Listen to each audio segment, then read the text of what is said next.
Having just lost her parents, Fang Jiaojiao has yet to fully process the overwhelming sorrow that engulfs her. The world in which she resides has been invaded by a peculiar substance, resulting in the contamination of all food and water sources overnight. A world that functioned normally just the day before has been abruptly brought to a halt. Everyone finds themselves ensnared in a profound panic. On the brink of death from thirst, Fang Jiaojiao is chosen to enter an apocalyptic game. Gazing at the dazzling array of food and medicine, Fang Jiaojiao silently expands her infinite backpack. As long as it is not filled to capacity, she shall stuff it to her heart's content. Chapter 85. The Wind Rises. Observing her skill upgrade points, which remain stagnant, Fang Jiaojiao calmly deactivates her wristband. The apocalyptic game proves to be as cunning as ever.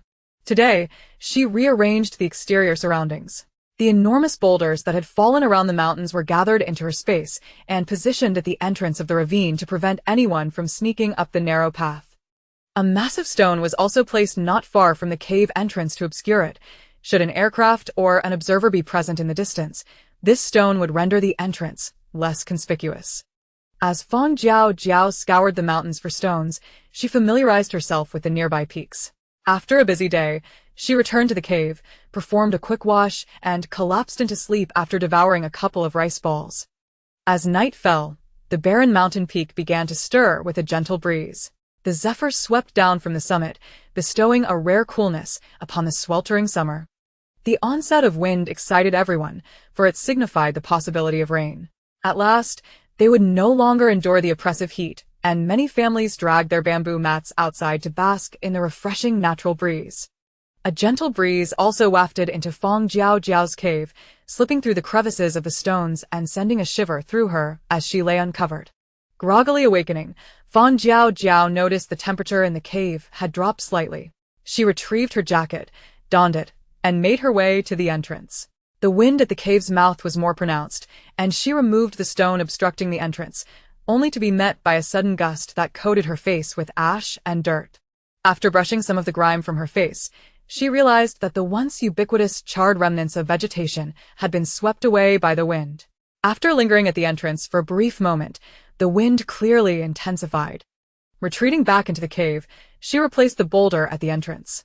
Yet, upon returning to her makeshift bed, the thought of resuming her slumber eluded her. The wind had come on suddenly and was escalating, likely heralding trouble. Nevertheless, residing in the cave, with the entrance barricaded by a massive stone, she felt secure from the wind's impact. This dwelling indeed proved to be a fortuitous choice. Opening her small shop on the wristband, she discovered that the over 200 servings of wild vegetables had sold out completely, yielding her 140 game coins after deducting a 30 tax from the 200 earned. Fang Jiaojiao, how unscrupulous. Establishing a shop requires 5,000, and they still take a 30 cut from the sales. The apocalyptic game offers no initial investment, ensuring pure profit. Despairing, she closed her eyes for a moment and looked at the game coins in hand, striving to quell her frustration. It's fine. The wild vegetables were all foraged by myself, so this is pure profit. After several rounds of self-affirmation, she began to feel somewhat better. She took the unprepared shepherd's purse and laid it out on the ground of the cave, portioning it into palm-sized pieces. As she divided it, she uploaded the cut pieces to her shop. Shepherd's purse, pollution value, 100. Selling price, 1 game coin 100. Fang Jiaojiao leisurely listed her goods, and those who had been monitoring her shop were instantly thrilled upon the new stock. Quick! The shop has new items available. Hurry and buy. Have we not yet contacted the shop owner? The leader commanded those below to purchase from the shop while inquiring about the situation. Upon realizing that contact with the enigmatic shopkeeper had yet to be established, a furrow of concern creased his brow.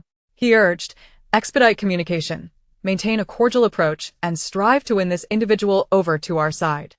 Aside from those at the top, nearly all players had become aware of the sudden emergence of this mysterious shop. The wares within were not the rice and water found in the system's marketplace, but rather a long-forgotten sight, steaming, verdant stir-fried vegetables. A modest portion of stir-fried vegetables was priced at merely 1 game coin. It could be said that any player possessing game currency felt a stirring desire. However, what was the meaning of the pollution value annotated behind that dish? Although the pollution value was merely 1, The term pollution invariably evokes an instinctive sense of caution. Players who had previously encountered detectors in the last game world and understood the implications of pollution value were unburdened by such apprehensions. In the previous game world, a pollution value below 60 indicated edibility, yet this plate of stir-fried vegetables boasted a mere pollution value of 1. A pollution value of 1, upon rounding, was virtually negligible. Consuming stir-fried vegetables deemed harmless to health for a single game coin was certainly worth the endeavor to savor their flavor. As the limited quantity of stir-fried vegetables began to dwindle, those players who had previously hesitated no longer tarried, fearing that they might miss out and see the delicacy snatched away. The human tendency to conform dictates that scarcity signifies desirability. The earlier flicker of vigilance dissipated in the fervor of this scramble. Those fortunate enough to procure a portion of stir-fried vegetables eagerly shared it with their families. After a prolonged absence, the experience of consuming steaming stir-fried vegetables evoked an unexpected surge of emotion, nearly bringing tears to one's eyes. Once this dish circulated, its impact was profound. Even those who had not entered the apocalyptic game were aware that anyone could purchase vegetables by becoming a player. In a fleeting moment, the attention directed towards Fang Jiaojiao's shop surged, and her already bustling private message inbox became even more vibrant. Had it not been for the efficient operation of the apocalyptic game, the flood of incoming messages could have overwhelmed its system.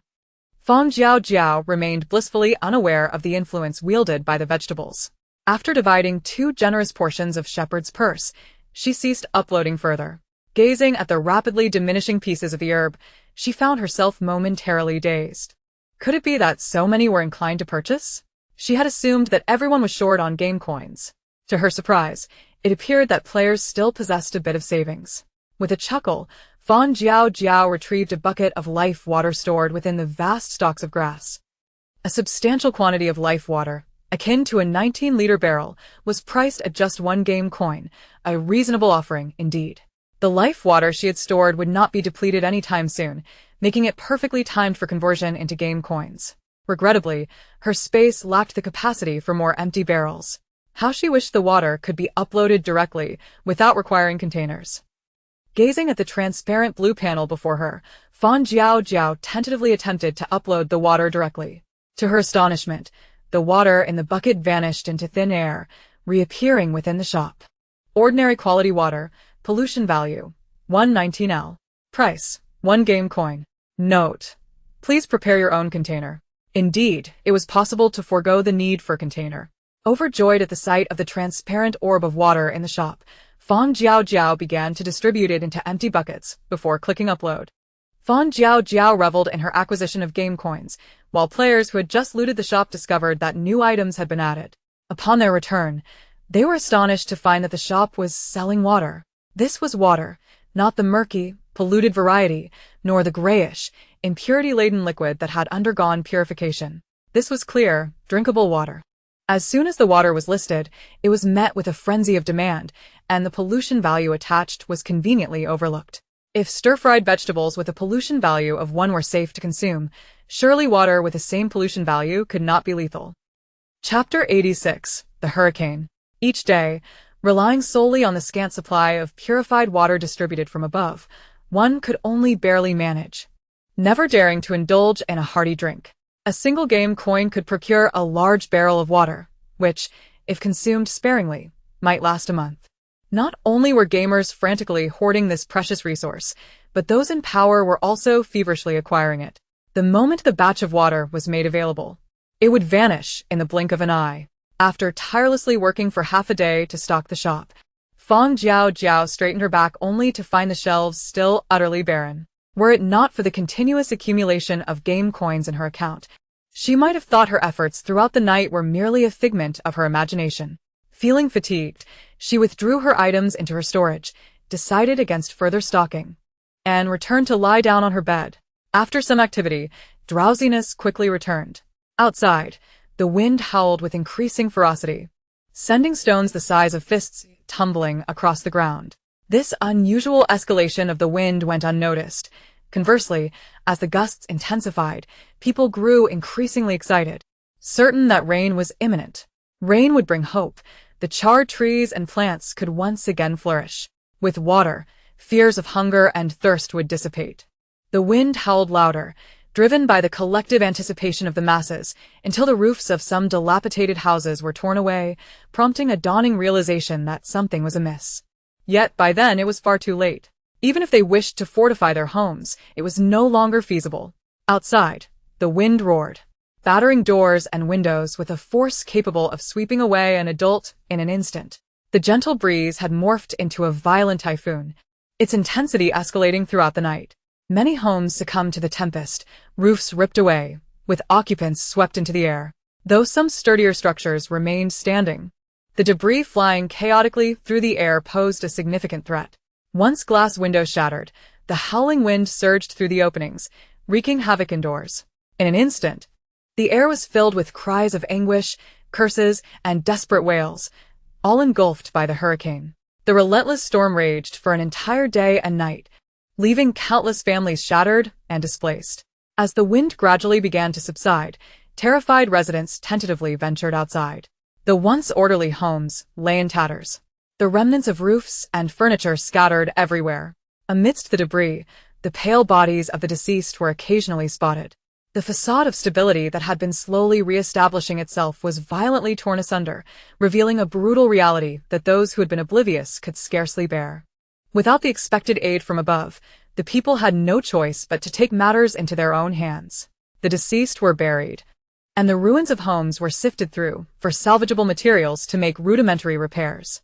As for the valuables swept away by the wind, aside from the meager rice cakes and water saved from rationing, most individuals had suffered no significant losses. Days passed, and the survivors managed to patch their homes enough to make them habitable. Only then did those in power emerge, declaring that due to the severe losses from the winds, relief supplies would be halted. No more relief supplies? How could these ordinary individuals, unchosen by the doomsday game, survive without assistance? Upon hearing this news, the populace erupted in outrage, and an idea sprang forth from an unknown source. They decided to unite and march to the capital to demand answers. After all, if they were to receive no rations, they might as well take a chance and confront the authorities. Is it fair that after years of hard-earned taxes, they simply abandon us? They exclaimed. We have strength in numbers. They won't dare ignore us. With no worries holding them back, the call to action resonated, and the crowd began to assemble, determined to seek accountability. Overwhelmed, the leaders finally relented, admitting they were in the process of constructing a refuge.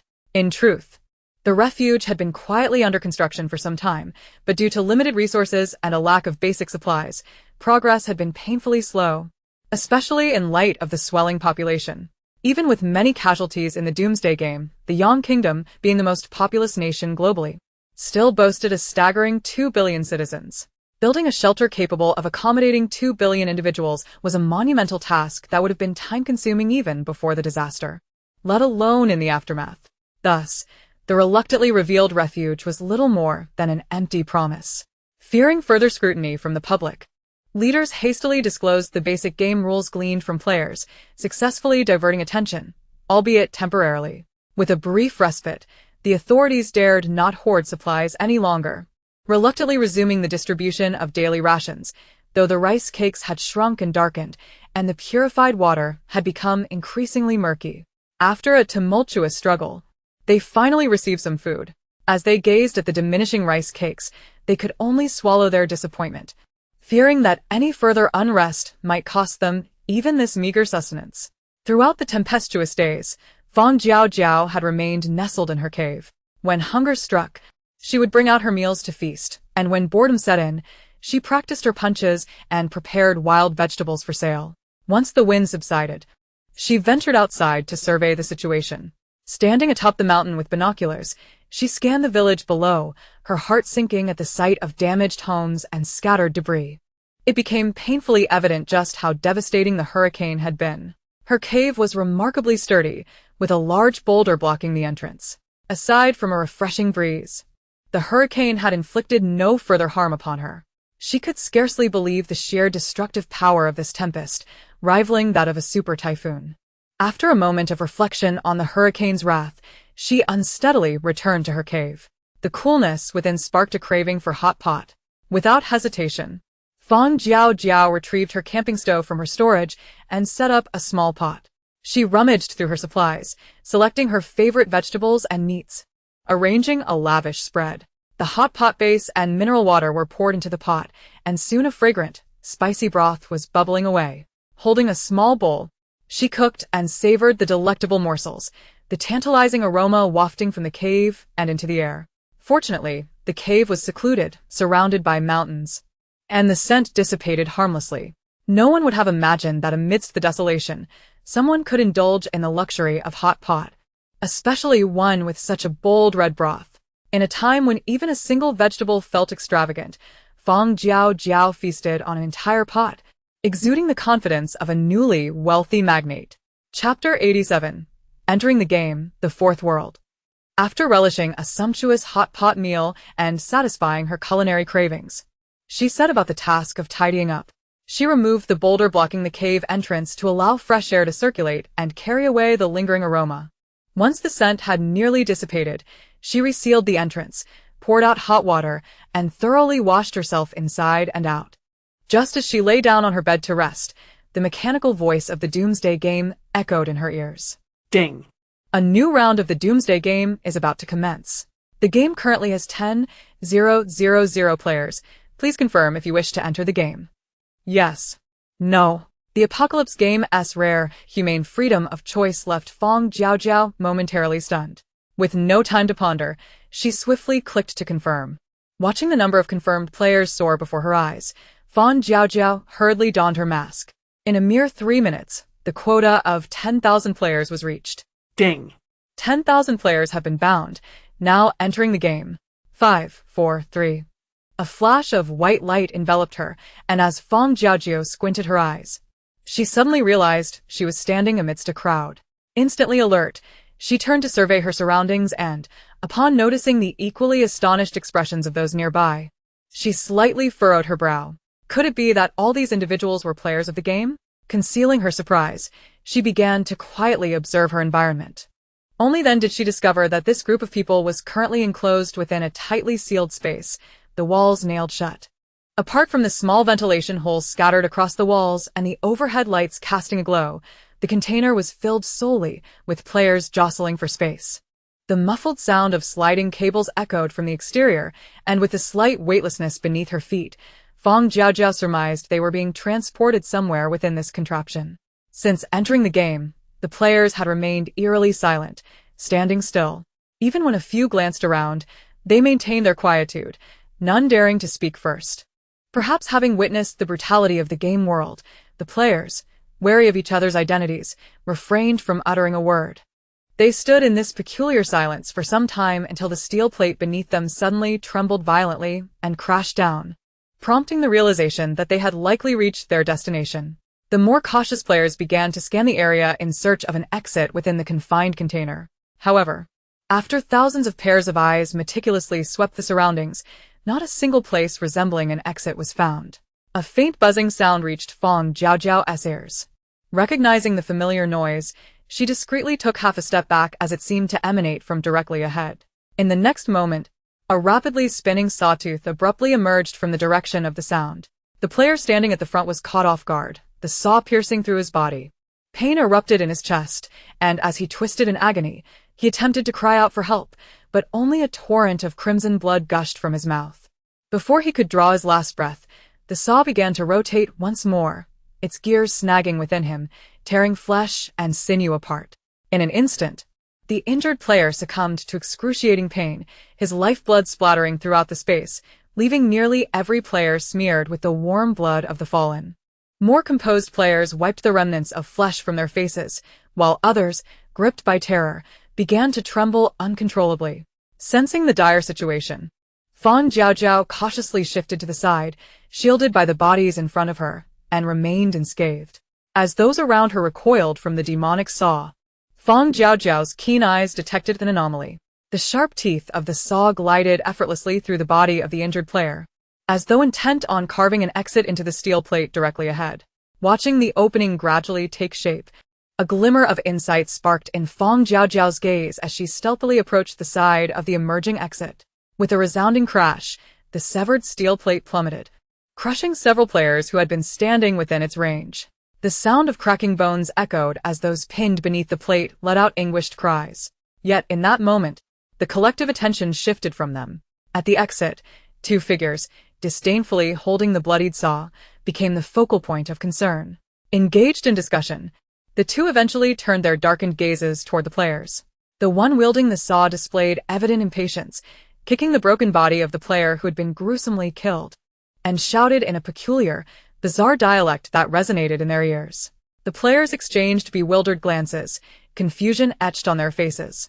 He appeared human, yet his words bore no resemblance to any dialect or foreign language, instead exuding an absurd and uncanny quality. Seeing the slaves within the container ignoring his commands, 56,897's anger soared. These detestable slaves not only sullied his favored saw, but dared to challenge his authority on their very first day in Steel City. As his expression darkened, 56896's unwavering gaze bore down on him, escalating his rage further. Damn it! These ungrateful wretches! Fang Jiaojiao stood aside, observing the actions of the man at the entrance.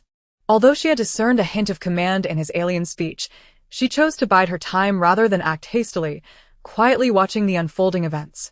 As she noted the man's increasingly grim demeanor and the tightening grip on his saw, she could no longer afford to hesitate. With a measured bow of her head, she stepped out of the opening, positioning herself a safe distance from the two men. Her actions were undoubtedly risky, yet Fang Jiaojiao's meticulous thinking paid off. Noticing that she remained unharmed, a perceptive player hastened to follow her lead. A small group of 4 or 5 players formed a line behind her, mimicking her posture, heads lowered, cautious not to appear inquisitive. Upon seeing someone finally emerge, 56897's expression softened momentarily. However, upon turning to find a large number of slaves still huddled together in the container, his patience evaporated. Grasping the saw, he re-entered the container. In an instant, chaos erupted. Blood and flesh flying, the cacophony of the saw's roar, the players' screams, and the sound of frantic footsteps creating a symphony of brutality in this unfamiliar game world. Listening to the cries filling the air, Fang Jiaojiao's gaze dimmed, her understanding of the game world's severity deepening. Chapter 88. The Key to the Shackles. With a saw in hand, 56897 unleashed his fury indiscriminately. The players within the cramped confines of the container unleashed their skills, but most were thwarted by the saw. Only a few managing to land strikes against 56897. Observing the wounds appearing on his body, 56897 felt a mix of anger and shock. Just as he prepared to further punish the batch of slaves, 56896's voice interrupted from outside. A flicker of defiance crossed 56,897's eyes. Yet he reluctantly lowered the saw. Looking at the slaves within the container who regarded him with wariness, he sneered and chose to ignore them, turning to leave. Now covered in flesh and blood, 56897 approached Fang Jiaojiao and her group. Observing them standing obediently in place, not daring to glance around, he felt a sense of relief. Fixating on Fang Jiaojiao at the front, he casually offered her the saw. Fang Jiaojiao lifted her head upon hearing a sound, gazing at the serrated object before her, and obediently extended her hand to accept it. The jagged item felt heavy in her grasp, and with a quiet exertion of strength, she managed to lift it steadily. Observing 56897 approach the individual opposite her, she noted him gesturing towards the players within the container and uttering a few words. In an instant, that person produced a keychain-like object and placed it into 56,897's hand. 56897, now holding the item, approached Fang Jiaojiao and her companions, distributing one to each of them. As she regarded the small ring, reminiscent of a silver ring, she pondered swiftly about its purpose. Noticing her stillness, the 4 individuals behind her exchanged glances, remaining momentarily inactive. After a considerable delay, 56897, growing impatient, furrowed his brow. He took one of the silver rings from a male player's hand and pressed it against his neck. The ring, originally the size of a fingertip, enlarged instantly, locking securely around the male player's neck. Startled, the male player recoiled sharply, as if to flee, but the next second, he froze, returning to his original position obediently. His peculiar behavior caught 56,897's attention. After sizing him up and seeing him comply, 56,897 chose to disregard him. Meanwhile, the players beside the startled male cast curious glances his way, but he merely lowered his head in silence, his eyes flickering. Fang Jiaojiao, observing this, directed her gaze to the identical silver ring in her hand and mimicked 56,897's actions, pressing the ring against her neck. It expanded, encircling her neck and transforming into a collar-like shackle, at which point the system's voice echoed in her mind. Ding! Congratulations, player. You have successfully entered the game. This game is objective. Survive for 5 days. So that is how it is. As her fingertips grazed the silver ring surface, Fang Jiaojiao contemplated deeply. It seemed that donning this item was the only way to successfully enter the game. Her gaze shifted towards 56,897's pocket, which contained more of the silver rings, and she discreetly tugged the now lowering serrated object upward. She recalled that the number of rings provided was limited. There was only a small handful, roughly 20 in total. Scanning the container filled with players who had also been teleported, she was overwhelmed with confusion. The container likely housed 1,000 players. If they did not possess a ring, they would be unable to enter the game. Could it be that this time, the game required only a few players? Before Fang Jiaojiao could further contemplate, 56897 and 56896, having reached a consensus, prepared to leave with the 5 of them adorned in their rings. The players still confined within the container. Noticing that Fang Jiaojiao and her companions remained unharmed beside the 2 demons, could no longer conceal their desperation and hurriedly inquired, "Hey, you're players too, right? Why weren't you attacked? What is that around your neck? Do you understand what they're saying? Hey, I advise you not to follow them. They just killed so many people. Following them will surely lead to your demise." The incessant queries and disturbances from behind were unrelenting. Fang Jiaojiao and her companions understood that only those wearing the silver rings could successfully enter the game, and thus, they ignored the pleas. The consequences of failing to enter the game were already foreseen. The bespectacled man, lingering at the back, felt a flicker of compassion and could not bear to let so many players remain ignorant and perish. Casting a frantic glance at those ahead, he quickly turned and pointed to his own ring while gesturing towards the container. The players inside were baffled by his actions, but some astute players immediately grasped his intent. That object around their necks must be of utmost importance. What should we do? Since we didn't go out earlier, they surely want to give us another chance. Without that item, will we end up dying here, unable to return? The tension within the container escalated, and the players exchanged anxious glances. Yet none dared to take the initiative. As the group was about to enter an elevator-like contraption, a man with a scar on his face steeled his resolve and hurriedly pursued them. Following his lead, dozens of others rushed after him. The scar-faced man halted the elevator, bending slightly and apologizing profusely to 56897, bowing repeatedly in contrition. Though 56897 could not understand his words, he recognized the man's submissive posture and tossed him a ring-sized circular object as if bestowing a favor upon him. However, it was black. The scar-faced man, staring at the clearly different ring in his palm under 56,897's scrutinizing gaze, gritted his teeth and pressed the ring against his neck. The black ring expanded, locking around his neck like a shackle, and the familiar system voice resonated in his mind once more. Ding! Congratulations, player. You have successfully entered the game. This game is objective. Survive for 15 days. So, this item was indeed essential for entering the game. The scar-faced man's expression shifted from gloom to joy as he repeatedly bowed in gratitude towards 56897. Observing his understanding, 56897 chose not to hold a grudge against his earlier defiance and casually gestured towards another crane nearby, indicating he should enter. The scar-faced man complied, stepping into the evidently more rudimentary and hazardous elevator, standing quietly with his hands tucked away. Those who had followed the scar-faced man were not foolish. They had witnessed his evident delight upon donning the ring and quickly realized its significance. Without hesitation, they imitated the scar-faced man, bowing and apologizing, each bending lower than the last.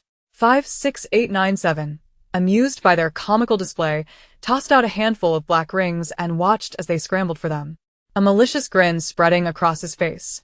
As he observed these defiant slaves begging on the ground to be shackled, he felt his previously tarnished status restored. Chapter 89. Severed Arm. After a chaotic scramble, everyone acquired a ring. As they pressed the rings against their necks, successfully entering the game, they finally realized that 56,897's earlier actions had been deliberate. Clearly, there were enough rings to be distributed, yet he had manipulated them into a frenzy. This feeling of being treated like mere livestock was indeed distasteful, but now relegated to a position beneath others, they had no choice but to swallow their pride. Shuffling into the elevator alongside the scar-faced man, the players adorned with their ring-like shackles resembled caged pigs and sheep.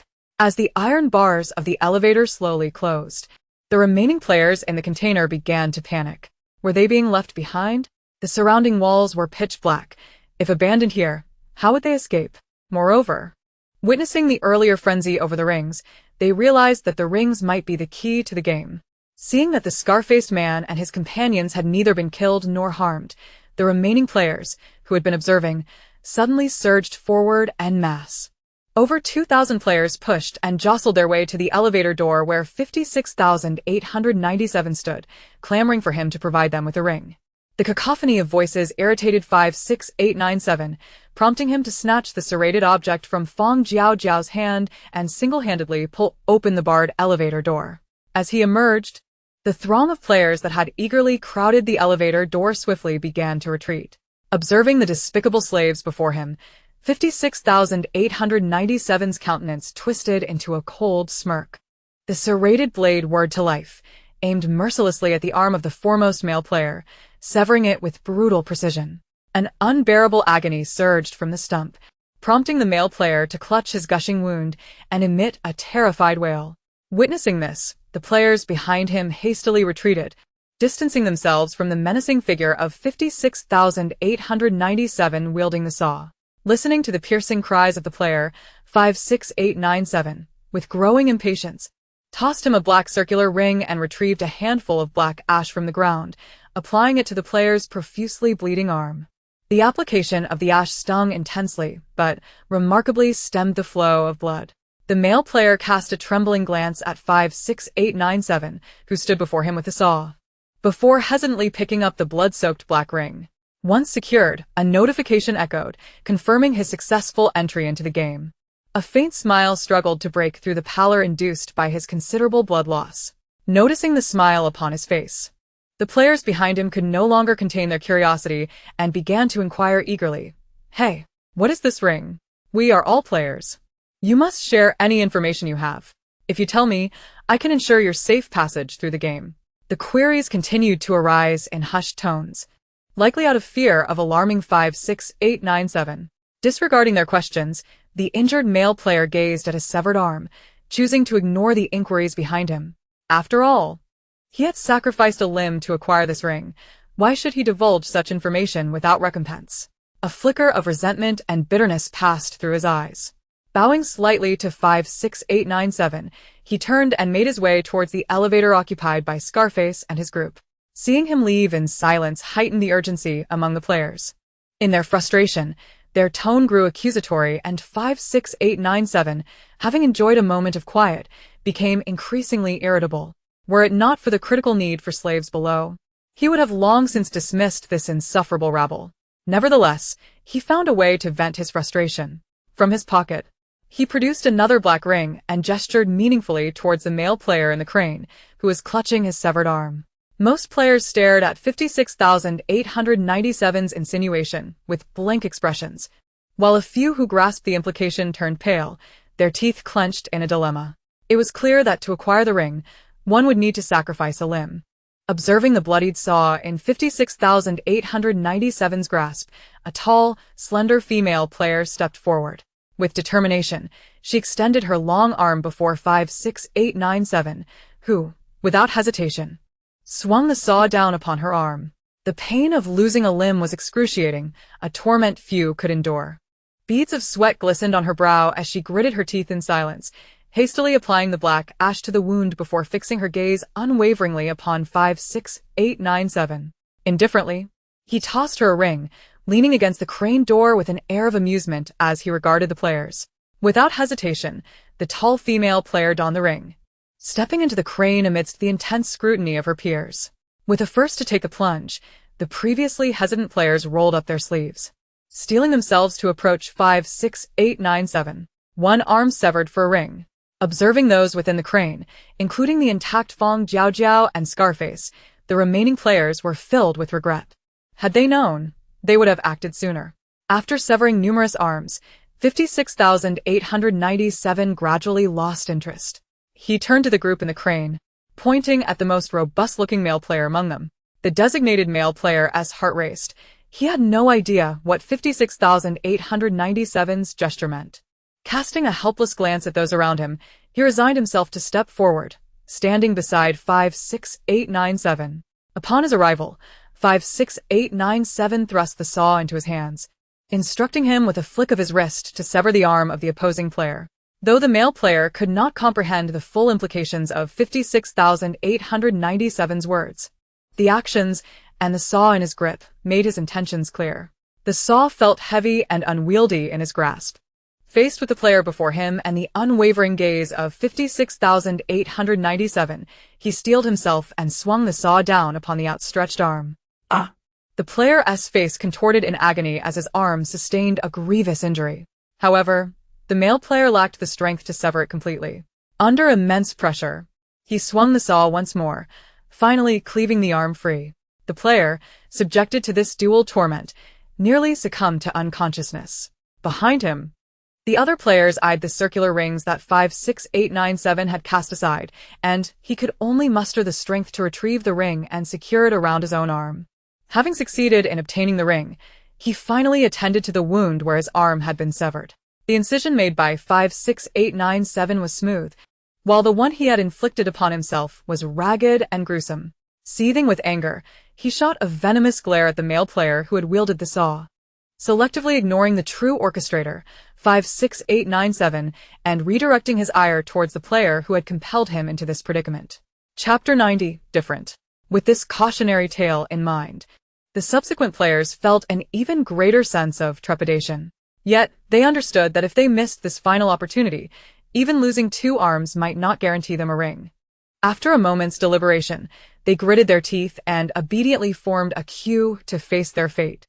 Severed limbs began to accumulate, black ash staining the ground beneath them, while the surplus players were ushered into the hollow cranes lined up behind. As the male player's strikes grew increasingly laborious, it became evident that a single arm required multiple strikes to sever completely. Reluctant to prolong their suffering, some players exchanged wary glances with 56,897 before resolutely choosing to take matters into their own hands. The first player to sever their own arm was rewarded with a ring, prompting the others to follow suit, hastily taking up the saw to inflict the same upon themselves. Those unable to do so banded together, assisting one another in their grisly task.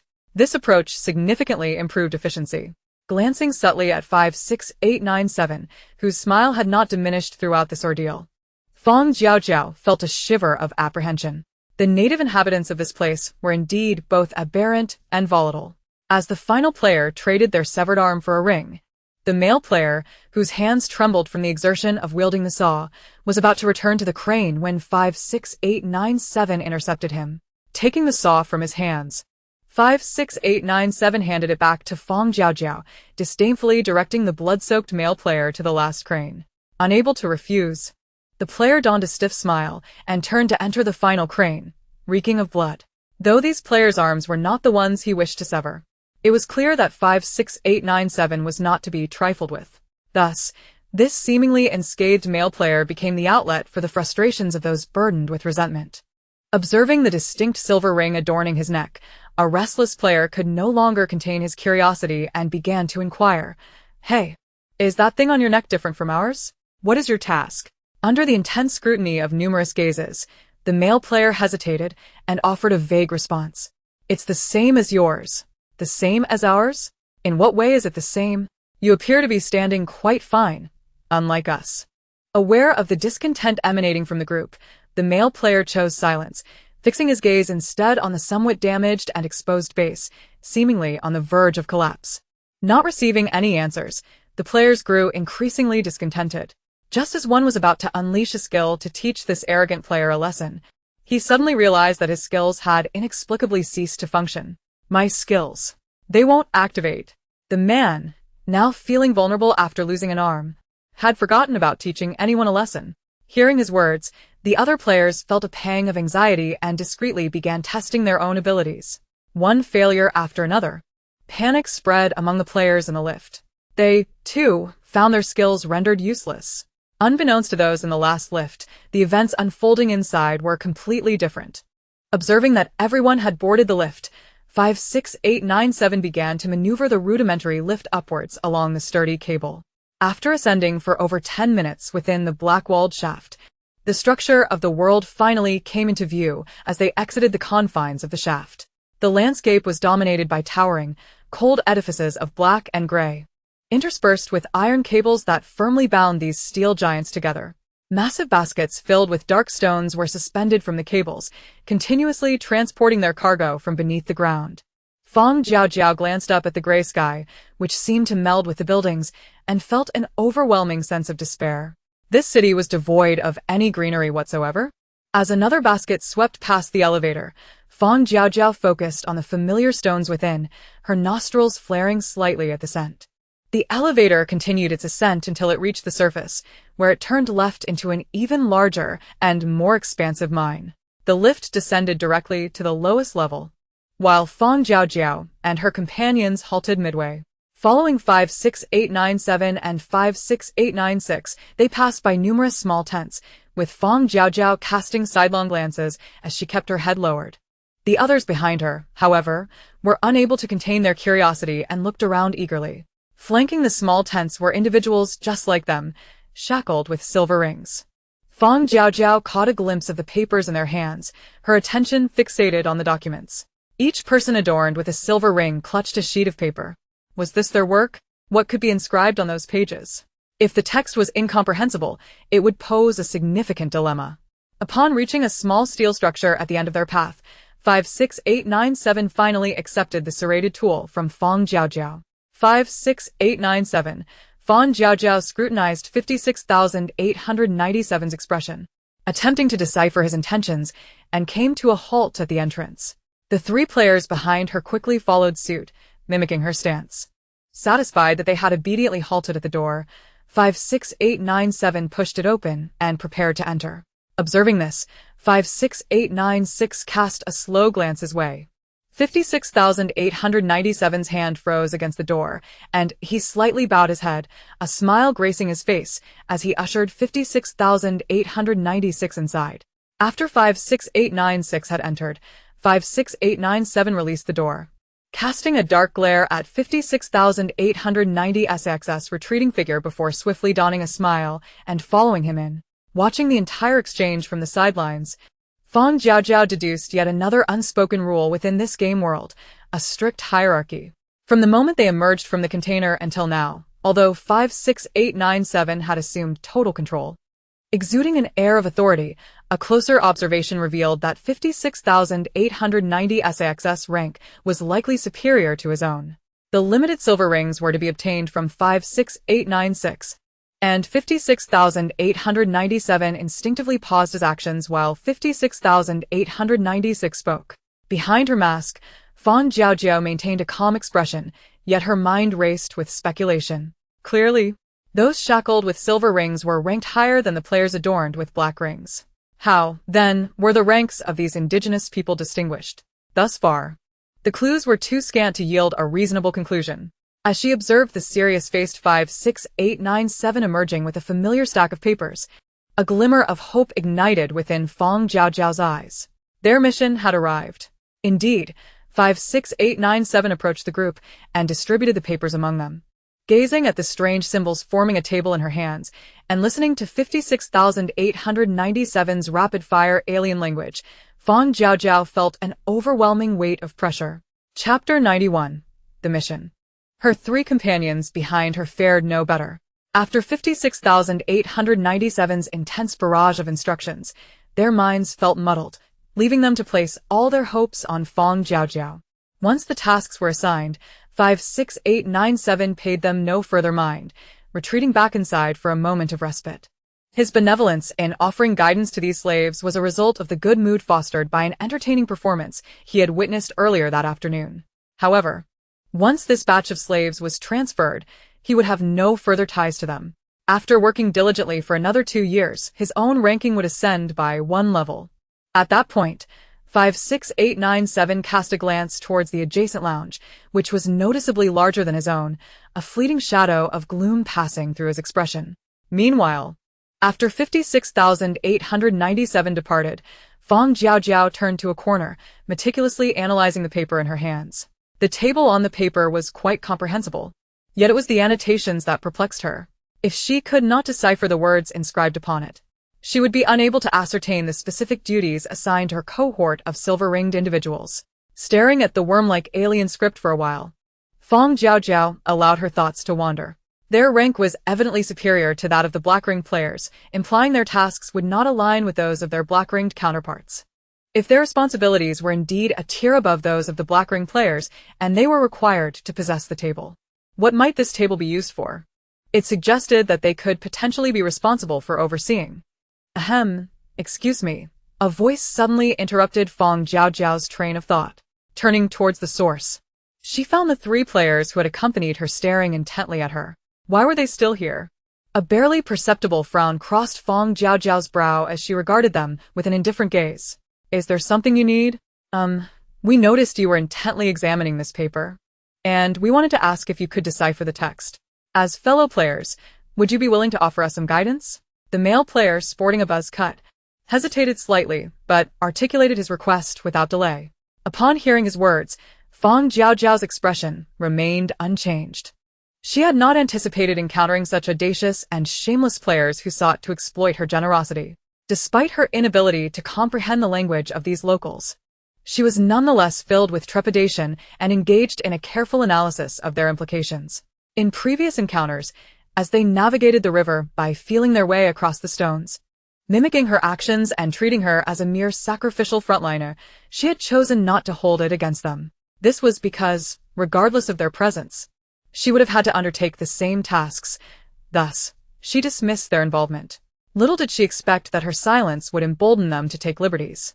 Did they truly believe that others were obliged to assist them? With a frosty gaze, Fang Jiaojiao's tone grew increasingly impatient.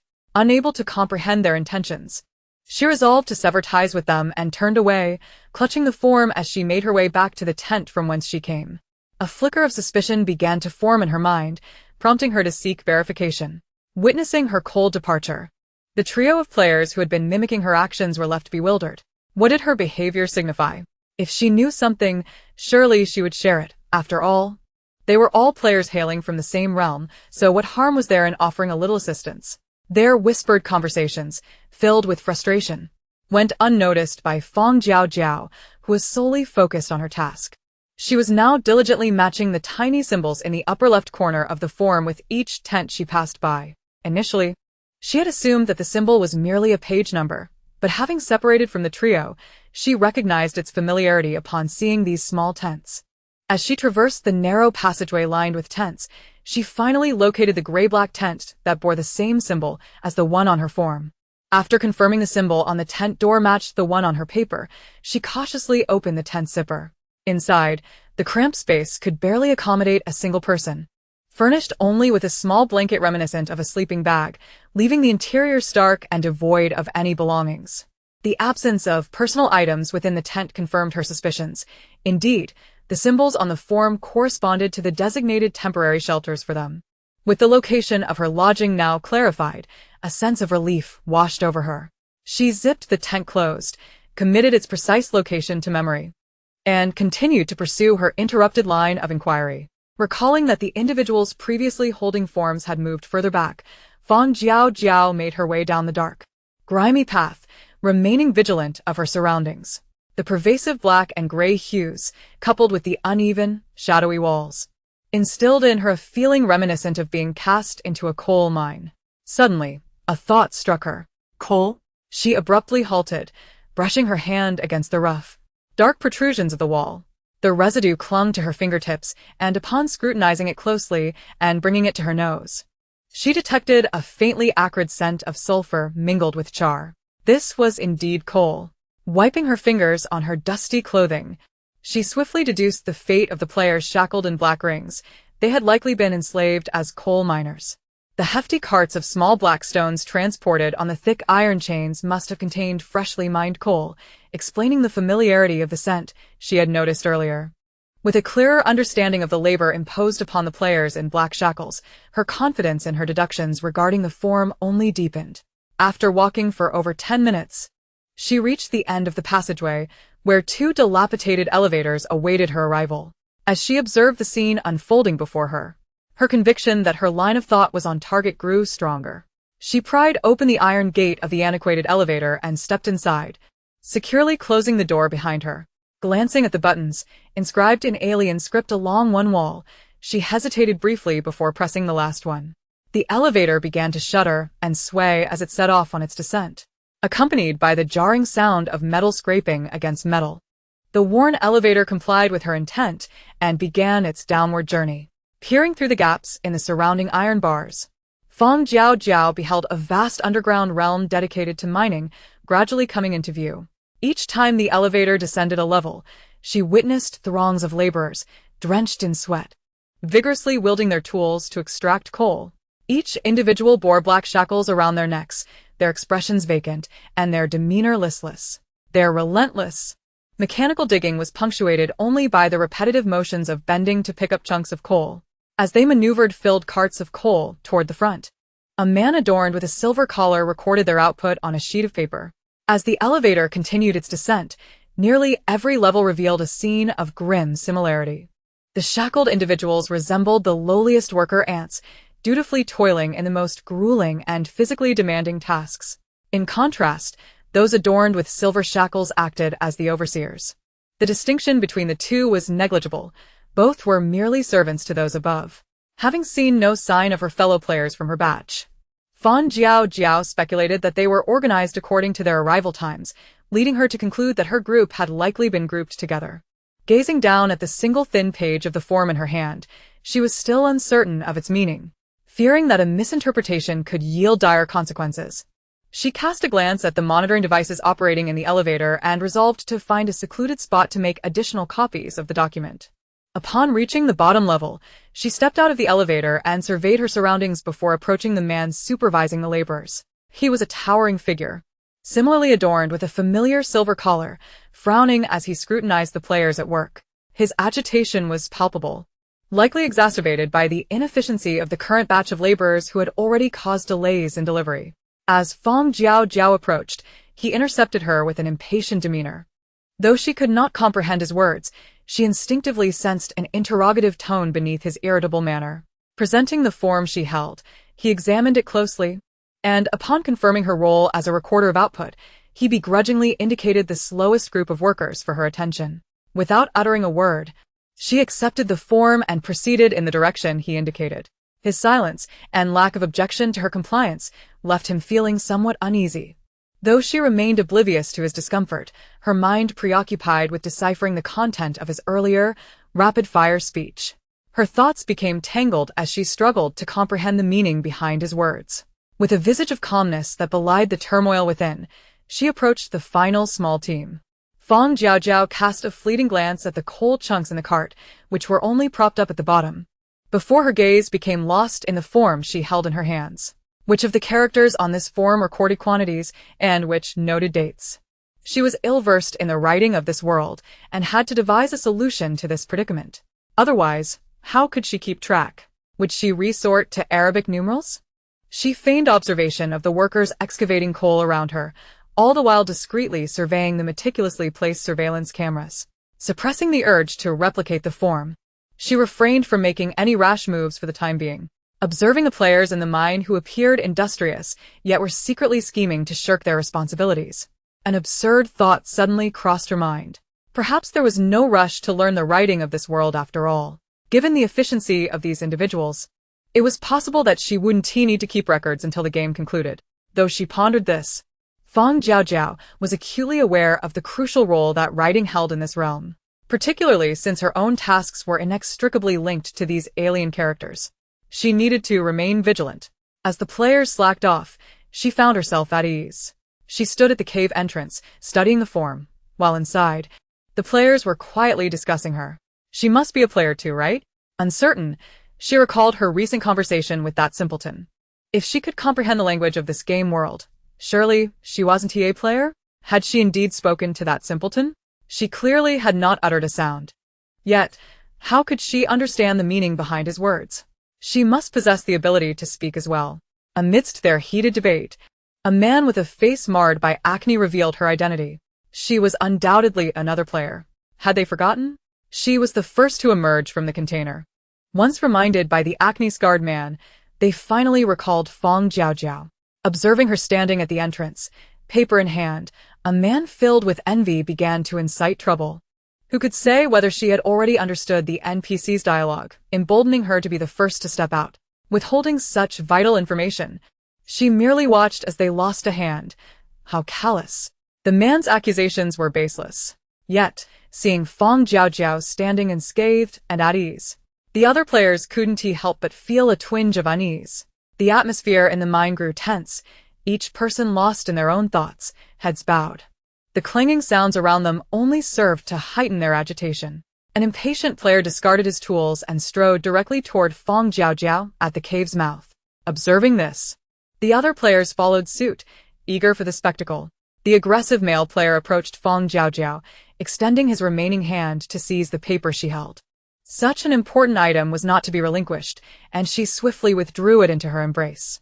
The male player, frustrated by her evasion, erupted in fury, pointing an accusing finger at her, seemingly intent on blaming her for all the suffering he had endured in this world. You are truly wicked. You must have understood the NPCs long ago, yet chose to remain silent, watching as we lost a hand. Do you have no conscience? I see you as a cold-hearted, unfeeling spy. His vitriol escalated, drawing the attention of nearby players from other teams. Faced with his sudden accusations, Fang Jiaojiao regarded him with a frigid stare, as if gazing upon a lifeless being. Her hand, now concealed within her pocket, began to search for a weapon suitable for a swift strike. Before she could retrieve her silenced laser gun, a supervising man, drawn by the commotion, swiftly struck the male player down with a whip.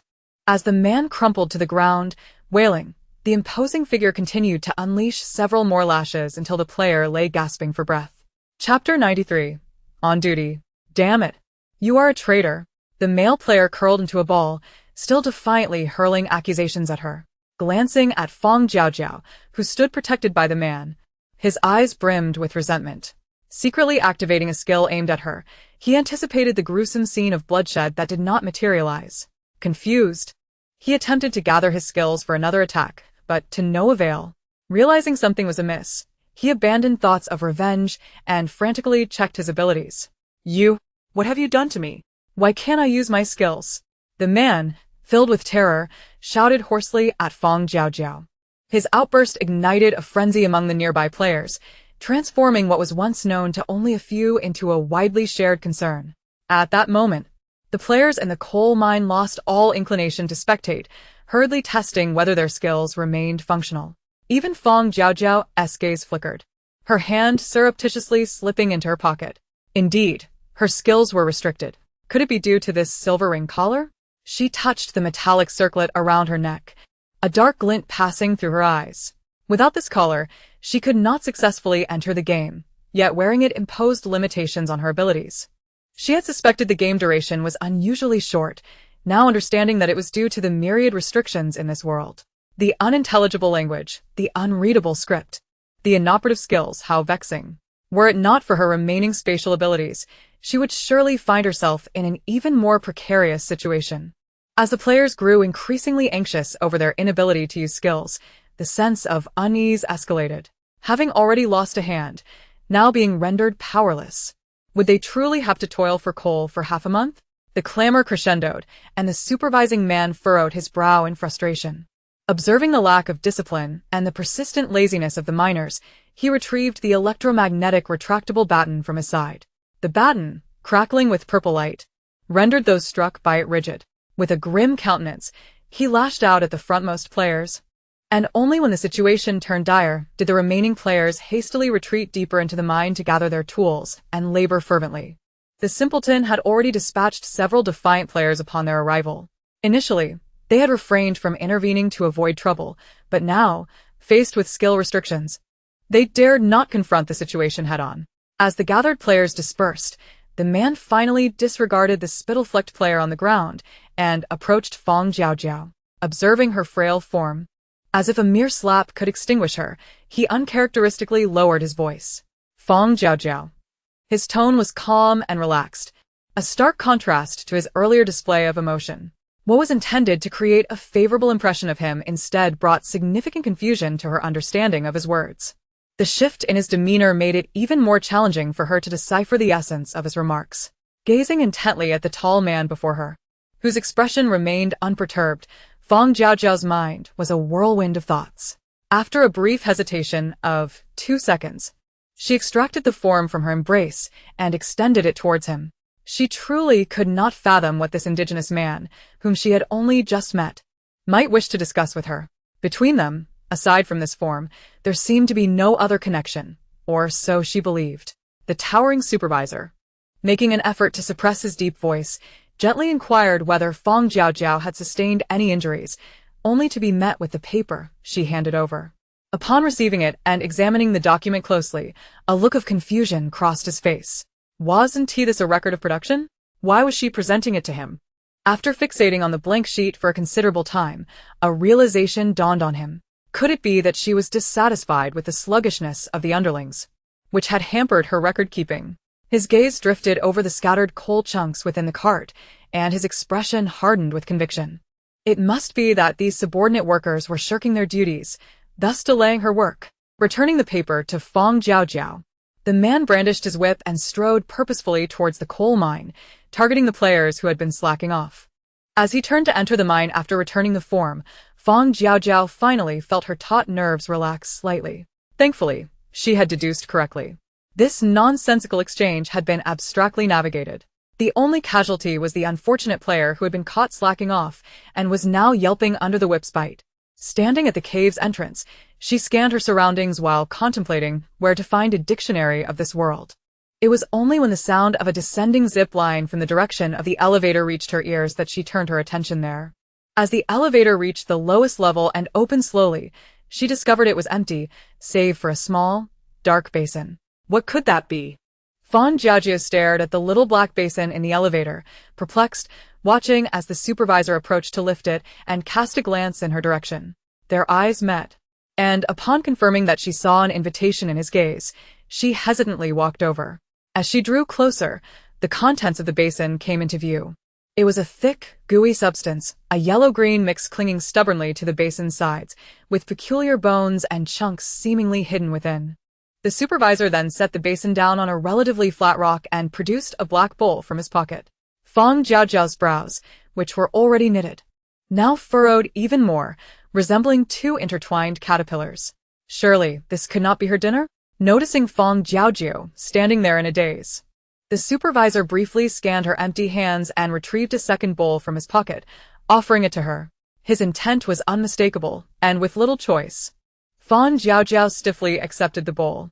Eyeing the unappetizing substance within the basin, she cautiously scooped a small morsel for herself. She was reluctant to put herself in a difficult position, and indeed, that morsel was minuscule, so small that the supervisor couldn't help but glance at her in surprise. Fearing he might generously fill her bowl, she, braving the strange look from the man, pulled down her mask and, with a determined heart, swiftly poured the contents into her mouth.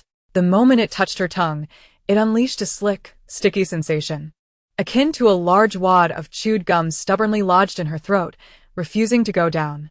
The taste was not particularly unpleasant, but the texture was indescribable.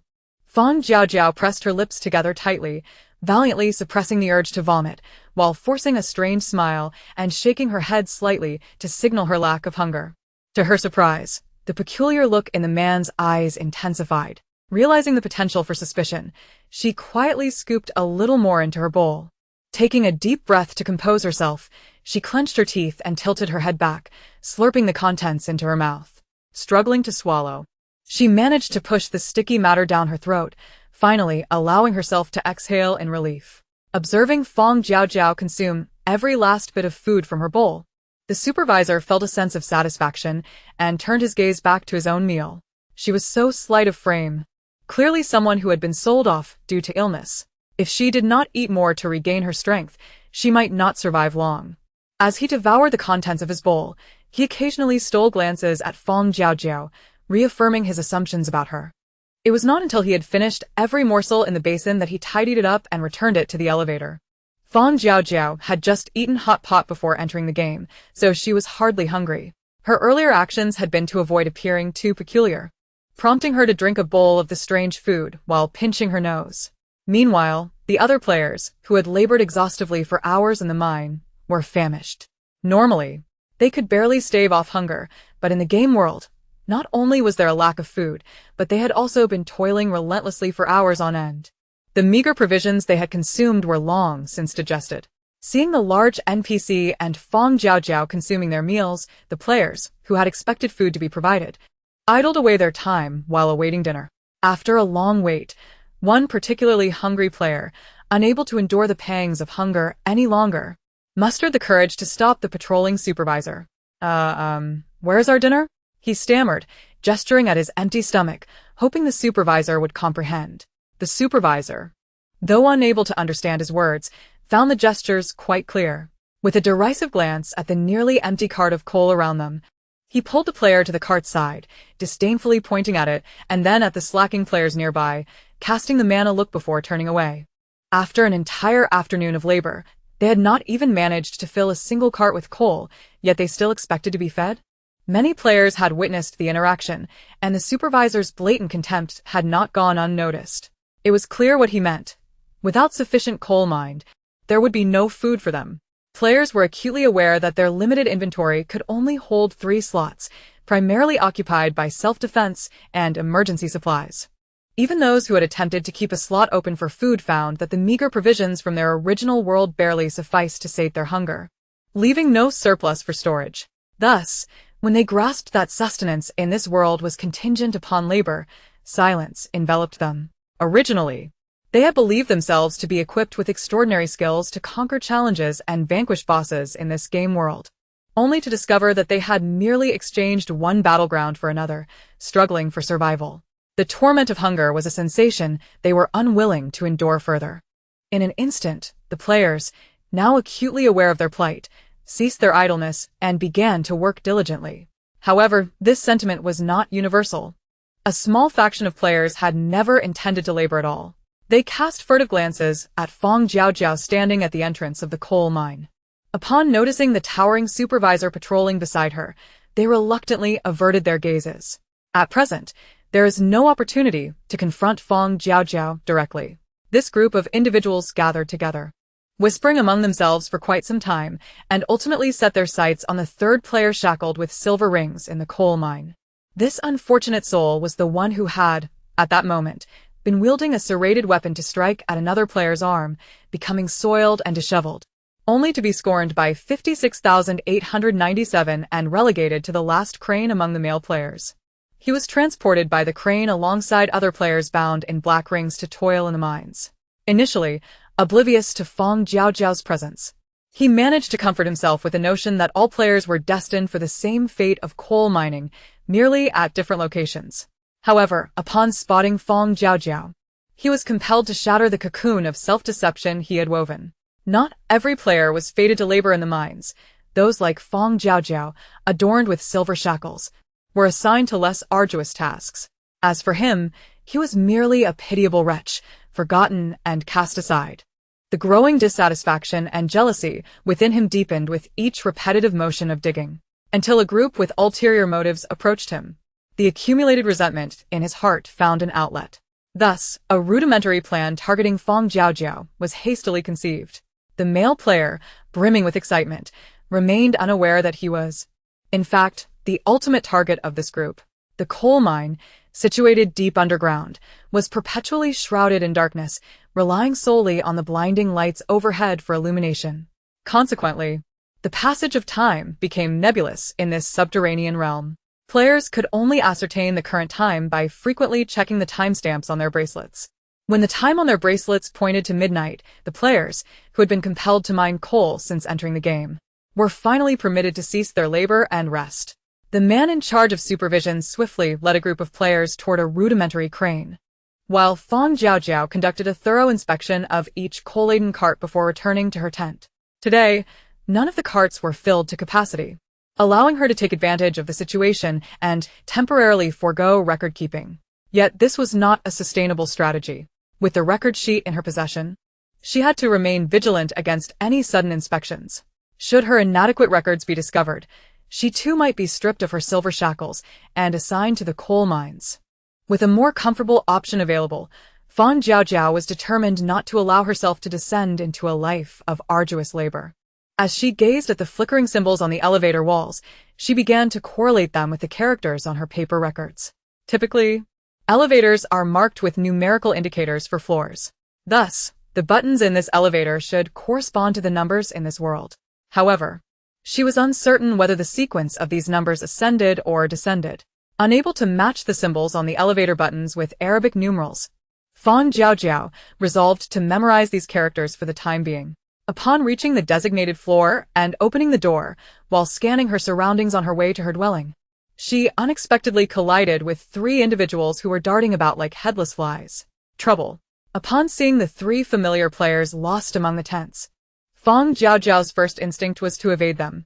These 3, incapable of independent thought and entirely reliant on others, would only bring her burdens and complications. Chapter 95. A Hand Without a Wolf. Without hesitation, Fang Jiaojiao pivoted, intending to take a detour, only to be spotted by the keen-eyed trio. "Hey, where have you been? We've been looking for you all afternoon." The crew-cut player brightened upon seeing Fang Jiaojiao, complaining to her in a familiar tone. "You have no idea how many people we've stopped here, and not a single one was willing to lend us a hand. It just goes to show that we must rely on each other as players in times of need."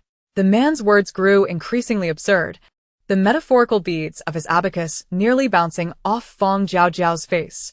Casting a cold glance at the tactless crew-cut man and the other 2 lurking behind, who were merely hoping to reap the benefits, Fang Jiaojiao showed no inclination to engage in pleasantries. "Mutual assistance? Very well, then tell me, what assistance can you offer me?" The crew-cut man was momentarily taken aback by Fang Jiaojiao's response, struggling to find a retort. Initially, he had merely intended to speak empty pleasantries, not anticipating that Fang Jiaojiao would take it seriously. They had spent the entire afternoon wandering without coming up with any viable solutions, which was why they had been searching for her. After all, she was the first player to emerge from the container and had a knack for deciphering the meanings behind the words of these native NPCs. Finding her and flattering her would allow them to bask in her light and navigate the game safely. The crew-cut man had thought this, and acted accordingly. Yet, he was unprepared for how difficult Fang Jiaojiao would turn out to be.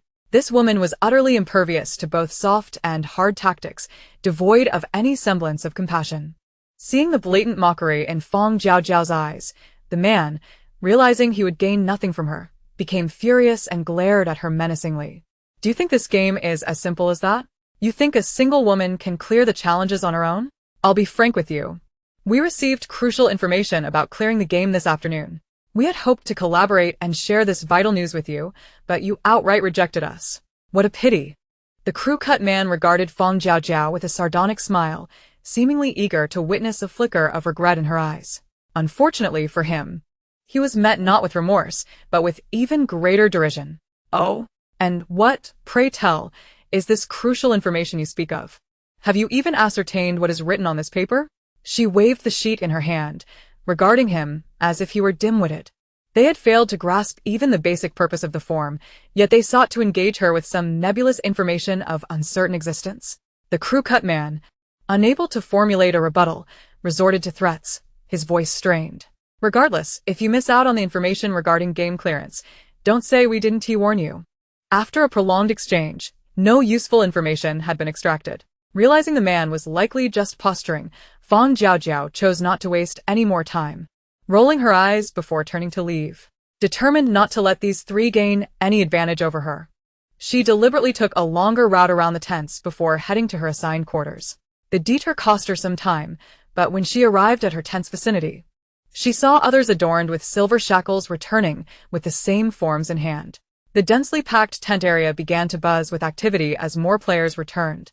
Navigating through the narrow passageway in the center of the tents, Fang Jiaojiao was enveloped by their animated chatter. Logically, the tasks assigned to her cohort, similarly shackled, should have been uniform, albeit the natives had arrived here ahead of the players. If she could procure a completed form for comparison, she could ascertain how to fill out her own. The narrow passageway between the tents necessitated players to sidestep one another, and if one was not careful, they could easily topple into the neighboring tents. Just as Fang Jiaojiao cautiously avoided a person approaching her head-on, she turned only to find the three behind her colliding and tumbling into the adjacent tent. The individual resting within was pinned beneath the three fallen players, letting out a pained cry. Amidst the frenzy of chaos, the surrounding individuals hurriedly assisted the three to their feet, allowing the inhabitants of the tent to emerge.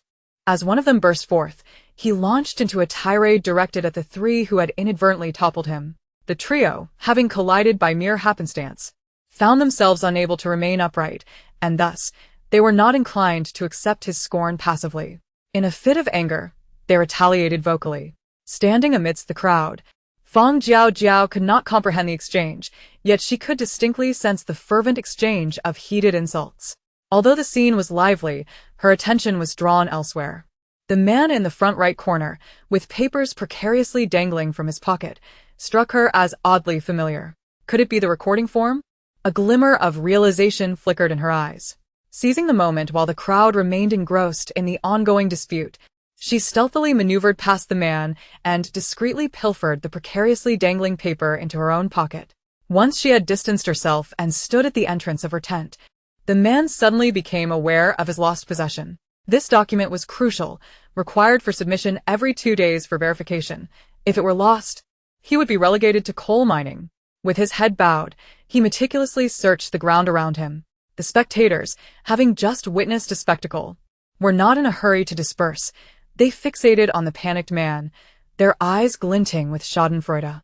In the monotony of the mining cave, where life repeated itself daily, even the slightest incident could provide endless amusement.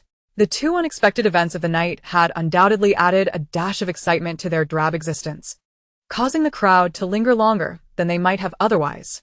Unbeknownst to the man's mounting anxiety, Fang Jiaojiao sat within her modest tent, scrutinizing the form she had obtained. By correlating the characters on the form with the elevator buttons, she finally managed to align the basic Arabic numerals with their corresponding symbols.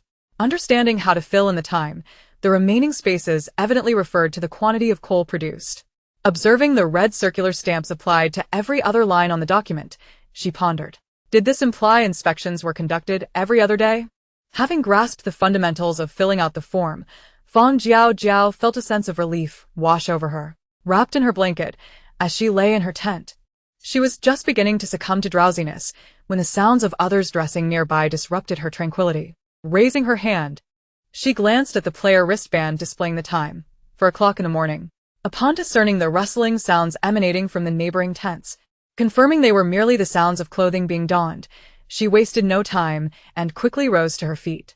Chapter 96. Confrontation. Upon unzipping the tent, she discovered that the others were already prepared and making their way toward the elevator. Fang Jiaojiao hurriedly joined the throng.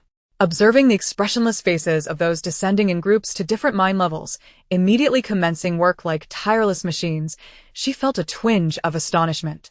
Since the calamity in her original world, she had not encountered such a frenzied work culture.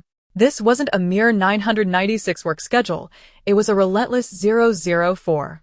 After most of the individuals had departed the elevator, Fang Jiaojiao finally reached the lowest level.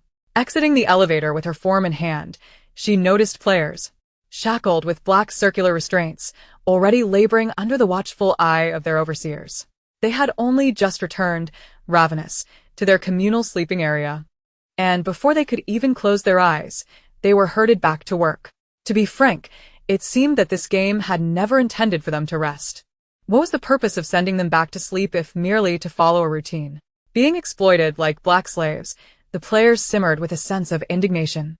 If they were to toil incessantly for half a month, they would either perish from exhaustion or succumb to a heart attack.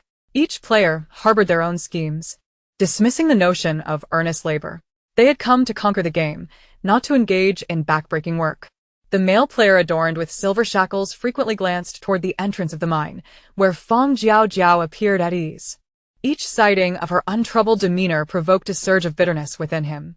He stealthily approached a few individuals huddled in a corner, appearing drowsy and lost in thought, and urged them impatiently.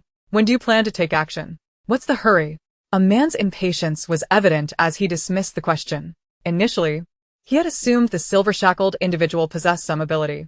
At the very least, he thought he might have some provisions. However, after flattering him the previous night, they discovered he was merely a follower lacking substance. Ultimately, he was just a lucky fool with better instincts. Having gained nothing from him, they had no desire to engage further, attempting to brush him off. In a few days, perhaps.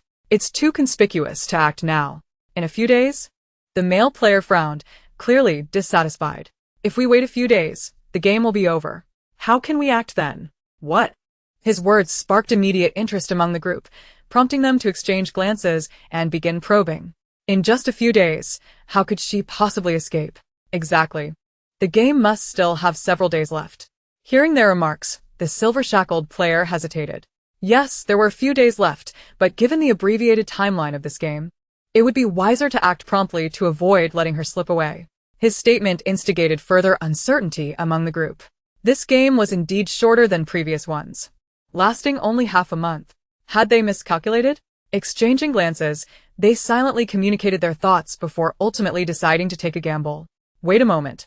One individual stepped forward, halting the silver-shackled player, drawing him into a corner where they surrounded him. Tell us, how many days remain until the game ends? The silver-shackled player, bewildered, hesitated upon witnessing their serious demeanor. After a moment of contemplation, he dared not speak recklessly. Seeing his silence only heightened their suspicions. One man, observing his reluctance, seized a sharp coal fragment from the ground and held it threateningly close to his eye. Stop stalling. How many days remain until the game ends? The sharp rock hovered perilously close to his eye, the threat unmistakable. Realizing he was cornered with no chance of escape, he reluctantly stammered, for days. What? How many days did you say? The revelation sent shockwaves through the group, their faces alight with astonishment. In their surprise, their voices escalated uncontrollably. As they caught the curious glances from those around them, they quickly tempered their volume, their impatience palpable as they pressed on. Is it truly only 4 days until the game concludes? What is your task?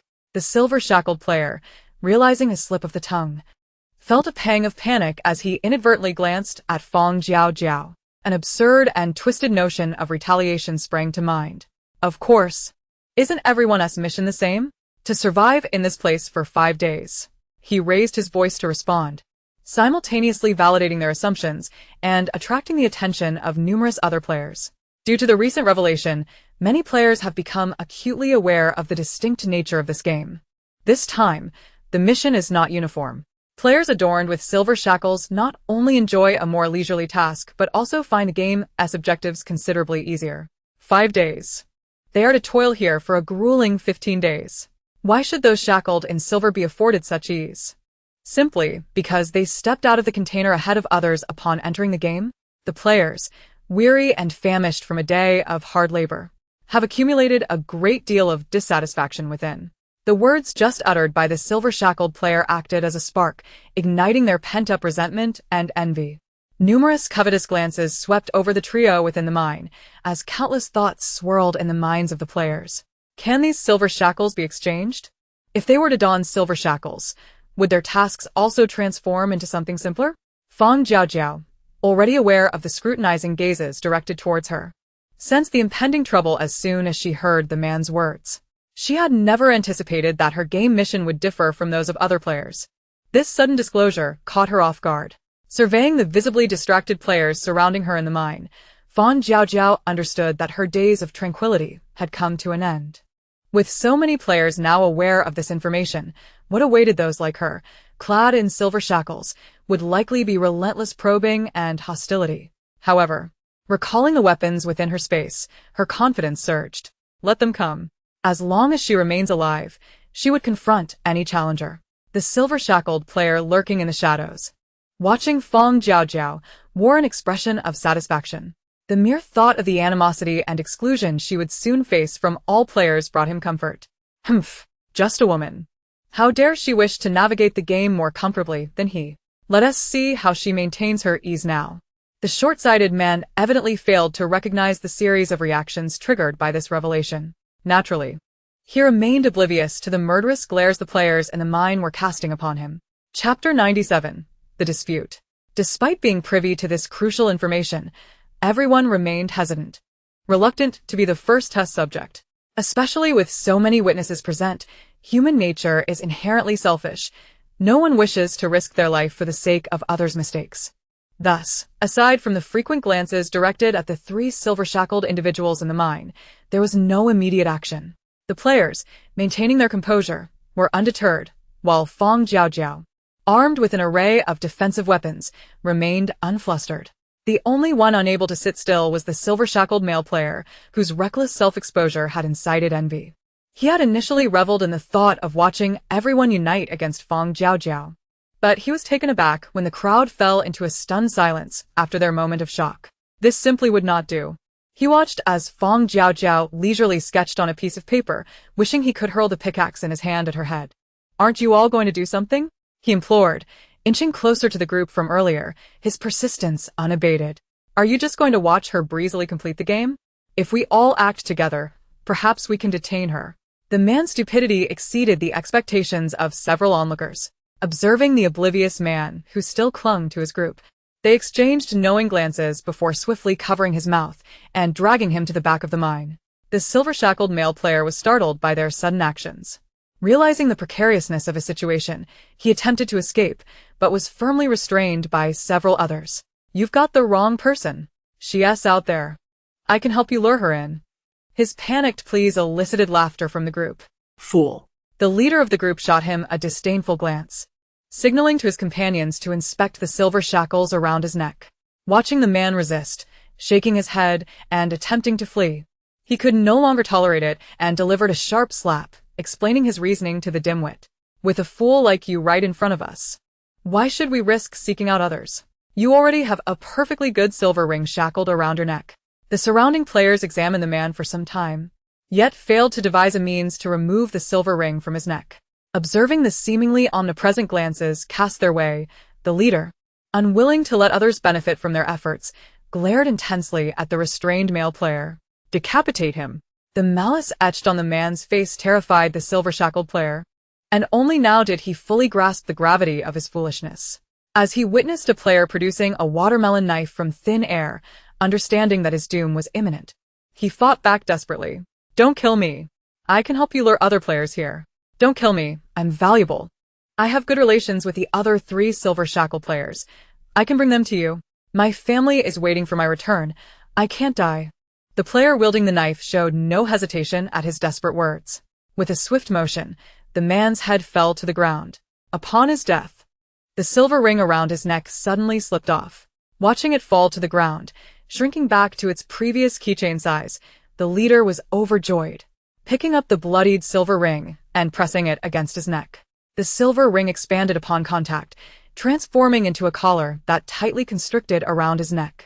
Meanwhile, the previous black ring had quietly fallen away. The leader, adorned with the silver ring, awaited several minutes with a beaming expression. Yet the anticipated system notification regarding a change in his game mission never came. Realizing that the game tasks could not be exchanged, the joy faded from his face. "What's the matter, big brother?" Noticing his grim silence, the eager players beside him could no longer contain their curiosity. Hearing his younger brother's inquiry, the man's already somber expression darkened further. "It's no use. The game tasks haven't changed." Upon his revelation, the faces of the surrounding players also fell. They had exerted considerable effort only to find it all for naught. Just as a few were preparing to disperse, the previously silent man's eyes flickered, and he turned to the leader, asking, "Is what you said true, big brother? The game tasks really haven't changed?" His words of doubt caused the departing players to pause. "What do you mean by that?" Infuriated by the challenge to his authority, the leader glared fiercely at the questioning man, his eyes ablaze with anger and pressure. Under the weight of that penetrating gaze, the man felt a fleeting twinge of insecurity. However, observing the silver ring around the leader's neck, he regained his resolve. Only those wearing silver rings can hear the system's voice. Currently, you are the only one with a silver ring, so naturally what you say goes. This statement struck a chord with the other players' apprehensions. Indeed, only those adorned with silver rings possess the knowledge of whether the game's objectives have truly shifted. Observing the subtle alterations in the gazes of his comrades, the man at the forefront felt a mix of frustration and suffocation. After donning the ring, he had received no indication of a change in mission from the system. The only way to remove the ring once it was placed upon him was through the severance of his own head. It was inconceivable for him to resort to such drastic measures merely to prove his honesty to his subordinates. To him, these followers were nothing more than temporary aids. He would never jeopardize his life for their sake. Furthermore, the silver ring did not alter the game's conclusion time, and he had no intention of recklessly attacking Fang Jiaojiao, who was shielded by native NPCs, for something so inconsequential. With no solution in sight, the man chose to remain silent, refraining from further explanation.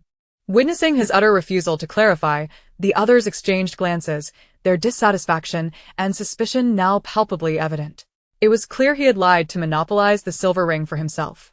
The loyalty of his subordinates began to wane. Yet, mindful of their leader's formidable strength, they, despite their individual thoughts, reluctantly turned to leave. Although their recent actions transpired in the far corner of the mine, the confined space meant that their every move was under the watchful eyes of other players. Thus, the recent developments were not lost on those keenly observing. Decapitating a player adorned with a silver ring would allow one to claim it as a substitute. This method, already attempted by others, had ceased to be a secret among players. Chapter 98. Trouble. The Administrator NPC, wielding weapons exuding both intimidation and lethality, rendered the skillless players hesitant to provoke him. Their only two options lay between the brawny man who had just seized the silver ring from another player and the frail Fang Jiaojiao, who had remained hidden beside the NPC. It was evident who would be the easier target.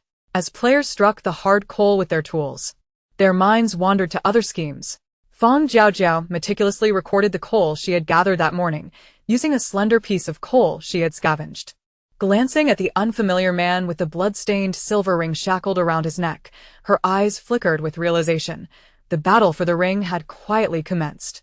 Casting her gaze down at the odd symbols she had hastily filled in on her chart, Fang Jiaojiao found herself curious. With the players sporting black rings now replaced by silver, had their game objectives shifted as well? She adapted well to the lingering glances from those around her. After all, their combined weaponry could hardly withstand a single shot from her. However, when she spied the administrator emerging from the elevator with a basin of familiar slop, her usually robust stomach quivered uncontrollably. It was once again time for a meal. Under the watchful eye of the administrator, she approached the bowl with a stiff smile. Fearing that any hesitation might lead her to forego eating altogether, summoning her resolve, she filled a bowl with the unappetizing mush and forced it into her mouth. The glutinous substance resisted her efforts, clinging obstinately to her throat, prompting her to shut her eyes in anguish as she swallowed, with great difficulty. Only once she had managed to ingest every last morsel did she dare to exhale a sigh of relief and wipe the sweat from her brow. Though she had discovered the previous day that this fare posed no poison, its flavor was undeniably peculiar. She could only wonder which culinary genius had concocted a dish so torturous that it rendered dining akin to consuming excrement. Gazing at the bowl of gooey sludge, her stomach recoiled violently, and she swiftly averted her gaze. This, without a doubt, was the most intense assault she had endured since entering this game world. The dual torment of mind and body was truly harrowing. While Fang Jiaojiao struggled through her meal, the players around her, having starved for a day and night, could only gulp down their saliva. With their collective efforts yielding just enough coal for a meager sip of water, they realized that unless they sought alternative means, sustenance would remain out of reach. Observing Fang Jiaojiao consume her meal heartily, a male player touched the silver ring around his neck, deliberating whether to take a chance. He approached the supervisor holding the bowl and pointed at the silver shackles around his neck, then gestured toward the unfinished food, his meaning unmistakable. The administrator scrutinized the blood-stained silver shackles for a moment before abruptly extending a hand toward him. The male player, puzzled, hesitantly placed his hand in hers. The administrator swiftly dismissed his touch, regarding him with a look of incredulity. When it became clear he did not comprehend, The administrator narrowed her eyes and attempted to offer him a hint. Upon hearing her words, the already bewildered man felt even more lost. What on earth was this individual babbling about? Seeking clarity, he turned his confused gaze toward Fang Jiaojiao, hoping for her guidance. She, however, merely rolled her eyes in disdain and ignored him. His expression darkened at her blatant disregard, and he felt an urge to teach her a lesson about his prowess. The administrator's gaze grew increasingly stern, leaving the befuddled man with no choice but to retreat. Despite his considerable strength, he could not withstand the whip. Seeing the man retreat empty-handed, others harboring similar intentions couldn't help but feel disheartened. With plenty of food still remaining in the basin, and after witnessing the administrator satiate his hunger, Fang Jiaojiao took the initiative to grab the basin and pointed toward the elevator. Nodding in agreement, she proceeded toward the elevator with the bowl in hand. Using the elevator's cover, she stealthily transferred the gooey food into her bowl and stowed it away. With plans to trade the food with other natives, her spirits lifted. Shaking the record sheet in her hand, Fang Jiaojiao felt an unusual sense of ease in this game world. As she observed the players rhythmically striking the coal, she idly tossed stones to pass the time. Just when she thought boredom had reached its zenith, the previously silent elevator suddenly announced its descent. Turning to look, she raised her eyebrows in surprise upon seeing 3 individuals emerge from the elevator. At last, they had found their way here. Indeed.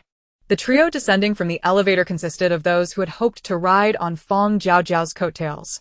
Initially, she had thought these dim-witted individuals would remain lost until the game's conclusion, yet here they were, showing a glimmer of intelligence by managing to arrive. The 3 stepped out of the elevator, their expressions blank, but upon spotting Fang Jiaojiao watching them from a distance, they inexplicably sighed in relief. Finally, they had found the right place. The buzz-cut man, flanked by his companions, marched toward Fang Jiaojiao with an air of aggression. Even from a distance, he could not restrain himself and began to accuse her. "You are truly heartless, woman. To refuse assistance without a second thought. Do you have any idea how much we have suffered to reach this place?" Ignoring the pleas of his companions, the buzz-cut man plopped down beside Fang Jiaojiao and the administrator, taking liberties as if entitled. "Fine, I want to hold it against you. What do you have to eat? Take it out and let us have a bite," said the buzz-cut man nonchalantly, leaving Fang Jiaojiao and the surrounding players, who were secretly eavesdropping, utterly bewildered. Glancing at the eccentric man with mild disdain, Fang Jiaojiao rose to distance herself from the spot. It was best to keep away from fools, lest their foolishness infect her.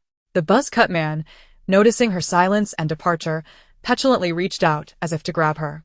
However, before his hand could reach Fang Jiaojiao, it was met with a swift strike from a whip.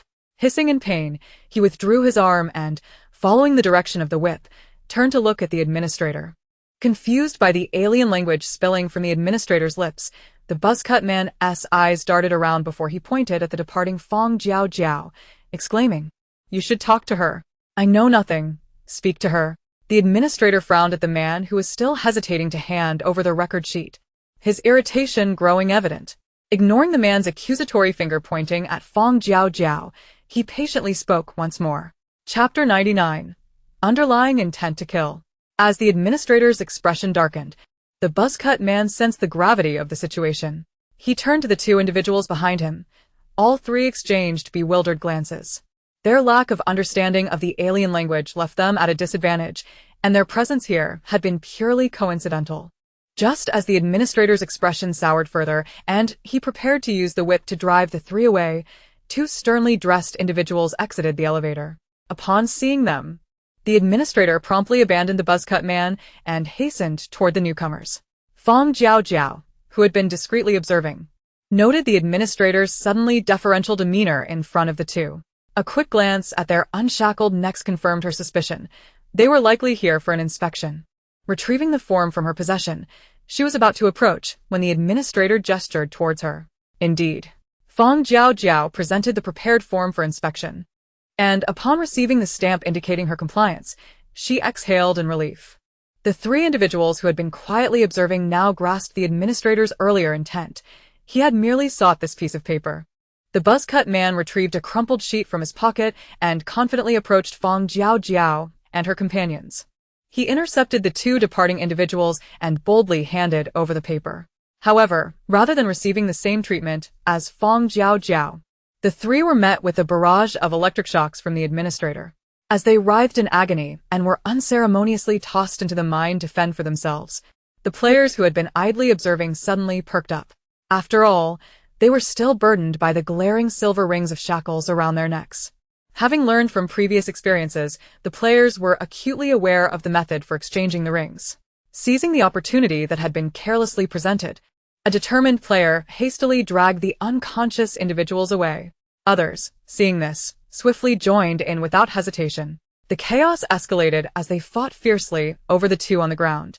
Stripped of their skills, they relied solely on their physical prowess and the mining picks in their hands. Bloodied and battered, they fought fiercely, and amidst the turmoil, the silver rings of shackles quietly changed hands.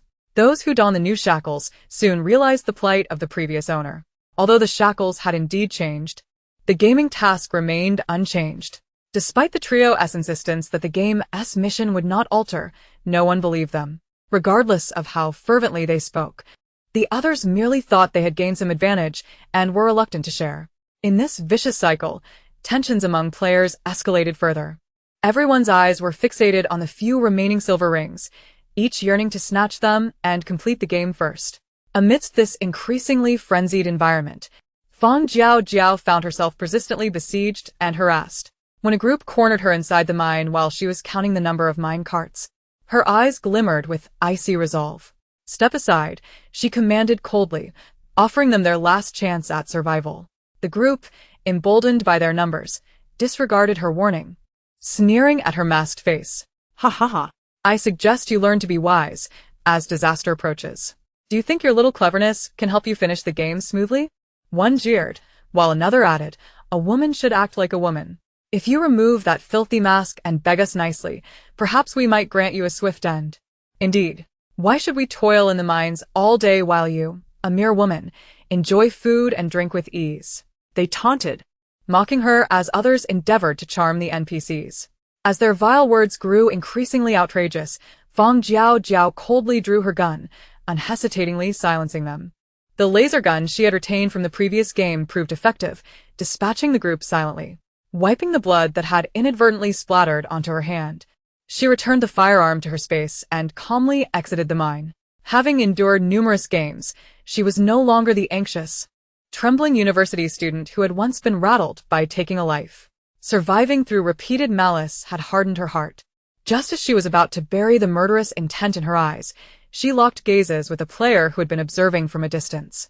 The fierce aura emanating from her and the eerie stillness of the mine behind her extinguished the player's earlier excitement like a fire doused with water. Having quietly dealt with so many, this woman was likely far more formidable than she appeared.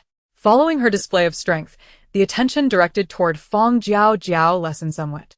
After documenting the day's yield and concluding her tasks, she stepped into the elevator, only to find a familiar female player standing inside. Her gaze swept over the gaunt, pallid face of the woman, lingering on her eyes, which shone brighter than those of others. Fang Jiaojiao felt a twinge of curiosity. This woman had been the first to step forward in the game, sacrificing an arm for a ring, demonstrating courage and decisiveness that left a lasting impression on Fang Jiaojiao. Yet, since entering the game, she had never exchanged a word with her. So what was her purpose in approaching now? Though puzzled, Fang Jiaojiao maintained a stoic expression, showing no inclination to speak first. Aware that Fang Jiaojiao awaited her words, the woman's gaze briefly flickered before her earlier disdain dissipated. Recognizing that Fang Jiaojiao was not easily deceived, she abandoned her initial plan to speak in circles. Raising her head to meet Fang Jiaojiao's eyes directly, she succinctly stated her intent. "Nearly half of the players are eyeing the silver ring around your neck. You must be aware of this. I do not know what cards you hold, but you might not yet realize that many players are concealing their weapons, waiting for the right moment to strike." Fang Jiaojiao's gaze, calm and unwavering, revealed no signs of emotional turmoil as the woman, unwilling to yield, continued her dialogue. "Aren't you afraid they might unite against you? Or do you believe the cards you hold are sufficient to confront all players?" Eschewing the woman's veiled insinuations, Fang Jiaojiao fixed her eyes upon her, disregarding her probing words. "What is your objective?" Chapter 100. No one understands trade better than I do. Fang Jiaojiao, with no intention of engaging in pleasantries, spoke directly, leaving the woman momentarily taken aback. However, she quickly regained her composure, realizing that such tactics would not sway Fang Jiaojiao. She promptly shifted her approach, sincerely articulating her purpose. I know you must have an ample supply of food. Moreover, you will exit the game in 4 days. Yet I must survive for several more days. You are aware that the meager rations provided in this game are utterly insufficient to sustain us until its conclusion. Fang Jiaojiao's eyes remained as tranquil as a still pond, compelling the woman to reveal her most significant card. I possess an item that can help you comprehend the language spoken by the NPCs in this world. Upon hearing this, a faint ripple of intrigue stirred within Fang Jiaojiao's otherwise placid heart. She regarded the woman, who appeared to be gambling everything, yet hesitated to place her trust in her. If you possess such an item, why not keep it for yourself?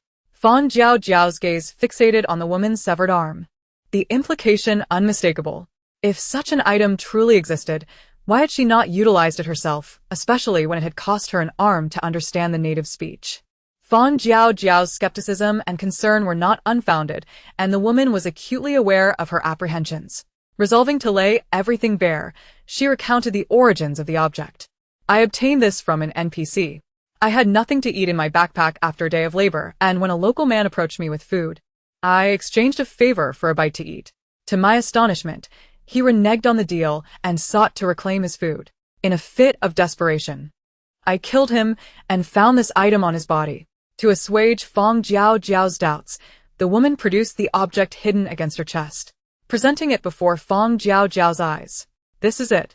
I tested it after acquiring it. Wearing it indeed allows one to understand the NPCs.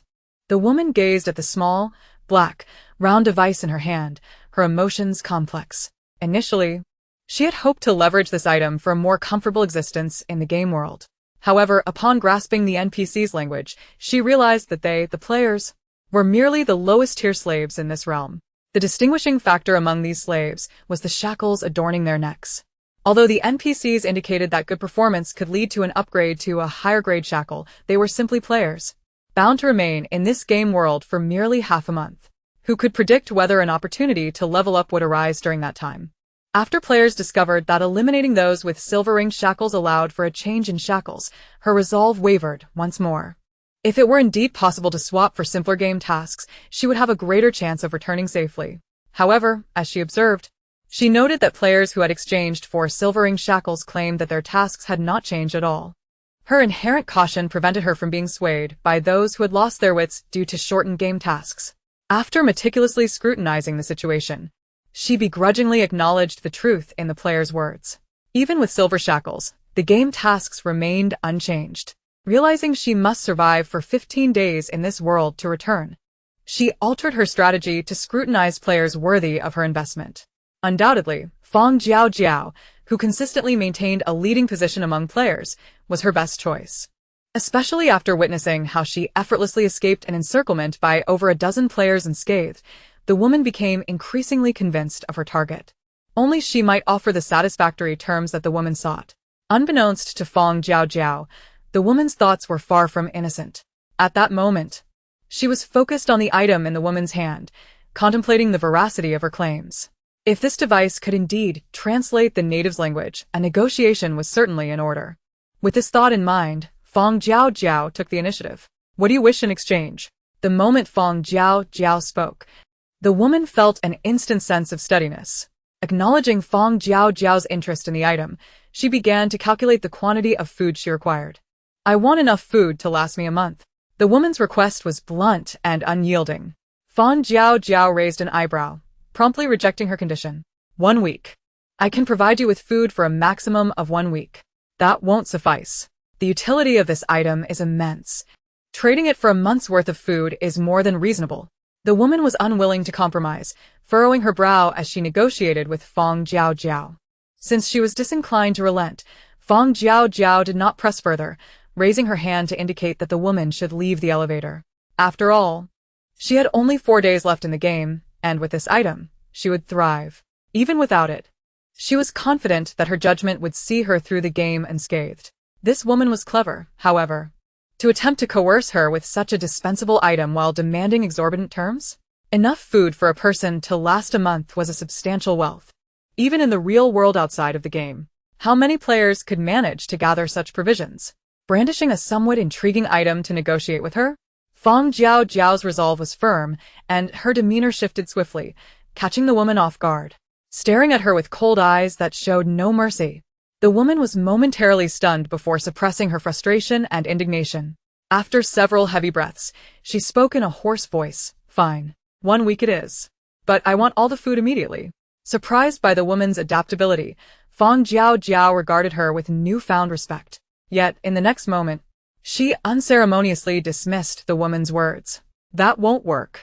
I can provide you half of the food up front, but the other half I will only give once I confirm the item is indeed functional." Fang Jiaojiao's tone remained as calm as ever. However, the woman had already gleaned from their brief exchange that Fang Jiaojiao was a woman of her word, steadfast in her dealings. Thus, after taking a few heavy breaths, she swiftly acquiesced, handing over the item to Fang Jiaojiao.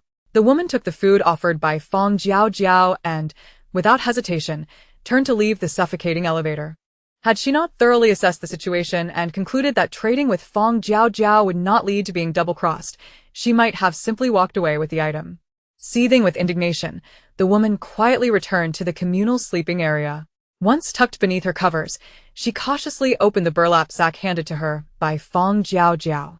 To her dismay, she discovered that it contained nothing but the hard, dark rice cakes distributed as relief food from the real world, intensifying her already pent-up frustration.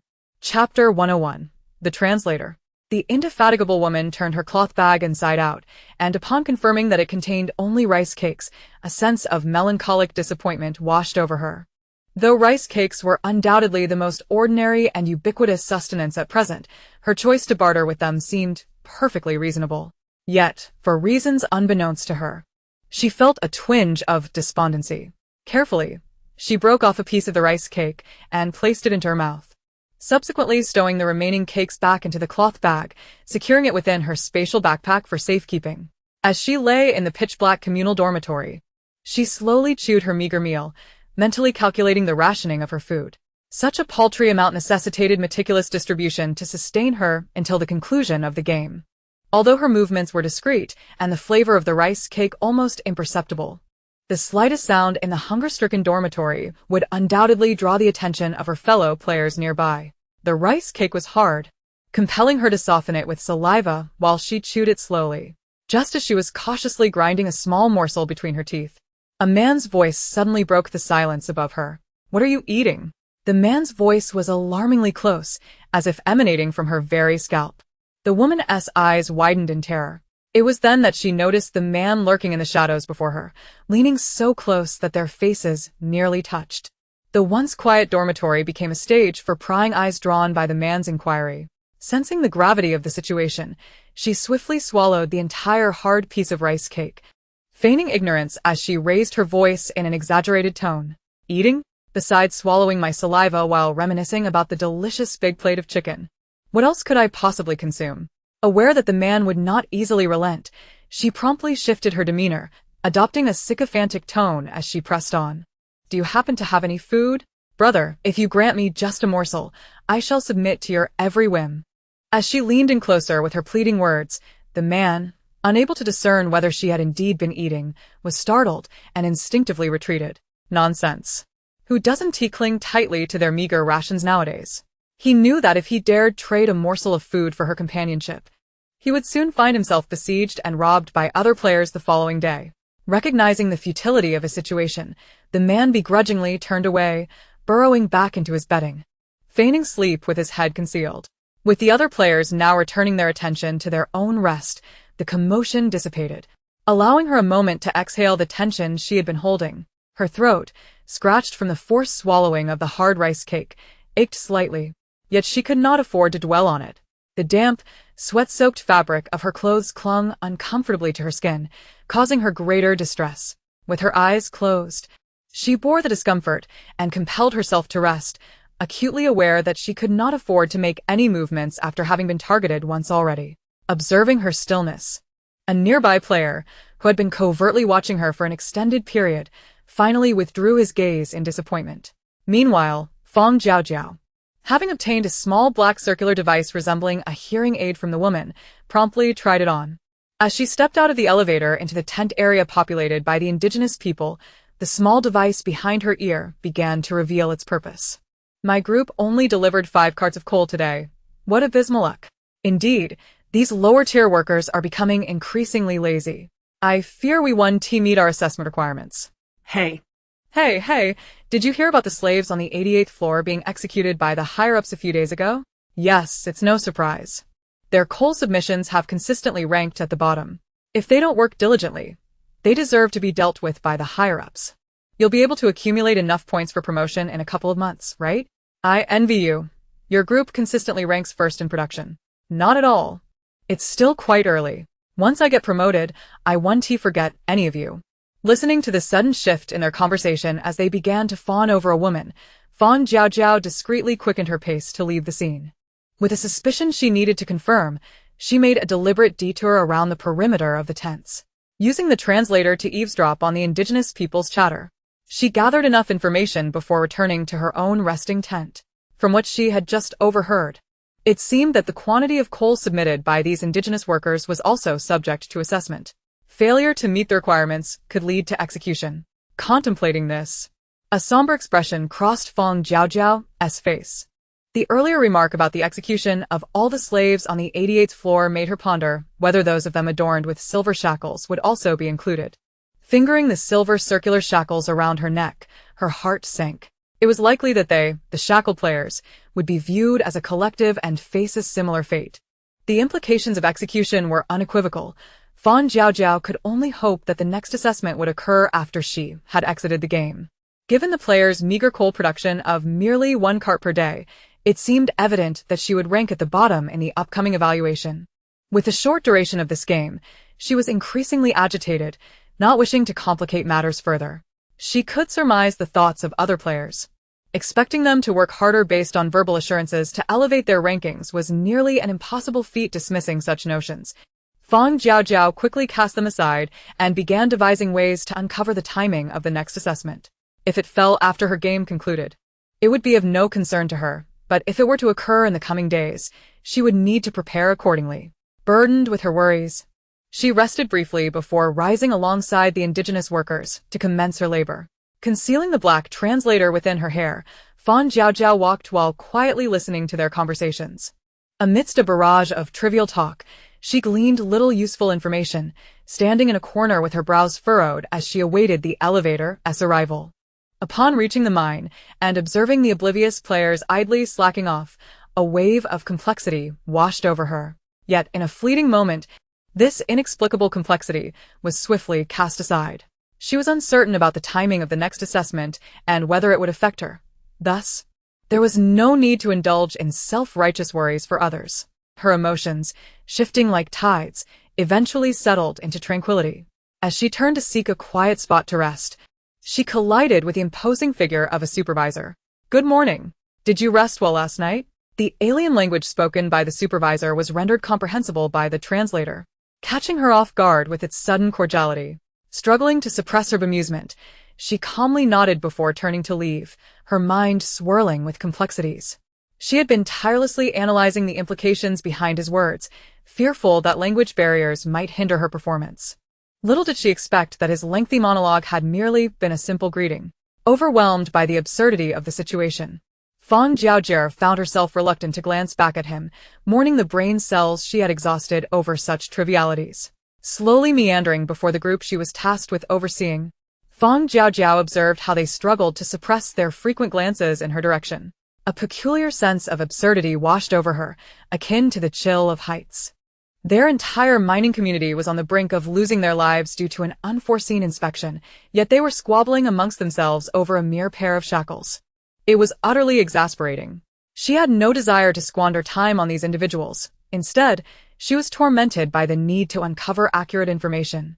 Although this translator enabled her to comprehend the native inhabitant's speech, it rendered her incapable of articulating her thoughts in the language of this world. Despite harboring countless ideas, she found herself unable to voice them. Furthermore, her understanding of the written language was limited to rudimentary numerals, constraining her avenues for information. Unable to inquire or decipher written text, she could only linger among the natives, hoping for a stroke of luck to glean some clues from their conversations. Burdened with her own worries, she had momentarily forgotten about the obligation to provide half of her rations to a woman. It was only when she felt the woman's persistent gaze upon her that the matter resurfaced in her mind. Nodding slightly to indicate her remembrance, Fang Jiaojiao hesitantly added another half rice cake to her pouch as compensation. The day's coal mining had yielded insufficient material to fill even 2 carts. So, each player was only entitled to a sip of water to moisten their throats. Observing the silver shackles around the players' necks silently change hands once more, Fang Jiaojiao understood that the belief regarding the silver rings altering game tasks remained steadfast among the group. Indeed, her suspicions were confirmed. Even when these individuals candidly informed others that switching to silver shackles had not altered their tasks in the least, no one seemed to believe their claims. Having gained a momentary sense of caution from her previous triumph against 10 opponents, Fang Jiaojiao was fortunate. Unlike other silver ring players who found themselves ensnared in sudden ambushes and brutal beatings that claimed their lives, the next player, thrilled to don a bloodied silver ring around his neck, soon found himself the target of others after expressing his painful truth, which fell on deaf ears. After 2 days without sustenance, the players began to exhibit unsteady steps, dragging their weary limbs back to the communal sleeping area for a brief respite. Their eyes, dulled by hunger, incessantly flitted toward the few players adorned with silver rings. As she watched the others gradually depart, Fang Jiaojiao indeed spotted the woman waiting for her again in the elevator. Handing over the prepared pouch of rice cakes, she intended to wander around the natives a bit longer in hopes of gathering information, but was halted by the woman. Upon receiving the pouch and inspecting its contents, the woman could no longer contain herself and called out to the departing Fang Jiaojiao. "Could we perhaps exchange this pouch of rice cakes for something else?" "Something else?" Fang Jiaojiao regarded her with amusement at the woman's audacity. "I have nothing but rice cakes to offer you." Frustrated and unwilling to relent, the woman pressed on. "Aside from rice cakes, the system shop does have those vegetable blocks." As soon as the words escaped her lips, Fang Jiaojiao's expression turned icy. With a piercing gaze, she spoke with a chilling intent. "Wouldn't it be more delightful for you to savor a steaming bullet instead?" As she felt for a handgun in her pocket, the woman's bravado swiftly evaporated, replaced by a cold sweat. The ominous sound of the gun being chambered echoed in the quiet elevator, prompting the woman to flee without a backward glance. Watching her silhouette vanish, Fang Jiaojiao let out a cold chuckle as she returned the firearm to her space. It seemed she had been overly accommodating, allowing every stray creature to attempt to take a bite. The woman's incessant probing had thoroughly irked Fang Jiaojiao, who began to ponder the cost-effectiveness of eliminating her. As the elevator ascended quietly to the tent area, Fang Jiaojiao temporarily set aside her murderous intent and focused on mingling among the natives. She circled the tents, but as people began to retreat into their sleeping bags for the night, her lack of information left her frowning. The figures outside the tents had started to dwindle. Fearing that lingering nearby might raise the natives' suspicions, she reluctantly followed the crowd back into her own tent. Lying in her sleeping bag, sleep eluded her, and just as she was preparing to rise before dawn, hushed voices wafted in from outside. "When do you think we'll receive the results from this inspection? It's making it hard to sleep." "At the latest, in 3 days. After all, there are so many mining sites. Rest assured, while the output from your group may not be the highest, it won't be at the bottom." Their deliberately subdued conversation gradually faded as they walked away, but the news they shared sent a jolt through Fang Jiaojiao, triggering a throbbing headache. The results from the last inspection had yet to be revealed. When was the last inspection conducted? 3 days at most. She hadn't heard any discussions among the natives regarding the execution of the mining layers in the last 2 days. Given their apparent concern, if the results were out, they would certainly be discussing it. The absence of mention regarding which layer faced execution suggested that the results were likely still pending. 2 days prior, yesterday. The results from this inspection could very well be announced today. When did this inspection commence? Was the mining layer the players occupied included in this round of checks? How many of the natives would be dispatched to carry out the executions? Would the weapons in this world be as advanced and deadly as those from the previous world? In an instant, a whirlwind of questions surged through her mind, ignited by the information she had just gleaned. Chapter 103. death approaches. Aware that this hard-earned tranquility was likely to shatter soon, Fang Jiaojiao swiftly began to account for and organize her weapons under the cover of her tent. Only when the sounds of others waking and preparing filled the air did she hastily stow her belongings and make her way to the elevator. Until she was certain that the mining layer she occupied would not face execution, she could not afford to leave carelessly. The silver shackles around her neck were both a restraint and a mark, hindering her ability to blend in with the natives. Typically, the coal miners wore black shackles, while those adorned with silver shackles were statistical officers residing in the tent area. Each mining layer had a limited number of statistical officers, and the conspicuous silver shackles would make it difficult for her to evade capture even if she fled to another layer. Unless Fang Jiaojiao's gaze lingered on the uppermost button of the elevator, one that had been unconsciously overlooked by others as her mind wandered. If she could escape to the top, there was a possibility of surviving the pursuit. With a clatter, the sound of the elevator hitting the ground jolted her thoughts back to reality. Fang Jiaojiao stepped out of the now deserted elevator and made her way toward her workplace. Upon noticing the man who had arrived early to supervise at the mine, she instantly sensed an air of unease emanating from him. Her gaze lingered on the corners of his eyes and the creases of his brow, and she perceived a certain restlessness in his demeanor. Realizing this, her heart skipped a beat, and her eyelids began to twitch uncontrollably. Without hesitation, she swiftly turned back toward the elevator and pressed the ascending button with utmost urgency. As the elevator doors closed slowly, she ascended amidst the curious gazes of the players. The elevator climbed, passing through layer upon layer of the mine. As she caught a glimpse of a group of men in black holding guns descending in the opposite elevator, her heart tightened further. Indeed, the day of execution had arrived. The silver shackles around her neck remained stubbornly in place, regardless of her attempts to manipulate them. Consequently, she could only temporarily conceal them with a nondescript gray cloth she found in her inventory. Her only hope was that these shackles did not possess tracking capabilities.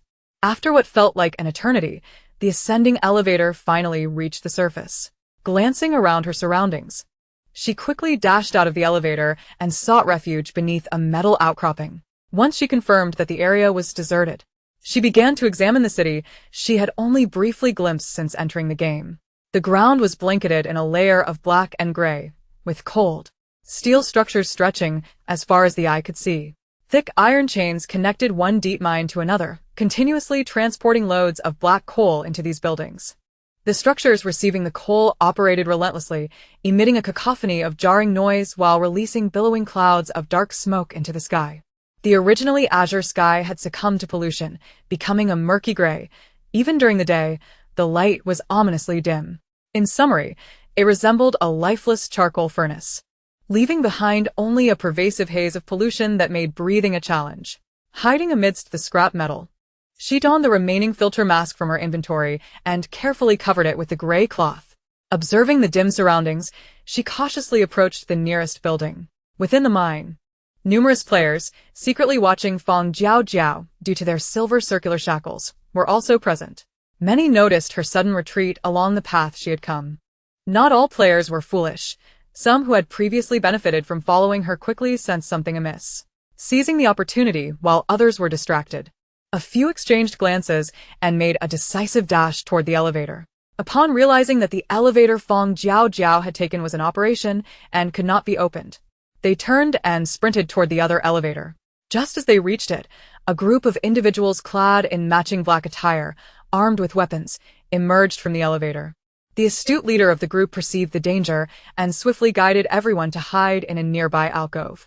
As the armed group moved toward the mine, the players seized the opportunity to slip into the elevator and close the doors behind them. "Brother, which floor are we heading to?" The bewildered youth at the elevator buttons turned to ask, his face reflecting the confusion as he regarded the alien symbols on the panel. The player regarded as the leader scratched his soot-streaked hair, contemplating the continuously operating elevator opposite them.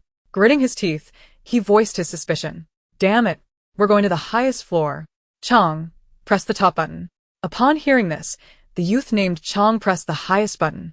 As the elevator began its ascent, gradually distancing itself from the lowest level, the group let out a collective sigh of relief, albeit still puzzled. The urgency that had been building in their chests dissipated, and they turned their inquisitive gazes toward the leader. The leader furrowed his brow, recalling the peculiar group he had seen and Fang Jiaojiao's sudden departure. Don't get angry when I say this, but do you remember the woman who casually strolled out with the NPC while the rest of us were toiling away? Yes. Yes, the youth named Chong replied eagerly. She was the first one to burst out of the container. Exactly, the leader continued. I followed my instincts and led everyone out behind her, which spared you from losing your hands like the others. He surveyed his attentive companions, his expression serious. I sensed something was off about her this time, prompting me to lead everyone away. That woman is frighteningly intelligent. Her abrupt departure surely indicates she discovered something. Coupled with the armed group we just encountered, I can't shake this feeling of unease. As his words settled, a series of dull thuds echoed from the elevator below. The group held their breath, straining to decipher the sound, their surprise palpable. Could it be gunfire? Uncertain glances were cast toward the leader, who furrowed his brow in concentration, making the others' hearts race with anxiety. After a prolonged moment of careful listening, the leader finally spoke gravely. It is gunfire. Chapter 104. A city where humanity is paramount. The man had been a retired soldier in the real world before the catastrophe struck, and upon acknowledging the sound of gunfire, the rest of the group accepted his assertion without question. Gunfire? Why are they suddenly killing? Chong, who had barely survived the previous game by scavenging through refuse, was perplexed. He had been fortunate to find a way to escape the debilitating pain of radiation sickness, spending countless days buried in waste, searching for items to trade for medicine. After finally acquiring the necessary currency for the antidote, he had swiftly returned to his makeshift refuge, only to awaken to the chaos of players being hunted. Having never witnessed murder firsthand, and being merely a high school graduate in the real world, he struggled to grasp the raw malice manifesting before him. His confusion mirrored that of the others in the elevator. Although survival in this game world required hard labor while perpetually hungry, it had not been as perilous as other worlds. The abrupt descent of these NPCs to commit murder, could it be a calculated attempt to capture players, similar to the previous game? Someone voiced this suspicion aloud, and the group, having experienced the previous game's ambush, resonated with the theory. Yet the leader of the group held a different perspective. Everyone was transported in the same container. If they were intent on capturing players, why not imprison them along with the container from the very beginning? After hearing the words of the leading player, a wave of confusion washed over the crowd. Indeed, if they aimed to apprehend players, why not confine all of them from the outset? What could possibly be the reason? Brother? Xiangzi scratched his head in bewilderment, the black dust from his hair cascading down his shoulders with emotion. Under the inquisitive gazes of the others, the leading male player merely shook his head. I do not know. Perhaps that woman possesses the answer. He was referring to Fang Jiaojiao, who had departed earlier. Unfortunately, she had always been solitary and harbored a strong sense of distrust towards other players, with the deteriorating relationships among the players exacerbated by the silver shackles. Even if he wished to befriend Fang Jiaojiao, he could never find an opportune moment. Approaching her without a valid reason might only provoke unnecessary misunderstandings and suspicion. How selfish, Xiangzi murmured in frustration. She could have shared this information with everyone, and we wouldn't be so passively at their mercy. Hearing his naive and simplistic remarks even at this juncture, the leading male player solemnly interrupted him. Xiangzi, you must understand that not everyone is obliged to assist others unconditionally, especially in a game such as this. Observing the defiance in his eyes and the lingering boyishness on his face, the man gently reminded him. Even in the beautiful world before the disaster, there existed ungrateful wretches. How much more so in this game world where everyone is preoccupied with their own survival. She left without warning the other players, just as we did when we escaped. But that's different. There is no difference, the leading male player interjected firmly, his gaze hardening. Xiangzi, confronted with his stern demeanor, sheepishly fell silent. Aware that the man's admonitions were for his benefit, the group collectively refrained from speaking while he solemnly counseled the youth. It was only after their conversation concluded that the others began to divert the leader's attention. Brother, look. It seems we are nearing the ground. Gazing at the ground that was becoming increasingly visible and the gray sky above, the leader furrowed his brow, feeling a twinge of headache. I wonder if we will encounter her, he muttered, troubled. As the elevator came to a halt, the trace of worry on his face quickly dissipated. With a turn, he transformed back into the reliable leader everyone depended upon. Meanwhile, Fang Jiaojiao, who was being closely monitored by the group, stealthily infiltrated the dark building before her. After cautiously circumventing several large doors, she finally discovered a secluded and quiet small entrance. Suppressing her excitement as she slipped inside, pressing against the shadows, she maneuvered past stacks of steel to the entrance, peering through the slightly ajar door. The scene within, ablaze with fire, momentarily took her by surprise. Several tons of heavy barrels were neatly stacked in a gigantic furnace, while a conveyor belt, constructed by human hands, continuously delivered coal into the massive furnace. As the coal was fed into the furnace, it ignited into towering flames, releasing searing heat. The individuals standing at the forefront of the furnace succumbed to the intense heat, collapsing to the ground, yet those merely a step behind remained unfazed, as though they had grown accustomed to such conditions, mechanically shoveling coal into the furnace without pause. The flames within the furnace burned fiercely at their peak, and the shovels in the workers' hands seemed glued to them, never relinquished. After quietly absorbing the entire scene within the building, she stealthily retreated through the small door. Fang Jiaojiao cautiously explored several similarly dark and perpetually operating buildings, noting a commonality among them. They were all reliant on coal for continuous smelting processes. Moreover, it became evident that the towering structures, tirelessly producing goods, were supported by human labor. Miners and smelters, this world was far more ordinary and unadorned than Fang Jiaojiao had imagined. Understanding what was likely transpiring within those smoke-emitting buildings, she circumvented the visible production facilities and began searching for distinct high-rise buildings. Since the development of production in this world depended entirely on human effort, these individuals must have had places to reside and live. Fang Jiaojiao's objective was precisely these indigenous gathering places, their living quarters. To evade execution and conceal herself, potentially still bearing shackles with tracking capabilities, she would need to blend in among the local populace. Moreover, she had a valuable ally. Fingering the black translator hidden beneath her hair, she silently smirked. Little did she expect that this seemingly inconsequential device would prove so beneficial. If that woman, who was ever vigilant, realized the utility of this gadget, would she regret it bitterly.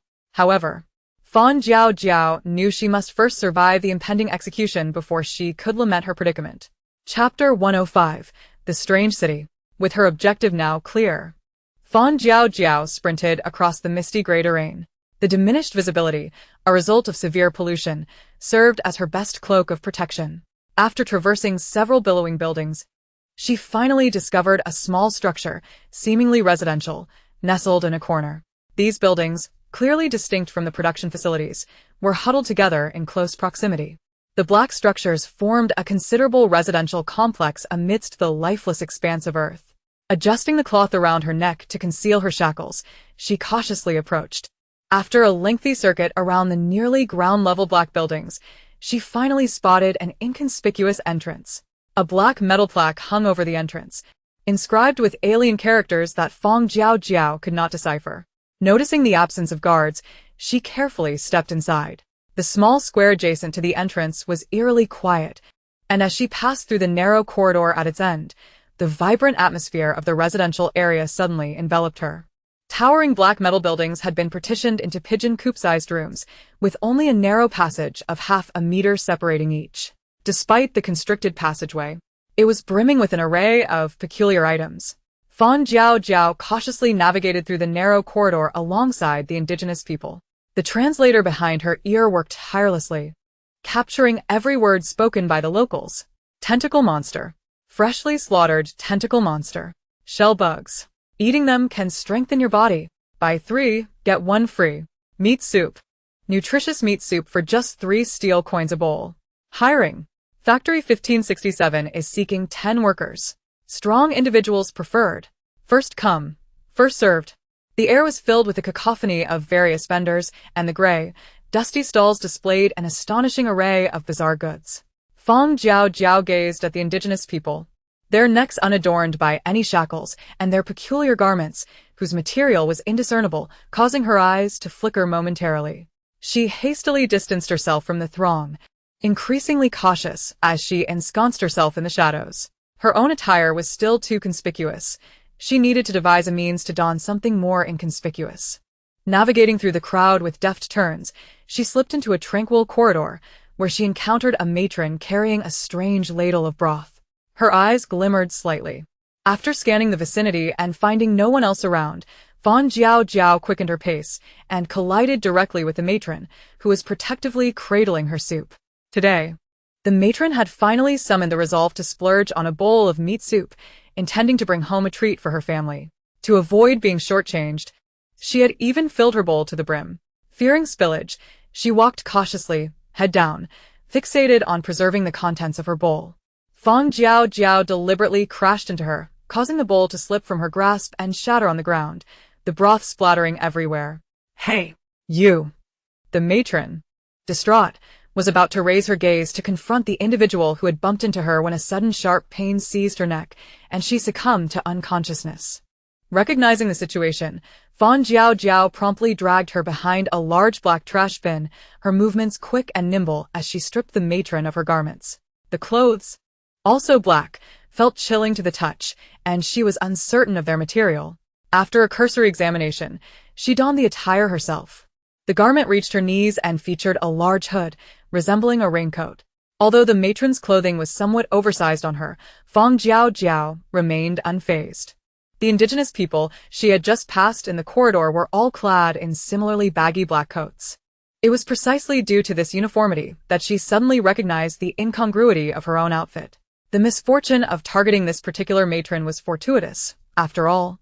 She had encountered Fang Jiaojiao in an empty corridor, her head bowed and eyes averted throughout their encounter. Though her face was obscured by a filtering mask and gray cloth, it was prudent to minimize detection.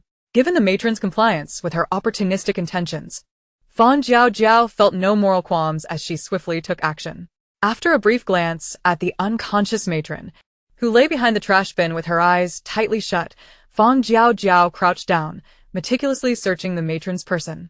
Upon successfully retrieving several black coins from her bosom and shoes, she made her departure. This world was indeed peculiar. Not only were the buildings cloaked in black, but even clothing, utensils, and currency possessed a dark metallic sheen. As she examined the coins adorned with strange symbols, Fang Jiaojiao lifted her gaze to the overcast sky. Stepping forward in her ill-gotten black attire, blending seamlessly into the murky surroundings. With the concealment of her new garments and a handful of currency, she navigated effortlessly among the indigenous populace. Utilizing her translator, she perused the bustling market stalls and soon grasped the value of the currency in hand. However, a pressing issue weighed heavily on her mind. The residences in this place were singularly assigned, devoid of any concept of rental accommodations or hotels. It appeared she would need to make do outside for the night. As she gleaned necessary information from the conversations of the indigenous people, a few who had previously sprinted ahead in her wake remained aimlessly in flight. "Brother, where are we going?" Qiangzi, unable to contain his anxiety, inquired cautiously. Having evaded the looming buildings for several hours after emerging from the elevator, they found themselves surrounded by towering, smoke-spewing edifices and treacherous, mining pits. Their leader had been guiding them away from these structures, yet this desolate expanse offered no alternatives. Qiangzi, youthful and impatient, echoed the confusion felt by the other team members. The leader, pressing his dry lips together, surveyed their surroundings with a furrowed brow. Realizing they had strayed far from the black edifices, he finally led the group to a cluster of discarded materials, where they began a brief respite under the cover of debris. Once seated, the leader did not immediately respond to Qiangzi's inquiry. Instead, he retrieved the last remnant of food from his spatial backpack, a mere half of a rice cake, and carefully divided it among the group.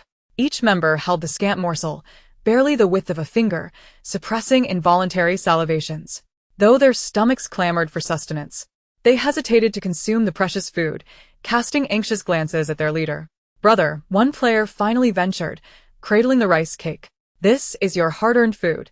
You need not share it with us." "Indeed, brother," Qiangzi added, swallowing hard, yet he extended the rice cake back to the man. "You should eat it. I am not hungry." However, just as the words left his lips, his stomach audibly protested, causing a blush to rise to his cheeks. The leader chuckled softly at him before turning his attention to his steadfast companions, speaking earnestly, "Eat. Only with strength can we persist." Seeing their lingering reluctance, he shared his concerns and speculations aloud. We do not know if these devices on our necks have tracking or explosive functions. If the NPCs can locate us through these, we may yet face another fierce battle. He took a small piece of the rice cake, chewing it thoughtfully, while irritably tugging at the shackles that bound his neck. Once, he had yearned to wear such a device to enter the game, but now, for the sake of survival, he found himself ensnared by it. What a damned game. Upon hearing their leader's words, the group comprehended their precarious situation. Silently, they consumed the meager rice cakes, their hearts devoid of joy despite the hard-won food. All right. Let us move, the leader proclaimed. After a brief intermission, they set forth once more, this time enveloped in a silence that rendered the group mute. Players who had managed to escape to the surface could still cling to life for a time, but those who remained trapped within the mines were less fortunate. When a squad armed with firearms arrived, the supervising NPC found himself momentarily frozen in place. Realizing that his fate was sealed, the usually stern man lost all color in his face. The reaction of the NPC left the miners bewildered and perplexed. As they witnessed the administrators had been blown off, confusion and shock spread among the players. What is happening? A coup? Are we being betrayed by our own? Yet, there was little time for contemplation. After the administrator's swift execution, the bewildered players found themselves next in line. The ominous barrel of the gun was aimed at the players, rendering them nearly devoid of any hope for survival as their skills were incapacitated. The sound of gunfire mingled with the frantic cries for escape echoed through the depths of the mine. The native inhabitants of the upper levels of the mine, upon hearing this commotion, instinctively slowed their movements and listened intently. The silver-ringed shackled slave responsible for recording the proceedings angrily lashed out with his whip at the lagging subordinates, muttering urgent accusations and curses under his breath. Damn it, do you intend to be executed like them by not working properly? The words of the silver-ringed recorder sent a shiver through the coal-mining subordinates. The persistent gunfire spurred them to hasten their tasks, for they too feared execution during the next inspection.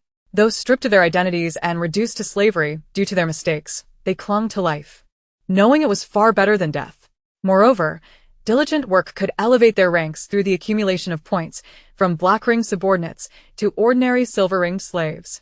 With a stroke of luck, they might even ascend to the status of lower-tier workers, which would not only allow them to return to the surface, but also enable them to earn points and reunite with their families. The aspiration for advancement drove them to toil relentlessly, the tantalizing vision of a better future dangling before them like a carrot tied around a donkey's neck, extracting the last vestiges of their value. Amidst the chaos of gunfire, a woman, covered in coal dust and clad in black, stealthily slipped out from a corner of the mine. Throughout the day, she had been on edge, fearing retaliation from Fang Jiaojiao. To her surprise, after a morning spent in anxiety, she found that Fang Jiaojiao had not come to work, but rather a group of armed NPCs had arrived.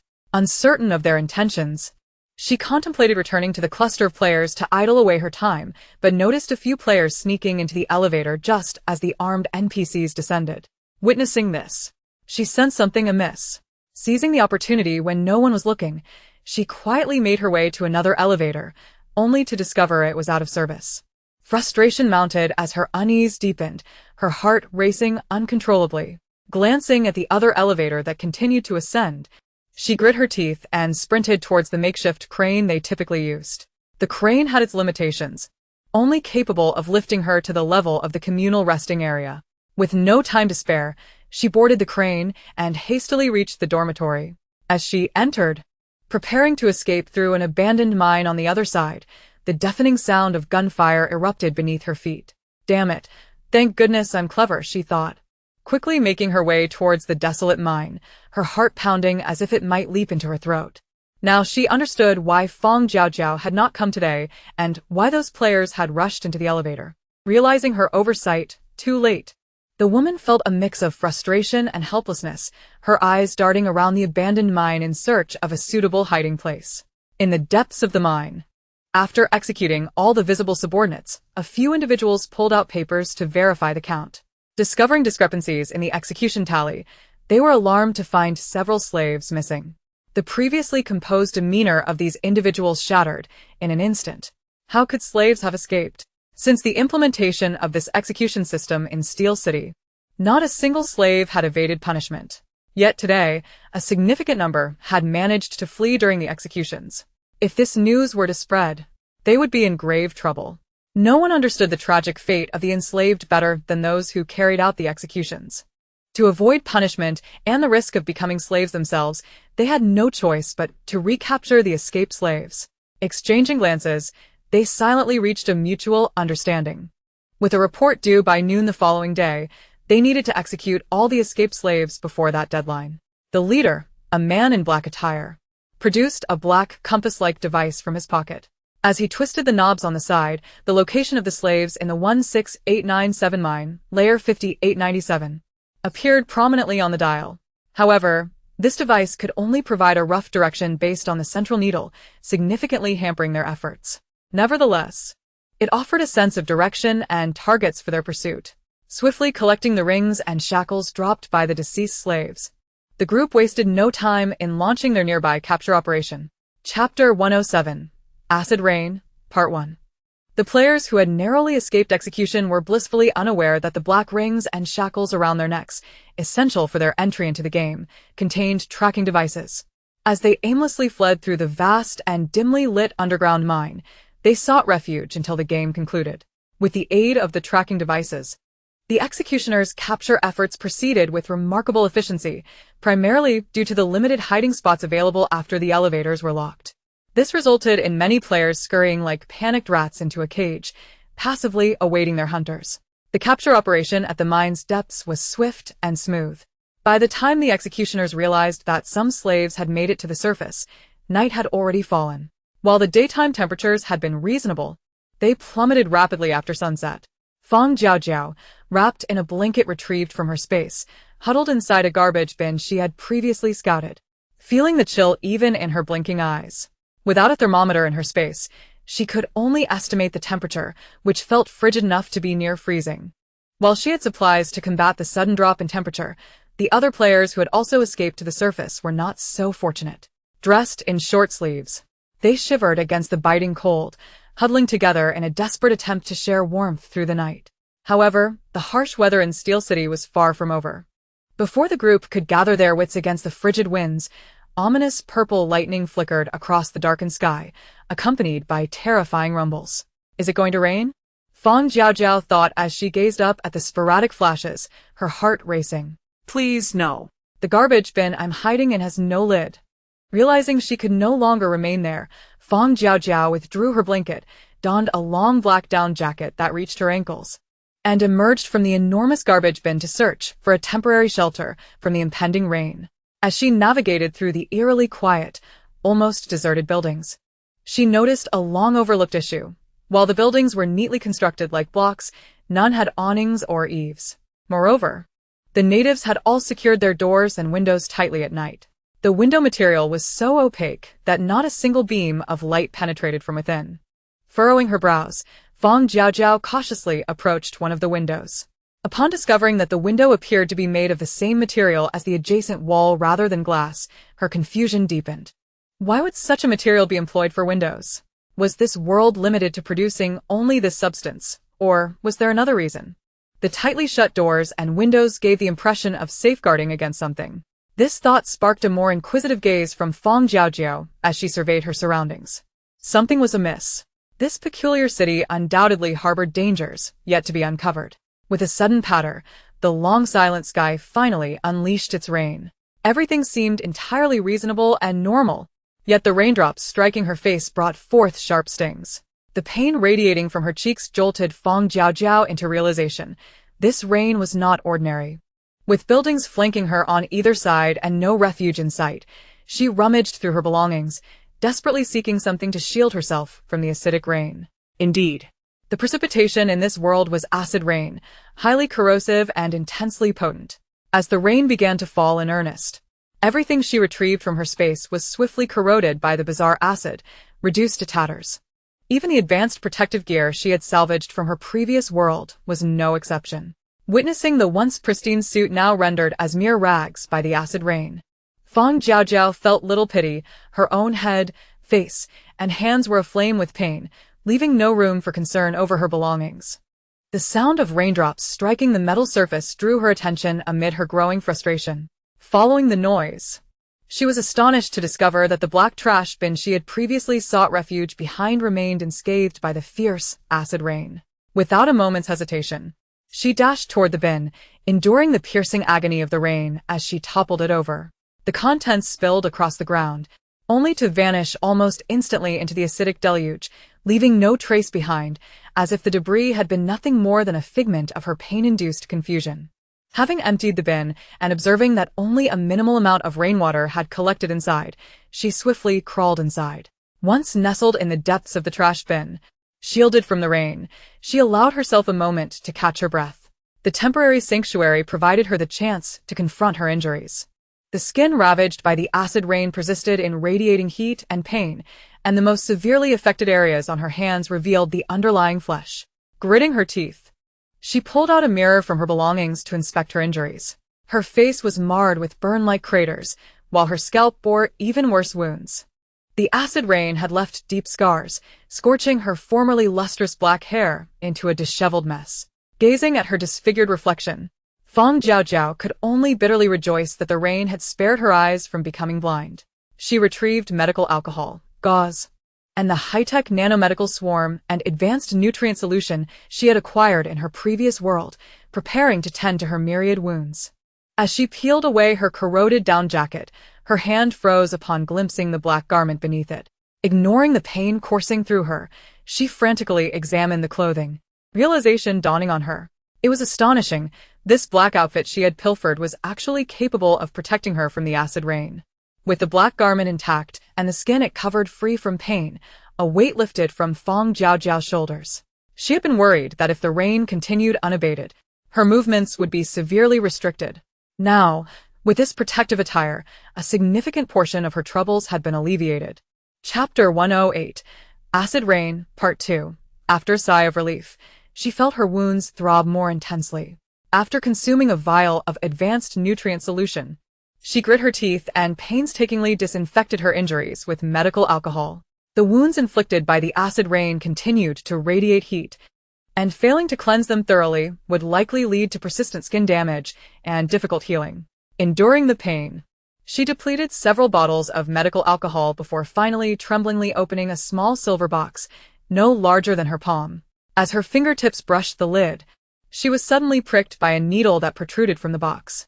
Having grown numb to pain, she watched as the box slowly opened, releasing a swarm of tiny blacks that hovered around her, scanning her before extending their stingers toward her. Despite being pricked by countless minuscule bee-like needles, she only felt a tingling itch at her wounds. The nearly invisible nanomedical swarm busily attended to her for nearly an hour before exhausting their supply of medicine and tumbling to the ground. After this hour of treatment, the burns on her body began to heal rapidly, except for the more severely injured areas on her scalp and palms, which bore shallow scars yet to form scabs. The rest of her wounds had developed brown crusts. Witnessing the unexpectedly remarkable healing effect, Fang Jiaojiao felt both exhilaration and regret. She was thrilled by the prospect of replicating such an efficient medical swarm for future use. Yet, she lamented that had she known the utility of the items from the desolate star earlier, she would have raided the old man's shop sooner. Given the countless holes in that old man's body, he certainly possessed treasures far beyond what she had encountered. Regrettably, what was lost could not be reclaimed. But in this world, there were ways to recover. Gazing at her acid rain-resistant clothing and the miraculous material of the trash bin, Fang Jiaojiao seemed to awaken to a realization. Swiftly retrieving an electric razor, she shaved off her ragged hair, accepting her scarred reflection in the mirror with surprising composure. Wrapping her head and face in black fabric, leaving only her eyes exposed, she donned her black raincoat and secured the hood atop her head. Excellent. Now, she merely needed a pair of boots to shield her from the rain. Eyeing her newly donned trousers, she raised an eyebrow. Had she known, she would have stolen a larger garment to cover her legs as well. Discarding her old clothing and empty alcohol bottles from the trash bin, she watched as they dissolved rapidly in the increasingly heavy acid rain. However, she still could not fully relax. 2 days remained. She hoped this dark, treacherous game world would not present any further complications. Brother? Qiangzi, racked with pain, managed to open one eye and hoarsely called for his teammates. Seventh brother? Xusui? Vanye? Is everyone all right? Xiangzi felt a mixture of fear and urgency. As the night grew colder, his group huddled together, barely managing to drift into a restless slumber. However, when he awoke once more, he was engulfed in excruciating pain, unaware of what heavy object lay upon him, weighing him down to the point of gasping for breath. His calls went unanswered, intensifying the panic within. Brother? Brother. Where are you? Brother. No matter how loudly he cried out, silence reigned in response. The relentless agony coursing through him heightened his anxiety, and inexplicably, a surge of strength erupted from his body, which had previously felt weak from pain. Gritting his teeth, he managed to heave the heavy weight off him, struggling to sit up. Once the burden was lifted, however, a wave of unbearable pain surged from his back. Clenching his jaw against the torment, he forced his one functioning eye open, straining to survey his surroundings. To his horror, he discovered that it was raining, and he had unwittingly found himself in a small pit. The obstruction of his vision with one eye was disorienting. When his gaze shifted behind him, and he finally discerned the source of the weight that had pressed down on him, he felt as though his very soul had been siphoned away, collapsing back into the pit. The heavy burden was none other than them. As he beheld the grotesque, decayed corpses behind him, viscerally disfigured and unrecognizable, his throat constricted, and he was overtaken by uncontrollable dry heaves. The rain pounding upon him grew increasingly painful, and in his agony, Xiangzi crawled beneath the pile of bodies, racked with involuntary retching, tears streaming down his face. Brother, brother. The acidic rain fell incessantly, and in the desolate expanse of blackened earth, he found no refuge from the downpour. The corpses of his brothers rotted in the rain, their flesh and innards disintegrating, splattering upon his face, further provoking his painful retching. He did not wish for this. He could not bear it. His tears blurred his already obstructed vision, bringing him to the brink of despair. His brothers had perished to protect him. He did not wish to resist them, nor to resent them. He felt he should not behave in such a manner. Never before had he witnessed such a gruesome scene, and the physiological reflex of retching only served to amplify his already profound guilt. Weak and defeated, he collapsed to the ground, suddenly grappling with the perplexing question of why he had managed to survive. He was so ungrateful, so heartless. How could he vomit in the face of his brother's selfless act of saving his life? What right did he have to continue living, this cowardly and ungrateful wretch? His gaze, vacant and lifeless, extended towards the raindrops, while the uppermost layer of bodies began to succumb to the corrosive rain, disintegrating into a soupy mess. A solitary eyeball rolled down to his side, its grayish-white iris fixating upon his expressionless face, devoid of any will to survive. Under its gaze, Xiangzi's outstretched hand trembled with an unfamiliar sense of guilt. He collected the eyeball and cradled it close, an unusual and eerie glimmer igniting in the depths of his previously vacant eyes. I will obey you, brother. I will listen. He curled into a ball, seeking refuge at the bottom of the pile, desperately attempting to shield himself while obsessively clutching the lifeless eyeball. This relentless and hasty acid rain had dealt a harsh blow to the unsuspecting players. Those who sought refuge in factories, hoping to escape the caustic downpour, were mercilessly gunned down by the approaching executioners. Meanwhile, the players who stubbornly chose to remain outside, braving the elements, appear to have caught the executioners off guard, who now seemed oddly relaxed. The acid rain season in Steel City had a record of persisting for 3 uninterrupted months. The fleeing slaves hoping to survive this deluge were indulging in a mere fantasy. Chapter 109. You have your pursuits. This rain had effectively alleviated the immediate concerns of the executioners. Initially, they had feared that the number of escaping slaves was too great, and they would not be able to apprehend and execute them in time. With the onset of the acid rain season, any slave that had fled to the surface without the special rain gear provided by Steel City was doomed to perish. A heavy weight was instantly lifted from their hearts. After donning their special rain gear, they began to follow the directional gauges to retrieve the slave shackles. As the executioners collected the fallen rings and shackles from the deceased slaves, Fang Jiaojiao, clad in her rain gear, had already cleared every trash bin in the residential area into her space. With her raincoat hood shielding her, she swiftly navigated the corridors, her feet clad in makeshift iron boots crafted from discarded cans. By the time she had scoured this densely populated area, her space had accumulated over a dozen large, black iron barrels. These barrels, made from an indeterminate material, were surprisingly resilient against the harsh, acid rain. Fang Jiaojiao, learning from her experiences, chose to be prudent and not return empty-handed, stowing every last trash bin into her space. After all, her space was ample enough to accommodate several large barrels. Perhaps due to the rain, by 8 in the morning, the skies over Steel City had taken on a murky brightness. Observing the relentless downpour and the sparse presence of the indigenous people in the corridors, Fang Jiaojiao furrowed her brow slightly. With fewer natives venturing out due to the rain, it would seem highly conspicuous for her to be wandering the streets in such weather. As she cautiously traversed the open corridor, her peripheral vision caught sight of a middle-aged man standing alone in an open door on the first floor.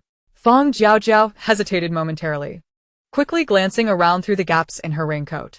She noted that the surrounding houses were all tightly shut. Changing her course, she headed directly towards the only open door. The man had awakened early, peering outside at the weather. Realizing that the rain would likely persist, he intended to return inside to put on his protective gear.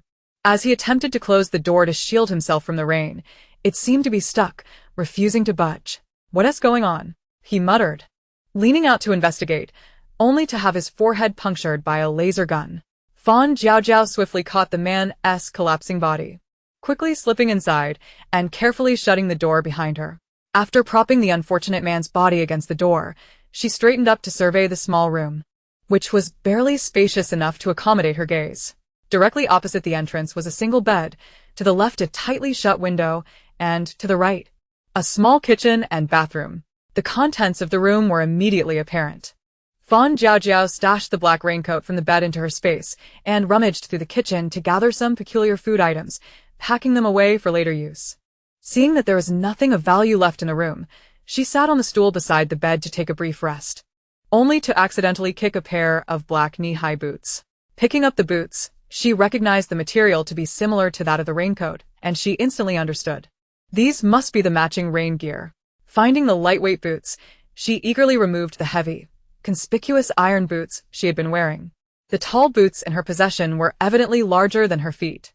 After donning a pair of cloth shoes, Fang Jiaojiao managed to wedge her feet into the boots, preventing them from slipping off. Dressed neatly and seated on a chair to catch her breath, she gazed at the unfortunate native by the door, who bore a ghastly wound on his head, her eyes betraying an eerie calmness. After enduring several rounds of harrowing games, perhaps her heart was no longer as pure as it had once been. At present, her sole concern was to ensure her own survival, no longer indulging in thoughts beyond that necessity. It was also unfortunate for the men who encountered her. Her entry into the apocalyptic game marked a stroke of bad luck for them as well. A sleepless night had rendered this makeshift shelter relatively safe.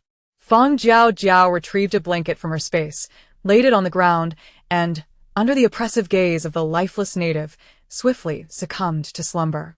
Meanwhile, the executioners, who had initially enjoyed the leisurely task of collecting shackles, found themselves in a state of urgency. Though the majority of the slave shackles had been reclaimed, a few locations remained stubbornly mobile amidst the acid rain. With the deadline for their report drawing near, they pressed on relentlessly. These wretched slaves had somehow managed to survive in the corrosive downpour. The executioner, exhausted from a night of running, gazed at the constantly shifting positions on the tracking device, feeling a mixture of shock and irritation. If this continued, they would likely be condemned to the status of lowly slaves themselves. A change was necessary. They needed to recover those shackles that had remained stationary. Frowning, the lead executioner resolved to forego chasing after the fleeing slaves and opted instead to collect the shackles beside the deceased slaves.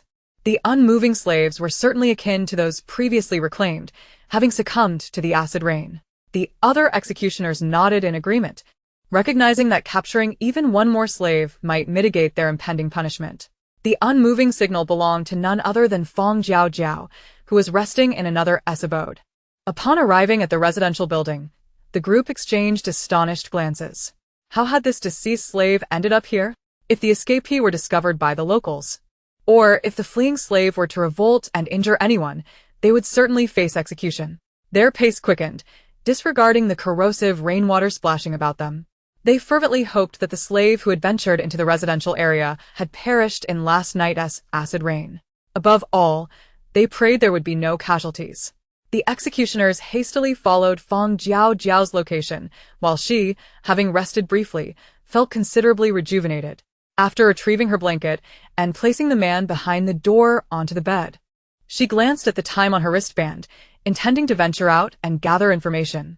The key to the room, pilfered from the man's pocket, was already stowed away in her space. Fang Jiaojiao planned to periodically exit and observe her surroundings, ensuring she neither drew too much attention nor remained cooped up, utterly oblivious to the world outside. Cracking the door open cautiously to survey the area, she quickly slipped out when the coast was clear. As she rounded the left side of the building, she collided headlong with a group of hurried individuals. Chapter 110. I have my own thoughts. Upon noticing the gun barrels beneath their raincoats, Fang Jiaojiao's heart momentarily skipped a beat. A glance at the peculiar device held by the leader sent a chill racing down her spine. Without a moment to spare, she suppressed her rising anxiety and calmly glided past the group, her steps steady and composed. Upon turning into another alley, she accelerated her pace, ensuring she lost them entirely. The device in that man's hand was undoubtedly a tracker. How else could they so directly pursue her just moments after she had occupied that dwelling? It seemed she could not return there. She wondered how precise the tracking device was and whether they had realized she had already departed. Continuing to circumnavigate the alley, her eyes, shielded by her hat, darted about in constant vigilance. Since emerging from the mine, she had familiarized herself with the surrounding architecture.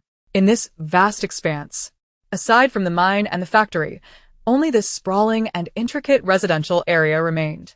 If she left this place, she would find herself exposed in the open, desolate black terrain. Although the outside was vast, it offered no refuge or concealment. If those individuals followed the tracker and located her, it would merely be a matter of time. The residential area, however, was a labyrinth, crowded and complex. It provided numerous hiding spots. Moreover, observing the natives clad in dark rain gear beginning to emerge from their homes, she noted the narrow passageways becoming increasingly congested, a slight smile curling at the corners of her mouth beneath the fabric. Blending seamlessly into the throng of natives garbed in similar black rain gear, Fang Jiaojiao felt like a drop of water merging into the ocean. This made the executioners, who could only rely on the tracker to gauge the general vicinity of the slave, break into a sweat. They had initially succeeded in locating the slave's vicinity, but in the blink of an eye, the slave's position had inexplicably shifted. Armed with the tracker, they quickly regained a general direction. Yet, as they scanned the passageway, all they saw were identical raincoats, making it impossible to discern where the cunning slave had concealed herself. Time trickled away, and the executioners, led in circles by Fang Jiaojiao, were increasingly agitated. Listening to the urgent prompts from their superior over the communicator, they reluctantly prepared to face punishment. Unbeknownst to Fang Jiaojiao, the few executioners who had come searching for her had not left. At that moment, she was happily linked arm in arm with a kind-hearted aunt as they ambled together. She owed her gratitude to the translator acquired from the woman in the mine. Eavesdropping on the aunt's conversation with others at the corner, she learned that they were headed out to shop. Deliberately bumping into her arm and employing hand gestures and tearful eyes, she successfully convinced the soft-hearted native aunt that she was a mute in need of assistance. By gesturing and indicating her own intentions to purchase items, she managed to secure the aunt's companionship. Fang Jiaojiao was not insistent on clinging to this native. Rather, she feared that her aimless wandering might inadvertently lead her back to those hunting for her. Passing by them repeatedly would raise undue suspicion, and with the native's cover, she would have more time to react. It must be said that Fang Jiaojiao's approach was astute. When the executioners reported their failure to apprehend the fleeing slave in time, they were met with severe reprimands from their superiors. It was crucial to note that since the implementation of the rigorous and comprehensive system in Steel City, such disturbances had never occurred. The slaves of Steel City were all exiles cast aside for their transgressions. If news of their escape were to reach the public, the deterrent power of Steel City's stringent regulations would be irrevocably compromised. Several executioners, responsible for causing severe adverse consequences, were killed on the spot, while a secret manhunt order awaited the fleeing slaves led by Fang Jiaojiao. Each team assigned the task of capturing the runaway slaves was equipped with a tracking device. Amidst this extensive pursuit, the players, desperately struggling under the acid rain, were rapidly being executed. In merely a few hours, only 3 players remained unseized. After finishing her shopping with her aunt, Fang Jiaojiao was enthusiastically dragged by her to explore several hidden shops within residential areas. Upon exiting the last store, she realized that her remaining currency had nearly been spent. As she and her aunt exited, their arms loaded with goods, she immediately sensed something amiss in the street. The sudden increase in law enforcement officers caught her aunt's quiet murmur, piquing Fang Jiaojiao's alertness. Observing the firearms in their hands and that familiar circular device, she felt the weight of scrutiny upon her position as it was surveyed by no fewer than 10 individuals within that brief minute. Perhaps due to the apparent intimacy of Fang Jiaojiao and her aunt, arm in arm with their bulging bags. The enforcers' gazes swiftly shifted from her to the solitary individuals standing nearby. Their sharp eyes lingered on the necks of those alone, conducting covert checks according to the tracking device's readings. This could not continue. As Fang Jiaojiao ambled past a few of them, still linked with her aunt, a taut string in her heart began to loosen slightly when they had moved half a meter away without pursuit. It seemed the tracking devices in the hands of these natives were not particularly precise. This presented her with a sliver of opportunity. In the span of just a few steps, Fang Jiaojiao swiftly devised a strategy in her mind. Parting ways with her reluctant aunt at a corner, she tossed the items protected by her raincoat into her space, then slipped into an unlocked residential building. Ascending the staircase rapidly to the top floor, she observed the gathering law enforcement officers heading towards the building a mere 10 minutes later, a smile gracing her lips. Just as anticipated. If the tracking devices merely indicated a general location, then this building likely fell within their range. To ensure they would not let any chance slip by, they would have to search the entire building room by room. By the time they reached the top floor, she would leap from the window to another building. Fang Jiaojiao turned to the ventilation shaft left open at the top of the stairwell, rummaging through her space for usable tools. Although the ventilation shaft was a bit high, she could easily elevate herself by releasing a piece of furniture from her space.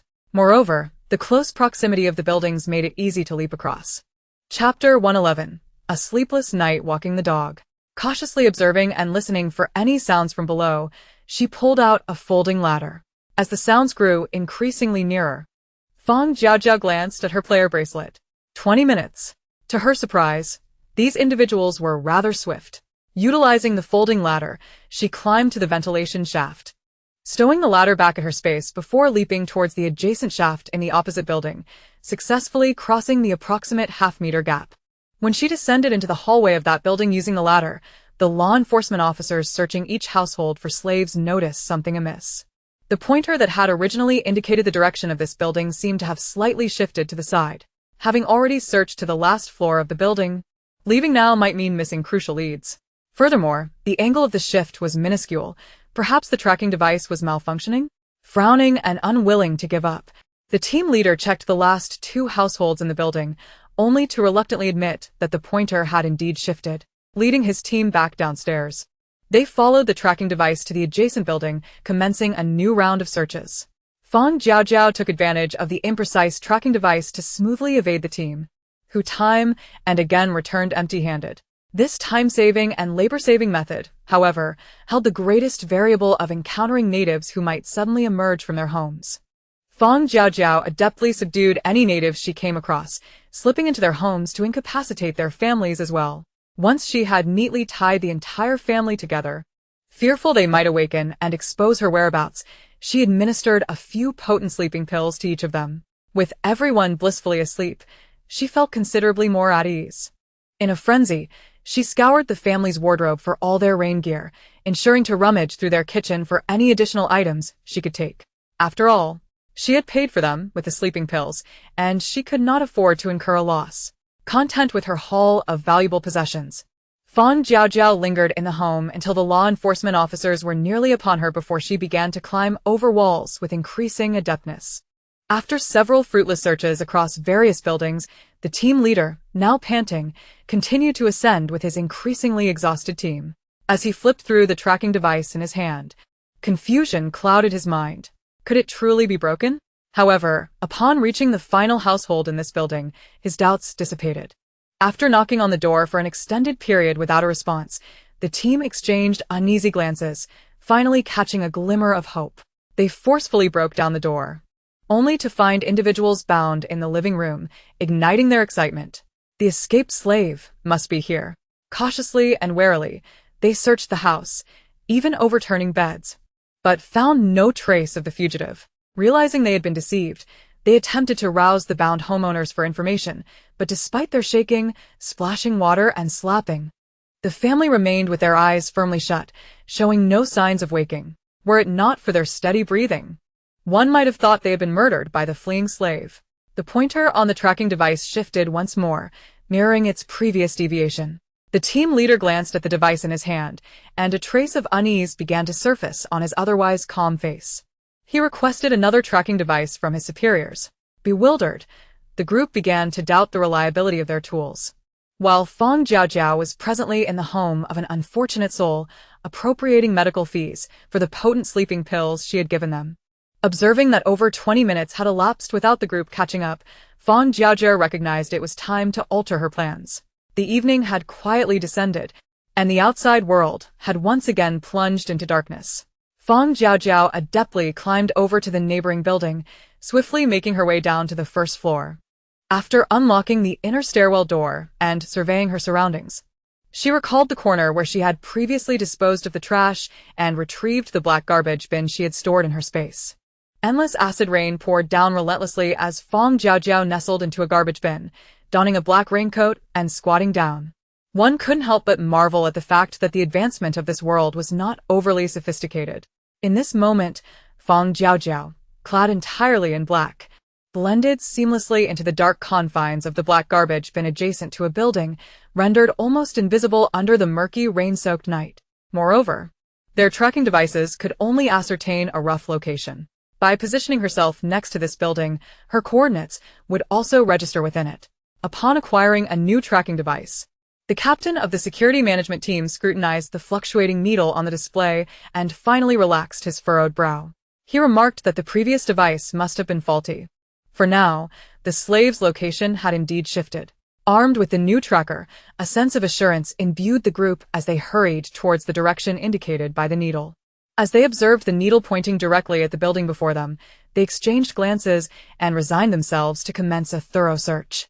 When Fang Jiaojiao heard the approaching footsteps and the sound of them opening doors to ascend the stairs, her previously wavering heart steadied. Timing her movements meticulously, she swiftly stashed her gear and relocated to a different hiding spot. The routine remained the same, albeit with slight variations. Fang Jiaojiao, navigating the labyrinthine residential complex under the cover of the garbage bin, eluded the group of locals throughout the night. As dawn began to break, she contemplated that the potent sedatives she had administered to the locals would soon wear off. With a nonchalant demeanor, she emerged from the garbage bin and boldly knocked on the door of a ground-floor resident. With a forceful strike, she incapacitated the occupant, swiftly looting the family's provisions before lingering briefly in the area. Upon spotting the figures of the security personnel at the road's entrance, she calmly exited and circled to another building to replicate her previous antics. After all, she was set to exit the game that night. How could she not seize some benefits while evading capture, especially after wearing a collar for several days? With yet another unfortunate soul successfully apprehended, only Fang Jiaojiao and another fiercely resisting player remained among the fleeing slaves. After a night of unsuccessful captures, the authorities in Steel City reallocated their manpower, opting for a large-scale encirclement. Once the tracking display confirmed a location, the poised security personnel would swarm the area, systematically blocking and searching everyone within. Although such methods required considerable manpower, Steel City had no shortage of personnel. Chapter 112. After the heist, return home. After methodically plundering the household, Fang Jiaojiao lingered for a few minutes before stepping outside, intending to find another location to continue her tracking. To her dismay, she discovered that the intersection was already barricaded. Changing direction, she had barely taken a few steps when she realized that this area too was surrounded. Understanding that the locals were beginning to corner her, Fang Jiaojiao ascended the stairs and swiftly escaped through a ventilation shaft, evading the encirclement. Seeing the group advance toward her, She decided to head towards the outskirts of the residential area. Seizing the opportunity, while they had yet to follow her tracking device, she dashed straight towards the factory's direction. Since she could not shake off these relentless pursuers, she resolved to claim some mental compensation. Having familiarized herself with the factory's location days prior during her escape from the mine, she slipped inside effortlessly. Under the gaze of numerous local workers, she gathered the mountains of coal and the unknown steel being processed into her storage space. By the time the guard stationed at the factory realized something was amiss and came rushing in with firearms, the nimble Fang Jiaojiao had already darted off to the next victimized factory. Knowing that the workers posed little threat, she swiftly neutralized the armed guard upon entry. After absconding with every valuable item in the factory, she departed without a backward glance, leaving behind bewildered locals and incredulous overseers. By the time the supervisor discovered the theft, Fang Jiaojiao had already raided several adjacent factories. The original design, intended for the convenient transportation of coal, inadvertently facilitated her endeavors. Chase her. We must capture her. The supervisor's eyes burned with fury and determination. She must be caught. The audacious Fang Jiaojiao successfully drew the full attention of Steel City. Observing the increasing number of pursuers, she deftly evaded while tossing high-tech mini-explosives behind her. When Steel City's prized armored vehicles surged forth, following the trail of her escape, the mini-explosives detected the threat and detonated instantaneously. Hearing the commotion behind her and feeling the heat of the blast skewing the acid rain, Fang Jiaojiao felt an undeniable satisfaction. In her previous life, she had received this batch of advanced weaponry, but never had the chance to test their might. This open space, coupled with the presence of free practice targets, was perfect for familiarizing herself with these yet unfamiliar weapons. The destructive power of the weapons she unleashed was astounding, momentarily leaving the supervisor, who had intended to capture her effortlessly, in a quandary. As he eyed the remaining slaves from the same cohort who had yet to be executed, a cunning idea struck him.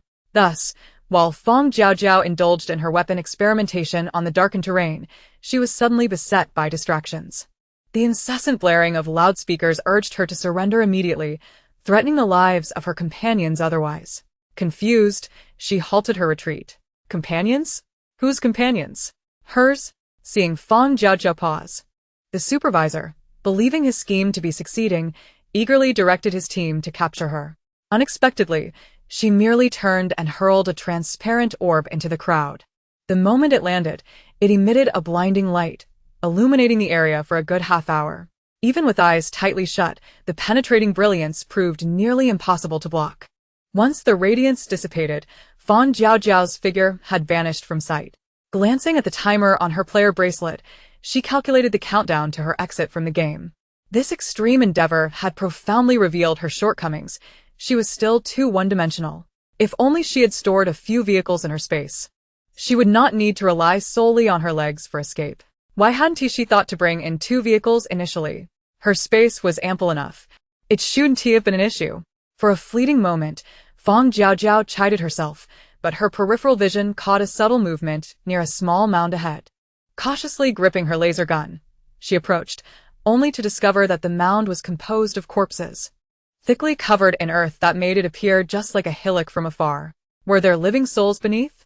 Before she could pry open the bodies to investigate, a figure suddenly erupted from beneath, a bloodied and wounded individual brandishing a sharpened bone, lunging directly at her. The incessant acid rain pattered upon him, exacerbating his already ghastly injuries. As she beheld the black shackles around his neck and the grotesque visage obscured by decay, a chill ran down her spine. Fang Jiaojiao lowered the laser gun in her grasp, deftly sidestepping the bone in his hand, rendered completely harmless by the acidic rain, and tossed him a set of rain gear. Wear this, it's waterproof. Ignoring his blatant defensive glare, she turned to leave, kindly advising, "Don't linger here. The authorities are on their way." The authorities? At the sound of that familiar term, coupled with the somewhat ludicrous tone of her warning, the youth, still gripping the eroded remnant of bone, momentarily froze. As he watched Fang Jiaojiao's figure recede into the distance, realization dawned upon him, akin to the awakening of pain, prompting him to shake the rain gear dry before donning it. Once clad in the garment, he found himself shielded from the relentless downpour outside. How fortunate it was to possess clothing resilient against acid rain. If only he could have been as astute as that individual and discovered such attire sooner. Perhaps his companions would have been spared. With a grimace, he tucked the pitted eyeball he held into the folds of his clothing and turned to depart in a different direction. The sole vehicle capable of withstanding the acidic rain within Steel City had been obliterated by Fang Jiaojiao, leaving the others to follow her path. They dared not run too close, fearing her strange weaponry could spell their doom, yet they also dreaded straying too far, as it might draw punitive attention from their superiors.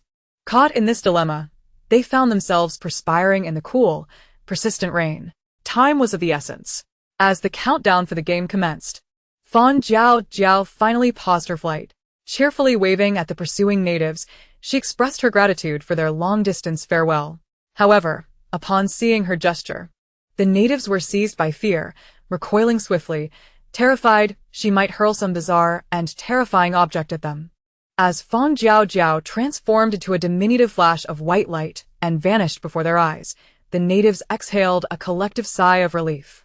At last, this peculiar slave had disappeared, sparing them further discomfort. Under orders from their superiors, they were to exert every effort to capture the last unexecuted slave. Another fugitive slave? The natives' minds swirled with countless thoughts, yet they dared not reveal a single one. They could only chase after the direction indicated on their tracking devices, internally praying that this slave would vanish as well. Chapter 113. The Return of All Surviving Players.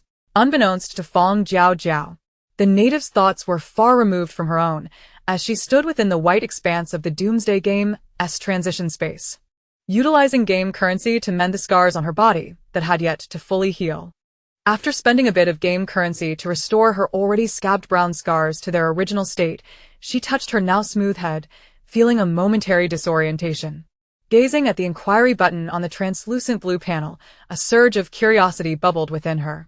Ever since her initial question had led to disappointment, she had refrained from utilizing this feature. However, with a small reserve of currency in hand and her shop operational, perhaps. Though conflicted, her fingers moved without hesitation. How many players survived this game? By the end of the game, only 2 players survived. 2? Out of 10,000 who entered the game, merely 2 returned? Given that this game world had a shorter duration and failed to establish a player communication group, Fang Jiaojiao found herself unable to ascertain the circumstances of others. She had anticipated that the game would be difficult, leading to a limited number of survivors, but she had not expected the outcome to be this dire. While she recognized that no one could be trusted within the game, the staggering statistics stirred tumultuous emotions within her. Her eyes reflected a complex array of feelings as she focused intently on the blue screen, her fingers dancing across the keys. Will the difficulty of subsequent games escalate? Each game's difficulty is randomly determined. How many game worlds must a player conquer to conclude the Doomsday Game? Players must conquer all game worlds to complete the game. Fang Jiaojiao. Is the system merely toying with her? With frustration bubbling within her, she typed out her final question. What is the crisis in the next game world? Content unrecognizable. As expected, Fang Jiaojiao was at a loss as to whether to feel disappointment or tranquility. She watched as her game currency was deducted, lazily typing out another line. Can the Doomsday Game system be reported? The system panel evidently lagged, taking a full 2 minutes before reluctantly presenting an answer. Affirmative. Upon reading those 2 words, wrought with tension, Fang Jiaojiao's eyes sparkled with renewed determination. Where is the reporting portal? This time, the blue screen hesitated even longer. Watching the progress bar crawl slowly, she exhibited remarkable patience as she awaited its completion. Her face was alight with surprise and excitement, yet her heart was weighed down with apprehension. Initially, she had assumed the Doomsday Game system was merely a string of data codes. However, it now appeared that the system exhibited a degree of sentience far beyond mere data. Was it a product of advanced civilization, or were there sentient beings manipulating it from the other side? The progress bar moved slower than a snail, as it reluctantly filled, finally revealing a report window no larger than a palm. Fang Jiaojiao smiled. No wonder she had been unable to find the reporting portal on the entire panel. She had previously believed that the system's authoritarian nature had led to the omission of such a function, but it turned out that the entry was simply well concealed. A specific inquiry had to be made to trigger the report panel, hidden so deeply. It seemed this feature was of considerable importance to the system. Tentatively. Fang Jiaojiao typed into the report panel, seeking to recover the game currency deducted for unanswered inquiries. Just before her fingers grazed the submit key, the clinking sound of game currency being refunded echoed, and she gasped. Indeed. Watching the game currency reappear in her account, Fang Jiaojiao swiftly closed the reporting page. In the next instant, the sensation of being observed dissipated rapidly with the closing of the report page. With her head bowed, she examined the player bracelet in her hand before casually exiting the transition space. Upon returning to the cave, she proceeded to wash up and lay down for a much-needed nap. As night fell, the person on the bed breathed lightly, her eyelids firmly shut, appearing to be in a deep slumber. Yet, in truth, Fang Jiaojiao had not truly fallen asleep. Her mind was consumed with the peculiar gaze she had sensed in the white transition space. What was watching her? Just 10 minutes after Fang Jiaojiao exited the game, the youth, barely clinging to life, fortuitously emerged from the game with a second chance. Using the meager game currency remaining to perform a simple treatment on himself, he tumbled out of the transition space. Upon regaining consciousness, he found himself surrounded by a throng of doctors in white coats. Yes, awake. Quickly notify the leadership. This player has regained consciousness. Before the youth could fully grasp the situation with his remaining eye, he was once again engulfed by the crowd. However, this time, it was a group of individuals clad in immaculate Zhongshan suits. He Chong, you have awakened. Would you kindly share with us the details of this recent game? The foremost middle-aged man inquired, his gaze, along with that of the others, fixed intently upon the battered and disfigured youth. Where are my parents? Lying on the hospital bed. He-Chong did not immediately respond to their questions. Instead, he surveyed his surroundings and voiced his concerns. He remembered that he had exited the game while at home. How had he suddenly arrived in this unfamiliar place? In response to his bewilderment, the middle-aged man patiently elucidated, upon your exit from the game, you appeared grievously injured. As though you might breathe your last at any moment. Your parents, fearing for your recovery, promptly contacted us. Rest assured, we are a specialized department established by the government to assist and care for game players. Your parents have kept vigil by your side throughout the night and are now resting in the adjacent room. With his concerns alleviated and the knowledge that his parents were safe, he let out a slight sigh of relief. The wounds on his body had merely ceased bleeding due to the game's rudimentary treatment, yet he still felt excruciating pain. The youth pressed his parched lips together, gazing at the eager individuals surrounding him, armed with pen and paper, their eyes glistening with an intense curiosity. A sardonic smile broke upon his face as he began to recount the various experiences within the game to these individuals. His tone as calm as if he were narrating another's misfortunes. Nevertheless, despite his composed retelling, the gravity of his words sent shivers through those present, causing them to exchange alarmed glances. From the alien language that had been incomprehensible since entering the game to the relentless toil, followed by sudden massacres and corrosive acid rain. They had not anticipated the perilous nature of this game. So, how many players emerged from this game? A man holding a pen inquired, voicing the collective curiosity of the group. Observing the glimmer of ambition hidden beneath their palpable fear, He-Chong felt a wave of nausea wash over him. When I emerged, there was no one else behind me. In other words, you are the sole survivor from this game? Someone quickly seized upon the ambiguity in He-Chong's words. Pressing for clarification. Chapter 114. The Invisible Hand. Though he had endured the extreme brutality of the game world, He-Chong was, after all, merely a high school graduate yet to embark on his university journey, ill-equipped to withstand the probing of these cunning individuals. Unwittingly, he filled in the gaps in his narrative. This game was divided into 2 batches. I am unsure how many from the first batch managed to escape. 2 batches? Upon receiving this new information, those with keen instincts pursued the unusual lead like hounds on a scent. Why was this game divided into 2 batches? What distinguishes these 2 groups of players? Is there competition between them? A barrage of questions assaulted He-Chong, causing his head to throb and his brows to furrow. Noticing his prolonged silence, the leader in the center began to smooth over the tension. Please do not take offense, young He. Their eagerness stems from a desire to glean more insights regarding the game. The apocalyptic games are becoming increasingly treacherous, and the survival rate of players is dwindling. Should this continue? The leader's brow furrowed, his face etched with concern for humanity's future. Seeing this, He-Chong felt compelled to break his silence.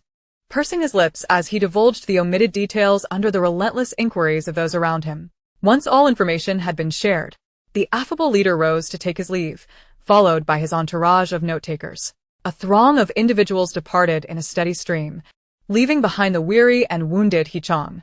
With the understanding that the game world was growing increasingly dire, the authorities convened an urgent meeting to decide on the dissemination of this information. However, another faction vehemently opposed this decision. It was evident that releasing such a critical piece of news would inevitably incite public panic and evasion. If everyone chose to abstain from entering the game out of fear of the apocalyptic scenarios, how long could they sustain their supplies and game currency? As the number of players dwindled and provisions ran low, they would inevitably face starvation. Thus, to prevent adverse repercussions, this information must be meticulously concealed. It must not be allowed to escape. The public must be led to harbor anticipation for the apocalyptic games, ensuring that when chosen, they would unhesitatingly enter as players. Only with a growing player base could their resources continue to accumulate. The two factions clashed vehemently over this issue, one advocating for the democratic right to information, while the other prioritized profit over transparency. Just as neither side could persuade the other, the ground beneath them suddenly trembled violently. Is this an earthquake? An earthquake! Run. Get outside. It's an earthquake. The tremors intensified, and amid the crisis, survival became the only priority, leaving no room for further contemplation. As long as they were not buried beneath the rubble, everything else was trivial. The moment the first tremors were felt, Fang Jiaojiao sprang from her bed. Fortunately, the cave contained little to impede her swift gathering of essentials. By the time she reached the sunlit clearing in the neighboring village, the surrounding rocks and structures were beginning to collapse under the strain. Help! My son is still inside. Help! Wife! You must flee. Go on without me. Stop pretending. Just run for your life. Leave everything else behind. My food. My provisions. My supplies. The piercing cries intermingled with the cacophony of crumbling rock echoed in her ears, transforming the once tranquil night into a cacophony of chaos. This earthquake struck swiftly and ceased just as quickly. As the crowd reached the open clearing for refuge, the tremors had already subsided. The visible destruction around them was extensive, yet miraculously, there were few casualties. Disheveled, the people exchanged glances, watching as their carefully hoarded provisions were buried beneath the earth, feeling as though the heavens were mocking them. Was this earthquake meant to render them homeless and destitute? Damn. I hadn't finished my rice cake. One man cursed, glaring at the now tranquil ground. After witnessing the return to calm, some, in a fit of anger, turned back towards their homes. Others exchanged knowing looks, silently agreeing to search through the ruins for food. Even those without stored provisions were drawn back, hope flickering in their eyes as they sought to scavenge any remnants. Gradually, the villagers began to retrace their steps. However, standing in the open space, Fang Jiaojiao sensed something amiss. The earlier tremors had been so violent. How could they have ceased so abruptly? Could there be aftershocks? The thought barely crossed her mind when the earth began to quake once more, this time with even greater ferocity. The once parched ground split open, revealing terrifying fissures that gaped like the maws of monstrous beasts, roaring as they swallowed hapless individuals who had lost their footing. Fang Jiaojiao crouched slightly to steady herself against the onslaught, carefully dodging the falling debris while remaining vigilant of the spreading cracks below. In the brief lull of the tremors, the villagers who had narrowly escaped did not dare to return. The crowd sat huddled on the desolate sunlit platform, their faces pale, as if they had narrowly escaped death. Apart from the thunderous sounds of collapsing buildings echoing in their ears, silence reigned, and even as the tremors gradually subsided, none dared to step off the platform. Fang Jiaojiao gazed at the fissures in the earth that had been rent apart by the earthquake, now quietly sealing themselves, and she felt a slight sense of relief, knowing that the ordeal had passed. Fortunately, this platform was sturdy and spacious. Had it not been so, they would have been at a loss as to where to seek refuge from such a sudden quake. No one stirred to leave the platform, and Fang Jiaojiao crouched among the crowd, hesitant to be the first to rise. The group remained silently vigilant throughout the day until the sun began to set, at which point they dared to venture out cautiously. The unexpected earthquake had transformed the once orderly rows of houses in the village into mere ruins. People often speak of the significance of home, Lacking food is one thing, but now they had lost their very shelter. As they stood in the familiar vicinity, gazing at the debris, confusion settled in their hearts. They only wished for sustenance and shelter to survive. Why had everything changed so suddenly? Before anyone could gather their thoughts, Fang Jiaojiao, just emerging from the game, received news that the apocalyptic game was about to commence once more. This time, over 1 million individuals had been selected to join her as players. Those who had lost everything, now devoid of even a single coin, eagerly accepted the invitation to the apocalyptic game without a moment's hesitation, clicking confirm in an instant. Thanks to the benevolent promotion from above, these bewildered souls viewed the sudden onset of the game as a lifeline. Little did they know, this straw was not one that could be easily grasped. A single misstep could cost them their lives. Chapter 115, The Luxury Cruise Liner, The Fifth World. Unlike the previous game, where players had the freedom to choose, even those veteran players who had escaped the carnage of the last game were forcibly bound to participate. It can be said that the apocalyptic game grants players the opportunity to refuse participation only once. Upon choosing to become a player, they are bound to the game. Except in certain game worlds where a limited number of players are required, once the game commences, entry becomes compulsory. 1 million players have been bound. Entering the game now. Game countdown. 5, 4, 3. 1 million? 1 million players?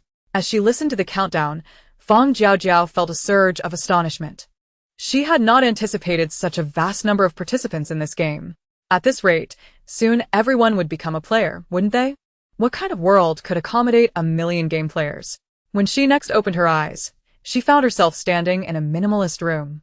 Staring out at the azure sky and the shimmering sea beyond the window, she was momentarily taken aback.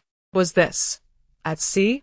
The system in her mind had not provided any game tasks, indicating that they had yet to truly commence their adventure. After changing into clean clothes and donning a baseball cap and mask in the single restroom, she finally stepped outside to assess the situation. The corridor outside was adorned with a plush carpet, with exquisite murals gracing the walls on either side. Following the corridor, she arrived at the deck. Observing the luxurious swimming pools and the revelers frolicking in the water on the expansive deck, she raised an eyebrow before turning to explore other areas. The elegant dining hall, the pristine gym, the spacious and stylish bar, and the audiovisual room. The apocalyptic game had brought them aboard a luxury cruise liner? To her surprise, the opulence she had been unable to experience in the real world was now available to her in the game. With a sardonic thought, she contemplated engaging with the locals, pondering how to successfully trigger the game's tasks. Moreover, the sweet allure of the apocalyptic game was often laced with poison. If one became so enraptured by this sweetness that they forgot their mission, it could cost them their lives. Having endured several games, Fang Jiaojiao remained composed. While the newly minted players were in a frenzy, they had just experienced an earthquake that had left them homeless and destitute, and now, upon entering the game world, they beheld an array of delectable dishes in the dining hall, their eyes nearly bulging with disbelief. The upper echelons had not deceived them. Becoming game players meant indulging in a feast of culinary delights until one could eat no more. Furthermore, they had just acquired remarkable abilities, elevating them beyond the realm of ordinary mortals. Overwhelmed with newfound confidence, the new players had cast aside thoughts of the game and its objectives, consumed only by the enticing array of food before them. Thus, an unusual scene unfolded in the luxurious cruise liner's dining establishments. Some emaciated and disheveled individuals sat at tables, disregarding the stares of others as they gorged themselves. Their frenzied eating shocked the chefs, drew the attention of security, and even attracted a crowd of curious locals. Where did they get the money for their tickets? One might wonder. They resembled individuals from a famine. They looked so gaunt. Could they truly be starving? With so many appearing this way, it was plausible that a famine had indeed struck. These people were peculiar. Perhaps it was wise to keep their distance. The intrigued yet disdainful locals discussed amongst themselves while snapping photos of the players indulging in their meals, their contempt palpable in their words. Under the scrutiny of so many, one irate player, fed up with being gawked at like a spectacle, hurled a dinner knife at the chattering locals. Enhanced by his powerful skill, the knife became a lethal projectile, effortlessly piercing the chest of a nearby man. The native, struck in the heart, collapsed, blood gushing forth from the wound and staining the cream-colored carpet. Witnessing this horrifying scene, the onlookers gasped and recoiled in terror, scrambling away from the scene. There's been a murder. A murderer is here. Run, they cried. Security. Alert the ship's security. There's a killer among us. How terrifying. These beggars are murderers. They should all be arrested. The frightened locals fled in haste. Meanwhile, the man who had thrown the knife stood frozen in disbelief, staring at the gory sight before him. A sense of panic rising within him. He had merely intended to teach those locals a lesson. The surrounding players, who had been voraciously consuming their meals, began to distance themselves from him. Though they had become game players, witnessing such a raw and bloody scene was a first for most of them.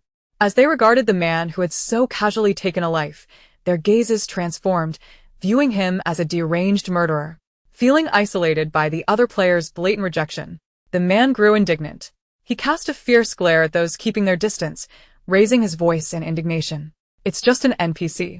Look at you all. Cowering in fear. He scoffed. With that, he turned away, clutching the half-eaten roast chicken on his plate, the sensation of being ostracized leaving him both frustrated and enraged. As he turned down the corridor and beheld the woman standing before the bulletin board, a surge of pent-up frustration found its outlet. The man surveyed his surroundings before seizing a flower pot and hurling it towards her with great force. However, he was taken aback when the scene he envisioned, of the woman being struck and left bloodied, failed to materialize. Fang Jiaojiao, having explored this level of the cruise ship, had arrived at the pool frequented by the locals, intending to engage in conversation with them. After managing to strike up a brief dialogue with one woman, she was abruptly interrupted by a surge of people rushing in. Listening to the locals chatter animatedly about a group of murderers aboard the ship, Fang Jiaojiao surmised that it was likely due to the actions of the game players. She had initially intended to converse further with the locals, but having just witnessed their fright, they were preoccupied with recounting the recent events in the dining hall. Realizing that further conversation was futile, she decided to search the ship for any clues on her own. As she approached a bulletin board near the deck, meticulously examining the posters for any information, her peripheral vision caught sight of a player approaching from her left. Chapter 116 Mood. What allowed her to instantly recognize him as a player? It must be said that this new batch of players appeared utterly oblivious to the dangers lurking within the game world. Observing the gaunt face of the individual, clad in dusty attire that clashed with his surroundings, Fang Jiaojiao frowned slightly. Had she also been so reckless and unmindful of concealment when she first entered the game? The male player ambled towards her, suddenly crouching to lift a flower pot and throw it her way. Fang Jiaojiao deftly sidestepped the incoming projectile, retaliating with a high-tech laser blast that sent him sprawling into unconsciousness. After witnessing his greedy consumption leading to his slumber, she tore a poster from the bulletin board and retreated to her room. Once back in her room, undisturbed, Fang Jiaojiao finally gleaned some potentially game-related information from the posters. One advertisement featured a luxurious cruise ship, promoting an island trip valued at a staggering $188,000. Gazing at the image of the pristine white ship depicted on the poster, she recalled the vessel she had seen on the deck. Boldly, she speculated that the cruise she was currently on might indeed be the one featured in the advertisement, destined for the renowned tourist paradise, Lusk Island. Contemplating the image of the island displayed in the ad, she pondered whether reaching the island would be a prerequisite for successfully entering the game. Given the typical nature of apocalyptic games, the implication that one must disembark to access the game seemed plausible. This journey aboard the cruise ship, she surmised, might very well be fraught with peril. With this thought in mind, Fang Jiaojiao began rummaging through her inventory. Should the cruise encounter an accident and sink, she would need means to reach the island. Digging through the nooks and crannies, she unearthed several inflatable boats and 2 sets of bright yellow life jackets. Observing the flimsy inflatable boats, she silently activated her long-restrained duplication skill. Skill: Duplicate 410. Skill proficiency: 1/500. Capable of duplicating touched items 30-fold with a 50 chance of enhancing the item's quality. Also possesses a 5 chance of duplicating player skills 3/3. P.S. Skill cooldown interval is 5 minutes, with a daily usage limit of 5 times. Neglecting to inspect the duplicated inflatable boats, she noticed that her long-dormant duplication skill had finally leveled up. The quantity of duplication and the proportion of quality enhancement had increased, and the cooldown time had been reduced to 5 minutes. The daily usage limit for the duplication skill had risen from 3 to 5. Regrettably, the limit on duplicating other players' skills remained unchanged. Apart from her now level 4 duplication skill, she was left with a fully upgraded danger detector, an unupgradable Gatling gun, and the plant growth skill. Although she possessed a wealth of useful skills compared to other players, the relentless challenges of survival in the game world pressed upon her, leaving no room for complacency. She wondered how many levels she would need to ascend before she could again duplicate other players' skills. Fang Jiaojiao stared at the skill interface for an extended period before shifting her focus back to the duplicated inflatable boats. Skimming past the unchanged plastic boat, she was captivated by the noticeably improved quality of the aluminum speedboats. Her eyes sparkled with excitement as she stored the trio of aluminum speedboats in her space. With tools for escape now in her possession, she felt a slight sense of reassurance. Noticing that the time was still early, she sat on the edge of her bed and began organizing her chaotic inventory. She sorted her food and tools into categories while also preparing to sell off any unnecessary junk in her shop. The strange paste she had scavenged from the locals in the previous game world, it was time to sell that off. As she observed the peculiar paste's name upon listing it in the shop, her expression shifted dramatically. Mutated myriapod meat paste, 3 nutritional value. Suggested sale price, 10 game coins. To her astonishment, this was what she had consumed in the previous game world. The combination of the words mutated, myriapod, and meat paste conjured memories of its slimy, phlegm-like texture, causing her to feel slightly nauseous. Suppressing her revulsion, she glanced at the nutritional value of 3 and the system's suggested sale price of 10 game coins, prompting her to reassess her view of this gooey substance. To her surprise, this small mound of paste boasted such high nutritional value that the system had even highlighted it. And as for the price, the Apocalypse game system was notoriously stingy. For it to assign such a high value to this food item suggested it might be worth even more than she initially perceived. Deciding to retrieve the strange meat paste she had not yet submitted for sale, Fang Jiaojiao resolved to keep the good stuff for herself. However, this also revealed a loophole in the shop system. Since the system could recognize anything listed, she could ascertain the identities of the strange materials she had collected from the previous game world. She first listed a black garbage bin, seeking the system's free identification. The system acted swiftly. As soon as she listed it, the material's details materialized before her eyes. High composite metal bin. Suggested sale price, 200 game coins. Wow. Although she was unclear about what high composite metal entailed, the price alone indicated its value. Feeling as though she had struck gold, Fang Jiaojiao's eyes gleamed with excitement as she eagerly exploited the system's generosity. Glass eel polyurethane fiber, ready-made garment. Suggested sale price, 100 game coins. Excellent quality. This black raincoat was also a valuable find. Super large composite furnace. Suggested sale price, 100 game coins. Semi-finished alloy. Suggested sale price, 50 game coins. Second-rate alloy. Suggested sale price, 1,000 game coins. The bizarre metals she had retrieved from Steel City were quoted at astonishing prices, yet instead of bringing her joy, they only deepened her furrowed brow. Alloy? Second-rate alloy? Was it merely a coincidence, or was she overthinking? Upon seeing the name of this material, Fang Jiaojiao instinctively associated the alloy before her with the scrap metal in the desolate star S refuse heap. One was situated in the high-tech interstellar realm of a backward planet, while the other was an evidently underdeveloped, heavily polluted steel city reliant on manual labor. It was hard to fathom how anyone could draw a parallel between these two vastly different entities. Yet, could it truly be this coincidental? The thrill of exploiting a loophole had evaporated from Fang Jiaojiao's heart. Gazing at the immensely valuable alloy, she silently cast it back into the corner of her space. Until she clarified certain matters, this alloy was not suitable for public display. She erased her copying skills and began selling the ordinary rice she had replicated in batches at her shop. The high-quality rice, which had significantly improved in quality, was reserved for opportunities to enhance her own living conditions. Chapter 117. Gathering information. She uploaded the towering heap of wild vegetables from the corner to her shop for sale. These items, possessing a pollution value of 1, were not fit for her consumption. It was wiser to sell them in exchange for game currency. Since Fang Jiaojiao had not cut the wild vegetables into smaller pieces for sale this time, each piece commanded a higher price. However, after listing them in her shop, they did not sell out as quickly as before. Perhaps it was because players were engrossed in the game, enjoying food and drink aboard the cruise ship, who would spend game currency on wild vegetables. With no purchases in sight, Fang Jiaojiao remained unperturbed. After closing her shop, she lay on her white bed and closed her eyes to rest. She hadn't had a chance to sleep soundly since emerging from the previous game world before being jolted into yet another. Though she maintained a composed facade, she was undeniably exhausted. Before long, she succumbed to a deep slumber, and when she next opened her eyes, it was already the following morning. As she made her way to the dining hall for breakfast, she was struck by the strangely quiet atmosphere.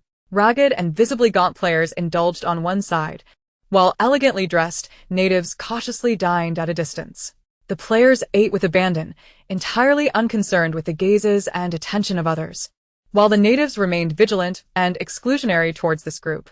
The division between the two factions was stark and palpable.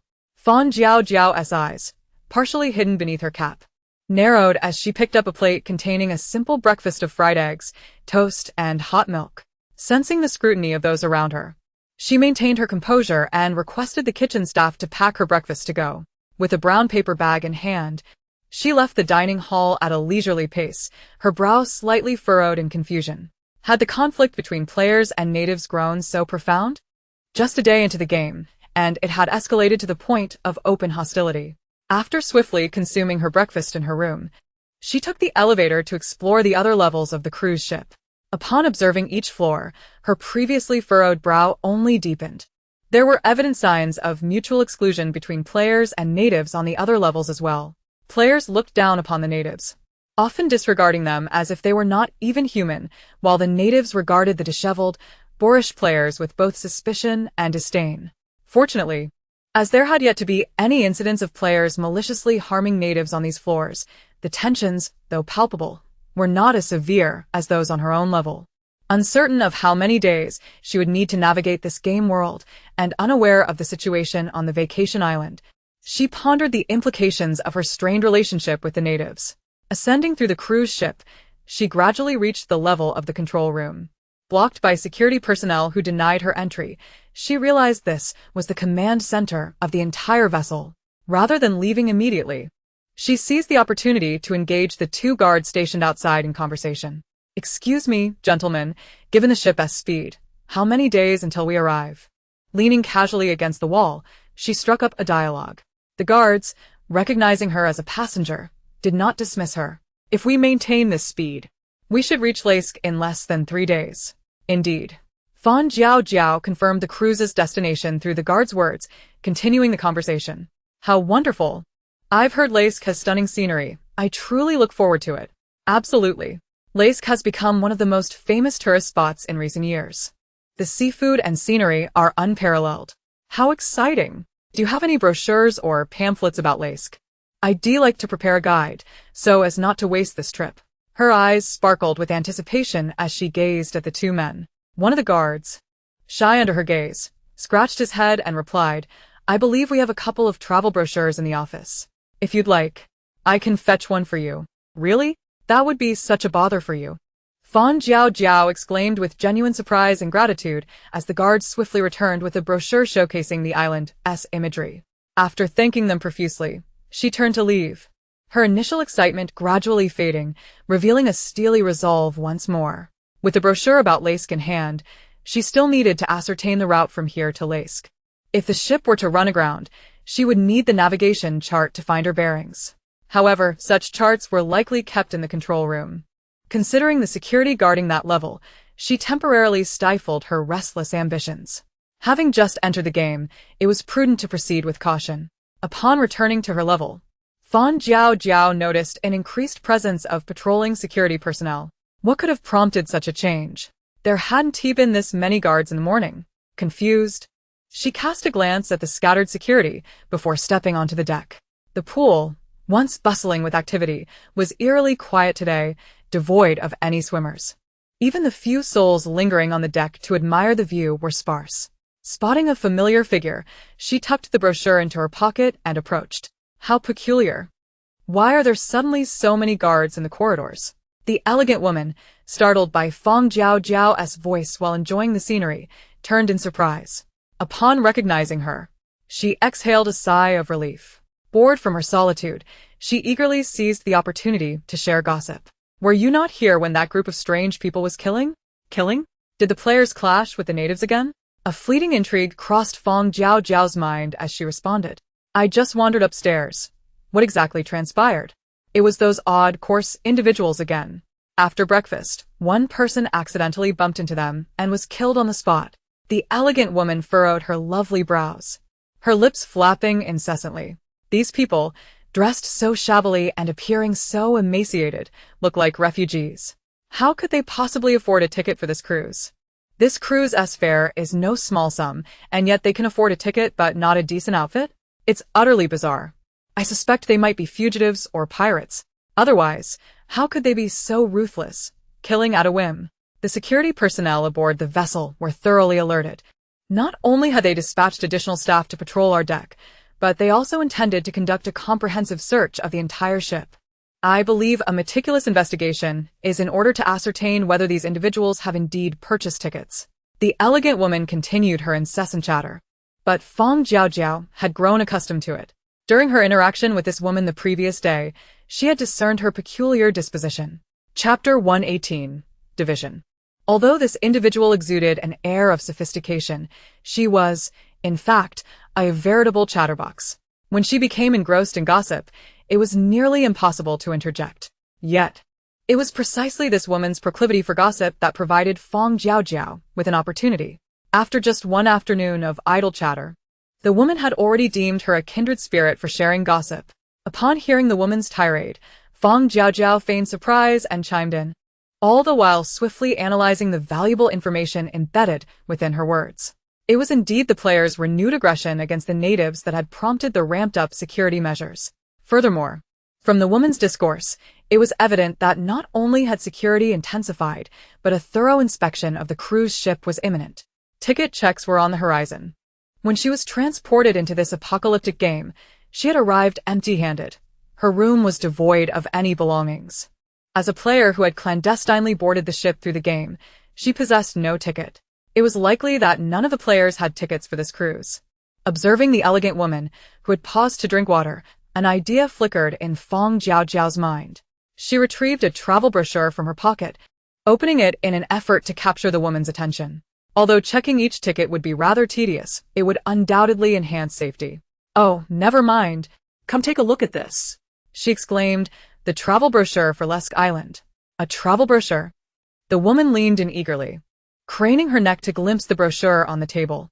The travel brochure for Lesk Island was published in limited quantities, only 100 copies each year, making it a rare find indeed.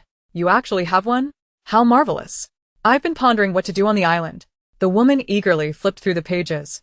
And it was then that Fang Jiaojiao learned of the brochure's rarity. No wonder she had been unable to find one despite thoroughly exploring the cruise ship.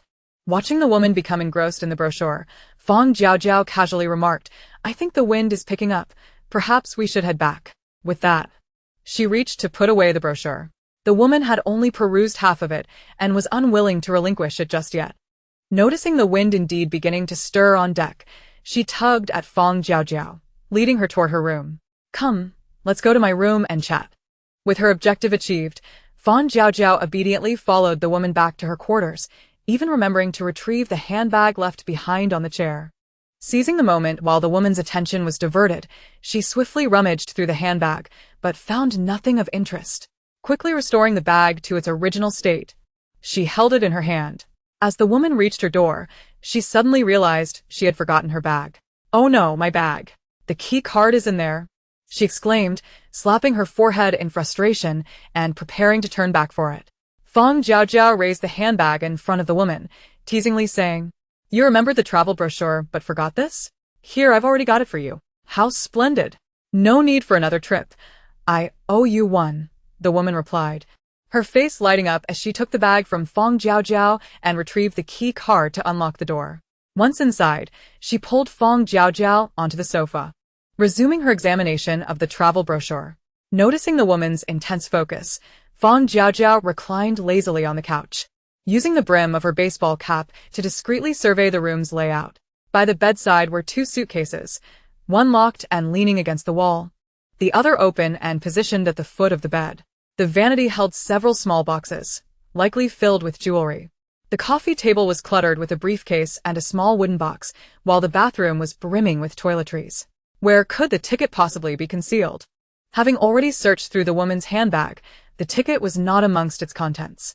With so many items in the room, where was the ticket most likely to be hidden? Fang Jiaojiao's gaze fell upon the briefcase on the coffee table before shifting to the suitcase by the bed. Just as she pondered how to create a diversion to send the woman away, there was a sudden knock at the door. "Who is it?" the woman asked, lifting her gaze from the brochure. Fang Jiaojiao rose to open the door, revealing four security personnel standing outside. "Is this a ticket check?" she wondered. Sure enough, the security personnel stated their intention to check for tickets. "I don't reside in this room. My ticket is inside. Please allow me to retrieve it," Fang Jiaojiao explained succinctly before turning to the woman on the sofa. The woman had already begun rummaging through the briefcase on the coffee table for her ticket. "I found them," she announced, holding up two tickets as she approached the door. Fang Jiaojiao quickly stepped forward, taking the tickets from her hands. After passing the tickets to the security personnel for inspection, she discreetly clutched them tightly. Seizing the opportunity as the personnel turned to leave, Fang Jiaojiao activated her duplication skill, swiftly transferring the tickets into her space while still facing away from the woman. With her objective accomplished, Fang Jiaojiao turned back, returning the tickets to the woman before resuming her position on the sofa, watching as the woman continued to peruse the travel brochure. Once the woman had finished, Fang Jiaojiao took her leave, and their earlier interaction had seemingly fostered a closer bond. As she prepared to depart, the woman even rummaged through her suitcase, presenting Fang Jiaojiao with a sealed set of cosmetics.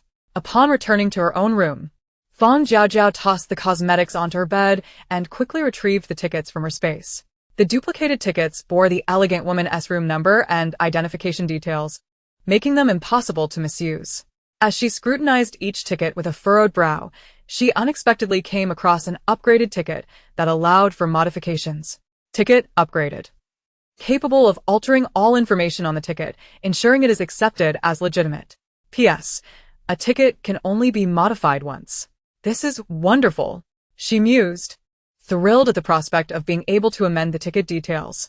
Swiftly, she altered the name, identification information, and room number on the ticket, admiring the seamless transformation of the ticket in her hands, which eased her mind. She had no intention of standing in opposition to the natives. Given the uncertainty of the game's circumstances, blending in amongst the crowd while maintaining a low profile was the prudent approach. After securing the modified ticket, she continued to inspect the remaining duplicated tickets, discovering only one more that could also have its information changed.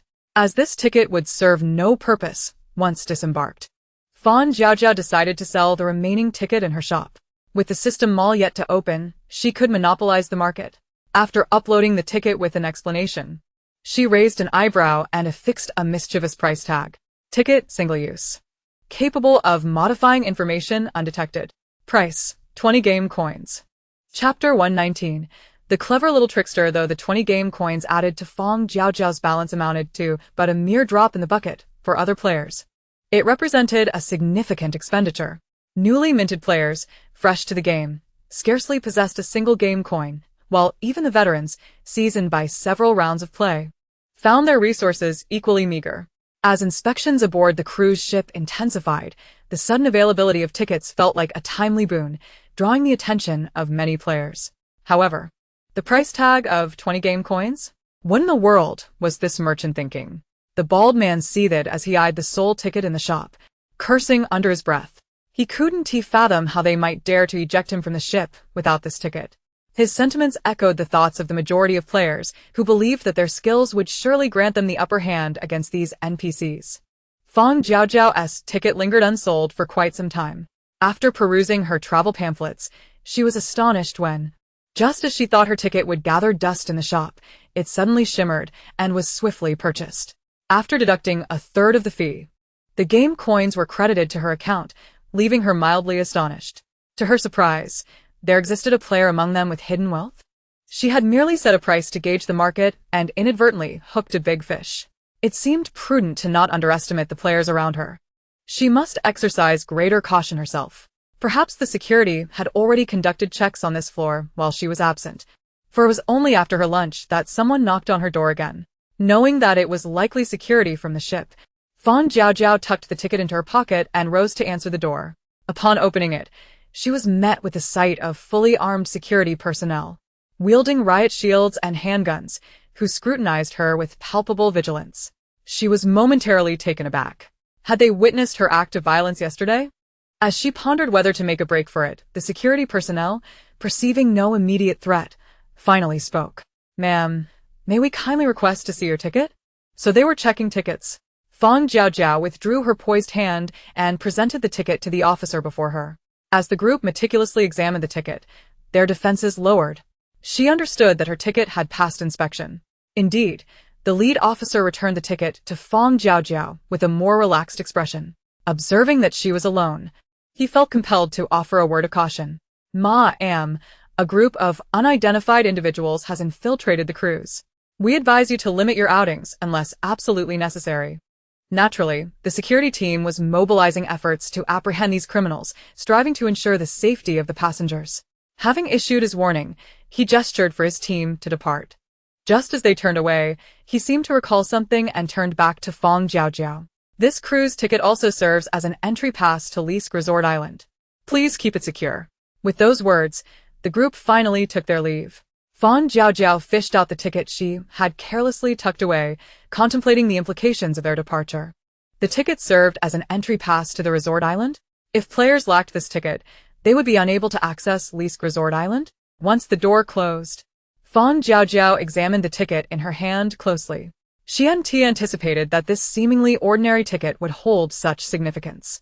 How fortunate was the player who had purchased it at her shop. Yet, unbeknownst to the fortunate player who had successfully passed through the security check, the other players without tickets had utilized their skills to send the watchful security away. Observing him spend a hefty sum on a seemingly superfluous item, the other players in his company mocked and ridiculed him.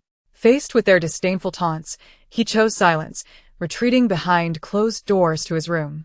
What appeared to be a routine inspection had seemingly fizzled out under the threat of the players' might, yet unbeknownst to them, it quietly brewed new troubles beneath the surface. In the dead of night, the silvery moonlight streamed through the floor-to-ceiling windows, illuminating the room where Fang Jiaojiao lay asleep, only to be jolted awake by an alert from her mental danger detector. The moment she heard the warning, she sprang into action, swiftly leaping from her bed and reaching for her laser gun. Outside her door, faint rustling sounds echoed, yet the danger detector in her mind fell silent. Glancing at the rudimentary map in her mind, she noticed a yellow, representing the natives, appear right next to her, causing her brow to furrow with concern. Cautiously pressing her ear against the door, she discerned the sound of a door lock being disengaged from the adjacent room, deepening her puzzlement. Were they not targeting her? Quick! Bind them tightly. Don't let them awaken, she faintly overheard through the door. Connecting this with the two players she had encountered during lunch, a hypothesis began to form in her mind. The rustling noises faded from the doorway, and after a prolonged period of listening, Fang Jiaojiao found no sign of their return. It seemed they were indeed only interested in the players next door. The ability to open doors without cards in the middle of the night, moving freely about the cruise without fear of capture, and executing their actions with precision suggested prior reconnaissance. Who could be behind all this? The cleverness of the natives aboard this ship was astonishing. They had seemingly retreated in the face of the players' potential weaponry, yet behind the scenes, they had orchestrated a plan to infiltrate rooms and abduct individuals under the cover of darkness. However, how had the players next door remained utterly oblivious? Surely, these natives had not resorted to using sedatives? Perhaps it was mere imagination, but as Fang Jiaojiao pressed her nose to the door crack, she detected an odd bitter scent. Leaving the door, she sat at the edge of her bed, her expression a mix of intrigue and disbelief. Perhaps her previous reliance on brute force had dulled her wit, for she was caught off guard by such a clever and straightforward tactic. One could not help but admire the quick thinking of the natives in this world. With time still on her side, Fang Jiaojiao decided to lie back down and rest for a while longer. Before closing her eyes, she made sure to don a gas mask, fully aware that she was not the sharpest tool in the shed. The sudden appearance of such cunning natives had heightened her vigilance to unprecedented levels. Though she intended to rest, her mind was preoccupied, and she only managed to doze lightly before rising at the break of dawn. The sudden commotion from the natives last night warranted an investigation into the situation outside. Chapter 120. Creating danger for oneself after dressing appropriately. Fang Jiaojiao made her way down the corridor to the dining area. Perhaps due to her early arrival, the restaurant was sparsely populated at that hour.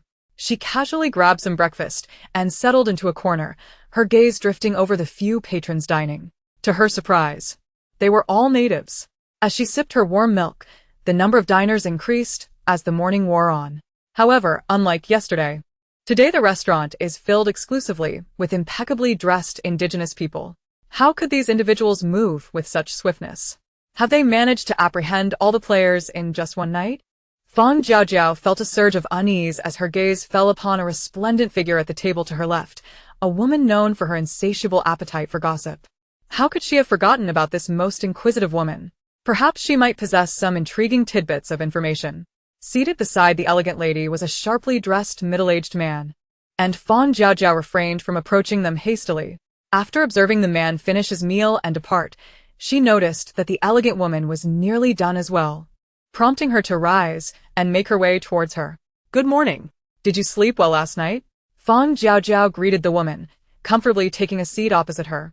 The woman was in a state of vexation, pondering how to pass the time that day, but her eyes sparkled with excitement upon seeing Fang Jiaojiao, her gossip companion. "Good morning. My sleep quality is always excellent. I slept quite well. Let me tell you." The woman eagerly opened her mouth to share some juicy information, but after surveying the surroundings, she abruptly fell silent. "Ahem, this isn't the right place to talk. Let us go to the deck." Winking at Fang Jiaojiao, she linked arms with her and led her to a secluded corner on the deck.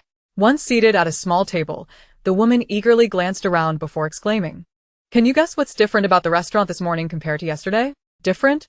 Fang Jiaojiao feigned contemplation with a slight frown. Before tentatively articulating the conclusion she had already deduced. "It seems a bit different. I didn't notice that group of people this morning." Exactly. "Did you notice?" The woman cast an admiring glance at Fang Jiaojiao and began to unravel her insights. "Let me tell you. Do you know why that peculiar group didn't show up this morning?" She posed and answered her own question, her lips flapping incessantly. "It's because they had no tickets and somehow managed to sneak onto the ship. Moreover, I've heard that they're armed criminals, likely escapees." The woman patted her chest in fright, generously sharing the gossip with Fang Jiaojiao. "I've heard that not only on our ship, but across all luxury liners bound for Laisk, criminals have been appearing. Our captain has already contacted the other ships, and it seems they have apprehended all the criminals on board. Once we reach the island, they will be detained immediately." Feeling fatigued from her revelations, the woman signaled for the waiter to bring 2 drinks. After taking a few sips to soothe her throat, she comforted Fang Jiaojiao by patting her shoulder. "Now we needn't worry about our safety anymore." "Indeed, this is much safer," Fang Jiaojiao concurred, listening as the woman rambled on with her wild analyses. From the players' attire to their gaunt faces, she even delved into their eyes. As the woman described the players' gazes as fierce and predatory, akin to hungry wolves, Fang Jiaojiao couldn't help but force a smile. Although the topic had veered off course, she gleaned a wealth of information from the woman. It appeared that regardless of which ship they were on, players without tickets who had evaded inspection were likely to face capture. Furthermore, their disheveled appearance made them stand out starkly against the indigenous people, complicating their ability to blend in. Yet the question lingered, where had these captured players been taken by the indigenous folk? The price for obtaining such gossip from the woman was enduring a morning filled with her chatter. As mealtime approached, Fang Jiaojiao finally found an excuse to depart, releasing a rare sigh of relief. After lunch, to avoid being ensnared in further gossip, she began to meander about the cruise ship, keeping a vigilant eye on the activities on the bridge, while also being attentive to the sea's turbulence. If all went as planned, they would reach Laisk by tomorrow afternoon at the latest. And given the nature of apocalyptic games, it was precisely at such moments that incidents were most likely to occur. Unbeknownst to her, the ship beneath her feet had begun to quietly leak water. The players, having been incapacitated and captured by the indigenous people, found themselves confined in the lowest cargo hold, As they regained consciousness and realized their predicament, a mixture of shock and fury coursed through them. They had never anticipated that these NPCs could be so cunning, opting to ambush them while they slept rather than confronting them head-on. With their hands bound tightly behind their backs and confronted by a sturdy iron cage, the players, treated like mere livestock, hurled insults at the security personnel stationed at the cargo door. Once they had vented their frustrations, they hastily began to devise means of escape. The first-tier skills they possessed heavily relied on the use of their hands, and players equipped with wind blade throwing darts found themselves severely restricted in this situation. Not only them, players wielding weapons were equally disadvantaged. With their hands bound tightly behind them and numerous guards watching closely, even if they managed to draw their weapons, they could not sever the ropes binding their wrists. It seemed that misfortune had befallen the players aboard this cruise ship, for among so many, none possessed skills that could be of any practical use. After being confined in the cargo hold for an entire morning, the players, feeling increasingly famished, began to grow more agitated. They had already endured hunger in the real world, and after a day of indulgence in the game world, none were willing to suffer any longer. Moreover, they had come to conquer this game, and how could these NPCs possibly impede those with skills at their disposal? One player attempted to utilize the few fingers that could still move to cast a wind blade, although his aim faltered, only managing to fray the surface of the ropes. This small success greatly motivated him and those nearby. Under the cover of the crowd, various skills began to fly wildly within the cargo hold. Unbeknownst to them, one of these uncontrolled skills inadvertently pierced the bottom of the ship, causing icy, tumultuous seawater to surge rapidly into the hold. While the players were fervently attempting to escape, the guards stationed at the entrance were preoccupied with thoughts of lunch, convinced that these vagabond threats had been securely locked away and that escape was impossible.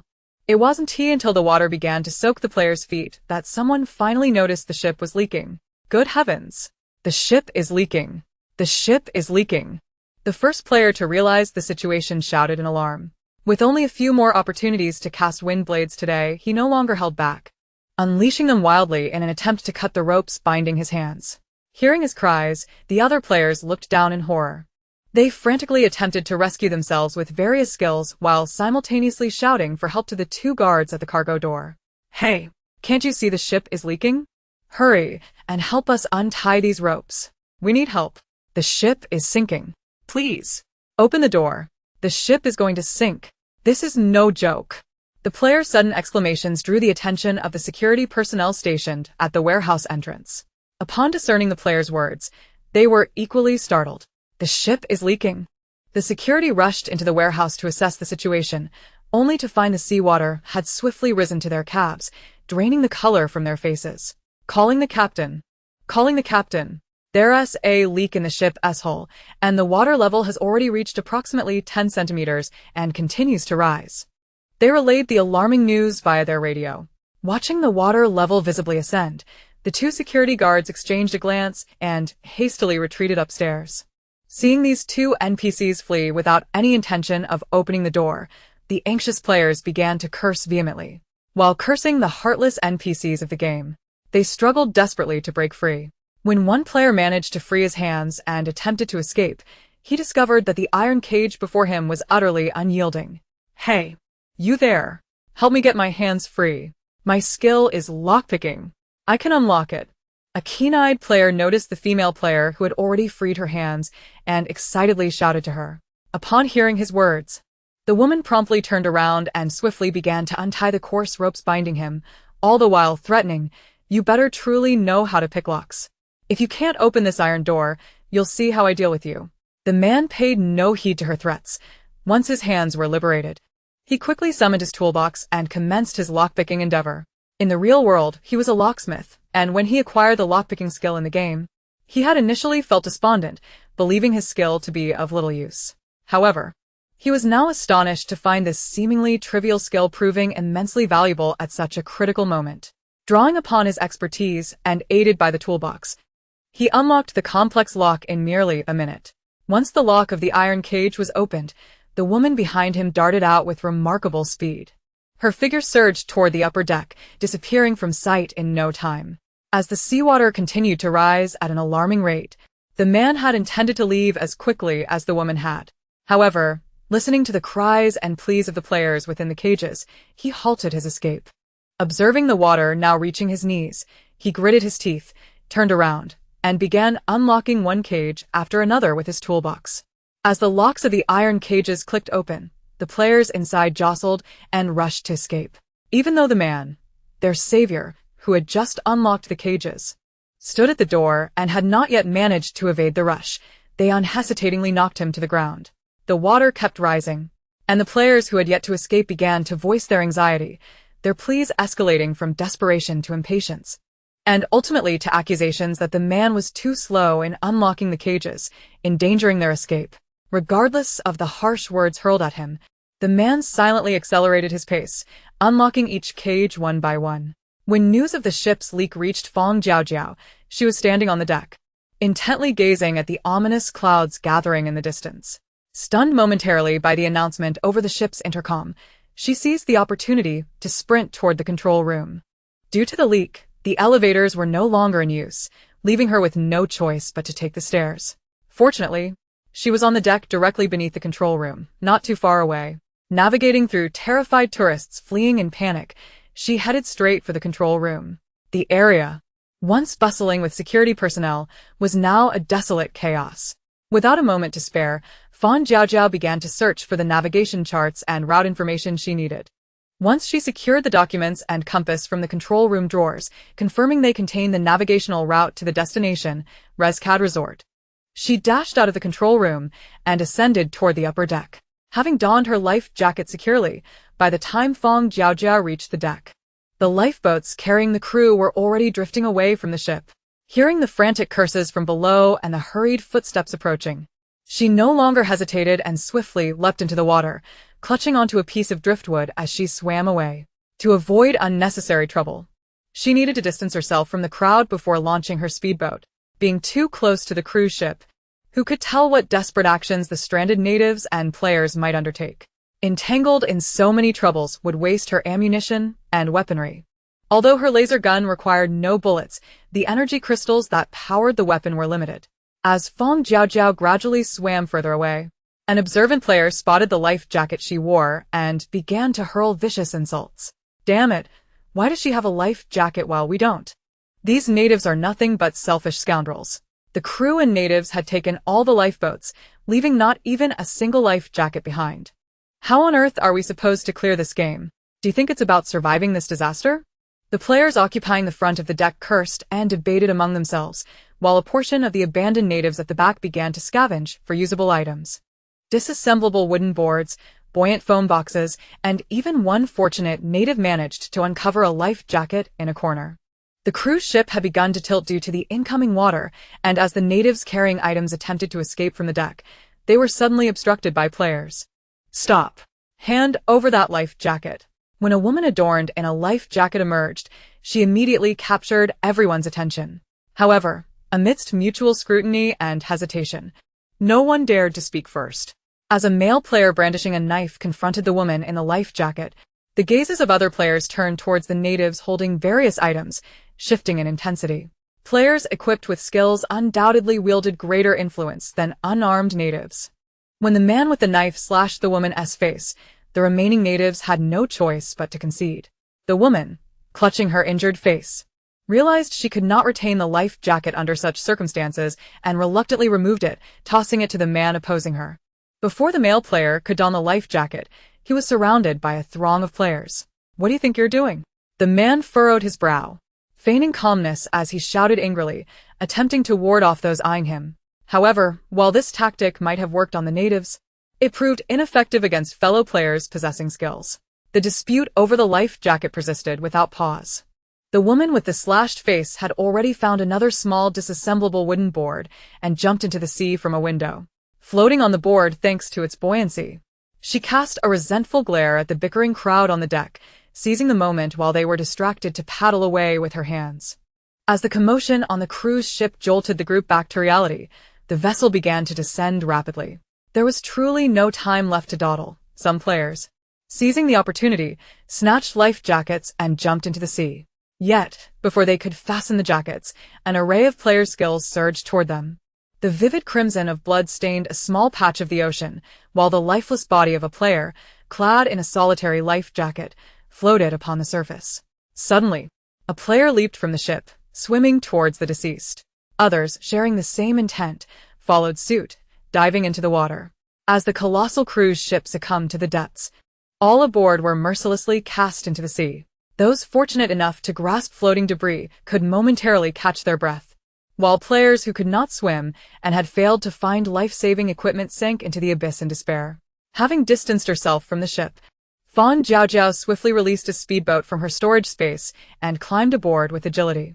She spread out the meticulously stored navigational charts and professional compass, discerning her bearings before tentatively embarking on her inaugural attempt at piloting the speedboat.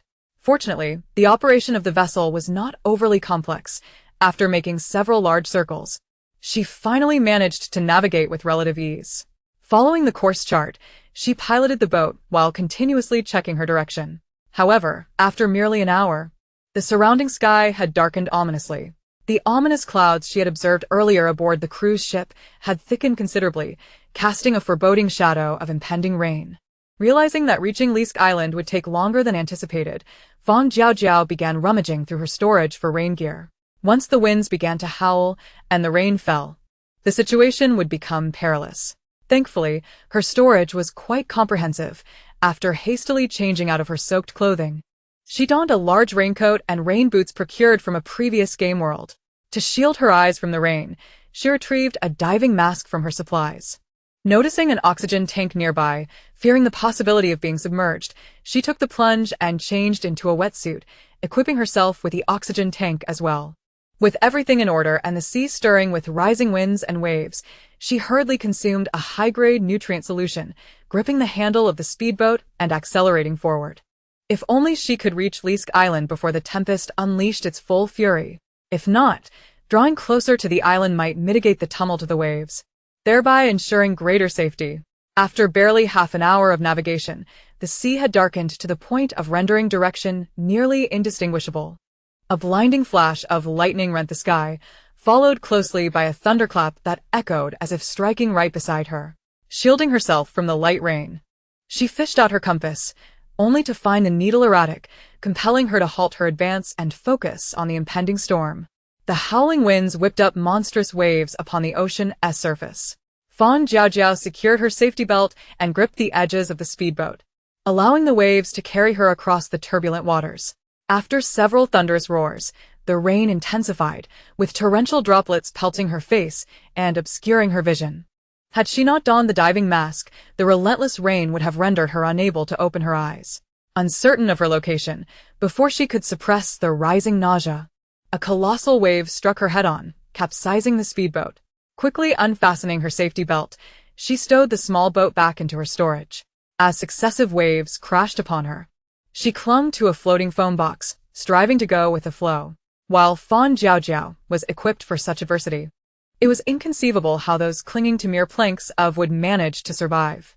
The hail-sized raindrops struck them relentlessly, and being soaked to the skin left them cold. The combined onslaught of rain and wind caused temperatures to plummet rapidly. Their drenched clothing and the incessant downpour turned their lips a ghostly white. Before they could even begin to shiver, the relentless waves swept most players to the ocean floor, leaving only a scant few gripping their boards in grim determination. Yet, some fortunate players were washed ashore to the holiday island. As one, overwhelmed with relief and joy, made his way towards the island's hotel seeking refuge, he remained oblivious to the fact that his group of ticketless players was already wanted across the island. The boat carrying Fang Jiaojiao and her companions had sprung a leak due to the recklessness of certain players. Other cruise liners en route to Lisk Island faced their own tribulations. Some natives and players were embroiled in fierce combat, while others inadvertently killed the captain, causing the ship to veer off course and collide with the reef. Additionally, there were groups of players who dominated the cruise ship, enslaving the natives, only to suffer retaliatory poisonings. In essence, from the moment the players entered the game, they had unwittingly distanced themselves from the natives. As tensions between players and natives escalated, the cruise ships they boarded began to experience various malfunctions.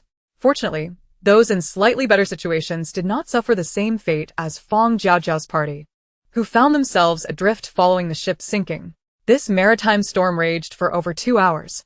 During a brief respite, Fang Jiaojiao struggled to change her oxygen tank. And as the waves began to calm, she seized the opportunity to release her speedboat and climb aboard. Exhausted, she slumped onto the seat of the speedboat. Her spirit dimmed from the ordeal. The experience of being tossed by the waves was undeniably harrowing, leaving her head spinning and her thoughts in disarray. Chapter 123. Successfully entering the game. After sipping several mouthfuls of bottled water, she managed to quell the nausea roiling in her stomach, allowing her to regain some clarity. The compass, however, had been rendered unreliable by the thunderstorm's magnetic interference. Shaking the advanced compass in her hand, she casually tossed it into the sea. Fortunately, she had the foresight to use her skills to replicate the compass she had found on the ship. After retrieving a standard compass from the drawer of the control room, she found that the copy had transformed into a more advanced version. Its accuracy was significantly improved, with negligible margins of error. Initially, she had employed this upgraded compass, and since it had malfunctioned, she still had several backups in her storage.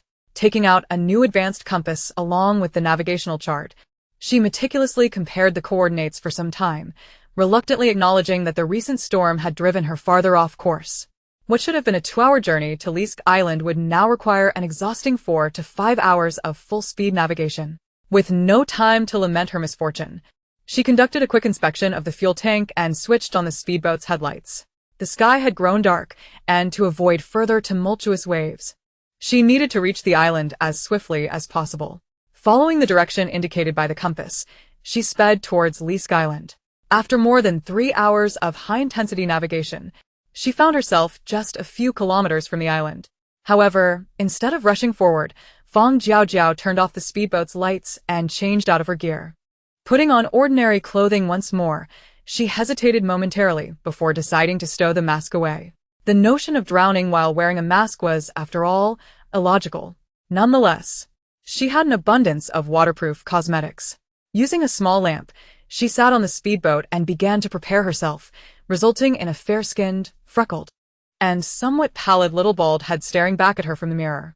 Satisfied with her smooth scalp, she nodded approvingly, then stowed the speedboat and swam a couple of laps in the water before releasing an ordinary inflatable life raft. After determining her bearings, Fang Jiaojiao grasped the oars and set forth towards Leask Island. Upon catching sight of the shimmering lights reflecting from the resort in the distance, she stowed away her compass and navigational chart into her spatial pocket, paddling directly towards the beacon of illumination. The resort, alive with music and revelry, was heavily guarded by security personnel equipped with an array of weaponry. As soon as they spotted Fang Jiaojiao in her inflatable lifeboat, they swiftly surrounded her.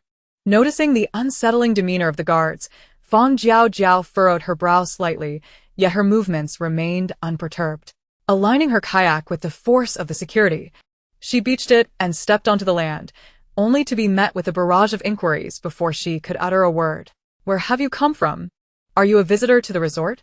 Do you possess any identification or a ticket? Please present documents that can verify your identity." After hearing their queries, Fang Jiaojiao, initially perplexed, began to grasp the situation. She reached into her pocket and discreetly extracted the ticket from her spatial storage, deliberately moistening it by pressing it against her damp pocket before presenting it to the guards. "I am a passenger from the cruise ship, here to visit Leask Island. The cruise encountered an accident, and I barely managed to reach here." Upon scrutinizing the ticket, the guards communicated through their walkie-talkies. Once they confirmed that her words bore truth, their demeanor shifted, and they wrapped her, drenched and shivering, in a soft, white towel. "Miss Fang," one of the guards addressed her as they escorted her towards the hotel.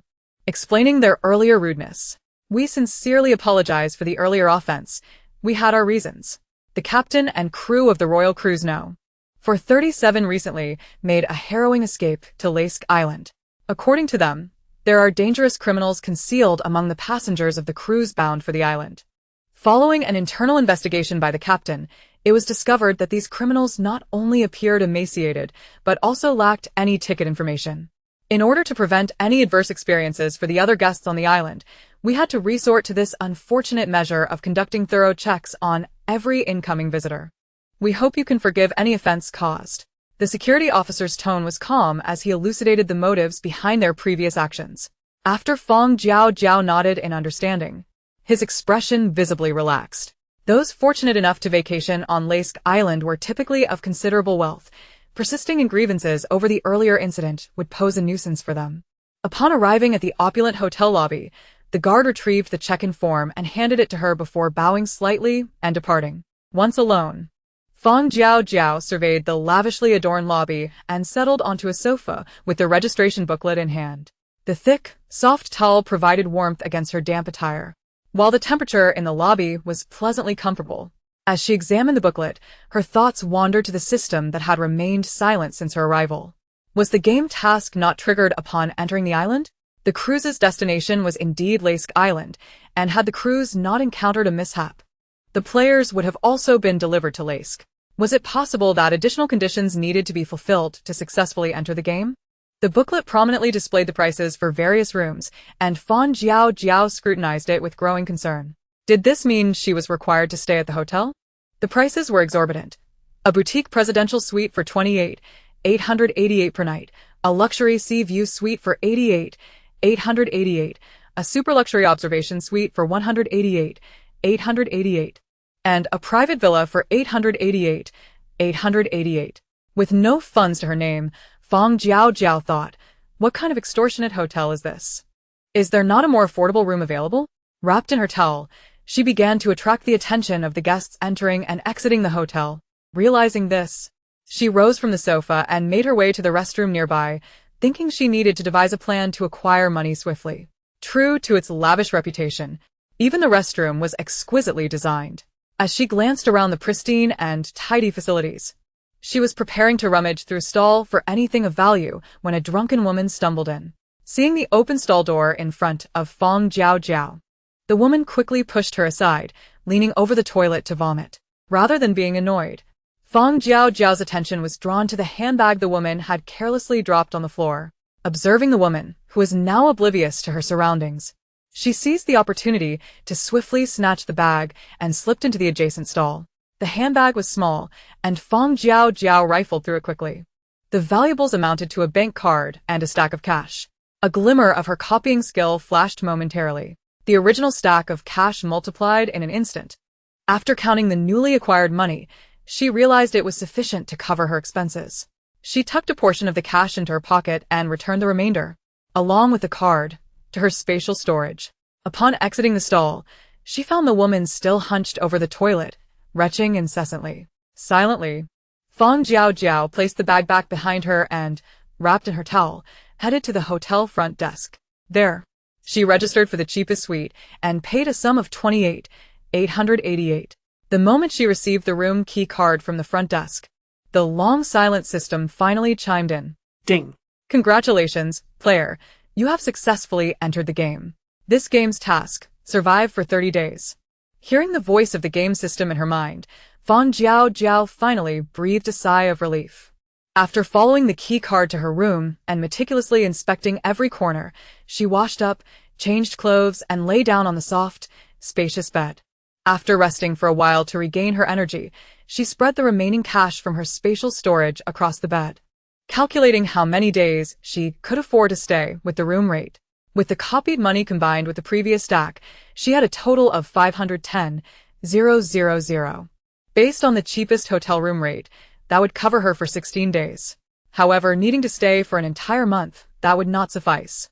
She wondered if there were any other more affordable accommodations on the island and realized she needed to manage her newfound funds wisely. With her copying skills cooled down refreshed, Fang Jiaojiao retrieved the bank card from the woman's handbag and activated her skill. The card duplicated into a small stack, and she began to examine them, finally discovering a distinctly different black card amidst the pile. Black card, not yet bound. Upon binding, it allows for the use of a limited 1 million currency per game round. P.S. This card cannot be transferred and can only be bound once. She had struck gold. Fang Jiaojiao's eyes sparkled with unprecedented brightness as she gazed at the card. Each game round would permit her to access 1 million. Finally, she thought, was she about to leap from poverty into wealth? With this shimmering black card in her possession, the burden of accommodation fees no longer loomed over her. Moreover, she could procure a plethora of supplies. If she could convert purchased goods into game currency through the shop, then she would truly strike it rich. The more she pondered, the higher her lips curled, yet after being swept away by the tempest throughout the night, she found herself devoid of any semblance of sleep. As she activated her desolate gaming wristband, Fang Jiaojiao felt an unprecedented anticipation for the apocalyptic game shop to open. With a steady influx of income, she found herself yearning to indulge. After weathering the storm, she had successfully boarded the boat that brought her to Lake Resort Island, where she checked into a hotel. However, those players who had endured countless trials to miraculously drift ashore were far less fortunate. Confronted by the aggressive inquiries of security, players unable to produce their tickets and identification, fearing capture by these NPCs, had no choice but to confront them with their skills. Yet, in the face of devastating firearms and a barrage of bullets, even those armed with abilities found themselves grievously injured. After all, their skills were still at the nascent first level, offering little advantage against the onslaught of weaponry.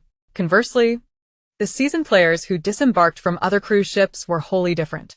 Having honed their skills through numerous games, they could retaliate against the security, even amidst the hail of gunfire.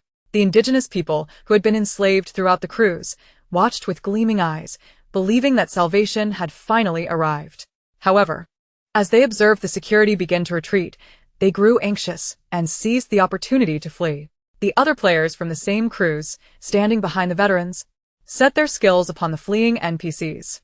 As chaos gradually enveloped the port, wicked smiles spread across their faces. Unlike these newcomers who leisurely toyed with the NPCs, the veteran players, despite having repelled the security, remained furrowed with concern. Since their arrival on the island, they had yet to hear the system's notification of entering the game. Turning to the few players beside him, the male veterans frowned deepened upon receiving their negative responses. What could they possibly do to successfully enter the game? The man signaled to the other seasoned players he had temporarily teamed up with, preparing to depart, showing no inclination to regard the new players trailing behind them. Having enjoyed a comfortable ride in their wake, it was time for the newcomers to fend for themselves. Oblivious to the veterans' departure, the inexperienced players reveled in their elevated status, delighting in the skills that toyed with the indigenous populace. It was only when the security on the island switched to more formidable weaponry and surrounded the cruise ship with greater numbers that they suddenly realized that their main defense had vanished. Abandoned by the veterans, these novices, armed with only first-level skills, were quickly apprehended.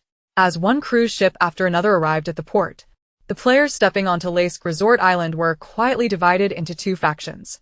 One contingent consisted of the capable and astute, who effortlessly evaded the security's assaults. The other comprised the self-important novices, clutching their first-level skills, unable to withstand the might of firearms, and thus captured. Although the novice players found themselves shackled and imprisoned on the island, they fortuitously managed to enter the game. Listening to the mechanical voice echoing in their minds, the more astute among them began to grasp the essence of the game. It turned out that when they were transported to the cruise ship, they had not yet entered the game. Only now, having been captured and thrown into the prison, did they truly step into the game world. And the task within this world was simply to survive for 30 days. As long as they could endure a month, they would succeed.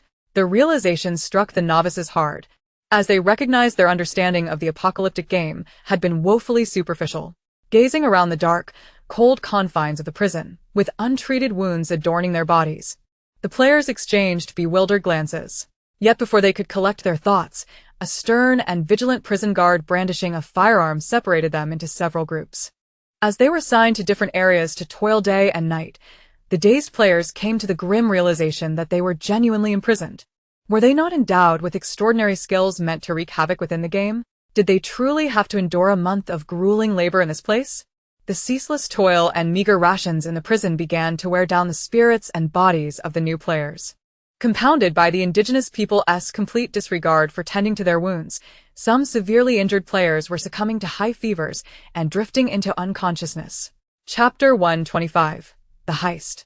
Meanwhile, players who had evaded capture by the security were darting across Lake Resort Island.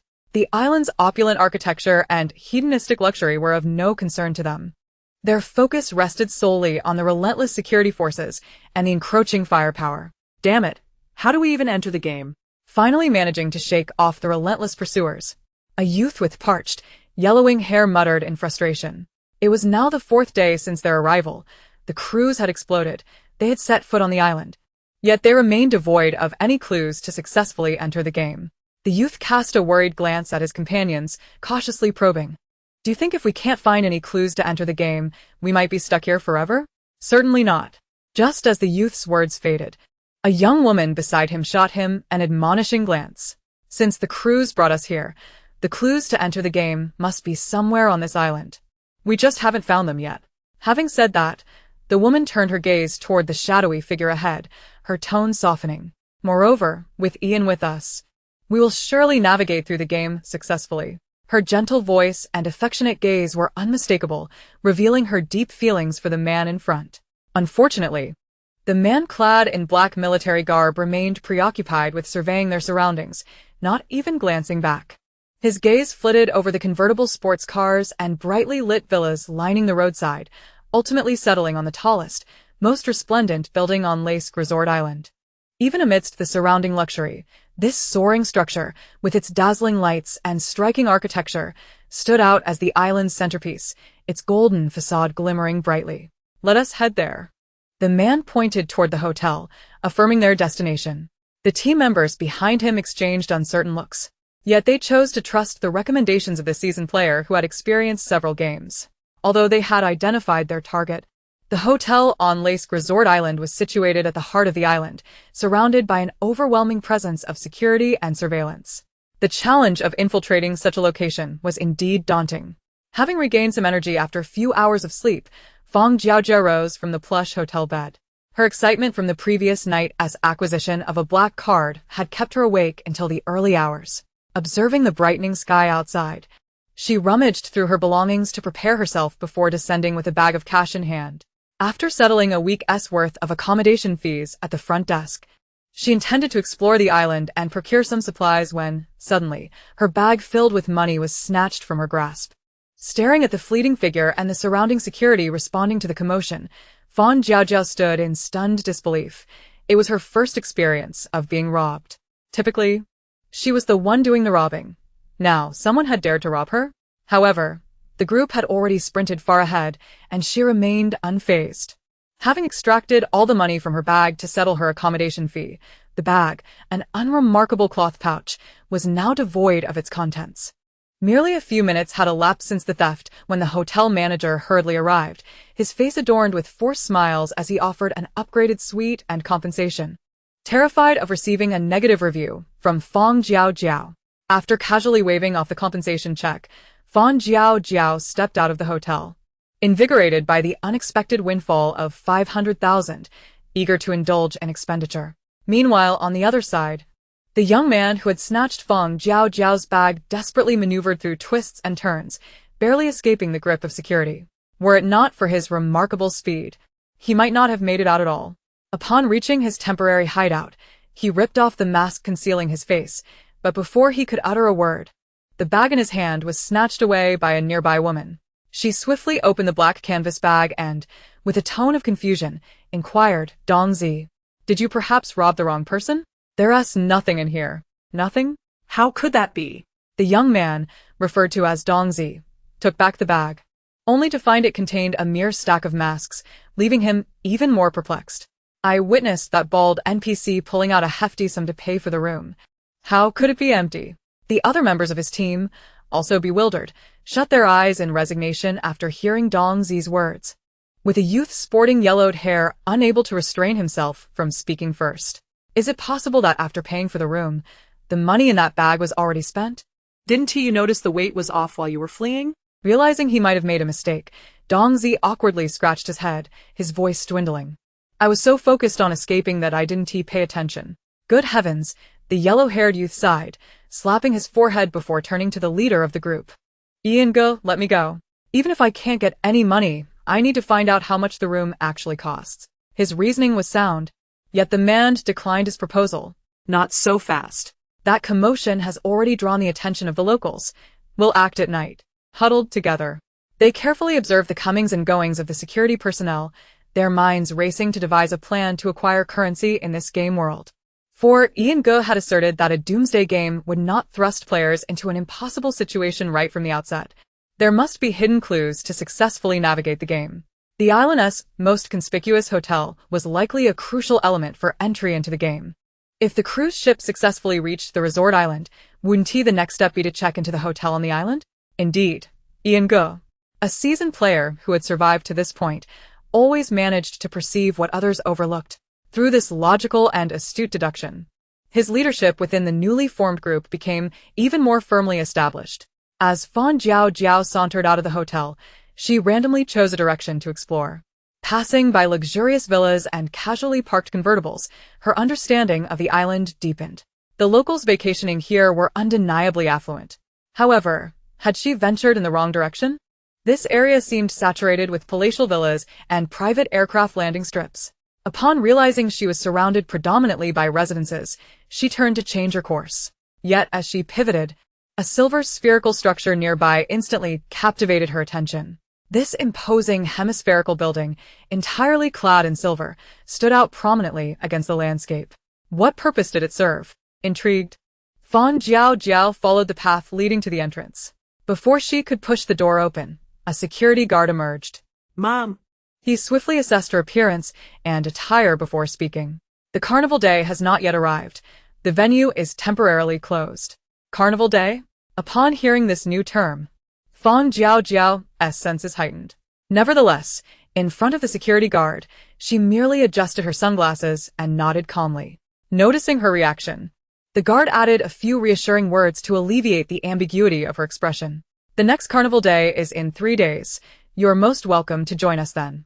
Having discerned that prying information from these guards was too risky, Fang Jiaojiao decided against further conversation.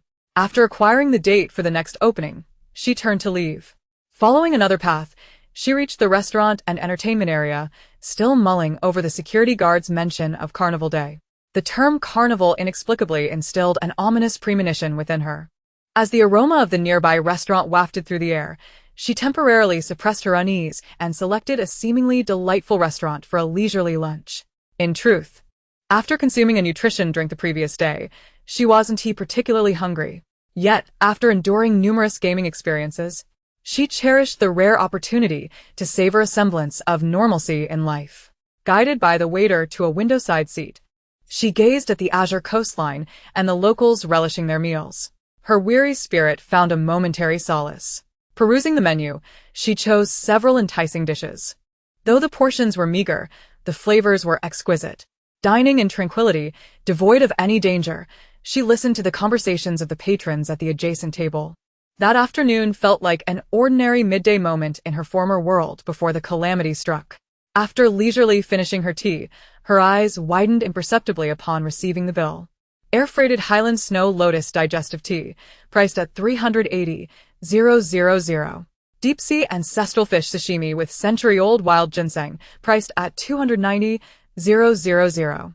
Rare dragonfish caviar paired with handcrafted pasta, priced at 270,000. Roasted pure medicinal herb raised snow mountain black cow, priced at 310,000. She scrutinized the bill repeatedly, matching the items listed with what lay on her table. The astonishment in her eyes was impossible to mask. Are you saying that for a cup of insipid broth, 3 slices of sashimi, a forkful of pasta, and a 2-centimeter diameter piece of roasted meat, I am to be charged 1,250,000? Gazing at the smiling yet slightly perplexed waiter before her, Fang Jiaojiao composedly set down her receipt, feigning a need to use the restroom. Perhaps those who could afford to vacation on this island had never considered the notion of skipping out on a bill. Although the waiter was puzzled by her request, she made no attempt to obstruct her. On the contrary, she offered to personally escort Fang Jiaojiao. With a smile, Fang Jiaojiao declined the kind offer. Swiftly changing her clothes and donning a wig inside the restroom stall, emerging from the restroom, wearing sunglasses, she calmly walked past the dutifully stationed waiter and exited the restaurant with haste. This is outrageous. She merely sought to relish the hard-won tranquility. And yet the island's residents aimed to drain her meager savings with a single meal. Strolling along the coastal path for quite some time, she felt her spirits momentarily settle, only to be struck again by the staggering prices. The peculiar fruits at the local market started from thousands, while bottled water in the ordinary supermarket was priced at 5,000.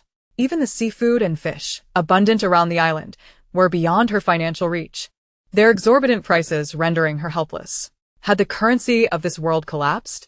Sitting on a soft bench beneath a tree, her eyes, hidden behind sunglasses, reflected a profound sense of despair. She had initially hoped to make a fortune using her replicated black card, but the soaring prices had brutally crushed her ambitions. As reasonable transactions proved futile, a mischievous glint sparked to her eyes, and her nefarious thoughts resurfaced. If these indigenous people were this outrageous, then she could hardly be blamed for resorting to a zero-cost acquisition. Recalling her old craft, a renewed light flickered in her gaze. What had begun as a disheartening exploration of the island's prices now transformed into a quest for a free storage space for her zero-cost procurement. With a clearer understanding of the restaurant storeroom, she noticed the sun blazing down and the number of people dwindling. Not wishing to draw unnecessary attention to herself, she leisurely made her way back to the hotel. To avoid the attentions of the restaurant staff and to better suit her new attire, she now resembled an elegant lady carrying a small handbag. This demeanor was, of course, inspired by the refined woman on the cruise who had engaged her in gossip. Her appearance now contrasted starkly with the one she had presented that morning. Entering the hotel lobby, the temperate air relaxed her every pore. Noticing a new pamphlet in the corner of the reception, she paused and approached the staff. "Is this a tourist brochure?" she inquired. The front desk attendant, quick to respond, handed her a pamphlet while kindly explaining, "Madam, this is the new tour brochure for Lake Resort Island, just delivered today." "A tour brochure? How does it differ from the previous one?" Setting her handbag aside, she began to flip through the pages. Before she could properly read the contents, an unexpected figure collided with her, deftly snatching her bag and sprinting away. However, misfortune struck as the assailant was swiftly subdued by the vigilant security personnel nearby. Listening to the familiar apologies and offers of compensation from the hotel manager, she waved off their inquiries about upgrading her room. Having already received a complimentary upgrade that very morning, she pondered whether they might suspect that the thief was in her employ, orchestrating a scheme to exploit the hotel's generosity and compensation. Nevertheless, this concern was of little relevance to her. Stunned by being robbed twice in one day, she was left bewildered. Was her attire truly so conspicuous that it attracted such attention? Why did these players target her, a mere pauper, instead of the indigenous people nearby? There was not even a penny in her bag. As she observed the person being escorted away by security, she subtly compared him to the earlier assailant. They appeared to belong to different groups. Yet, since the players had turned their gaze toward this hotel, it was evident they recognized its significance as a gateway to the game. Chapter 127. The Worthlessness of Humanity. After retrieving another copy of the tour brochure from the front desk and reclaiming her returned bag, she returned to her room. Leaning back on the luxurious sofa of her upgraded suite, she meticulously examined the brochure. Her eyes sparkled at the prominently highlighted Carnival Day. Clearly, this day held some hidden implications. Was it a concealed crisis within this gaming realm? The brochure offered scant details about the Carnival Day, only deepening her intrigue. In just 2 days, the carnival would commence, but she prioritized inspecting her room first. After thoroughly checking her considerably larger suite, she pulled out all the currency from her inventory within this game world. 2 $50,000 checks, a $100,000 limit black card, and over $34,000 in cash. Collectively, this sum appeared quite grand. However, it would barely suffice for any meaningful expenditure. After all, a single meal could easily exceed this amount. Returning the black card to her inventory, she gazed at the cash before deciding to list it in her shop for maximum profit. Since players had begun to discover the hotel's secrets, all vying to acquire funds to stay, she might as well lend them a helping hand. A $50,000 check was priced at 50 game coins, while a stack of $100,000 cash was listed at 10 game coins. After uploading all the money, she pocketed the remaining few thousand in cash into her inventory. The checks and cash quickly sold out after being uploaded to her shop. Observing the 91 game coins in her possession after deducting a third for fees, she couldn't help but smile. Excellent. She had obtained the game currency she desired, while other players secured the funds they longed for to stay at the hotel. A win-win situation. Having been thoroughly fleeced by the outrageous prices, she decided against venturing out for dinner. Although the serene and tranquil atmosphere was rare, her wallet was even rarer. Initially, she had deemed the hotel expensive, but in comparison, It now appeared frighteningly affordable. However, such a bargain came with its drawbacks. While the hotel boasted excellent infrastructure and luxurious accommodations, it offered no meals at all. Moreover, within the vast suite, not a single bottle of drinking water could be found. While she was unperturbed about going hungry with her vast inventory, the other players, who had little left after paying for their rooms, would surely suffer. Dongzi was the first to discover the currency listed in her shop. With excitement, he pointed out the money to the other team members, their eyes gleaming, yet they all looked to the man in black, Ian glancing at the shop without hesitation. He swiftly placed an order. A $50,000 check and 3 stacks of $100,000 cash cost him 80 game coins. Wonderful, Ian. With this money, we can stay at the hotel. The woman with an oval face gazed at him in admiration, her eyes brimming with appreciation and affection. While the others did not express their admiration as overtly, their eyes gleamed with astonishment at the sight of the currency. However, before they could voice their thoughts, the man preemptively interrupted them. The total is 800,000, costing 80 game coins. Since we're 8 in total, each person will receive 100,000. Please transfer me 10 game coins each. Upon hearing this, the expressions of those around him stiffened. They had not participated in the previous game, which had limited entry to 10,000 players, but had merely managed to scrape through one game, barely qualifying as veterans. The points accumulated from a single game were quite limited, and naturally, they were reluctant to part with them easily. Initially, they believed the man was generously distributing the money. Hearing him request points, however, stirred an unsettling emotion within them. The woman with an oval face pursed her lips and playfully gazed at him, poised to decline the offer of 10 points when she suddenly locked eyes with the man's unwavering gaze. Under the cool, indifferent scrutiny of his eyes, her words became lodged in her throat, refusing to escape. Noticing her prolonged silence, those who had intended to follow her lead and seize a bargain were likewise filled with disappointment. The atmosphere grew quiet. The man cast a glance at them, pocketed the check, and used the vacant space to gather the money lying on the ground. He was not devoid of generosity. But in this peculiar realm where humanity was indistinguishable from the supernatural, he had lost count of how many times he had been betrayed by those he considered allies. Were it not for his remarkable resilience, the man's actions clearly conveyed his intent. If one did not wish to exchange points, they must find their own solutions to their problems. Just as he was about to depart, a youth with tousled yellow hair discreetly clenched his teeth and, with a playful grin, called out, "Hey, Ian, don't go. I'll exchange for 10 game coins." With the youth's encouragement, other players eagerly chimed in. Witnessing their beaming faces as they willingly handed over their game coins, one could hardly imagine that just moments prior, this group had harbored thoughts of obtaining something for nothing. Indeed, the frailty of human nature is often the least valuable of commodities. Even when tossed into a refuse bin, few would stoop to reclaim it. The man, with a tranquil demeanor, converted his surplus currency into game coins before rising to head towards his intended hotel. With money in hand, he felt less constrained. Upon receiving the registration form from the front desk, the group found themselves ensnared in an awkward predicament once more. The cheapest hotel room for a night cost 28,000. Though they possessed a total of 100,000, it would only suffice for 3 days. To remain in this game world for a month, such funds were woefully inadequate. How many people can stay in one suite? The oval-faced woman, quick-witted, was the first to pose the question to the front desk staff, perhaps unaccustomed to such inquiries. The staff's smile faltered slightly.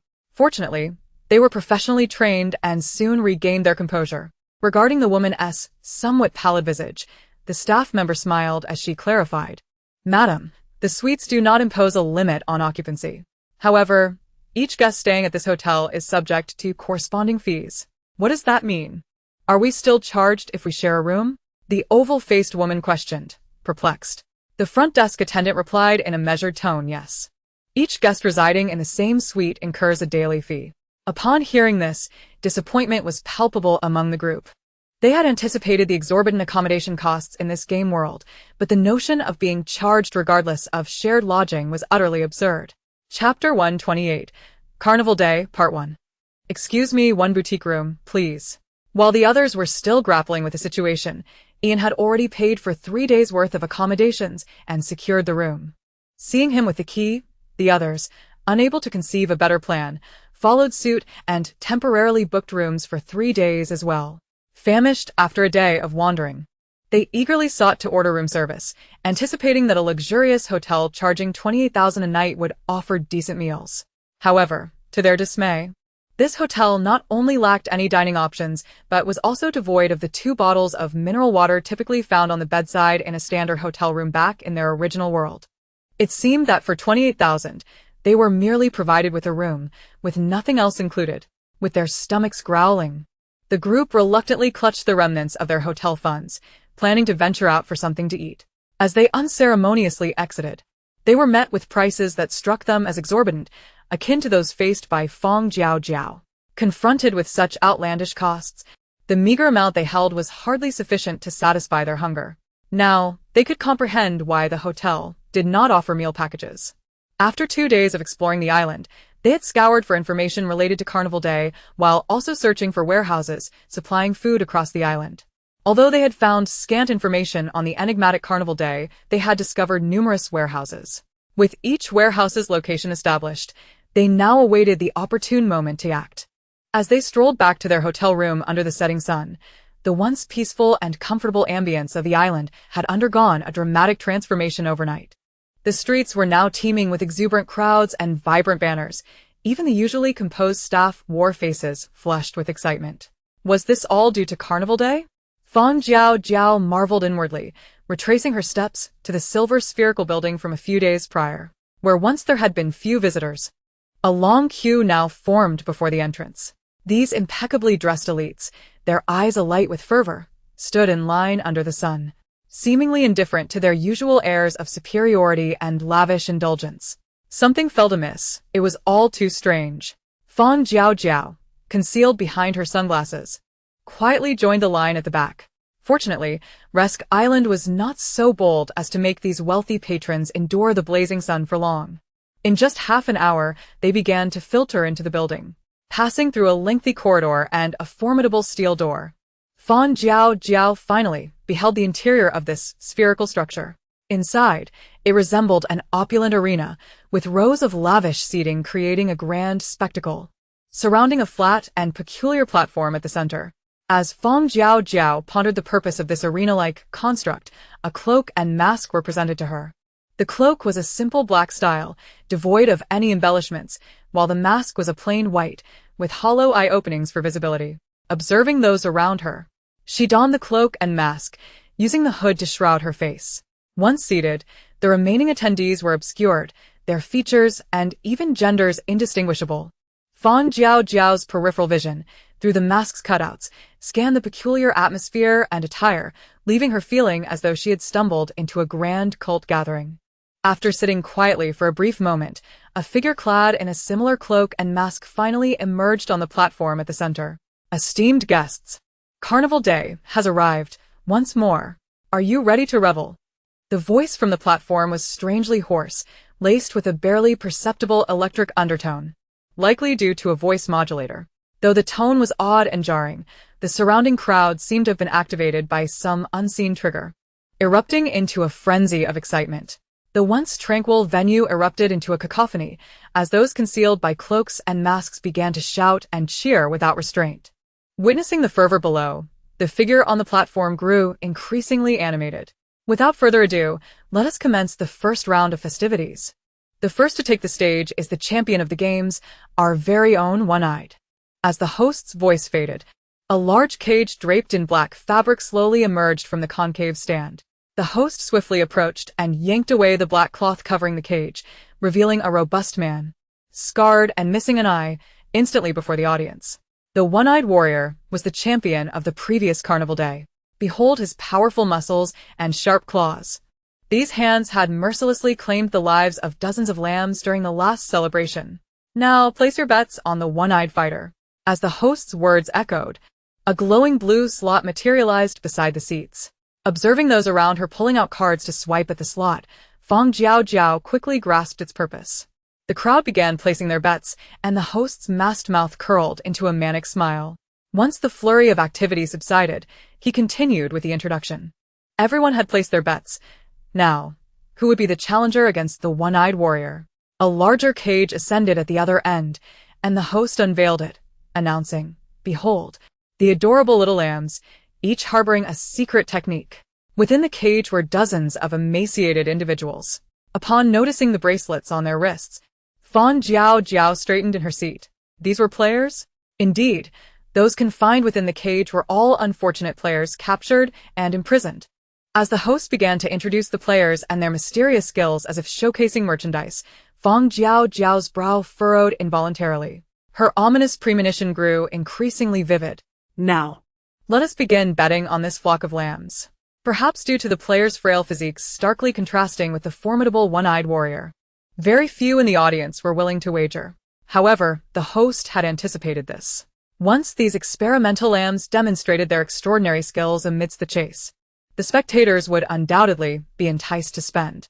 Thus, the carnival of wolves hunting lambs was about to commence. The host descended the platform slowly, and simultaneously, the locks on both cages snapped open.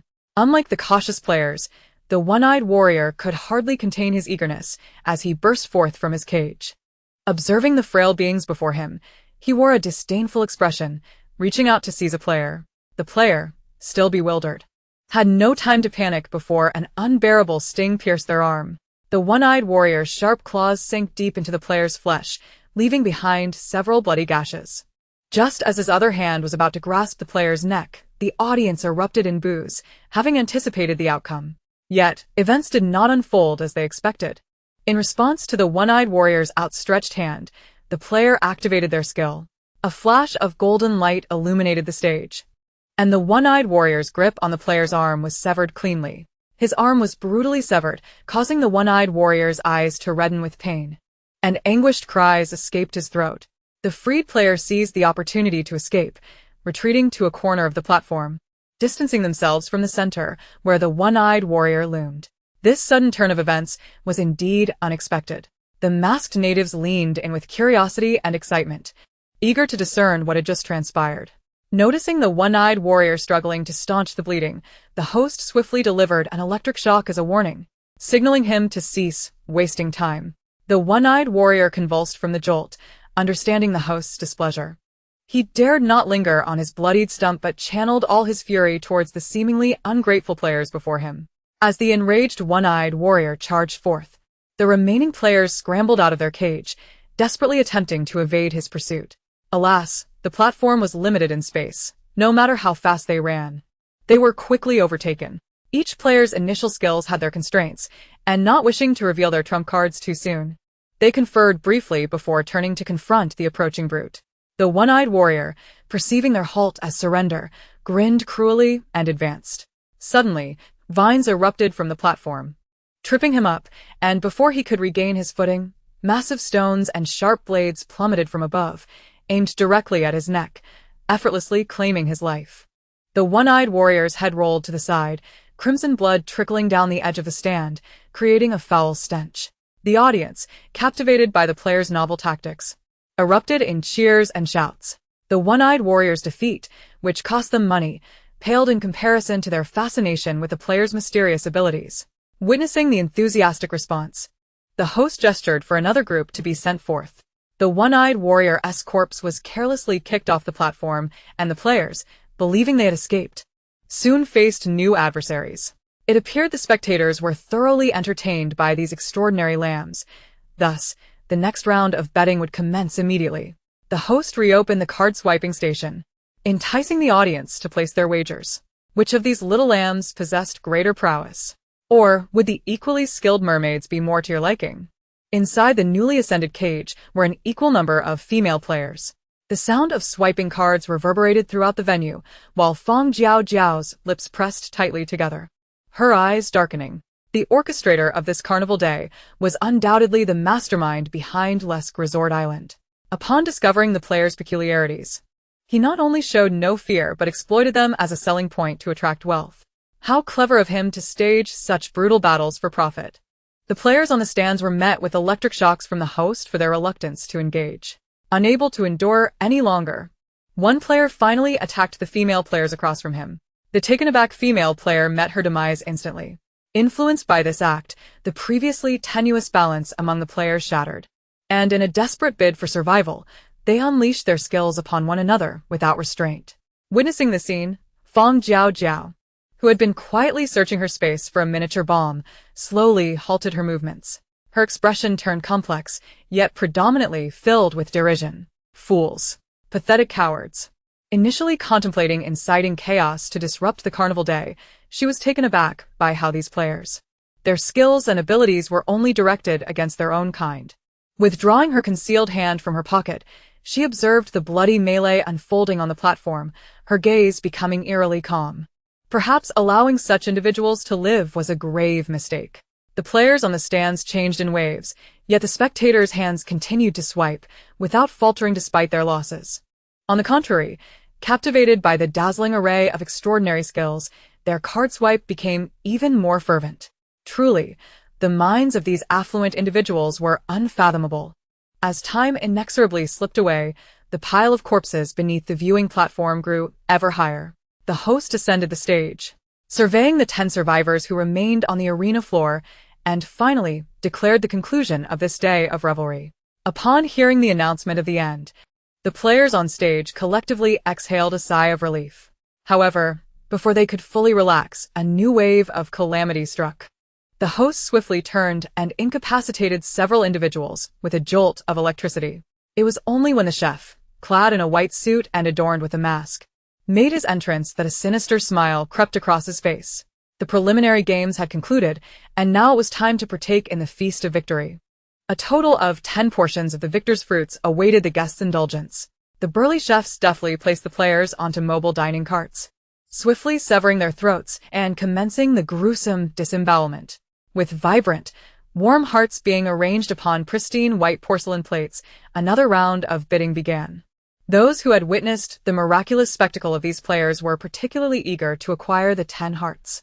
As the bidding escalated with each round, the host on stage was already beaming with delight. 10 crimson hearts were successfully auctioned and delivered to eager hands. The fortunate recipients of this culinary delicacy removed the masks and eagerly dug in. Among them, Fang Jiaojiao's companion was fortunate enough to win a portion.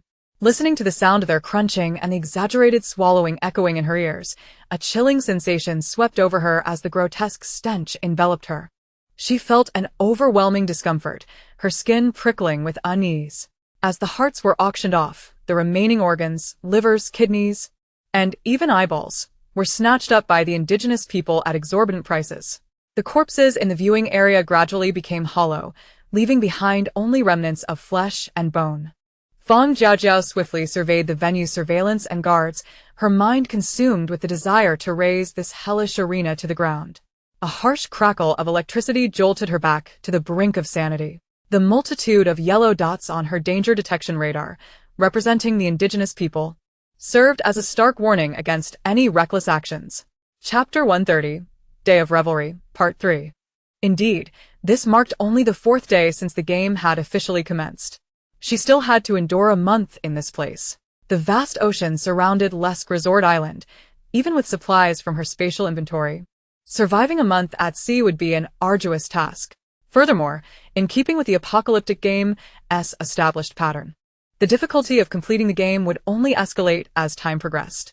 This was merely the beginning. No, she could not act impulsively. She had to survive. Her priority was her own life. Perhaps the bloody spectacle of her kind being devoured had rattled her nerves. The normally composed Fang Jiaojiao found it impossible to regain her tranquility. What she did not realize was that within this venue, other players who had evaded capture were also lurking. Faced with the grisly scenes of indigenous NPCs brutally consuming their own kind, many were trembling in terror. Some were on the verge of vomiting, their bodies bruised from their own desperate grip as they fought to contain their revulsion. The brutal and bloody tableau exerted an overwhelmingly intense psychological impact, leaving the players unable to find solace. As the atmosphere within the arena reached a new crescendo due to the auction, the host seized the moment to announce the next activity of the Day of Revelry.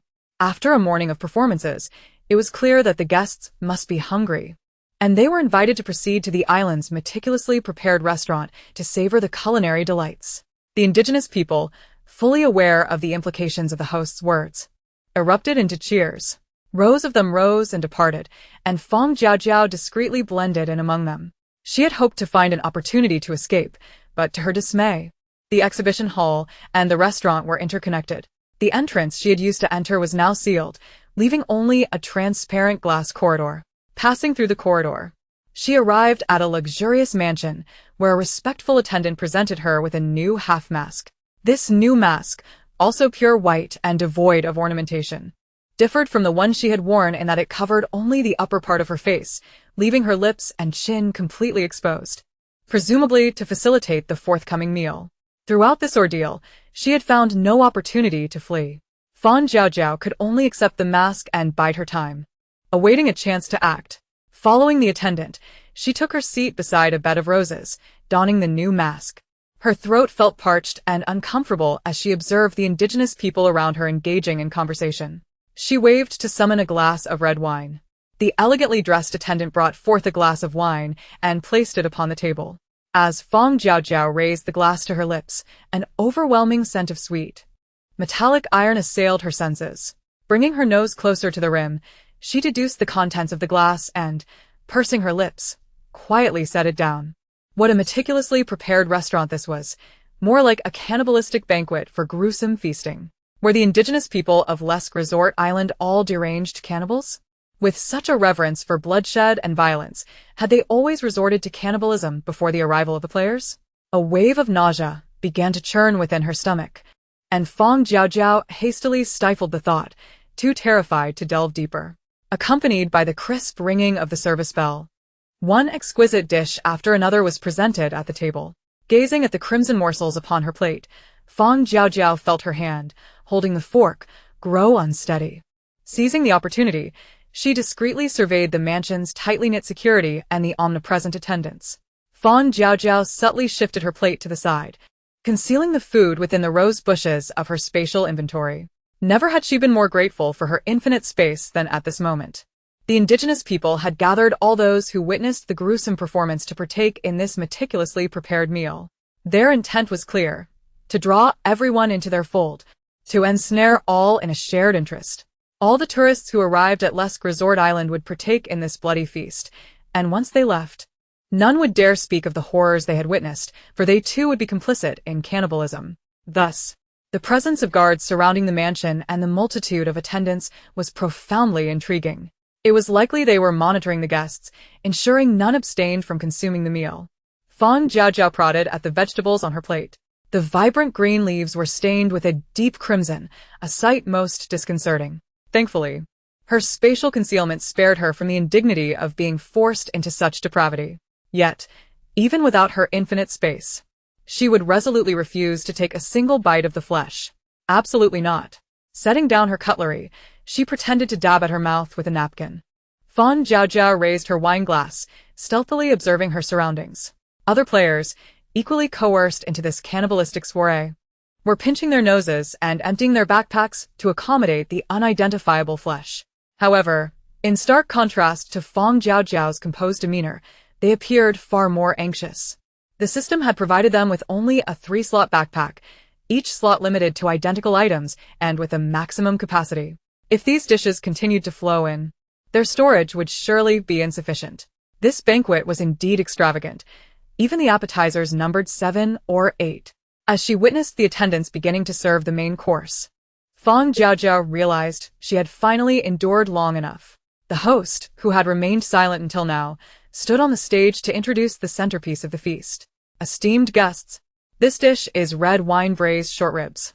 The red wine is sourced from a meticulously aged century-old cellar on the island, while the short ribs are freshly prepared by the kitchen, ensuring an exquisite taste and freshness. I implore everyone to savor it carefully. Listening to the host's introduction, Fang Jiaojiao gazes down expressionlessly at the dishes on her plate. The deep crimson wine, the grotesquely bent human ribcage, and the deliberately arranged sprigs of rosemary meant to accentuate the vivid red. This is utterly appalling. As per usual, she covertly transported the food bit by bit into her space, while each elaborate introduction brought forth a new platter of human tissue culinary creations to the table. When the main course concluded, the host, with his characteristic morbid sense of humor, unveiled his next act. This time, he presented a living female player. Her hands and feet were tightly bound, and she wore only a translucent cloth that barely concealed her modesty. Believing that the guests had nearly finished their meals, he proclaimed it time for dessert. Gripping the female player's hand tightly, he pulled her close, transitioning into the main event of his financial exploitation. Behold this charming and adorable little mermaid, who possesses a miraculous ability. Whenever she is startled or harmed, fresh spring water will flow from her palms. There exists only one such miraculous creature. Now, dear guests, let the bidding commence. 80 million, 150 million, 200 million. I bid 250 million. As soon as the host finished speaking, the bidding erupted with fervor. Hearing the escalating bids from the audience, the female player, whose tendons had been severed, could barely stand with the host's dragging pull. Her eyes filled with terror. She did not wish to partake in this any longer. She yearned to return home. Chapter 131, Chaos. The auction intensified, ultimately resulting in an exorbitant price being claimed by a local. Amidst the surrounding flattery and demands, he wielded the dining knife with sinister delight. I am quite curious. Let us see if this little mermaid truly possesses such extraordinary powers. As he watched the female player being pushed towards him on a serving cart, a manic grin spread across his face. Ignoring her wide-eyed expression of fear, he raised the knife to slash at her face. At that moment, the entire estate was suddenly engulfed in blinding daylight. Fang Jiaojiao withdrew her hand, closed her eyes, and hurled a grenade toward a familiar direction. The deafening explosion reverberated, causing the already terrified locals to panic even further. They could no longer suppress their fear and began to flee in all directions, desperate to escape this perilous place. Yet, the blinding light rendered them unable to see clearly, making it impossible to discern their escape route. The sound of shattering dishes and utensils filled the air as Fang Jiaojiao seized the opportunity to quietly retreat towards the rose bushes. Half an hour slipped by, and as the strange white light dissipated, the crowd cautiously opened their eyes. The once opulently adorned estate now resembled a site of a horrific attack, utterly dilapidated. Besides the scattered tables and broken crockery, there were small craters left in the ground from the explosions. Many security personnel stationed at the perimeter had perished, and countless esteemed guests on the second floor were either dead or injured. Most significantly, the host was also dead.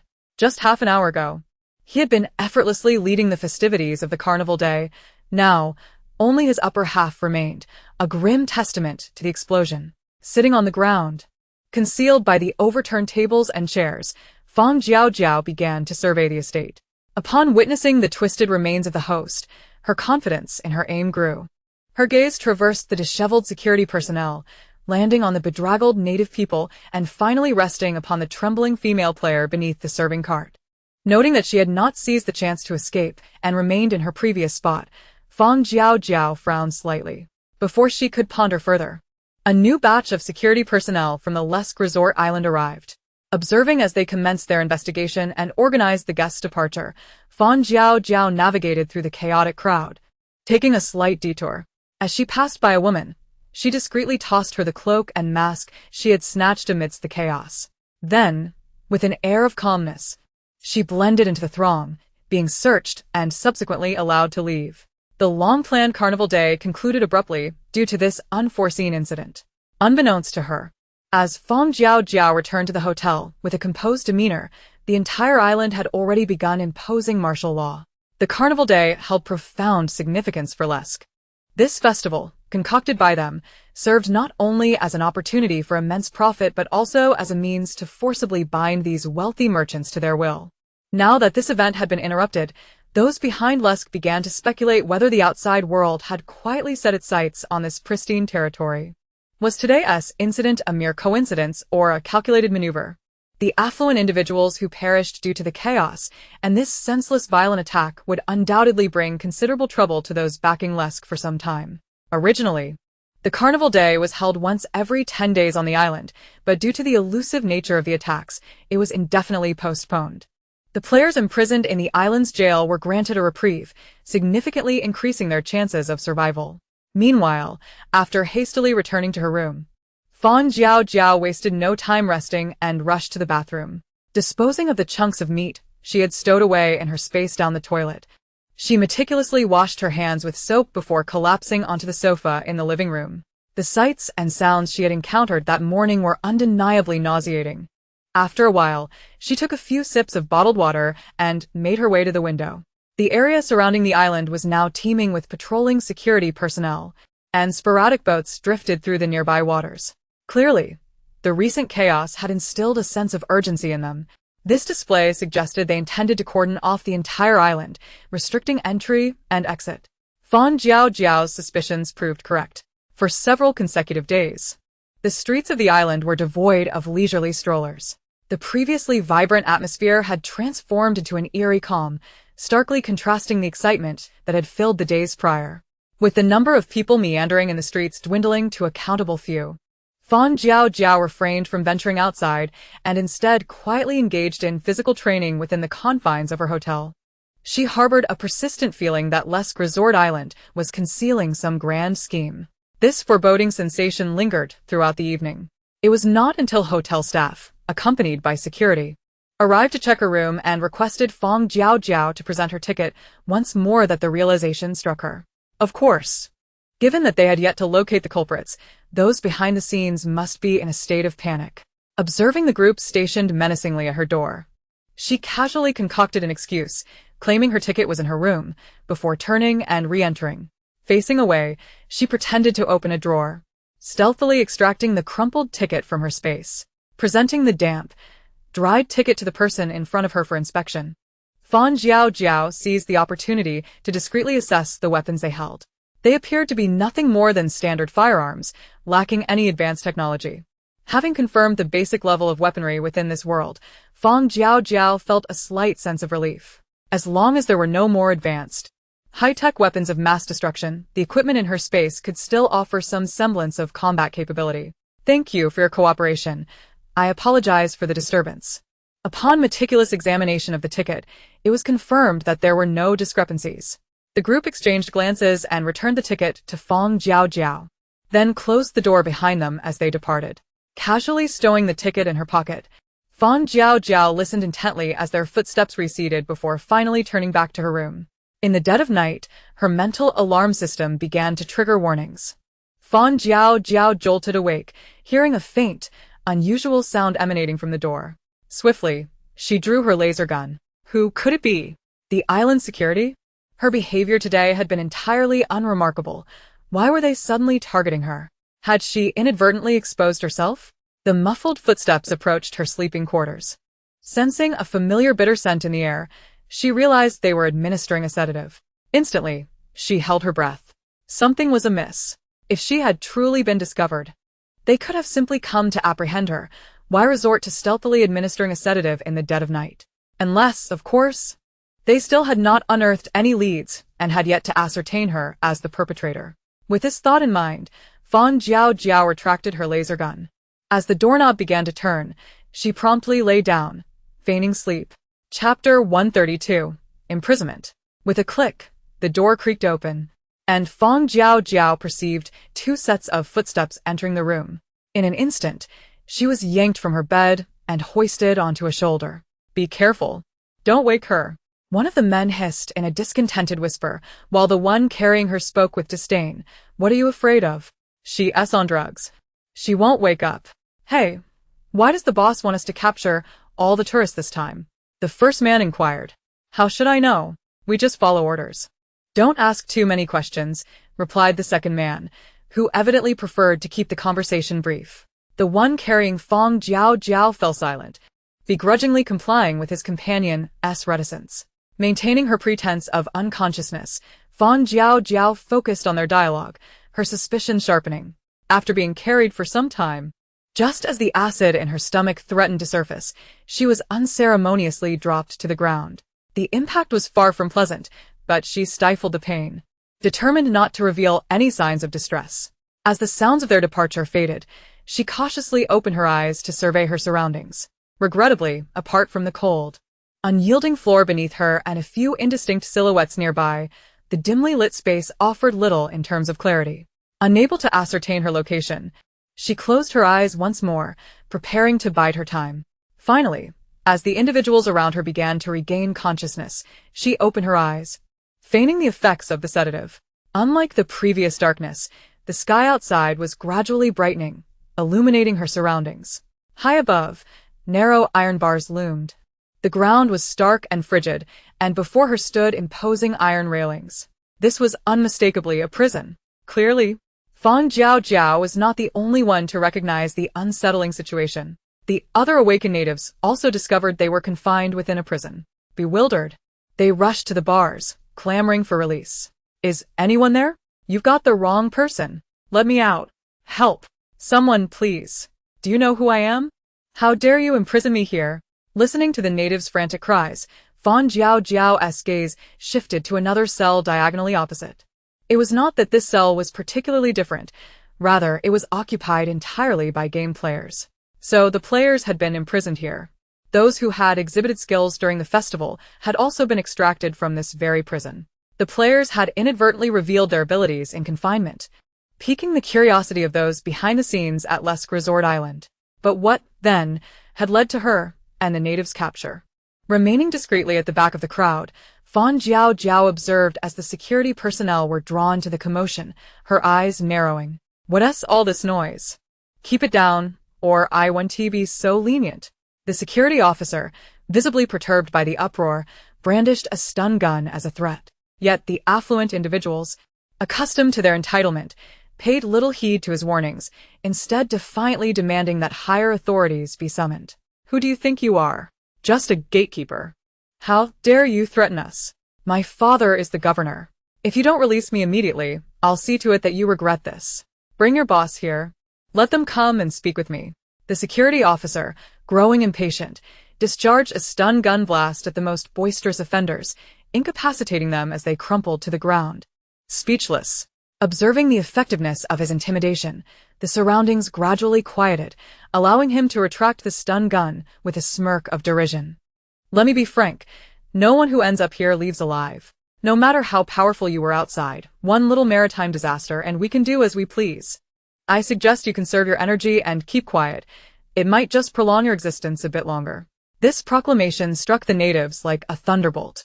Their expressions froze in disbelief, struggling to comprehend how anyone could so brazenly dictate their fates. You're talking nonsense. Stop with the theatrics. Let me out now before I lose my temper.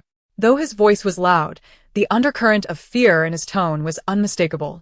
Seeing the security officer disregard him entirely as he turned to leave, panic began to ripple through the ranks of the natives.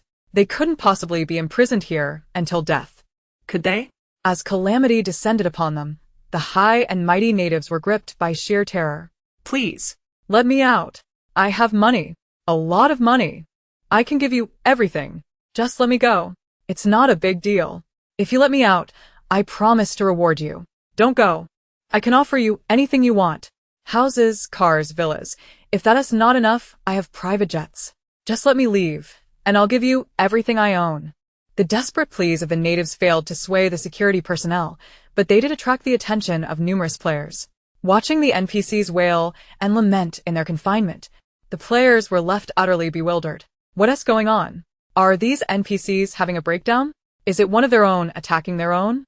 Those fortunate enough to have escaped the sacrificial fate during the festival were oblivious to the dire circumstances that had beset those less fortunate, and entirely unaware of the unfolding chaos. Since their arrival on the island, they had been toiling in the prison, laboring from dawn till dusk, whether digging or building walls, surviving on scant rations of watery porridge, with no time to ponder anything else.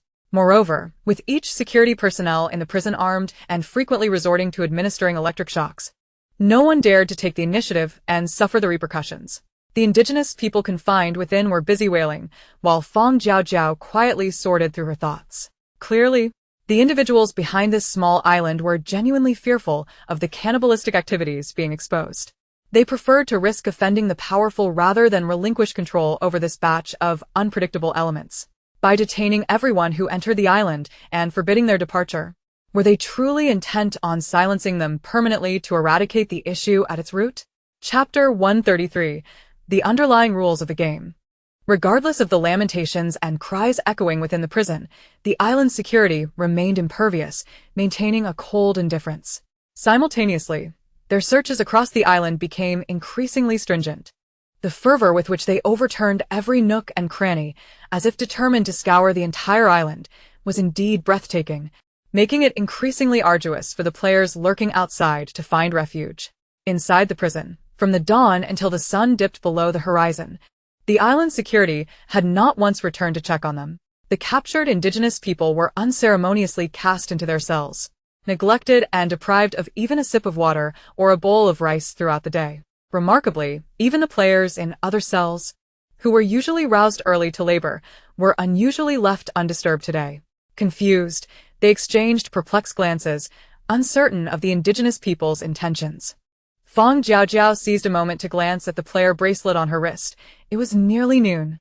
She discreetly shifted to a corner, using the cover of the surrounding indigenous people to access the system panel. Concurrently, the system's announcement echoed in her mind. Ding! Congratulations, player, for successfully surviving a week. You are now rewarded with 3 game coins. The system mall has been activated. Please make purchases as needed. Due to the game upgrade, the player communication group feature has been abolished.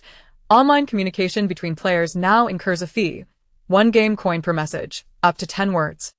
Upon hearing the mechanical voice of the system in her mind, Fang Jiaojiao felt a weight settle in her heart.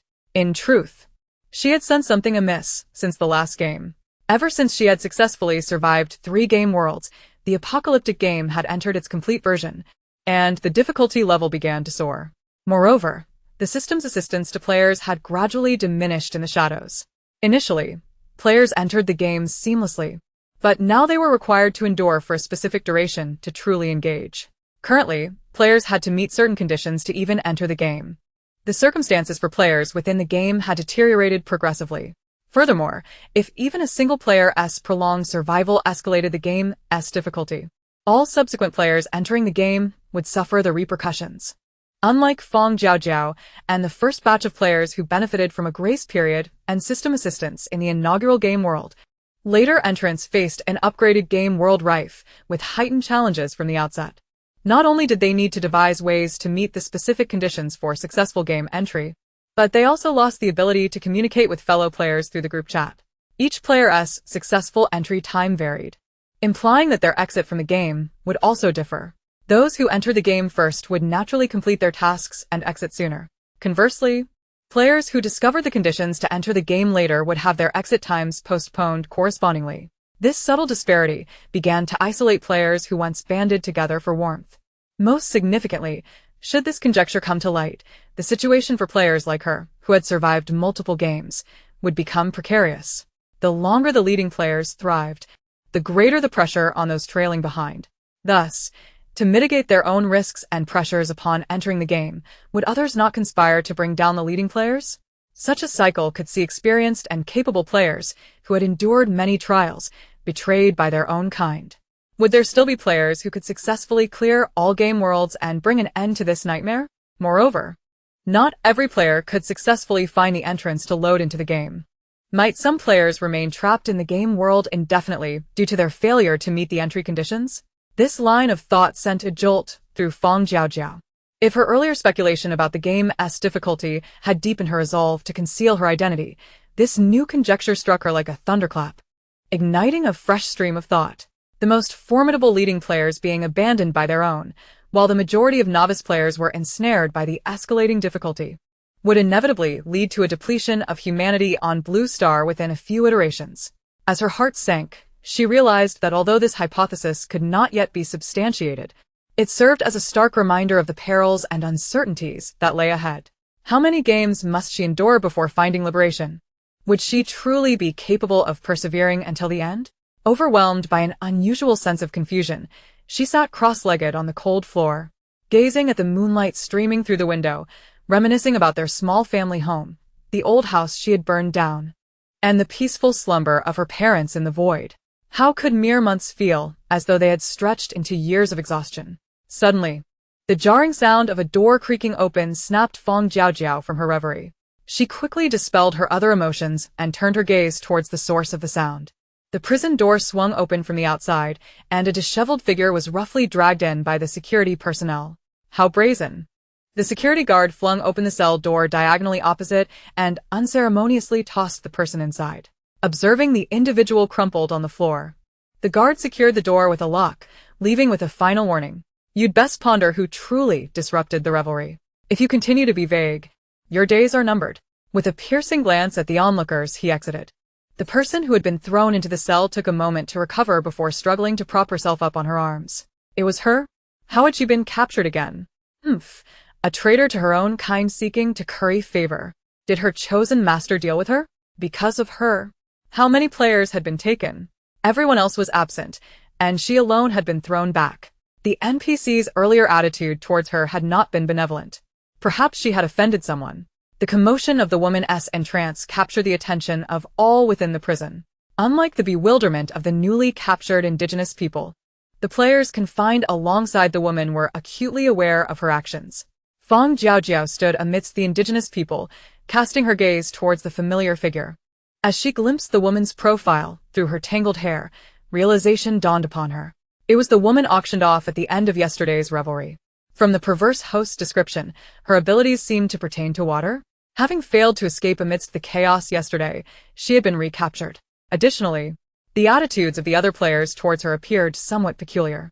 Fang Jiaojiao leaned in to listen to the discussions among the players in the adjacent cell, gleaning insights from their words regarding the woman's previous actions. The female player seemingly sought to curry favor with the natives, thus betraying her fellow players, which incited discontent among the remaining participants. At that moment, she was likely taken away from the prison alongside the natives, yet for reasons unknown. She later reappeared at the auction during the carnival day. Chapter 134. A Shift in Circumstances. Although she had rashly interrupted the grotesque carnival banquet due to her inability to endure it any longer, she had inadvertently assisted the woman while leaving. Cloaked and masked, she should have been able to blend in seamlessly, yet she was captured once more so swiftly. Had the search on Lescae Island intensified? Contemplating this incident, Fang Jiaojiao diverted her gaze from the woman and sought a concealed corner to continue perusing the system mall, which she had not had the chance to explore earlier. Whether aiding this woman or extending a helping hand to other players, such acts of altruism, devoid of personal gain, had never particularly concerned her.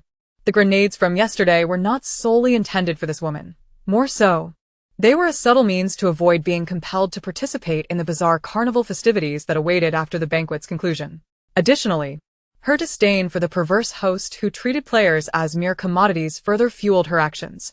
In a fleeting moment of compassion following the disruption of the banquet, she had granted the woman an opportunity to escape, yet she had not anticipated that her momentary act of rebellion would precipitate such significant upheaval. This Lescae resort island was indeed audacious, brazenly kidnapping its own clientele. Unbeknownst to her, the mastermind behind this was utterly deranged, leading Fang Jiaojiao to unwittingly find herself imprisoned alongside these unfortunate natives. Well, prison it is. Regardless, with her supply of nutrient liquid, she would not perish from hunger. Any location would suffice for her. Having discerned the essence of this apocalyptic game, Fang Jiaojiao suddenly felt a sense of liberation. This incessantly cunning and perverse game had kept her on edge for far too long. Shaking her head, she redirected her focus back to the system mall.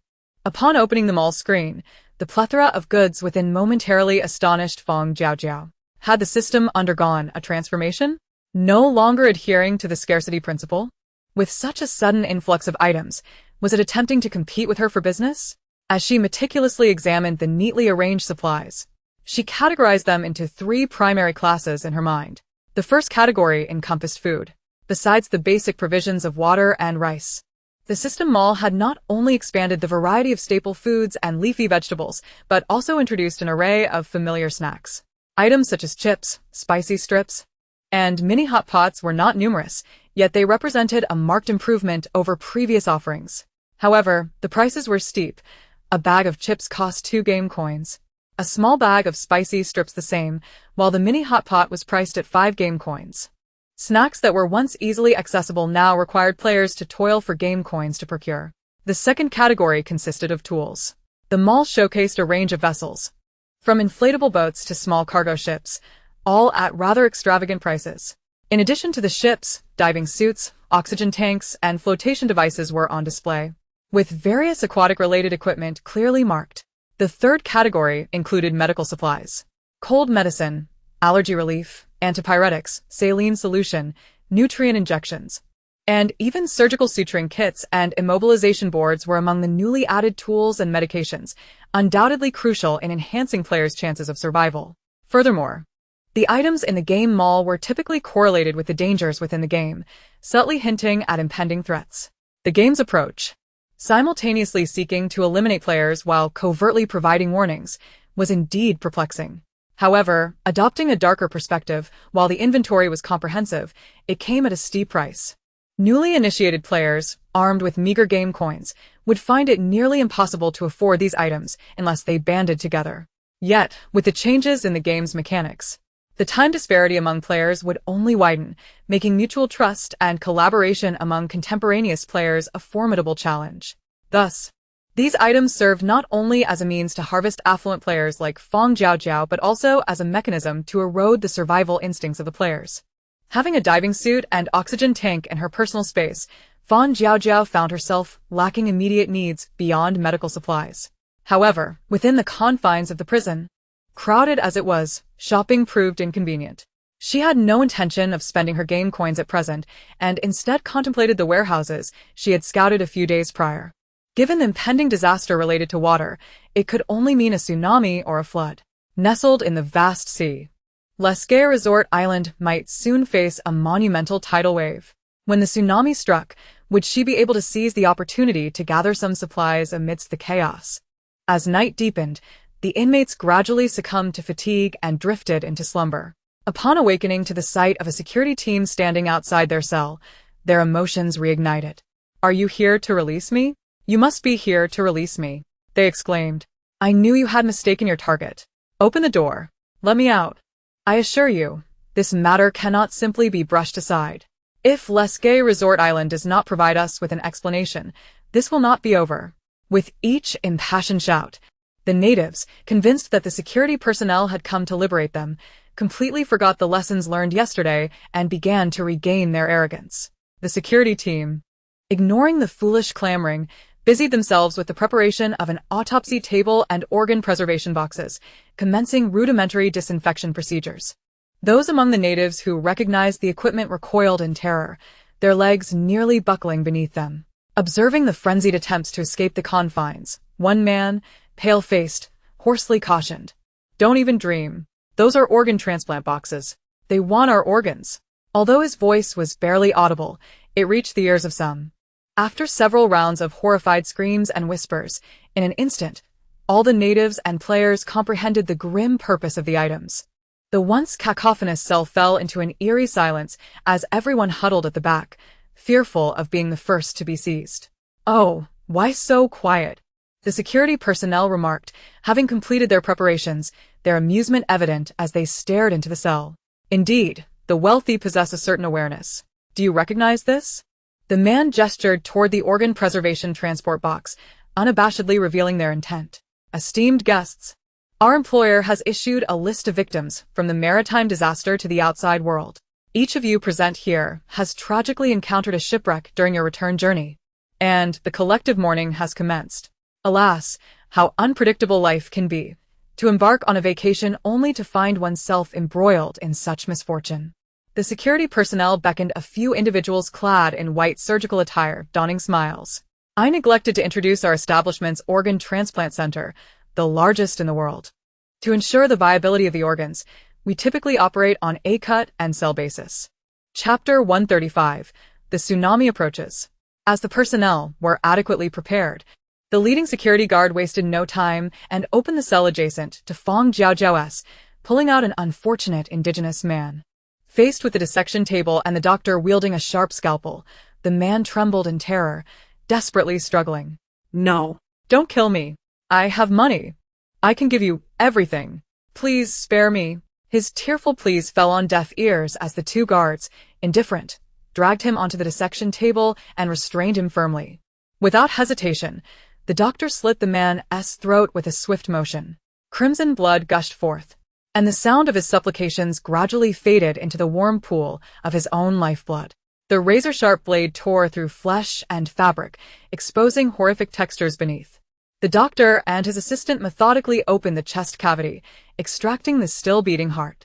After placing the bloodied organ into a preservation box, they proceeded to retrieve the liver, kidneys, and corneas, leaving behind a hollow shell where a living man once stood. The gruesome scene left the entire prison in a hushed silence, so profound that even the sound of breathing could be discerned. The indigenous people shrank into corners, trembling uncontrollably.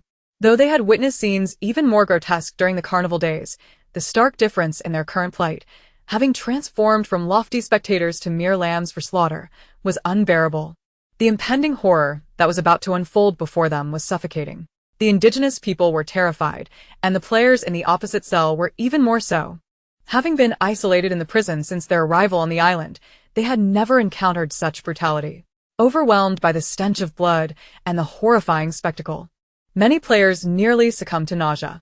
As the organs were collected, the leading security guard surveyed the eerily silent prison, his gaze falling upon the players.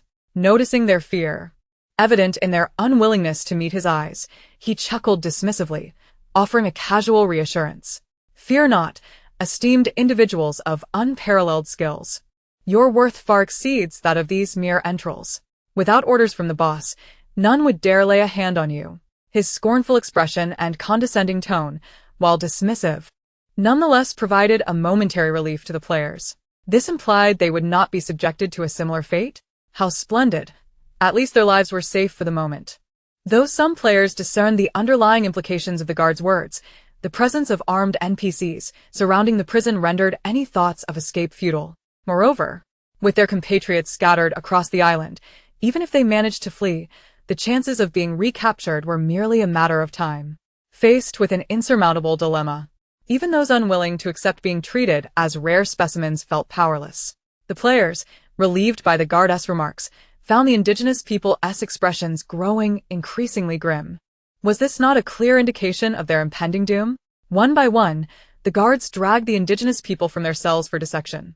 Observing the boxes filled with organs being carted away, Fang Jiaojiao, hidden at the back, stealthily began to manipulate her weapons within her space, plotting to seize an opportunity to escape. She had no intention of meekly surrendering her organs. As the adjacent cell emptied, and the bodies were wheeled away, the guards turned their attention to Fang Jiaojiao's cell, intent on capturing her. Just then, a piercing alarm echoed overhead. Beep, beep, beep, beep, beep. The sharp siren blared a total of 5 times. Upon hearing the warning, the guards' faces changed instantly. They abandoned their tasks, rushing towards the exit in haste. This was the island's most advanced tsunami warning system. The 5 blaring alarms signaled the terrifying nature of the impending tsunami. If they did not hurry to board a vessel and escape the island, they risked being engulfed by the waves. At that moment, life felt precariously balanced on a tightrope, and compared to their own survival, the prisoners seemed inconsequential. Abandoning the bodies on the dissection table, the security personnel hastily exited, leaving the prisoners in a state of bewilderment. Having suspected something amiss, Fang Jiaojiao understood their sudden departure. Seeing the cell door ajar, she wasted no time in following suit. The indigenous people on the island were frantically fleeing for their lives, utterly oblivious to her escape. Unlike the orderly crowd making their way to the port, she dashed straight towards the warehouses. With a swift movement, she shot the lock off the warehouse door and, upon witnessing the bounty within, wasted no time in hoarding supplies. Boxes upon boxes of smoked fish, dried mushrooms, seaweed, and tofu, heaps of chicken, duck, goose eggs, and preserved meats filled the storeroom. Whatever she laid her eyes upon, she collected without hesitation. After emptying one warehouse, she raced to another. The deafening sound of helicopters overhead briefly distracted her. A helicopter! If only she had one as well. Perhaps she could test her luck after gathering her supplies? Confirming the helicopter's flight direction, she resumed her frenzied stockpiling. This next warehouse was filled with various grains, flour, and noodles. As she stuffed her pockets with the luxurious ingredients meant for the indigenous people's indulgence, her mood soared to unprecedented heights. By the time she finished raiding this warehouse, the thunderous roar of crashing waves could be faintly perceived, prompting her to hasten towards the next location. En route. She stumbled upon a luxury car with the keys still in the ignition, which she promptly seized without hesitation. Canned goods, honey, and large cuts of meat that would cost her a fortune at a restaurant, along with a plethora of pork, chicken, duck, goose, and premium foie gras and truffles, filled her inventory. She also encountered live sea fish and freshwater fish, coconut crabs and lobsters, all bustling with life. Just as she finished looting this warehouse, the colossal tsunami surged toward the island, engulfing everything in its path. The island, battered by the waves, quickly disintegrated into chaos. Fortunately, Fang Jiaojiao and the warehouse she occupied were situated far enough from the brunt of the force to avoid being flattened. Realizing there was no time left for further scavenging, she swiftly donned her diving gear and oxygen tank. Fearing that remaining on the shore might lead to another wave crashing down upon her, she altered her course and sprinted towards the dock, where the waves were crashing. Chapter 136. Survival at Sea. With no elevated ground for refuge on the island, the only option was to dive into the water and ride the waves away from the tsunami zone. Fang Jiaojiao sprinted towards the dock, the oxygen tank strapped to her back. Meanwhile, the players who had just escaped the cells were in a state of confusion, unsure of their next move.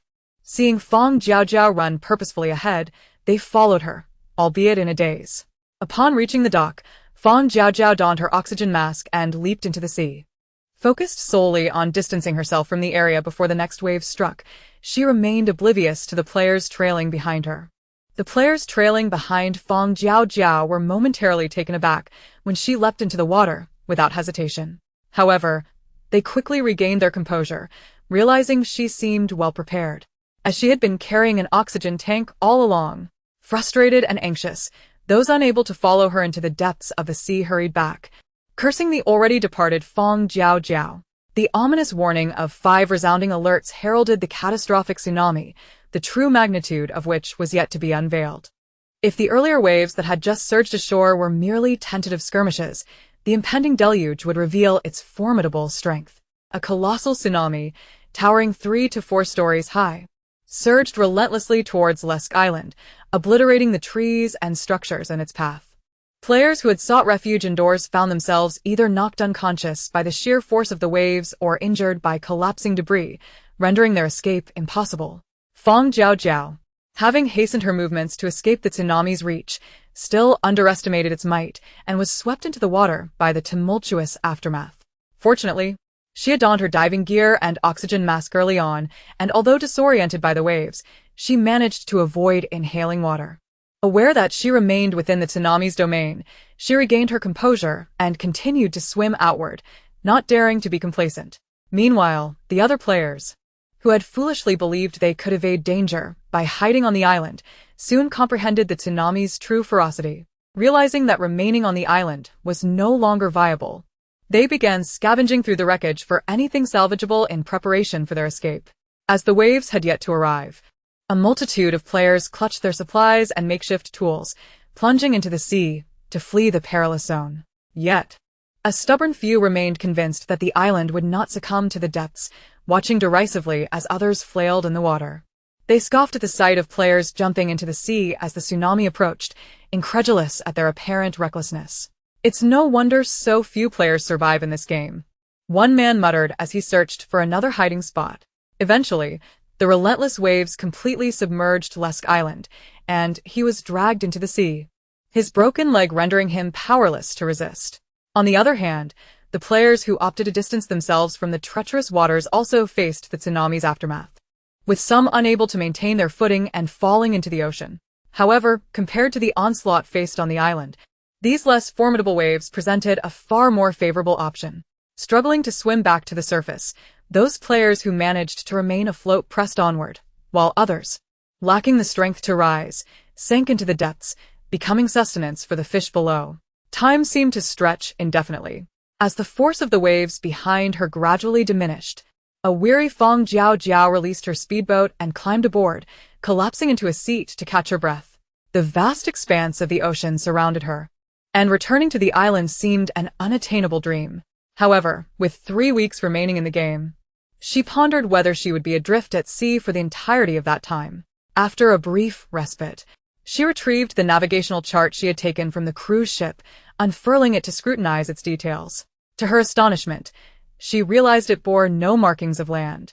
Was this an intentional omission, or had the land simply been too distant to be depicted? Initially intending to use the chart to locate another island for refuge, she reluctantly abandoned that notion. The sun had unknowingly shifted to its zenith, casting an oppressive heat that stirred a sense of irritation. To quench her parched throat, Fang Jiaojiao opened a can of chilled bayberry. As she leisurely consumed the refreshing treat, her previously restless emotions began to settle. So be it. Let it be just the sea, she mused, reassured by her equipment and provisions. Her destination mattered little. Stowing the empty can in her inventory, she steered her boat further away from the tsunami's range. After 2 hours of intermittent navigation, the surrounding waters began to calm, prompting her to halt. Although the speed of the speedboat was exhilarating, it was not conducive to rest. She unpacked an inflatable lifeboat, retracting her speedboat. Leaning back on the inflatable vessel under the sun, she perused the ships available in the system's marketplace. The covered boat promised shelter from the elements and a place to sleep at night. Quite appealing indeed. The motorboat, with its powerful engine, required no rowing. But given her possession of a speedboat, it seemed unnecessary. Then she stumbled upon the fishing boat. Pausing at the image, she was suddenly captivated. With commendable power and a small cabin on board, it became evident that, given her potential prolonged stay at sea, the fishing boat would also allow her to catch fish. The more she contemplated, the more convinced she became. Seeing the fishing boat priced at 2,000 game coins, she decisively purchased it without hesitation. Upon the deduction of her game coins, the vessel materialized before her. Instead of boarding it immediately, she first activated her duplication skill. In an instant, a fleet of identical fishing boats appeared across the expanse of the sea. Fang Jiaojiao stored the surplus boats in her inventory and climbed aboard the sturdier, metallic replica that appeared more durable. The original fishing boat's 2 small cabins had transformed into a 2-story structure, with a semi-automated fishing apparatus replacing the manual equipment. After tinkering with the fishing gear for a while, she made her way to the helm to familiarize herself with the vessel. As her fingers grazed the control buttons, a translucent blue interface materialized before her, presenting 2 options: newbie needs assistance or experienced fisherman at ease. Fang Jiaojiao stared at the text, her expression a mix of reluctance and acknowledgement of her novice status. Upon selecting an option, the interface transformed once more. Full automatic voice navigation, 3 game coins per use. From novice to expert driving tutorial, 10 game coins. Was there even a need for deliberation? A smile graced her lips as she swiftly opted to purchase the tutorial for 10 game coins. After all, it was uncertain how often she would utilize the boat. Paying 3 game coins for a single automated navigation seemed extravagant for any sensible player. Chapter 137. The Fishing Prodigy. After the 10 game coins were deducted, a concise beginner's driving manual appeared on the translucent blue screen. Fang Jiaojiao meticulously reviewed the tutorial, correlating the buttons in the manual with those on the vessel until dusk settled, at which point she had managed to grasp the basics of operating the fishing boat. With a tentative yet eager touch, she slowly set the boat in motion, the vessel finally embarking after a restful afternoon on the tranquil waters. Thrilled to have acquired a new skill, she navigated the endless ocean until she felt confident enough to let the boat drift with the current, retreating into the small cabin at the rear to rest. Under the starry night sky, with a gentle breeze caressing her, the absence of the tsunami's threat transformed her experience into one akin to slumbering in a cradle, a long-awaited solace. With the real-time monitoring of her danger detection device ensuring her safety, Fang Jiaojiao peacefully drifted into a restful sleep. As dawn broke the following morning, she stealthily made her way to the control room, greeted by the gentle glow of the rising sun. To her astonishment, the fish-finding equipment that had remained silent the previous day was now buzzing with activity. Gazing at the densely packed sonar waves on the screen, Fang Jiaojiao was overwhelmed with excitement, her hands hastily maneuvering the fishing net for her very first catch. Carefully lowering the trawl net to the depth where the fish-finding device indicated a school of fish, she deftly steered the boat, simultaneously monitoring the sonar readings in real time. Once she felt confident that the net was sufficiently filled, she activated the machinery to retrieve it. As the net was gradually lifted onto the boat, she beheld a throng of lively sea fish, and her heart swelled with joy. After securing the net, she eagerly approached her bountiful catch, sorting through the fish with a flurry of activity, categorizing them as she tossed them into her storage space. It appeared she had stumbled upon a veritable school of fish, most notably a bounty of tender cod. In addition to the flopping cod, her net also yielded a few scattered scallops, crabs, and octopuses. To her surprise, alongside the fish, there were numerous broad sheets of kelp and seaweed tangled within the net. The task of organizing her haul consumed nearly 2 hours of her time. Having skipped breakfast, Fang Jiaojiao felt lightheaded from hunger, yet the sight of her plentiful catch instilled a profound sense of satisfaction and tranquility within her. She returned to her cabin on the boat to change out of her soaked clothes, and seizing the rare moment of leisure, she took out a portable grill and iron plate. With a dagger, she skillfully gutted one of the freshly caught cod, rinsing it clean with mineral water. Eschewing any seasoning, she merely sprinkled a touch of fine salt over the pink flesh before placing it on the iron plate to grill slowly. The heat from the grill coaxed the fish's oils to seep out, filling the air with an enticing aroma that made her swallow hard in anticipation. After patiently frying the fish until its surface turned a golden hue, she could no longer contain her eagerness to indulge. The crispy, golden skin yielded to the tender, sweet flesh beneath. Perhaps due to the fish's freshness, this simply salted grilled cod was exceptionally delectable. Devouring one fish with remarkable speed, she guzzled down a couple of icy beverages from her storage before expertly selecting a slightly smaller cod to wash and grill anew. Basking in the sun while satisfying her hunger, she stood, stretching her limbs, finally feeling a sense of being alive in the world. After tidily putting away her items back into storage, Fang Jiaojiao returned to the control room, her enthusiasm renewed as she focused intently on the fish-finding device, plotting her next fishing expedition. In stark contrast to Fang Jiaojiao's carefree existence, the other players adrift on the sea were feeling quite dispirited. Having been confined in prison, they scarcely managed to stave off hunger, never truly filling their bellies. After desperately swimming for several hours to escape the impending tsunami, their strength was utterly depleted. The more astute players had managed to scavenge some food in their frantic bid for survival, allowing them to barely satisfy their hunger. However, most players had been so terrified during the tsunami's approach that they forgot to bring any food with them. Watching a nearby player frantically stuffing food into their mouth, a small-eyed male player swallowed hard, leaning in with a hopeful expression. "Hey buddy, you actually have food? My stomach is growling in protest. Could you spare me a bite? I promise to repay you with game currency once I have some." The player, targeted by the small-eyed individual, ignored his pleas, hastily finishing the food in his hands. After tossing aside the empty wrappers, he lay flat on the board, paddling away in an attempt to distance himself from the small-eyed nuisance. Everyone was in dire straits. Who could predict whether this fellow would survive until the game's conclusion? Game currency? Perhaps he should first look in the water to see if he appeared foolish. The male player continued to paddle, oblivious to the small-eyed player's plight, which only fueled his frustration. However, upon turning his head, he noticed another player quietly enjoying food on the side, prompting him to shift his attention and engage with yet another player.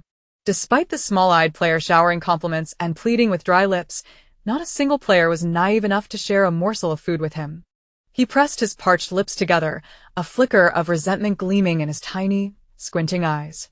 Damn it, these selfish individuals would not even offer him a bite. Just wait. Once Wang Sanbao emerged from the game as a respected player, those who had snubbed him would have no chance of seeking his favor. Under the relentless sun, Wang Sanbao felt his throat's parchness intensifying. Lowering his gaze to the crystalline waters, he succumbed to temptation and took a few sips. The seawater was bitter and brackish. Though it provided momentary relief, within 2 minutes, his throat once again cried out for hydration. This thirst was a different beast. An unbearable dryness pricked at his throat, making him restless. In mere minutes, he found himself once more succumbing to the urge to drink seawater. The more seawater he consumed, the thirstier he became. Even as his stomach distended uncomfortably from the influx of water, the relentless thirst gnawed at him, compelling him to gulp down more seawater. Finally, his stomach could bear no more. Wang Sanbao collapsed on the board, uncontrollably expelling the water he had just ingested. After purging much of the seawater from his belly, he lay there, exhausted. The scorching sun bore down on him, and in his discomfort and thirst, he once again contemplated the sea. At last, succumbing to desperation, he plunged his head into the water. Weakened, Wang Sanbao lacked the strength to swim back up, helplessly watching as he sank beneath the waves. The oxygen in his lungs dwindled away, and with resignation, he closed his eyes. Chapter 138. Adrift. As soon as Wang Sanbao fell into the water, The board he had occupied was swiftly seized by nearby players. Those witnessing his reckless act of drinking seawater understood that he was beyond saving. Anyone with a modicum of common sense knew that, no matter how parched, one must never drink seawater. Going without fresh water for 2 or 3 days might not lead to death, but seawater was a guaranteed demise. Under the relentless sun, players lay sprawled on the boards or foam boxes, dipping their feet in the water to cool down. They remained there from the zenith of the sun until it began its descent, with many players' stomachs now audibly rumbling. Only a select few possessed food, and, due to the limitations of their backpacks, their supplies were quite meager. Fearing that frequent displays of food might attract attention, players furtively sized each other up, yet none dared to produce a morsel to eat. As the sun set and temperatures dropped, those clad in short sleeves felt a chill while floating on the sea. Just when spirits began to wane, players who had survived for a week heard the voice of the apocalyptic game system. They received 3 basic game coins and unlocked a resource-rich system shop. Famished and parched, players instantly perked up. Some players wasted no time purchasing a bottle of water for a coin, while others deliberated over other supplies. However, some astute players refrained from immediate shopping, meticulously scrutinizing the system panel instead. In doing so, they stumbled upon a delightful surprise. In addition to the system's marketplace, there exists a shop intriguingly named 001. To the surprise of many, the items within this establishment are considerably more affordable than those offered in the official marketplace. A trio of sardines, each measuring over 10 centimeters, can be procured for a mere single game coin. Is this not a more cost-effective alternative than purchasing water? Upon discovering this hidden treasure, players swiftly made their purchases and discreetly stowed the fish in their system backpacks. Although sardines are generally slender and elongated, 3 for 1 game coin is undoubtedly more advantageous than the minuscule portions of water available in the system's marketplace. Players who received basic welfare began to engage in strategic shopping, while those who had entered the game a day later looked on in confusion. Witnessing others suddenly produce water and food, they assumed these items had been secretly hoarded. Frustrated, yet compelled to put on a forced smile, they began to plead for a share. "You want some? This is what I bought with my game coins," exclaimed one man, pointing an accusatory finger at a woman. "You think you can just ask for a share? Why don't you share some of your game coins with me?" The woman, feeling wronged at being berated, could only mumble softly in response, "I just don't have any game coins right now. When I do, I'll surely share with you." "Really?" The man eyed her with skepticism, his disbelief evident. Players who've been in the game for a week can earn 3 game coins, which can be spent in the marketplace. "You say you have none? Are you trying to fool me?" Realizing the truth, the woman ceased her meek attempts to argue and turned away, rowing her wooden boat further from him. The man continued to scrutinize her retreating figure, suspecting she was attempting to deceive him into giving her food. Did he appear that gullible? He carefully stored the water in his backpack. Then, towering at 6 feet tall, he purchased 3 sardines from the shop for 1 game coin. Bringing the fish to his nose, the pungent scent made his stomach growl with hunger. After inhaling deeply once more, he swallowed hard and tossed the sardines into his backpack, preferring to keep them out of sight. The sardines that had incited such frenzied purchasing among players were caught by Fang Jiaojiao, who had spent the afternoon fishing from her boat. The sight of the net filled to the brim with sardines had filled her with elation. However, as she continued to catch larger and more delectable sea bass and flavorful mackerel, the once desirable sardines no longer held her interest. With a seemingly endless supply of fish at her disposal, she decided to package the sardines and list them in her shop. What Fang Jiaojiao deemed unworthy became a highly sought-after commodity for players facing scarcity. After all, 1 game coin could only buy a small bottle of water or a tiny bag of rice in the system's marketplace, and at best, a bread roll the size of an infant's fist or a palm-sized biscuit. When compared to 3 sardines measuring the length of an arm, the choice was evident. If not for her limited 3 game coins, the fish in her shop would have been snatched up entirely. Meanwhile, after a long day of labor, Fang Jiaojiao relaxed on the deck, enjoying the breeze. Observing her modest earnings on the panel brought her immense satisfaction. She procured several items from the system's marketplace for replication and savored the strawberries she had cultivated. Additionally, she uploaded her surplus water and unsold vegetables to exchange for game coins, 500 milliliters of water for 1 game coin, and a substantial amount of vegetables for 60 game coins. Feeling lazy, She casually browsed her shop and suddenly decided it was time to name it. With a flick of her finger, the title 24-hour convenience store appeared prominently on the page. Forgive her playful spirit. The thought of players in a challenging game world needing sustenance having to navigate through her online convenience store brought a smile to her face. After enjoying the breeze for a while, she returned to her room to rest. In the following days, under the relentless sun, Fang Jiaojiao successfully tanned her skin a couple of shades darker. Examining her arms, she felt quite pleased with the result. This new complexion was less conspicuous, eliminating the need for foundation to mask her skin tone. Thanks to her bountiful catches, she became increasingly absorbed in her fishing ventures, tirelessly navigating the vast ocean and casting her nets. Any fish or seafood she enjoyed was kept for personal use, while those she did not were sold in her convenience store.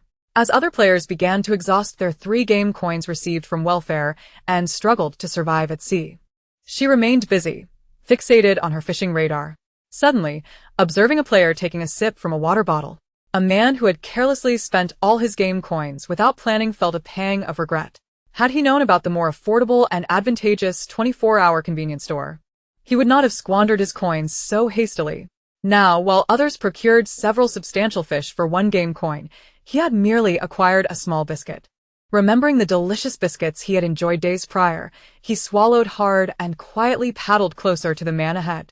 In Chapter 139, the turmoil escalated as a man cautiously sipping his meager supply of fresh water was suddenly ambushed. The excruciating pain from the attack forced him to cry out, causing the little remaining water in his possession to spill.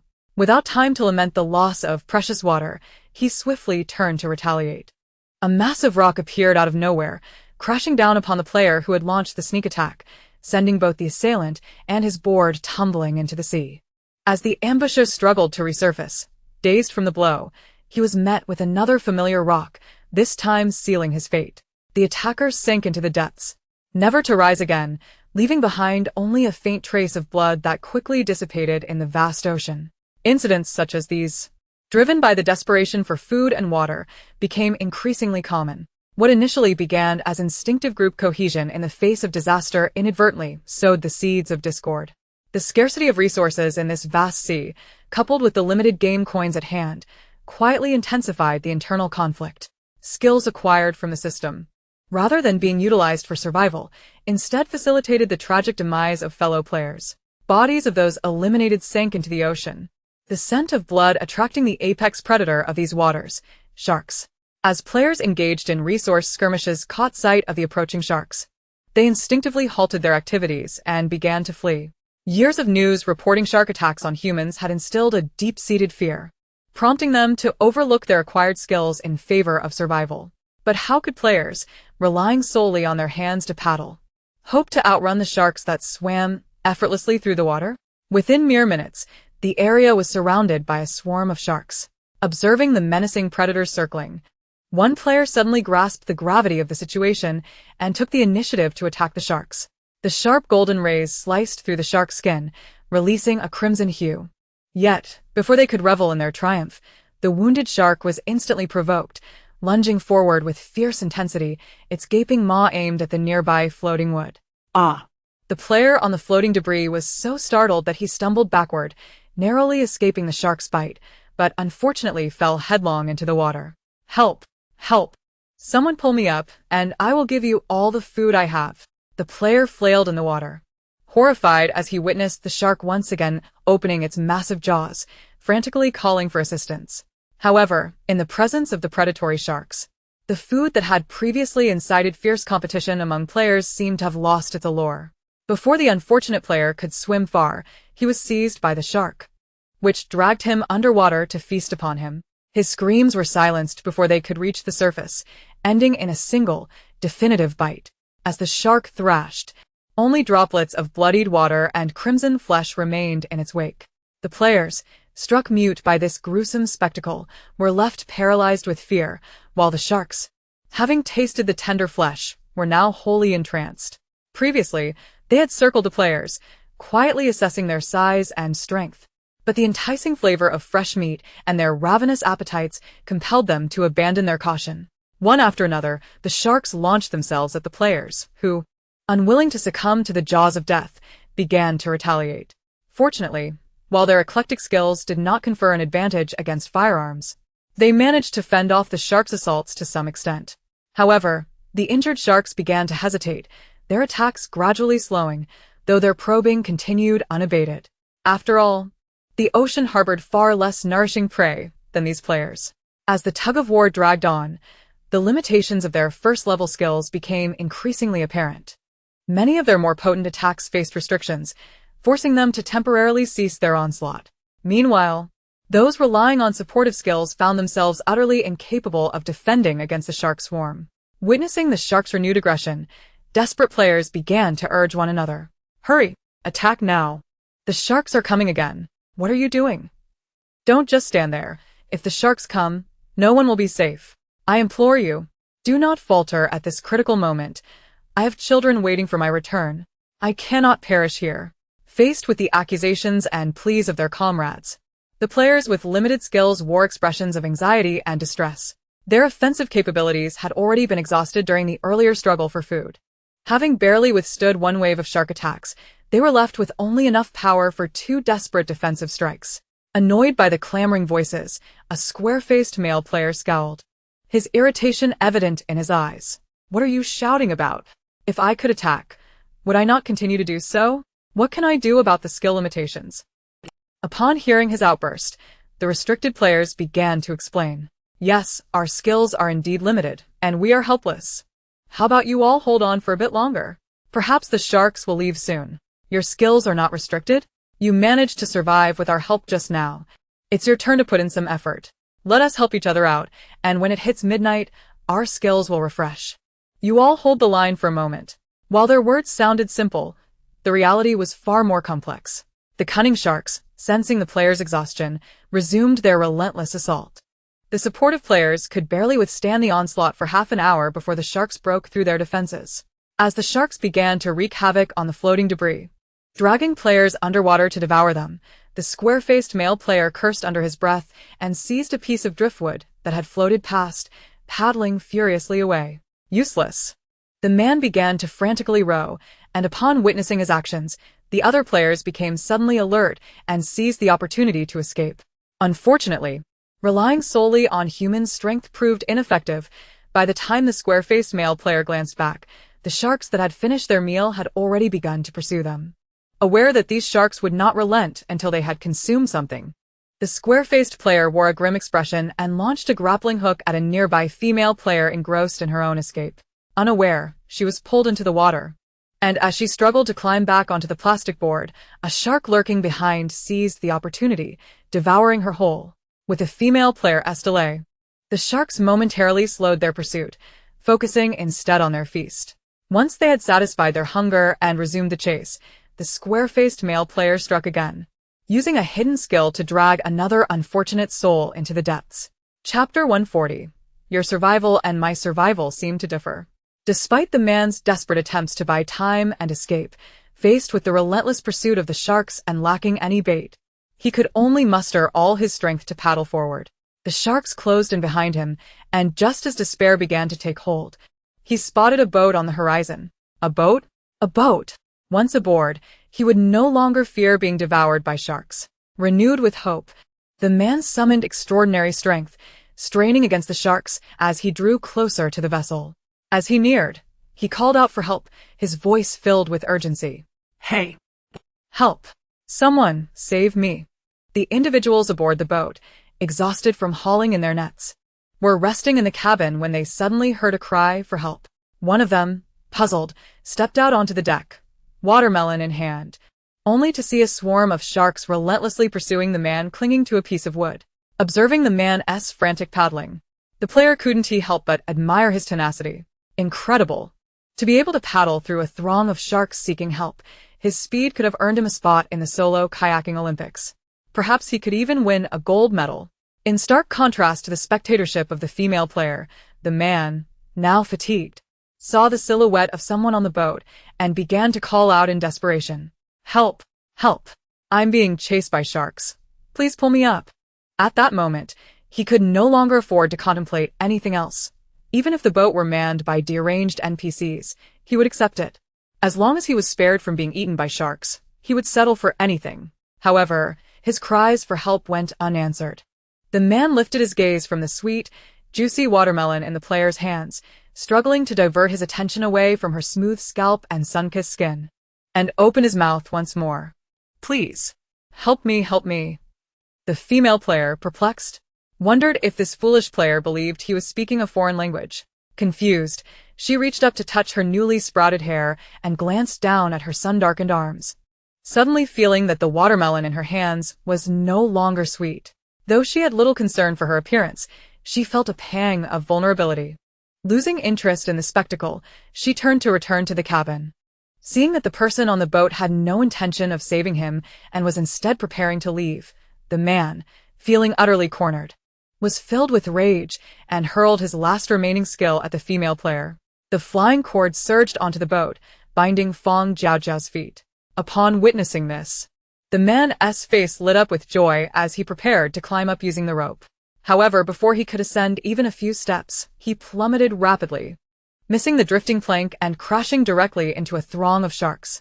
Enduring excruciating pain, he glared at Fang Jiaojiao in desperation, only to witness her cursing as she picked up the shattered remains of a watermelon from the deck in her final moments. His body was soon devoured by the ravenous sharks, which, still unsatisfied, circled around Fang Jiaojiao's fishing vessel repeatedly. Unfazed by the presence of these predators, Fang Jiaojiao meticulously gathered the seeds that had spilled from the watermelon into her storage space. The spectacle had cost her dearly, resulting in a painful fall and a damaged watermelon, an endeavor that had proven to be a poor trade-off. Nevertheless, the man's sudden appearance made Fang Jiaojiao acutely aware of how unwittingly close she had drawn to the players, a troubling realization. Not wishing to attract unwanted attention, she collected her belongings and returned to the cockpit, setting off in the opposite direction without delay. As the sharks, realizing they could no longer attack as they had before, gradually dispersed in search of alternative prey, the players who had unwittingly drawn the sharks faced an escalated struggle for survival. Not only were they deprived of food and water, but they also had to remain vigilant against shark attacks. The number of surviving players dwindled rapidly, with fewer than 100,000 able to endure until the next week for their meager 3 game coins. Having fished for over 10 days in this resource-rich sea, Fang Jiaojiao faced only the occasional turbulent waves and the relentless heat as her primary adversities. She had taken to dressing in layers to shield herself from the harsh sun, fearing that further exposure would turn her into a mere charred remnant. The persistent high temperatures necessitated a substantial intake of water. Players, already limited in resources, hesitated to spend their game coins on food, opting instead to invest solely in water. Fortunately, the water in Fang Jiaojiao's shop was more affordable than that in the marketplace. Otherwise, relying on the meager supply of less than 100 milliliters from the system store would surely have led to the demise of many players from thirst. Ingenious players began to craft rudimentary distillation devices using water bottles and food wrappers they had scavenged. Unfortunately, without a source of fire, the water droplets collected through solar heat could only provide minimal relief for their parched lips. In the face of adversity, players began to devise various strategies for survival. Some formed teams to experiment with skills aimed at catching fish, while others, relying on their memories, paddled back towards Lake Resort Island in hopes of rediscovering remaining resources. Against the common threat of sharks, the majority of players chose to collaborate, recognizing that solitary survival was unlikely in the face of such formidable danger. While players drifted aimlessly on the vast ocean, feeling the passage of time as if it were an eternity, Fang Jiaojiao enjoyed an unusually leisurely experience within the game. Had Lake Resort Island not been submerged by a catastrophic tsunami, her time there would likely have been far less tranquil. Yet, who could have predicted that a monumental tsunami would engulf that peculiar island entirely? With ample game coins and resources at her disposal, she felt no fear of solitude. Solitude? Her parents were always present within her storage space, leaving no room for loneliness. Survival? She was well-stocked and had gathered a wealth of treasures in this game world, making it easy for her to last until the following year. Though fishing daily had become somewhat tiresome, who could say when another opportunity to catch fish so effortlessly might arise? Each haul brought in a bountiful catch, prompting her to frantically stockpile provisions within her space. As long as her resources and game coins remained plentiful, each subsequent game world would be more manageable. Time passed swiftly, And Fang Jiaojiao found herself on the final day of the game. The weeks spent fishing not only resulted in an astonishing accumulation of seafood, but also inadvertently improved her physical stamina. Chapter 141. Returning to the real world. Glancing at the player bracelet on her wrist, Fang Jiaojiao hastily changed out of her soiled attire, mindful that the real world had just endured a significant earthquake. As the countdown from the system echoed in her mind, she stowed her fishing boat and retrieved a plank from her storage, standing upon it to await her exit from the game. The boat had cost her a considerable amount of game coins, and she needed to ensure it was safely stored. Should she fail to reclaim it upon leaving the game, it would surely bring her to tears. As the countdown reached 0, Fang Jiaojiao transformed into a glimmering light, dissipating from the plank, which now floated adrift on the sea. After spending a few game coins on system maintenance for her sunburned skin, she opened her eyes to find herself on an expansive sun-drenched platform.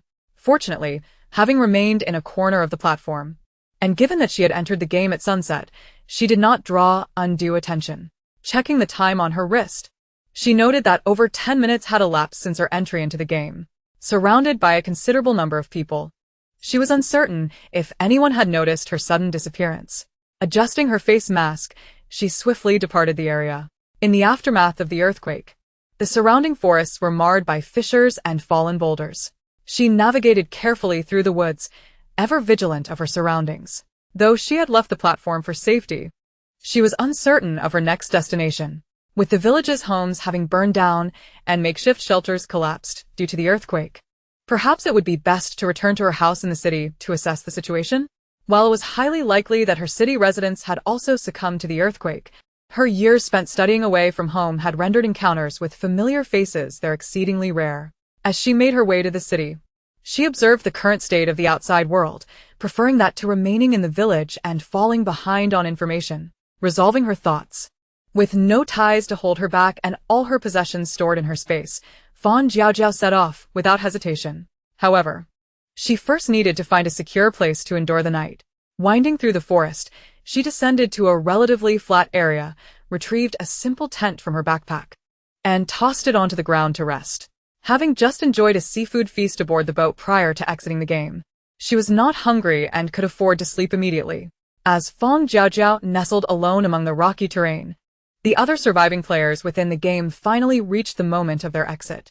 Those who had appeared emaciated had vanished for a span of 10 to 20 minutes, only to return even thinner than before. Their cracked, bleeding lips and vacant, starved gazes sent a chill through anyone who laid eyes upon them. While food scarcity had rendered everyone notably frail, at least they had managed to consume something throughout the day.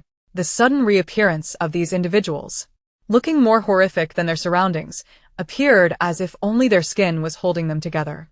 In stark contrast, another group of players who had also disappeared and re-emerged exhibited an entirely different demeanor. Though they too had lost weight, their condition was not as extreme. They seemed to possess a commendable spirit, their lips even exhibiting a faint glow of vitality.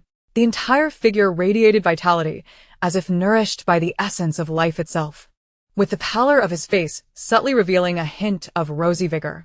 "Hey, my friend, did you just vanish into the apocalypse game?" The young man beside the beaming man could not help but inquire after scrutinizing him for quite some time. Upon hearing the question, the male player touched his lips and responded with a peculiar grin. "Indeed. Once I entered the game, I discovered a variety of delectable foods that can truly satiate one's hunger and thirst." The youth, feeling somewhat uncomfortable under his gaze, hastily concocted an excuse and departed swiftly. The male player watched as his silhouette gradually faded from view, absent-mindedly stroking his somewhat emaciated belly and swallowing hard.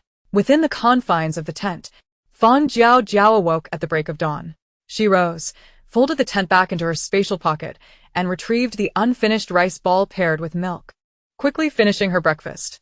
After stowing the refuse back into her space, she excavated a brand new black backpack from a corner. Observing the pristine bag in her hands, she pressed it against the ground and rubbed it vigorously, causing it to accumulate dust and wear, transforming it into a weathered appearance. Satisfied with the inconspicuous, dusty backpack, she shouldered it and resolved to walk to the roadside before making her way to the city along the highway. The daylight illuminated her path, making it considerably easier to traverse the haphazard piles of rocks. Fang Jiaojiao proceeded steadily along the cracked mountain, eventually arriving at the highway after more than an hour. Guided by memory. The once spacious and bright road was now marred by fissures from the earthquake, with surrounding dead trees and boulders strewn across the path, complicating her journey. As she walked, she gazed around. The lush forests and verdant fields flanking the road had succumbed to disaster, turning a desolate yellow. The relentless succession of calamities, scorching heat, drought, hurricanes, and earthquakes had rendered this once thriving city fragmented and barren. Was it due to the abrupt demise of all vegetation overnight? Since the onset of catastrophe, a parade of extreme weather seemed to follow in quick succession. If such extreme conditions persisted, Fang Jiaojiao abruptly halted, her previously scattered thoughts snapping into focus. If extreme weather truly continued to bombard them, she would need to seek a solid refuge. Wandering aimlessly outside was not a viable option, especially since the timing of entering the game was unpredictable. If she were to be thrust into the game unexpectedly, her safety would be compromised. Coming to this realization, she felt a heavy weight settle upon her heart. Regrettably, she had no clues regarding potential shelters. So she resolved to head to the city to assess the situation and proceed from there. By day, she would travel, and by night, she would seek a slightly concealed spot to rest temporarily. In the 2 days she journeyed, the decision-makers above underwent a dramatic transformation. Following the unforeseen earthquake, several proponents of democracy were tragically injured and ultimately perished after days of treatment. Just as the democratic faction suffered a severe blow, the repressive faction seized the opportunity to instigate internal turmoil, successfully consolidating power. Unlike the previous leaders' indecisiveness and deliberation, the new faction swiftly began to account for players and resources, signaling their intention to undertake bold initiatives. Chapter 142. The Sanctuary. After gleaning information from the new batch of players regarding the game world, they realized the difficulty was escalating dramatically, prompting them to furrow their brows. Initially, they had envisioned that the populace would gradually transform into players under the influence of the Apocalypse game, subsequently utilizing the system's resources to rebuild the national framework. However, given the current attrition rate and the diminishing availability of game currency, this appeared to be a formidable challenge. Moreover, the relentless natural disasters over the past few months exacerbated the decline in population. While the leaders were mired in concern, a subordinate excitedly relayed new information. Leader, we've just discovered that the shop called 24-Hour Convenience Store on the player's wristbands is selling a substantial amount of food. Really? The leader's face lit up with excitement upon hearing this. Food was their most pressing need, although they still possessed some prior scavenged game coins. Without effective purchasing channels, these coins were merely a drop in the bucket. Indeed, it seems to be the previous 001 shop, though it has changed names. Interestingly, besides vegetables, there's an abundance of fish. As the subordinate continued to report the details, the leader's furrowed brow began to ease with the arrival of this long-awaited good news. Without further ado, he summoned the team for a meeting to discuss how to maximize the expenditure of this game currency. Meanwhile, Fang Jiaojiao, ambulating leisurely, was blissfully unaware that her 24-hour convenience store was about to receive a substantial influx of orders. Ding. The sound of her wristband resonated in her mind, prompting her to lower her gaze and check. To her astonishment, the tens of thousands of fish she had intended to sell gradually had been entirely purchased. Not only the fish, but also the wild vegetables, seaweed, and nori. Virtually all edible items in her shop had been acquired. After deducting a third for transaction fees, the impressive sum of game currency that appeared in her account left her feeling lightheaded. Just months prior, she had been scrambling for a few game coins, and now she found herself unexpectedly affluent. Giddy with delight, she repeatedly checked her account balance, her footsteps noticeably lighter. Regrettably, this joy was short-lived. As a warning signal blared in her mind, Fang Jiaojiao swiftly concealed her wristband, only to be confronted by 4 men blocking her path from the barren mountains on either side. The smile that had previously graced her lips vanished instantly. What are you staring at? Toss your backpack and all your food over here. The man at the forefront, with oddly dark eyes, glared at Fang Jiaojiao. The tip of his knife pointed threateningly toward her. Indeed, if you wish to avoid a grim fate, it would be wise to comply and hand over all your provisions. The lean, dark-skinned man beside him chimed in, brandishing a vine in intimidation. We are players. Do you see this whip in my hand? You would do well to consider whether you wish to provoke us. Fang Jiaojiao, clad in long sleeves, stood before the four men, who were uncertain of her status as a player and hesitant to act directly, resorting instead to veiled threats to gauge her response. As she remained unperturbed by their intimidation, the four exchanged glances, their resolve wavering. Could it be that they had stumbled upon an actual player? Players possessed a myriad of skills. If she were formidable, they might not be able to subdue her. As their hesitation grew, the man in front tightened his grip on the knife and spoke again. What are you afraid of? Even if she is a player, so what? There are four of us against her. How could we possibly lose? Besides, the man scrutinized Fang Jiaojiao with an appraising gaze, his expression reflecting dissatisfaction as he continued, It's been several days since we've had a decent meal. Though she is slight of build, she could still serve as a palatable morsel. As the man's words echoed, the expressions of the three individuals behind him shifted instantaneously. Recalling the scant meals they had consumed at sea, they could not help but swallow hard. Listening to the conversation of those across from her, Fang Jiaojiao grasped the grim reality. It was evident that these players had already turned against their own kind in the previous game world. Moreover, it was abundantly clear that they had developed an addiction to such brutality. Aware that ordinary novice players would find it increasingly arduous to survive in the ruthless game world, they resorted to every conceivable means of survival. Yet, she found it utterly unacceptable to endure life in such a manner. The vivid memories of the grotesque scenes witnessed during the carnival days at Lesk Island surged back into her mind, the bloody displays of violence, the repulsive acts of cannibalism. Was it possible that such horrors would also unfold in her original world? Could those who had consumed the flesh and blood of their own kin still be considered human? The four individuals opposite her had evidently reached a consensus and began to close in on Fang Jiaojiao. Having endured numerous games, she was no stranger to peril. Observing their dark, menacing eyes, she swiftly drew her laser gun and dispatched them with precision, sending them to the afterlife before they could even react. After kicking aside the bodies along the roadside, she ignited a fire to incinerate the remains. As the foul stench gradually permeated the air, Fang Jiaojiao quickened her pace. How long had it been? Had humanity already begun to wither away? The leader who had acquired food from Fang Jiaojiao's shop immediately commanded the team to commence food production without delay. Although the apocalyptic game had swiftly decimated a tenth of the nation's population, the survivors still numbered in the hundreds of thousands. To ensure that the remaining individuals could survive until the day they entered the game, it was imperative to maximize the utility of the available food. Mimicking the previous method of producing rice cakes, a fish weighing over 10 pounds could be combined with a mixture to create thousands of palm-sized rice cakes. Naturally, every part of the fish was utilized, with not even a single scale wasted. On the third morning following the earthquake, the newly distributed food finally reached the people. Despite the authorities informing them that this batch of food was not made from rice, the populace still habitually referred to the small, gray, life-saving rations as rice cakes. Through repeated encounters with the game, the community gradually uncovered certain selection criteria for the apocalyptic games. While one might argue that the games were cruel and bloody, they notably excluded individuals under 18 and over 80 years of age. Conversely, the so-called humane standards did not spare expectant mothers or the physically disabled. In essence, as long as one fell within the specified age range, there was a chance of being chosen as a player. Regardless of physical disabilities or the inability to complete tasks, being selected granted one the opportunity to become a game player. Of course, one could refuse this chance and remain an ordinary person reliant on meager rations. Yet, under the incessant praise and glorification from above, who would willingly forego such a rare opportunity to alter their fate? Chapter 143. I Walk Through the Apocalypse, the Sixth World. The roads along the way had suffered varying degrees of cracks and blockages due to the earthquake. Although Fang Jiaojiao had a vehicle in her space, it was inconvenient to retrieve it for transportation.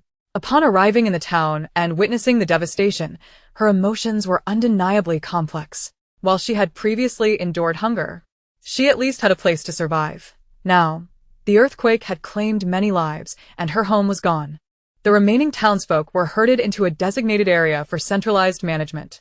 To ensure they could reliably receive their daily rations, they dared not stray far. However, this situation greatly facilitated Fang Jiaojiao's plans. As she navigated around a pile of stones and spotted a half-buried sign from a bicycle shop, her heart leaped with joy. If she could find an undamaged bicycle, her travel speed would significantly improve. Moreover, bicycles were well suited to the current terrain, allowing her to carry them over impassable areas without attracting undue attention like cars or motorcycles. Fang Jiaojiao deftly approached the entrance of the collapsed bicycle shop and began to clear the rubble. After exerting considerable effort to create an opening tall enough to crouch through, she leaned down to peer inside. Suddenly, the apocalyptic game was set to commence once more. Ding! A new round of the apocalyptic game is about to begin. Detecting insufficient player numbers, random selection in progress. 500,000 players are ready. Entering the game now. Countdown. 5, 4. At the instant the system's voice resonated, Fang Jiaojiao swiftly burrowed through the newly created entrance into the void of the collapsed bicycle shop. As the countdown concluded, she opened her eyes to find herself standing in a new game world. Before her lay an overwhelming expanse of blinding white light. Squinting against the brightness, Fang Jiaojiao felt a piercing chill enveloping her, as if countless needles were stabbing at her from all directions. With no time to lament her watering eyes, she rummaged through her space for warm clothing and quickly donned layer upon layer, thermal wear, thick sweaters, a down vest, and an insulated winter coat. She also put on thermal pants, thick-lined trousers, warm socks, and snow boots. Yet, despite her numerous layers, she still felt a shiver course through her body. Desperate, Fang Jiaojiao retrieved her warming pads and affixed them to herself, donning a woolen hat to shield her somewhat sparse scalp. Only when the warming pads began to emit a steady stream of heat did she feel a semblance of relief. Having resolved this unexpected crisis, she finally had the energy to assess her surroundings. White. The ground around her was a vast expanse of blinding white, utterly devoid of color. The glaring sunlight overhead seemed to provide no warmth. Instead, it intensified the whiteness of the snow, rendering it even more dazzling and difficult to behold. Not only was there nothing visible to the naked eye, but even her danger detection device displayed only a small black, representing herself. Observing the emptiness on the device, Fang Jiaojiao furrowed her brow. This indicated that within 100 meters of her, there was not a single soul present. No, to be precise, there were no living beings at all. As her eyes began to ache once more, Fang Jiaojiao knew that if she did not find something to shield her eyes soon, she would soon suffer from snow blindness. She buried her head back into her backpack, which had accumulated a considerable amount of supplies. Looking at the plethora of items within, she couldn't help but smile wryly. Who would have thought that amidst a food shortage and the apocalypse, she would be troubled by the sheer abundance of materials, making it difficult to locate what she needed. Grateful for the eclectic mix of supplies in her space, she finally unearthed a pair of sunglasses, letting out a sigh of relief. After duplicating the sunglasses using her replication skill, she donned one of the pair. The remaining pair was stored alongside the previously replicated warming pads for easy access. With the protection of the sunglasses, she was finally able to survey her surroundings without discomfort. In the apocalyptic game, as customary, players are cast into the realm only to vanish without a trace. Fang Jiaojiao retrieved her compass, intending to explore her surroundings and assess the conditions of this world. Standing on this desolate snowfield, devoid of any landmarks, she compared her compass with the sun hanging high overhead and chose to venture south, guided by the rays of sunlight. Although this sun offered no warmth, it stood to reason that if any natives inhabited this world, they would instinctively reside in the sunnier southern regions. With her direction determined, Fang Jiaojiao began her careful trek southward, her face alight with excitement. She was on the verge of becoming a player endowed with extraordinary abilities. No longer would she need to share her rice cakes with her younger brother, suffering hunger herself. Once she became a player, she could bring back ample provisions from the game world, and surely her parents would return to loving her as they once did, wouldn't they? Gazing at the selection button before her, the girl made her choice, without hesitation. She was not alone in her aspirations. Many others shared her desire. Though each entered the game for different reasons, they were undeniably drawn by the promise of magical skills and the prospect of satisfying their hunger upon entering the game. Listening to the countdown echoing in her mind, these newcomers were filled with exhilaration, their eyes gleaming with ambition. Yet, after the thrilling skill extraction phase, they were abruptly struck by a chilling drop in temperature. The biting cold enveloped the players clad in their inadequate attire. In this vast, empty expanse of snow, even if they wished to save themselves, help was nowhere to be found. Confusion, panic, anger, and anxiety ultimately morphed into overwhelming fatigue and sluggishness. Before long, the piercing cold began to fade, replaced by a creeping warmth and an irritating itch. As the heat intensified, some players, in a daze, even lay down in the snow, attempting to cool themselves, unaware that such actions would hasten their demise. In less than an hour, these players, still unfamiliar with their skills, were compelled to relinquish them to this merciless apocalyptic game. The harsh environment of this game world drastically reduced the number of players able to survive. Those fortunate enough to draw reliable skills could temporarily prolong their lives, while seasoned players actively sought to save themselves. Only the bewildered and unfortunate novice players found themselves traversing galaxies to meet their end in this unfamiliar game world. Chapter 144, The Ice Field. Fang Jiaojiao wandered alone across the ice field for quite some time. With her nose reddened and her breath stinging from the cold, she finally realized she needed to don a fluffy, oversized scarf over her mouth and nose, and added a larger hat over her knitted cap to shield her exposed ears. Her hands were clad in warm, waterproof deerskin gloves, and her snow boots were further protected by rain boots to prevent her toes from freezing. In her hand, she wielded a sturdy walking stick. All these additional layers of equipment were the result of her afternoon's trials and errors. Growing up in the South, she was ill-prepared for such an environment. The stick had been a last-minute addition after she nearly stumbled into an ice hole covered by snow. It could be said that she was now thoroughly equipped from head to toe, leaving no room for oversight. The warm packs needed changing every 3 to 4 hours. And given that she had to carefully scout each step before proceeding, she had not traveled far that afternoon. As the sun began to set, Fang Jiaojiao halted her progress, deciding to set up camp for the night. Traversing this snow-laden expanse, where hidden pitfalls could lurk beneath every mound, was far more perilous after dark than during the day. After meticulously inspecting her surroundings to confirm there were no dangers, she took out her tent. Holding the flimsy tent in her hands, she hesitated momentarily. Perhaps it would be prudent to replicate it and see if it could be made more useful. The duplicates she created could stock a camping store. As she sifted through the pile of dark green tents, she finally stumbled upon one that piqued her interest.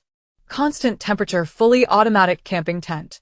Smartly adjusts the internal temperature to maintain around 25 degrees Celsius and is equipped with a fully automatic setup mode.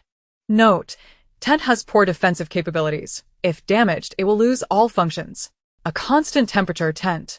This was precisely what she required. Setting this tent aside, she continued to examine the remaining ordinary tents. Once again, she discovered an upgraded constant temperature tent among the ordinary ones. And a smile graced her face as she hung the pile of regular tents in her convenience store. With the constant temperature tent secured, the ordinary tents she had replicated could merely occupy space. She had a plethora of various tents already in her inventory that could not be replicated, so they might as well transform into game currency. Setting the exchange rate at 5 game coins per tent, she moved on to study the constant temperature tent that would ensure her safe passage through the night. Upon closer inspection, she noticed a black button atop the tent. Gently pressing it, the tent sprang open on the ground, quickly establishing itself.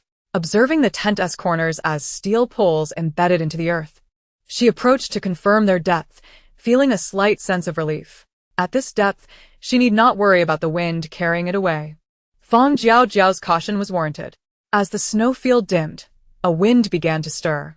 She feared that the wind might intensify throughout the night, and her precious tent could be torn or blown away, compelling her to care for it with utmost diligence. The more she pondered, the more uneasy she became.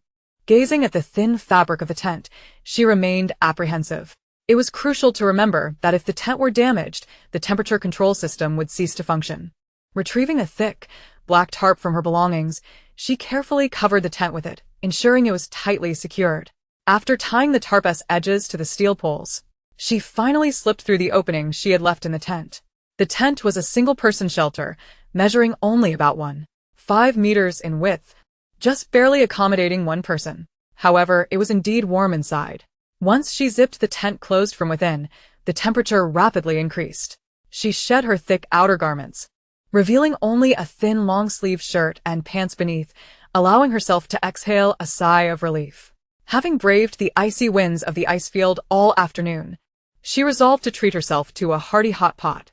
The danger detection device had remained silent all afternoon, indicating that she was still wandering in an uninhabited area. Given this, there was no need to fear that the aroma of her hot pot would attract others. After a brief pause to gather herself, she began to retrieve her cooking equipment from her inventory: an outdoor gas stove, a small iron pot, and a fragrant hot pot base, along with water. Once the water in the pot reached a boil, she commenced her simple yet tantalizing hot pot meal. Compared to her previous hot pot experience in the cave, this time she had a far more sumptuous selection of ingredients. Having plundered the storerooms of the opulent restaurants on Rask Island, she now possessed a wealth of fresh seafood. In the game, she indulged in exorbitantly priced beef, devouring an entire bowl.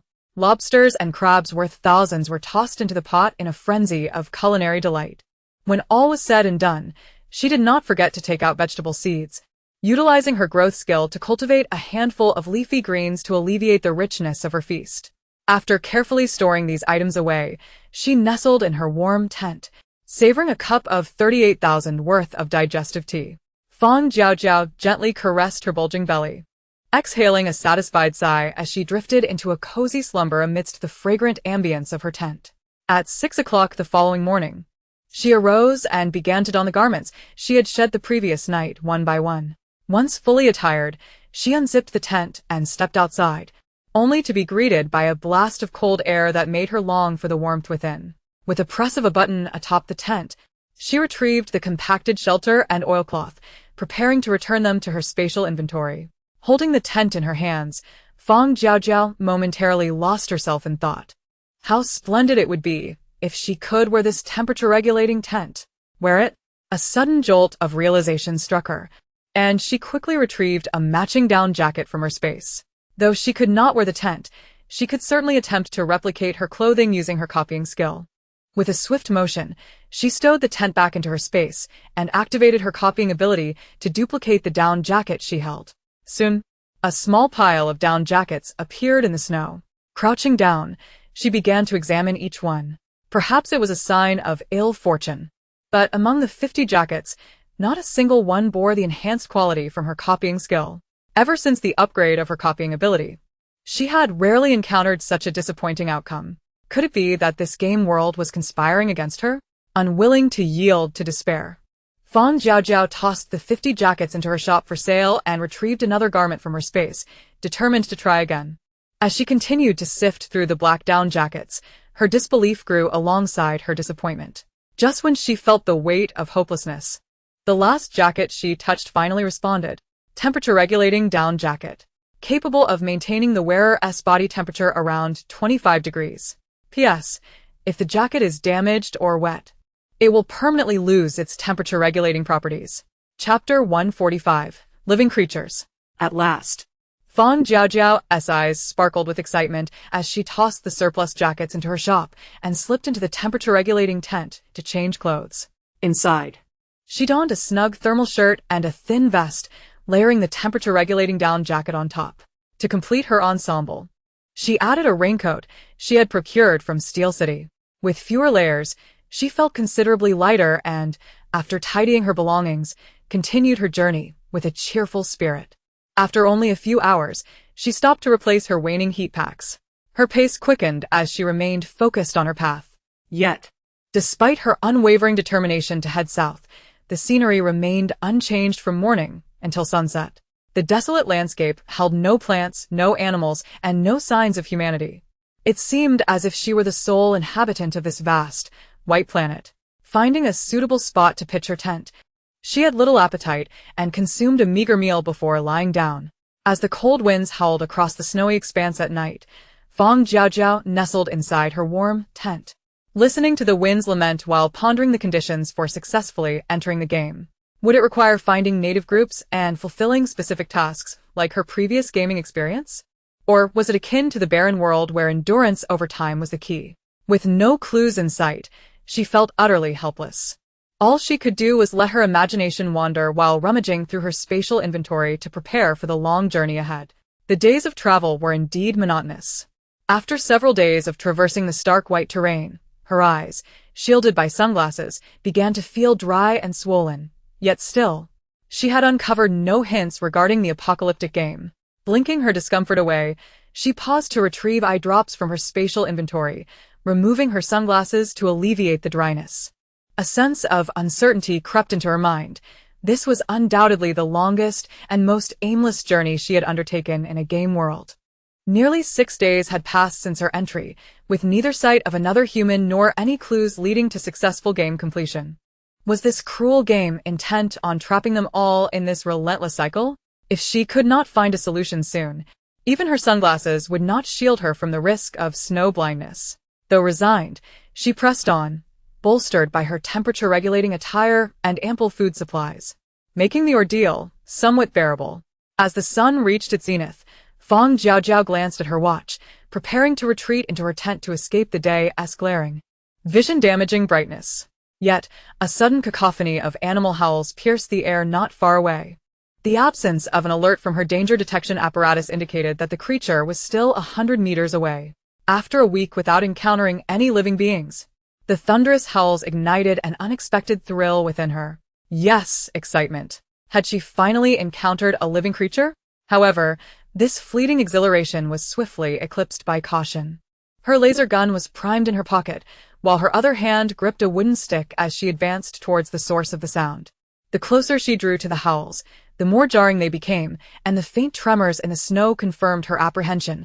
Her danger detector had finally reacted.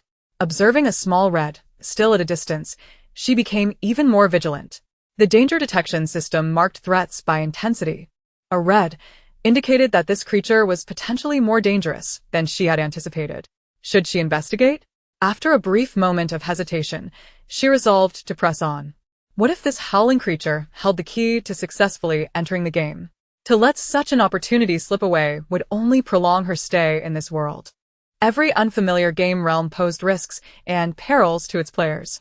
The longer one remained, the greater the chance of revealing their status as a non-native and, consequently, the likelihood of losing their life.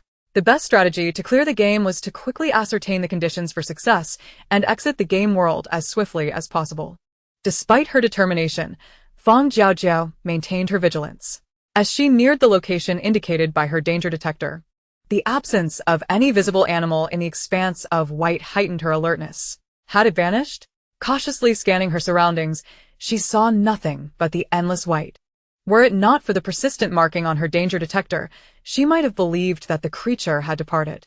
Drawing her laser gun and loading it, she aimed unhesitatingly at the marked position and fired. Watching the crimson liquid seep from the pristine snow and hearing the piercing wails echo in her ears, Fang Jiaojiao finally comprehended why she had been unable to see the creature. It blended seamlessly with the surrounding snow, rendering it indistinguishable from the icy terrain. The creature, adorned with snow-white fur, leapt into action after being struck, lunging at Fang Jiaojiao. She deftly rolled aside, narrowly evading its razor-sharp claws, while simultaneously firing her weapon and retreating. The only way to avoid falling into a pit at a critical moment was to retreat in the direction she had come. Thus, she continued to dodge and shoot until, by sheer chance, one of her shots struck the creature's fatal spot, causing the unknown beast to collapse onto the snow, motionless. Unsatisfied, she fired another shot into the creature's body, confirming its demise. With cautious steps, she approached to investigate. The creature was entirely cloaked in long, silky white fur, obscuring its anatomy. She could only discern its front and rear, along with its general limbs, from its robust legs and exposed teeth. As she touched the soft fur in her hands, Fang Jiaojiao contemplated skinning the creature for its pelt when the system's voice chimed in. Detected juvenile snowfield creature. Submit to system? Yes, 2,000 game coins. No. This creature was valued at 2,000 game coins? She recalled a previous world teeming with insects, where a single insectoid had barely fetched a few game coins. Such a rare bounty from the system left her in a state of indecision. Had it been a mere 100 or 80 game coins, she might have sold it without a second thought, but the system seldom conducted losses. Fang Jiaojiao gazed at the snowfield creature at her feet, hesitated for a moment, and ultimately declined to sell it to the system. After tossing the creature into her space, she retrieved a wooden stick and hastily departed. The system had clearly stated that this was a juvenile snowfield creature, implying that fully grown adults surely roamed nearby. If this juvenile was the size of a Siberian tiger and had taken several shots to subdue, what havoc would a mature one wreak? Without knowledge of its vulnerabilities, it was prudent to retreat. Chapter 146. The enigmatic snowfield creature. Furthermore, the snowfield was riddled with treacherous pit traps. A careless misstep during her retreat could lead to disastrous consequences. Fang Jiaojiao's principle was always to survive if possible. If survival was not an option, then to withdraw. If a juvenile snowfield creature could be worth 2,000 game coins, a mature one must be worth tens of thousands. The potential fortune from a mature snowfield creature prompted a fleeting sigh from her, yet her pace quickened. One must have their life first before there could be coin to spend. She was not naive enough to believe in such serendipitous windfalls. Life was paramount. Game coins could be gradually earned, but life was irreplaceable. After briskly walking several kilometers, observing the sky darkening and the danger detection device showing no further markers, she finally set up camp for the night. After hastily filling her stomach, she gazed at the valuable mysterious snowfield creature in her space, suppressing her restless hands. Instilled with the need for rest by applying eye drops and closing her eyes. No, it was unwise to examine it now. Should its progenitors catch wind of its presence, she would find herself in a precarious situation. She resolved to wait until she had moved further away and it was daylight to inspect it. Otherwise, attracting danger at night could hinder her escape. Successfully persuading herself, Fang Jiaojiao slept soundly until dawn. Eager to study this intriguing creature, she consumed a vial of nutrient solution and set off without delay. She moved swiftly throughout the morning, and when the sun was at its zenith, she unfurled a simple black tent to shield her eyes from its blinding glare, simultaneously extracting the snowfield creature from her space. She scrutinized the creature from every angle, but discerned nothing of particular note, intending to list it in her shop to exploit a bug and ascertain its uniqueness. She was met with disappointment upon discovering the system had assigned it an identical name. Juvenile snowfield creature. Price. Suggested 3,000 game coins. Aside from a higher selling price, there was no discernible difference. Feeling the thick, soft fur of the snowfield creature rekindled her desire to create a garment. After all, no other players would likely spend 3,000 game coins on such a thing. Might as well put it to good use herself. Without further ado, Fang Jiaojiao retrieved a sharp military-grade knife from her space and began to carefully skin the creature along its neck. Due to the frigid temperatures and the fact that the snowfield creature had long since perished, no blood oozed forth as she skinned it. In these extreme cold conditions, the creature's blood had already congealed. Aside from the bloodstains where her laser gun had pierced, the entirety of its hide remained pristine and soft, almost irresistible to the touch. After examining the hide, she intended to list it in her shop to gauge its value, but instead stumbled upon the information she desperately needed. Juvenile snowfield creature hide, damaged, can withstand temperatures as low as -50 degrees Celsius. Price. Suggested 1,000 game coins. So that was it. Capable of withstanding extreme cold. Fang Jiaojiao carefully examined the hide once more before placing it back in her space, then crouched down to begin dissecting the smooth flesh of the snowfield creature. If she could dissect and upload each part, she might exploit the bug to better understand the attributes of this creature's anatomy. If even the pelt riddled with holes from her shots possessed cold-resistant properties, surely the other parts would not be lacking either? With meticulous care, she dissected the flesh, separating the internal organs with precision. Upon removing the heart, she intended to place it alongside the other organs when she noticed something amiss. The center of the heart appeared hardened. Fang Jiaojiao gently pressed it, then swapped her deerskin gloves for a pair of thin medical gloves to investigate further. Confirming that the sensation beneath her fingertips felt as hard as stone, she used her knife to slice open this section and extracted a small, thumb-sized hardened fragment. Donning her deerskin gloves once more, she extended her slightly numbed fingers outside the tent, scooping up some snow to cleanse the bloodied piece. Beholding the translucent, faintly red crystal in her palm, reminiscent of a laser gun energy crystal, Fang Jiaojiao compared it to the transparent energy crystals she had retrieved from her space and subsequently listed it in her shop for free detection. Small energy crystal, fiery attribute.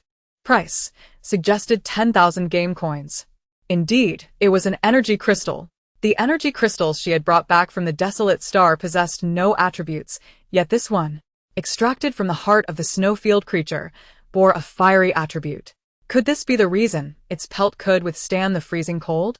Placing the faintly red crystal carefully into the container meant for energy crystals, Fang Jiaojiao proceeded to upload each part of the dissected snowfield creature.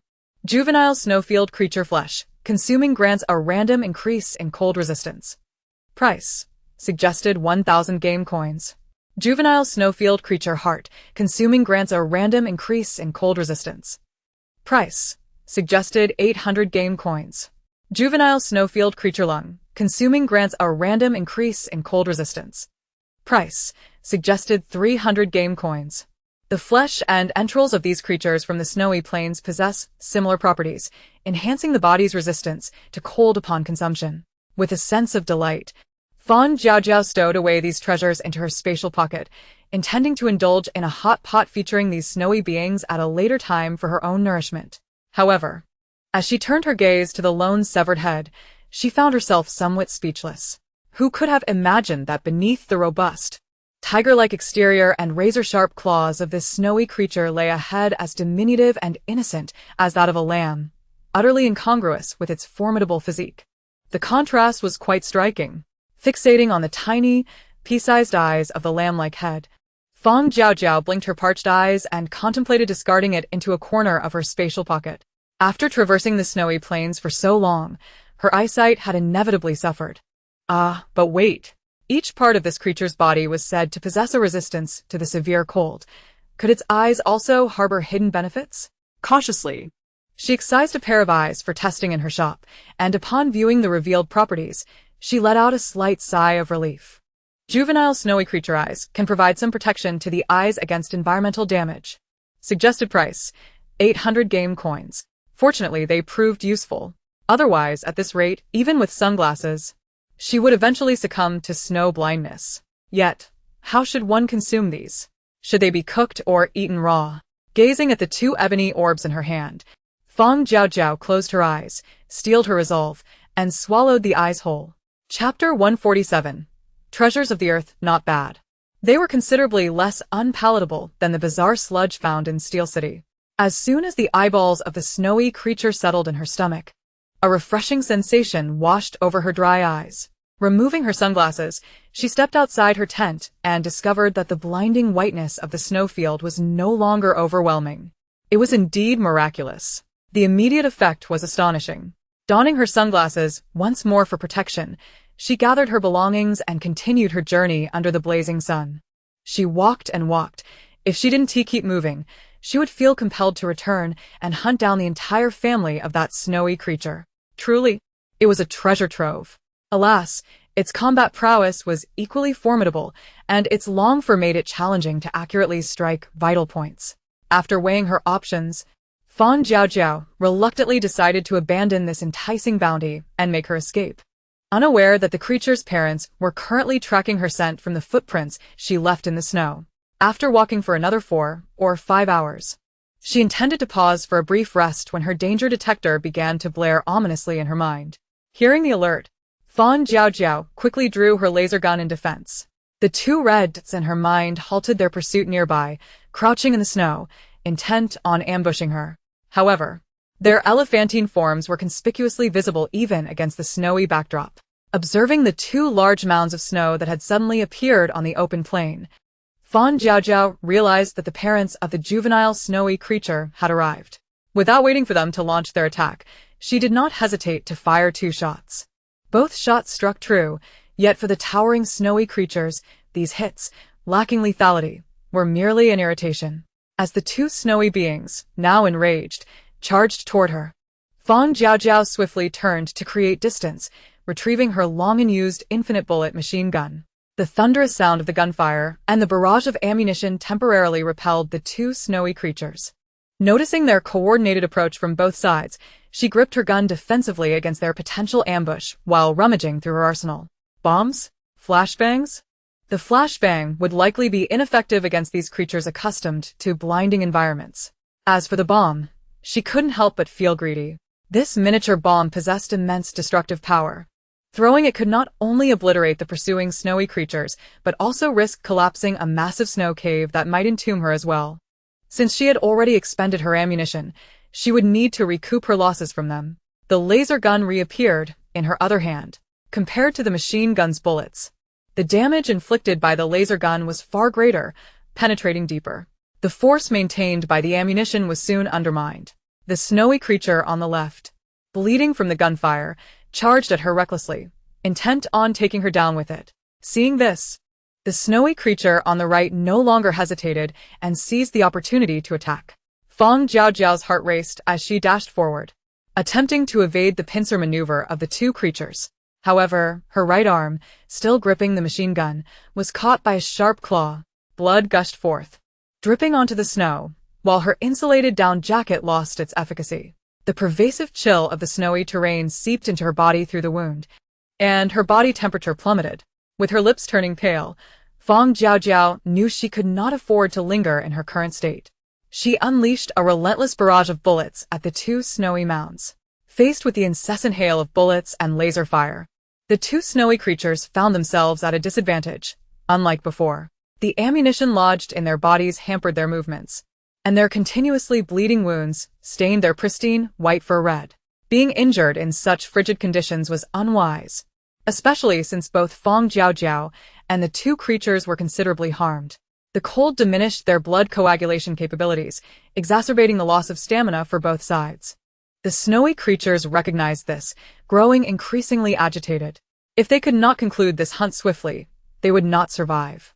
The two snowy creatures once again attempted to encircle Fang Jiaojiao, seeking to employ the same tactic.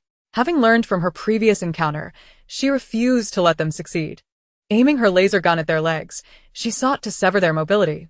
The idea was sound, but at the critical moment, the energy crystal within the laser gun was completely depleted. Retrieving the machine gun into her pocket, Fang Jiaojiao sprinted desperately to evade the two snowy creatures while hastily replacing the energy crystal. Despite their large size, the creatures moved with surprising agility. Sensing Fang Jiaojiao's retreat from combat, they assumed she was at her limit and pursued her relentlessly. Just as the two creatures were closing in, Fang Jiaojiao, armed with a freshly charged laser gun, aimed to continue her assault, hoping to widen the gap between them. However, to her astonishment, the light emitted from the laser gun was no longer transparent, but instead cast a faint red hue. The snowy creatures, struck by this crimson laser, were no longer indifferent. They tumbled into the snow, howling in agony. What was happening? Although perplexed, Fang Jiaojiao seized the opportunity to fire rapidly. After using 4 or 5 lasers to ensure the howling creature was dispatched, she trembled as she began to tend to her wounds hastily. Stowing away the two fallen snowy creatures, she disregarded the system's prompt in her mind urging the retrieval of their bodies and quickly dove into her temperature-controlled tent. As she zipped it up, the temperature inside began to rise. Still recovering from the chill, she shed her outer garments while extracting medical alcohol to disinfect the laceration on her right arm. The alcohol cascaded over the wound, causing Fang Jiaojiao to break into a cold sweat. Once the disinfection was thorough, she utilized a medical stitching kit to awkwardly suture the injury and sprinkled some hemostatic powder over it. Only then did she carefully wrap her arm in gauze. The damaged thermal down jacket was rendered unusable, prompting Fang Jiaojiao to rummage through her space, retrieving several black and gray down jackets to test her luck. With one hand, she inspected each replicated jacket while the other fished out a detox serum from her space. After consuming the detox serum, a local specialty from the Desolate Star, she finally located the thermal down jacket she desired.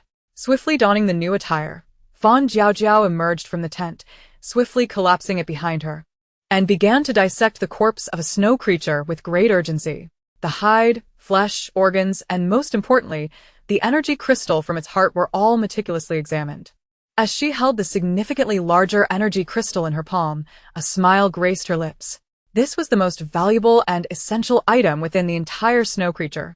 Carefully pressing the energy crystal against the snow to cleanse it, she stored it away in a box, finally feeling a semblance of security. Indeed, the reason the laser gun had emitted a pale red beam, inflicting such devastating damage on the snow creature, was due to the energy crystal extracted from its heart. She had previously placed the energy crystal from the juvenile snow creature into the box that contained all the energy crystals. During the battle, an oversight in loading the wrong crystal fortuitously led to the successful elimination of the two pursuing snow creatures. Without that crystal, her escape would have been far more arduous. The disassembled parts were stored away in her space, and without pausing for breath, Fang Jiaojiao dispatched the second snow creature for dissection. She needed to complete the disassembly of both creatures before darkness fell. Given their considerable size, skinning them was a time-consuming endeavor. Once she had extracted the energy crystal from the second snow creature, dusk began to settle. Fang Jiaojiao wiped the bloodstains from her gloves with snow, grasped her makeshift walking stick, and set off with haste. To maximize her distance, she moved with great speed. It was not until the sky had completely darkened that she carefully illuminated her surroundings with a flashlight, preparing to set up camp for the night. The danger detector remained silent, and inside her tent, Fang Jiaojiao sliced off a portion of the snow creature's thigh to cook a clear broth hot pot. With each bite, her body's cold resistance would strengthen, making her less susceptible to the cold even if her thermal down jacket were to be torn again. Moreover, consuming a few more bites would help replenish the blood she had lost today.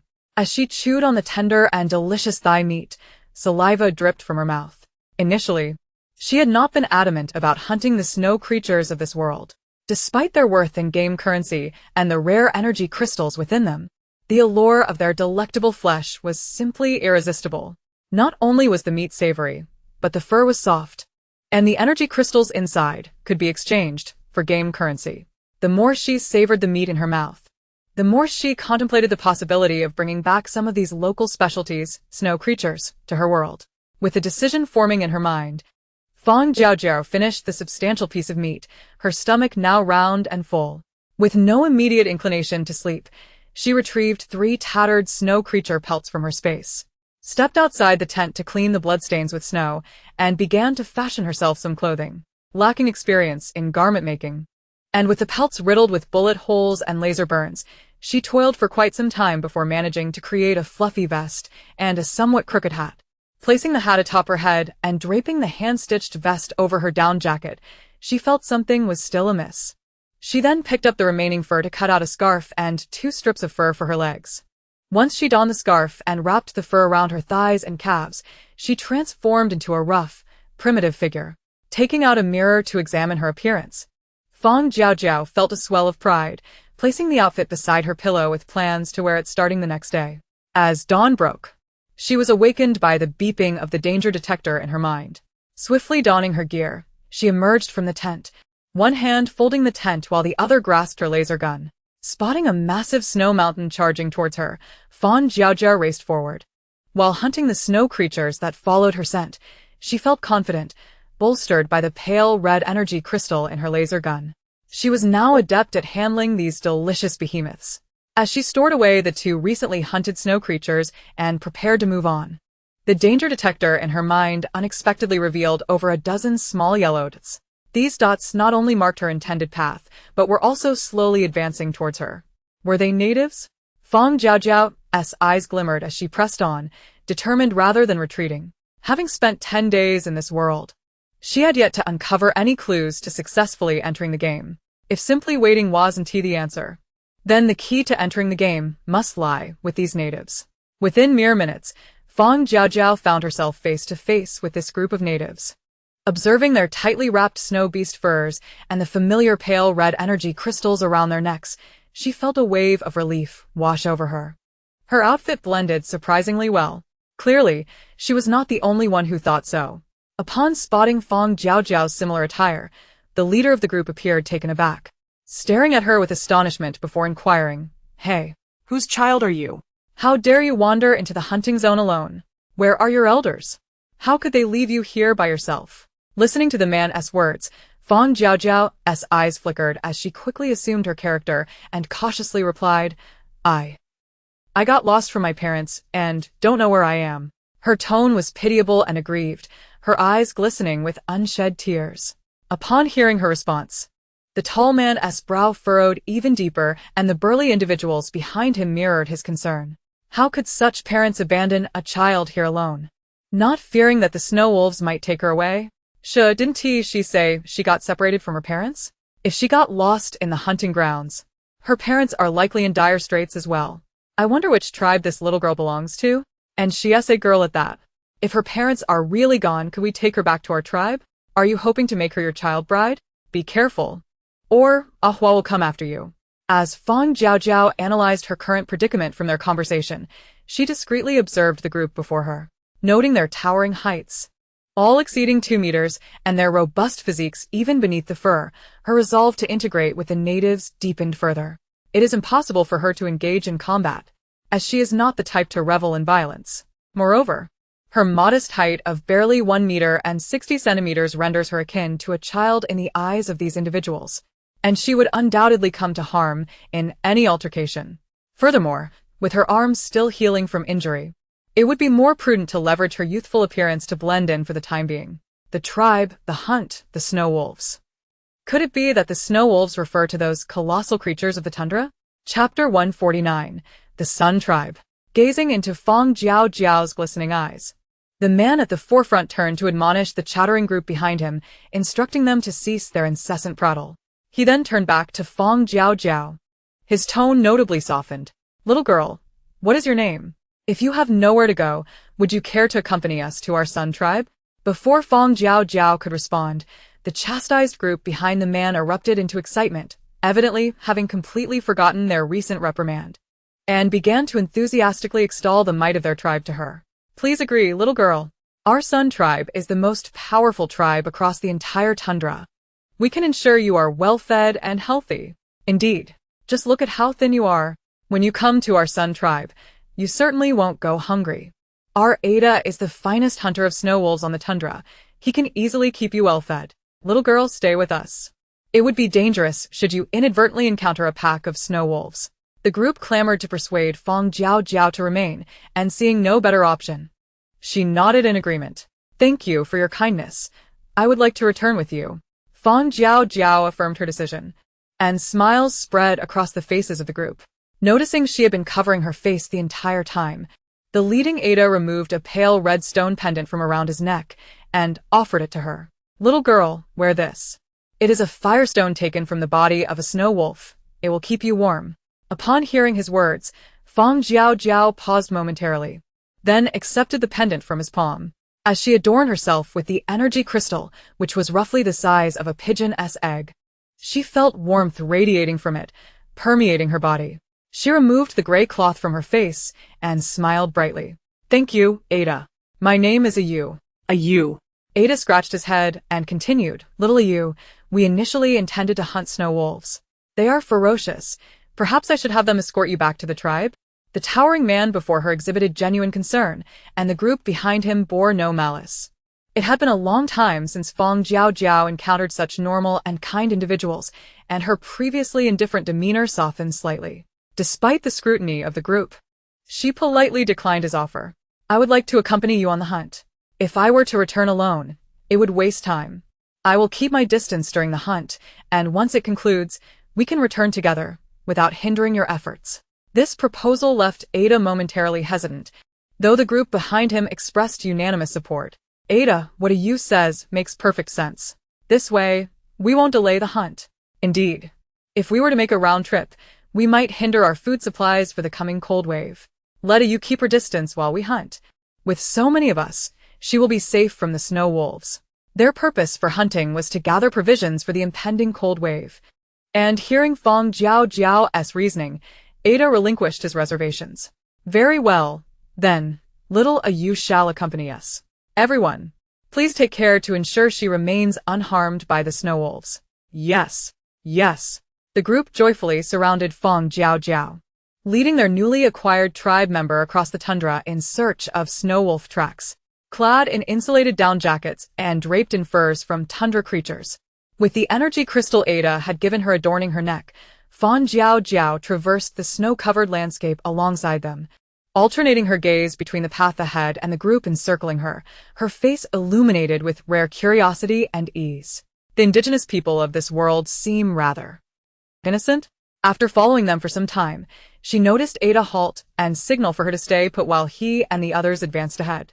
Fang Jiaojiao glanced at the danger detector in her mind, her curiosity escalating.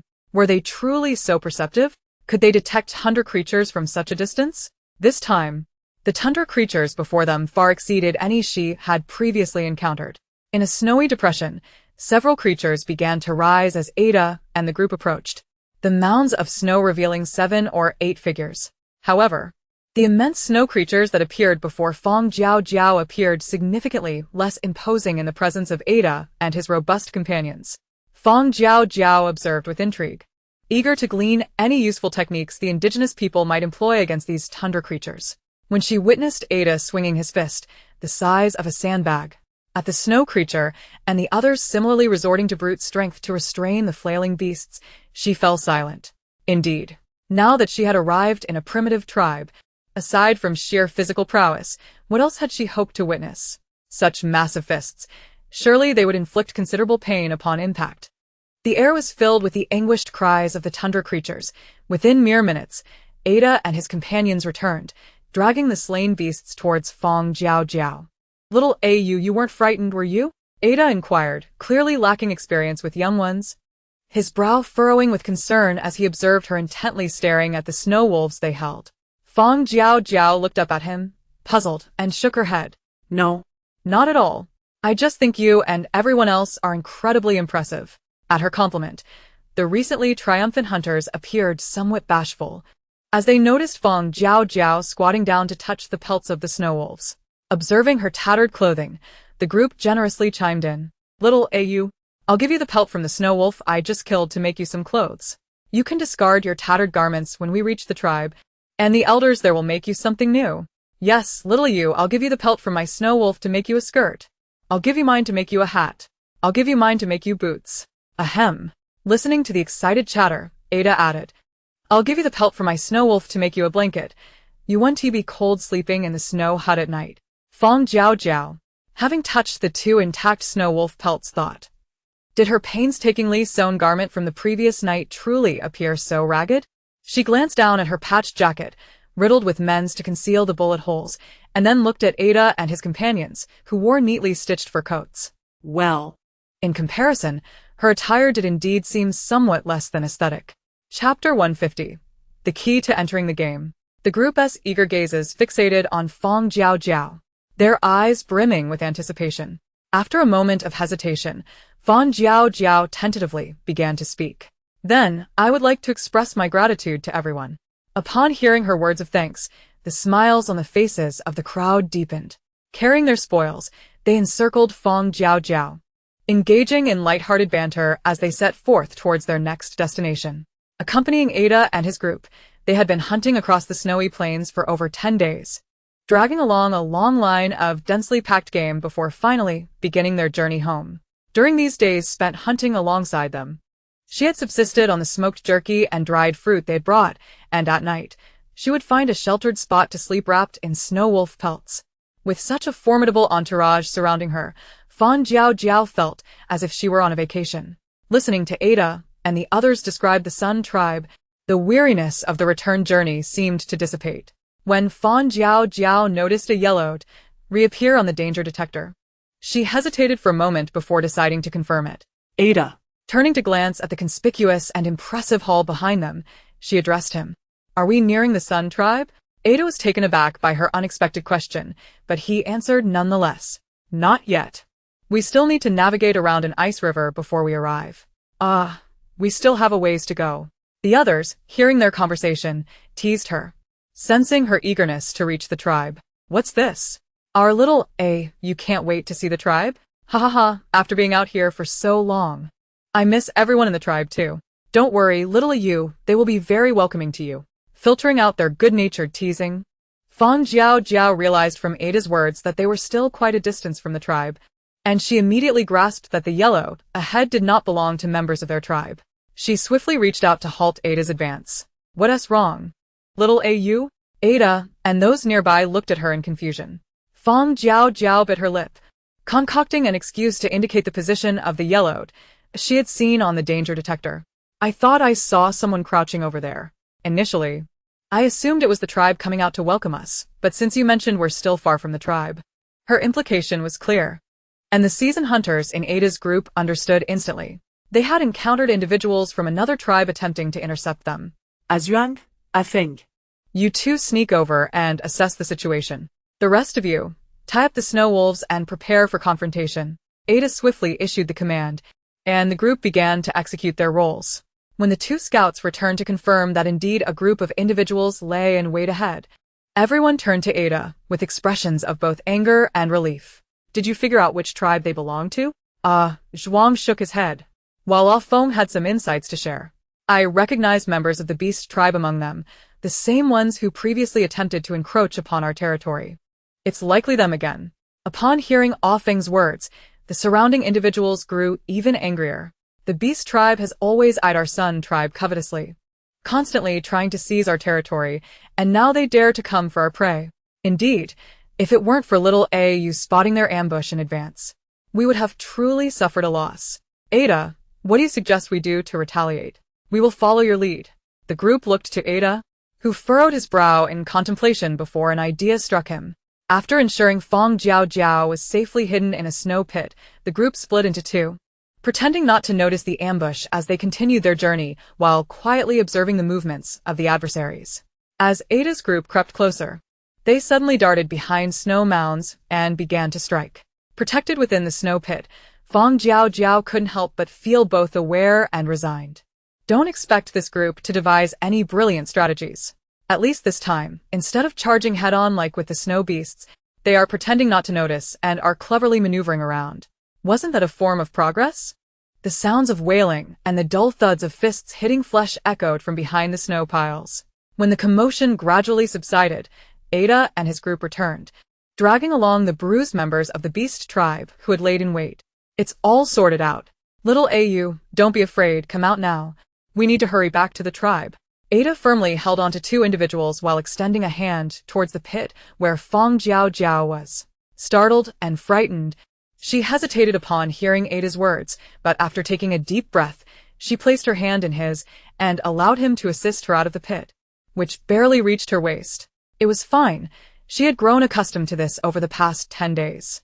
In the eyes of Ada and his companions, she was akin to a child constantly being cared for. Yet, having witnessed the duplicitous and cold-hearted nature of various indigenous peoples, including her own who, in the aftermath of the apocalypse, emitted a stench of despair, she found herself somewhat unaccustomed to the simplicity of Ada's group. Come on, little AU. Her thoughts were interrupted by the group. Looking at their concerned gazes, Fang Jiaojiao smiled. I'm here. What did it matter? Since she had encountered Ada and his group in this world, she should cherish this rare kindness. Dragging their spoils and bound captives, they traveled for another half-day, and as dusk approached, they finally spotted the distant glow emanating from their tribe. We arrived. After the long journey, seeing the lights from the tribe, even the usually cautious Ada could not help but feel a surge of excitement. As they drew closer to the tribe, the guards at the entrance were the first to notice them. Ada and the others are back. The hunting party has returned. They're back. Ada and his team have returned safely. The guards shouted as they rushed into the tribe, and the once quiet settlement erupted into a lively commotion upon Ada's return. The tribe leader and the high priest stood at the forefront, surrounded by eager tribespeople. Upon seeing the impressive hall behind Ada, the leader beamed with pride and clapped a hand on Ada's shoulder. Truly, you are our Sun tribe's most valiant warrior, Ada. Thank you for leading our kin back from the hunt successfully. Hearing the leader's praise, Ada's cheeks flushed with a rare bashfulness. He pushed Fang Jiaojiao forward, introducing her to the leader. Leader, this is little Yu, whom we found in the snowy hunting grounds. She has lost her parents. May she join our tribe? Fang Jiaojiao, thrust into the spotlight, felt bewildered. She was still pondering why the system had not yet issued the notification of successfully entering the game and the accompanying tasks when she heard the voice of the tribe leader. Of course, the Sun tribe welcomes you, little AU. Ding, congratulations player for successfully entering the game. Current game task, survive for 100 days. As the leader's words fell, the long-awaited system notification finally chimed in unison. With successful entry into the game, Fang Jiaojiao let out a sigh of relief, raising her gaze to meet the imposing presence of the leader and the curious stares of the tribespeople behind him, and she smiled brightly. Thank you. Coming to our Sun tribe means becoming a part of our family. The leader guided Fang Jiaojiao to an elderly woman standing nearby, speaking kindly to her. Fish Azu is an adept caregiver, nurturing the tribe's young to thrive in health. Given your slender frame, you must have endured considerable hardship along the journey. With Fish Azu tending to you, you will undoubtedly regain your strength and stature, growing as robust as the other cubs in the tribe. Fang Jiaojiao diverted her gaze from the towering, albeit elderly, figure of Fish Azu to those shy yet curious cubs peeking from behind the adults. These youngsters, towering at nearly 1.8 meters with arms as thick as her thighs, seemed capable of delivering a punch that could fell her. Are these truly cubs? As Fang Jiaojiao scrutinized the tribe's members, they too examined the newcomer with a keen eye. Upon noticing her tattered snow wolf pelt and her frail, diminutive form, sympathy flickered across the women's faces. So thin, and with her parents deceased, she must have been cast out by another tribe. How unfortunate. This cub appears on the verge of gasping for breath. Ahua retrieved a piece of jerky from her wolf pelt garment and stepped forward, placing it into Fang Jiaojiao's arms. Holding the substantial 2-pound jerky, as long as her arm, Fang Jiaojiao gazed in bewilderment at the stout, towering woman before her. Too taken aback to utter a word before being enveloped by Ahua's warm, affectionate tone. Little Ayua, this jerky was meant to satisfy my cravings, but now it is yours. Eat well to grow strong and beautiful, so you can withstand the coming cold wave. With Ahua's generous gesture, other tribe members began to offer Fang Jiaojiao food as well. Even the shy little cub, hiding behind an adult, blushed and presented her with half a piece of fruit preserve she had nibbled on. Surrounded by the tribe's heartfelt enthusiasm, Fang Jiaojiao felt an unprecedented sense of confusion and discomfort.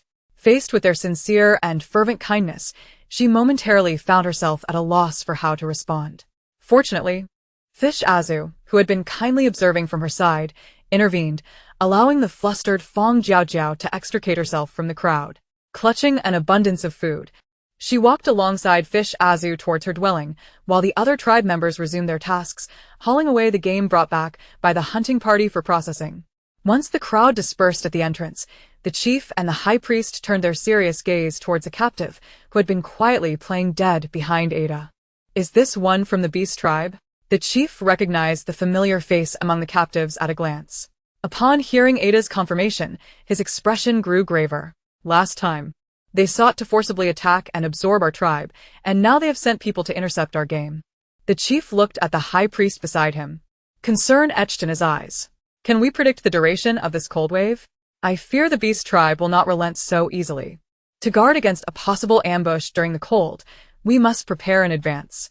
The high priest furrowed his brow, her face adorned with mysterious symbols reflecting the gravity of the situation. Chief, based on the celestial alignments of recent days, this year's cold wave may last at least a month. A month? The chief mentally calculated the tribe's current food reserves, and after a moment's pause, he spoke again. If the cold wave lasts a month, Ada, we may need to trouble you to venture out for another risky hunt. Fang Jiaojiao remained unaware of the dialogue between Ada and the chief, as she stood in Fish Azu's ice house, watching the elderly yet nimble elder craft her ice bed. She had intended to lend a hand, but the towering Fish Azu swiftly pulled her away from the ice blocks, ensuring to pop a piece of jerky into her mouth. Treated as if she were a mischievous child, Fang Jiaojiao could only chew numbly on the snowland creature jerky, silently observing as the agile elder skillfully prepared her sleeping arrangement. Thank you, Azu. As she watched the elder, who was meeting her for the first time, tirelessly lay a beautiful and warm snowland creature pelt on the ice bed, Fang Jiaojiao felt her heart soften. Fish Azu, taken aback by her sudden gratitude, remained silent, merely wrapping an arm around the petite Fang Jiaojiao and gently patting her frail back. You must have faced numerous hardships along the way, little cub. Do not dwell on such thoughts. Just focus on nourishing yourself and growing strong. As her ragged garments were removed, Fang Jiaojiao observed Fish Azu retrieving fishbone needles and snowland creature pelts, gesturing to create new clothing for her. A tremor of emotion coursed through her, causing her to lower her gaze to conceal her feelings. Fang Jiaojiao, you truly are fortunate. Unlike Fang Jiaojiao, who successfully navigated her way into the game, other surviving players struggled against the biting cold, desperately trying to find the entrance. After enduring over 10 days of harsh conditions, the new players were nearly extinct. Only those experienced veteran players persisted in the icy wilderness, unwilling to concede defeat. Some fortunate players had already encountered the tribes of indigenous people in this world. Yet when they stepped into the tribe's entrance and failed to hear the system notification signaling their entry into the game, they hastily snatched some food and pelts before retreating into the snow, attempting to seek out the true entrance. Others, encountering the warm-hearted natives, were taken back to the tribe, only to find themselves stripped and prepared for the pot before they could recover from their exhaustion and hunger.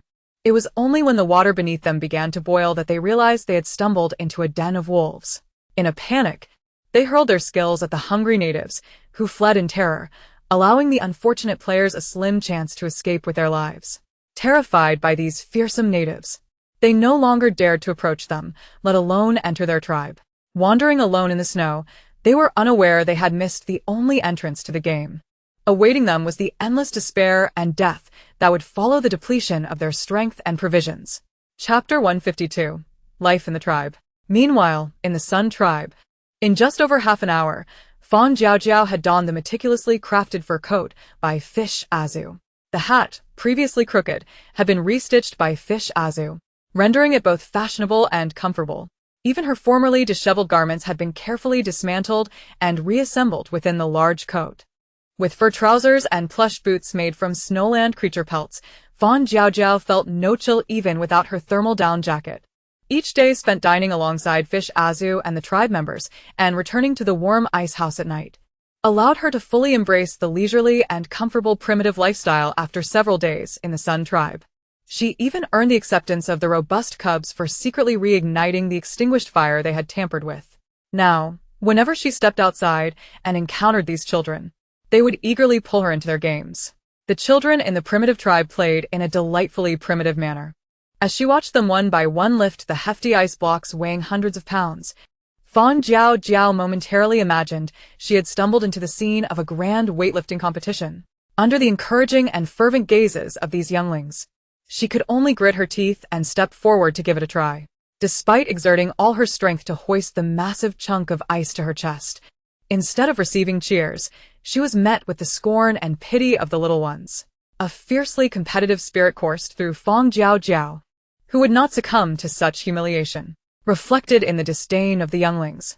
She recalled her neglected training and began to engage in a contest of strength with the colossal ice blocks. Remarkably, after daily meat consumption and exercise in the tribe, her frail physique visibly began to transform into a robust and healthy form. By the time the tribe announced that all members, regardless of age or gender, were to venture to the ice river to fish, Fang Jiaojiao had already managed to lift the heaviest ice block in the village above her head. Fishing. How wonderful! At last they could go fishing. Upon hearing this delightful news, the younglings were elated. With little entertainment in the tribe, this rare opportunity to fish together became their greatest joy. Parting from her companions, she followed Fish Grandfather and the others as they set out from the tribe towards the ice river. Along the way, the excitement of the younglings filled the air with chatter, while the vigilant tribesmen at the front and back of the line remained ever watchful. The ice river was not only close to their tribe, but also relatively near several others. Competition and conflict had always existed between the tribes, and with the impending cold wave, the precious food sources were fiercely contested. As Fang Jiaojiao walked in the middle of the line, she quickly darted through the crowd upon noticing a small yellow appear on the danger detection device. Little AU, what's the matter? Among those at the front of the line was a foam, who had been unable to draw a lot to join Ada and the others in the hunt, thus remaining behind to ensure the tribe's safety. Spotting Fang Jiaojiao at the front, a foam became instantly alert. Something feels off up ahead, doesn't it? He whispered, leaning closer to her ear. Startled by his keen intuition, Fang Jiaojiao averted her gaze slightly and imperceptibly nodded. Seeing her affirmation, a foam wasted no time in halting the procession.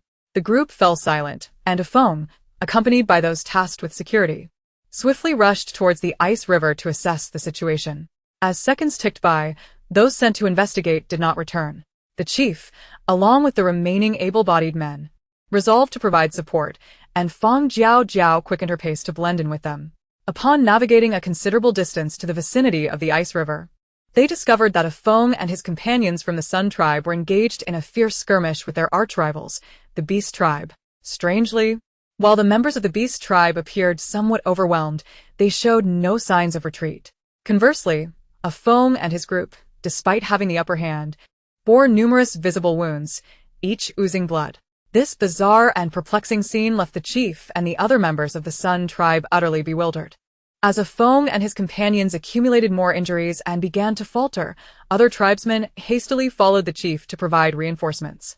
Unbeknownst to the Sun tribe, Fang Jiaojiao, as a player, was all too familiar with the situation. The blades of wind cutting through the frigid air were none other than the player's wind blade skill, indicating that there were players among the members of the opposing tribe as well. As she kept a close watch on Fang and his comrades' battle, Fang Jiaojiao stealthily maneuvered around the snowdrifts to the side of the beast tribe. Observing players clad in garments made from snow beast pelts, she noted how they intermittently unleashed wind blades to disrupt the Sun tribe's combat. Quietly, she withdrew her laser gun, replacing the faintly red energy crystal with a standard one, and then aimed at the arm of a player from the beast tribe who was ambushing Fang's group. Ah! My hand! A shot pierced through the man's left arm. And as he clutched his injury in panic and sought refuge behind the indigenous people, Fang Jiaojiao retracted her laser gun, having no intention of taking his life. She only wished for him to cease using player skills to bully the members of the Sun tribe. With the disruption from the player skills eliminated, the robust members of the Sun tribe swiftly turned the tide of the battle. As the beast tribe fled in disarray, a collective sigh of relief swept through the Sun tribe. Injuries sustained in the snowy plains posed the gravest danger. The chief, recognizing the urgency, immediately led the injured back to the village. Fang Jiaojiao, having slipped away, had already made her way back ahead of them. However, unlike her unnoticed departure, her attempt to blend back into the crowd upon returning was thwarted when her little companion caught hold of her. Little Au is back. Fish grandfather. Little Au is right here. Gripped by the child's tug on her sleeve, Fang Jiaojiao gritted her teeth, attempting to break free. Before she could escape, Fish grandfather arrived and pulled her back. Observing the erratic movements of Fang Jiaojiao, Fish grandfather's expression turned unusually serious. Before he could reprimand her, the chief returned with the injured, drawing the attention of the entire gathering. Chief, what has happened to them? By the sun god. Fang, Amu. What has befallen you? Chief, they're bleeding. We must hurry back to the village and let the high priest treat them. A throng of concerned villagers surrounded the injured, their eyes filled with worry. The chief, fully aware of the situation's gravity, immediately instructed everyone to return, not daring to delay for even a moment.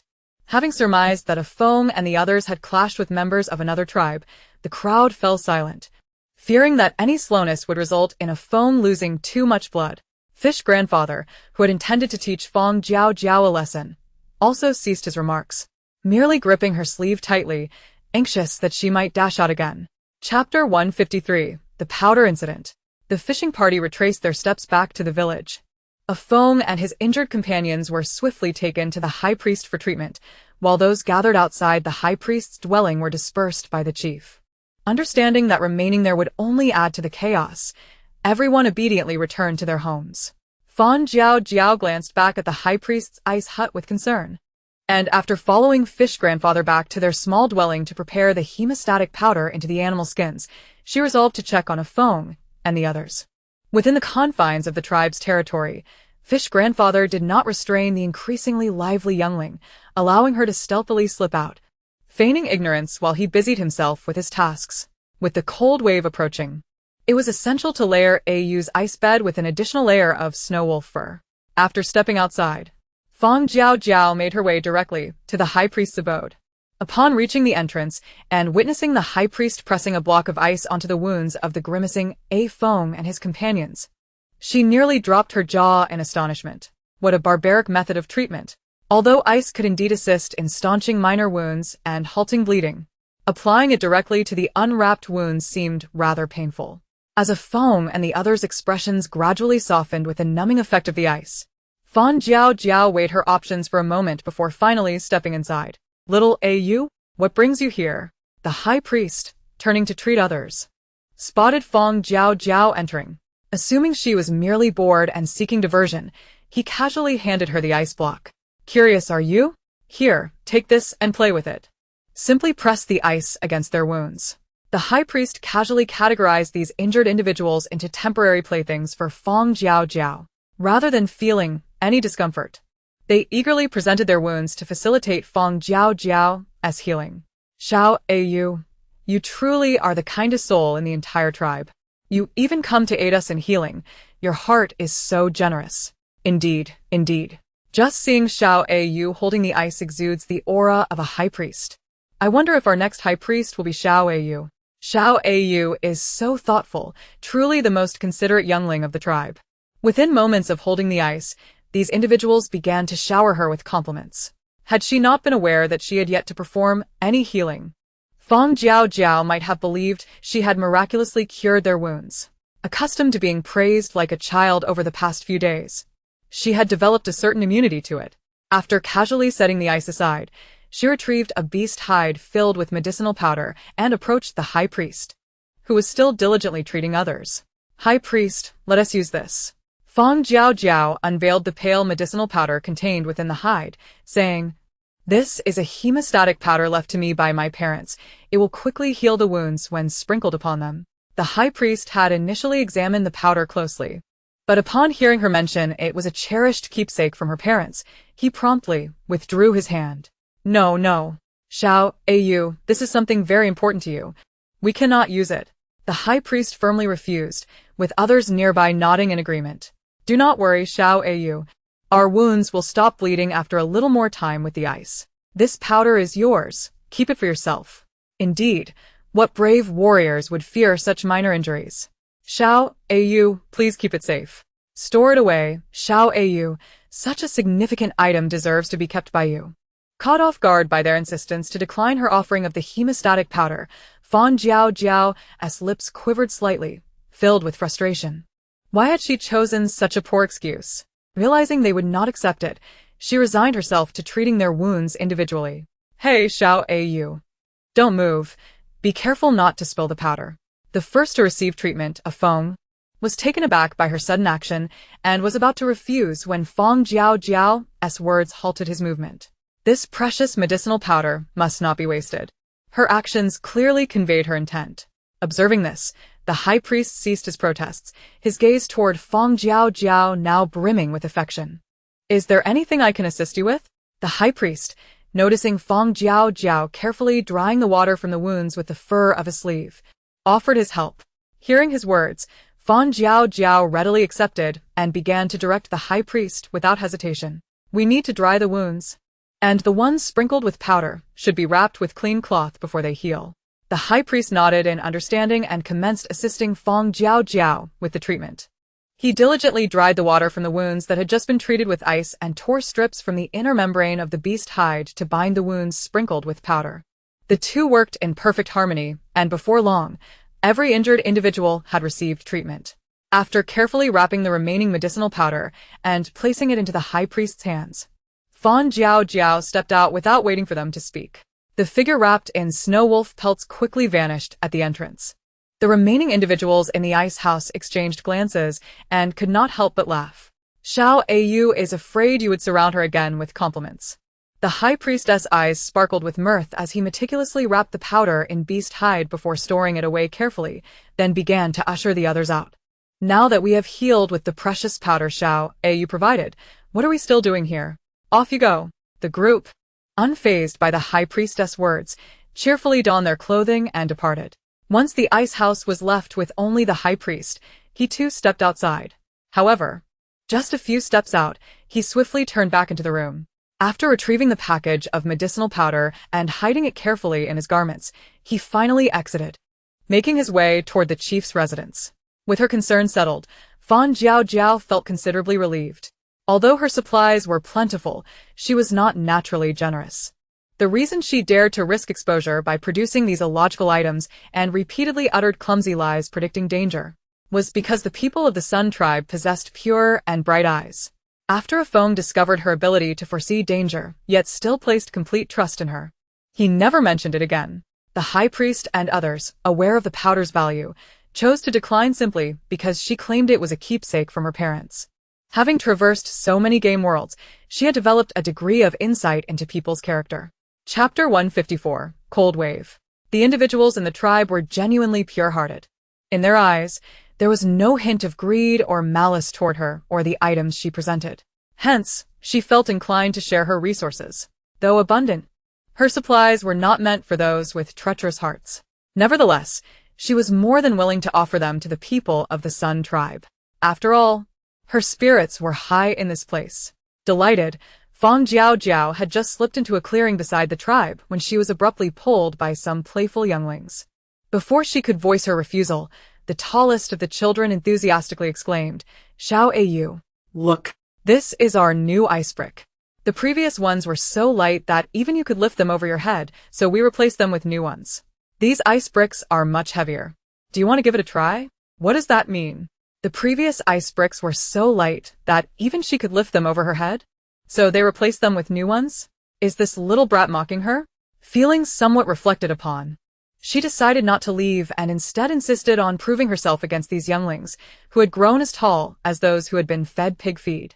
The tribe had also gone to the ice river to catch fish. Shortly after the battle with the beast tribe, the chief had dispatched individuals to the vicinity of the ice river to assess the situation, confirming the area was devoid of other tribes. They then mobilized the entire group to fish for provisions.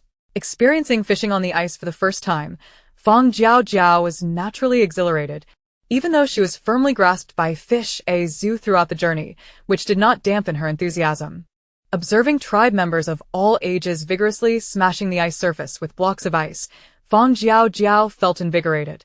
When her hands grew sore and the ice shattered without yielding, she finally resorted to cheating, using a pointed hammer from her space to create a small hole in the ice while concealing it with the ice block.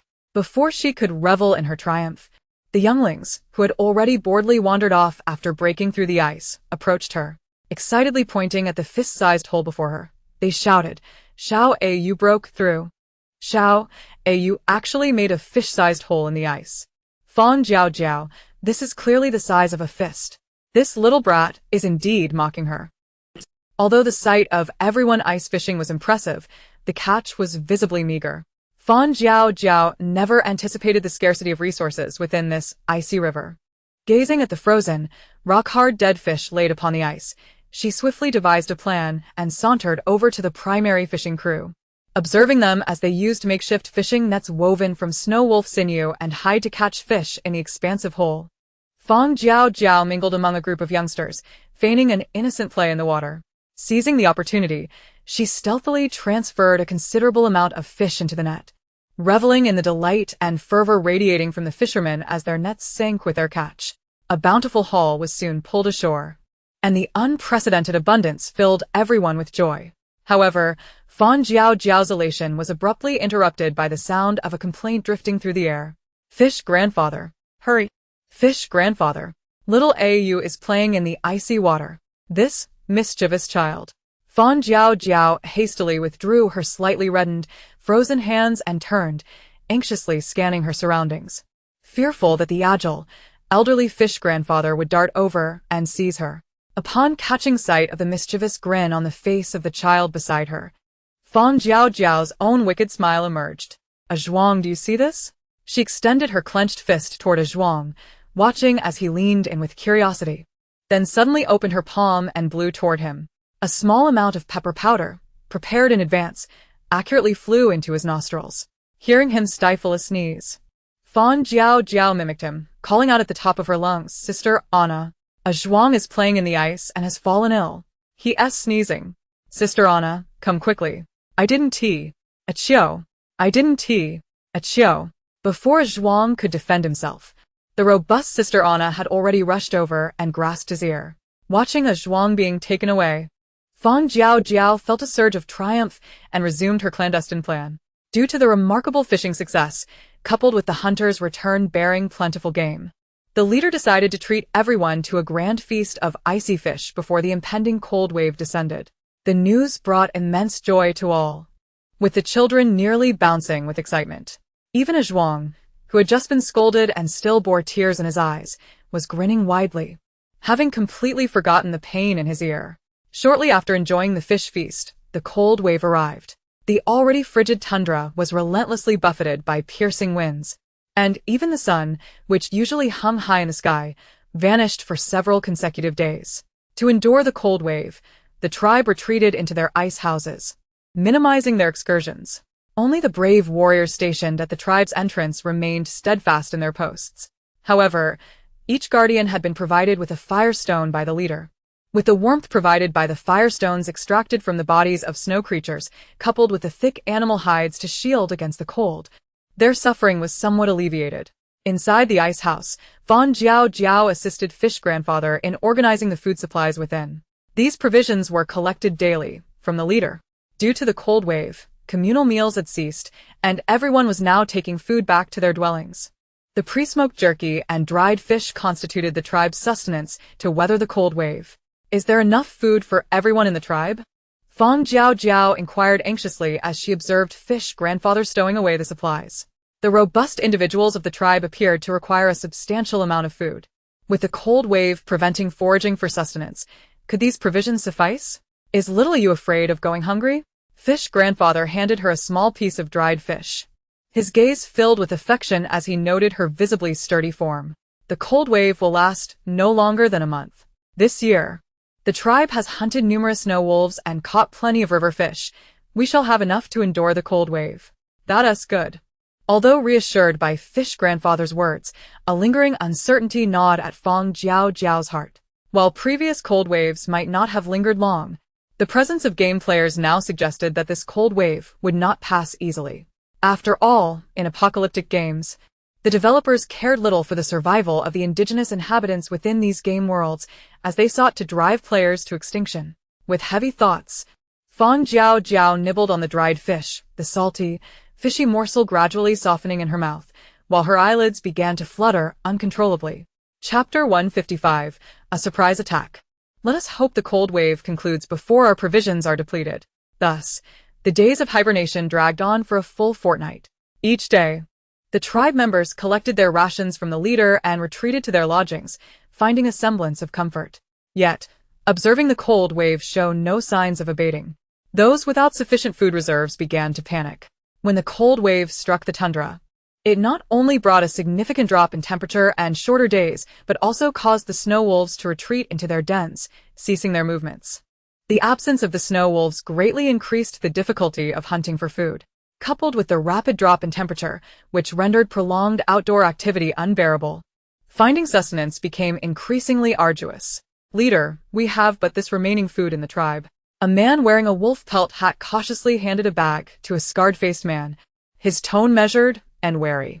Given the current situation, it appeared that this cold wave would persist for some time. I fear this food may not last until then. The scarred-faced leader opened the bag and surveyed the meager remnants of dried meat at the bottom, his expression darkening. Why is there only this much left? Leader. The man with the wolf pelt hat hesitantly met his gaze, choosing his words carefully. You did bring back several peculiar individuals from the tundra recently, did you not? And, with the previous injuries requiring recovery and nourishment, our food supply has dwindled significantly. Recalling the peculiar individuals he had brought back, the scarred-faced leader also remembered the prior conflict with the Sun tribe.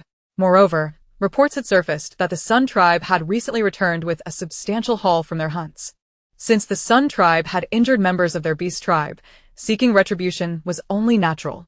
The scarred leader rotated the firestone around his neck and commanded, "Inform all tribe members and those with divine gifts to prepare for an assault on the Sun tribe." Yes, leader. Thus, a covert operation targeting the Sun tribe commenced. When Fang Jiaojiao heard the warning sounds emanating from the tribe's entrance, the danger detection device revealed small yellows encircling the entire tribe. People from another tribe are attacking. Fish Grandfather swiftly opened the ice house door, taking Fang Jiaojiao with him as they grabbed the ice blades they had crafted over the past days and rushed outside. Upon reaching the open area at the center of the tribe, they found that every member had already emerged. Similarly, everyone wielded makeshift weapons fashioned from ice. The leader was surveying the situation at the main entrance while the high priest hurriedly distributed firestones to each individual. Once the firestones were securely stowed away, the warriors formed the front line, with the children positioned in the center. After a brief admonition, the high priest quickened the distribution of firestones. By the time everyone had gathered at the entrance, the warriors from the beast tribe had already arrived. Warriors, the bravest men of the tundra. If we conquer the Sun tribe, we will secure enough food to survive the cold wave. Charge. The members of the beast tribe wasted no words. After a brief rallying of spirits, they charged towards the Sun tribe. The leader of the Sun tribe, alongside his people, began to fiercely resist, and for a time, the two factions were evenly matched in their fierce combat. However, the Sun tribe gradually began to gain the upper hand. The young and able-bodied warriors surged forward with relentless courage, while the women wielded ice hammers with unyielding ferocity against the enemy. Even the cubs, shielded in the midst of the fray, seized every opportunity to strike at the adversaries with ice bricks, aiming for their heads. Sensing the tide turning unfavorably, the leader of the beast tribe exchanged a knowing glance with a few individuals who had been observing from the rear. With a sweeping gesture of his hand, he summoned the players who had hitherto remained uninvolved to join the fray. Even the Windblade player, whose arm had been pierced yet remained unhealed, gritted his teeth against the pain and wielded his other arm to assist the warriors of the beast tribe. After all, if they did not secure victory in this battle, they would face the dire prospect of food shortages, reverting to a state where they might go hungry for days on end. With the players' involvement, injuries began to mount among the Sun tribe as well. Fang Jiaojiao, having freed herself from Yu Azu's grasp, deftly maneuvered to the forefront. After surveying the battlefield with keen eyes, she swiftly ascended the ice-sculpted watchtower at the tribe's entrance, where she began to suppress the players of the beast tribe with her laser gun. Ah! My hand! Both of my hands are injured, cried the Windblade player, as his other arm too was pierced. He staggered back into the crowd, his face a mask of terror. Over there.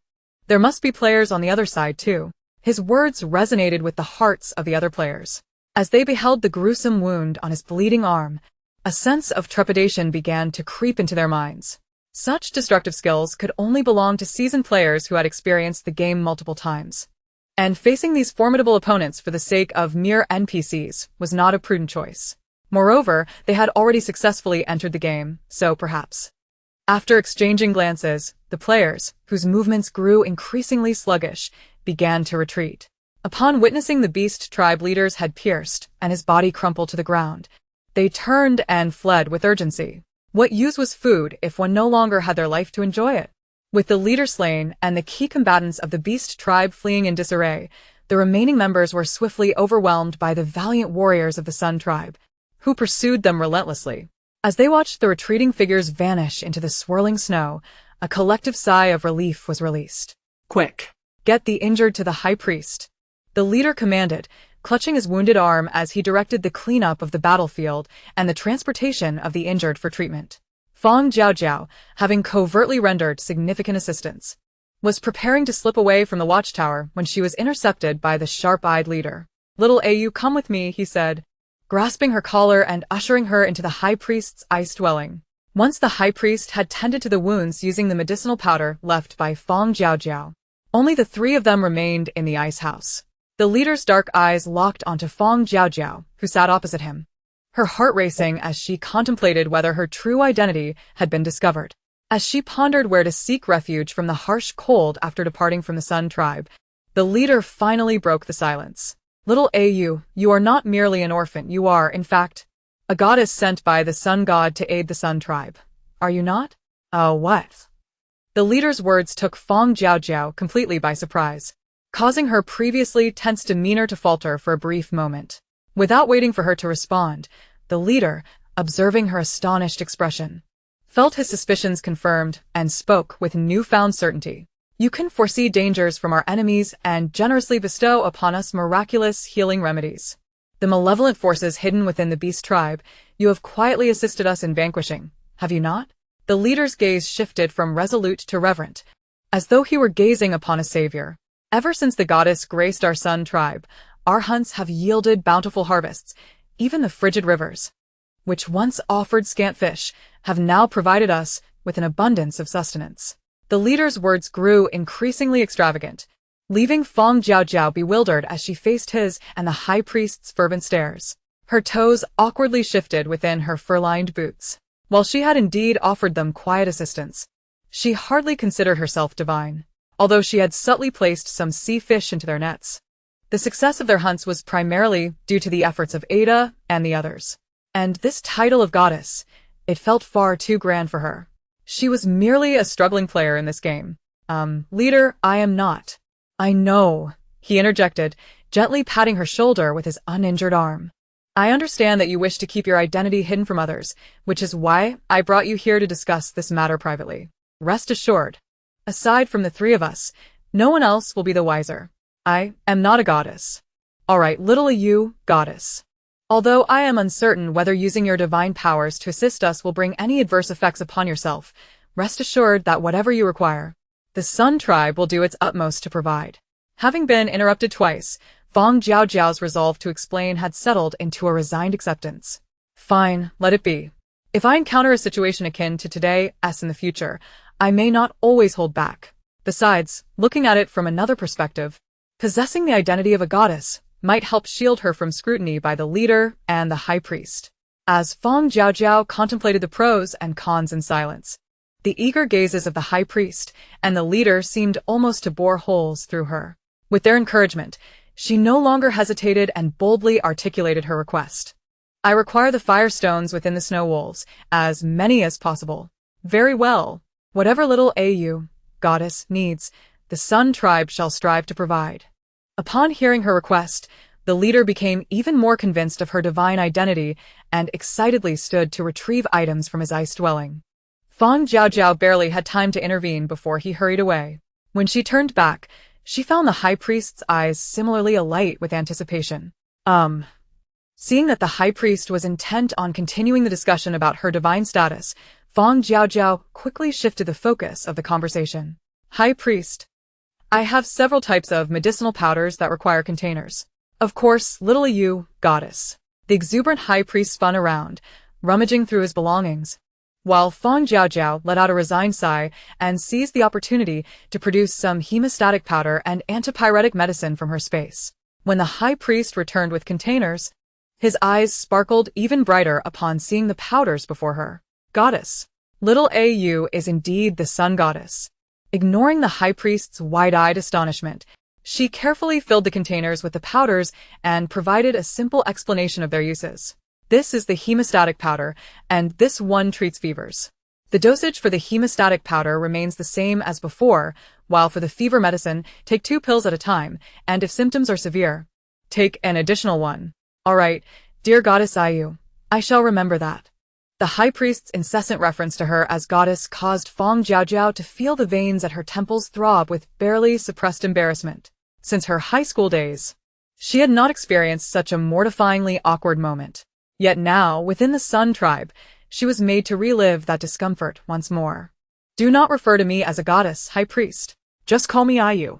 The forced smile on Fang Jiaojiao's face barely concealed a hint of danger, prompting the high priest to cease his teasing and turn to put away the medicinal powder. Just as the high priest secured the powder, the chief returned, bearing a large sack.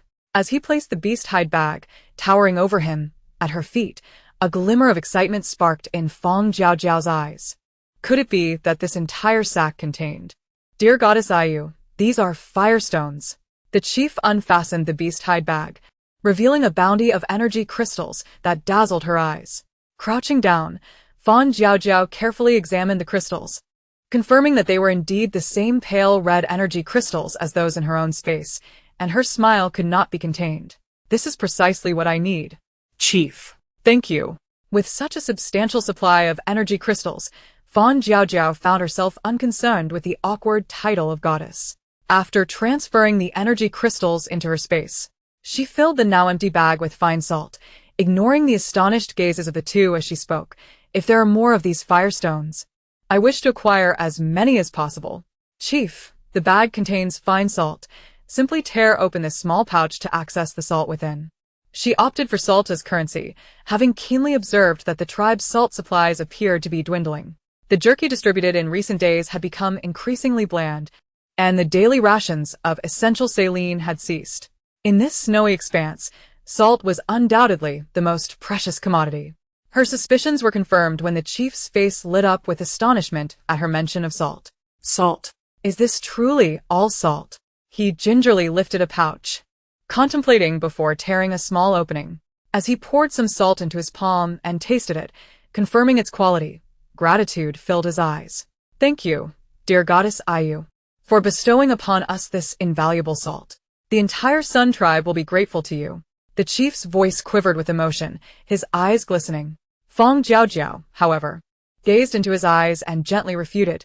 Chief, this is not a gift. It is a trade for the fire stones. I do not seek the gratitude of all. I simply wish for us to coexist as before.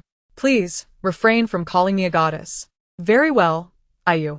After hearing her words, the chief's large hand once again ruffled her hair, feeling the warmth of his affection and gazing at the energy crystals in her space. Fang Jiaojiao devised an ambitious plan for sudden wealth. Chief, do you know where the other tribes are stationed across the snowy expanse? In Chapter 157, Departure, Part 1, she received a map from the chief indicating the approximate locations of the surrounding tribes. Committing the marked locations on the beast hide to memory, she politely declined their offer to escort her back to the ice house and made her way alone through the tightly shut ice houses, returning to the temporary dwelling of Fish Azu. Fish Azu, busy sewing beast hides by the light streaming in, welcomed her back with a familiar scolding. Returned from the chief. You little rascal. Why do you wander off at the slightest hint of danger? The beast tribe was perilously close today. I turned my back and you vanished. Thankfully, the chief sent Ajong to inform me you were with him, or I would have been frantic. As she spoke, Fish Azu reached out to pat Fang Jiaojiao's back, the gesture gentle and the words soothing to her ears. Feeling the concern and kindness emanating from this unfamiliar world, Fang Jiaojiao grasped her wrinkled hand and obediently acknowledged her faults. Seeing her quickly relent, Fish Azu ceased her admonishments and instead pointed at Fang Jiaojiao's increasingly lively face, urging her to try on the newly sewn garment. Due to Fang Jiaojiao's careful discretion, no talk of goddesses reached the ears of other tribesfolk. The tribe remained huddled in their ice houses, largely inactive, anxiously awaiting the retreat of the bitter cold. This year's chill lingered longer than usual and had more severe consequences. The absence of the sun and the plummeting temperatures had led many tribe members to exhibit symptoms of illness.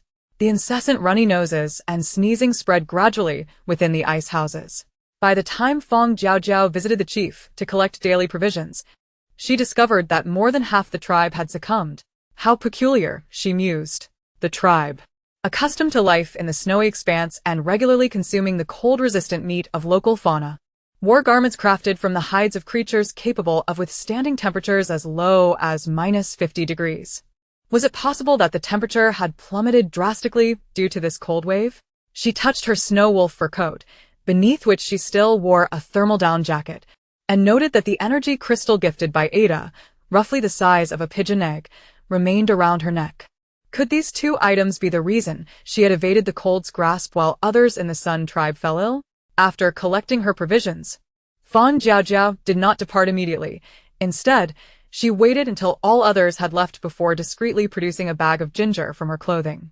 The chief and high priest had grown accustomed to her remarkable abilities, and upon seeing her produce the ginger, they could only wonder at its purpose. Handing the substantial bag to the high priest, she explained, "This is ginger.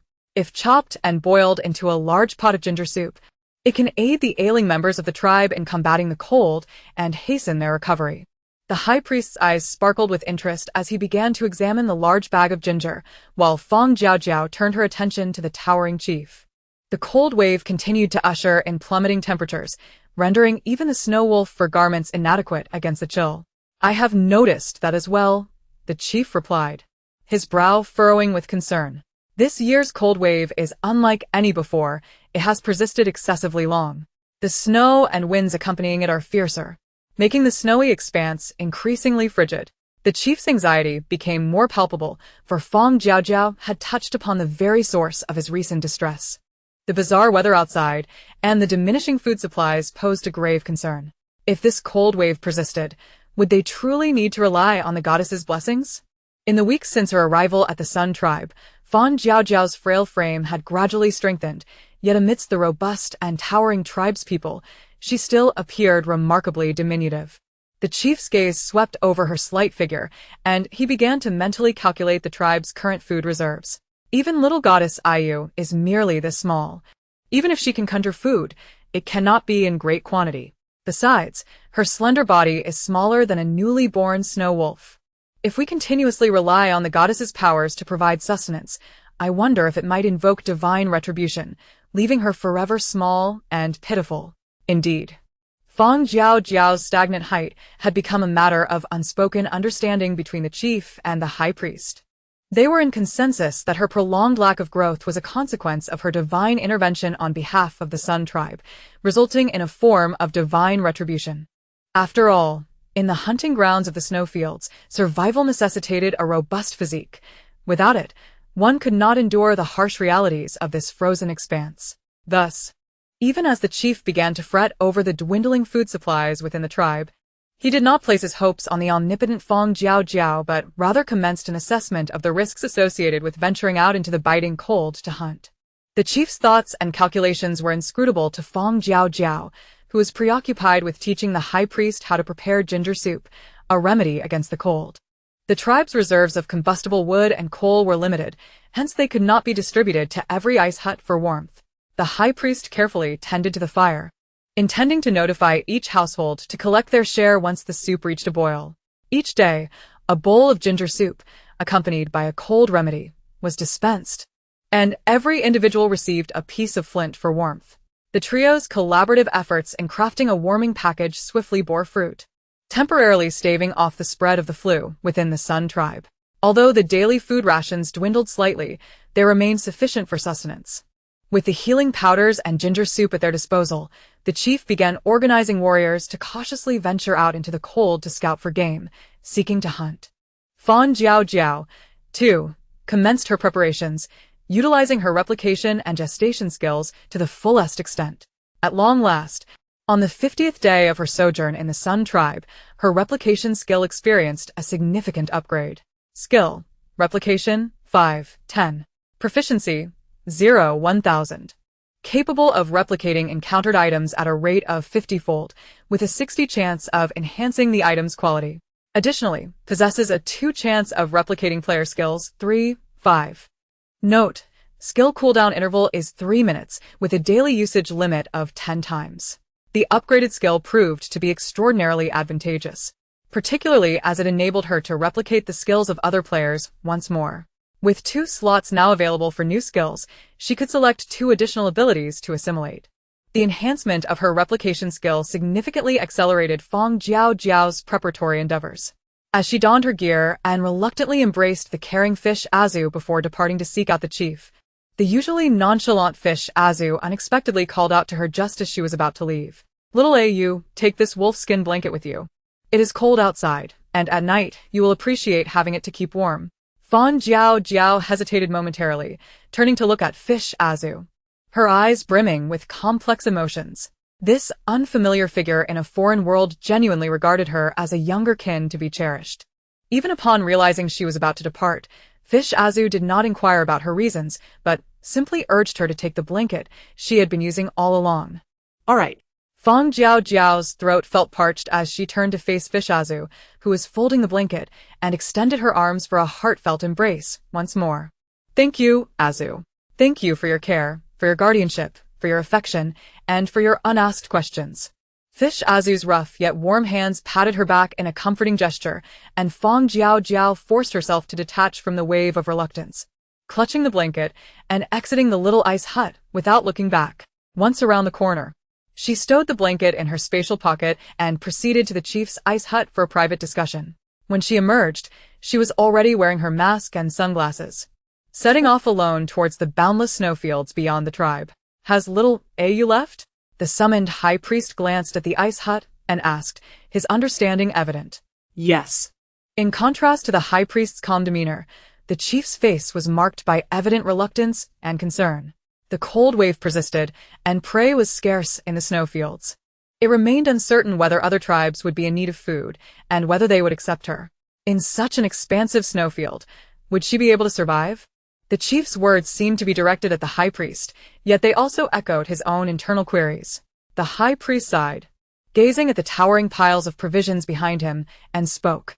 "You are already aware in your heart, little Au is not one of us. She cannot remain in the Sun tribe indefinitely, can she? Indeed, she is a goddess, She must return to her rightful place.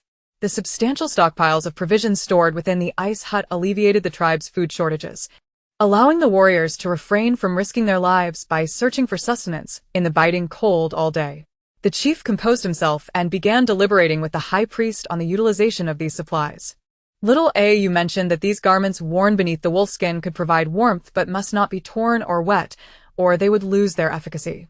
This is a potato, she said, cooked and eaten with jerky. It can satiate hunger. Upon her departure, she also left behind a considerable amount of salt and medicine. Take the ginger and medicine back with you, and leave the rest here. This is coal, she explained, similar to coal stones. It can be ignited for warmth.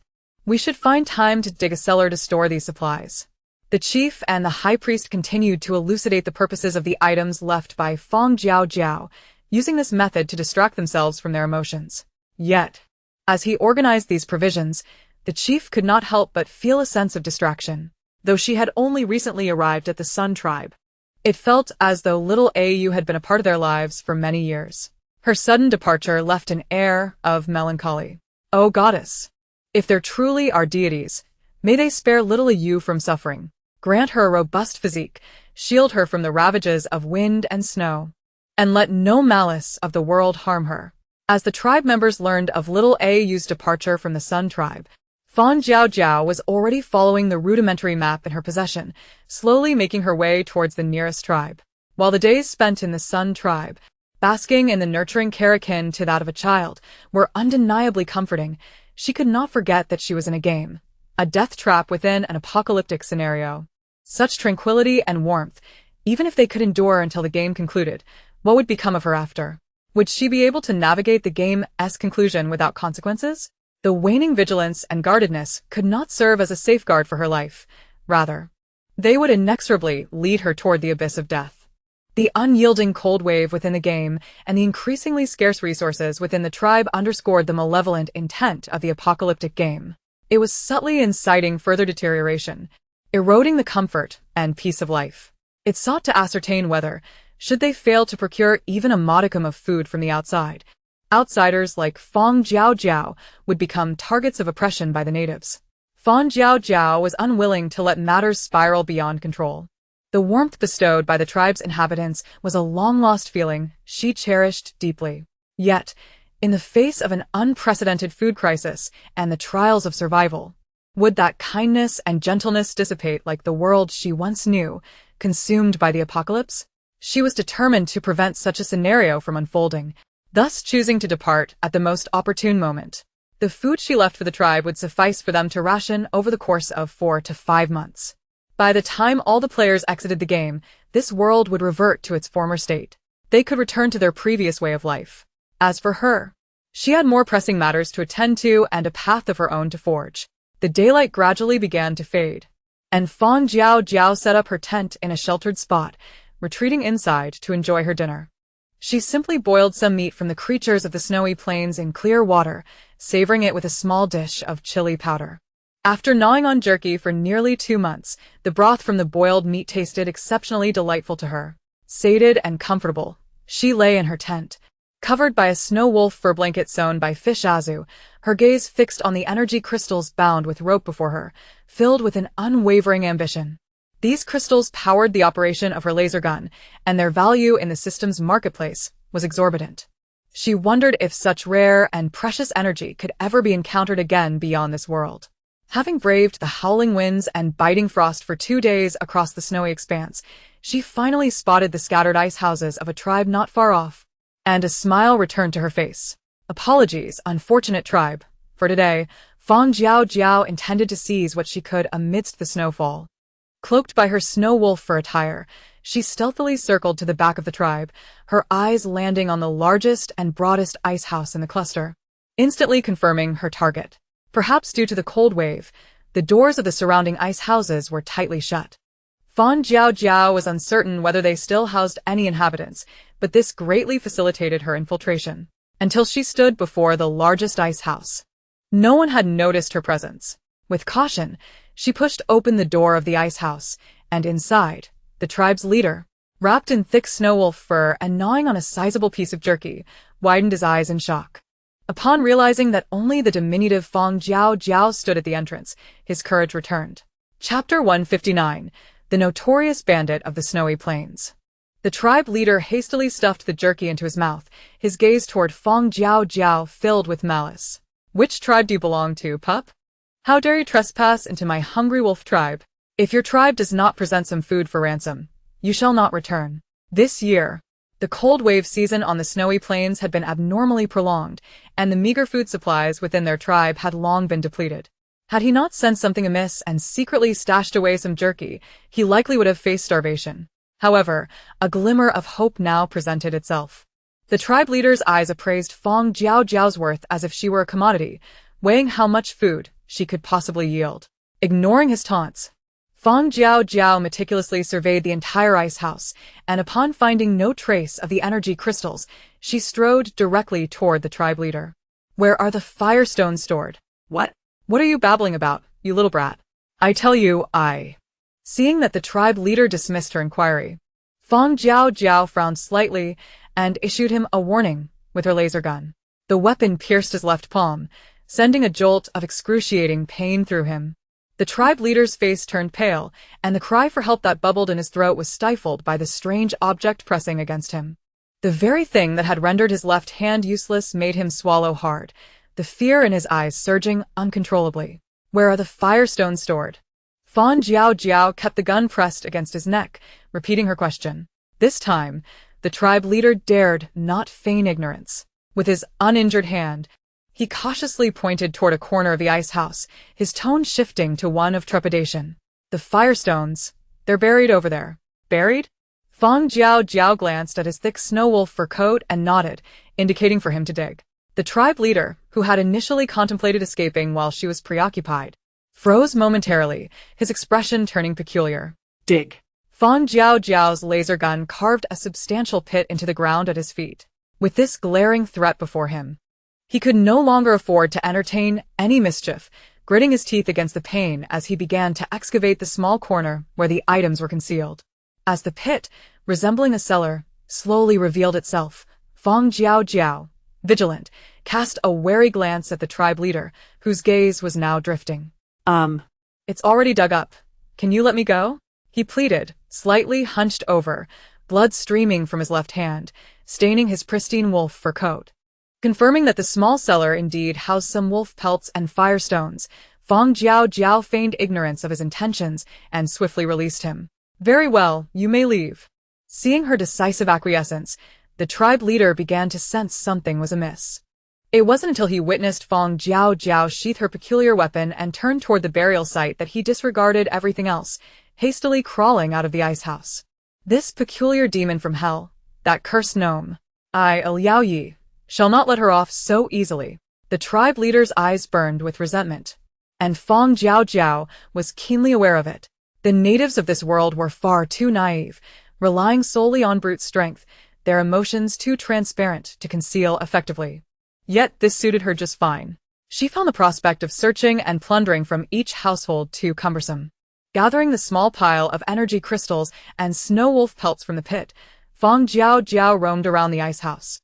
She extracted the wolf pelts from the ice bed, the sparse jerky from the icebox, and even unearthed the firestones hidden beneath the edge of the ice bed. Observing the noticeably larger energy crystals in her hands compared to those from the pit, she raised an eyebrow and unceremoniously stashed them away. The ice house, already meager, now felt even more desolate. Watching the small yellow dots on her danger detector encircle her, she gripped her laser gun and gradually exited. Just as the tribe leader was preparing to storm into the ice house with his men to catch her unawares, his expression shifted dramatically upon seeing Fang Jiaojiao emerge. But upon turning to face his kin behind him, he regained a modicum of confidence. Warriors of the tribe, it is this gnome demon from hell who has stolen our firestones and food from the hungry wolf tribe. Today, we must capture her and reclaim what is rightfully ours. The tribe leader's rallying cry was indeed stirring, but Fang Jiaojiao's demeanor was far from favorable. Accusing her of thievery was one thing, but labeling her a demon from hell? A gnome? This fat fool was clearly seeking his demise. As she surveyed the hostile and restless faces of the tribe members behind their leader, Fang Jiaojiao raised her laser gun and shot the leg of the foremost man who had insulted her. The silent beam pierced through his thigh, blood erupting forth in an instant. Watching the leader collapse, howling in agony, without enduring even a second against the demon before him, the morale that had just been kindled dissipated like smoke in the cold wind of the snowy plains. People of the Hungry Wolf tribe, surrender all your firestones. Otherwise, I shall send you all to hell. Fang Jiaojiao menacingly shook the gun in her hand, directing it at the blood-soaked chieftain of the tribe, exuding an unmistakable aura of threat. Not wishing to share the same grim fate as their leader at the hands of this demon, the tribe's people promptly fumbled to discard all the flint they had concealed on their persons. Observing the sparse collection of flint scattered across the snowy ground, her brow furrowed in concern. Is this truly all the flint your tribe possesses? Where are the rest of the stones? The laser gun struck the ground, causing shards of ice and snow to fly into the faces of the nearest onlookers. The undeniable crater in the earth sent a wave of pallor across their faces, and they began to tremble uncontrollably. The flint has been confiscated by the chieftain. We possess only this. Yes, yes. The chieftain is the sole custodian of the flint. We are as ignorant as you. Spare us. We truly don't know where it is. All the flint is in the chieftain's possession. Fang Jiaojiao's gaze swept across the faces of these indigenous people, then returned to the chieftain, whose complexion had turned ashen from excessive blood loss. It seems you have deceived me. She approached the chieftain, aiming her weapon at the unscathed foot he had left. Where is the flint hidden? Chapter 160. The storm rages on. Watching as she prepared to take aim at his remaining leg, the chieftain, fearing abandonment by his kin if he lost his ability to walk, finally ceased his scheming. The flint is buried behind the ice hut. Behind the ice hut. With the location of the hidden stash revealed, Fang Jiaojiao commanded several burly tribesmen to excavate at the specified site. As they unearthed thousands of energy crystals encased in snow wolf pelts from the space between the ice hut and the low wall, her expression softened. This quantity is more like it. How could a tribe that survives by hunting the native creatures of the snowfields possess only such a meager supply of crystals? Had it not been for her suspicions, this rotund fool might have truly deceived her. After dismissing the few individuals before her, she discreetly collected the energy crystals from the pit, casting a glance at the trembling tribesmen who dared not depart. Each individual was permitted to take one crystal and return to the ice hut. Fang Jiaojiao gestured towards the scattered energy crystals on the ground, indicating they could take one and leave. Just moments ago, she had broken the chieftain's leg to extract information, and now she allowed them to take but one crystal each? The indigenous people exchanged wary glances, unsure of how to proceed, their eyes cautiously darting towards the gun-wielding Fang Jiaojiao, paralyzed by indecision. TSK. Noticing their hesitation, Fang Jiaojiao clicked her tongue in annoyance. The astute tribesmen, hearing her sound, could no longer afford to dither. They gritted their teeth, closed their eyes, and hastily grasped a crystal before departing.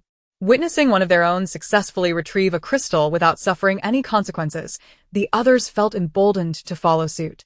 One by one, they took a crystal and left, until only a few shards remained on the ground alongside the forsaken chieftain, whose expression grew increasingly grim. Fang Jiaojiao stepped forward to collect the remaining crystals, ignoring the chieftain's increasingly distressed countenance, before turning to leave the small tribe. Having successfully plundered a tribe of several thousand energy crystals and discovered a lucrative path to wealth, Fang Jiaojiao joyfully extracted a makeshift map from her storage. She marked an X over the location of the wolf tribe. As long as she followed this map and systematically visited each tribe, the continuous influx of energy crystals would ensure that her high-tech laser gun would never run out of power. One energy crystal could be replicated into 50 crystals into 2,500. Fang Jiaojiao's steps grew lighter, and the corners of her mouth, hidden beneath her snow wolf scarf, curled into an increasing smile. In the weeks following her departure from the Sun tribe, she had been living a relentless cycle of travel, plunder, and travel again. After pillaging several nearby tribes, she had cleared a corner of her storage specifically for the accumulation of energy crystals. Unbeknownst to her, the reputation of a flint bandit was quietly spreading across the snowfields. It was said that this bandit arrived at a tribe with a domineering demeanor, intimidating those who dared to resist. Strangely, after her display of power, She did not seize the most vital and precious food available in the snowfields. Instead, she demanded that all the flint be surrendered. Even more bizarrely, after confiscating the flint, she distributed one to each tribesperson before departing with the remainder. This peculiar and savage method of plunder left some victimized tribes bewildered, yet they dared not pursue the matter, as they had lost no essential food, and each possessed at least one flint. However, the primary reason for their reluctance to confront her was the formidable weapon she wielded. No one wished to face her directly over these flint stones. As the cold intensified across the snowfields, their resolve seemed to weaken as well. After all, their fists could not pierce through the ice walls to create a pit of several centimeters deep. The subsequent tribes were scattered far apart, leading to an increase in travel days compared to the plundering. The blizzards on the snowfields grew fiercer, occasionally obscuring visibility and rendering movement nearly impossible. Correspondingly, the temperature in the snowfields plummeted yet again.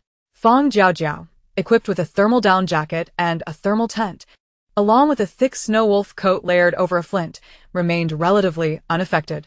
Nevertheless, the increasingly frigid air reddened her nose and coated her eyelashes with frost. Realizing her nose had begun to sting and her throat felt constricted, she promptly abandoned her plans to continue her journey, opting instead to find a sheltered spot to set up camp and brew a cup of hot water for her cold remedy. Blinded by the swirling snow, she momentarily struggled to locate a windbreak in the vast snowfield. Upon spotting a small green dot on her danger detector, indicating the presence of other players nearby, Fang Jiaojiao steadied herself and walked in that direction. Players. With her replication skill upgraded, she could now replicate player abilities. She wondered if this group possessed any skills she desired. Moreover, since the players were gathered together, they must have discovered a place to spend the night, right? Every interaction she initiated with other players was driven by her own motives, and this occasion was no exception.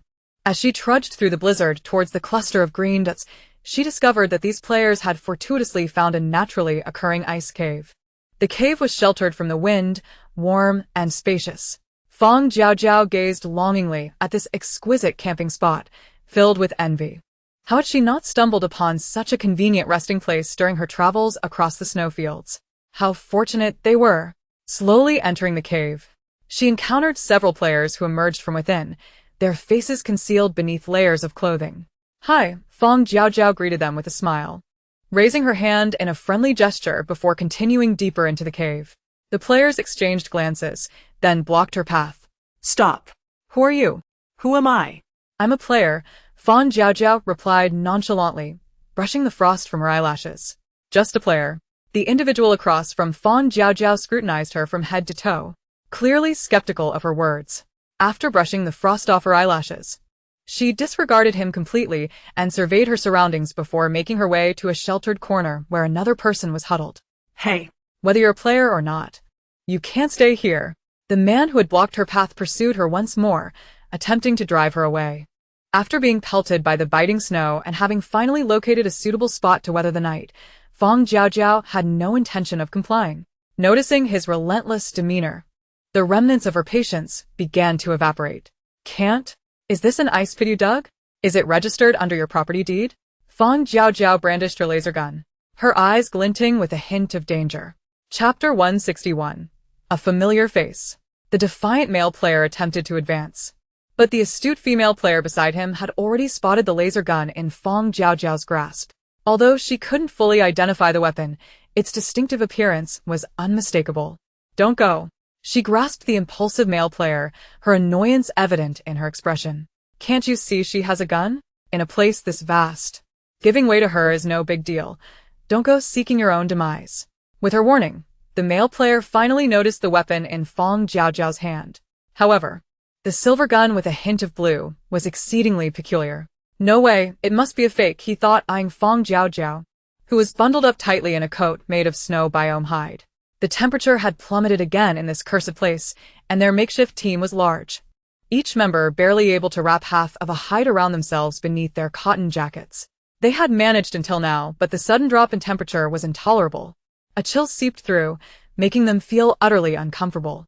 And as for the jackets, it was perplexing how the owner of the convenience store had only stocked women's sizes.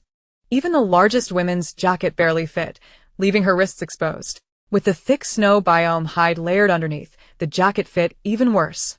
The woman across from him wore a rather decent outfit made of snow biome hide, albeit a tad small. However, if he could manage to snatch it, it wouldn't be unwearable. Having barely survived 30 days since joining this temporary team, the prospect of enduring another 100 days loomed large. Who knew if the temperature would continue to drop, and hunting snow biome creatures was becoming increasingly difficult. The male player's gaze shifted from suspicion to contemplation, then turned calculating and malicious. Fang Jiaojiao withdrew her subtly probing gaze from him, mentally categorizing him as someone to avoid. My apologies, I was overly cautious just now. The male player barely managed to suppress his convoluted thoughts, forcing a smile as he approached Fang Jiaojiao. Observing his rapid change in demeanor, the female player beside him felt even more disdain. Isn't he just a worthless leech, clinging on thanks to his healing skills? A mere first-level healing ability can only manage a runny nose from the cold wind, and at best, it can staunch the bleeding from shallow wounds. If anyone in their team were to be severely injured by those aggressive snow biome creatures, he'd be utterly useless. Leaving the team leader to purchase exorbitantly priced hemostatic medicine from the system shop as a solution.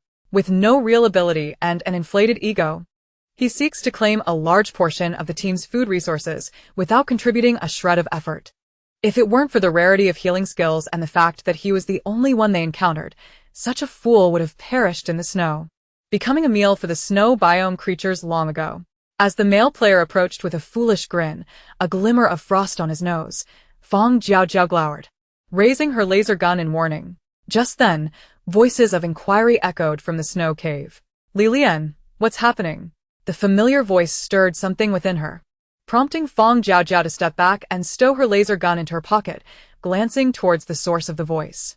Nothing, just a player. The female player named Li Lian replied, her expression easing as she turned to look into the cave.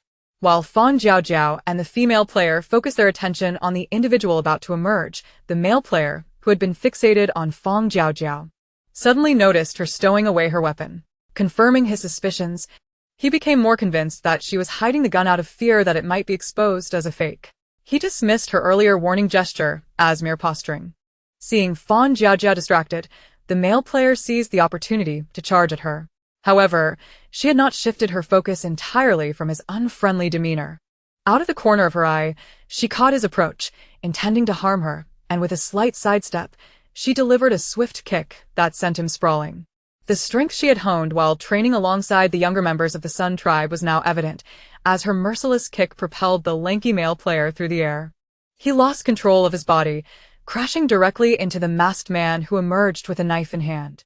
Fang Jiaojiao seized the moment to scrutinize the familiar man and his well-known weapon, raising an eyebrow imperceptibly.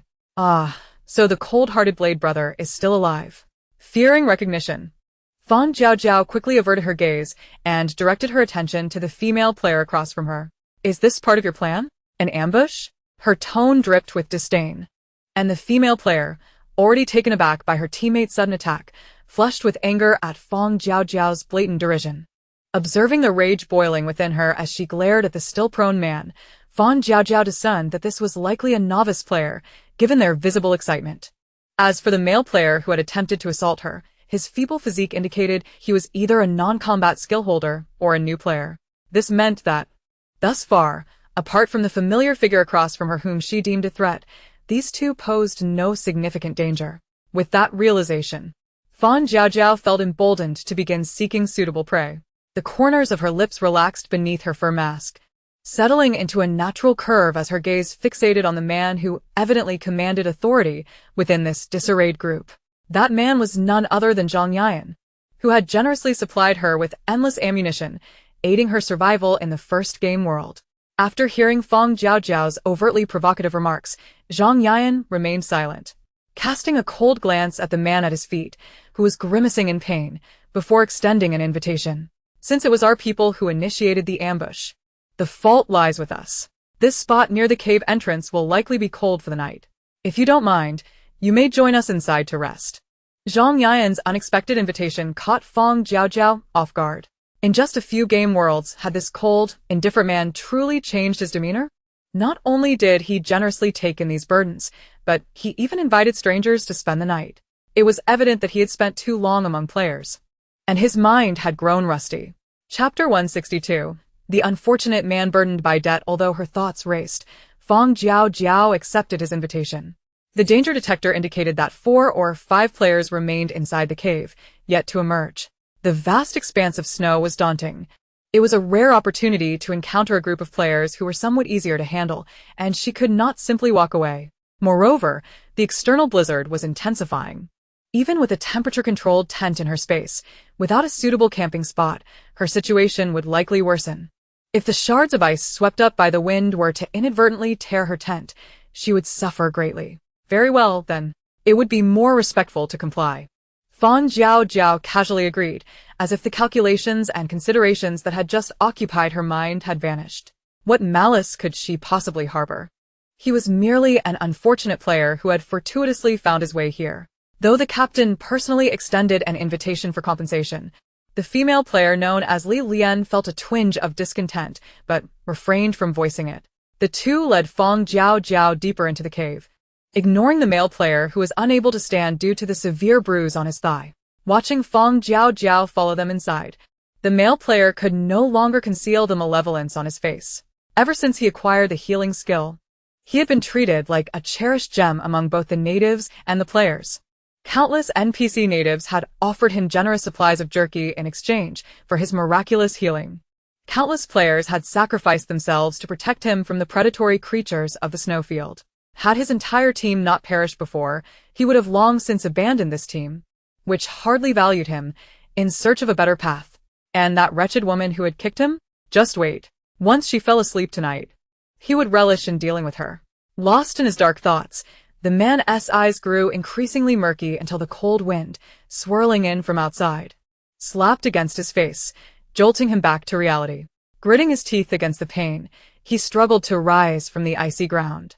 The agony in his leg intensified with each passing moment, and limping, he made his way to the innermost part of the cave, too preoccupied to notice Fang Jiaojiao's movements as he began to heal his thigh. Fang Jiaojiao had just settled in a corner of the cave, propping herself against a blanket made from the hide of a snowfield creature. Before she could scan the other players across from her, the injured male player entered closely behind her. Observing the deep green glow emanating from his palm and glancing at the spot he had just injured, Fang Jiaojiao's interest was piqued. Could this worthless man have drawn a healing skill? Her suspicions were soon confirmed. The members of the opposing team stared in confusion as the limping man entered and began to treat his own wounds. Wang Sengun, what happened to you? How did you get hurt? They inquired. You were only gone for a moment.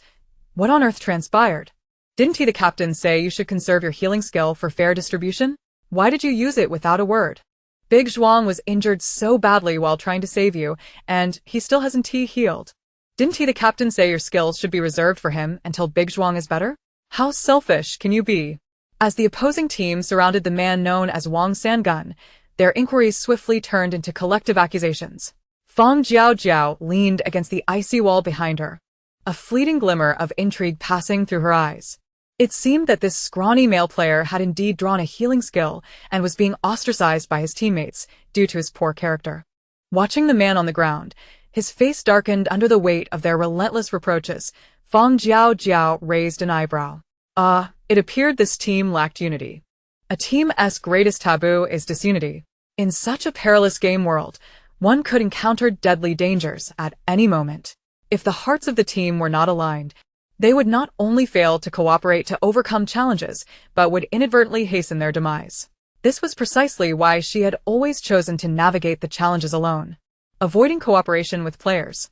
With the time wasted resolving team conflicts, she could have long since led a carefree life, free from worry. Thus, some players could not simply be judged by their appearance. What if their minds were clouded? Fang Jiaojiao cast a discreet glance at Zhang Yan, who stood beside another injured male player, her eyes filled with disdain. Tsk, tsk, tsk, self-inflicted misery. She hoped to catch a glimpse of this so-called saint leading his flock of chicks through to safety in the future. As she listened to the commotion, she rummaged through her backpack for some jerky to satisfy her hunger. With a captivating show unfolding before her, she found the tough jerky even more appetizing. Meanwhile, the self-righteous Zhang Yan, whom Fang Jiaojiao had scorned in her mind, carefully sprinkled the hemostatic powder he had purchased from the system shop onto the wound of the tall man whose injury had yet to heal. Observing the gratitude in the man's eyes, he felt an unyielding calm, untouched by any ripples of emotion. Had he not originally belonged to a higher military faction and fortuitously become one of the rare players to successfully navigate the first game, he would not have been compelled to bind himself to a support card, tasked with successfully bringing back 5 players in every game. As the difficulty of the game world escalated, fulfilling this task grew increasingly daunting. Should he fail to return with 5 living players, Zhang Ian tucked away the powder, a flicker of intensity flashing in his eyes. Just 30,000 points short. Just 30,000 more points, and he would be able to unbind himself from this tyrannical contract through the system. He had endured through several game worlds already. This world was, thus far, the most promising for accumulating points. Slaying a single snowfield creature yielded 5,000 points, but if dissected, the points would multiply. He had secretly sold several hearts from the snowfield creatures and needed just 3 more. Zhang Ian crossed his arms, contemplating the peculiar tribes he had encountered along the way. He had originally intended to plunder a primitive tribe to achieve his point goal in one fell swoop. Yet, inexplicably, while he had been out gathering a few wandering players from the snowfield, upon returning to the tribe, he discovered that all the firestones had been stolen in advance. The weather grew colder, and he did not seize the last remaining firestone left by the natives. Instead, he took the map drawn by the tribe's leader and set off for other tribes. He had passed through 2 or 3 tribes along the way, all of which had fallen victim to the same method of preemptive plunder. Reflecting on the distant tribes marked on the map, he decided to take the risk of venturing there with these players. However, he did not anticipate that after picking up a male player with healing skills midway, instead of alleviating some of his burdens, it would only make managing this makeshift team more chaotic. Should he simply eliminate that troublesome player? Chapter 163. The healing skill. A glimmer of murderous intent flickered in Zhang Ian's lowered gaze as he began to contemplate the feasibility of such an action. The number of team members was already sufficient, and the person possessing healing skills was of little significance, especially when he spent his time scheming and sowing discord. Unbeknownst to him, the male player, who wore a sullen expression due to being ostracized by the group, had been quietly abandoned by Zhang Ian, who found him more trouble than he was worth. As he observed those around him casting blame and departing, he sensed a growing animosity directed at him, twisting his already unpleasant countenance into an even more grotesque shape. Although he harbored immense dissatisfaction with the team's marginalization of him, he realized that as a non-combat support player, without the protection of the group in this perilous snowy expanse, his survival would be tenuous at best. Moreover, the primary source of his discontent remained that man. Wang Sangun surreptitiously cast a glance at Zhang Yan, who stood a short distance away, and suppressed the agitation swelling within him. While he could not vent his frustrations on the team for the moment, it did not mean he was powerless to extract his vengeance.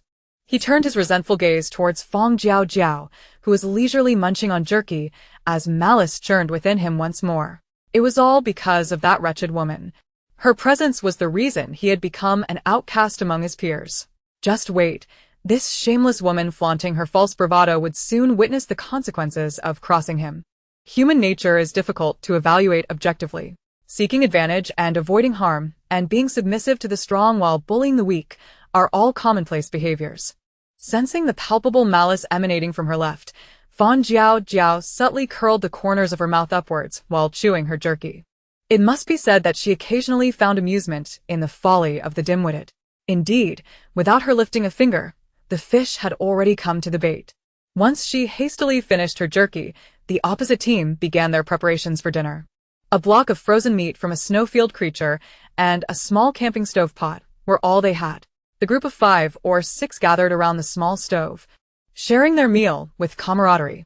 Meanwhile, Wang Sangun, who remained seated, waiting for others to show signs of submission, found himself continuously ignored as his teammates indulged in their meal. Seeing his companions blissfully unconcerned with his plight, he rubbed his emaciated belly and reluctantly approached, putting on a brave face despite his limp. The night in the snowfield fell swiftly. Within half an hour, darkness enveloped the sky.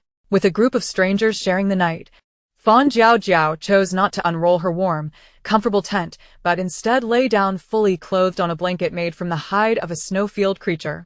making do with her makeshift bed. Dressed in a thermal down jacket and cushioned by the insulating blanket, she felt no chill even in a snow cave devoid of any cover. In stark contrast to her opulence, the opposing team appeared rather meager. To combat the dropping temperature, they huddled together, tightly wrapping their clothing around themselves in an attempt to generate warmth through proximity. Fang Jiaojiao's gaze swept over Zhang Yan, who was clad in notably thicker and warmer attire, as she began to close her eyes in feigned slumber. If she remained awake, that cowardly fool would likely hesitate to approach the trap. As the night deepened, the ice cave grew increasingly silent. Aside from the gentle sounds of breathing from the slumbering group and the howling winds outside, no other noise could be heard. Wang Sangun, who had been pretending to be asleep with his eyes shut, stealthily opened them to glance at the time on his player wristband. 3:20. He turned his gaze towards where Fang Jiaojiao lay, confirming she was fast asleep before quietly rising, dragging his still-pained leg as he moved towards her. As he drew closer, her blurred figure came into sharper focus. Observing the thick fur beneath her and the warm clothing she wore, Wang Sangun's jealousy bubbled up like acid. Just a lucky woman. What right did she have to possess so many good things? Once she was gone, all her possessions would rightfully belong to him. Wang Sangun slowly grinned, his expression morphing into something grotesque and vile. He raised the sharp ice shard he had prepared in secret and lunged it towards Fang Jiaojiao's head. However, as the ice struck down, the gruesome scene he envisioned failed to materialize. His hand gripping the ice shard was seized by Fang Jiaojiao, who had evaded the attack. Let go! Let go! The pain radiating from his wrist brought back memories of the kick he had received earlier at the cave entrance. In a panic, he attempted to break free, only to find that Fang Jiaojiao had already drawn her laser gun, seizing the opportunity to activate her duplication skill. She aimed the laser gun at his arm, firing a shot that emitted a faint blue beam, effectively masking the subtle glow of her skill activation. Ah! Help, Captain! Save me! The intense pain caused Wang Sangun to nearly lose consciousness. Crumpled on the ground, he howled for help towards his teammates, while Fang Jiaojiao silently counted down the cooldown time of her skill in her mind. Awoken by the piercing sound of his cries, several individuals on the other side of the ice cave rushed over. Zhang Yan glanced towards the commotion, then closed his eyes, pretending not to hear, choosing instead to continue resting. If someone was foolish enough to provoke others, they could only blame themselves for their misfortune. However, this certainly spared him the trouble of intervening directly. Wang Sangun? What are you doing over here? What happened to your hand? Are we all supposed to be sleeping? Li Lian, who held the least regard for Wang Sangun, found satisfaction in his misfortune after he had kicked a hard surface and suffered so greatly. Yet, upon noticing the gruesome wound on his arm, her heart sank. This newcomer was unexpectedly ruthless. That gaping hole could very well ruin Wang Sangun's hand. The chatter of onlookers soon revealed the gory sight on Wang Sangun's arm. As they witnessed his pale face contorted in pain on the ground, their wariness of Fang Jiaojiao surged by 200%. This woman was not to be trifled with. With the cooldown period concluded, Fang Jiaojiao aimed her gun once more at Wang Sangun's head. You come creeping up with an ice shard in the dead of night. Were you after my life? The wound on his arm continued to bleed profusely, and Wang Sangun finally comprehended that the gun in Fang Jiaojiao's possession was genuine and formidable. As she directed the weapon towards his head, his cries for help were abruptly silenced, choked within his throat. Chapter 164. Common Objective. It's a misunderstanding. All a misunderstanding. Wang Sangun struggled to move back using his uninjured hand, casting desperate glances toward his teammates for aid. Yet, having sullied their goodwill throughout the journey with his arrogance, none were inclined to risk their lives to intercede on his behalf now that Fang Jiaojiao had proven herself a formidable opponent. No matter how wide he opened his eyes, he could not hear the calls for intervention or assistance from his teammates. Suppressing his resentment deep within, he began frantically devising a means of self-rescue. Before his muddled mind could conjure a viable plan, he found himself hoisted up by Fang Jiaojiao by the collar once more. The laser that grazed her cheek once again obscured the faint shimmer that arose from the activation of her replication skill. Ding! Congratulations to player 12315 for successfully replicating the skill, healing. Observing the man before her, who resembled a spineless shrimp and was now quaking in fear to the point of wetting himself, She cast him aside with disdain, fulfilling her desire. Taking a few steps back, she retrieved the blanket and backpack she had placed on the ground. Fortunately, her belongings remained unsoiled. Otherwise, this worthless item would no longer have any reason to exist. She had narrowly escaped death. Wang Sangun was genuinely dumbfounded this time. Even as Fang Jiaojiao collected her things and returned to her resting place on the other side of the icy cavern, he remained frozen in place, unable to regain his composure for quite some time. Wang Sangun, perhaps you should find a pair of pants to change into. It's freezing, and soon your legs will be frozen solid. The burly man, who was still struggling with his own leg injury due to Wang Sangun's burdensome presence, could not help but offer a gentle reminder upon witnessing his dazed state. Startled back to reality by the man's voice, Wang Sangun felt the cold dampness between his legs and glanced at his teammates, who stood by, mere spectators. The thought of being seen in such a pitiful state filled him with humiliation. He felt no gratitude towards the burly man who had spoken up. Instead, he harbored resentment, blaming him for idly watching as he was bullied and for his ill-timed words that exposed his embarrassment. Lowering his head to suppress the crimson rage in his eyes, he could only momentarily stifle his resentment and quietly plead for help from the burly man. "Big brother, could you lend me a pair of pants?" The farce had rapidly faded from Fang Jiaojiao's mind. With her objective achieved, she now lay contentedly, perusing the newly acquired skill. Skill, Healing 1-5. Skill Proficiency, 300. Remaining energy for today, 100. Capable of healing wounds up to 5 centimeters long and 2 centimeters deep, with instantaneous recovery. P.S. Energy refreshes daily at midnight. Usage is determined by the severity of the wound. This meant that the first-level healing skill consumed an entire day's worth of energy, yet could only assist in healing a wound approximately 5 centimeters long and 2 centimeters deep. And for lighter or more severe wounds, the energy required could vary. This first-level healing skill proved to be of limited utility, falling short of Fang Jiaojiao's expectations. After all, she still possessed a plethora of high-tech nanomedical swarms, which were far more effective than this skill. However, the medical swarms were finite, although she had intentionally saved many, waiting for a time when her replication skill would become more formidable to replicate multiple swarms in one go. There were always limits. As for this temporarily lackluster healing skill, nurturing it might eventually yield the desired outcome.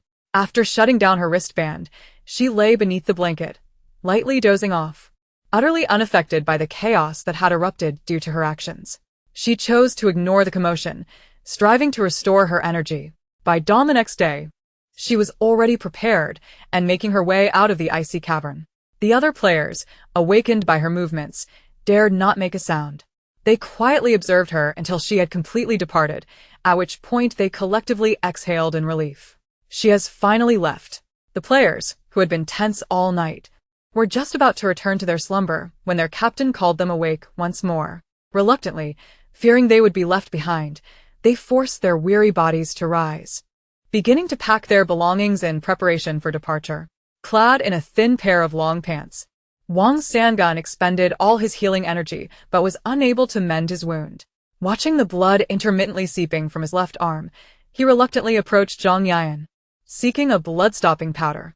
Blood-stopping powder? I used the last of it on the big guy yesterday. Zhang Yan had intended to discard this burden, so he had no intention of safeguarding Wang Sangun's life as he had previously. Glancing at the blood-stained wound on Wang Sangun's arm, he feigned difficulty, frowning. Wang Sangun, your injury looks severe. Perhaps you should stay here for a couple of days to recuperate? Once we gather food and furs in the tribe, we can return for you. Thank you, Captain, but that's unnecessary. Though not particularly clever, Wang Sangun understood that venturing off alone would lead to his demise. Moreover, he didn't have much food in his spatial backpack. Should they leave and not return, he would be left to await his death. Unfortunately, the price of blood-stopping powder in the system shop was exorbitant. He lacked sufficient game currency to purchase the medicine, and his energy for skills had already been depleted. Once more, he cast a pleading glance toward his teammates, only to be met with silence and unspoken rejection. With no other options, he tightened the bandage on his arm, gritting his teeth as he donned the already frozen pants. Let's go.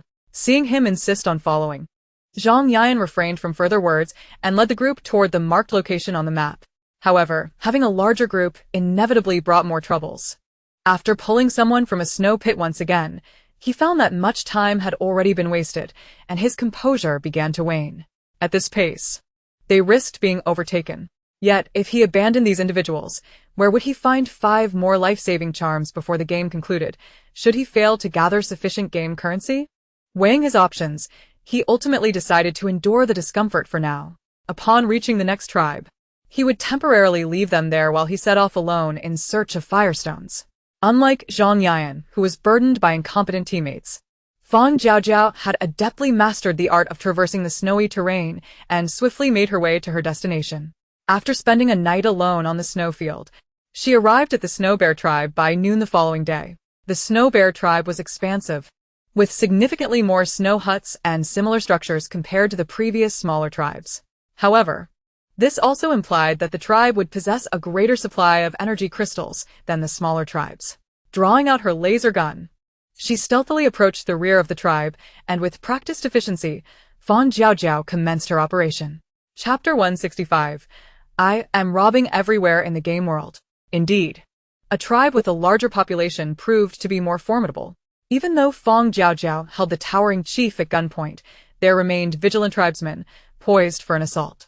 Had it not been for the chief's astute recognition of the weapon's significance and his timely pacification of his people, she might have expended considerable energy to extricate herself from the situation.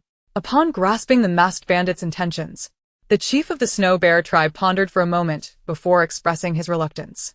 Firestones are essential for us as well, given the increasingly peculiar climate of the snowfield. We cannot provide you with all of them. The laser gun pressed against his forehead, and the forced curvature of his back did not sway the chief, who was focused on his people's well-being. Even in his comical position, held captive by the much shorter Fang Jiaojiao, he exhibited no signs of panic. Fang Jiaojiao found herself somewhat admiring the chief's character, yet this matter undoubtedly pertained to her own interests. Scanning the surrounding natives who had encircled her, she weighed the pros and cons, and decided to make a slight concession. I require 80% of the firestones from the tribe. For the remaining 20%, I shall barter with food and salt. Food and salt? The chief, who had been prepared to sacrifice his life, suddenly found his eyes gleaming upon hearing Fang Jiaojiao's words. Ignoring the formidable object capable of creating a massive hole in ice resting on his forehead, he turned to her. After receiving a nonchalant glance from Fang Jiaojiao, the chief understood her intent and promptly commanded his people to bring forth all the firestones accumulated by the tribe over the years. The members of the Snow Bear tribe held immense faith in their leader. Upon hearing his orders, they wasted no time and swiftly transported large sacks of firestones to Fang Jiaojiao.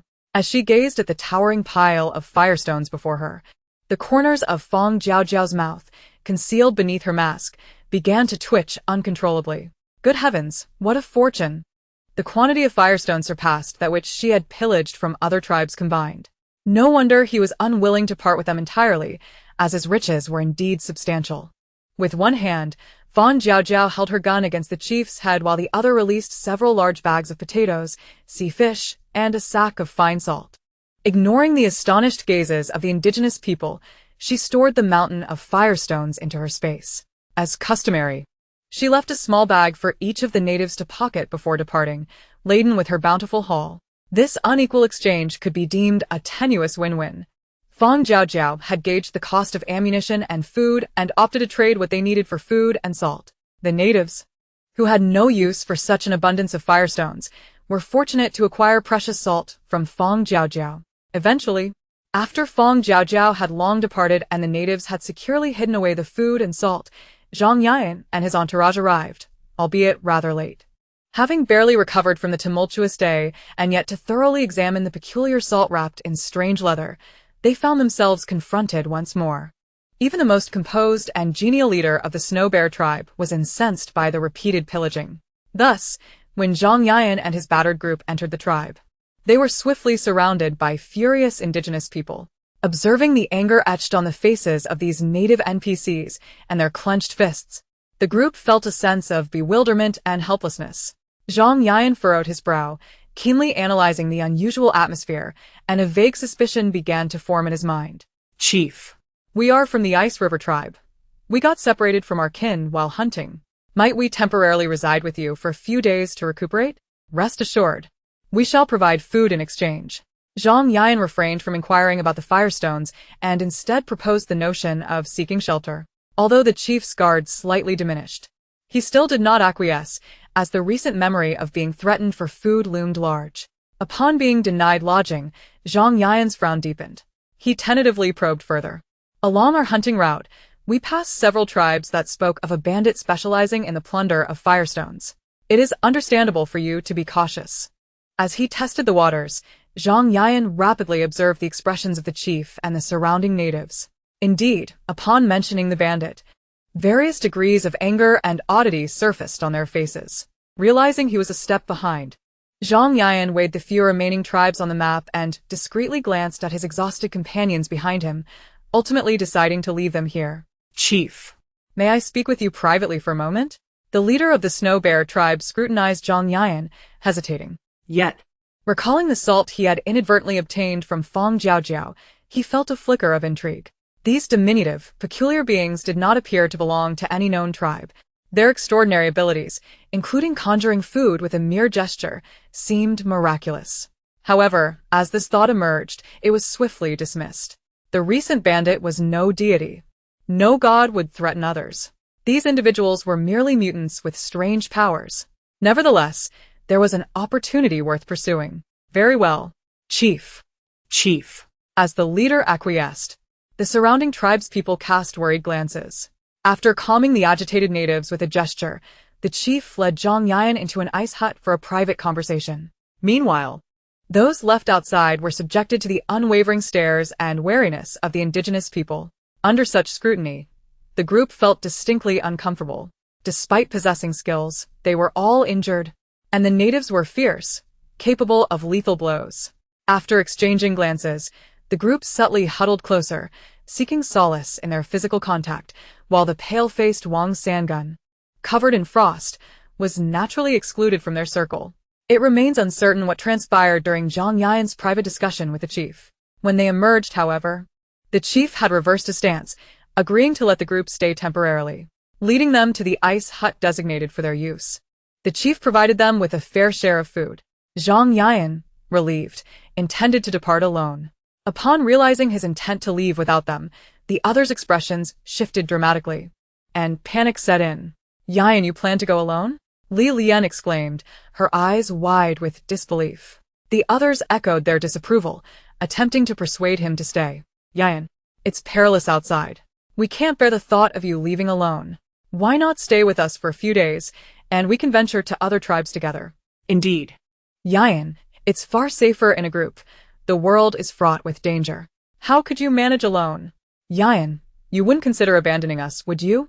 We've journeyed this far for you. Had you not suggested seeking food and skins from other tribes, we wouldn't be enduring the elements and suffering in the snow.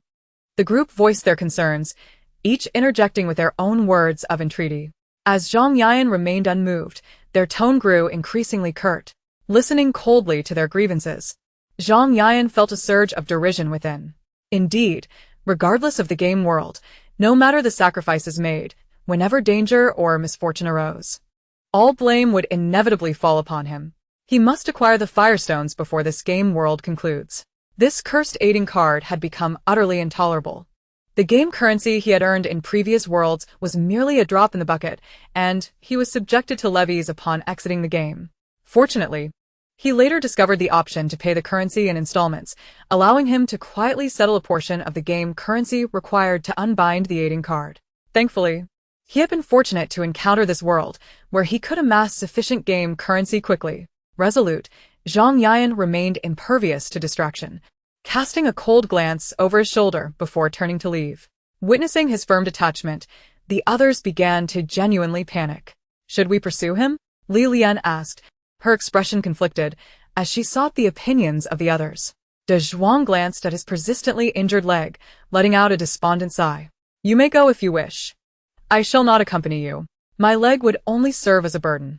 Upon hearing his refusal, the remaining few began to waver. After all, the icy glare Zhang Yan had cast upon departing was more frigid than the snow outside. They feared that pursuing him recklessly would bring them nothing but misfortune. It was wiser to remain here for the time being. At least they had a shelter from the wind and a modest supply of food to stave off hunger. As their thoughts intermingled, they gradually reached a consensus, exchanging knowing glances without uttering another word. Wang Sangun, who had been ostracized by them, scoffed mercilessly, tearing away their thin veil of pretense. What fear of burdening others? You're merely afraid of being a nuisance and having no one to care for you. What a charade of self-sacrifice you put on. If you were truly concerned about being a burden, why didn't you refuse treatment when your leg was injured? Instead, you begged others to spend game currency to buy you hemostatic medicine. Now that your bleeding has stopped and you only need to rest, you suddenly don't want to be a burden anymore? What a farcical act. Wang Sangun, how dare you speak of him like that? De Zhuang's heart was pierced by Wang Sangun's words, his face turning ashen with rage. Before he could gather his thoughts to defend himself, Li Lian interjected, coming to his aid. You wretched, ungrateful creature. Have you forgotten that De Zhuang injured his leg while saving you? How can you speak such vile words against him? Confronted by Li Lian's accusations and the furious glares of the others, Wang Sangun, pale-lipped, turned to her without an ounce of restraint, his demeanor akin to a madman. What do I care for why De Zhuang saved me? But you, Li Lian, what pretense are you putting on as the virtuous saint? Everyone knows you spend your days scheming to cling to Zhang Yan's towering presence. Open your eyes. Has he ever regarded you with interest? Trailing behind him, fawning over him, how utterly degrading. Do you think no one sees through your little schemes? You desire to bask in the radiance of the powerful because of their strength and game currency? This is no place for such foolish infatuation, and yet here you are, acting like a lovesick fool. You get out. We refuse to share our space with you. Li Lian trembled with rage, her face flushed crimson, on the verge of an explosion. After unleashing the pent-up words, Wang Sangun felt an unexpected relief from his own wound. This group had banded together to push him aside, to scorn him, and yet they too were discarded as burdens. They regarded themselves as virtuous beings. Did they not harbor their own selfish motives? Though he felt disdain, he knew that remaining here would eventually lead to a beating from these angered souls. Thus, after taking his share of food, he promptly exited the ice house. Upon leaving, Wang Sangun did not depart the tribe, but instead headed towards the chief's ice house. He possessed enough self-awareness to understand that his injury, coupled with inadequate clothing, would lead to his demise in the cold. Better to gamble on his skills. With his rare healing ability, he managed to garner some attention from the leader of the Snow Bear tribe. Now reassigned to another location, Wang Sangun felt a surge of pride as he caressed the thick snow wolf pelt on the ice bed within. Behold, Wang Sangun could thrive in the game without relying on others. Those lacking vision could not keep pace with him. The previous ice house had offered no such comforts. The treatment he received was far superior to that of those who depended solely on others. After shedding his icy trousers and burrowing into the blankets, he finally began to feel a semblance of warmth and soon found himself drowsy. The loss of blood, combined with the grueling journey, had rendered his body utterly fatigued, and he fell into a deep slumber. Meanwhile, within the ice house of the Snow Bear tribe's leader, discussions were underway between the chief, the high priest, and several tribe members regarding recent events. Why did you acquiesce to that man's request? His displayed abilities are indeed remarkable, yet his words were vague. He hardly seems trustworthy. I understand, replied the chief, recalling Wang Sangun's miraculous ability to heal wounds in an instant, his eyes flickering with intrigue. Although he had not specified the extent of his healing powers, such ability was already astonishing. It was merely a request for an ice house. There was no harm in granting it. Wang Sangun's evasive gaze and instinctive shrinking form presented no threat to the chief. It was merely an ice house, requiring no provision of food, and thus he readily agreed to the transaction. What did raise his suspicions were the short, masked woman and the diminutive man exuding an air of danger. Chapter 167, Reunion. Meanwhile, Fang Jiaojiao was trudging through the snow, panting heavily. The distances between the tribes were considerable, and her journey consumed a significant amount of time. As the weather worsened, the biting winds across the plains further obscured her vision, compelling her to slow her pace. Thankfully, with warm clothing and a temperature-controlled tent, she still traveled faster than the pursuing Zhang Yan. After Fang Jiaojiao concluded her business with the leaders of several tribes and the lurking players, leaving with a pouch brimming with energy crystals, Zhang Ian arrived just a moment too late. The repeated misfortunes across the tribes began to unsettle the usually composed Zhang Ian, who could be so ruthless as to snatch the firestones just before his arrival. Now, only one remote tribe remained. Without pausing, Zhang Ian pressed on, his determination and disbelief reaching a fever pitch. As he emerged from the last tribe, buffeted by the frigid winds of the plains, his emotions spiraled out of control, leaving only a comical sense of confusion. Damn. Zhang Ian's gaze flickered as he felt the 3 firestones he had painstakingly collected in his pocket. An inexplicable frustration gnawed at him. Over the past month and more, each failed attempt had left him feeling unprecedentedly defeated. To his astonishment, such formidable players lurked in the game without revealing themselves. With such powerful reconnaissance capabilities and strength, they would have been invaluable assets to a special forces team. However, this thought quickly dissipated, swept away by the icy winds of the plains. Zhang Ian lowered his lashes, concealing the nostalgia in his eyes. Alas, the apocalypse had arrived, scattering his special forces team, with each member succumbing in the game one by one. Now he was the sole survivor. Moreover, the incompetence of those in power squandered resources, indirectly leading to more deaths. It was likely that their nation could not withstand much longer. His footsteps grew heavy, the flicker of nostalgia vanishing, leaving behind only an unchanging silence. He resolved to uncover the identity of the player who consistently stayed a step ahead of him. The weight that had long burdened Zhang Ian's heart had finally been lifted, allowing him a rare moment of leisure to follow his own inclinations. As he turned to gradually search for the elusive figure of the Firestone Bandit, he pondered the thought of leaving his previous location. Meanwhile, Fang Jiaojiao, having successfully plundered the last of the tribes, was squatting in the snow, meticulously dissecting a creature that had perished from the cold. After emerging from the final tribe, she had amassed a bountiful fortune in this gaming world. With only half a month remaining until the game's conclusion, she contemplated returning to the Sun tribe to replenish their winter supplies. Little did she expect to encounter a small mound of snow obstructing her path shortly thereafter. Upon closer inspection, she realized it was a snow wolf, frozen to death after straying from its pack. The increasingly frigid temperatures of the tundra had preserved this unfortunate creature within a natural icebox. It was not until Fang Jiaojiao stumbled upon this white treasure that her spirits were lifted, and she gleefully collected it. She stored the pelt and entrails in her space and cast aside the energy crystal into a separate corner, her excitement unabated as she prepared to slice the various cuts of meat with the intention of enjoying a hot pot that evening. Just as she placed the last piece of meat into her space and began to knead the snow with her soiled deerskin gloves, a player marker reappeared on her empty danger detector. The small green, it was steadily inching closer, visible to the naked eye. In a fine mood, Fang Jiaojiao resolved not to invite any oddities that might spoil her good cheer. With the snowstorm obscuring her view, she rose decisively and departed. Today was proving to be fortuitous. Perhaps she would indulge in a lavish meat hot pot tonight? Content with her decision, she left, while Zhang Ian, standing beside the freshly butchered snow wolf, froze in place. The ground was littered with scattered tufts of fur and bits of meat, indicating recent activity. Although the wind had smoothed over her footprints, Zhang Ian, having fortuitously chosen the right direction, followed the traces with the keen instinct of a hound. By the time Fang Jiaojiao had found a sheltered hollow to set up her tent, that bothersome green had reappeared on her danger detector. Annoyed, she gazed at her hard-earned tent, her irritation barely concealed.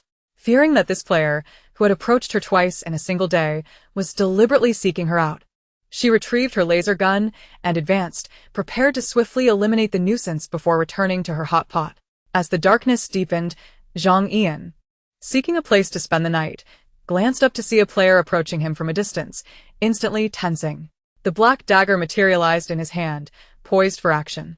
However, as the figure drew nearer, revealing a hint of familiarity, his movements gradually relaxed. His stillness did not imply that Fang Jiaojiao would remain idle.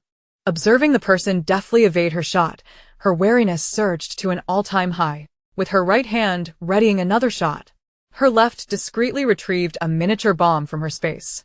Just as she resolved to eliminate this threatening player, Zhang Ian, recognizing the laser gun signature, spoke first. "I have no intention of being your enemy. I merely stumbled upon you while searching for a place to rest." Stumbled upon? What a coincidence to approach her twice on this vast snowy expanse in a single day. Though skeptical, Fang Jiaojiao recognized his voice and lowered her bomb, yet did not relinquish her gun. Noticing her lack of further aggression, Zhang Ian sheathed his dagger and approached, stopping 2 meters away. Gazing at the female player he had recently encountered in the icy cave, he had already deduced her identity as the one who had snatched the firestone before him. Observing her well-prepared appearance, thriving in the game world, he felt inexplicably relieved and smiled. It was heartening to see a fellow player striving to survive alone in this gaming realm, regardless of the reasons behind the game. As long as there were players living earnestly, that was enough. Chapter 168. Departure. Zhang Ian's smile, though not unattractive, failed to capture Fang Jiaojiao's attention. She stared at him in bewilderment, thinking that this man, who suddenly smiled at her, must be a bit unhinged. With the howling wind, was he not afraid of the cold air making him ill? Growing increasingly disdainful, she turned to leave. Had he mentioned earlier that he was the fortunate knife-wielding man who had bested 6 others? Had she known, she wouldn't have wasted her energy. Observing her departure, Zhang Ian followed suit.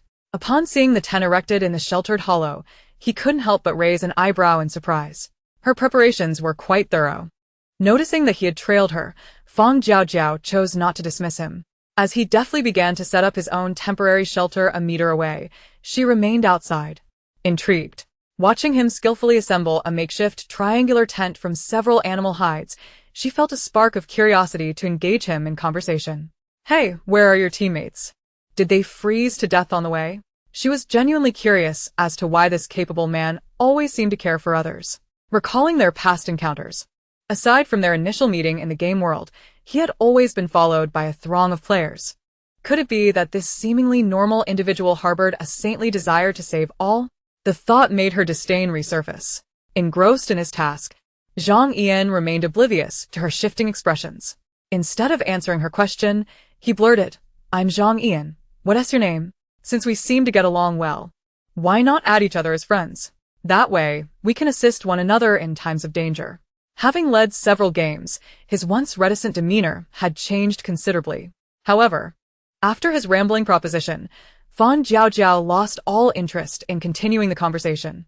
She simply replied, "Call me a you," before retreating into her tent without a backward glance. With others nearby, she abandoned the idea of making hot pot. Instead, she pulled out some bread and ham from her space and washed it down with a bottle of milk. She paid no mind to Zhang Ian's earlier suggestion. Adding a gaming friend? Were they even friends? They were merely familiar strangers at best. Furthermore, her account was linked to a convenience store. What if adding friends exposed her? As for his claim of helping each other in times of danger, it was even more absurd. Help? Who would help whom? She had no intention of entangling herself in the player community. Moreover, he cannot even safeguard the few subordinates trailing behind him. How could he possibly entertain the notion of being of any assistance? Here he is, attempting to deceive her with empty rhetoric. The meager patience she had harbored was entirely depleted after their recent conversation. Fang Jiaojiao lay in the tent, eyes closed, striving to rest, yet sleep eluded her. Her mind remained vigilant, attuned to the movements indicated by her mental danger detector. The night passed uneventfully, and by morning, Fang Jiaojiao meticulously packed her tent, intending to return to the Sun Tribe as originally planned. Noticing that Zhang Ian prudently remained in place, watching her depart without following, she offered him a nod of acknowledgement before turning away and striding forth. With her probing stick accompanying her swift steps, it was but a moment before her figure vanished from sight. Zhang Ian withdrew his gaze, slowly beginning to gather his belongings, contemplating where to spend the increasingly frigid remaining time in this game world. Having accomplished his objective, he made his way back with considerably more haste than upon his arrival. Realizing that Zhang Ian had indeed ceased his pursuit and that no other player markers appeared on her danger detector, Fang Jiaojiao finally allowed herself to relax. She ambled leisurely across the vast expanse of the snowfield, devoid of any pressing tasks, and her heart felt strangely hollow. The ground shimmered white with snow. Yet having encountered numerous creatures of the snowfield, she was no longer the same as when she first entered the game world. In this moment, as she gazed at the pristine snow, it no longer struck her as blindingly bright. Instead, it resembled cotton candy, and if not for the biting cold, she might have been tempted to take a bite. If only the weather were warmer, a taste would surely be refreshing. Warmer weather? Fang Jiaojiao abruptly halted in her tracks, scanning the endless expanse of white snow and ice, and suddenly smacked her forehead. How could she be so forgetful? The pristine snow and ice of the snowfield were excellent resources. Capable of being transformed into water and providing coolness, they were indeed valuable commodities. With her thoughts realigned, Fang Jiaojiao slowed her pace. As she walked, she collected the glistening snow into her storage space, pausing to pry enough ice from ice caves or glaciers before continuing. She continued this pattern of walking and stopping until she returned to the Sun Tribe, with only one day left before the game concluded. Upon her arrival, she was met with warmth and care from all the tribe members, who uniformly avoided discussing the topic of her absence, expressing concern only for her well-being. Enveloped once more by their affectionate warmth, the coldness that had marred Fang Jiaojiao's expression melted away, revealing a smile. Following the chief to the ice house, she selectively replenished their supplies and left ample medicine for the high priest. Afterward, she spent some time in the ice house with her caretaker, Fish Azu. Conversing for a while, clad in the new garments crafted by Fish Azu, she shared a final meal with the tribe. Until the very last moment before departing this world, as the countdown reached its conclusion, a smile lingered at the corners of her lips. Little Au has truly departed, hasn't she, the high priest? The chief and the tribe members gazed vacantly at the now empty spot where Fang Jiaojiao had just sat, momentarily lost in thought. The high priest lifted his gaze to the night sky, which was gradually clearing to reveal the stars, and responded, as the celestial bodies returned to their rightful places. The divine maiden, little Yu, has certainly returned to her designated realm. That's good, very good. After conducting a thorough self-examination in the transit space, she returned to her original world. Upon opening her eyes to the distorted bicycle before her, Fang Jiaojiao was momentarily dazed before realizing she was nestled within the crevice of a collapsed bicycle shop. She squatted in the corner, laboriously shedding her fur coat and winter gear. Now clad in a thin black outfit, she emerged from the gap at the entrance, dragging a slightly damaged bicycle that was not too severely harmed. Chapter 169. The City. This was the only bicycle that had remained relatively undamaged. Though the tires and handlebars were somewhat squashed, overall, it was still in acceptable condition. Fang Jiaojiao swiftly adjusted the bent handlebars and attempted to reshape the deformed wheels with her hands, finally retrieving a folding pump to inflate the tires. This battle-worn bicycle was now barely roadworthy, and after stowing away her excess belongings, she eagerly mounted it. Grasping the still somewhat crooked handlebars, she pedaled forward. Although she occasionally had to dismount to carry the bicycle over obstructing abandoned cars and boulders, her speed of progress was considerably faster than before. Nearly 3 months had elapsed since the onset of the apocalypse. Aside from a slight drop in temperature during a recent strong wind, the weather had remained relatively mild. As September approached, temperatures soared back to around 40 degrees. Had the previous series of unusual weather patterns impacted the temperature? While September's heat was not particularly extraordinary, it was not uncommon to experience high temperatures during that month before the apocalypse, albeit not to such extremes. Although she sensed a slight anomaly, Fang Jiaojiao dismissed it, attributing it to the apocalyptic climate. However, having just endured the biting cold of the snowfield, she found herself more intolerant of the heat. Even while pedaling, she occasionally retrieved a piece of ice from her storage to cool herself down. After 2 consecutive days of cycling, the fortunate players who had survived in the game began to emerge, one after another. The alarmingly high death rate incited panic among the upper echelons, and the true nature of the apocalyptic game gradually revealed itself. They finally comprehended that this apocalyptic game was beyond their control. The scant benefits leaked from the game merely served to fatten the pigs before their slaughter. "Leader, if this continues, we may not survive until the new year," the secretary remarked, his face drained of color as he surveyed the freshly compiled report. The previous secretary had met a grim fate, having been selected for the game, and now lay lifeless, a rigid corpse. He, the temporary worker who had just taken over today, was thrust into this harsh reality. Initially, he had harbored a sliver of fantasy about the apocalyptic game. After all, which man could resist the allure of enticing miraculous skills? Yet, as he gazed at the data before him, his heart quaked. So many had perished. If he were to enter the game world, would he return alive? The leader flipped through the documents, his expression grim, and the others in the room were equally filled with dread. If this trajectory continued, it would not be long before extinction ensued. With a resounding thud, he slammed the booklet onto the table.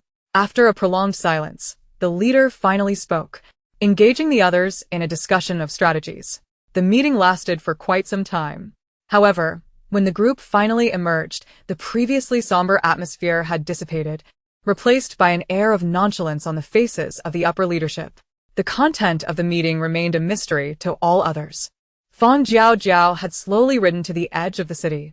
As she observed the increasing obstacles along the road and the occasional silhouettes of individuals in the distance, she dismounted and discarded the dilapidated bicycle, teetering on the brink of obsolescence, into the void of space, embarking on foot instead. The seismic situation in the city appeared to be far more dire. Everywhere she looked, there were collapsed buildings and ruins. Not a single intact structure was in sight. The once familiar city had succumbed to decay, and Fang Jiaojiao could only rely on her memories to navigate the debris. Along her journey, she encountered clusters of people huddled together, rummaging through the ruins, seemingly in search of something. Intrigued, she approached to inquire, only to be met with wary and hostile glances. This recurring scenario heightened her curiosity. Everyone was aware that since the onset of pollution, nothing was safe to consume. What, then, were they seeking? Finally, upon spotting a frail child laboriously digging near a collapsed building, Fang Jiaojiao resolved to adopt a more assertive approach to her inquiry. She positioned herself behind the child, quietly observing as he triumphantly extracted a piece of metal and grinned broadly. Suddenly she spoke up. "What are you looking for?" The child, startled by her unexpected presence, gasped sharply and prepared to flee, only to realize her grip had firmly seized the collar of his shirt, rendering him unable to escape. "Let me go. You must release me," he protested, his face flushed, exerting all his strength in a futile attempt to break free. Fang Jiaojiao pulled him closer, reiterating her question. "What are you searching for?" Realizing he had no option but to comply if he wished to survive, the child fell silent. "Here," he said, presenting the small piece of metal he had just unearthed. Fearing she might snatch away his hard-won prize, he clutched it tightly. "Iron? What do you need that for?" Upon hearing her inquiry, the child hesitated, casting a puzzled glance at her masked face before lowering his gaze again, murmuring, "To exchange for food." Wishing to avoid prolonged questioning that might hinder his search, he quickly elaborated. "A few days ago, those distributing relief supplies mentioned that we could exchange iron and steel for rice cakes, so everyone has come out to find these materials." He added, "Sister, do you have any more questions? Please hurry, I still need to continue my search." Seeing that her intent was merely to inquire and not to rob him, the child mustered the courage to urge her on. Having gleaned the information she sought, Fang Jiaojiao released her hold, allowing him to dart away swiftly, while she turned her attention towards a group of individuals carrying scrap metal. What could they possibly need such materials for? Could it be they intended to utilize them in constructing a safe haven?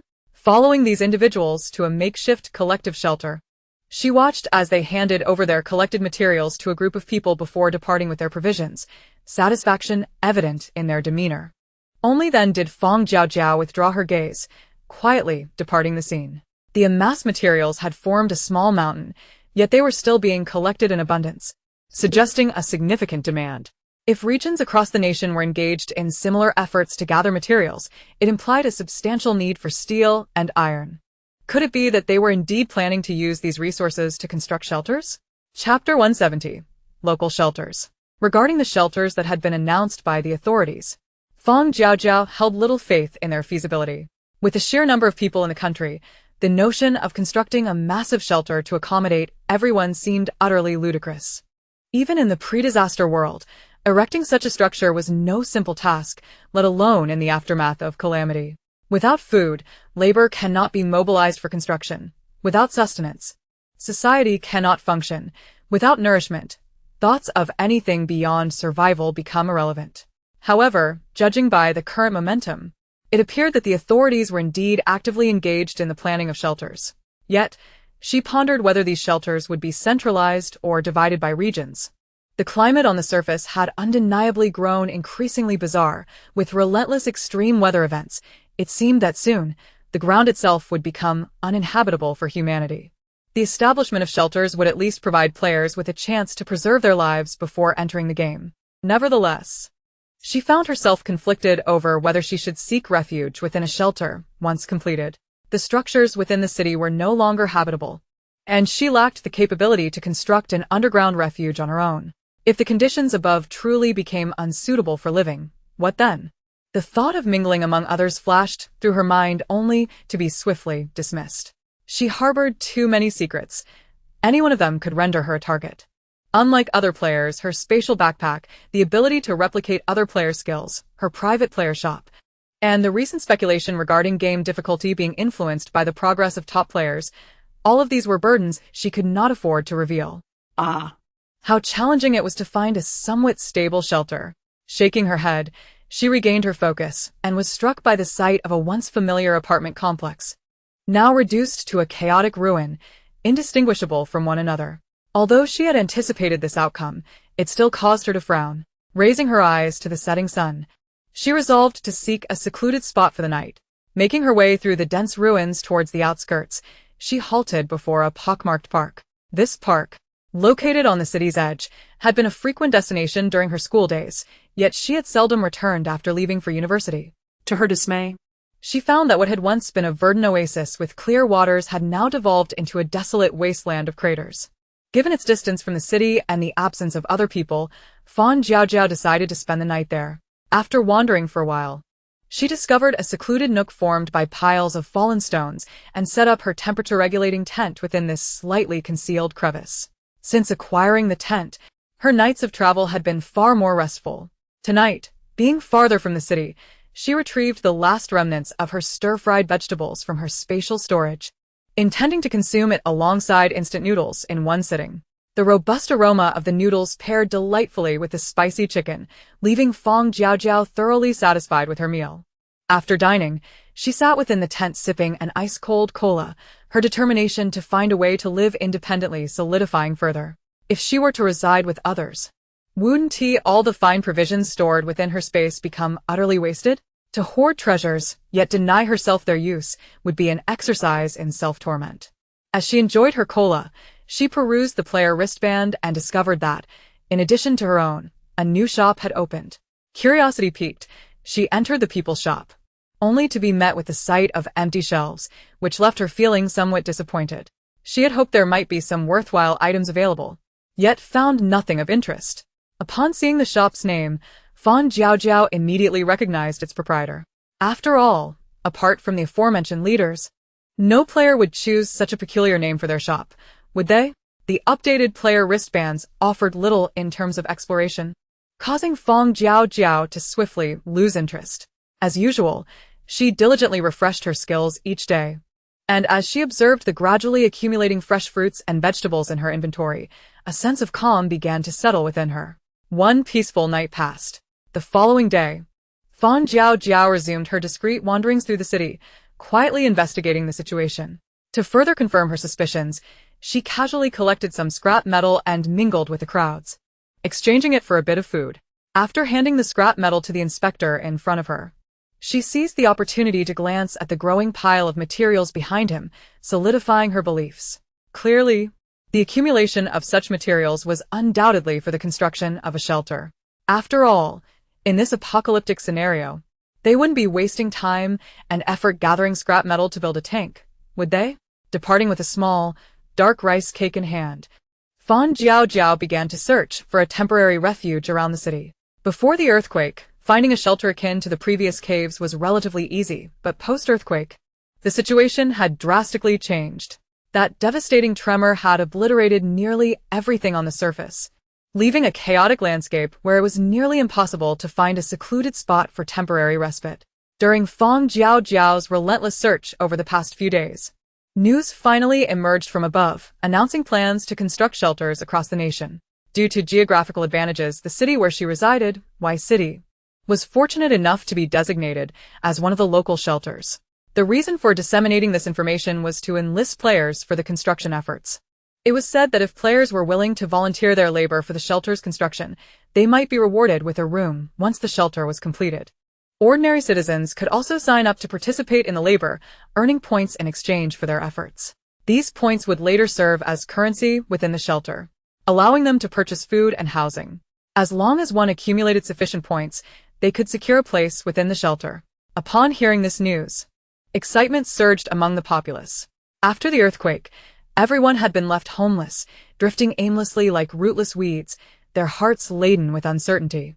The announcement of shelter construction signified the possibility of a home once more. Ordinary individuals now had a goal and motivation to earn points for housing, while players were keenly focused on the long-term development of the shelters. With the weather outside becoming increasingly erratic, there was a lingering fear that they might one day emerge from the game world only to find themselves ensnared in the bizarre external conditions. In pursuit of a relatively safe environment, many players joined the ranks of those building the shelters. Chapter 171. The Humid Rainforest, the Seventh World. Thus, the construction of the shelters commenced with great urgency. Having temporarily resided in an abandoned park, Fang Jiaojiao scoured the city without discovering any suitable locations. With no skills in construction, she could only place her hopes on the Doomsday game system. Contemplating that she might inquire at the transit station during her next gaming session about any resources that could aid her in building a shelter. For the time being, this was her only option. With no further need to search for a shelter, Fang Jiaojiao found herself considerably more relaxed. With ample time at her disposal, she began to pay closer attention to the developments surrounding the shelter. Upon observing, she indeed noticed something amiss. Those laboring under the sweltering sun were all ordinary people, regardless of age or gender. In stark contrast, the players who had accepted invitations to assist in the shelter's construction were conspicuously absent. Could it be that the players had been diverted to other tasks? After confirming through several rounds of observation that none of the workers were players, Fang Jiaojiao withdrew her gaze and gradually distanced herself.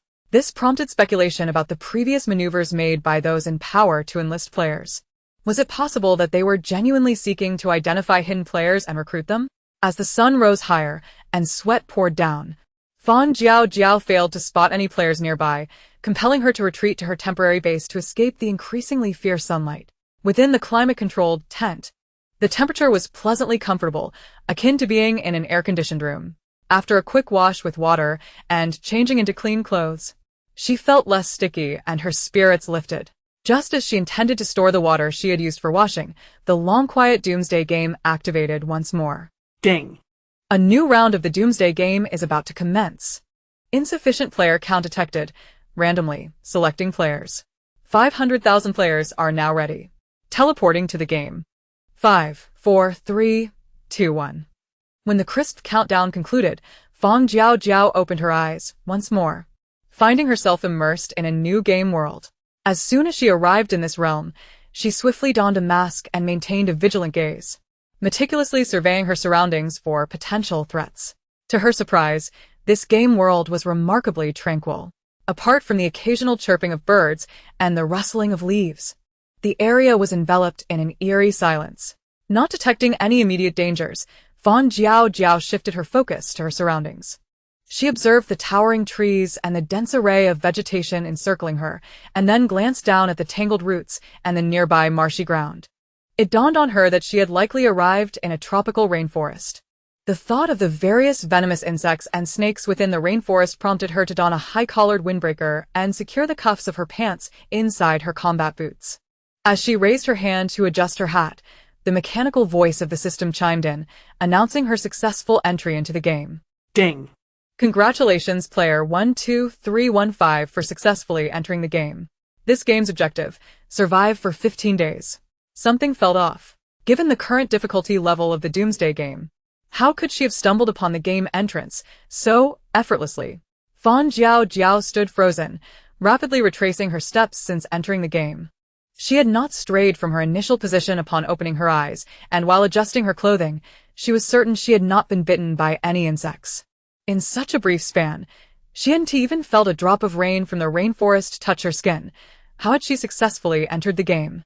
Cautiously, Fang Jiaojiao lifted her foot and stepped away from her previous spot, scrutinizing the area where she had just stood. The dense foliage, entwined vines, and the decaying remnants of branches and leaves scattered on the ground appeared entirely normal, leaving her unable to discern anything amiss. The only source of doubt lingered with the unfamiliar plants surrounding her. Could it be that she had inadvertently come into contact with a toxic plant while dressing? Anxiety gripped her heart as she retrieved medical gloves from her inventory, donning several thick layers on both hands. For added safety, she pulled out her deer-hide gloves and wore them over the top. With all preparations complete, Fang Jiaojiao cautiously approached, plucking a few leaves from the plants that had grown where she previously stood, intending to analyze them in her shop. Rootless vine. Price. Suggested 1 game coin. Sertomium. Price. Suggested 1 game coin. Ficus. Price. Suggested 1 game coin. After attempting several varieties, she determined that they were merely ordinary plants. Just as Fang Jiaojiao began to doubt the validity of her hypotheses, she noticed something peculiar about the leaf in her hand. Sphenophyllum, fungal spores. Price. Suggested price 50 game coins. Fungal spores? Fang Jiaojiao carefully examined the leaf once more, and it was then that she discovered an anomaly on the underside. Given that ferns inherently possess spores, she had initially dismissed it. However, after a thorough inspection in the shop, she observed that this particular fern was also host to a minuscule white spore. Was it by mere chance that she had encountered this, leading to her swift immersion into the game? Furrowing her brow, she scrutinized the leaf, a dreadful premonition emerging within her. If her entry into the game was indeed due to this fungal spore, then she might have already succumbed to its effects. With her heart racing, she hastily tested the remaining leaves in her possession. Upon confirming that the other leaves were typical rainforest flora, she could no longer afford to hesitate. She swiftly retrieved the remaining protective gear and suppression medication from her storage. After swallowing the medication, feeling it prudent to be extra cautious, she also procured ample medical alcohol. Utilizing the shelter of her tent, she meticulously disinfected her entire body with the alcohol before donning fresh attire and protective clothing. As for her previous garments and mask, as well as the ordinary tent she used for changing, Fang Jiaojiao discarded them without a second thought. After this whirlwind of activity, she found fine beads of sweat forming on her back, yet her mind remained taut with anxiety. She was uncertain if the items from her prior world had any efficacy against such spores, but for now, she could only endeavor to shield herself in every possible way. In this apocalyptic game, one could not afford to regard anything with the nonchalance reserved for commonplace objects. If these spores were merely ordinary fungal spores, she would not have found herself so effortlessly drawn into the game. What was most concerning was the potential threat these spores posed to her very life. Chapter 172. The Eerie Calm. Despite her inner turmoil, she found herself bereft of options. After performing her healing skills for the day, Fang Jiaojiao finally lifted her foot to depart from the spot. Remaining stationary was not a viable solution. She needed to explore whether there existed any remedies in this world capable of suppressing or healing from these spores. If such remedies existed, surveying her surroundings, she was surrounded by a dense thicket of towering plants, leaving her uncertain about the presence of any indigenous inhabitants in this realm. However, under the current circumstances, she could only proceed step by step. Upon entering the game, Fang Jiaojiao had stumbled into a significant predicament, and the other players were no better off. These new players, upon entering the game, began aimlessly wandering about, captivated by the lush greenery and clear streams of the rainforest, their mouths watering at the sight. After all, their reality had been one of desolation and barren land for so long. Such vibrant flora and pristine water sources had long been absent from their lives. Sustained solely on dark, unappetizing rice cakes, they had lost track of how long it had been since they had tasted leafy greens. Some players exhibited a modicum of self-restraint, knowing better than to consume unfamiliar plants indiscriminately. Yet, there were always those who, harboring a sense of false luck, believed they would not be the unfortunate ones to succumb to poisoning, unable to resist reaching out toward the broad, succulent leaves of the plants. As time progressed, players began to encounter the fungal spores clinging to the surfaces of the plants for various reasons. These minuscule spores went unnoticed even upon contact with the skin. The spores stealthily infiltrated their bodies, triggering a simultaneous system notification. The new players, bewildered, remained oblivious, while the seasoned players, hearing the unexpected alerts ringing in their minds, frowned in realization that something was amiss. However, lacking a shop like Fang Jiaojiao's to detect bugs, they could only remain alert amid their confusion. As time passed, players gradually began to navigate the rainforest. Without concrete hypotheses or plans, Their immediate focus was on conserving energy and finding sustenance to survive. Meanwhile, Fang Jiaojiao cautiously traversed the rainforest. The tropical heat and humidity enveloped her. Within a short time, she was drenched in sweat beneath her protective attire. Yet, despite the discomfort, she dared not remove the gear. The omnipresent flora in the rainforest offered no refuge, and no one could predict which plant might harbor spores. Without the protective suit, she feared she would find it nearly impossible to navigate through the jungle.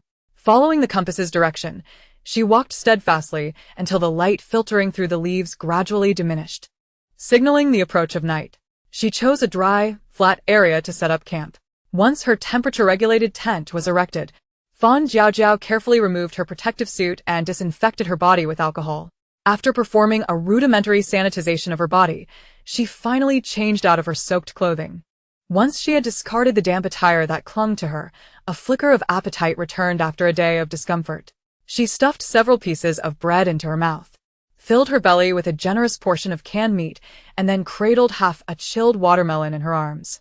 As she munched, she reflected on the day's discoveries. Aside from the fungal spores she had found attached to the plant leaves upon entering the game, this world appeared to be an unproblematic tropical rainforest. The plants thrived. The environment was oppressively humid, and various insects scuttled about, lending an air of normalcy to everything. Had it not been for her shop's detection of the fungal spores, she would still be utterly confused, without a clue. The uncertainty of what consequences these spores might impose on her body left her heart in a state of unease. Even as she lay in her tent, eyes closed in rest, her brow remained slightly furrowed. The following day unfolded much like the previous one. After scrubbing herself down with disinfectant and changing into fresh clothing and protective gear, she consumed her suppression medication. Finally, she used all her healing skills on herself. Aside from her temperature-controlled tent, she left behind everything else. After drinking a vial of nutrient solution and donning her mask and face shield, Fang Jiaojiao resumed her exploration of the rainforest. However, this particular game world left her utterly perplexed. After 2 consecutive days, she had yet to uncover any useful leads. It was not until midday on the 4th day that she found herself near a towering ancient tree, where she stumbled upon a cluster of wild mushrooms beneath it. Mushrooms? Spotting the fungi a short distance away, Fang Jiaojiao instinctively took a step back. Her caution was warranted, as the fungal spores within her body had long been a source of concern. Even though these spores had remained dormant thus far, the lingering threat of an untriggered danger was what truly instilled fear. Uncertain of what consequences the spores would ultimately bring, her life now felt precariously suspended on a slender thread, teetering on the brink. Yet, having finally discovered a suspicious element, she could not simply depart without taking action. Fang Jiaojiao lifted her hand to replace the protective face shield with an oxygen mask, securing an oxygen tank on her back. She meticulously ensured that the mask was sealed tightly, leaving no gap for potential threats, before cautiously making her way toward the source of her unease. As she approached, she was startled to discover an even greater proliferation of mushrooms than she had anticipated. These densely clustered fungi bizarrely thrived within a specific area, while the surrounding regions were devoid of even a single solitary specimen. How peculiar it was that such a flourishing patch existed in isolation, as if a special nutrient for mushroom growth had been deliberately scattered there. Nutrients. A tightness gripped Fang Jiaojiao's heart as she snapped off a twig nearby, wielding it with care to probe the mushroom cluster. As she disturbed the fungi, a cloud of spore-like dust scattered into the wind. Avoiding the direction of the drifting spores, she followed the twig's path and discovered something resembling clothing beneath the dense layer of mushrooms. A chill ran down her spine as her suspicions were confirmed, and her expression darkened ominously. She discarded the stick, stepping back to gaze once more at the mushroom thicket. It finally dawned on her why she had felt a sense of foreboding. The outline of the closely growing mushrooms unmistakably resembled the form of a prone human body. These mushrooms had sprouted from a human host, drawing sustenance from their flesh to flourish so abundantly. The consequences of being infiltrated by fungal spores were glaringly evident. One would ultimately become the very nutrients sustaining these grotesque fungi, just like the unfortunate soul before her. Now acutely aware of the grave danger lurking within her own body, Fang Jiaojiao felt a surge of anxiety and frustration. Having entered the game only to be invaded by spores, she realized she was likely among the earliest infected. If this person had been a player like her and had perished on the fourth day, what fate awaited her? Chapter 173. Mushrooms. The spores within her were likely on the verge of eruption. Fang Jiaojiao cast a grave glance at her gear, the weight of the situation pressing heavily upon her. She wondered if her series of protective measures had merely delayed the spores' growth. Yet, if she could not find a definitive remedy to suppress these fungal spores, death was merely a step away. Turning away from the mushroom patch, she traversed the rainforest without pause. However, the vast expanse of the jungle proved unyielding. Even after tirelessly searching for a day and night, she had yet to catch sight of another soul. Could it be that once infected by spores, there was no cure? Only a waiting game for death? Gazing at the small bulges forming on her elbows, Fang Jiaojiao pressed her lips together and utilized a healing skill on the swollen areas. As the skill took effect, the bulges visibly receded. Yet, similar grotesque protrusions marred her other hand and ankle, all bearing the marks of horror. Her healing skill provided only marginal suppression of the spores within, regrettably limited by its low level. Ever since encountering the corpse beneath the tree, she had not dared rest, the darkening bruises serving as a testament to her race against death. Suddenly, a sharp pain shot through her ankle, a visceral agony that forced her to halt her advance. Suspecting the cause, Fang Jiaojiao knelt, grimacing as she pulled her aching foot from her boot. Freed from the constraints of her trousers, she rolled them up, revealing a small mushroom that had broken through the skin at her ankle. The pale mushroom sprouted vivaciously from the inside, having thrived even under the pressure of her boot. Blood from the torn skin stained the mushroom, yet peculiarly, it did not flow out. Staring at the leech-like fungus embedded in her flesh, she felt an unprecedented sense of dread. Donning gloves, she grasped the mushroom and yanked it free. Blood and mushroom splattered, staining her blue medical gloves. After discarding the bloodied fungus, she retrieved supplies to bandage her wound. Once the bleeding subsided, she slipped her shoe back on and cast her gaze at the mushroom lying on the ground. It seemed a trick of the light, but in the brief time it had been there, it appeared to have shriveled noticeably. Putting the mushroom back into her glove, she pondered its nature. Had it truly been an ordinary mushroom? Testing her hypothesis, she placed it in her shop interface and it responded. Delicious mushroom, freshness 80. Price. Suggested price 300 game coins. Could it be that it was indeed merely a common mushroom? Doubtful, she scrutinized the description, confirming there were no additional annotations, and felt a twinge of disappointment. A delicious mushroom, simply named for its flavor? Why then, was it priced so steeply? Freshness at 80. Observing the mushroom's surface. No longer as moist and smooth as when it had been on her leg, the freshness rating became understandable. Yet, she could hardly believe that this bizarre fungus, sprouting from human flesh, could truly be nothing more than an ordinary mushroom. It even appeared edible. What then did that make her, and others like her? Merely mobile nutrient packages, sustenance for the mushrooms? The shop only interacted with players and could not engage with the apocalyptic system. Fang Jiaojiao had no intention of selling the mushroom that had grown from her body. Instead, she placed it in a sealed box in her space. Glancing at the time on her wristband, she resolved not to remain idle and await her demise. After a brief rest, she pressed on, unwilling to succumb to despair. Having endured numerous trials in the game, she refused to simply rot away, becoming nourishment for these fungi. As long as she had breath in her lungs, she would not surrender so easily. Each step with her injured foot sent jolts of pain coursing through her, but rather than hinder her, the discomfort spurred her forward. As long as she could still feel pain, she knew she was alive. After traveling some distance, Fang Jiaojiao would consult her compass to adjust her course. Thanks to these compasses, she avoided becoming ensnared in a loop within the rainforest. Every few hours, new mushrooms would sprout from the bulges on her body. Fearing that these fungi would accelerate her physical deterioration if left untreated, she resorted to the crude method of simply yanking them out. The mushrooms she extracted were carefully placed in the box, her body accumulating a growing number of lacerations. By the time her internal danger detector finally registered a response, her hands and feet were already swathed in bandages. Though her body was a tapestry of injuries, a sense of elation bubbled within her. In her mind, the peril detection device indicated 3 small yellow dots representing the indigenous people, meandering not far away. Fang Jiaojiao, having finally discovered a glimmer of opportunity, approached with utmost caution and swiftness. Alas, why are there so few mushrooms this time? After searching for several days, she had yet to gather enough to meet the required quota. What a predicament. The demands from above have been mounting, while the mushrooms have grown scarcer. If she truly could not fulfill the task, perhaps she could sacrifice her sister as fertilizer. After all, with so many sisters, losing one wouldn't be a significant loss. Indeed. How enviable it is to have so many sisters. At least they could help shoulder the burden. Unlike her, if she failed to complete the task this time, she feared. Oh dear, why dwell on such disheartening thoughts? The mushroom gathering season has only just begun. Together, the three of them should strive earnestly. Surely, they can accomplish their mission. Yes, let us not lose heart. We must exert ourselves to find those mushrooms. The village chief mentioned that many mushrooms have sprouted in the woods lately, so we shall undoubtedly meet our quota.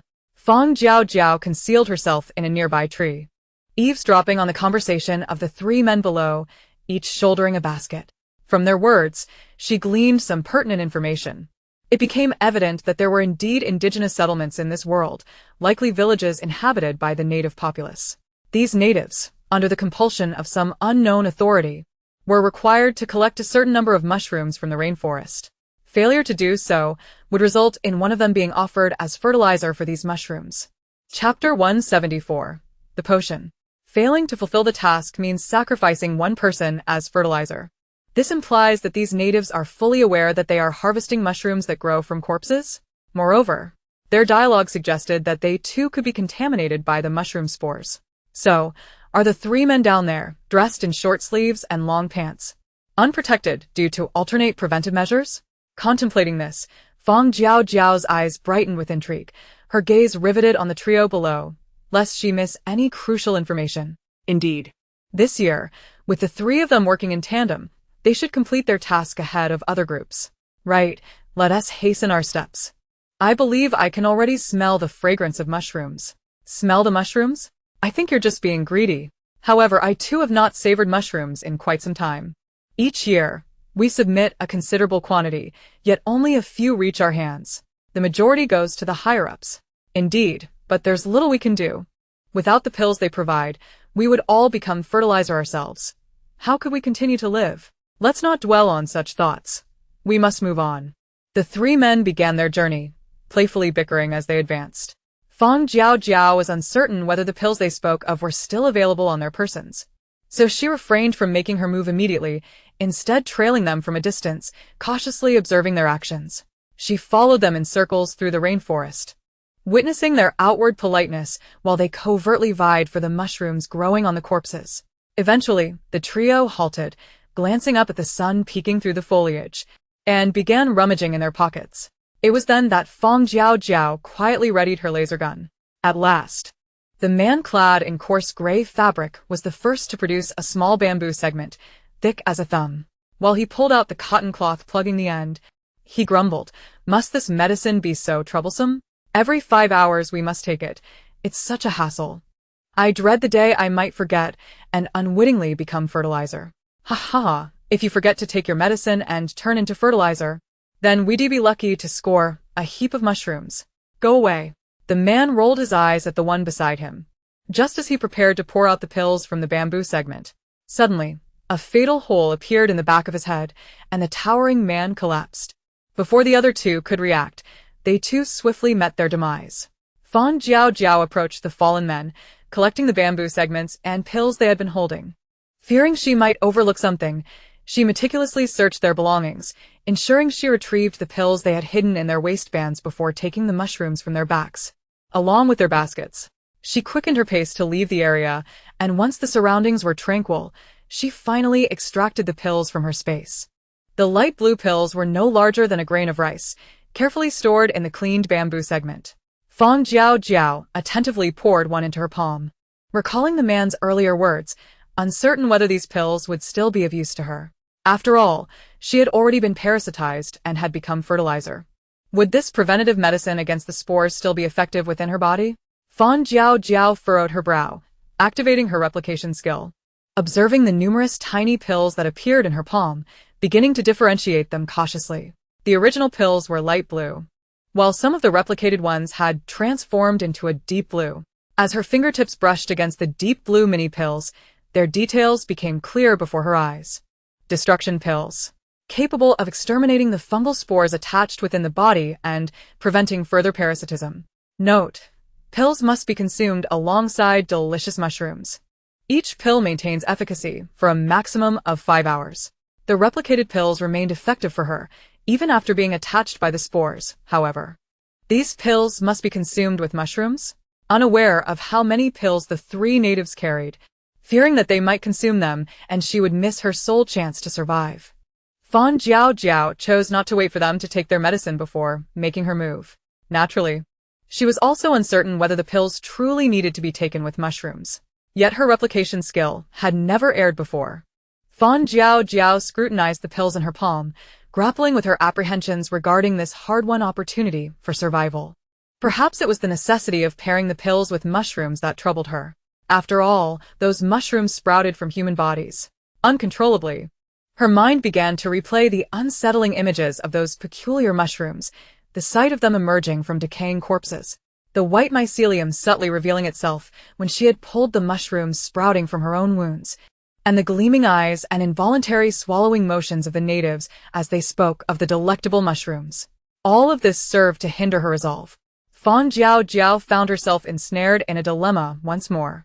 She lowered her gaze, deep in thought, fervently analyzing the pros and cons. It was not until the wound on her leg began sprouting mushrooms once more, the tearing pain jolting her back to reality, that she refocused. Looking down at the swollen mushrooms on her pant leg, it felt as though she could hear the sound of her blood flowing through the roots embedded in her body. Resolutely, she decided to first address her immediate predicament. As for whether consuming the mushrooms would lead to other dangers, that could be contemplated later. After all, the priority was to safeguard her own life. Having made her decision, Fang Jiaojiao no longer hesitated. She swallowed the remaining tiny pill in her palm and yanked the mushroom from her leg, shoving it into her mouth. In a swift motion, she gulped it down, and upon applying the powdered medicine to her wound, she immediately witnessed its effects. The white mycelium within the wound has vanished, and the swollen lumps on her legs, reminiscent of the poison sacs on a toad's back, have swiftly dissipated. As she gazes at her now smooth limbs, Fang Jiaojiao finds herself momentarily entranced. Were it not for the bandages still wrapped around her unhealed wounds, the events of the past few days would seem nothing short of a dream. Nevertheless, it has been confirmed that the efficacy of this pill is indeed effective, alleviating her fears of being drained of life as mere sustenance. After days of anxiety, Fang Jiaojiao can finally catch her breath. She seeks a concealed spot to rest briefly, and after regaining some vigor, she begins to examine her body, attempting to discern any potential harm or irregularities from consuming the mushrooms that had sprouted within her. Chapter 175, Aftereffects. However, upon meticulous inspection, she discovers no discomfort. On the contrary, instead of feeling unwell, she feels invigorated. It is worth noting that as of now, she has gone nearly 26 hours without rest. Initially, she refrained from resting due to the precariousness of her life, but now, Fang Jiaojiao furrows her brow, once more attuning herself to her state, confirming that she truly feels no fatigue, which only heightens her vigilance. Glancing up at the still relatively early sky, she does not press on to take advantage of her energy. Instead, she begins searching for a suitable place to spend the night.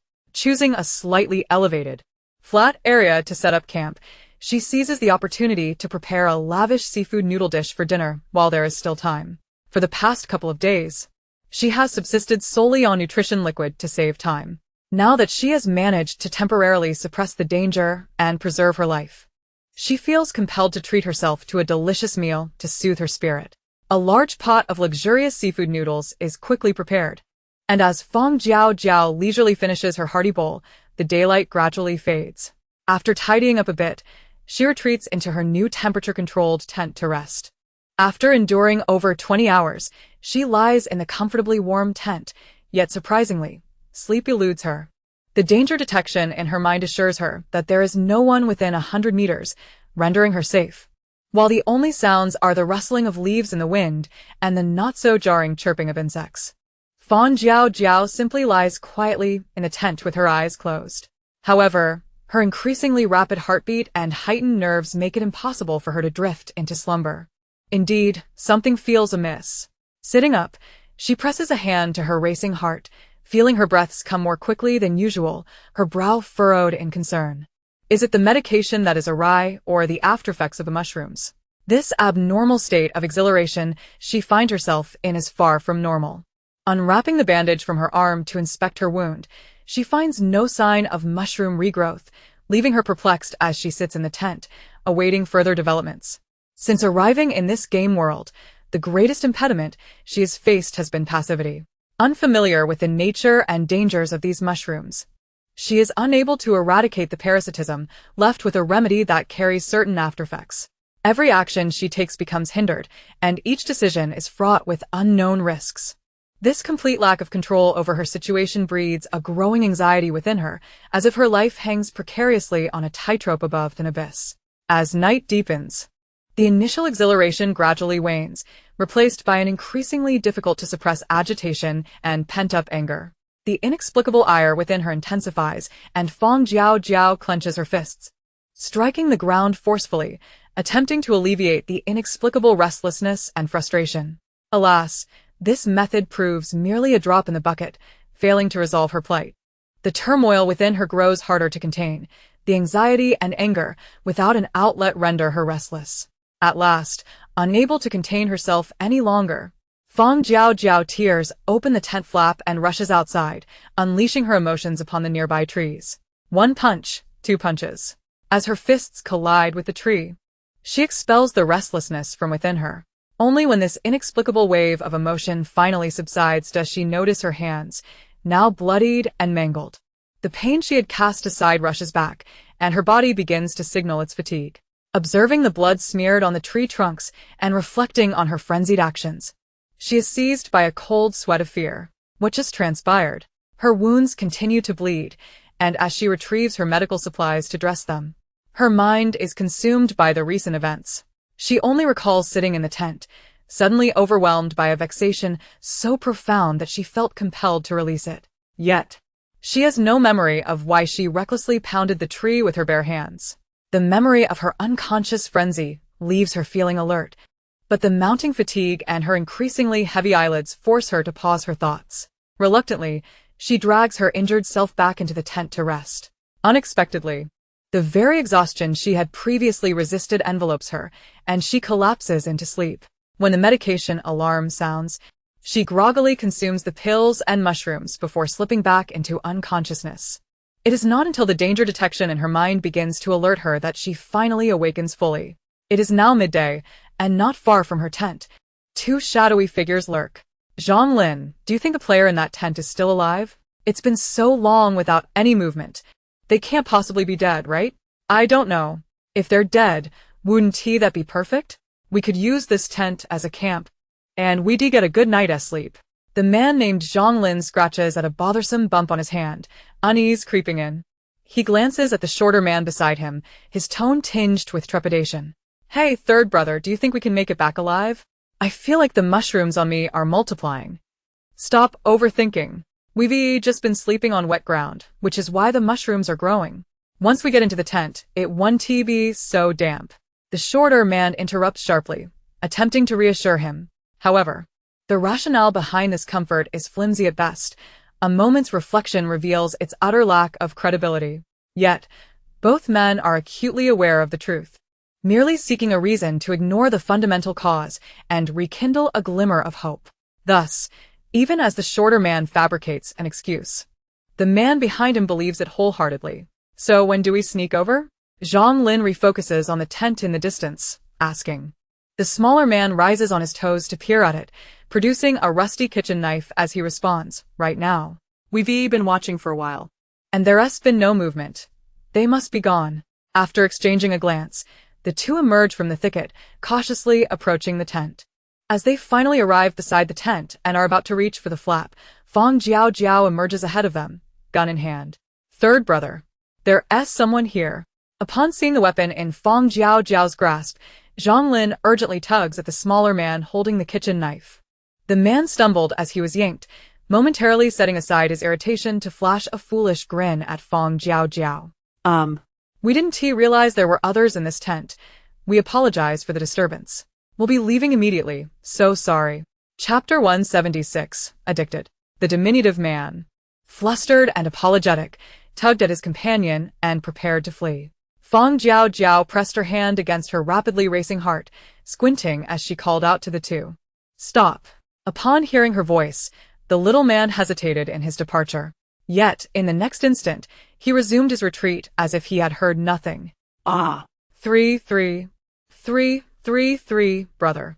A terrifying crater was formed nearby by a laser gunshot, causing Zhonglin to tug at the little man beside him, trembling with fear. The little man, upon seeing the pit before him, realized that the object in Fang Jiaojiao's hand was no mere bluff, and he was compelled to halt. After all, he had no desire to meet his end just yet. Taking a quiet, deep breath to quell his anxiety, when he turned back, the man wore a fawning expression once more. What's the matter, esteemed sister? Is there something you require? The complex emotions and ulterior motives flickering in his eyes were painfully evident, yet Fang Jiaojiao had no time to indulge them. She produced 2 pills and a mushroom, gazing at the 2 men, who now appeared increasingly anxious. Take these. The itch and restlessness within her body began to rise steadily. She struggled to suppress these emotions, but her impatience seeped into her words. The little man, eyeing the unknown pills and the familiar mushroom in her hand, was utterly perplexed by her intentions. Noticing her gaze grow colder, he glanced fleetingly at the gun she held. He closed his eyes, suppressing his resentment, and forced a smile as he stepped forward to take the items. 3, brother. His companion trembled as he received his share, fear and trepidation evident in his eyes.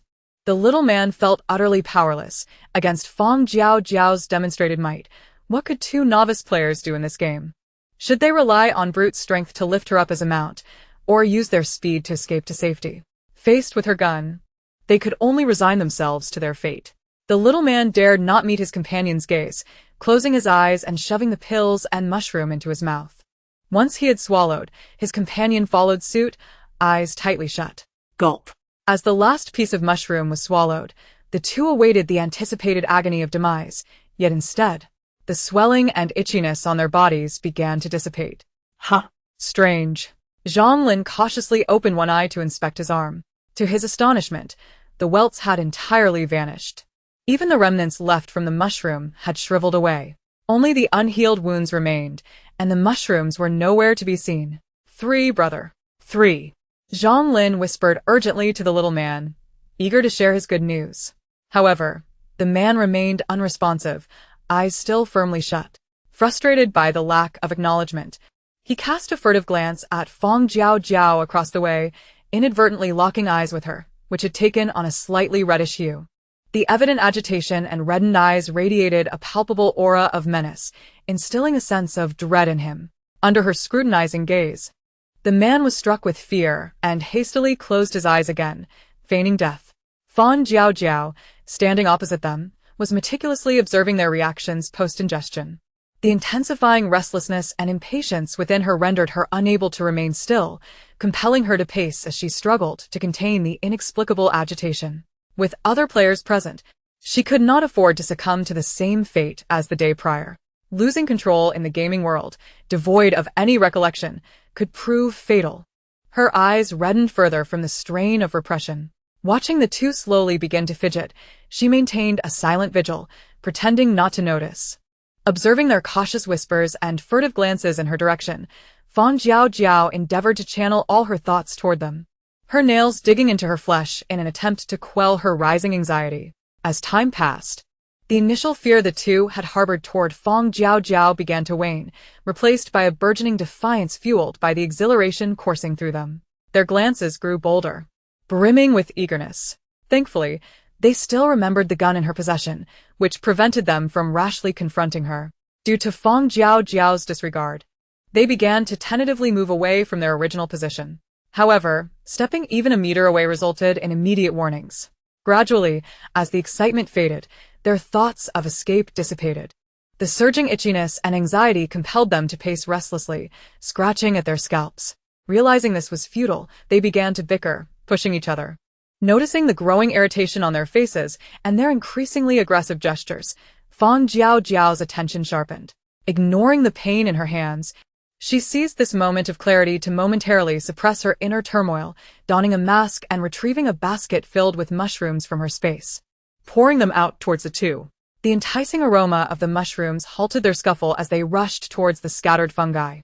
Watching them ravenously consume the mushrooms, devoid of their earlier aggression, Fang Jiaojiao recalled something. That indescribable restlessness surged back within her. How delightful!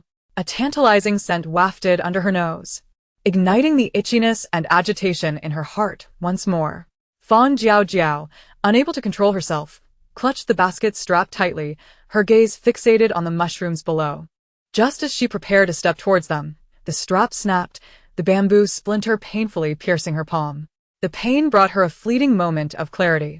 Observing the two men on the ground, akin to dogs protecting their food as they fought over the mushrooms, the tension at the back of her head tightened. She swiftly retreated a few steps and donned an oxygen mask. The mask blocked the mushroom's aroma, restoring her dwindling rationality. With nimble hands, she retrieved a large pillow from her space, binding it to a tree trunk. Gloved hands began to unleash her pent-up agitation upon the pillow.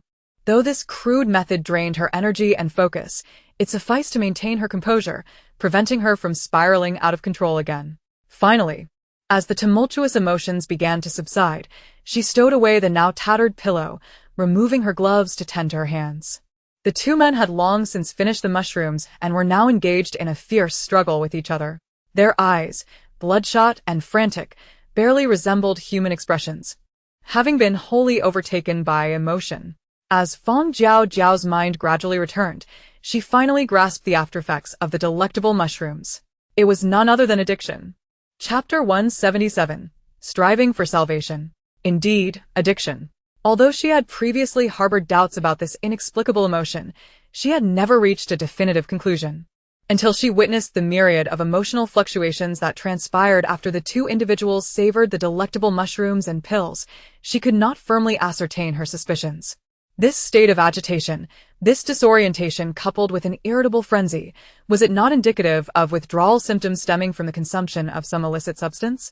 Reflecting upon their earlier frenzied consumption of the mushrooms, Fang Jiaojiao realized that it was precisely these exquisitely addictive fungi, sprouting from within the human body, that held such an enthralling allure. Truly, they were aptly named delicious mushrooms. Only now did she grasp the significance behind the nomenclature of these fungi blossoming from cadavers. She also experienced once more the malice inherent in this apocalyptic game. As the sun gradually descended from its zenith, the two, now entwined in slumber, had their tumultuous emotions dissipate. Fang Jiaojiao, feeling the exhaustion emanating from her body, glanced at the player bracelet on her wrist, uncertain of her next move. It had been less than 2 hours since she last ingested medication. Although the pills and mushrooms could stave off the parasitic spores, the ensuing side effects were undeniably horrific. Influenced by her emotions, she found herself incapable of traversing the rainforest.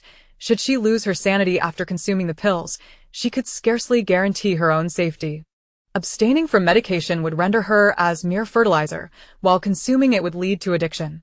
If she wished to maintain her composure, it seemed she would require a continuous supply of these delightful mushrooms. The few that had sprouted from her own body were scant, and she had no intentions regarding those in her spatial backpack.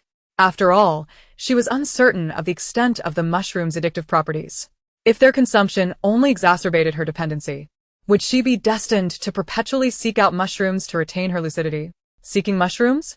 Fang Jiaojiao turned her gaze toward the backpack beside her, suddenly awakening to realization.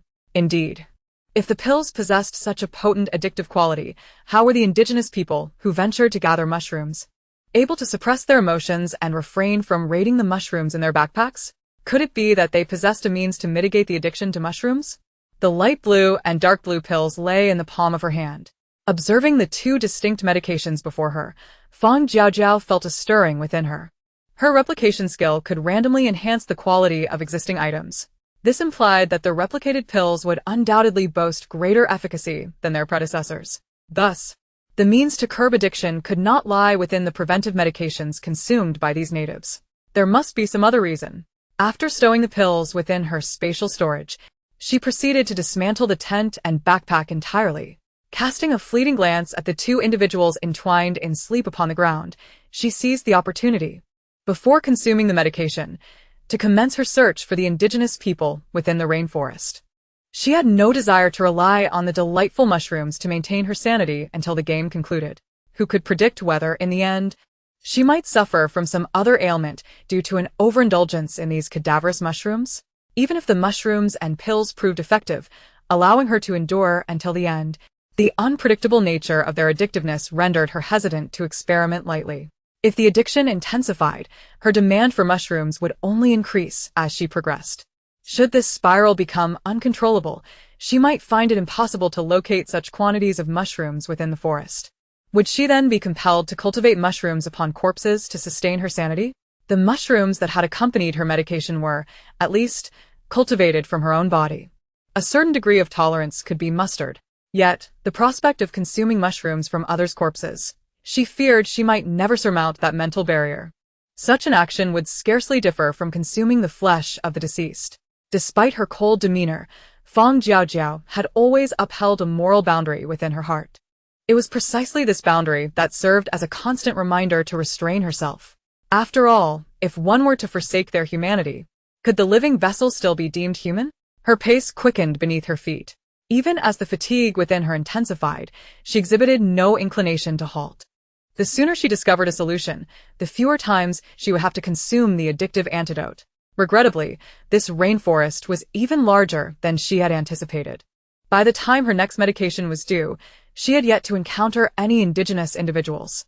With her life at stake, Fang Jiaojiao had no choice but to pause and consume this slow-acting poison disguised as an antidote. Seizing the moment before her agitation resurfaced, she took a sip of water and set off once more without delay. The expansive foliage of the rainforest obscured much of the sky. As twilight approached, visibility within the woods became even more compromised. Fang Jiaojiao suppressed her racing heart and the frenzied nerves that danced within her mind, carefully navigating through the shadowy thickets. Hours passed without revelation. Just as she contemplated temporarily relinquishing her search to find a secure place to endure the passing of this arduous time, the danger detection device signaled movement at the edge of the map. After an entire afternoon of fruitless searching, she finally caught a glimpse of something. For the moment, she cast aside all else and hastened towards the marked location. As she drew closer, she discerned flickering flames emanating from the thicket not far ahead.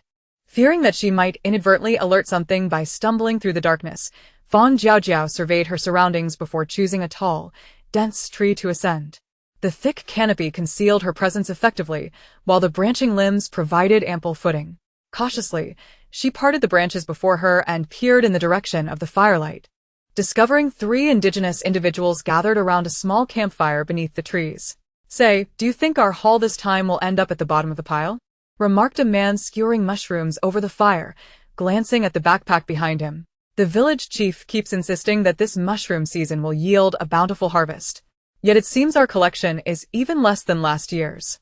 "Indeed," replied another man seated beside him, sporting a buzz cut akin to Fang Jiaojiao's, his expression tinged with concern. "Could it be that we're searching in the wrong direction? It's already the 3rd day, and we barely have this amount of mushrooms.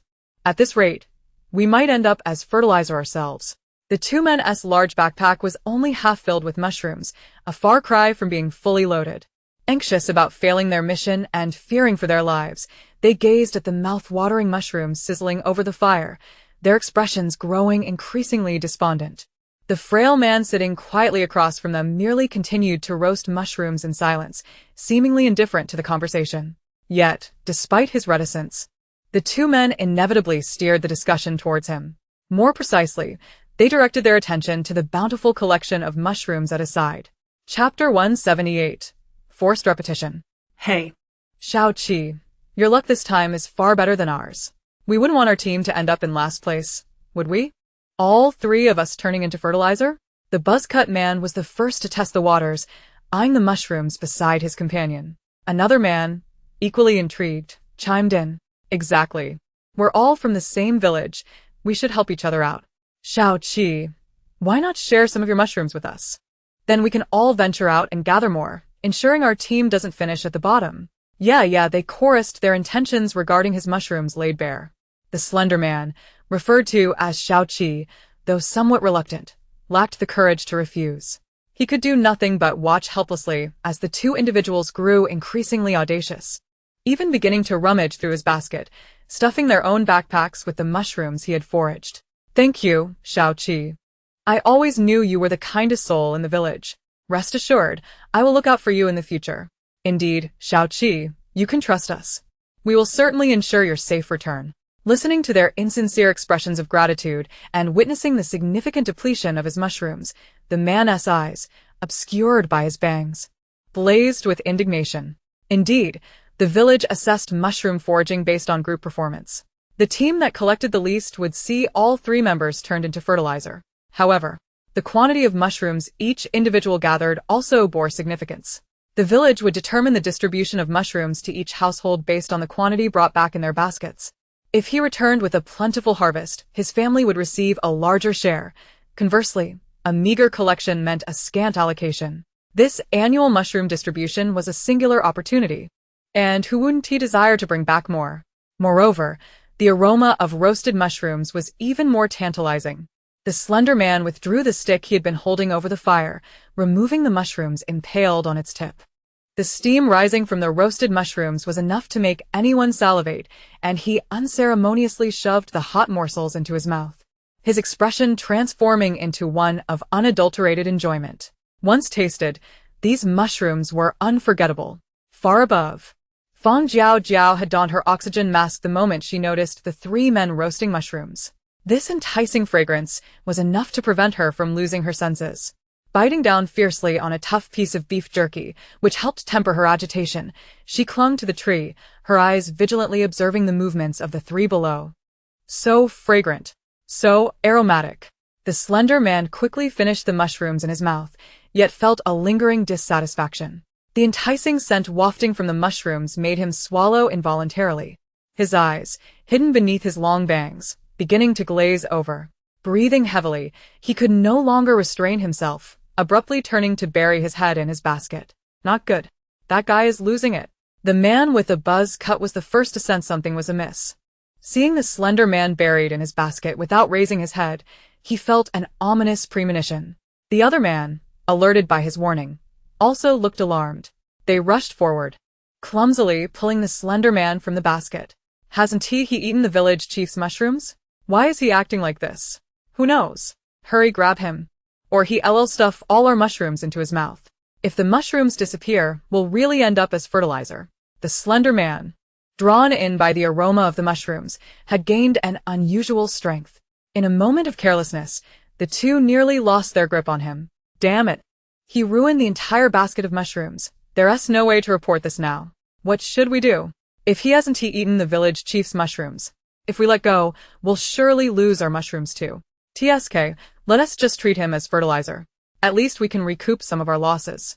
The buzz-cut man's eyes darkened as he gazed at the ruined basket of mushrooms, and the man beside him nodded in agreement.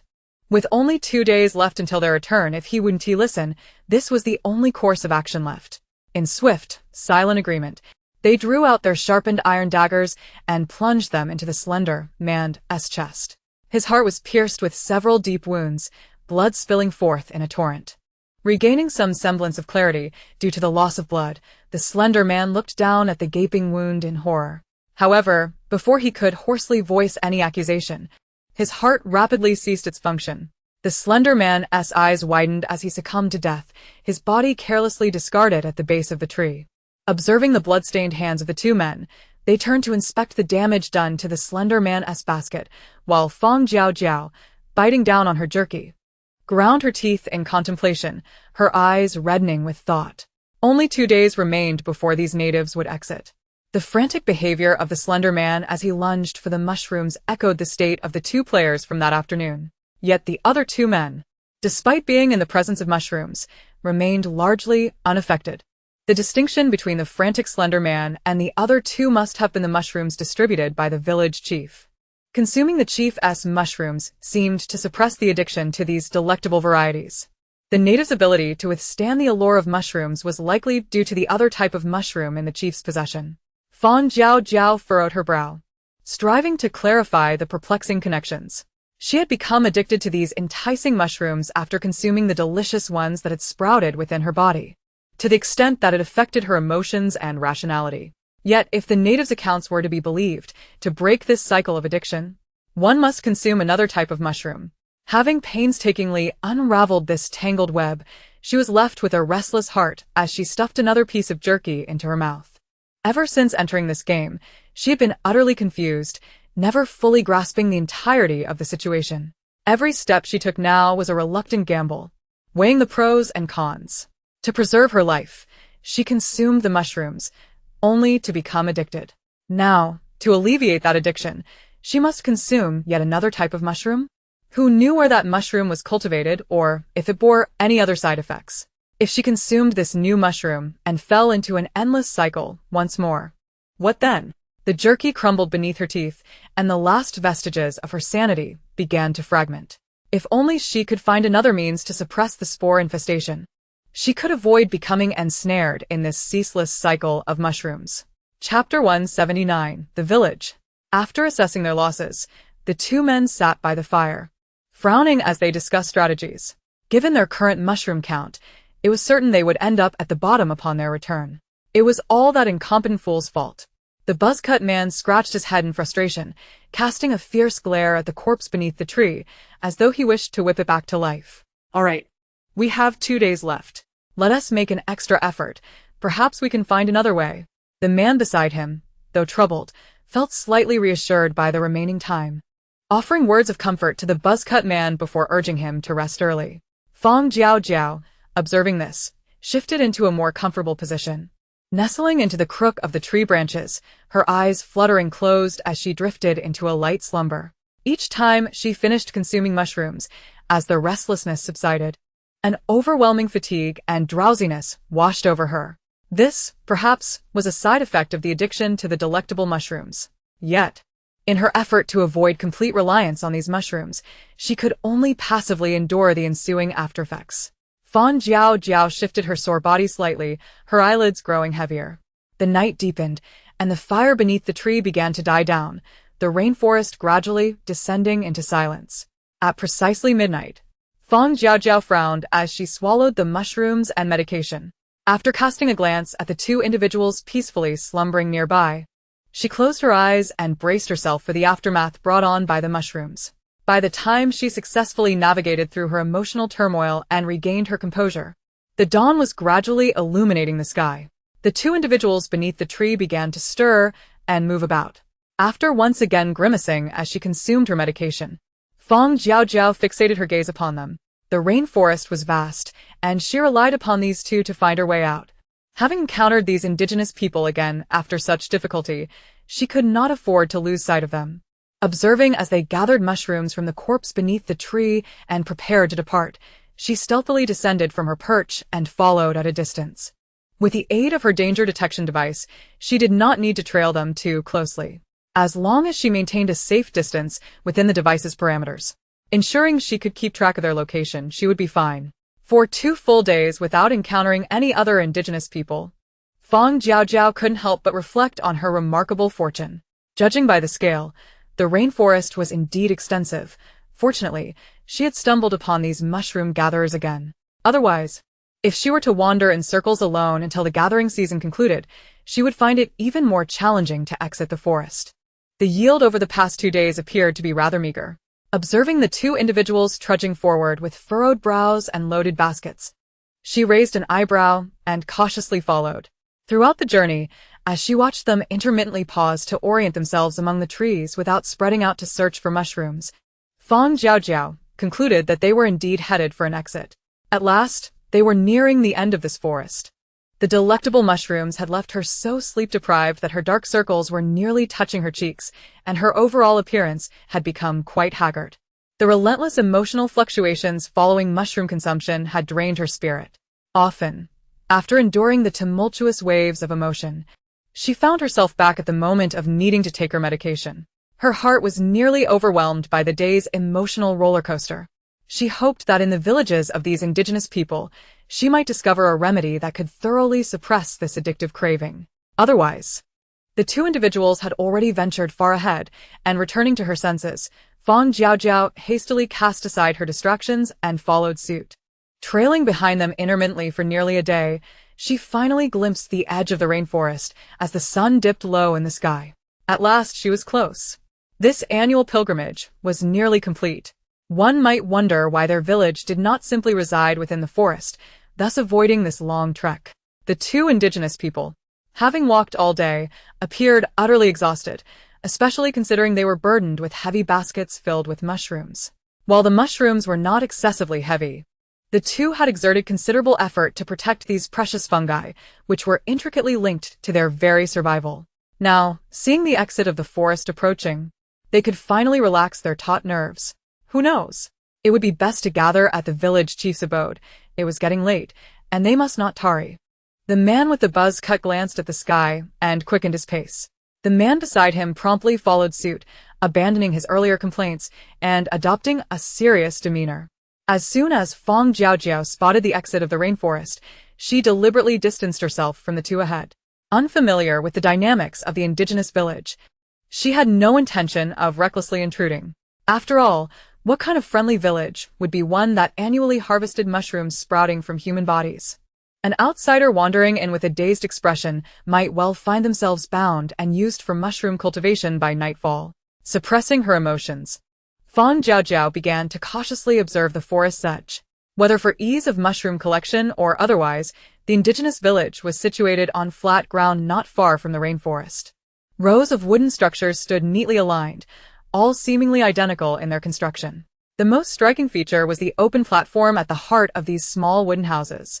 Fang Jiaojiao found a tall tree nearby and climbed it. Once she steadied herself among the branches and extracted her camping binoculars to survey the village, she noticed that the indigenous people were gradually converging upon the platform at the center of the wooden houses. Among these individuals clad in coarse linen garments were elders, children, and young adults similar to those she had followed earlier, all carrying baskets on their backs. If one were unaware of the contents of their baskets or the purpose of their gathering, one might easily mistake this for an utterly ordinary village. The view through her binoculars shifted from the individuals to the platform center, where a middle-aged man stood, gesturing to the young adults with baskets to approach and display their contents one by one. Piles of mushrooms were counted and tossed into a large barrel on the other side. The villagers watching below wore expressions of excitement and joy, while the young adults with empty baskets stood on the opposite side, their faces marked by solemnity and apprehension. After observing the conclusion of their counting, when 3 individuals were led away to a separate building, the distribution of mushrooms resumed with renewed enthusiasm.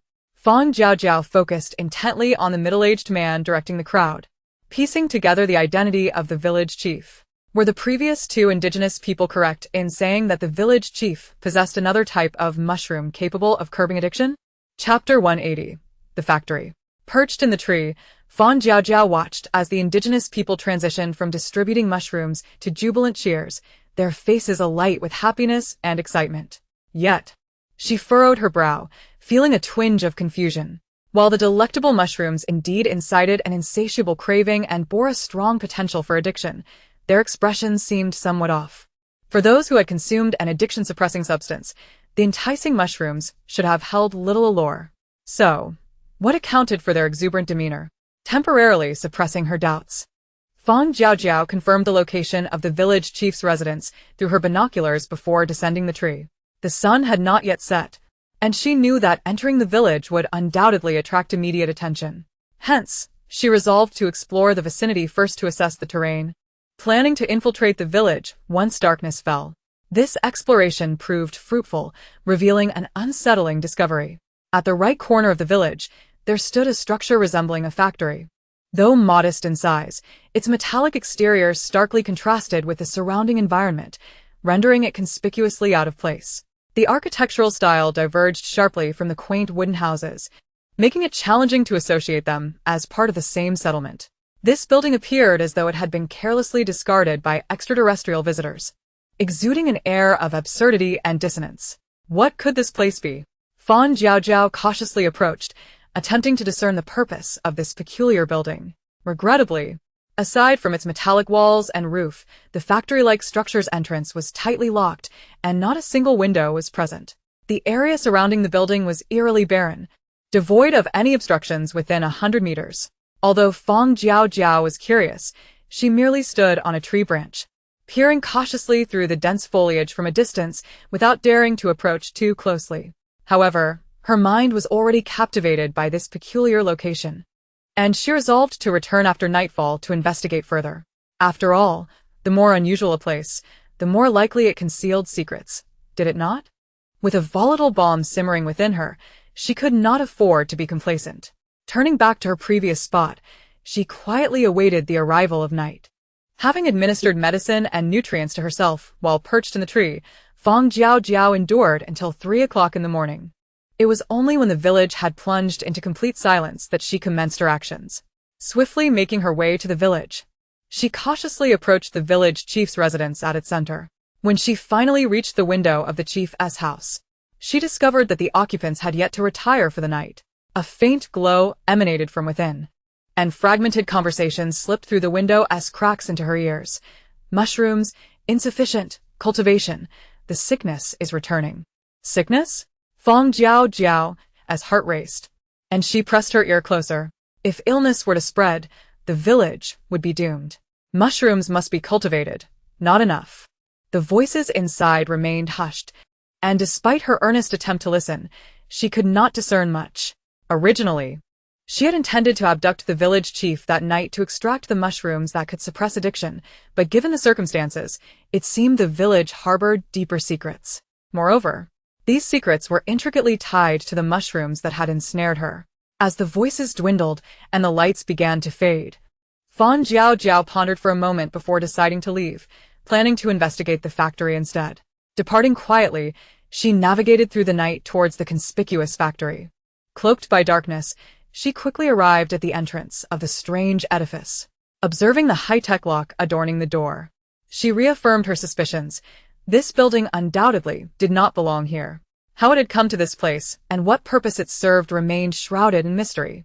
Circling the building to confirm that the main entrance was its sole access point, Fang Jiaojiao resolved not to dwell on it any longer and decisively turned away. She was uncertain how to unlock the high-tech lock at the entrance, but it was undoubtedly linked to the village chief. Acting recklessly to damage the lock could potentially trigger unforeseen consequences.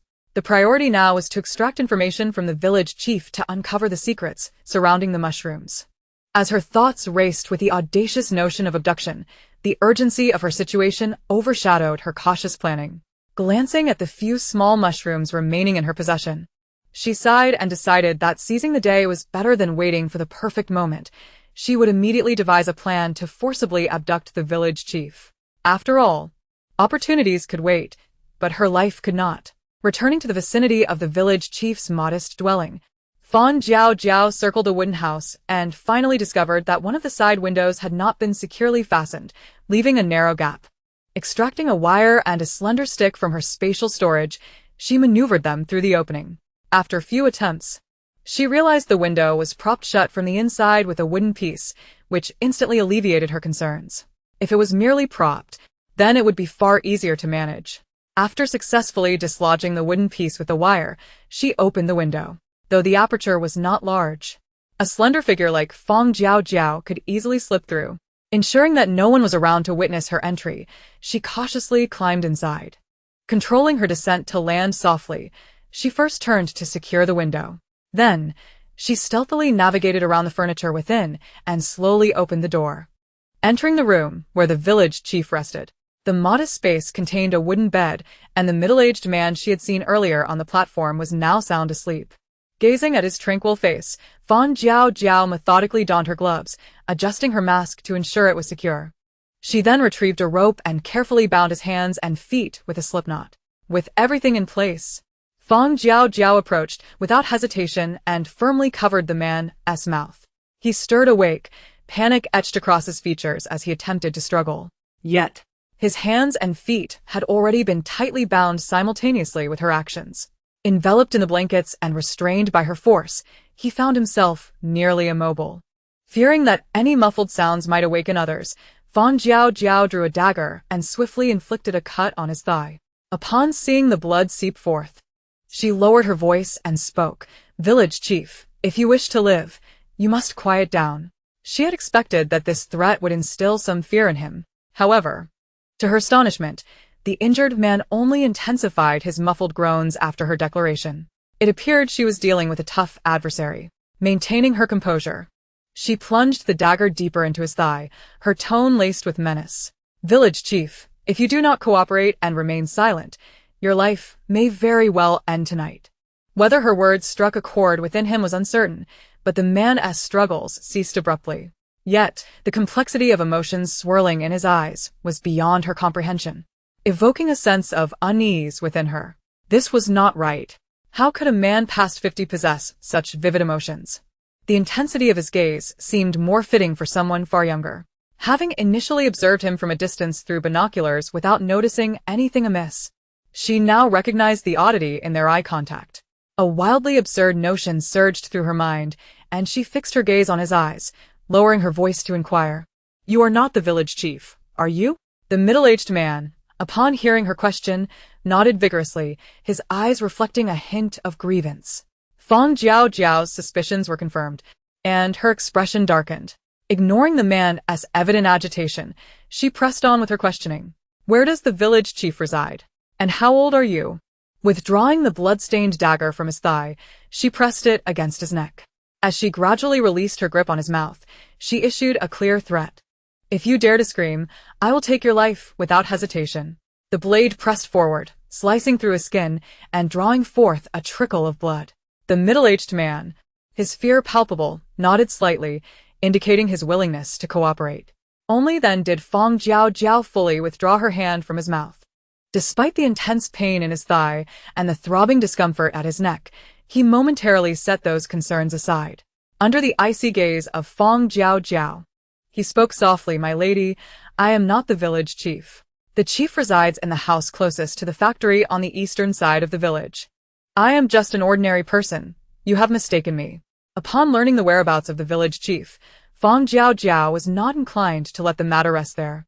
Perceiving his deliberate avoidance of the topic at hand, she once again raised her hand, firmly covering the man's mouth and nose, and plunged the dagger mercilessly into his intact leg. Observing the man beneath the covers trembling in agony, she repositioned the dagger against his neck and, with a semblance of patience, reiterated her previous inquiry. How old are you? 20, the man stammered, his voice quaking with pain, no longer daring to employ his wits, obediently responding to her questions. Yet, upon hearing his answer, Fang Jiaojiao instinctively furrowed her brows. 20? Although I had my doubts about your actual age due to the expression in your eyes, you, a middle-aged man with graying hair and wrinkles, claim to be merely 20? The discrepancy between your age and appearance is at least 30 years. Could it be attributed to the mushrooms? With a hypothesis forming in her mind, Fang Jiaojiao continued her inquiries. Do the people in your village age prematurely like you? What does the village chief look like? Is this phenomenon a result of consuming mushrooms? As she unleashed a barrage of questions, the man, in a haze of pain, found his mind muddled and took a considerable time to gather his thoughts before responding. Some villagers are like me, while others are not. The village chief appears quite youthful. However, our condition is indeed related to the mushrooms. Are you speaking in riddles? Be more specific. Fang Jiaojiao expressed her dissatisfaction with his vague responses. Sensing the blade at his throat pressing deeper, the man hastily sought to clarify. Most of the young people in the village age rapidly like me, but those like the village chief or those who contribute significantly to the village. They consume more mushrooms and thus remain youthful. What kind of mushrooms? With his mention of mushrooms again, Fang Jiaojiao keenly seized upon the keyword. Fearing for his life, the man complied, answering her questions with increasing urgency. The mushrooms are those taken from the factory by the village chief. The more one consumes, the younger they become and the longer they live. Those who eat less age more quickly. Are the mushrooms from the factory different from those in the forest? Yes, they are different. The mushrooms from the forest, while delicious, can drive a person mad and create an addiction. The mushrooms from the village chief do not cause addiction and can actually make one younger. After absorbing the man's words, Fang Jiaojiao began to rapidly organize her thoughts. The mushrooms sprouting from human bodies in the rainforest are parasitic and induce uncontrollable addiction. Yet, The mushrooms taken from that mysterious factory not only suppress addiction but also reverse aging? What, then, is the nature of those spores that parasitize the human body? With this question forming, she asked, "What do you collect and cultivate those mushrooms growing in people's bodies for?" This is also what the village chief requires. We merely follow orders. The man, clearly lacking knowledge on these matters and fearing he might face her wrath for his inability to answer, desperately tried to salvage his precarious situation. These secrets are known only to the village chief. He is the only one permitted entry to the factory. His implication was unmistakable, almost urging Fang Jiaojiao to seek out the village chief herself. Realizing she could extract no further information, Fang Jiaojiao elbowed the man, rendering him unconscious. Glancing at the time on her player wristband, she noted that dawn was mere hours away. To prevent him from awakening and revealing her existence, which would compromise her safety, she retrieved a sedative from her space and forced it into his mouth before returning the way she came, resolved to seek out the true village chief without delay. Time was of the essence. Once the truth surfaced, her ability to act would be severely hampered. The night, dark and tempestuous, was indeed suitable for such audacious endeavors. Chapter 182. The secrets of the village. Silently slipping out of the room, Fang Jiaojiao followed the direction indicated by the man. As she passed several identical wooden cabins, she finally spotted the one closest to the factory. The clock read 5 o'clock. In just an hour, dawn would break. Carefully circling the cabin, she found all doors and windows securely shut, leaving her with little choice but to suppress her impatience and contemplate alternative strategies. Should she break in directly? Or wait at the door to ambush? Perhaps she could forcefully ignite the cabin to flush out its occupants? Her restless thoughts compelled her to withdraw a laser gun from her space, eager to take action. Just as she prepared to breach the cabin with force, a faint rustling sound emanated from within. With her keen ears, she quickly stowed her weapon and concealed herself behind a pile of firewood. In mere minutes, the cabin door creaked open from the inside. Crouched behind the firewood, she listened as the figure exited and closed the door behind them. Once she confirmed the footsteps were receding, she cautiously peered out, spotting a vague silhouette making its way toward the factory. This person was undoubtedly the village chief. Seizing the opportunity with little effort, Fang Jiaojiao followed at a distance, cautious not to draw attention to herself. The night obscured her presence, and she could only make out the outline of the figure. Upon reaching the peculiar factory door, the man extended his hand toward the unidentifiable high-tech lock, which emitted a soft blue light to verify his identity before the heavy door swung open. The man entered, then cautiously peered out, ensuring the surroundings were secure before carefully closing the door. Hidden behind a tree, Fang Jiaojiao furrowed her brow, recalling the blue light she had just witnessed, and shifted her gaze to the player wristband on her arm. That pale blue, transparent beam looked all too familiar. This advanced technology seemed strikingly similar to the player wristband she possessed. Could this bizarre factory in the game world be related to the apocalyptic game? The situation was becoming increasingly complex, and Fang Jiaojiao's brow furrowed tighter. Patiently waiting behind the tree for over 10 minutes, she observed the man carefully exiting the factory with a basket. Unable to contain her curiosity any longer, she followed him. Perhaps his focus on the basket rendered him oblivious to her presence. It was only when he turned to close the door that he finally noticed Fang Jiaojiao standing behind him. "You," before the man could finish a sentence, she swiftly swept his legs out from under him, sending the tall figure crashing to the ground, her hand immediately covering his mouth. The man was taken by surprise and lost his footing, collapsing to the ground. The basket he held, filled with mushrooms, spilled some of its contents uncontrollably. Noticing his wide-eyed desperation as he reached for the mushrooms, Fang Jiaojiao swiftly drove her dagger into his palm, pinning it to the ground. She deftly snatched up the crimson mushrooms that had rolled away. Once in her possession, they emitted an irresistible, sweet fragrance. Even through her mask, Fang Jiaojiao could distinctly perceive this alluring aroma, causing her throat to involuntarily constrict. What was this? Struggling to divert her gaze from the mushrooms, she yanked the basket from the man's arms and placed all the mushrooms at her side. Who are you? "You're not from our village. Return the mushrooms to me." The man, though youthful, appearing to be in his 20s, had eyes clouded with a murky gray. Despite his right hand being pierced and blood gushing out, his gaze remained piercing as he attempted to discern her concealed face behind the mask. Indeed, The old walnut was not easily cracked.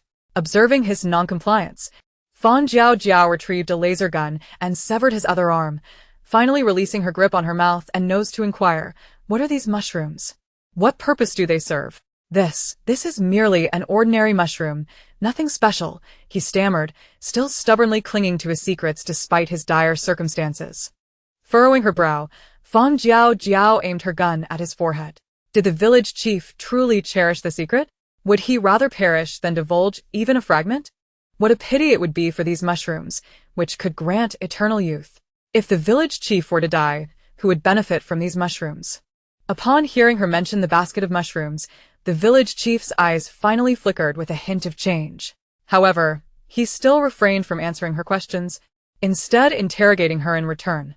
"How do you know about these mushrooms? Have you been to the village? What have you done to them?" His eyes sparkled with sharp intensity. Even in his disadvantaged position, he displayed no signs of panic. Seeing his obstinate silence, Fang Jiaojiao had no choice but to resort to another method to quench her curiosity, dragging him to the factory door to witness the mysterious premises for herself. The village chief, sensing her intent, subtly sighed in relief when she ceased her inquiries. However, as he realized the oddity of the situation while being dragged, he began to resist with all his might. Alas, despite his considerable strength, Fang Jiaojiao was equally formidable. After a vigorous struggle, she managed to haul the towering man outside.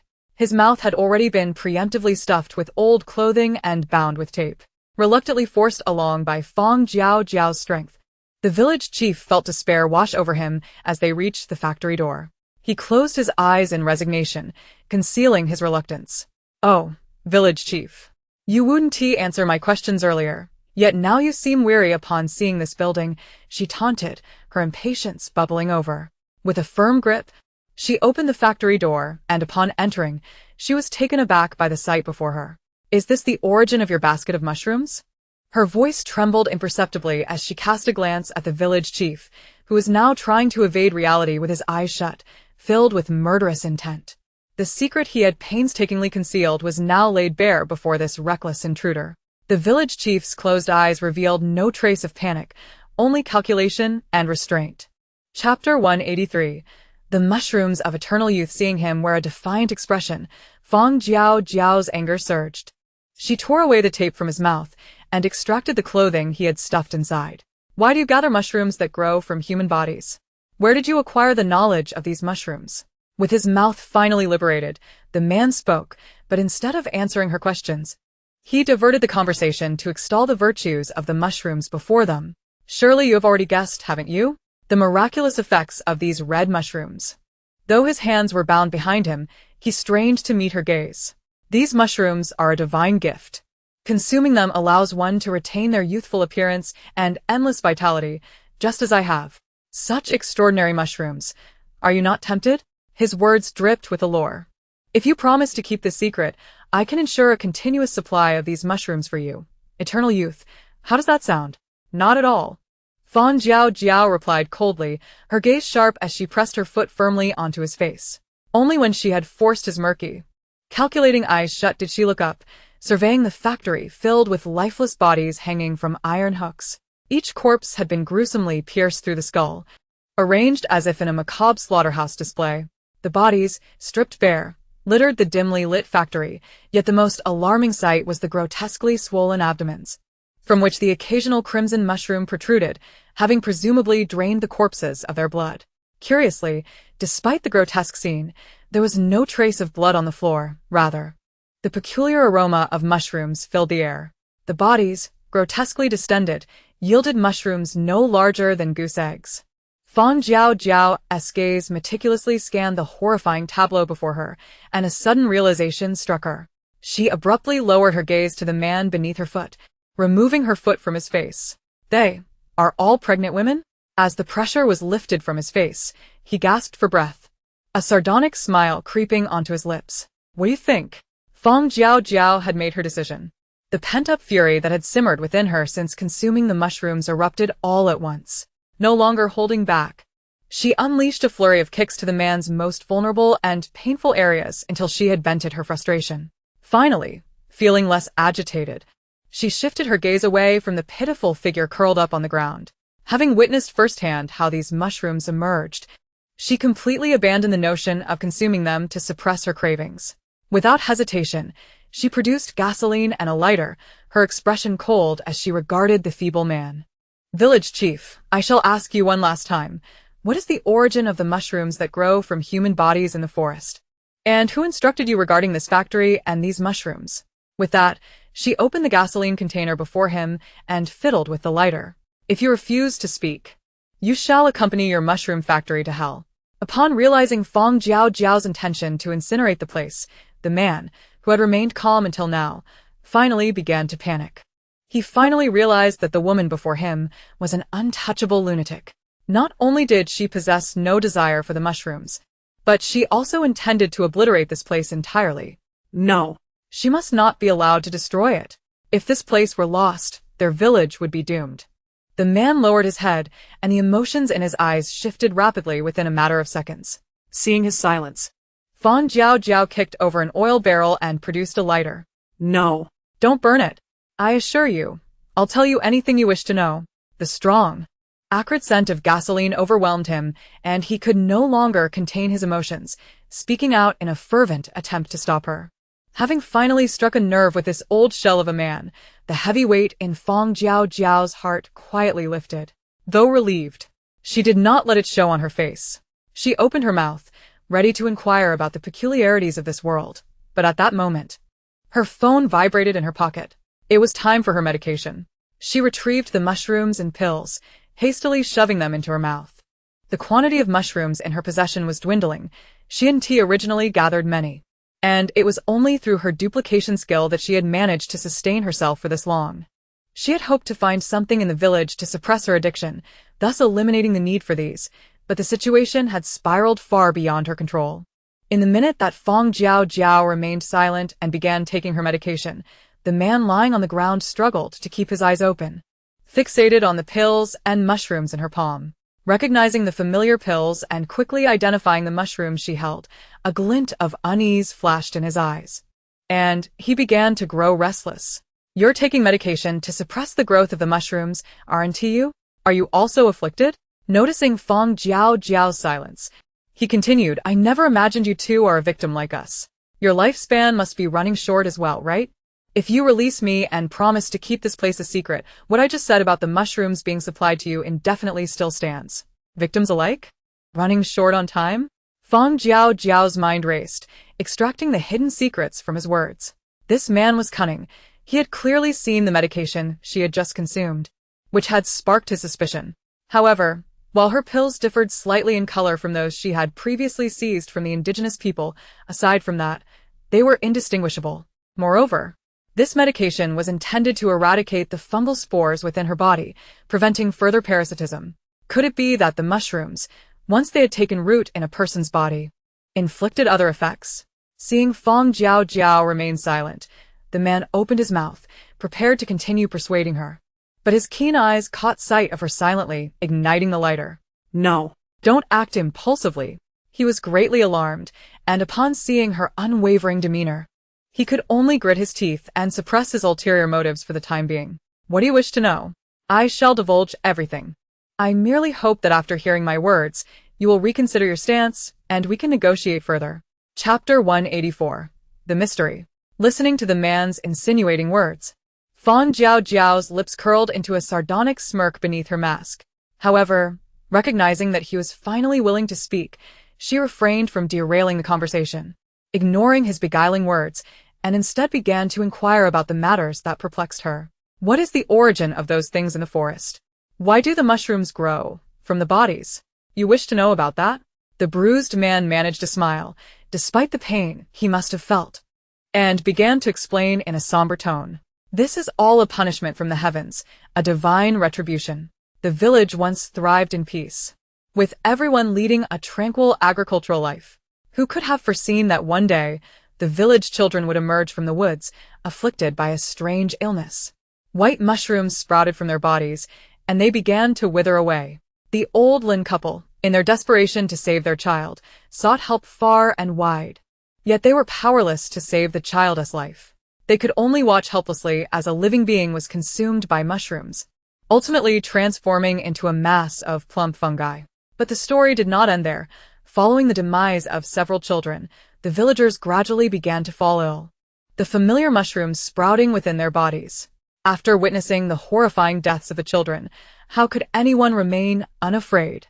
The atmosphere in the village grew increasingly oppressive, with families shutting themselves indoors, merely waiting for death to claim them. At that moment, a house suddenly appeared in the empty lot on the eastern edge of the village. I was seated by the forest, gazing at the familiar scenery, awaiting my own consumption by the mushrooms, when I spotted this house materializing out of thin air. How miraculous it was, this wondrous house that had appeared as if conjured into existence, much like how you can summon objects from nowhere. The village chief, exhausted, lay on the ground, his gaze fixed on Fang Jiaojiao, filled with piercing light. Later, I thought, since death was inevitable, why not explore what lay within that house? I pushed the door open and discovered a small chest inside. When my hand touched the chest, it emitted a radiant glow. That light revealed to me that I could exchange the mushrooms growing on my body for medication to treat this illness. Can you imagine my elation upon discovering this? The man's face broke into a joyful grin, his eyes gazing vacantly into the distance, as if reliving that moment. I could hardly contain my excitement as I tore off the mushrooms from my body and placed them in the chest, and indeed, I received the medication that could cure this strange ailment. With this good news in hand, I rushed back to the village, organizing everyone to uproot the mushrooms growing on them in exchange for medicine. However, I was unaware that this medication also had a time limit. Each pill could only provide relief for 5 days. After that, the illness would return, and it would return with greater severity. The chest required an increasing quantity of mushrooms. While the medication dwindled in supply, many perished because they could not receive the medication in time. As the population of the village began to decline, I urged everyone to uproot the mushrooms from the bodies of the deceased, allowing us to obtain more medicine. Thus, we were forced to select individuals as sacrificial offerings to cultivate these mushrooms deliberately. This was how we barely managed to stabilize the strange disease. Yet, who could have anticipated that even with medication, the affliction was not completely vanquished? Looking at Fang Jiaojiao, the man wore an expression of both pity and sympathy, which ultimately transformed into a heavy sigh. We discovered that while regular medication could suppress the disease, preventing people from being overwhelmed by mushrooms and dying, prolonged use of the medication accelerated aging, drastically shortening our lifespans. Those who could have lived to 80 found themselves aging prematurely by the time they reached 20.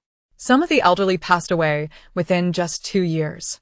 If this continues, the villagers will inevitably perish due to the aftereffects of the medication. Moreover, at this time, some individuals, unable to resist temptation, secretly consumed the mushrooms, becoming uncontrollably addicted, which devastated many of the mushrooms and hindered our ability to procure sufficient medication promptly. This led to further fatalities within the village. I am at my wit's end. I truly have no solution. I watched as the villagers succumbed to death, and once again, I found myself drawn back to that house.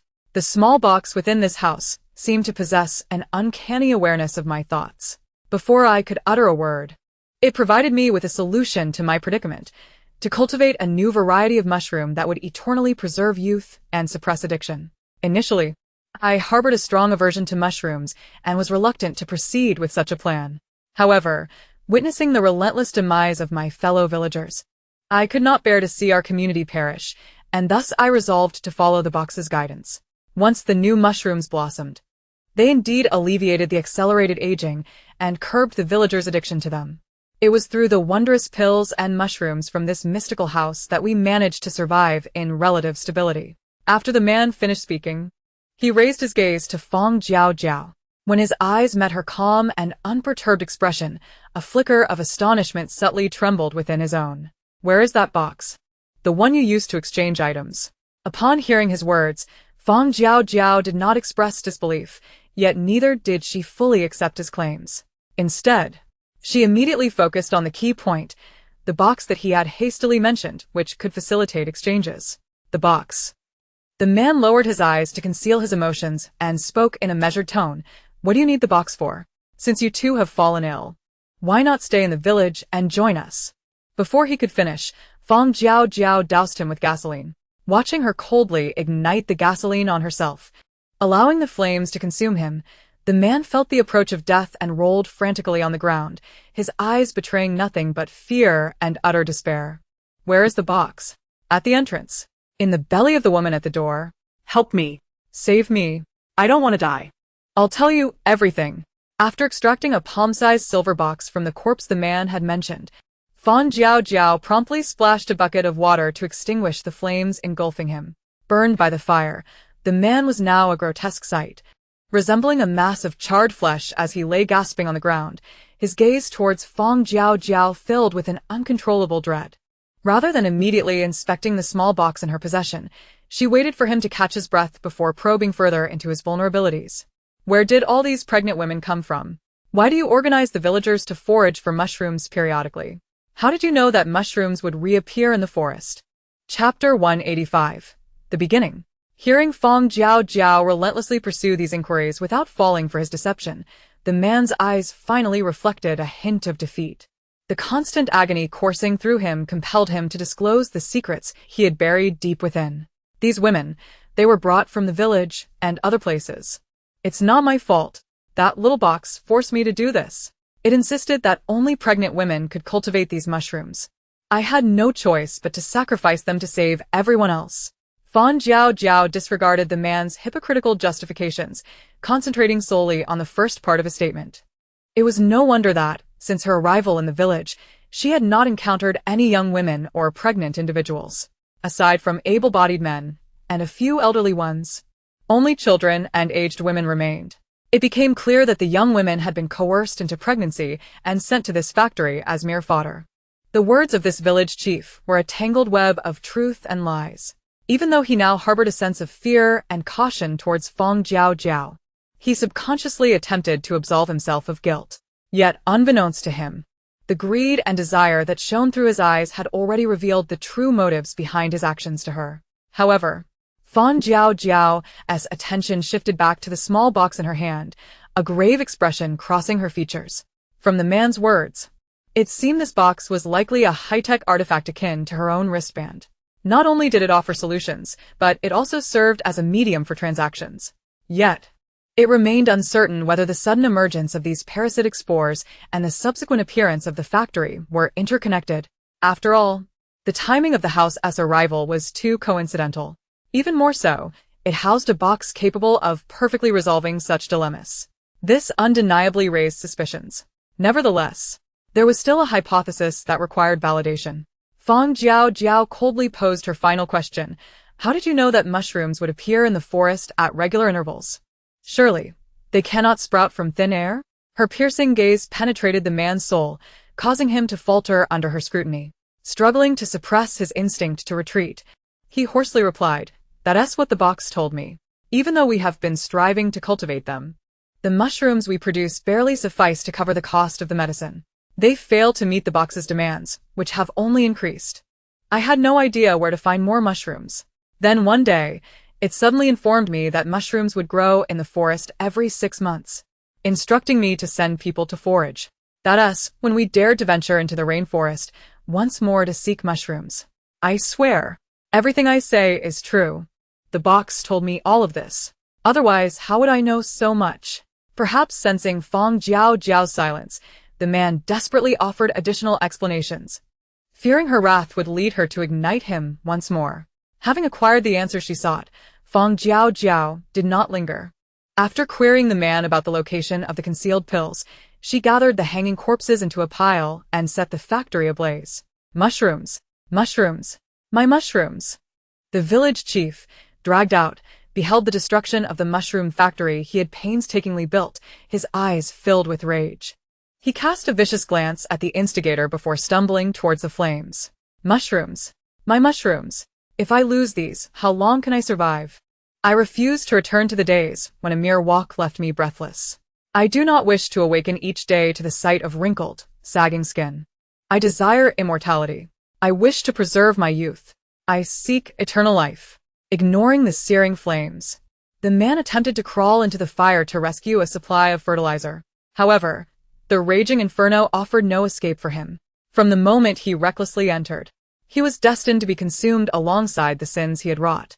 Fang Jiaojiao coldly observed the man, akin to a moth drawn to the flame, as he sought to salvage his fate, choosing not to intervene in his self-destructive endeavor. She had initially intended to let him suffer the consequences of his actions and age slowly, but since he had voluntarily stepped into the abyss driven by desire, she felt no obligation to hinder his demise. Casting one last glance at the towering flames, Fang Jiaojiao returned to the village chief's dwelling. After uncovering all the hidden medications, she casually tossed the basket of crimson mushrooms into her space as she exited. When she returned to the rainforest, once more, the villagers, unable to find any trace of the village chief, gathered in disbelief at the entrance of a charred factory. Is the chief inside? A man clad in coarse linen stared intently at the still-burning structure, fear etched on his face as he glanced around at the others. The expressions of the other villagers mirrored his shock and terror, exchanging helpless glances. Was the chief truly in there? If so, was he still alive? What would happen to their medicine if the chief were to perish? What about the red mushrooms they received monthly? The medicine was obtained through the chief's negotiations. Without him, what would they do in the future? Their words were filled with anxiety for their own safety, yet not a single soul suggested dousing the flames with water. They stood at the fiery threshold of the factory, their faces betraying a common selfishness. Indeed, how could one who feasted upon the very fungi sprouting from the bones and blood of others possess any empathy? They were all, after all, cut from the same cloth. It was only when the flames began to wane that the villagers surged forward into the forbidden realm of the enigmatic building, seeking the secrets the chief had so desperately concealed. Yet, within the darkened structure, they found only heaps of charred corpses, unrecognizable in their ashen state. As they returned empty-handed, the forgotten village chief loomed large in their minds, and a genuine panic began to set in. The medicine they possessed could last them but a month. What then? Without the chief, what would they do after that month? Images of those afflicted with mushrooms sprouted in their minds. Previously, they had wished for the mushrooms to proliferate. But now, faced with their own impending fate, they were gripped by fear. Panic spread among the villagers, and in their state of helpless anxiety, Fang Jiaojiao had already ventured deep into the rainforest, retrieving a small silver box from her spatial storage in a quiet, secluded spot. Chapter 186. A Glimpse of Truth. The palm-sized box appeared in her hand as Fang Jiaojiao tentatively extended her finger to unfasten its clasp. As the box opened, a familiar pale blue, semi-transparent screen suddenly materialized before her. Exchange instructions. 10 delicious mushrooms, 1 blocking pill. 10,000 delicious mushrooms, 1 youth mushroom mycelium. This was indeed very reminiscent. After casting a brief glance at the text, Fang Jiaojiao redirected her full attention to the familiar screen.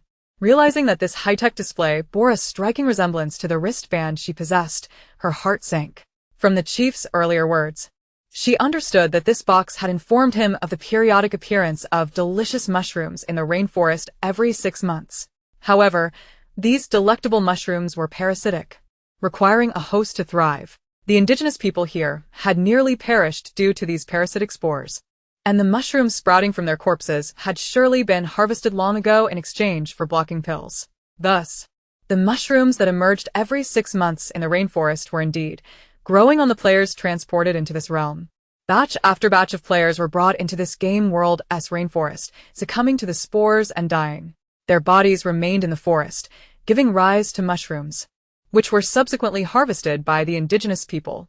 If this were the case, the chief's statements would finally make sense. However, aside from her own blue star, could there be individuals from other planets bound to the Apocalypse game system, traversing through these various game worlds just as they were? As Fang Jiaojiao pondered this, the small box in her palm detected an anomaly and triggered a warning. A sudden blue light began to scan her from head to toe. Just as she realized what was happening and prepared to toss the box away, the text on the screen shifted. Bound player of the Apocalypse game 12315. Game progress 610.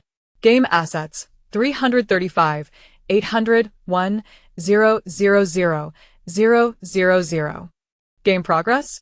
Upon seeing the glaring numeral 10 following the game progress, Fang Jiaojiao's heart began to race uncontrollably.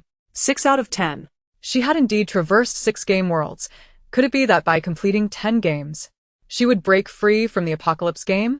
The game assets displayed 1,000,000. Did this mean that by fulfilling these two conditions, she could end this deadly game? Whether it was due to the exhilarating news or the emotional fluctuations brought on by the medicine, her heart raced, and her throat felt constricted with excitement. The screen lingered before her, and she scrutinized the lines of text repeatedly. Once she confirmed that no further changes would occur, she finally closed the box and carefully placed it back into her spatial storage. The humid breeze of the rainforest brushed against her garments.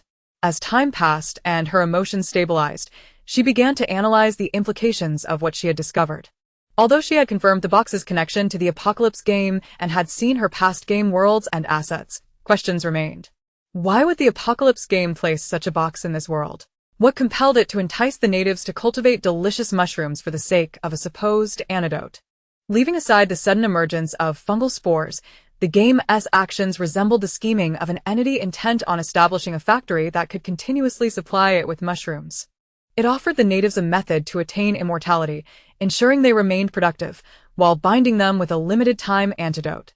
Observing that the people in this world were nearly extinct and incapable of sourcing mushrooms from elsewhere, it periodically sent batches of players as hosts for the spores to thrive upon. Fang Jiaojiao's gaze deepened with contemplation, yet an inscrutable doubt lingered in her heart. Was the Apocalypse game truly orchestrating all of this solely for the sake of acquiring the delicious mushrooms that sprouted from human bodies? Did it merely desire these mushrooms?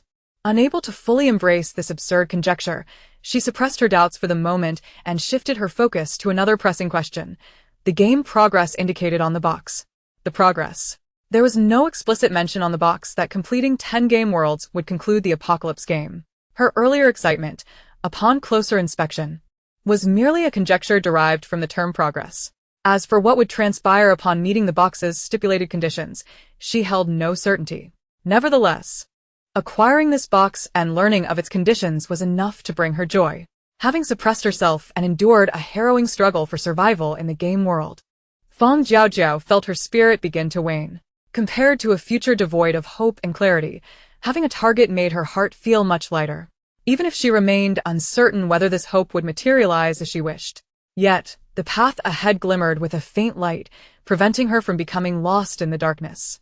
With a sigh of relief, Fang Jiaojiao felt a significant weight lift off her shoulders, realizing that regardless of what this box might bring her, she had at least regained a semblance of hope and anticipation. As her initial excitement began to dissipate, fatigue crept back into her body. She meticulously laid out and counted all the pills she had, confirming that the advanced medication she had duplicated would be sufficient to sustain her through the remaining 8 days. With renewed purpose, she set off into the rainforest, searching for a suitable location to construct a temporary shelter.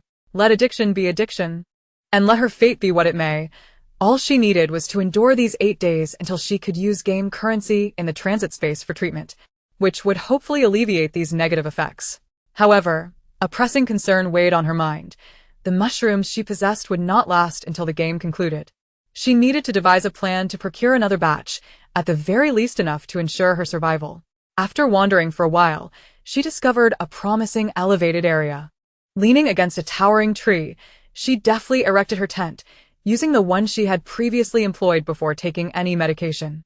As the moon gradually ascended among the branches, Fang Jiaojiao, having let the effects of the medicine wear off, chose not to take her pills on schedule. Instead, after satisfying her hunger, she sat quietly in her tent, waiting for something. Feeling the familiar itch that arose with the passage of time, she finally rolled up her sleeves and untied the bandages that had bound her hands and feet, allowing for the growth of the mushrooms. Chapter 187. Self-sufficiency indeed. She intended to cultivate another batch of mushrooms using her own body, perfectly complementing the pills to endure until the game's conclusion. Fortunately, her replication skill had advanced now. She only needed 2 mushrooms to ensure a stable passage through the game. The itch in her hands intensified, and small, bumpy growths began to appear on her arms. Fang Jiaojiao regarded the protruding lumps on her arm, resembling the warts of a toad, and found the situation both amusing and bizarre. Here she was, nurturing mushrooms with her own body, only to consume them afterward. Could this be considered a form of self-reliance? As time passed, the bumps on her hands lost their itchiness and gradually morphed into a stinging sensation. When the mushrooms, feasting on her blood and flesh, began to emerge from her skin, the sky outside had already started to brighten. The The mushroom sprouted, tearing her skin apart and leaving gaping wounds. With a stoic expression, Fang Jiaojiao plucked the mushrooms sprouting from her arm and yanked the one growing on her calf. After duplicating the 2 mushrooms and storing them away, she took her medication and retrieved fresh gauze to dress her wounds. For the time being, all she needed to do was maintain her composure and await the conclusion of the game. After bandaging her wounds and changing her clothes, Fang Jiaojiao crawled back into her temperature-controlled tent for a brief slumber. Having not slept through the night, she needed to catch up on rest while her emotions remained stable. This game world was fraught with pitfalls, and even the usually fortunate Fang Jiaojiao found herself in a perplexing predicament, let alone the newly introduced players. Many players wandered aimlessly in the forest, bewildered, only to realize something was amiss when the mushrooms began to sprout from their bodies. In a state of panic, they plucked the mushrooms growing from their flesh, but before long, the mushrooms would regrow. The insatiable, delectable mushrooms became a nightmare for many players, and the once prized skills they had acquired offered no assistance in this dire situation. The mushrooms multiplied, and their bodies grew increasingly frail. Numerous players collapsed in this verdant forest, becoming mere sustenance for the peculiar mushrooms of this other world. However, those fortunate enough to have drawn healing skills managed to scrape by. They extracted the mushrooms from their bodies to prevent them from continuously siphoning nutrients and utilized their skills to treat their frailty. Thus, against all odds, they managed to endure until now. The expanse of the rainforest was vast, and players rarely encountered one another. Each was left to fend for themselves in this arduous struggle for survival. The items available in the system store became increasingly diverse. Yet crucial supplies for survival were no longer stocked, nor were key medicines to ward off crises provided. The game currency that players held had increased from 3 coins per week to 7, barely allowing them to obtain 1 coin per day. While this did not represent a significant change in mechanics for Fang Jiaojiao, it inadvertently eased the survival challenges for many new players. 1 game coin could purchase a small bag of rice in the system store or a discounted sea fish from Fang Jiaojiao's shop, which she consistently stocked. With this daily coin, players could stave off hunger. Faced with the troublesome mushrooms, they now had the mental energy to contemplate their situation. However, not all players adhered to such prudent behavior. After all, game currency would only be distributed after a week. Players who had gone without food for the previous week and found nothing edible in the rainforest had long set their sights on these plump mushrooms. Upon discovering their delectable nature, they became hopelessly addicted. Not content with merely consuming the mushrooms sprouting from their own bodies, they frantically searched the rainforest for this irresistible delicacy. If they stumbled upon a cluster of mushrooms sprouting from a corpse, their eyes would light up with greed. One by one, they plucked and devoured the mushrooms, their focus narrowing solely to them. They failed to notice that these mushrooms sprouted from decaying corpses, nor did they see the rotting flesh and putrid skin that clung to the mushrooms when they were uprooted. The more they consumed, the more difficult it became to break free from the addiction. As finding mushrooms became increasingly challenging, the insatiable itch and restlessness compelled players to take desperate actions toward their demise. Some resorted to using sharp stones to cut into their skin to extract the undeveloped mushroom lumps, while others succumbed to uncontrollable violent tendencies, injuring themselves. From the moment they chose to consume the mushrooms, these players embarked on a treacherous path far more arduous than that of their peers. To extricate themselves from this quagmire, they would have to expend greater effort and pay a higher price than others. By the time Fang Jiaojiao awoke, stifled by her emotions, it was already 10 in the morning. The danger detection instinct in her mind signaled that no strangers were present, prompting her to lazily rise and rummage through her inventory for food. A bucket of instant noodles, a bowl of strawberries, and a box of luncheon meat constituted her satisfying brunch, even alleviating some of her pent-up emotions. After finishing her meal and tidying up, she grew accustomed to her fluctuating temperament and emotions, binding her pillow to a tree trunk and unleashing her frustrations with a series of punches. After nearly 40 minutes of striking the tree, during which she dislodged numerous leaves even through the pillow, she finally ceased her efforts and set her plans into motion. That plan was to gather resources to amass 1 million game coins.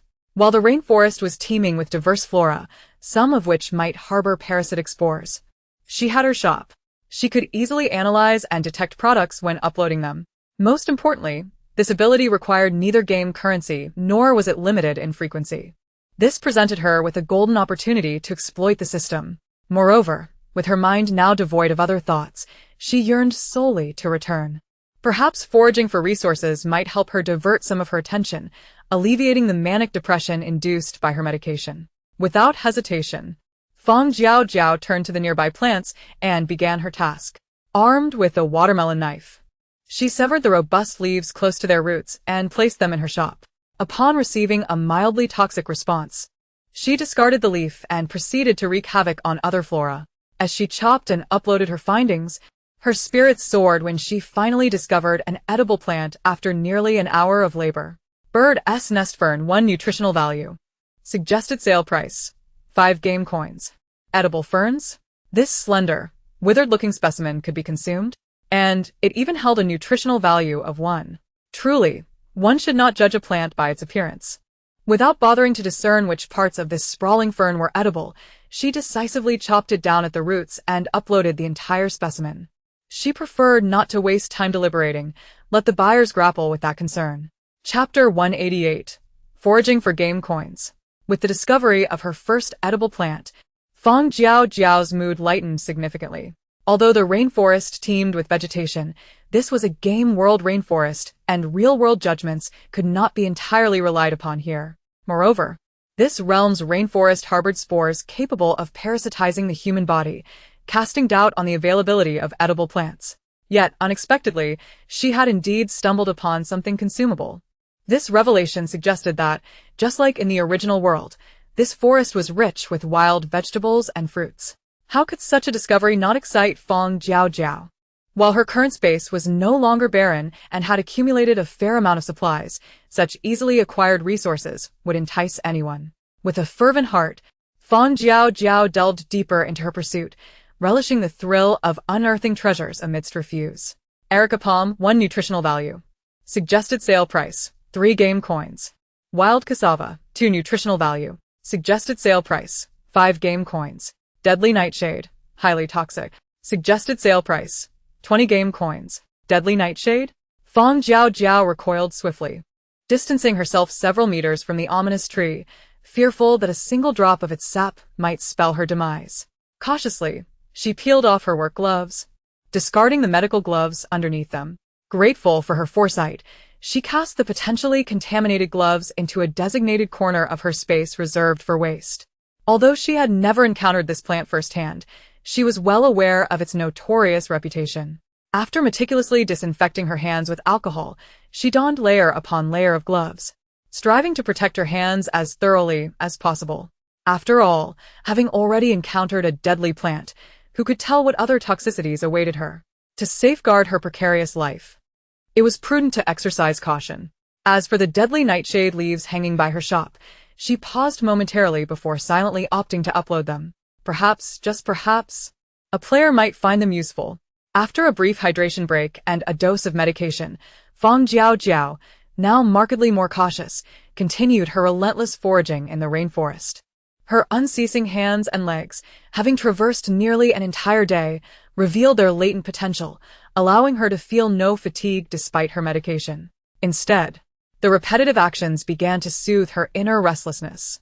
By day, she foraged in the forest, and by night, she selected a dry spot to rest. This routine had persisted for several days, during which her shop had gradually filled with an array of peculiar yet edible items. Each time she discovered a tropical fruit, she felt as though she had won a jackpot, carefully stowing it away in her space. Her stock of seeds was limited, and fruits even more so. Now, having inadvertently expanded her selection of post-meal fruits, she felt a surge of joy. Engrossed in her pursuits, Fang Jiaojiao nearly lost track of time in the game. Even when rain fell, she donned her raincoat to seize every opportunity to forage. It was not until one evening, after enjoying a chilled watermelon, that she lay in her tent, swallowing the last of her medication, that she suddenly realized it was almost time to leave. She wondered how many others would manage to escape the clutches of the man-eating mushrooms. That fleeting sentiment was quickly cast aside as she glanced at the time on her wristband. It was only a few hours until the game ended. Resolutely, she packed away her tent and settled beneath a tree, enjoying the gentle breeze filtering through the leaves. The torn wounds on her arms had healed into pink scars through her daily healing skills, complete recovery was merely a matter of time. Her foremost concerns now, aside from the potential aftereffects of her medication, revolved around the imminent shelter issue. Answers to these two worries would only come once she reached the transit space. As time slipped by, she finally heard the system's countdown to withdrawal. Taking one last look at the carnivorous rainforest, she departed without a second thought. Upon returning to the transit space, she did not rush to leave. Instead, she spent a few game coins to conduct a thorough examination of herself before lavishly arranging for various healing treatments. A cascade of white light enveloped her, and when Fang Jiaojiao opened her eyes again, she felt significantly rejuvenated. Even the torn scars inflicted by the mushrooms had completely shed, restoring her to her original state. With her body relaxed, she raised her hand to access the interface, eager to inquire about her greatest concern. Is there a single-person shelter available for purchase in the Apocalypse game? Yes. To her astonishment, there indeed was. Although she had harbored a glimmer of hope, she had not anticipated such an offering in the Apocalypse game. Overcome with excitement, she hastily posed her next question. Where is the purchase channel for the single-person shelter? As soon as the question was submitted, a product popped up on the interface. Fang Jiaojiao eagerly clicked on it, immediately beholding the single-person shelter she had longed for. Grade A Alloy High-Density Energy Shelter. Ready to use at any time, capable of withstanding all external hazards and climatic influences, ensuring the safety of the user's life and property.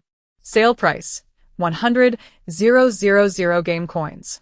P.S. The shelter operates on energy crystals, and purchasing this product does not include complementary energy crystals.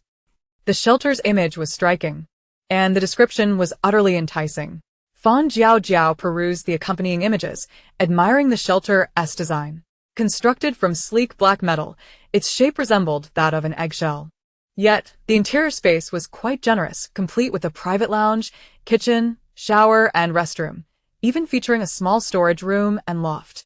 Such ample space would be more than sufficient for her solitary habitation. Moreover, this shelter is conveniently accessible at will, which signifies that she can alter its location at any time, significantly mitigating her exposure to risk. Everything about this sanctuary greatly pleases Fang Jiaojiao, as it appears to be a bespoke creation tailored specifically for her current circumstances.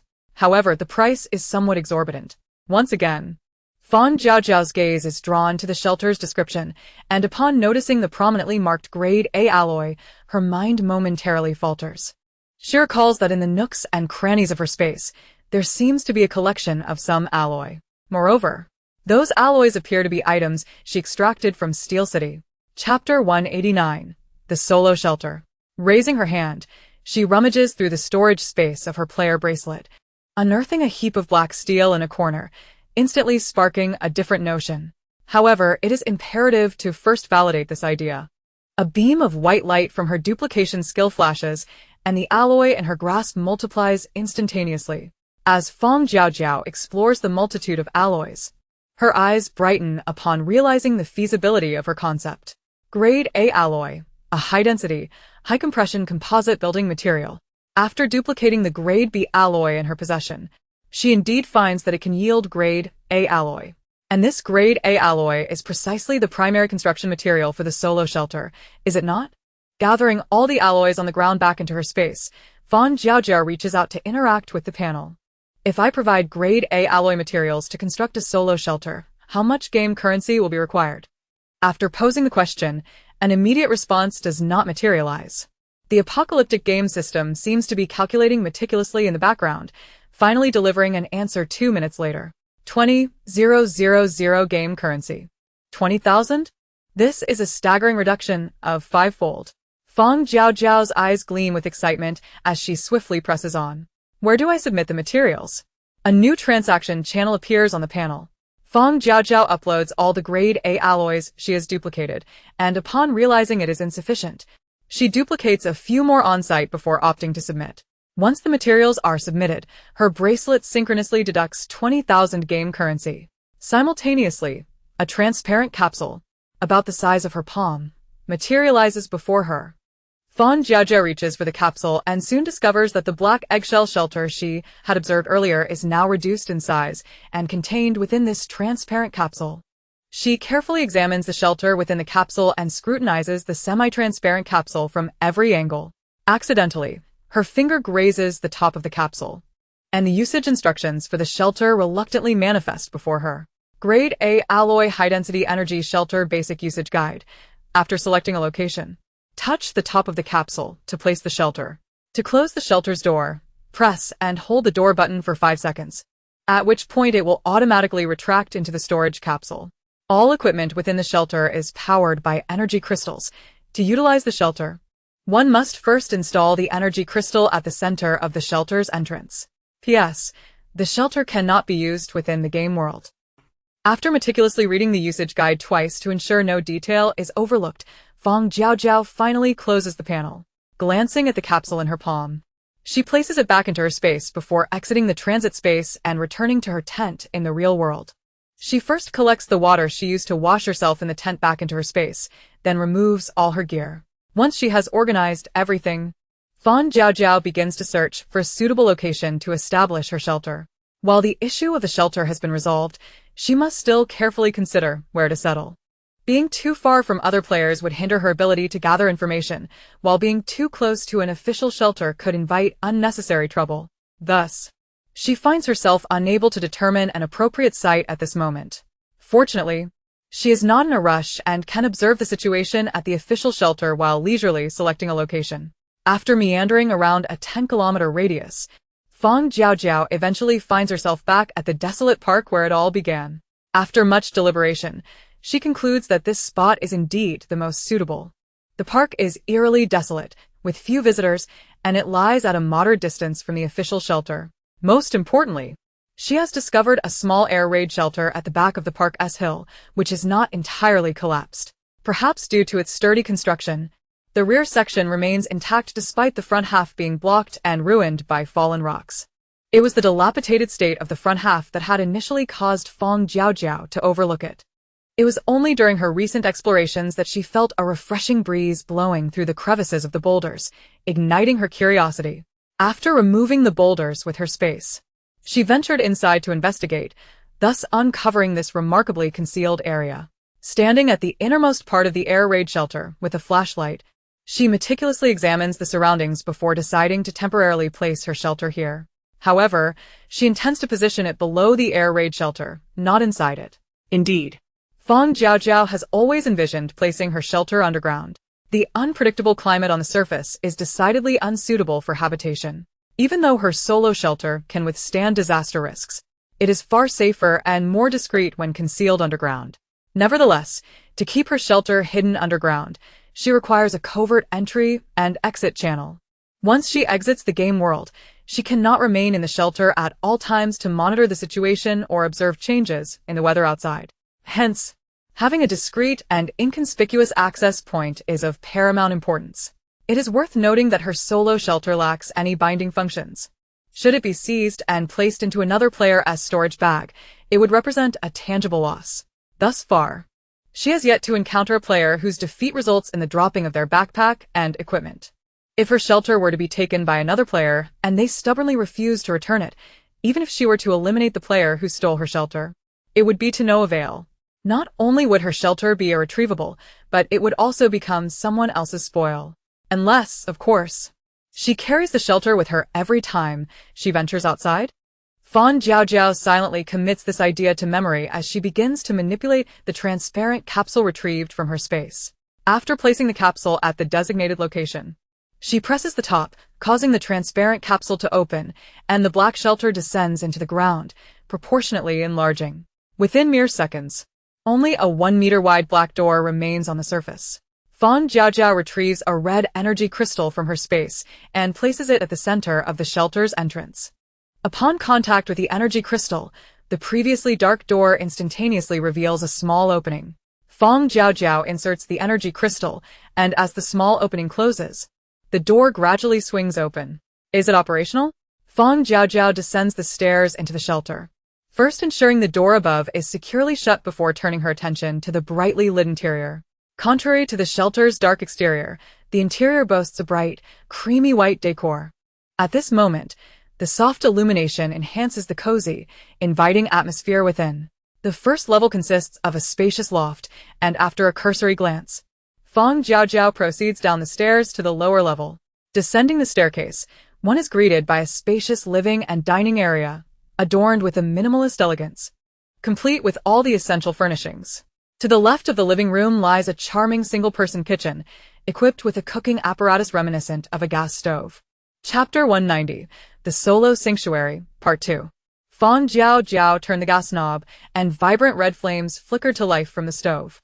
As she adjusted the knob, the flames did not increase in size, yet the heat emanating from them intensified with each rotation. Remarkably intelligent. Perhaps it was due to the installed energy crystal, for the flames appeared strikingly different from ordinary fire. The translucent, vivid red flames were enchanting, resembling sweet and succulent pomegranate seeds, akin to the allure of ruby-hued glass. However, it more closely resembled a deepened hue of a pale red energy crystal.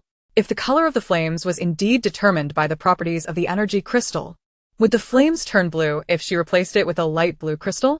After experimenting with the stove for a considerable time, familiarizing herself with the kitchen's features, she ventured out of the small kitchen and into the adjacent storage room. Though compact, the storage room was divided into two sections. Two independent small doors led to each respective space. Fang Jiaojiao opened each door in turn, only to discover that this storage area resembled an oversized specialized refrigerator. The left compartment maintained a pleasant, constant temperature, ideal for storing fruits and vegetables, while the right side was cooler, suitable for frozen goods. Unlike a typical refrigerator, both doors were equipped with a small, translucent blue panel, currently empty, seemingly corresponding to the vacant storage area. Fang Jiaojiao retrieved a pre-cut piece of meat from the snowy plains and placed it into the freezing compartment, and indeed, the corresponding weight appeared on the panel. 60 kilograms of adult snowy plains creature thigh meat. Quite convenient. She continued to place various food items into the two compartments. After confirming that the panel could accurately analyze ingredients and record the quantities in real time, Fang Jiaojiao contentedly made her way to the other rooms. Crossing the living room to the other side, the first room she encountered was a simple yet efficient bathroom, featuring a dry and wet separation. Though unadorned, it was equipped with a wash basin, toilet, and shower facilities. To her surprise, it even included a washing machine and a bathtub. Who would have thought the sanctuary would be so advanced and considerate, complete with a washing machine? For a girl who simply tossed her clothes aside, it was the perfect partner in liberation. However, after the installation of the energy crystal, could the sanctuary still utilize water? Turning on the faucet at the wash basin, a familiar panel suddenly appeared. Current water storage in the sanctuary, 0 tons. Just as she suspected. Gazing at the panel, despite her prior inclinations, she couldn't help but feel a twinge of disappointment. Alas, she still couldn't take advantage of the post-apocalyptic game. Yet, the water in her space was not insignificant. It would suffice for her needs. However, how could she store water in the sanctuary? Fang Jiaojiao searched the bathroom and ultimately discovered the management panel beneath the wash basin. A colossal bucket of water stored in her space was connected to a slender pipe, and in the blink of an eye, all the water was siphoned away. The panel now indicated a water storage of 50 tons. Current water storage in the sanctuary, 50 tons. This amount should be sufficient for her for a while. Fang Jiaojiao returned the emptied bucket to her space, replaced the pipe, and closed the management window. Just as she was about to turn on the faucet to see the results, she noticed another line of text on the panel. Unknown water source, synchronizing for purification. Current purification progress, 30. Wow. The sanctuary was equipped with a water purification feature? Those 20,000 game coins were well spent. Watching the purification progress bar gradually fill, Fang Jiaojiao closed the panel and turned on the faucet. With a whoosh, clear water cascaded from the tap. After washing her face with the refreshing water, she reluctantly exited the bathroom and entered the final room next door, the bedroom. The bedroom was significantly larger than the other rooms, with a soft carpet adorning the floor. Fang Jiaojiao stood at the threshold, glancing inside before slipping off her shoes and stepping in, clad only in her socks.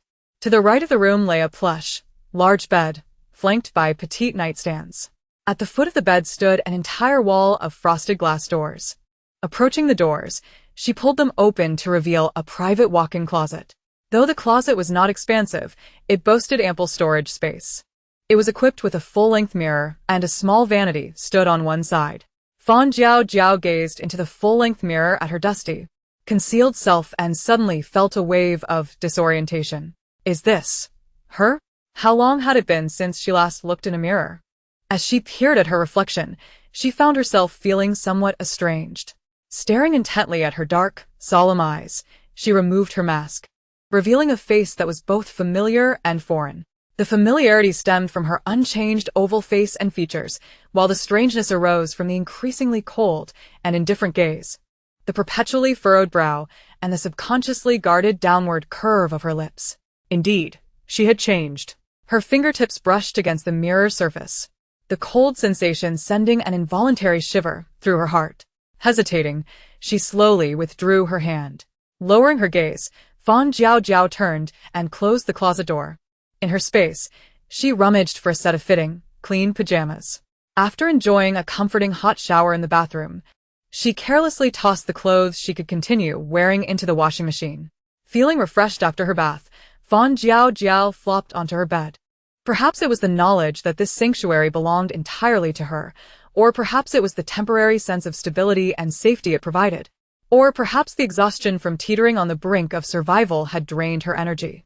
Maybe it was the sight of her changed self. For now, she wished to do nothing, to think of nothing, only to peacefully indulge in a restful slumber. Adjusting the light on the panel beside her bed to a softer glow, Fang Jiaojiao nestled into her bed and drifted into a deep sleep. When she finally opened her eyes after what felt like an eternity, she found her body heavy and languid from the prolonged rest. Rarely inclined to laziness, she lingered in bed, reaching into her space for her long-dormant phone.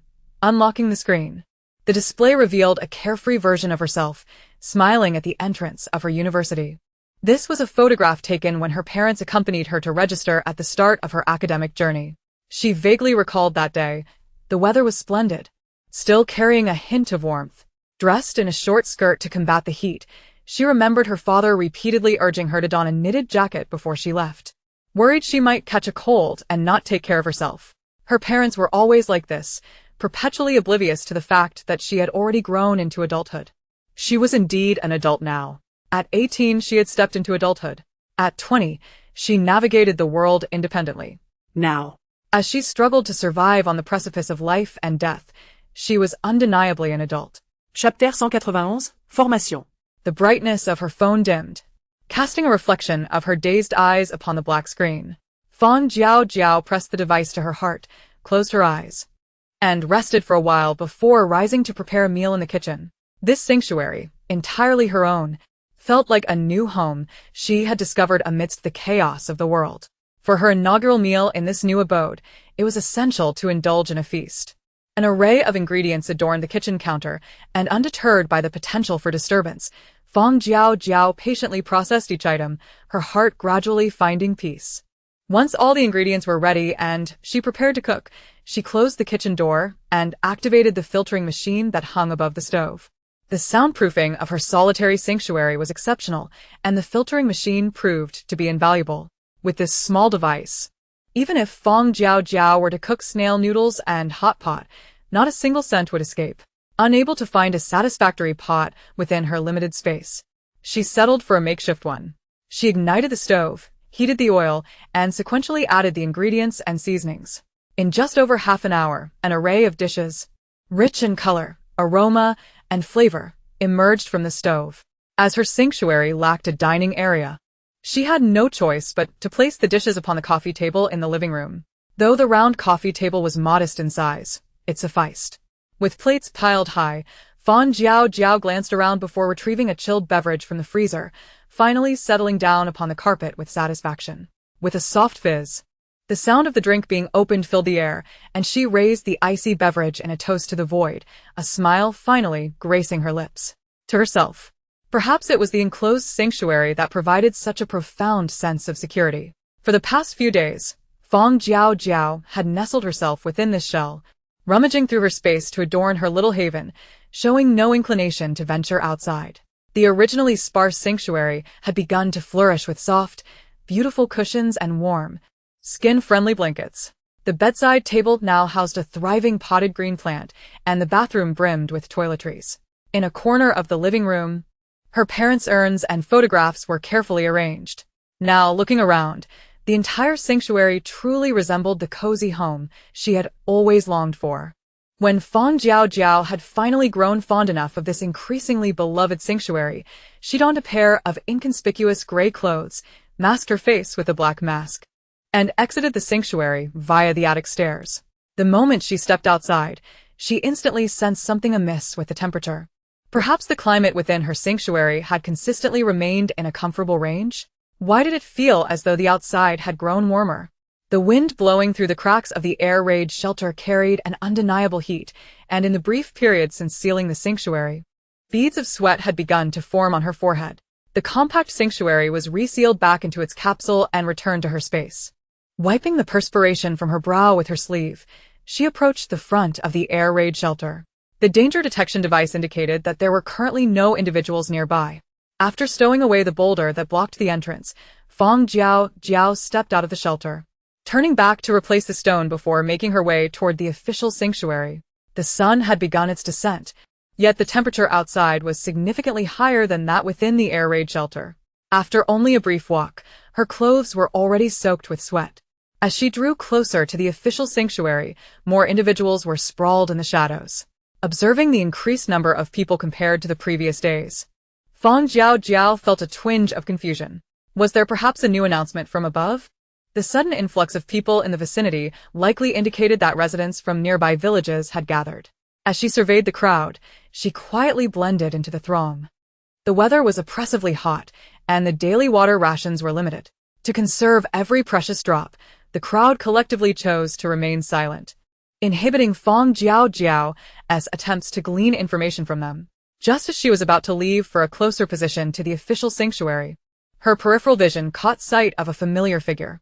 Was that Aunt Xiao? The woman in the floral short-sleeved shirt had sunken cheeks and protruding eyes, appearing even more gaunt than those beside her. At that moment, she was carefully cradling something in her arms and cautiously moving toward a corner. Fang Jiaojiao followed her gaze and saw a young woman with braided hair sitting in the shadows alongside a restless little boy. The boy, squatting on the ground, was exploring his surroundings. Upon spotting Aunt Xiao's return, his eyes instantly lit up. "Grandma!" the boy exclaimed, rushing forward to grasp Aunt Xiao's hand, his gaze fixated on her embrace. Noticing that Aunt Xiao showed no intention of producing anything, he released her sleeve and reached into her arms. "Tiger, wait a moment." Aunt Xiao swiftly swatted the boy's hand away, lowering her voice to hush him. "We'll talk when we get back. There are too many people here." The eyes of onlookers in the surrounding shadows seemed to linger on Aunt Xiao, and fearing that the food she had labored for all day might not be safe, she hurriedly led the boy toward the back. However, the boy, having not obtained anything, was unwilling to relent. He squirmed and struggled to free himself from Aunt Xiao's grasp, reaching for her to seek out the hidden food.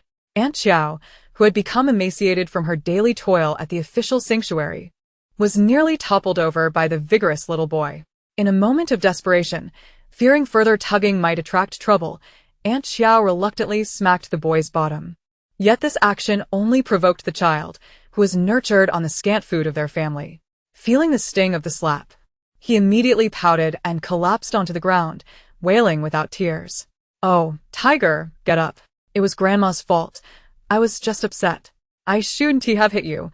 Please get up." As soon as Tiger hit the ground, the heat scorched him, and just as he was about to rise, he heard Aunt Xiao's words and stubbornly flopped back down. No, no. "Grandma is bad. She hit little Tiger. Little Tiger is hungry. Little Tiger is hungry." The boy cried while casting furtive glances at Aunt Xiao. Seeing that she still had not produced any food, he raised his volume.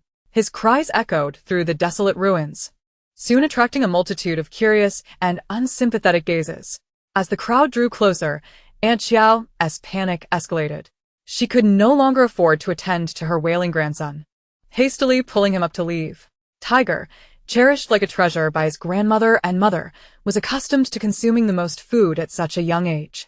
His physical condition far surpassed that of his frail grandmother. Chapter 192. Rising Temperatures. With a sudden surge, he lunged forward, toppling the already dizzy Aunt Xiao. Taking advantage of her momentary collapse, he reached into her tightly guarded arms. At last, he unearthed a gray fish cake, slightly odorous, hidden beneath layers of tattered fabric. Tiger's eyes sparkled with delight as he brought the cake to his mouth. However, the crowd had long been watching with hungry eyes. The palm-sized fish cake was snatched away before he could take more than a single bite. Just as he looked up, still on the verge of tears, a filthy hand reached into his mouth, probing for something. Having failed to find a morsel of fish cake to soothe his hunger, the boy, Huzi, was met with the sting of a slap across his face, a reflection of his frustration. Mom. Grandma, there's a bad person hitting little Hu. The sharp pain on his cheek and the ringing in his ears finally broke the dam of his emotions, and he let out a wail. Tears flowed freely from his eyes, no longer restrained. Upon hearing her son's cries, the woman, who had been seated in the shade, sprang into action, enveloping her gasping son in her arms. With a fierce glare directed at the onlookers, she issued a stern warning. Whoever struck my son must return the fish cake immediately. Otherwise, don't blame me for reporting you to the authorities. The leaders have made it clear, those involved in fights and thefts are barred from the shelter. If you don't return what you've taken and apologize properly to my son, you can forget about entering the shelter. As her words echoed through the crowd, the spectators dispersed in an instant. Not only did they fail to return the fish cake, but they also averted their gazes from her, offering no sympathy. The leaders had indeed proclaimed a ban on violence and theft, but enforcement depended on catching the culprits. In such a throng, who could possibly identify the wrongdoer amidst the chaos? Without an arrest, her complaints would yield no results. Realizing the indifference of the crowd, the woman turned her attention back to her sobbing son, who was now hiccuping uncontrollably. Mom. Look at these people. They only know how to bully us, Huzi. She lamented. Do you have any water left? Huzi can't seem to stop hiccuping. Mom? Mom? Noticing that Xiao Auntie remained motionless on the ground, the woman reached out to nudge her gently. Xiao Auntie's head tilted awkwardly upon being touched, revealing a stark sight of blood that the woman had just noticed. Mom? What's wrong with you? Seeing the blood sent a jolt of fear through her, and she quickly pushed Xiao Auntie again. When there was still no response, dread filled her as she reached out, placing a trembling finger near Xiao Auntie's nostrils. No breath. No breath at all. The woman's eyes widened in disbelief as she stared at Xiao Auntie's lifeless form on the ground, her heart heavy with an overwhelming sense of helplessness. Even as her son began to protest, demanding food and water, she remained unresponsive. I want something to eat. I want water. Mom. Tell Grandma to bring some for little Hu. The boy, having cried his fill, felt his stomach growl with hunger. The meager bite of fish cake he had previously consumed was nowhere near sufficient. Cradling her son in her arms, the woman's gaze remained fixed on Xiao Auntie's body, her heart laden with trepidation for the future. It had always been her parents who toiled to provide sustenance for her and Huzi. Now, with her father having succumbed to illness and her mother departing selfishly, she was left to ponder their fate. Who would provide for them now? The heat from the ground rose steadily, yet the woman seemed oblivious, remaining frozen in place. As her expression shifted from confusion to resentment, Fang Jiaojiao withdrew her gaze and turned to leave. Xiao Auntie and the village chief had once cared for her, and though their paths had diverged, the suddenness of Xiao Auntie's death, coupled with the resentment from her own daughter and granddaughter, left Fang Jiaojiao with a tumultuous mix of emotions. That little boy, robust and healthy, clearly had not known hunger, while Xiao Auntie's skeletal visage was reminiscent of a mere specter. As she veered towards the shelter, observing the weary workers and the burgeoning structure, Fang Jiaojiao retreated into the shadows of the ruins. The temperature continued to rise, seemingly unrelenting, and the drought threatened to persist for an extended period. Thankfully, the surrounding trees and vegetation had already been largely consumed by the previous wildfires, alleviating the fear of further ignitions. Yet, if the drought continued, even purified water might become a scarce commodity. Emerging from the makeshift metal shelter nearby was a group of individuals, and Fang Jiaojiao noted their markedly different demeanor from the others. Her gaze instinctively shifted to their wrists, confirming her suspicions. This group must be the surviving players recruited by the shelter. Clearly, they had proven their mettle to escape the previous game world. But what purpose brought them to the metal shelter? The structure was open at both ends, lacking a door. and the throng of workers and scattered players passing through showed no signs of vigilance. Was it accessible to all? Wiping the beads of sweat from her brow, Fang Jiaojiao approached the shelter. Even as she neared the entrance, no one attempted to obstruct her passage, and the surrounding individuals remained engrossed in their tasks, casting no judgmental glances her way. Something felt amiss. If entry were exclusive to players, the unfamiliar faces nearby would surely attract attention from those inside. After all, the leaders had never ceased their efforts to entice surviving players. Unless this place was open to anyone? Crossing the threshold into the metal shelter, the first sight that met her eyes were two weathered blackboards suspended high above. One board was inscribed in white chalk with basic tasks aimed at laborers, such as transporting stones and excavating foundations, while also seeking skilled technicians in construction and electrical work. Compensation was offered in points, food, or water. The other board, however, distinctly targeted the player demographic, listing tasks and requirements only they could fulfill. Fang Jiaojiao's gaze lingered on the player board, her attention drawn to the most lucrative task at the top. Unlimited recruitment of players. If players are willing to bring back suitable soil or seeds from the game world, they may exchange them here for corresponding points or game currency. Chapter 193. The Official Shelter. It appeared the authorities genuinely intended to gather the remaining populace into the shelter, openly soliciting soil and seeds from players. Did they recognize the importance of sustainable development and aim for self-sufficiency? Or were they planning to keep a portion of the population at home, focusing on agriculture? It was worth noting that when the endgame players were initially selected, everyone had been given a chance to refuse. The other entries on the board conveyed similar sentiments, primarily involving the exchange of items from the game world for points. Fang Jiaojiao cast a glance at the staff member in the shelter, who was cataloging items and quietly retreated through the entrance.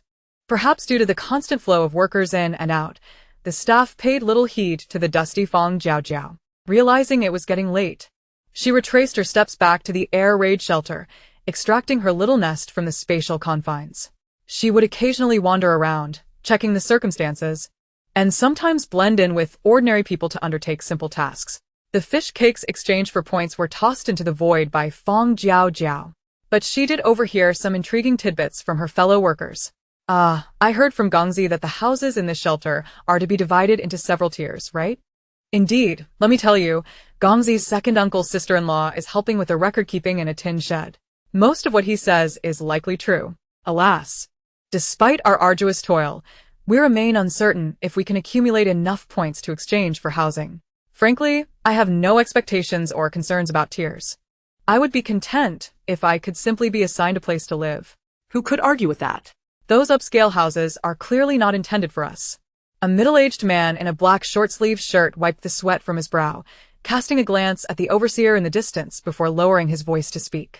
I've heard that a significant portion of the housing in the shelter is reserved for gamers. As soon as they register, entire families are provided with jobs and accommodation. It's a case of one person achieving success and the whole family reaps the benefits. Who wouldn't envy that? Indeed, who wouldn't? By the way, a somewhat younger woman beside him suddenly brightened. My sister's child has been mysteriously absent for days, and she claimed he was ill. But perhaps he has become a player in the game? As she spoke, her smile widened, as if she could already envision herself moving into the large communal house with her sister's family, a delightful thought. The more she contemplated it, the more impatient she became. After glancing at her cart, and then at the overseer, she set down her work and sought permission to leave. Whether she succeeded in her request remains unknown. But Fang Jiaojiao withdrew her gaze and, after exchanging some points for the small stones in her cart, returned to her dwelling. Upon entering her modest abode, Fang Jiaojiao swiftly changed out of her clothes, discarding them into the shelter's refuse disposal unit. This small waste bin, with its terrifyingly high temperatures, incinerates all generated refuse entirely. It is quite convenient for waste management, though it does consume a fair amount of energy crystal resources, as these high temperatures are powered by them. After disposing of her garments, she stepped into the bathroom, emerging moments later not only with a faint scent of shower gel but also with a hint of medical alcohol. Indeed, she had just administered a simple disinfection to herself. Wrapping a towel around her, she dried her significantly lengthened hair and, after taking a sip of water, reclined on the sofa. The woman's mention of her ill nephew heightened her vigilance. Perhaps it was mere paranoia, but the parasitic mushrooms that infiltrate the human body are undeniably a dire predicament. She had merely managed to endure until the end with medications that temporarily suppressed their growth. There was no way to rid herself of the fungi entirely. Even the red mushrooms that sprout from a pregnant woman's belly are merely a temporary fix, addressing the symptoms rather than the root cause. She had expended game currency to extract the parasites from her body through the apocalyptic game. Once her game currency became abundant, she stopped worrying so much. But upon hearing that woman's comment today, she was suddenly drenched in cold sweat. If that woman's nephew truly was a player emerging from the game world without sufficient game currency for treatment, or worse, if players with currency were reluctant to spend it on healing, would the spores that had infested their bodies accompany them into this world? The prerequisite for successfully entering the game world was being parasitized, so it was beyond doubt that the players who returned had already been infested. Her mind raced back to the group of players she had encountered outside the tin shed a few days prior. Only then did she realize they were all dressed in long sleeves and pants. Because of the intense sun and her own habitual attire, she had not found anything amiss at the time. However, reflecting on today's incident, their choice of clothing became quite significant. She donned long sleeves and pants to conceal her healthy arms and complexion. What were they concealing? Were they hiding the bumps from the mushrooms on their limbs, or the cracks caused by the fungi? With a swift motion, she activated the wristband, navigating to another shop aside from her own, and for the first time, she spent game currency to leave a message for that shop's player. Players emerging from the game world carry spores that are capable of parasitizing humans and possess a certain degree of infectiousness. These spores consume the nutrients within the human body for growth and are untreatable. Mushrooms that sprout from within the body are highly addictive and can lead to a loss of rationality to some extent. Fang Jiaojiao's fingertips danced across the panel, relentlessly transmitting one message after another to the authorities. Only after conveying every last detail regarding the mushrooms did she finally feel utterly drained, sinking into the softness of the sofa. She was indifferent to the game currency deducted for sending messages, since the higher-ups had already resolved to begin replanning and revitalizing this devastated world. She saw no harm in sharing this seemingly trivial information. She could only hope that those who received her messages would take heed. After all, the apocalyptic game has never been a harbinger of benevolence. Its hidden schemes lurking in the shadows remain unknown. Chapter 194, A Familiar World, the Eighth World. However, knowing this, she resolved not to leave the shelter in the near future. After all, she wished to avoid entanglement with such mushrooms again. Due to Fang Jiaojiao's message, the leadership above was thrown into disarray. They had initially reveled in the successful gathering of some players, only to discover that what they had embraced was not a treasure, but a disguise of gold masking excrement. How could one not feel disheartened? Moreover, these players were not merely offensive, they were sources of walking contagion. The thought of spores emerging from mushrooms growing on human bodies is enough to send chills down one's spine. One notification after another, decisions were debated and dispatched to various regions, resulting in utter chaos. No one questioned the information disseminated by Fang Jiaojiao. After all, the player who first amassed enough game currency to open a shop in the apocalyptic game must possess capabilities and channels beyond the reach of others. Furthermore, the officials had previously attempted to communicate with the shop's owner, but their messages often fell on deaf ears. Regardless of her motives, the mere fact that she was willing to share such critical information was enough to evoke gratitude. After carefully crafting their response, the officials sent their thanks to Fang Jiaojiao, subtly attempting to establish a connection through her act of goodwill. After all, the variety of food prominently displayed in her shop was indeed tantalizing, and many were curious about how she had managed to stockpile such an abundance. The message sent by the authorities was merely glanced at by Fang Jiaojiao before it was cast aside in her mind. She did not wish to be among those who were equally burdened by the struggle for survival. It was one thing to endure hardship within the game, but to remain perpetually in danger, even after leaving it, was another matter entirely. If every match resulted in players returning to the real world carrying the viruses from the game, there would be no need for the apocalyptic game to intervene. These individuals would naturally perish. Could it be that this was the covert aspiration of the apocalyptic game? What an utterly deranged and malevolent game it was. Fang Jiaojiao silently cursed this unscrupulous game once more. As for why she refrained from voicing her thoughts, it was due to the player bracelet strapped to her wrist.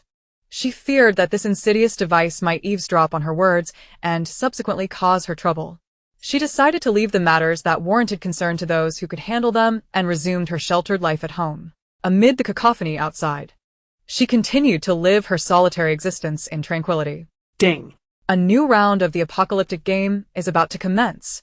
Upon hearing the voice echo in her mind, Fang Jiaojiao promptly set down the dumbbells in her hands and hastily began to change her equipment. Insufficient player count detected, randomly selecting players. 1 million players are now ready, teleporting to the game. Game countdown. 5, 4, 3. She swiftly donned a nondescript black tracksuit and masked her face. When she reopened her eyes after the flash of white light, she immediately recognized the familiar tall buildings not far away. Ding! What are you doing? Are you seeking death standing in the middle of the road? The blaring horn mixed with a barrage of curses abruptly pulled Fang Jiaojiao's attention back to reality. She noticed the red traffic light and, catching the gaze of several passers-by, quickly apologized to the driver. I'm sorry. My blood sugar is low, and I felt a bit dizzy. I've blocked your way. My sincerest apologies. After delivering her apology with a gentle demeanor, she quickly retreated to the safety of the crosswalk. Seeing her amiable attitude and the reason behind her actions, the driver's ire diminished. With low blood sugar, you shouldn't be out alone. What if you faint in the middle of the road? The driver grumbled with a hint of concern before driving away. The onlookers, who had been watching intently, gradually shifted their focus away from her. Once she noticed that the crowd had lost interest, Fang Jiaojiao sighed in relief. As the green light on the crosswalk illuminated once more, she joined the throng of people crossing the street and made her way to a familiar shopping mall. Slipping into a restroom stall, in this relatively safe environment, she finally had the mental bandwidth to ponder her situation. This game world was unlike any she had encountered before. It was not unfamiliar. Rather, it exuded an uncanny sense of familiarity. From the moment she entered the game and first laid eyes on the well-known skyscrapers, to each shop she passed on her way, everything felt eerily familiar. It was as though this world mirrored the city where she had lived before, the streets and shops she frequented, in every detail. The same malls, the same roads, the same architecture and style. Even the music playing in the mall and the banter of shopkeepers on the street sounded so familiar. This place seemed like a reflection of the world before the apocalypse descended upon it, instilling a sense of comfort and relaxation. Ding. The passage to the game world will be completely closed in 1 month. The sudden and jarring notification jolted Fang Jiaojiao from her reverie. She furrowed her brow, contemplating this unsettling announcement with a mix of wariness and confusion. The passage to the game world would close in 1 month? This meant that the opportunity to enter the game successfully would only exist for a month. After that, she could never return to the game. Was there truly no way back to the original world? Would she have to remain here indefinitely? Although this was a serious matter, perhaps due to the unusual peace and familiarity of this world, the thought of being unable to return no longer seemed so pressing. If she were to live here, it might not be so arduous after all, right? As her arms relaxed, they brushed against a tissue box, and the resulting twinge of pain in her elbow snapped her back to reality. Startled by her own dangerous thoughts, a chill crept up the back of her neck. How could she entertain such notions? How could she even consider the idea of staying here forever? Something was amiss. This world was not right. Growing wary of this familiar place, Fang Jiaojiao refrained from relaxing any further. She forcibly shifted her focus, directing all her energy towards the game. 1 month. 1 month. What kind of elusive passage could possibly take a month to be found? She adjusted her attire, unzipping her tracksuit to switch to a short-sleeve shirt. She removed her beret, ruffling her hair, now grown long enough to reach her fingers, before stepping outside once more. It was already the height of summer when she entered the game, with people all around her clad in short sleeves and shorts. If she were to remain bundled up, she would only attract more attention. After exiting the restroom, she did not rush outside. Instead, she strolled through the familiar mall, inwardly astonished. The stores within the mall, so familiar to her, were ones that she had often visited with her family. Not only were the locations of the shops reminiscent, but even the decorations and the general arrangement of products inside were strikingly similar. It felt as though they had been extracted from her mind and placed here. extracted from her mind? As she gripped the handrail of the escalator a bit tighter, she glanced at the shops again, feeling an unsettling strangeness. Could it be that this game world was indeed generated from her memories? But what of the other players? With a staggering 1 million players entering the game this time, why was this particular area shaped by her recollections and not anyone else's? Was it possible that she was the only player in this realm? Contemplating this possibility, Fang Jiaojiao began to pay closer attention to those around her. Unfortunately, even after traversing the mall from the ground floor to the top, she found no sign of any other players. Her wariness of this bizarre place intensified, leaving her with no choice but to exercise patience and consider other matters. Along the way, she had observed the locals engrossed in their phones. In order to better access information, she decided it prudent to acquire a phone of her own. Stealthily extracting a black card from her pocket, she headed towards a nearby familiar electronics store. "Hello. How may I assist you?" A beaming sales clerk, upon noticing Fang Jiaojiao, hurried over and enthusiastically began to introduce the store's offerings. Caught off guard by the sudden attention from a stranger, Fang Jiaojiao, already on edge about this place, felt an unsettling discomfort wash over her. Instead of responding to the clerk's inquiry, she discreetly took a step back, creating some distance between them. When she lifted her gaze again, intending to survey the phones in the store, she caught sight of other customers subtly raising their phones towards her. Were they taking pictures? Fang Jiaojiao's eyes flickered as she quickly recalled her actions since entering the store. She genuinely found nothing amiss. However, the elusive glances from the local patrons and the discreetly aimed phones capturing her likeness piqued her sense of unease. It seemed that as she crossed the street, the surrounding individuals had also raised their phones to take pictures. At that moment, she merely perceived the people in this world as being as inseparable from their devices as those in her original world, reveling in the act of documenting and sharing their lives. In retrospect, however, there appeared to be a subtle dissonance. Her gaze shifted to the attendant beside her, who had inexplicably adopted a woeful expression. Fang Jiaojiao sensed the patrons around her discreetly elevating their phones even higher. This was troubling. With her eyes narrowing, she raised her gaze once more, only to find them brimming with tears. She stifled a cough behind her mask, casting a guilt-ridden glance at the attendant. "Cough, cough. I apologize. I'm experiencing low blood sugar and have caught a cold today. I fear I might inadvertently spread my illness to you. What if my sickness hinders your work?" "Yes, indeed," Fang Jiaojiao continued, and the attendant's previously sorrowful expression faltered. She awkwardly responded a couple of times, her face brightening with a smile. "Thank you for your understanding. What can I assist you with today, dear customer?" Recognizing the shift in conversation, Fang Jiaojiao felt the tension dissipate and followed suit. "I need the latest model of a mobile phone." "Certainly, please follow me."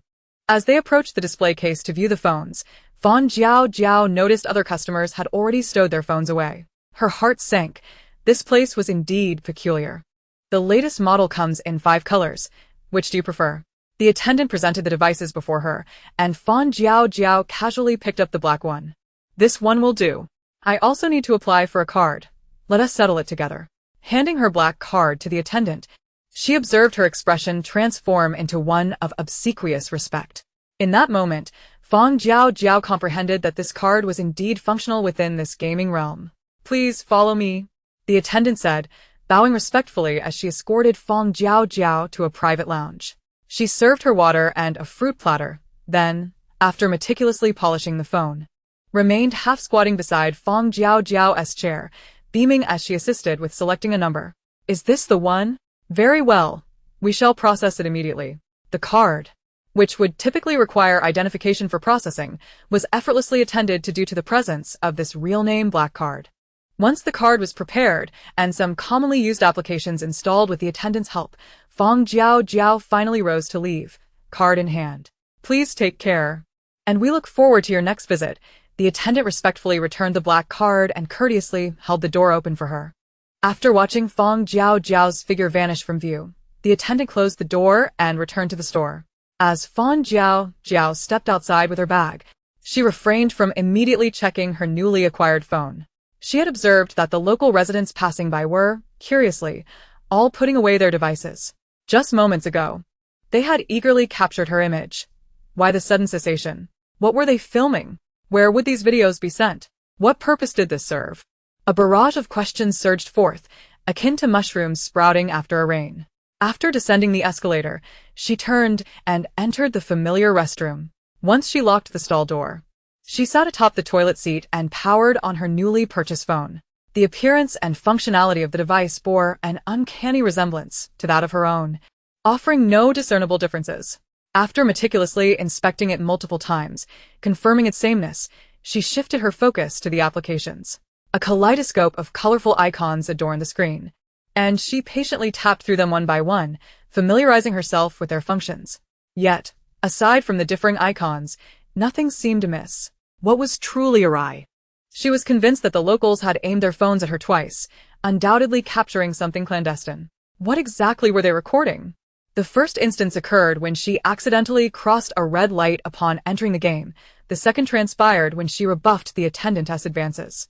If there were a common thread linking these two incidents, it was perhaps her failure to adhere to the established norms.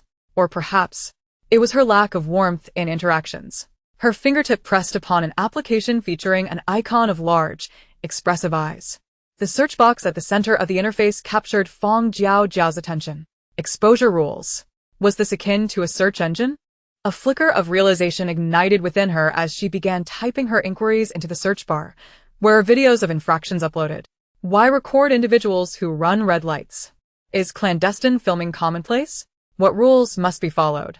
Perhaps by inadvertently typing key phrases, she finally stumbled upon a distinctive link after her final search. Rules? Without hesitation, she clicked on the highlighted link. The webpage opened, revealing a stark black and red interface that dominated her screen. At that moment, Fang Jiaojiao's gaze fixated solely upon the prominent text, bordered in gold. Rules for lawful citizens. Beneath the title lay an extensive list of stipulations, and Fang Jiaojiao diligently scrutinized each one. To her astonishment, beyond the fundamental traffic laws, a series of social norms were delineated. These included, but were not limited to, ensuring that others felt respected during social interactions, refraining from belittling or ignoring others, and avoiding verbal humiliation or accusation. In that instant, she comprehended why she had been surreptitiously filmed. Running a red light was one matter, a clear violation of traffic regulations. However, disallowing the attendant's proximity was perceived as disrespectful, thereby breaching social etiquette. What a veritable nightmare for a socially withdrawn gamer. As she reached the end of the rules, a supplementary link captured her attention. She first took a screenshot of the lengthy regulations for her records, then scrolled to the bottom and clicked on the link. The moment she did, she was swiftly redirected to another page, and before she could fully grasp the situation, a download prompt materialized before her. With a simple tap, she commenced the download and installation. Upon accessing this newly installed application, all her previous queries were swiftly resolved. The videos captured clandestinely were uploaded onto this specialized software, available for public voting and judgment. At the top of the application, a leaderboard prominently displayed the names and photographs of the top 3 offenders. Clicking on one video revealed a clip of a person accidentally splashing water on a server. The brief video had garnered numerous viewers, and the voting progress bar below ominously leaned towards red, indicating illegal. After viewing several more videos, each featuring snippets of contentious moments, Fang Jiaojiao's heart raced. Surely, her own secretly recorded video had also been maliciously truncated and uploaded, highlighting ambiguous points of contention. With the video before her now closed, Fang Jiaojiao once again clicked into the top-ranking leaderboard. Observing the lengthy string of exposure ratings following each name, she felt a twinge of confusion. What did this exposure signify? Did it indicate numerous illegal occurrences associated with these individuals? Was a higher ranking correlated with greater exposure? Considering the recently learned rules governing lawful citizens, it seemed that a high exposure rating was hardly a commendable trait. Furthermore, she surmised that the key to successfully entering the game was intrinsically linked to this peculiar software and the exposure ratings it generated. As she scrolled further down the leaderboard, exposure ratings dwindled. Upon encountering a profile that appeared to belong to a potential player, her fingers abruptly halted. The individual in the photograph donned a dusty gray short-sleeve shirt, emaciated and covered in grime, standing in stark contrast to those around him. Although the image did not reveal his hands, leaving the presence of a player wristband uncertain, The fervent and reckless glint in his eyes as he gazed at food convinced Fang Jiaojiao with an 8 out of 10 certainty that he was indeed a player. Players also made it onto the leaderboard. Her fingertips continued their descent, and after scrolling for over half an hour, she finally spotted her own photograph at the very bottom of the rankings. Exposure 20. Entering the photos homepage, she was confronted with videos of herself captured on the street and within a digital store. Predictably, these clips were all truncated at critical moments, preserving only instances of her running a red light and retreating coldly a step back to create distance. Damn these malicious editors. As she viewed the uniform barrage of accusations beneath the video, Fang Jiaojiao experienced the bitter taste of being a victim of malicious editing. Fortunately, her current exposure rating was not excessively high. She hoped it would not jeopardize her entry into the game.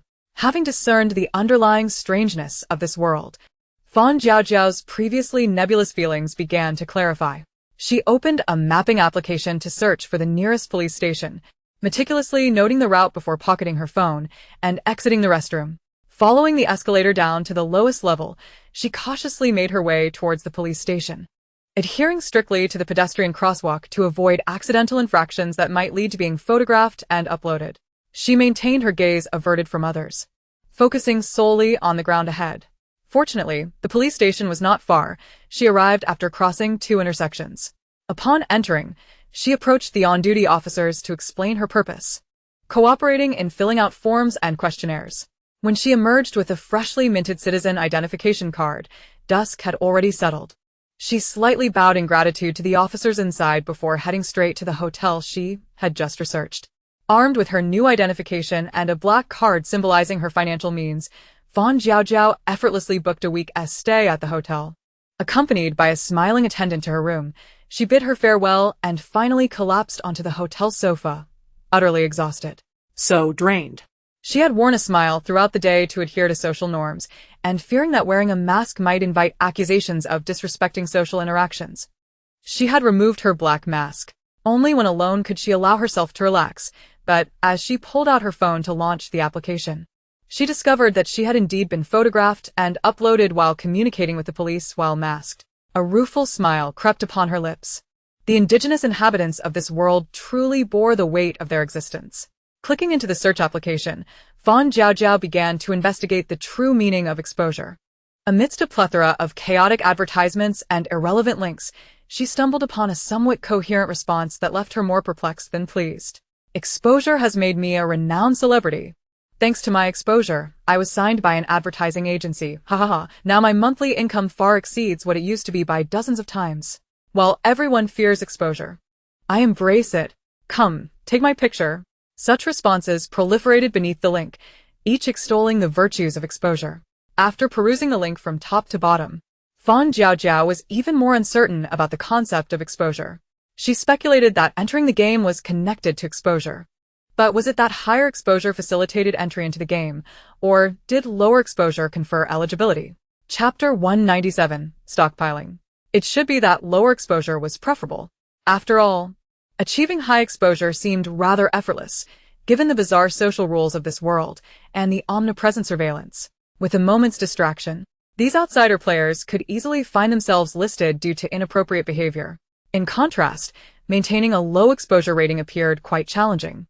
This world held many secrets yet to be uncovered, and with the scant clues at her disposal, Fang Jiaojiao found it difficult to draw any definitive conclusions. Just as she prepared to rise and freshen up for some much-needed rest, the hotel front desk called. "Dear esteemed guest, would you like to have dinner?" No. The words nearly escaped her lips, but she abruptly halted. Swallowing the unfinished thought, she replied with a gentle tone, "Yes, please have dinner delivered to my room." "Certainly. Please hold on." Once the call ended, she set down the receiver and suppressed a smile, almost forgetting.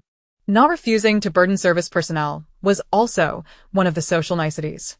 Seated on the sofa in her living room, she awaited the dinner delivery from the hotel. With a smile, she opened the door to thank the delivery staff before gently closing it behind her. However, as she beheld the lavish array of culinary delights on the food cart, she felt no appetite whatsoever. Transferring the food intact into disposable containers, she returned the utensils and cart to the hotel staff before finally allowing herself to collapse onto the grand bed. Why did it feel as if socializing in this world was more exhausting than battling in others? One misstep could lead to a clandestine video upload. These natives truly seem to be walking cameras. After a brief period of rest, she hurriedly washed up and climbed into bed. The next morning, she awoke to the hotel's breakfast call, heralding yet another day of enforced social niceties. Having gained a rough understanding of the local prices yesterday, and armed with her black card, she resolved to venture out to procure supplies while continuing her observation of the situation. After seeing off the hotel staff who came to collect the food cart and tidying herself up, Fang Jiaojiao took a deep breath, donned her flawless smile, and opened her room door. Exiting the hotel, she turned right to the designated taxi stand. Having previously researched her destination, she set her sights on the wholesale market. Yesterday, amidst the throngs of people on the bustling streets, she felt little. However, upon entering the lively wholesale market today, a peculiar sensation washed over her. Although the buyers and sellers engaged in a relentless negotiation over prices, the radiant smiles on their faces felt jarringly out of place. Perhaps in an effort to adhere to social norms, every individual she surveyed wore a perfect smile, regardless of age or gender, their expressions unwavering as they engaged in social interactions. The nearly identical curvature of the corners of their mouths rendered these individuals' faces as if shrouded in a mask, with smiles devoid of any comforting warmth, replaced instead by a rigid adherence to rules. Casting a deep glance at this simultaneously familiar yet alien marketplace, Fang Jiaojiao swiftly lowered her gaze to check her attire. After smoothing out a corner of her garment that had inadvertently creased, she adopted a smile akin to those of the natives and stepped inside. "Hello, could you please tell me the price of this box of rice?" After circling the market thoroughly and gaining an understanding of her needs, she turned and headed toward a warehouse rental company. After spending 100,000 to secure the use of a dilapidated warehouse for a month, she ascertained, upon careful inspection, that there were no surveillance cameras installed, and promptly made her way back to the wholesale market. "Hello, I would like to order 150 tons of this rice. And please arrange for it to be delivered to this warehouse. Thank you. Hello, I need 50 boxes of this salt, and I would appreciate your help in delivering it here. Thank you. Hello, I would like 50 boxes of each of these fruits. And please assist me in delivering them to this warehouse. Thank you." After traversing the wholesale market once more and procuring a substantial amount of the supplies she required, Fang Jiaojiao realized that more than half of her funds had already been expended. With the expectation of receiving these supplies in the afternoon, she returned to the warehouse to await their arrival. Trucks arrived at the warehouse, unloading their cargo before departing.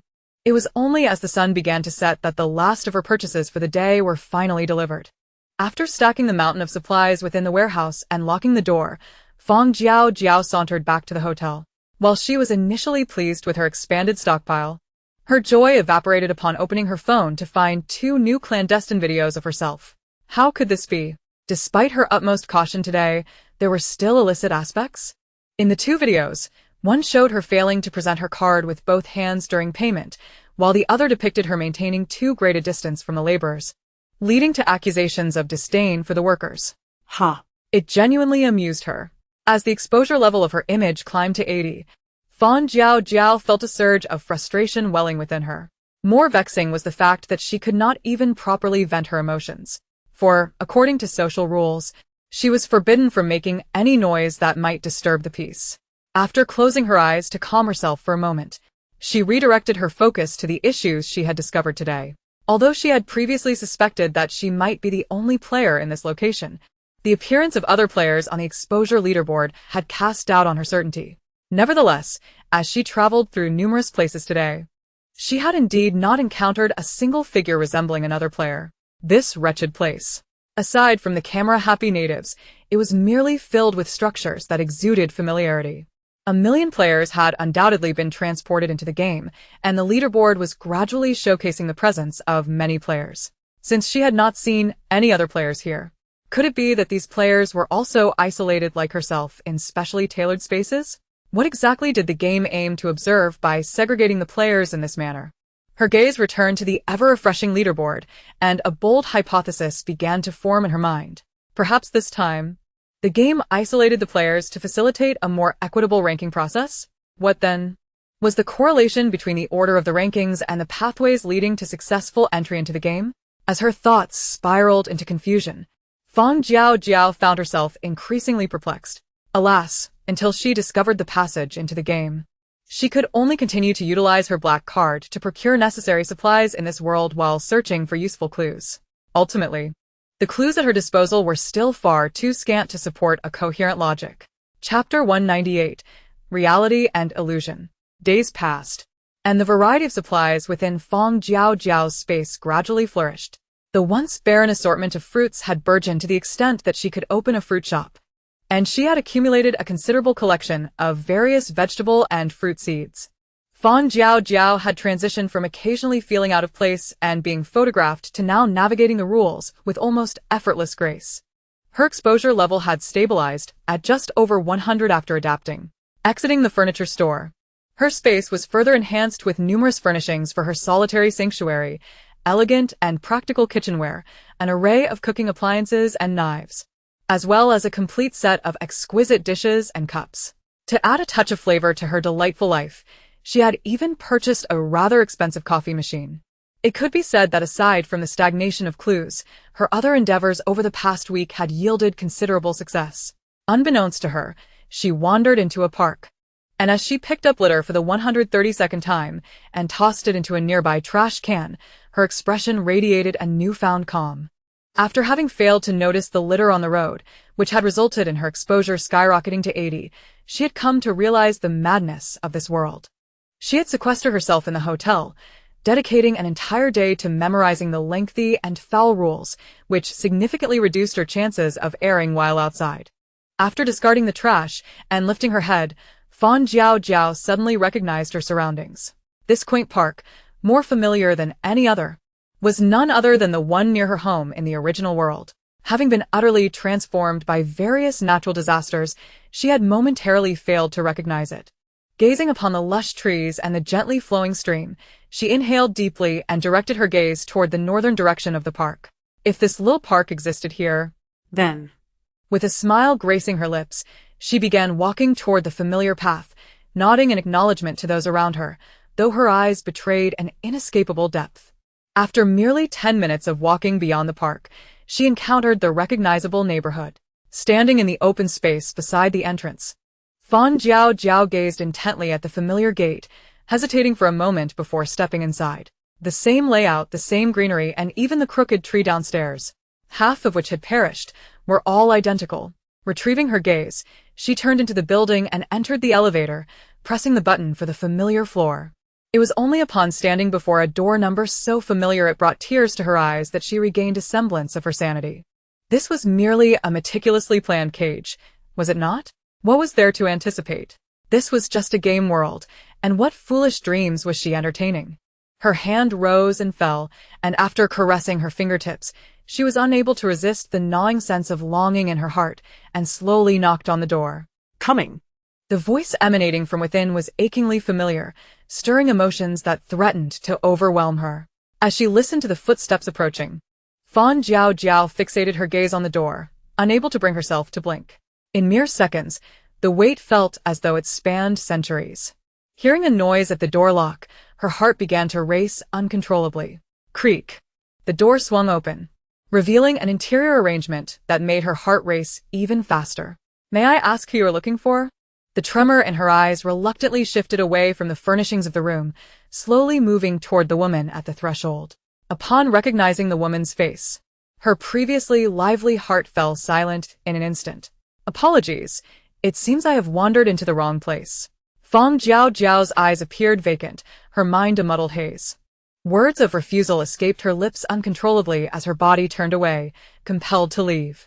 Numbly retracing her steps back to the small park, she settled on a bench, allowing the brisk wind to revive her scattered thoughts. Indeed, how could it be the same person in such disparate worlds? Even amidst identical scenery and architecture, how could the individuals be the same? The recent events struck her like a resounding slap, deepening her disdain for this place. This wretched locale had robbed her of her memories, only to mock her with their precious remnants. Did it think that familiar buildings and cherished objects would compel her to remain willingly? Just wait. She would undoubtedly discover the means to successfully enter the game and return in one piece. The chill of the park's wind did not extinguish the fire of anger in Fang Jiaojiao's eyes. Rather, it intensified her fury. She took several deep breaths to suppress her inner turmoil, striving to regain her composure. Calm. Only through calmness could she think rationally. Only through calmness could she adhere to the rules more effectively. With a few hours before sunset, Fang Jiaojiao cast her gaze upon the bookstore across the street, formulating a new objective. Crossing the bustling intersection, she arrived at the dilapidated little bookstore. After paying the proprietor 10 yuan as a reading fee at the counter, she began to search through the shelves. Perhaps it was the advantage of the bookstore's modest size. Before long, Fang Jiaojiao indeed found what she sought. 10,001 rules every lawful citizen should follow. Actively respond to regulations, ensuring oversight is ever present. Do not allow exposure to manipulate you. Rewards rightfully belonging to lawful citizens. All of these tomes related to the fragmented clues she currently possessed. Cradling the books, she settled at a corner table, diligently perusing the texts, endeavoring to extract clues to untangle her disordered thoughts. Time slipped away as she turned the pages. And when the bookstore owner reminded her that closing time was approaching, only the last book remained unread. "Excuse me, may I temporarily borrow this book?" The proprietor, glancing at Fang Jiaojiao, neither agreed nor refused. Understanding the unspoken communication in his gaze, she produced her identification and black card, engaging him in a smile-laden negotiation until she finally secured the book for 100 yuan a day. As the owner regarded her with a look of bemusement, Fang Jiaojiao smiled and raised her phone. Startled by the device in her hand, the proprietor quickly donned a congenial smile and ushered her out the door with warmth. Once outside, Fang Jiaojiao tucked her unactivated phone into her pocket and, under the cloak of night, returned to her temporary lodgings. Upon entering her room and securing the door, she eagerly opened the book in her possession. Her gaze flitted across the lines of text until, at last, she grasped the information she sought. A genuine smile, the first in a week, illuminated her face. Chapter 199. Tranquility. The book stated that the government provides lawful citizens with their deserved rewards each month. Fang Jiaojiao speculated that this reward might be the key to her successful entry into the game. However, what exactly defines a lawful citizen? Is it maintaining exposure within a fixed range? Indeed, she had come to realize that the lower her exposure, the better.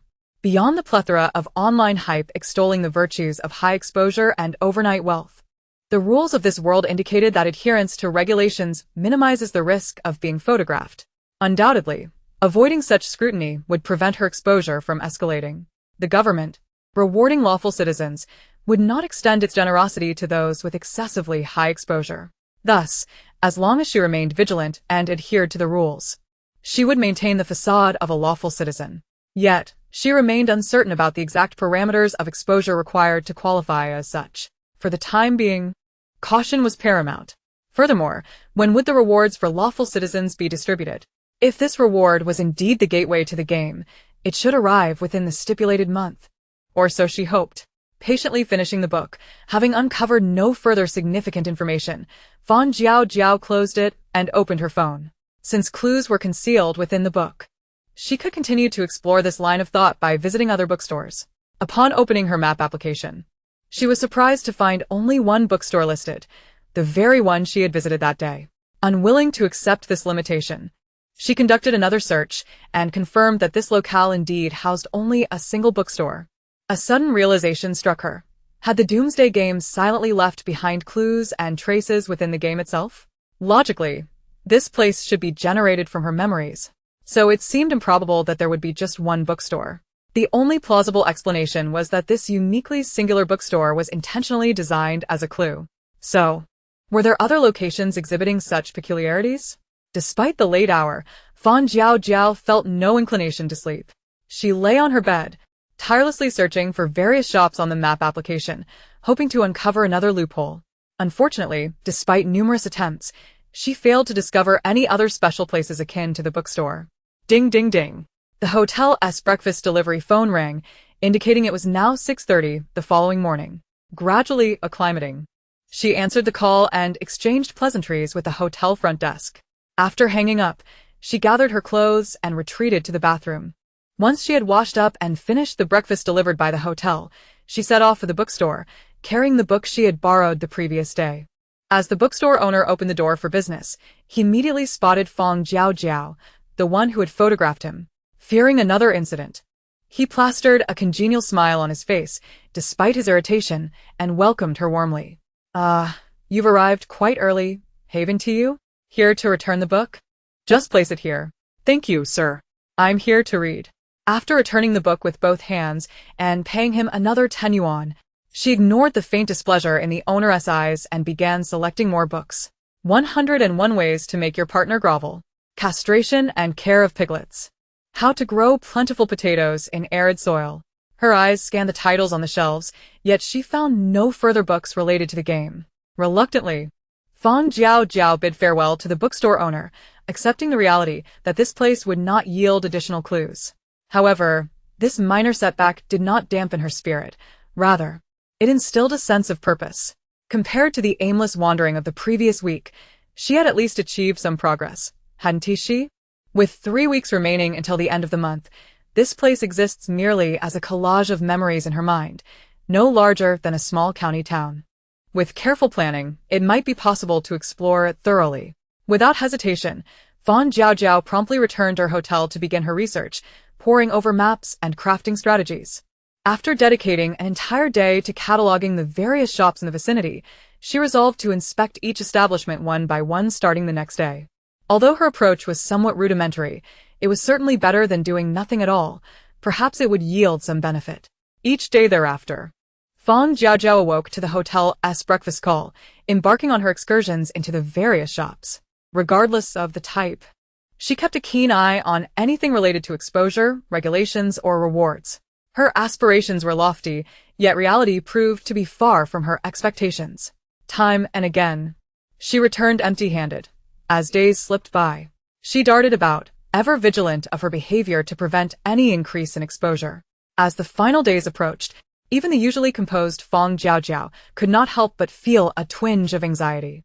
After setting down a magazine she had been perusing, she realized that the only item left to explore in the entire stationery store was a small newspaper rack. As she brushed her fingers over the assortment of culinary and economic magazines displayed, they halted at a news magazine tucked away in the corner.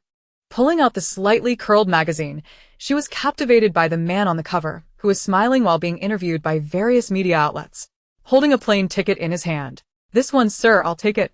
And this magnifying glass, too," she declared, purchasing the expired magazine for 50 yuan. Instead of continuing her exploration plan for the day, she redirected her steps back to the hotel. Once inside her room, she promptly placed the magazine on the small table by the window and, utilizing the bright light streaming in, positioned the magnifying glass over the ticket in the man's hand. Despite the magnifying glass, the printed text remained blurred, and she could only glean a few details from the ticket. Destination, S-City, departure, Dream City. Setting the magnifying glass aside, Fang Jiaojiao began to flip through the magazine at an accelerated pace. The pages rustled as she leafed from beginning to end but failed to locate the article corresponding to the cover image. Impossible, she mused. There must be an accompanying article for a cover photo. Suppressing her agitation, she meticulously examined each page and soon discovered that the expired magazine was incomplete. The article about the cover had been torn out at some point, and the remnants of paper clinging to the spine seemed to mock her misfortune. Determined not to give in, Fang Jiaojiao began her search anew. After confirming several times that the article was indeed missing, she retrieved her phone to search online for the magazine. The digital version? Non-existent. The web upload of the article?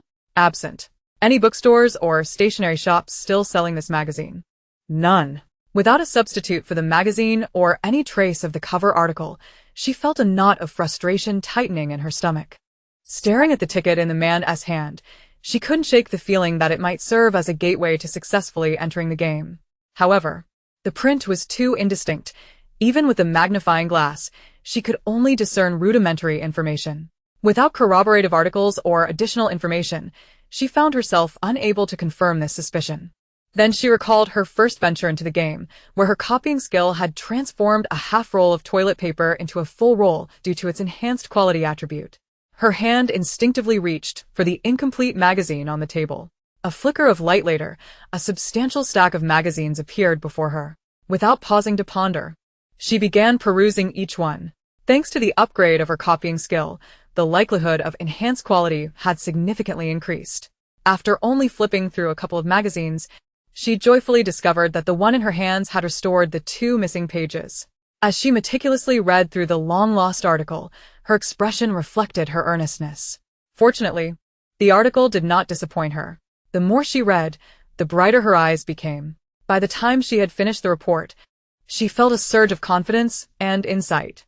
Just as she had surmised, the man depicted on the cover had indeed been photographed receiving a government award. The ticket he held was a reward granted to law-abiding citizens, encompassing a luxurious round-trip travel line to S-City, with all expenses paid. Though the article did not specify the exact exposure level needed to obtain the ticket, she had confirmed her hypothesis and discerned the key to entering the game successfully. Thus, her efforts had not been in vain. Just as she was about to close the magazine to check her exposure level on her phone, Fang Jiaojiao noticed a small line of text hidden at the bottom of the photograph within the article. Adjusting the photo under the sunlight, she shifted it to find the right angle. At last, she could decipher the text written in similar ink at the bottom of the image. March 30th, 5088, 299 commemoration. 5088. The first part likely indicated the date the photo was taken, suggesting that the rewards were distributed on the last day of each month.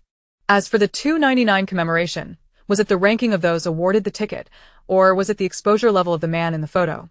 Leaning toward the latter, she checked her phone, noting her own exposure level of 250 and fervently hoped that this 299 represented an exposure value. If so, her chances of obtaining the ticket appeared promising given her current exposure level. With only 3 days left until the month stipulated by the game, Fang Jiaojiao had done all she could. All that remained was to place her hopes on the yet-to-be-confirmed legal exposure range. With 300,000 yuan still on her black card, she settled in for the final 3 days, paying her last hotel fees and preparing for the final judgment in solitude. Each day passed swiftly as she caught up on sleep and engaged in light exercise. When the final day finally arrived, her heart raced. After finishing breakfast at the hotel, she positioned herself on the sofa, watching the sun traverse the sky from east to west until darkness enveloped her room once more. Her heart sank with the setting sun. After hastily consuming dinner, the time on her wristband ticked to 10 o'clock at night. With only 2 hours remaining, if she still did not receive the ticket, then she... Ding dong. Suddenly, a message notification broke the silence of her room, the sound echoing like a thunderclap in her chest. She picked up her phone and opened the message, revealing a flight information alert on the screen.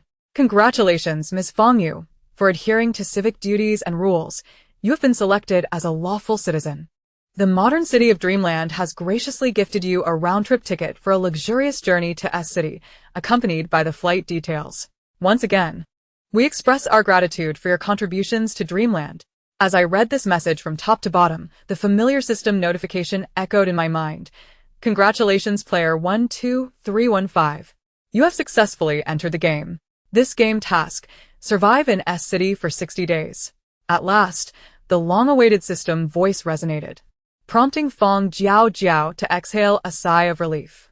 After a moment of mental stillness on the sofa, she began to scrutinize the flight information sent by the Dreamland government.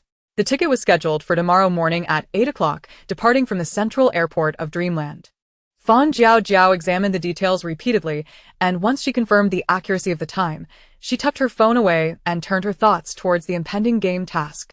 The magazine had mentioned that the luxurious journey to Dreamland would last for a month, yet the game task required a 2-month stay in S-City. This signified that after the luxurious journey, they would need to devise a way to remain in S-City until the game concluded. Given the typical nature of apocalyptic games, the explicit instruction to survive in S-City for 60 days implied that leaving before the game ended was not an option. However, the luxurious journey included a return ticket, and she hoped there were no hidden traps within that arrangement. After locating a backpack in her space, she simply packed 2 changes of clothes and a few chocolates, tossed her phone charger into the bag, and got up to freshen up. After a day filled with worry, she was genuinely fatigued. After washing up, feeling refreshed, Fang Jiaojiao lay down on her bed, setting an alarm for 3 hours in advance, and began to drift into a light slumber. As her mind gradually relaxed while reflecting on the preparations she had completed, a sudden thought crossed her mind regarding the boarding procedures. jolting her from her state of ease. Boarding. Would she need any documentation? All she possessed was the flight information.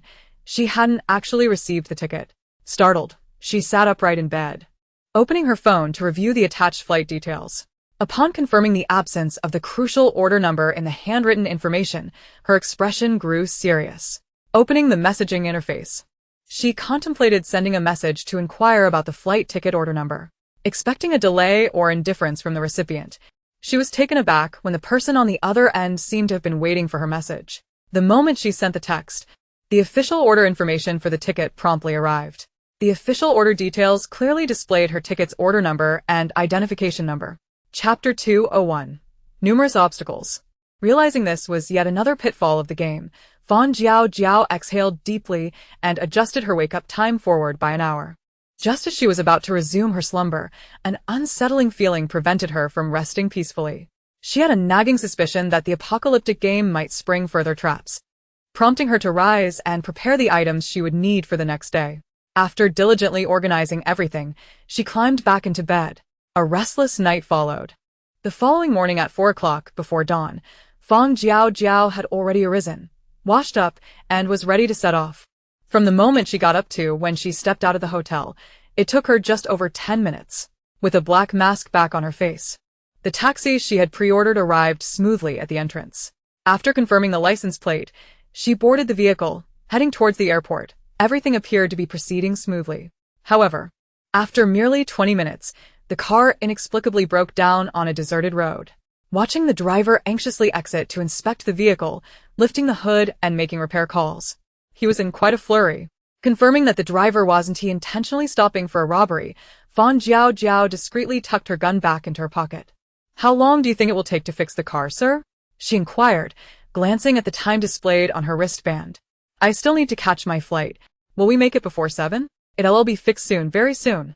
The driver hastily reassured her, fearing he would lose the fare. "I've called for assistance. They'll arrive shortly, don't worry, it won't take long." It was now 4:50 in the morning, and with the flight at 8, there were still over 3 hours to spare. She had checked the travel time from the hotel to the airport the night before, estimating around an hour by car. Initially, she had allowed ample time for unforeseen circumstances, yet here she was, facing an actual mishap. However, this unexpected turn seemed orchestrated, much like the previous night's ticket information. Opening her phone to check the remaining route, Fang Jiaojiao noticed that the time displayed on her phone was now 40 minutes behind that of her wristband. This was quite the coincidence. She remembered that just last night, the time on her phone had matched that of her wristband. Not only that, but even when she had hailed the taxi, the times had been in sync. Now, with the car malfunctioning, her phone was lagging by 40 minutes. This certainly seemed suspicious. Fang Jiaojiao's expression darkened as she retrieved her backpack from the back seat, exiting the vehicle.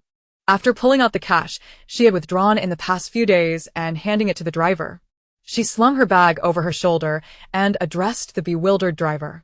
"I'm leaving now. Here is the fare in advance." "Hey." As Fang Jiaojiao prepared to walk away, the driver panicked and hurriedly tried to stop her. "Young lady, this place is so isolated. It's not safe for you to walk alone. Why don't you wait for the car to be repaired, and we can leave together? I won't charge you for the fare." Seeing the man rush towards her, Fang Jiaojiao's gaze darkened further. Drawing the concealed knife from her pocket and pressing it to the man's throat, she reiterated, "I said, no." Okay, I understand." The driver, startled that such a young girl would carry a knife, fell silent, standing frozen in place as she took her leave, walking away step by step. This place was indeed desolate. Whether by design or coincidence, not a single vehicle passed by on the expansive road. Did the game truly intend to leave them stranded here? Fang Jiaojiao retrieved the mountain bike she had purchased while investigating clues from her space, prepared to fend for herself. There was no alternative. You have your clever schemes, and I have my own means to overcome them. With this type of bicycle, she had replicated 49 others in her space.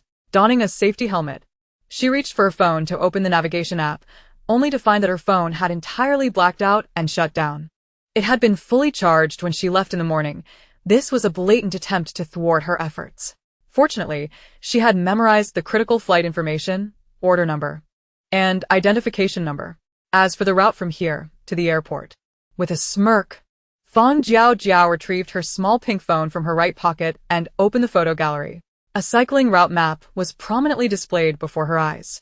She had anticipated the game's malicious intent and had prepared several contingencies the previous night. Besides this phone, her space also contained a fully charged power bank and a hand-drawn simple map. They wished to thwart her? She would turn the tables on them. Despite having set out well in advance, Fang Jiaojiao encountered a series of misfortunes, and her fellow players were not faring any better. Some were delayed due to inaccurate phone timings, while others, like Fang Jiaojiao, found themselves stranded on desolate mountain paths. Additionally, there were those who were accosted upon departure, and snared by dubious individuals who refused to let them pass. The intricately concealed game channel had already eliminated many players, and those fortunate enough to secure a plane ticket were hardly naive. Faced with these relentless tribulations, they recognized that this was the doings of the apocalyptic game targeting them, prompting their desperate efforts to escape and make their way to the airport. It was this very ticket that had granted them entry into the game, and if they missed this flight, who could say if another would arrive at S-City? The game had explicitly stipulated a survival period of 60 days in S-City. Should they fail to reach it, would their fate be death, or something even worse? Fang Jiaojiao pedaled her bicycle for over half an hour, and just as she began to find her rhythm on the 10-plus kilometer stretch, 5 of her tires had burst. Heartbroken, she discarded the deflated bicycle into her space, glanced at the time on her wristband, and assessed the remaining distance, ultimately deciding to drive the final 40 kilometers. A strikingly vibrant yellow sports car suddenly appeared on the road. Fang Jiaojiao climbed in, fastened her seatbelt, shifted into gear, and roared off. The route from the hotel to the airport seemed to have been deliberately cleared for her, devoid of any soul, yet the treacherous nails scattered along the road remained plentiful. Listening to the hissing sound of leaking tires, she disregarded the danger and pressed the accelerator, dragging the vehicle forward. She firmly grasped the swaying steering wheel, guiding the car along its erratic path until a massive, severed tree trunk unexpectedly obstructed the open road ahead. Realizing her path was firmly blocked, Fang Jiaojiao extricated herself from the sports car. The time was now 6:10 in the morning, with only 10 kilometers remaining to the airport. After extracting the remaining gasoline from the car, she unhesitatingly abandoned the now utterly wrecked vehicle on the roadside. Climbing over the fallen trunk, she retrieved her bicycle once more. To her surprise, the final stretch of road was devoid of nails and appeared to have returned to normalcy. Had the game relinquished its obstacles upon seeing her nearing her destination? Cautiously observing the pristine road, her vigilance heightened. Indeed, upon turning a corner, she unexpectedly collided with police officers conducting roadside checks. Initially, she intended to disregard the officers and accelerate past them. However, to her dismay, the 2 policemen pursued her in their vehicle when she failed to stop. Still within the city, apprehensive that being detained might jeopardize her chances of boarding the plane, she reluctantly brought her vehicle to a halt. "Officer, is there a problem?" she inquired, removing her mask and offering a smile. Upon witnessing her sudden cooperation, the 2 officers exchanged glances and proceeded with their protocol.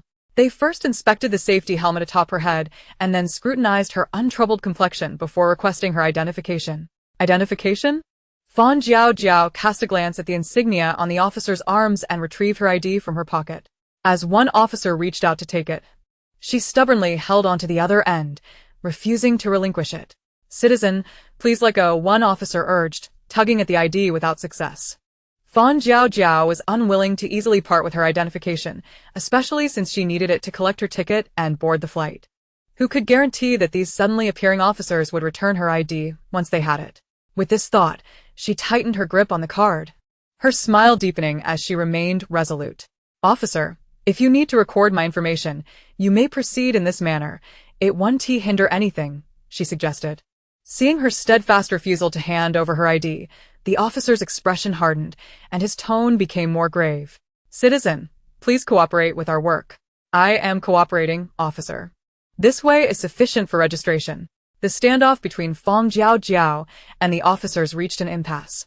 Fearing that this delay might jeopardize her schedule, she pulled out her phone, muttering loudly, "Is there a surprise inspection on this road today? I didn't see any notifications on my phone. Did I perhaps miss it?" Upon witnessing her action, the officer's expressions shifted slightly. "Ma'am, Your identity information has already been registered, the officer on the left interjected, attempting to interrupt her. Before she could lower her phone, the officer on the right chimed in again. However, there's been a recent bicycle theft incident in Dream City. The stolen bicycle closely resembles the one you have. If possible, could you please present the purchase receipt for your bicycle? Bicycle theft? Fang Jiaojiao discreetly tucked her ID back into her pocket and concealed it within her space before addressing the glaring predicament. What if she couldn't locate the receipt? Feigning to rummage through her backpack, she casually inquired, "What if I can't find the receipt?" Out of the corner of her eye, she noticed the officer's lips curling into faint smiles upon hearing her words. "If you cannot produce a receipt, we will have to trouble you to accompany us back to the station," one officer stated with an air of authority, preparing to take her into custody. At that moment, she suddenly produced a stamped invoice from her bag, raising an eyebrow slightly. "Oh, how fortuitous, officer. Here is the purchase receipt for the bicycle." As she handed the invoice to the officers, she watched them scrutinize it meticulously, silently commending her cautious self from the day she bought the bicycle. "Officer, if everything is in order, may I take my leave? I need to catch my flight." Seeing no way to detain her further, the two officers exchanged glances and suddenly, with a forceful motion, they ripped the invoice to shreds. The torn pieces of paper were carelessly discarded into a small puddle by the roadside. Watching the fragments gradually become waterlogged, the officers exchanged knowing looks, their expressions laced with evident mockery. "Apologies, but where is your purchase receipt?" We haven't seen it. Turning provocatively, the officer sought to catch a glimpse of Fang Jiaojiao's flustered reaction, only to find himself unexpectedly staring into the dark lens of her phone camera. A cold sweat instantly broke out. "Oh, dear, officer. It seems I may have captured something rather incriminating on video." Fang Jiaojiao brandished her phone threateningly, pondering how much exposure this video might garner for the two officers. If they became famous because of her video, there would be no need for them to thank her. The officers stammered. An awkward grin plastered on their faces, attempting to placate her. "What just transpired was an accident. You have no issues now, and may leave. We sincerely apologize for interrupting your time." "Is that so?" "Indeed, you two officers have disrupted my time," Fang Jiaojiao replied, stowing her bicycle away and casting a glance at the police car parked by the roadside. "If a kind-hearted officer were to assist me to the airport, perhaps this video wouldn't have surfaced. Please get in the car." The implications of Fang Jiaojiao's words were unmistakable, and the two police officers were not foolish. They naturally understood her meaning, given that their roles also involved scrutiny over public exposure. They recognized that once the recent video was uploaded, their prospects of employment would be severely hampered. Thus, in an effort to retain their jobs, they swiftly opened the car doors and assisted her in placing her bicycle in the trunk. Their actions were devoid of hesitation, starkly contrasting with their previously lackadaisical demeanor while blocking the road. Fang Jiaojiao cast a fleeting glance at the two men before boarding the vehicle with her phone in hand. With the escort of the police vehicle, she finally reached her destination safely. "Madam, we have arrived at the airport," one officer announced as he personally assisted her in unloading the bicycle. Observing her prepare to leave, he hesitated, his unspoken words laden with caution. "Rest assured, officer, I shall not trouble you fine gentlemen who are merely doing your duty," Fang Jiaojiao replied, dismissing them as she wheeled her bike into the airport restroom. Once she had stowed her bicycle and retrieved her ID to collect her boarding pass from the self-service kiosk, the formerly quiet and desolate airport suddenly erupted with vitality and energy, filling with the bustling sounds of travelers. Turning around with her freshly printed boarding pass in hand, she noticed the airport had transformed dramatically. The once small airport, easily navigable, had expanded into a grand spectacle teeming with hurried passengers dragging their luggage to catch their flights. Chapter 203. City. "What is this?" Fang Jiaojiao tucked her ID and boarding pass away, observing the airport's sudden transformation while searching for her boarding gate. After a brief altercation with the two officers, she arrived at the airport shortly after 7 o'clock. With over 50 minutes remaining until boarding, she would have previously found ample time in what used to be a straightforward airport. However, the small airport had, in an instant, morphed into a sprawling complex, presenting her with considerable challenges. Navigating through the labyrinthine terminals and entrances to locate her designated check-in counter as per her ticket, she also endured the queue for security checks. Along the way, she deftly avoided several hands that gravitated towards her pockets, and after her backpack cleared security, she hurried to the appropriate waiting area. Confirming her gate was correct, she glanced at the time displayed on her wristband and fixated on the screen before her. As she anticipated, with only half an hour left until departure, the screen quietly updated her flight's boarding gate information, relocating it from the main terminal to the farthest terminal. Moreover, the departure time remained unchanged. Typically, boarding would cease 15 minutes before takeoff, but here, it seemed likely that ticketing would close around 20 minutes prior. With only 10 minutes to traverse from her current gate to the distant terminal, Fang Jiaojiao disregarded all else and sprinted. The airport map she had glimpsed near the check-in counter flashed in her mind, guiding her path, down the stairs, across the sky bridge, up another flight, around a corridor, and through 2 buildings. Breathless, she finally reached the last passenger in line and presented her boarding pass. "Welcome aboard Blue Sky Airlines," the cheerful flight attendant greeted, scanning her boarding pass before returning it to her. "Your seat is on the left side. Wishing you a pleasant journey." Following the information on her ticket, Fang Jiaojiao arrived at her seat, with 21 minutes remaining until 8 o'clock. The seat beside hers remained unoccupied. As she surveyed the somewhat sparse cabin, her gaze flickered upon noticing that all the seated passengers were players. Oddly, she had not encountered a single player while in Dream City. Why were they all here on this flight? Discreetly restoring the player bracelet hidden beneath her long sleeves, she frantically searched her memory for any overlooked clues. Initially, she had assumed players were segregated across different spaces, which explained her lack of encounters. However, it now seemed her hypothesis was correct. While gathering information on the streets, she had indeed not crossed paths with any players. The only peculiar moment had been when she collected her ticket at the airport. Could it be that the instant she received her boarding pass, she had already departed from Dream City and entered this hub for players?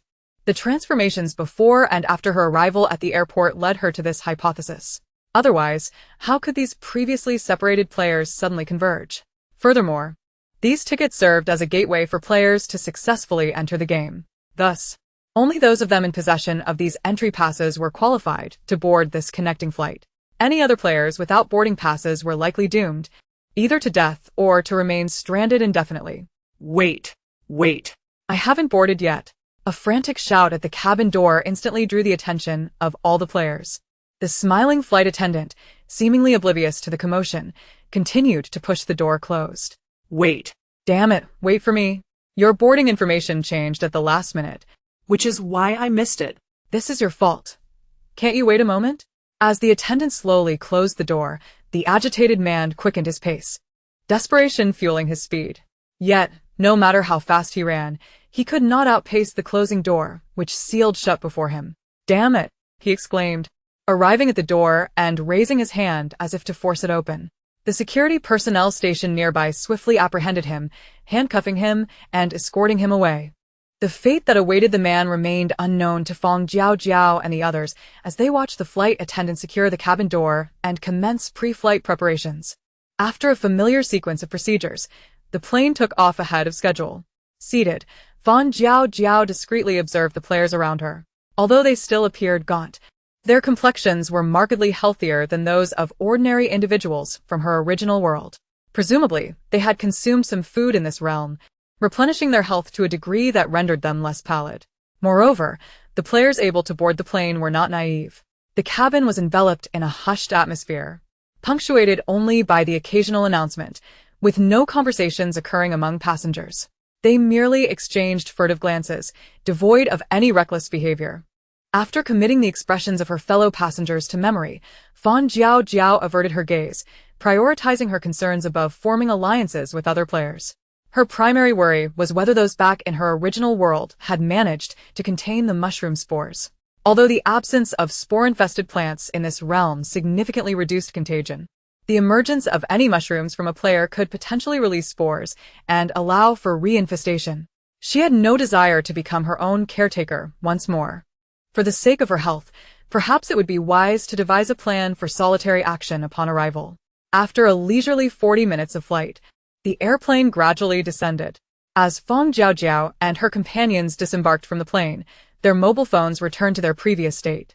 Observing her phone, which had revived with a remaining battery life of 90, Fang Jiaojiao couldn't help but think that the Doomsday Game was indeed diabolical in its design, preventing players from departing easily. She tucked her phone back into her pocket and raised her gaze towards the game map of City S. Before she could find an opportunity to leave, a woman resembling a tour guide approached, waving a flag and leading a group of people. Tourists for the luxurious journey in City S, please gather here. As the guide drew closer, the followers behind her reached Fang Jiaojiao and her companions. Noticing their similarly slender figures and the faint glimmer of player wristbands, Fang Jiaojiao and her group quickly understood. These were all players. They exchanged glances, momentarily hesitant to step forward. Observing the obedient players standing silently behind the guide, Fang Jiaojiao took a step towards the crowd. Chapter 204, The Forced Luxurious Journey. As she stood within the group, the system's voice echoed in her mind. Ding. Congratulations, player, on successfully activating the luxurious journey in City S task. Task objective, follow the guide to complete a month-long luxurious journey. Task reward, 10,000 game currency. Attention! Once the task is triggered, players cannot exit midway. If the task fails, the game duration will automatically increase by 60 days. A task? Wasn't their game objective to survive for 60 days? Why had a luxurious journey task suddenly appeared? Did it have something to do with the plane ticket? A sense of confusion washed over Fang Jiaojiao, though her expression remained inscrutable as she pondered this sudden additional task. Following the guide for a month-long luxurious journey. This meant she could only act in accordance with the guide and could not leave the tour group. The thought caused her to frown slightly, as she had just been concerned about spore infections. If she remained with the main group, her safety could no longer be guaranteed. The allure of the 10,000 game currency was minimal. It was the penalty of an additional 60 days that truly dissuaded her from leaving. After so many rounds of the game, she had gathered that the further one progressed, the greater the danger and difficulty became. The original 60-day game duration could become fraught with peril in its final days. An additional 60 days on top of that would likely make it nearly impossible to escape, even with a plethora of supplies at her disposal. Regrettably accepting this sudden task, Fang Jiaojiao's thoughts shifted upon noticing a man at the back of the group, who, just as he was about to leave, abruptly halted and turned to join the guide's group. He must have heard something that caused him to reconsider his departure. Coupling this with the system's task announcement that had resonated in her mind when she joined the crowd, she surmised that he too had received a notification from the system. Likely one that was not favorable. Otherwise, he would not have so readily walked over here. With two individuals having already joined, other players either approached directly or turned to leave. Ultimately, however, every player from Fang Jiaojiao's flight remained in the guide's group. Seeing that no one had departed, Fang Jiaojiao grew more certain of her suspicions. The system must be preventing players from leaving. Perhaps, upon receiving their plane tickets, these players were destined to accept this task. After all, they had received tickets for the luxurious month-long tour in City S, which had facilitated their departure from their previous location, hadn't they? As they followed the guide, two more groups of players joined, bringing the total number of players gathered to around 2,000 to 3,000. Just as Fang Jiaojiao anticipated the arrival of more players, the guide turned and led the group out of the airport terminal. Was this it? Had the 1 million players in this game dwindled to just them? Fang Jiaojiao was not the only one taken aback. The expressions of every player in the line were grim. The disparity between 1 million and just a few thousand was staggering. Moreover, these losses had occurred even before the game had begun. Confronted with the grim reality of the Doomsday Game, everyone's spirits were heavy. Silently trailing the guide away from the airport, they arrived in front of a luxurious 3-story bus, where the guide smiled and signaled for everyone to board. The players quietly filed onto the buses, gradually filling them. Just as they awaited departure, the guide, having stowed her flag, suddenly spoke. Dear esteemed tourists, the fare for the bus is 200 each. Will it be cash or card? 200? Wasn't this supposed to be an all-inclusive, luxurious journey with meals and round-trip tickets? Upon hearing about the charge, a player finally voiced their discontent, articulating the unspoken thoughts of many others. All eyes turned towards the guide, awaiting her explanation. After all, few players possessed the world as currency, and they were understandably reluctant to spend their hard-earned money without clarity. Unperturbed by their skepticism, The guide maintained her cheerful demeanor and gently explained, "Yes. The package includes meals and round-trip tickets, but the shuttle bus fare is not included." As she noticed the players' expressions darkening, she continued, "If you don't have currency, it's quite all right. 100 currency can be exchanged for 1 hour. If you don't pay the 200, your game time will be extended by 2 hours." Extended game time by 2 hours? Fang Jiaojiao's heart raced as she processed the implications of the guide's smiling face. Was she suggesting that this would affect their game's conclusion? If they didn't pay, would they be delayed from exiting the game by 2 hours compared to others? This was the first time she had encountered a native of the game world openly referencing the Doomsday game. Moreover, her tone suggested a deep understanding of the player's game mechanics. Was this guide truly just a regular native? Astute players picked up on this nuance as well, and their wariness towards the seemingly meek guide increased significantly. Though none dared to be the first to agree to extend their game time, they had realized the horror of this world, and no one wished to linger any longer. Even a mere 2 hours was uncertain, fraught with potential unexpected dangers. Seeing the silence among the group, the guide remained unperturbed. She pulled out a timer from her pocket, smiling as she activated it. If the tourists cannot reach a decision within 5 minutes, they will have to walk to the hotel. She added, just a reminder. The distance from the airport to the hotel is not short. With the timer ticking, the players could no longer afford to remain silent. Those without currency begrudgingly agreed to extend their game time, harboring a sliver of hope. They reasoned that as long as the system remained silent, their agreement was not binding. However, they were utterly unprepared for the moment they voiced their consent, as the system simultaneously updated their game time. Hearing the system's announcement, the players realized there was no turning back, and they could only grimly swallow their displeasure. As the tour guide sauntered over to Fang Jiaojiao, she calmly extracted 200 from the backpack resting on her lap and handed it over. The guide took the money, scrutinizing it closely before raising an eyebrow slightly. Her gaze lingering on Fang Jiaojiao for an additional 2 seconds. Among the passengers, only 3 or 4 could muster the funds, while the rest were compelled to extend their game time. Naturally, the handful of players with money, including Fang Jiaojiao, were quietly noted by the others. Chapter 205, A Luxurious Tour Full of Traps. Feeling the weight of other people's gazes upon her, Fang Jiaojiao zipped up her backpack and settled in. Embracing a moment of tranquility, the money she had was withdrawn in advance. Although the funds from her black card could not be duplicated, the cash in her possession combined with what remained in her account still amounted to over 300,000. This should suffice for her expenses over the coming month. However, now that the players were congregating, she feared that complications might arise.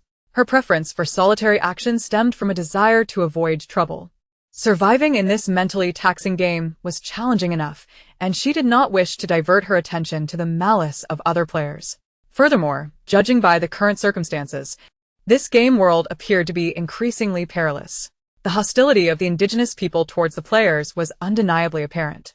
After a bumpy hour on the bus, they finally arrived at the opulent city center. Following the guide, the players disembarked into the resplendent hotel lobby, only to be met with unwelcome news. Esteemed guests, a luxurious suite accommodates 10 visitors. Please discuss among yourselves, and when you have a group of 10, come to me for your room keys. What? A single room for 10 individuals? The players, having endured hardships in their original world, had little to complain about regarding accommodations.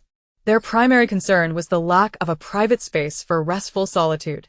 It was well known that despite strict prohibitions from higher authorities, acts of pillage and violence persisted in the apocalypse. Without food, individuals resorted to stealing from others. When thirst struck, some would secretly sever another's wrist to quench their thirst with warm blood. In essence, survival had rendered everyone somewhat culpable. Moreover, now that all players possessed skills, the potential for conflict had only increased. Those with ulterior motives began to take covert note of Fang Jiaojiao and her fellow players who could produce money, seeking ways to infiltrate their room. Even if they did not strike immediately, positioning themselves close would not be a loss. Fang Jiaojiao, perceived as the most vulnerable, attracted particularly intense scrutiny. In fact, a female player had already begun to approach her. "Hello, I'm Songwan. Are you looking for players to team up with for accommodation? Our group has relatively few female players, so it might be better for us to team up for mutual support." The girl before her had a gaunt visage, but did not appear malicious. Perhaps it was her round, cat-like eyes that softened her overall demeanor. No, thank you. The fervent glimmer in the woman's eyes, whether driven by the money in her hand or other motives, did not sway Fang Jiaojiao. She opted to avoid additional complications. All right then, but we could still be friends and look out for one another. You know, as female players, we are at a disadvantage. Despite her rejection, Songwon did not seem perturbed. She raised her hand in a friendly gesture, her eyes sparkling with kindness. If you don't mind, we could be friends. Fang Jiaojiao's gaze flicked over the hand she held aloft, and she nodded slightly, offering her pseudonym as customary. I am Fang Yu. Noting Fang Jiaojiao's disinterest in shaking hands, Songwon withdrew her hand to her side, smiling as she replied, Fang Yu, it's a pleasure to meet you. After a brief nod in response, Fang Jiaojiao approached the hotel front desk to request a price list for accommodations. Upon discovering that the most economical 10-square-meter room was merely 500 a night, she promptly reserved a week in a petite single room. Engaged in conversation with the hotel staff, Fang Jiaojiao remained oblivious to Songwon, who had been observing her from behind. When she noticed Fang Jiaojiao receiving something from the front desk, her smile faltered as she conversed with a few other female players nearby. Her hands, hanging at her sides, subtly fidgeted, and a flicker of discontent passed through her eyes, momentarily overshadowing her previously cheerful demeanor. All right, esteemed guests, have you reached a decision? After more than 10 minutes, the guide's impatience was palpable. She urged the players to make swift choices. In 3 minutes, if you have not successfully formed a team, you will be assigned randomly. With this prompt, the players exchanged glances and quickly organized themselves into groups. Fang Jiaojiao, having already informed the guide of her intention to stay alone, remained still while others busily formed teams. As groups began to collect their room keys, those who had been watching Fang Jiaojiao could hardly contain their curiosity. Seeing fewer players remaining, Songwon stepped forward to the guide, her eyes gleaming with intent. Fang Yu, do you have a team yet? If you don't mind, we could join forces. Songwon's round, earnest eyes locked onto Fang Jiaojiao's, seemingly filled with concern for her well-being. Fang Jiaojiao cast a glance at her and then surveyed the other female players beside her, shaking her head in refusal. No, thank you. All right then. If you encounter any difficulties, remember to reach out. It's better to face challenges together than alone. Observing Fang Jiaojiao's calm demeanor and glancing at the chattering Songwon, one of her companions frowned and pulled her aside. Come on, Songwon. Fang Yu, I'm off then. As her teammate led her away, Songwon turned to bid farewell to Fang Jiaojiao. If not for their recent encounter, Fang Jiaojiao might have thought they were old friends. Yet, she held no illusions. In this game, genuine camaraderie was scarce. The players who had successfully obtained tickets to escape Dream City were far from naive. Watching as the players gathered their teams and collected their room keys, the guide lazily leaned against the hotel front desk, reminding them to meet at 8 in the morning before turning to leave. The players remained in place, watching her depart before gradually making their way to find their rooms. Fang Jiaojiao lingered at the back, clutching her room key. Despite not teaming up with anyone, she still garnered the attention of several observant players. As she calmly followed the others into the elevator, those who suspected she had acquired a single room key through alternative means regarded her with a changed expression. Upon reaching the designated floor, Fang Jiaojiao stepped out of the elevator alone, the gazes of the players behind her clinging to her like parasites. It was only when the elevator doors began to close that this suffocating scrutiny was momentarily severed. Arriving at her room, Fang Jiaojiao swiped her key card and entered the 500-night accommodation, raising an eyebrow slightly. Chapter 206, A Malicious Guide and a Devious Game. Although the image seen at the front desk hinted that the room would not be spacious, the cramped single bed that greeted her upon entry, along with the diminutive dining table positioned right beside it, truly conveyed a sense of confinement. Furthermore, in a bid to conserve space, the table was bereft of chairs. As for a separate shower and restroom, that was a luxury beyond consideration. However, the bed linens were clean and tidy, providing at least a semblance of a restful retreat. Better than the uneasy atmosphere of a shared room with 10 strangers. After placing her backpack at the foot of the bed, Fang Jiaojiao reclined on the small mattress. The guide's demeanor left much to be desired, and from her words, it became evident that this luxurious journey was riddled with pitfalls. The potential for these pitfalls was likely tied to the game's duration. To avoid being compelled to extend her game time due to a lack of currency, Fang Jiaojiao hesitated to expend the remaining funds she possessed. Moreover, a lingering question plagued her thoughts. What had prompted those players who intended to depart from the group to abruptly return? Was it merely a warning? Or did it conceal a deeper secret? As she organized the fragmented clues swirling in her mind, she began to speculate on the sinister machinations of this apocalyptic game. Meanwhile, the players in the upstairs room sat in isolation, each absorbed in their own thoughts, refraining from any collaborative intentions despite the occasional furtive glances exchanged. The brief respite was interrupted as the clock struck 7 in the evening, prompting knocks on the players' doors. When a bewildered yet cautious player accepted their dinner from the hotel staff, the expression of vigilance on their face was swiftly replaced by astonishment. Was this truly the dinner provided during a luxurious journey? Upon opening the meal box, disbelief prompted an inquiry to the staff, who confirmed the reality. Reluctantly, they closed the door and returned to their rooms with the meager provisions. Other players, drawn by the promise of dinner, gathered around, only to furrow their brows at the scant portions laid out on the table, 5 palm-sized buns and a bucket of egg soup resembling clear water. Was this truly the dinner for 10 individuals? While this food was indeed an improvement from their previous world, it hardly sufficed to satiate their hunger. After all, were they not on a luxurious journey? What kind of lavish expedition served such paltry fare?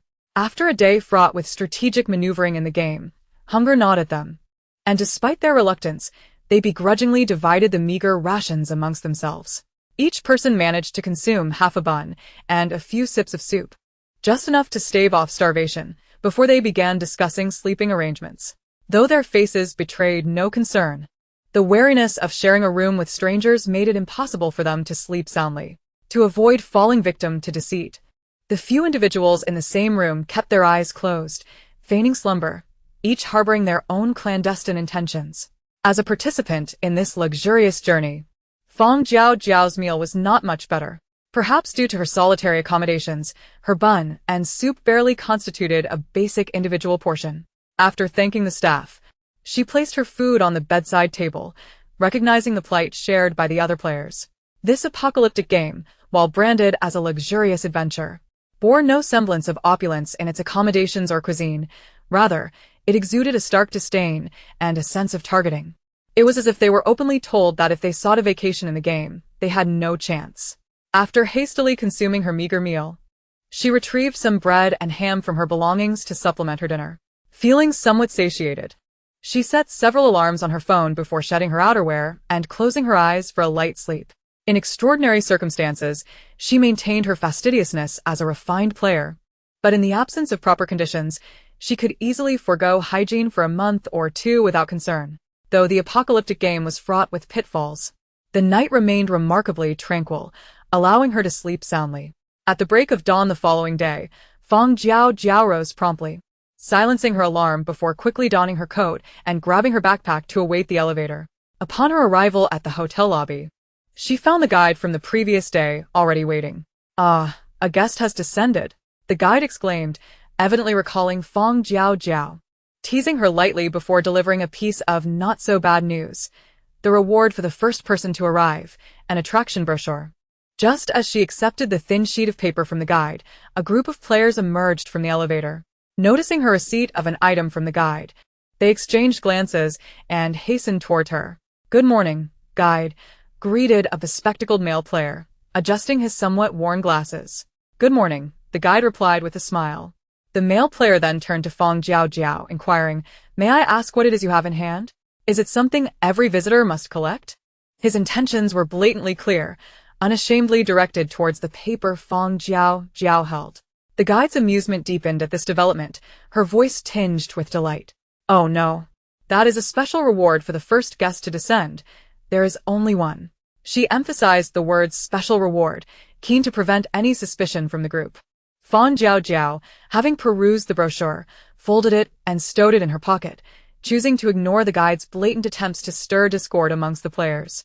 "Is that so? What a pity," the bespectacled player remarked, watching her conceal the paper without any intention of sharing it. His eyes darkened slightly behind his lenses.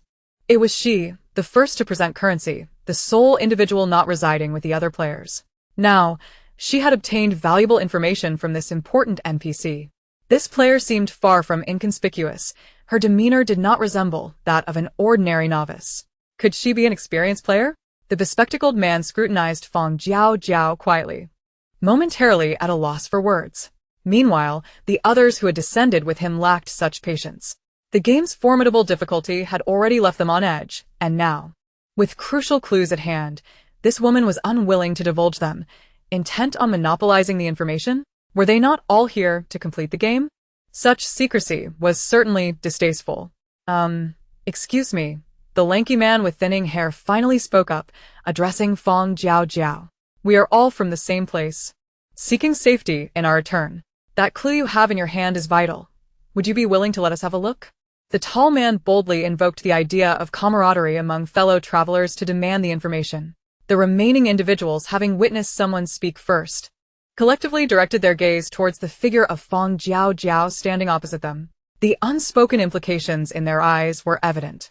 As they reached out to claim their share, Fang Jiaojiao's expression flickered momentarily before she responded. Very well. However, what do you propose to exchange for it? Her gaze swept across the varied expressions on their faces before she continued. Let us say, 100 each. 100? You might as well say you won't show it at all. Who do you think you're impressing with the charade? The incredulousness of her offer caused brows to furrow tightly among the group, as it was a blatant attempt to withhold the information. The bespectacled man understood her reluctance to divulge the clues. Yet, unlike the others who simmered with indignation, he became increasingly convinced that the contents inscribed on that piece of paper were indeed of great significance. Did she refuse to share? Or was it that she could not? If it were the latter, it suggested a hidden competition among players.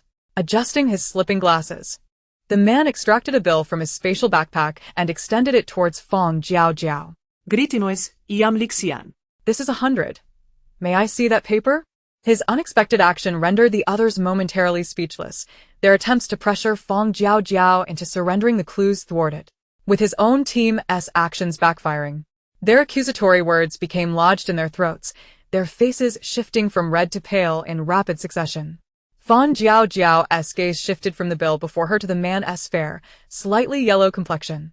After a prolonged moment of scrutinizing his eyes behind the lenses, she reached out to accept the bill. 2 minutes.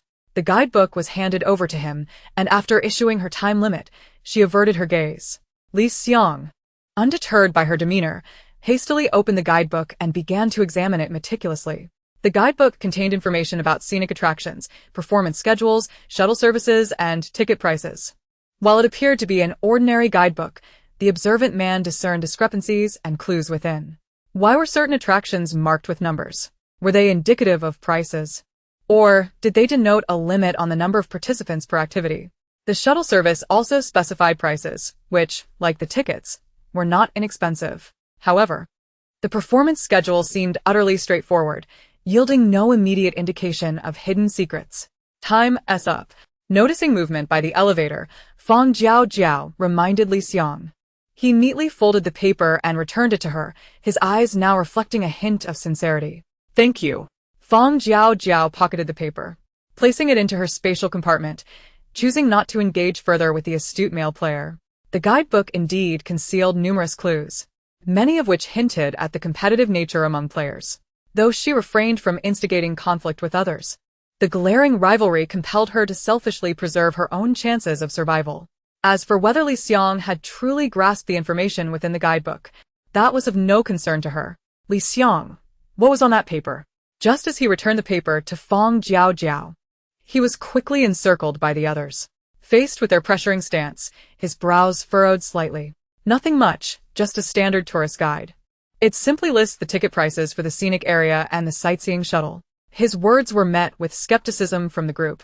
As more individuals emerged from the elevator, his furrowed brows deepened as he sought to divert their attention. The ticket prices I saw aren't cheap. And it seems that many activities within the scenic area also require payment. I might not even have enough money to purchase tickets today. What? So expensive? His remarks successfully shifted their focus. If even the bespectacled man, who had readily produced 100, felt financially strained, then surely their already tight situation was dire. Although they could use game time as currency, no one was foolish enough to prefer prolonging the game when monetary solutions were available. Moreover, Game time was intrinsically linked to their very lives. Desiring to avoid extended gameplay, yet lacking the immediate resources to procure tickets, the group found themselves in a bind. Their minds preoccupied with finding a balanced solution to this dilemma, leaving little room to contemplate anything else. Time slipped by, and players gradually arrived at the hotel reception. Song Wan, upon descending, immediately spotted Fang Jiaojiao in the corner and approached her cheerfully. She began lamenting the inconveniences of sharing a room with 10 people, subtly probing for Fang Jiaojiao's room number. Simultaneously, she lowered her voice to complain about the inadequacy of the food provided by the game. Her affectionate demeanor resembled that of a long-lost sister or a close friend confiding in her confidant. She eagerly awaited Fang Jiaojiao's comforting response. Yet, having participated in numerous games, Fang Jiaojiao was far from inclined to forge friendships in this apocalyptic scenario. Moreover, this so-called friend harbored ulterior motives. Despite Song Wan's incessant chatter, she received no acknowledgement from Fang Jiaojiao. Observing her staunch defensiveness, Song Wan slightly lowered her head and shifted tactics. She placed a hand on her stomach, feigning weakness, as she swayed unsteadily. I skipped breakfast this morning. I think I'm experiencing low blood sugar. With a hint of embarrassment coloring her cheeks, she glanced at Fang Jiaojiao, seemingly attempting to justify her earlier awkwardness. However, after a brief moment, her body began to sway precariously once more, almost leaning towards Fang Jiaojiao.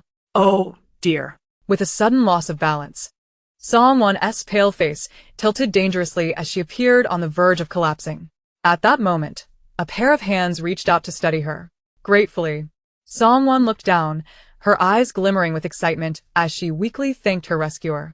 Subtly activating her skill, she sensed an addition to her backpack's spatial compartment, causing her to suppress her expression and weakly lift her gaze to say, "Thank you, Fang Yu. Had you not caught me?" As she glanced up at the person who had supported her, Song Wan's unfinished gratitude caught in her throat. She hastily abandoned her pretense of feebleness, her expression turning frantic as she searched for Fang Jiaojiao amidst the crowd. Upon locking eyes with Fang Jiaojiao's unfathomable gaze, it dawned on her that she had been on guard against her all along. With a fierce shake, she freed herself from the grasp of her supporter. Her face clouded with displeasure as she melted into the throng of players. Her stealing skill had a cooldown of 2 days, and now it was wasted. How infuriating! Was it too much to ask to borrow a bit of money? Such a miserly woman! She wished for her demise in this game. Finding a secluded corner, Song Wan quietly opened her backpack compartment. After counting the scattered bills within, her expression darkened further. After all the trouble, she had only managed to acquire a few dozen coins, likely insufficient even for transportation. How unfortunate. That woman's wariness was excessive, and she had been persistently resistant. It seemed she could no longer afford to probe further. Who else was there? Among these players, who possesses more valuable items that she could borrow? Song Wan began to seek new targets among the players. Meanwhile, Fang Jiaojiao, who had been vigilant of her, confirmed her ulterior motives through Song Wan's recent actions and expressions. Realizing that some players could acquire items through interaction, Fang Jiaojiao also began to be cautious about her proximity to other players. She harbored several secrets, and if a player like Song Wan, skilled in such tactics, were to come into contact with her, it could spell trouble. As the clock struck 8 in the morning, the tour guide extracted a retractable flag from her pocket and beckoned the players to exit the hotel. A familiar 3-tiered bus awaited at the hotel entrance, and the players exchanged glances between the vehicle and the guide, their expressions decidedly grim. The guide, well aware of their thoughts, remained indifferent. After directing the players to board the bus, she commenced the routine collection of fees. The distance from the hotel to the scenic area was not far, with a fare of 100 per tourist. Naturally, those without funds could use game time to offset the fare.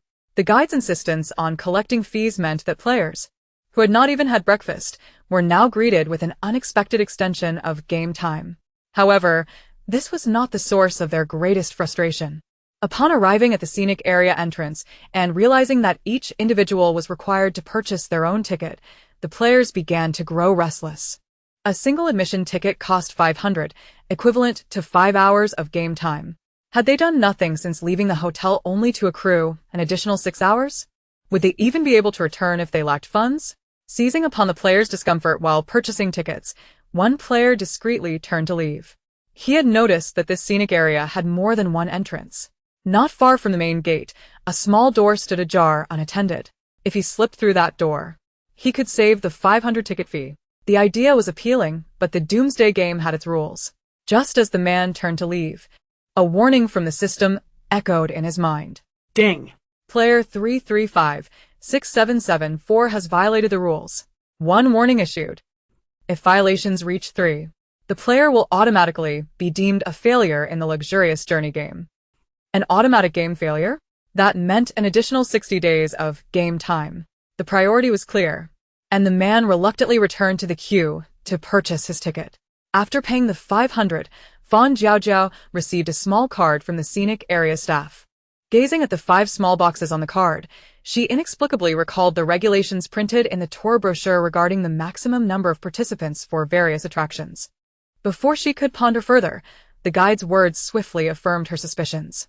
Esteemed guests, this is the experience card. Each visitor must participate in 5 activities within the scenic area and obtain the corresponding stamps to successfully complete the tour and fully appreciate the uniqueness of this place. The guide's gaze swept across the players' faces before she added, "Of course, if you fail to complete them today, it's no issue. A mere deduction of 1,000 will suffice as a penalty." The guide cheerfully articulated this cruel information, subtly inciting discord among the players. Oh. And I nearly forgot to mention, some of the attractions within the scenic area have limited capacities. If any esteemed visitor fails to secure a spot, they will simply have to accept their misfortune. With that, the guide concluded, "Now, without further ado, esteemed guests, please enjoy the attractions. But remember to gather at the entrance by 6 o'clock sharp." As her words faded, the players immediately dashed into the scenic area, clutching their cards to vie for the attractions. Uncertain of which activities had limited spots, they endeavored to stay at the forefront, hoping to experience as many attractions as possible before the others. What the players were unprepared for was that not only did the attractions require additional fees, but they could not use game time to offset those either. Those without money who wished to partake in the attractions would have to first complete the staff's requirements. Want to visit the scenic area museum? Then you must draw the entire structure of the museum by hand. One player requested paper and pen from the staff, only to be told that none were available and he would have to manage on his own. The players had come to participate in a doomsday survival game, not a collective training session for an exam. Where would they find paper and pens? A sudden thought struck one player, who bit his finger and began to draw on the ground. Seeing this, others followed suit, biting their fingers to create blood art. Some, unable to bring themselves to inflict such pain, opted to use saliva instead. However, regardless of whether the drawings were made with saliva or blood, they all faced various forms of rejection from the staff. The saliva drawings dried too quickly, rendering them invisible, while the blood drawings faded completely upon drying. No matter the medium, all were summarily dismissed. As players observed each other's failed attempts, their eyes exchanged a mix of disappointment and relief. Some players repeatedly traced over the faded lines, striving to make their ground drawings more apparent. Others, frustrated by their setbacks, turned to explore alternative activities. Yet, no matter what they chose, the staff's tasks and expectations remained equally demanding and torturous for those without funds to purchase attraction tickets. From precariously suspended hand-to-hand maneuvers with no safety measures to barefoot dances on sharp stones and glass shards, players faced a plethora of torturous trials. The only limits to the staff's cruelty seemed to be the players' imaginations, as they found themselves stymied at the first step, unable to progress. In stark contrast to these players, Fang Jiaojiao's exploration proceeded far more smoothly. Armed with the tour handbook acquired in advance, she made a beeline for the most heavily restricted attraction. After paying 300 for her ticket, she was the first to board the scenic area's swinging machine. As she entered, she did not simply select a seat haphazardly. Instead, she meticulously examined each one. After testing no fewer than 10 loose seats and ruling out several with faulty safety locks, she finally selected a comparatively secure seat, much to the disapproval of the staff. Once seated and the safety lock secured, she pulled out a rope from her pocket and carefully bound herself to the machine's framework. Before she could adjust her mask, the staff, visibly impatient, activated the swinging machine. Perhaps irritated by her earlier hesitation, They set the machine to its highest frequency. On the high-frequency shaking machine, Fang Jiaojiao felt herself being tossed about, her senses spinning into disarray. Creaking, the adjacent seat began to groan under the intensity of the motion. And before Fang Jiaojiao's dulled mind could react, the dislodged seat was flung away by the force. The crash echoed as the seat struck the ground, followed by a cacophony of horrified screams. Realizing that the fallen seat may have struck someone, Fang Jiaojiao's already strained expression darkened further. With both hands firmly gripping the metallic railings, she strived to widen her eyes against the wind, keenly observing the commotion around her. Whoosh, whoosh, loose screws, propelled by sheer force, scattered like bullets in all directions. As Fang Jiaojiao ducked just in time to evade a flying nut aimed at her head, the very next moment, a bolt struck her cheek with tremendous force. The impact sent a sharp pain coursing through her, but she had no time to dwell on the near miss that almost shattered her eye socket. Instead, she focused her mind, bracing herself against the dizziness, while attentively anticipating the next wave of unexpected assaults. Time on the swaying machine seemed to stretch endlessly, as if a century had passed. When the experience concluded and the staff finally shut down the machine, she descended to the ground, still disoriented, weakly untying the ropes that bound her. Fang Jiaojiao struggled to steady herself on her trembling legs, only to discover that the already dilapidated machine had nearly fallen apart from the recent violent shaking. Shuffling her way out, she stealthily retrieved a card from her pocket and presented it to the staff. After he stamped it and handed it back to her for careful inspection, she moved past a line of players who were required to spin around 200 times while using tweezers to pick up beans. The area on her left cheek that had been struck by the nut was already swollen and bruised, and her prominent cheekbone was so inflamed that it nearly obscured her vision. Ignoring the envious or mocking glances cast her way by the other players, Fang Jiaojiao resolutely made her way toward her next destination. Just as she had not ventured far, a voice called out to her from behind. Pretending not to hear, she continued forward, but before she could take 2 more steps, the person had darted in front of her. "It's me, Li Xiang. We met this morning, do you remember?" The bespectacled male player halted a short distance from her and introduced himself, anxious that she might not recall their earlier encounter. Noticing that Fang Jiaojiao was looking in his direction, he withdrew his intrusive gaze from her injury and stated his purpose. "I'm planning to try that swaying machine as well. If you're not using the rope in your hands, would you be willing to sell it to me?" "The rope?"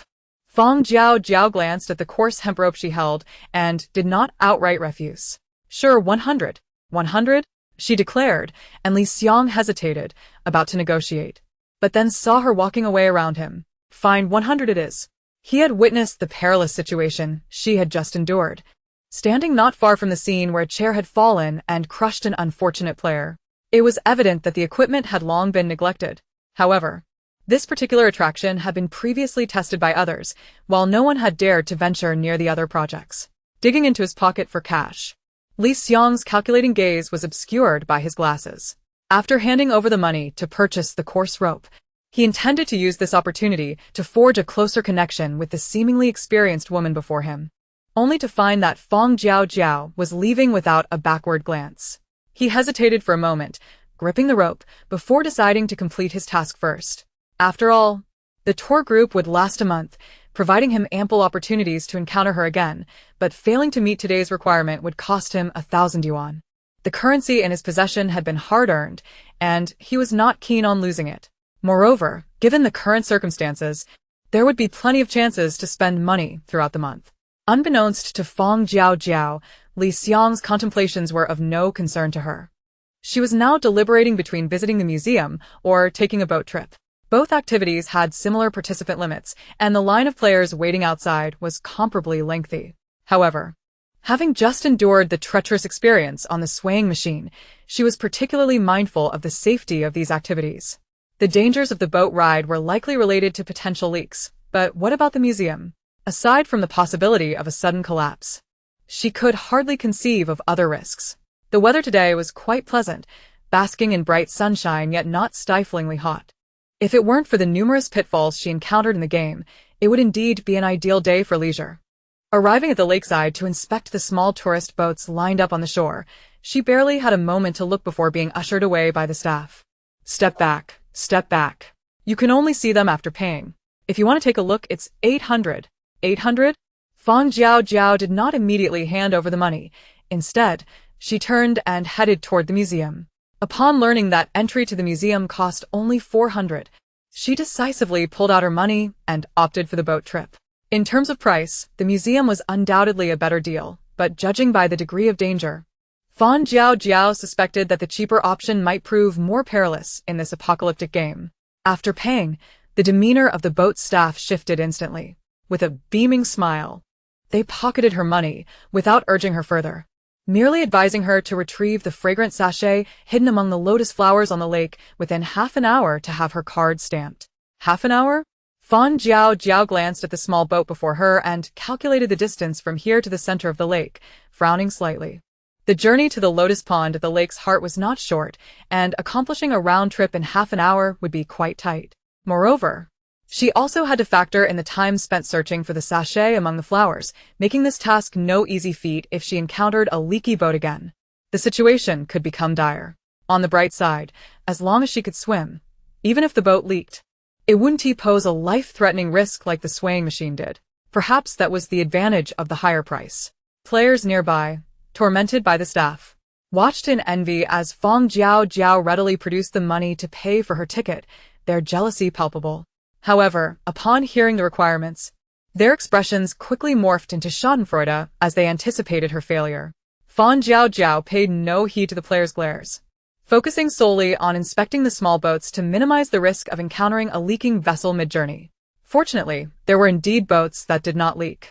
After careful consideration, she chose the only one that, while partially broken at the rear and missing a left foot pedal, was still intact. The damage to the rear of the boat, aside from its aesthetic appeal and a slight tilt, posed minimal impact. Although the missing pedal affected maneuverability, the absence of leaks was paramount. Stealthily retrieving a small bundle of fine hemp rope from her pocket, she meticulously secured it around the exposed iron rod of the left foot pedal to prevent slipping during use. Once prepared, she pushed the boat into the water and signaled to the staff member nearby. The staff member took out a timer, and Fang Jiaojiao glanced at the wristbands of the other players before exerting all her strength to paddle the small boat. The vessel bobbed toward the center of the lake, where she would face yet another challenge. Among the open, semi-covered, or obscured lotus flowers, which one concealed the fragrant sachet. The cluster of lotus flowers at the lake's heart was not insignificant. If she searched each one individually, she feared that even half an hour would not be enough. While scanning the area with her eyes, she pondered her options. Spotting a broken paddle in the boat's compartment sparked an idea. She thrust the paddle into the gaps among the flower stems, vigorously shaking it while closely observing the water surface for any signs of movement. After several attempts without success, Fang Jiaojiao swiftly changed her approach, and soon her efforts bore fruit. With a splash, the fragrant pouch landed on the water surface, sending up a small spray. Fang Jiaojiao's keen eyes spotted the fallen pouch, and she promptly leaned down, rowing her way closer to retrieve it as it slowly sank. After tucking the pouch into her pocket, she hurriedly paddled back, her legs moving with a blur as she watched the time on her wristwatch trickle away. Finally reaching the shore, she dashed to the staff member, presenting the fragrant pouch to her. As the staff member leisurely pressed the button to stop the timer, which had only 1 second left, the beads of sweat that had accumulated on Fang Jiaojiao's forehead finally succumbed to gravity, gliding down her cheek. Clever of you. Now hand over the card, the staff member said lazily, extending her hand to accept the card Fang Jiaojiao offered and stamped it. As Fang Jiaojiao turned to leave, the staff member impatiently directed her to return the boat she had just used to its original state. Complying, Fang Jiaojiao retrieved the drifting boat and untangled the fine hemp rope that was wrapped around the iron rod before departing. With the experience she had just gained, she began to pay attention to the more expensive attractions within the scenic area. Although she still had enough money, she deemed it prudent to spend a little extra to ensure her safety. Moreover, the pricier options indeed mitigated many of the risks. Aside from being somewhat demanding, they were far superior to the swings. Before noon, having acquired 3 stamps, Fang Jiaojiao sought a secluded corner to rest. Having left home without breakfast and toiled through the morning, her stomach growled with hunger. To make matters worse, this exploitative scenic area had no regard for its visitors. At 11 o'clock, vendors began pushing carts to sell food. A simple plate of fried noodles cost 300, and a bottle of water also went for 300. Players without a little cash dared not spend in this area. Pulling a small piece of chocolate from her pocket and popping it into her mouth, she felt a modicum of relief as her hunger was somewhat appeased. After consuming a few chocolates to regain some energy, she stood up, determined to continue her search for low-risk projects. However, to her surprise, her lavish expenditure had attracted the attention of several players who had yet to experience any challenges. As soon as they spotted her, they immediately surrounded her with unfriendly expressions. Hey, "We heard you have some money. We're all players here. Why not share a bit to help us out? Mutual aid makes the game more enjoyable," one said. "Exactly. Don't be so selfish. If you lend us some money, we can help you out in the future," another chimed in. "We all come from the same place. You wouldn't want to see us perish, would you? This money can't be spent in the real world anyway. Helping us is merely sharing the burden." The players encircling Fang Jiaojiao, emboldened by their numbers, pressured her to part with her funds. Observing their vile expressions, Fang Jiaojiao's gaze grew increasingly cold. She reached into her pocket, preparing to draw her gun to issue a warning and a lesson. Before she could retrieve her firearm, a familiar figure rushed towards her. "You're going too far. We're all players. How can you resort to robbery?" Song-won exclaimed, extending her hand in an attempt to pull Fang Jiaojiao behind her, only to be met with a step back as Fang Jiaojiao evaded her. With her hand falling empty, Song-won's expression flickered with embarrassment, yet she indignantly chastised the robbing players. "How can you surround Fang Yu like this? We're all players, aren't we? We should coexist peacefully and support one another." "You speak of mutual aid," a buzz-cut male player retorted with a smirk, casting a glance at the front of the group where Song-won stood. "If it's mutual aid, what's wrong with us borrowing a bit of money to survive? We're all from the same place. Your friend seems rather heartless." Upon hearing the buzz-cut player's words, Song-won turned to Fang Jiaojiao with a conflicted expression, her voice laced with concern for her. "Fang Yu, he does have a point. Since you still have a fair amount of money, why not lend them a little? Not having enough to buy tickets for the experience will cost you 1,000. Seeing Fang Jiaojiao's cold stare, she quickly added, "Don't worry, you can set aside what you need. I'll talk to them. They wouldn't take all your reserve money." Chapter 211. Deepening conflict. Listening to her shameless words, Fang Jiaojiao felt a mix of anger and amusement at Song-won's audacity. She drew her gun and pressed it against Song-won's forehead, her eyes betraying a simmering rage. "Are you implying that I should thank you for your concern?" With the cold barrel against her forehead, fear gradually crept into Song-won's eyes. Her earlier thoughts of teaming up with the other players to snatch some money from Fang Jiaojiao dissipated in an instant. Faced with the imminent threat to her life, her mind spiraled into chaos as she desperately sought excuses to justify her actions. "And no, I just wanted to protect you from them. I thought you should pretend to comply first. I only want what's best for you, truly." No matter how sweetly she spoke, Fang Jiaojiao disregarded her words, peering past Song-won at the others. Noticing the flicker of doubt and calculation in their eyes, she unhesitatingly redirected her gun, firing first at the arm of the buzz-cut male player who had threatened her. Bang! The gunshot rang out loudly. And even in this not-so-small scenic area, it was jarring and attracted attention. Yet this was precisely Fang Jiaojiao's intention. She sidestepped the skills hurled at her by the others, firing several more shots that penetrated the arms of the remaining assailants. The gunfire echoed, each bullet finding its mark without waste. Silently applauding her increasingly refined marksmanship, Fang Jiaojiao turned to look at Song-won. Song-won's skills were not offensive. She usually relied on her wits to navigate the player crowd, pilfering items from their bags without any defensive weaponry. Having just witnessed Fang Jiaojiao ruthlessly incapacitate those players, she now trembled in fear as Fang Jiaojiao turned to face her. "I was just," Song-won stammered, mustering all her strength to force a smile towards Fang Jiaojiao. However, before she could finish her explanation, Fang Jiaojiao rendered her powerless by similarly incapacitating her two hands.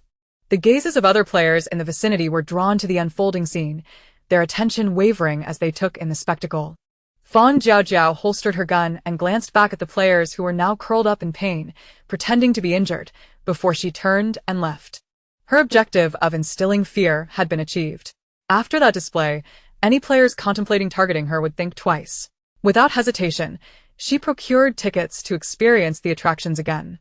Though she was somewhat irritated by the attention of other players, given the current state of the game, there would be plenty of opportunities requiring expenditure ahead.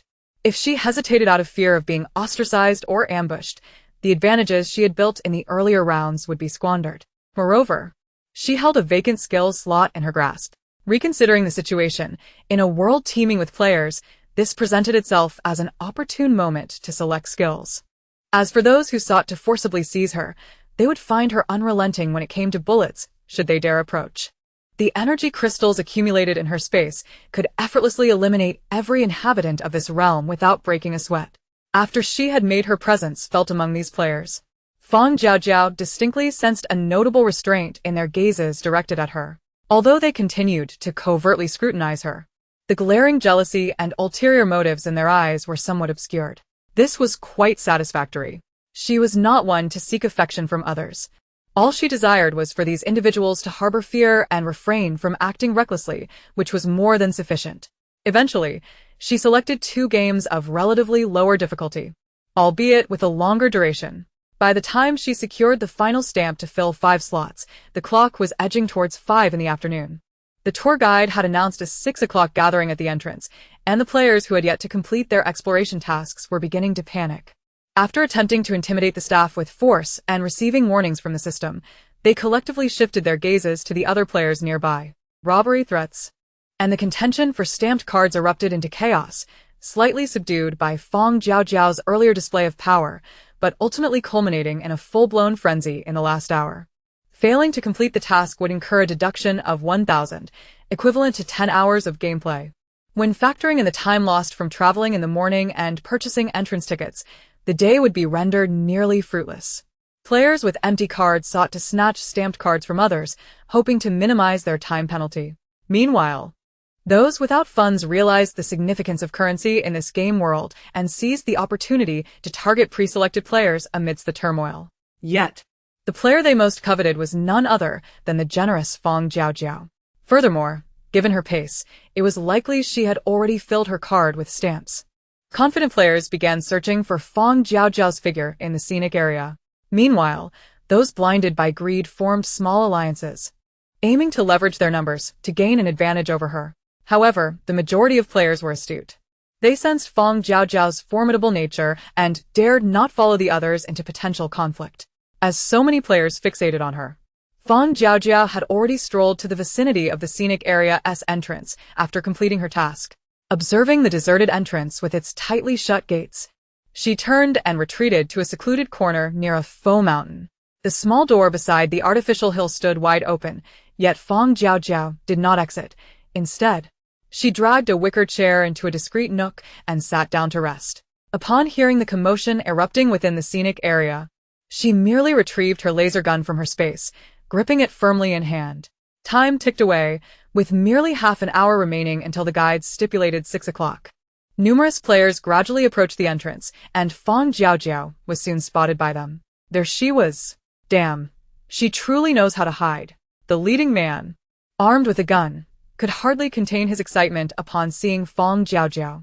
He beckoned the surrounding players to converge on her, and from a distance, he began to issue threats. Hey, don't think you're so impressive just because you have a gun. See? We all have guns too. If you don't want to lose your life, hand over all your money and game currency.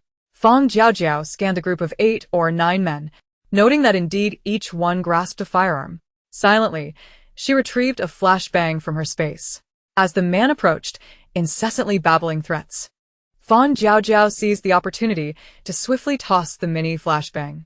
The moment it struck the ground, it erupted into a blindingly intense white light, rendering the onlookers momentarily incapacitated. As they flailed about like headless flies, she dispatched them with precise headshots. After eliminating these players, Fang Jiaojiao took advantage of the lingering brightness to confiscate the firearms from their fallen hands. By the time the brilliance dissipated, only a haphazard array of bodies remained strewn across the ground. As the hour approached 6, the reluctant players had no choice but to gradually make their way toward the entrance. The corpses of those slain by Fang Jiaojiao lay starkly visible beside the entrance, each approaching player inevitably confronted with the horrifying sight of heads punctured by gunfire.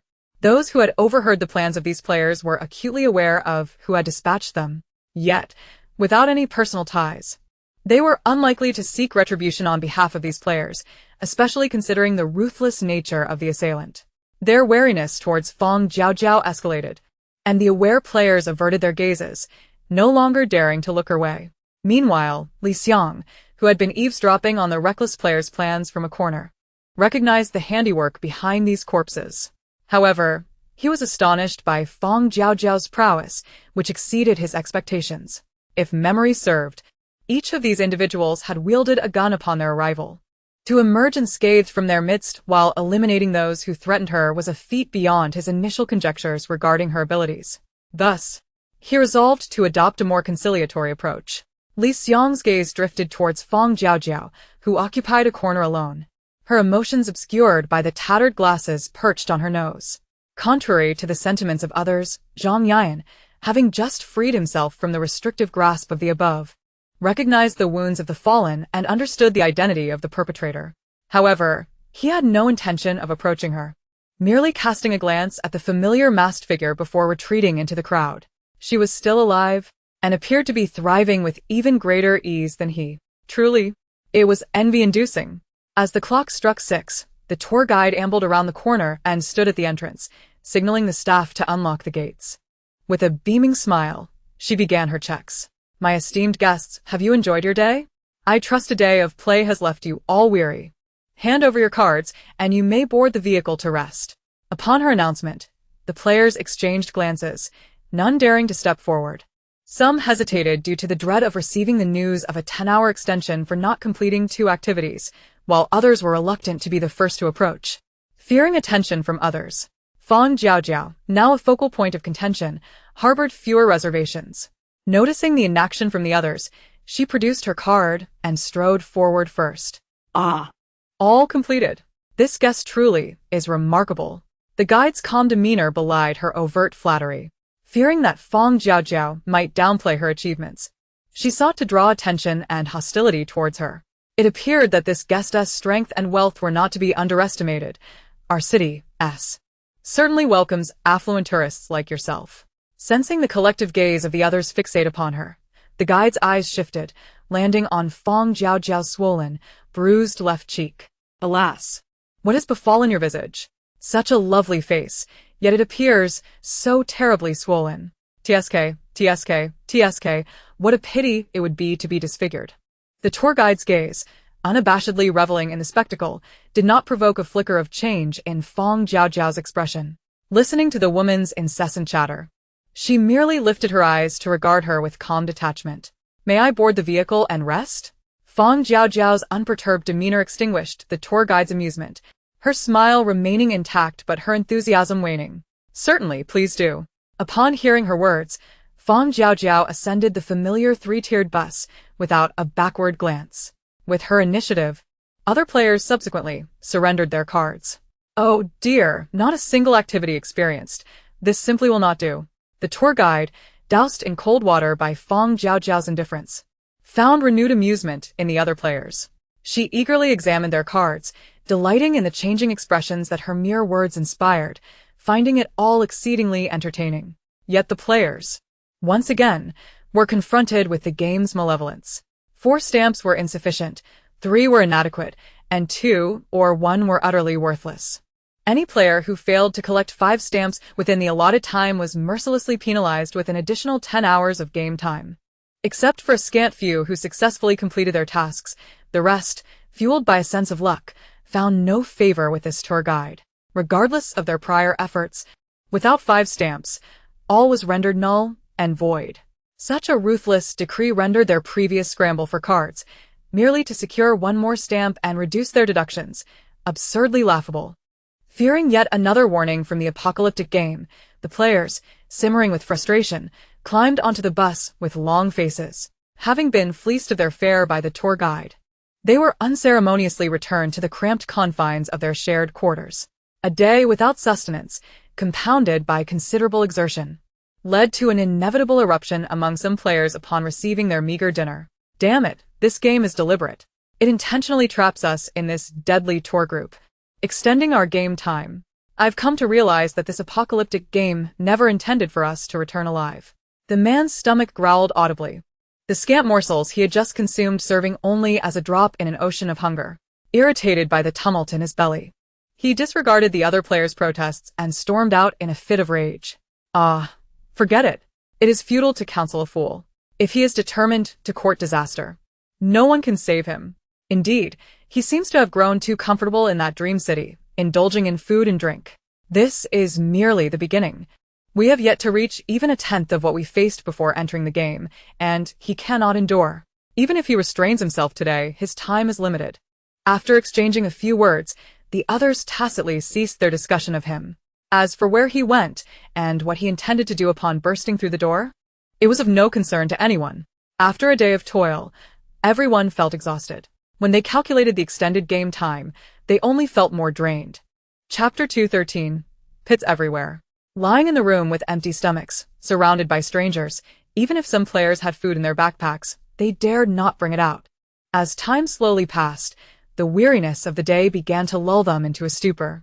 The man who had just rushed out returned, however, laden with an abundance of food. Upon seeing the mountainous pile of provisions in his arms, the players in a room swallowed hard, unable to control their reactions. "Brother, what have you got there?" A gaunt man stared fixedly at the food in the giant's embrace, his eyes unwilling to shift even a fraction. "This?" The giant placed the heap of food in his resting corner, tearing open packages and devouring them voraciously, while responding to the man's inquiry through mouthfuls. "I got this from the vending machine downstairs." Hearing this, another male player, who had been closely observing the scene, chimed in. "A vending machine? I never imagined you had such hidden depths." Indeed, there is a large vending machine downstairs, but the food therein is exorbitantly priced. Up until now, he had not seen any player purchase anything from that machine. The male player's eyes sparkled as he cast furtive glances at the giant, seemingly reassessing this dim-witted temporary roommate. "Purchase? If I had that much money, I wouldn't have failed that ridiculous task today." The giant, grumbling indignantly, took another bite of bread. "I smashed that vending machine to take what I needed. This damn apocalyptic game provides us with barely a morsel. It seems intent on starving us of strength to complete our tasks, ensuring we remain trapped in this game." The giant rambled on with grievances against the game, oblivious to the subtle shift in the gazes of the other players directed towards him. He smashed a vending machine in this game world? This fool surely believes he can escape unscathed? Given the game's nature, he is bound to face dire consequences. Fearing the misfortune of associating with such a reckless giant, even though the unwrapped food smelled enticing, the others turned away, resolutely suppressing their hunger to ignore the gluttonous giant.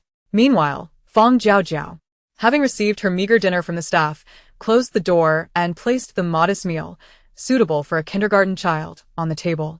A faint greenish glow enveloped her injured left cheek, and before her healing energy was fully expended, the stinging sensation on her face had entirely dissipated. With her left eye's vision no longer obscured, Fang Jiaojiao retrieved the prepared food from her shelter to supplement her dinner. After satiating her hunger, she placed the hotel's dishes at the door, extracted water and a cloth from her space, gave her body a quick wipe, and collapsed into bed. The first day had been so exhausting, it was likely that the coming month would not be any easier. The next morning, just after 6 o'clock, the giant and his roommate were roused by a series of urgent knocks at the door. Upon opening it and seeing the smiling hotel staff at the threshold, they exchanged knowing glances, their eyes brimming with mutual understanding. "Look, seeking a free ride, and now they've come to collect. Good morning, may I ask if Mr. Qianfu is staying here?" The staff inquired cheerily, and upon hearing his name, the giant rubbed his sleepy eyes and sluggishly made his way to the hotel entrance. "What do you want from me, Mr. Qianfu?" The staff appraised the giant and, confirming he was the person they sought, proceeded to explain their purpose. "In light of your willful destruction of our hotel's vending machine last night, resulting in significant loss of goods, we must collect a compensation fee of 10,000 yuan. Will you be paying by card or cash?" 10,000? The giant's eyes nearly bulged from their sockets at the staff's words. He had only smashed the vending machine out of hunger-induced rage. In truth, even last night, after filling his belly and calming down, he had already begun to feel a pang of regret. He spent an entire night in trepidation, anxiously awaiting the hotel's personnel, only to believe that the matter would simply fade away. In fact, he even felt a twinge of smugness for his cleverness. Little did he expect that for merely smashing a decrepit vending machine and pilfering some bread, he would be liable for a staggering sum of 10,000? How could he possibly afford such an amount? I didn't tea. The burly man scratched his head, struggling to concoct an excuse. His gaze evasively avoiding the hotel staff's eyes. Faced with his ambiguous responses, the hotel employees were not easily deceived. They pressed him once more about the compensation. Mr. Qianfu, will you be paying by card or cash? I have no money, the man managed to stammer after a prolonged silence. Initially, he thought the hotel staff would relentlessly pursue him until he was stripped of everything. Yet, after casting a steady glance at him, the two employees surprisingly departed without uttering another word. Their unexpected departure left not only the man bewildered, but also the other players spectating behind him equally perplexed. Was this it? They were simply letting it go. This hotel was unexpectedly charitable. Once he confirmed that the staff had indeed left and would not return, the man, still dazed, returned to his room, a lingering confusion etched upon his face. It was not until he descended with his roommate to the hotel front desk, intending to board the vehicle as usual, that the tour guide audaciously stopped him. Qianfu? The guide scrutinized the man with the astonishment reserved for rare creatures, her tone brimming with incredulity. What have you done? You've become an illegal resident in City S? Illegal resident. The man's face contorted in shock, and the other players queuing nearby redirected their attention toward this unexpected turn of events. Noticing the genuine bewilderment and surprise etched on the man's face, the guide, with a smirk that danced on the edge of laughter, explained the implications of being labeled an illegal resident. Indeed, an illegal resident. If you've become one, all means of transportation and accommodations in City S will be barred to you. Oh dear, our luxurious journey has only just begun. Without the ability to board or access tourist attractions, what will you do? The guide's glee was unmistakable as she observed the man's demeanor fade into despair. She savored the moment for a full 2 minutes before finally shoving past the stunned man, beckoning the other players to board the vehicle. The other players had overheard the guide's proclamation. Uncertain of the man's actions that had led him to this predicament, they cast curious and probing glances as they passed by. Even Fang Jiaojiao couldn't resist stealing a few glances at this male player as she boarded the vehicle. After collecting fees from each player, the bus gradually set off. As the three-tiered bus faded from view, the man, still grappling with his situation, was struck yet again by an unexpected blow. Ding. Player 33697841, luxurious journey game failure, game time automatically extended by 60 days. Unable to continue his tasks, the man's fate was all too predictable. The others merely sighed in silent reflection before promptly redirecting their focus to the upcoming itinerary. Today's destination was a picturesque resort, surrounded by verdant mountains and clear waters. While the scenery was enchanting, the venue was equally adept at extracting money from unsuspecting guests.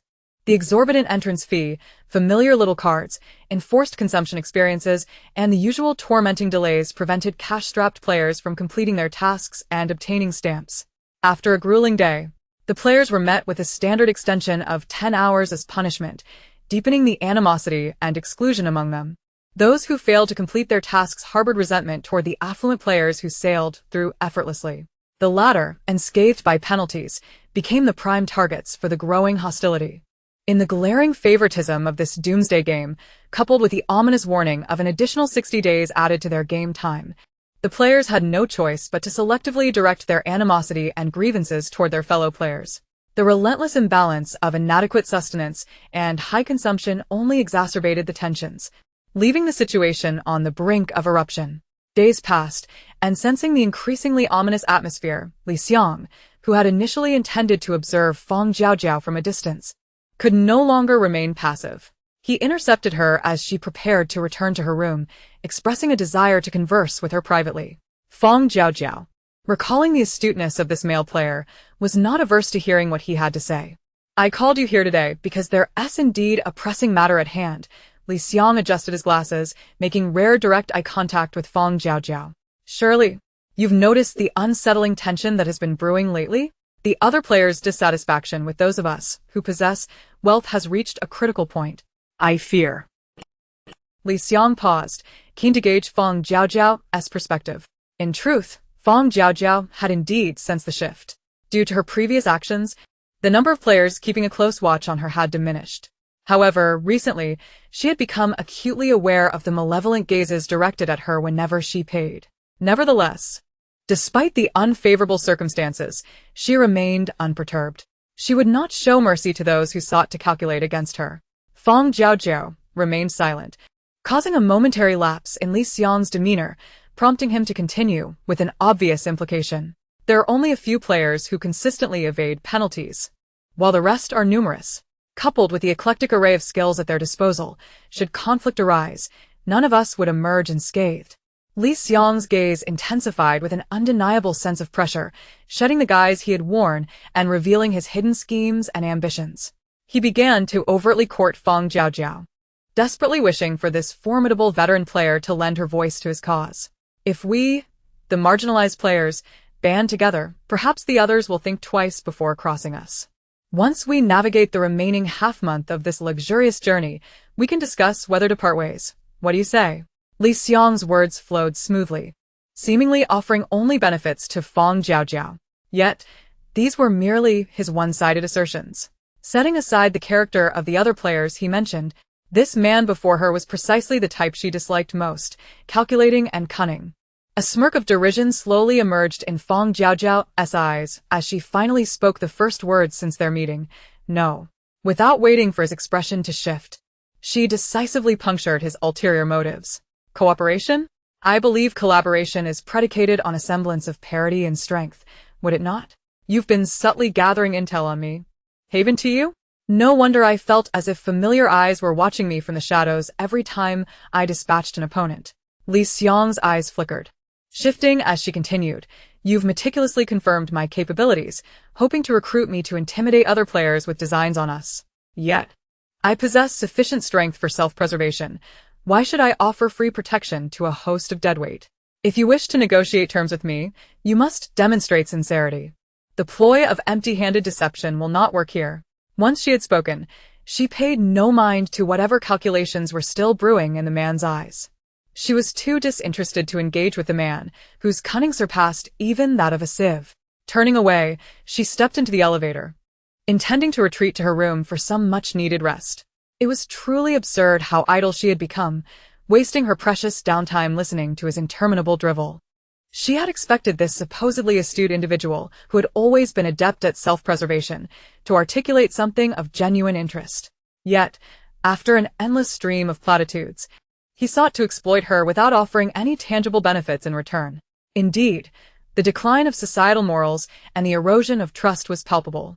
Influenced by the bespectacled man's words, Fang Jiaojiao hastily consumed a meager meal before collapsing into bed. The atmosphere among the players had grown increasingly tense, prompting her to remain ever vigilant whenever she ventured outside, never allowing herself a moment of complacency. However, maintaining such a constant state of alertness was hardly a sustainable strategy. If only she possessed an auxiliary skill akin to a danger detection device. It seemed prudent for her to pay closer attention to the skills wielded by other players. Li Xiang's small group had indeed formed rather effortlessly. The following morning, upon arriving at the hotel lobby, Fang Jiaojiao was greeted by a gathering of 10 players, led by Li Xiang. Noticing that these individuals had each, to varying degrees, passed several travel trials and likely had some spare funds, Fang Jiaojiao discerned his intent.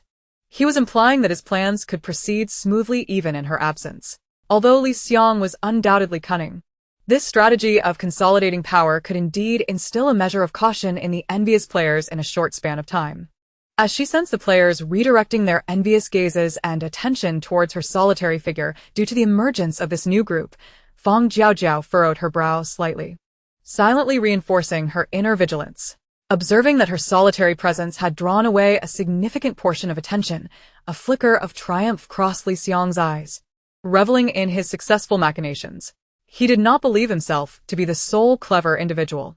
In reality, he had long since prepared for contingencies. If he could deftly ensnare a formidable veteran player, it would be a cause for celebration, even if his plans fell through. Her refusal to join would serve to divert the majority of players' attention away from his own machinations. In any case, he could count himself fortunate. Chapter 215 Skills. Due to the collusion of other players, the pressure on Fang Jiaojiao had steadily intensified over the past 2 days. Particularly when other players realized that their gaming hours were unexpectedly prolonging, the instances of ambushes and blockades against her escalated.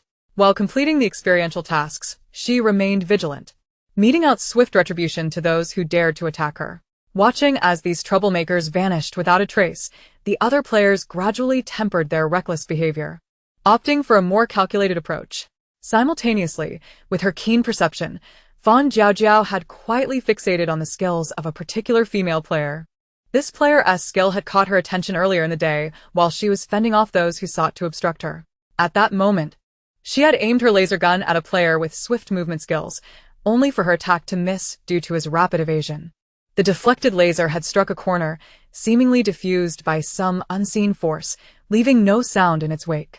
Although perplexed, she had been unable to dwell on it as the immediate danger loomed. After swiftly neutralizing the threat before her, she approached the corner where the laser had diverted. There, in the blind spot, she discovered a female player enveloped in a translucent, pale blue membrane.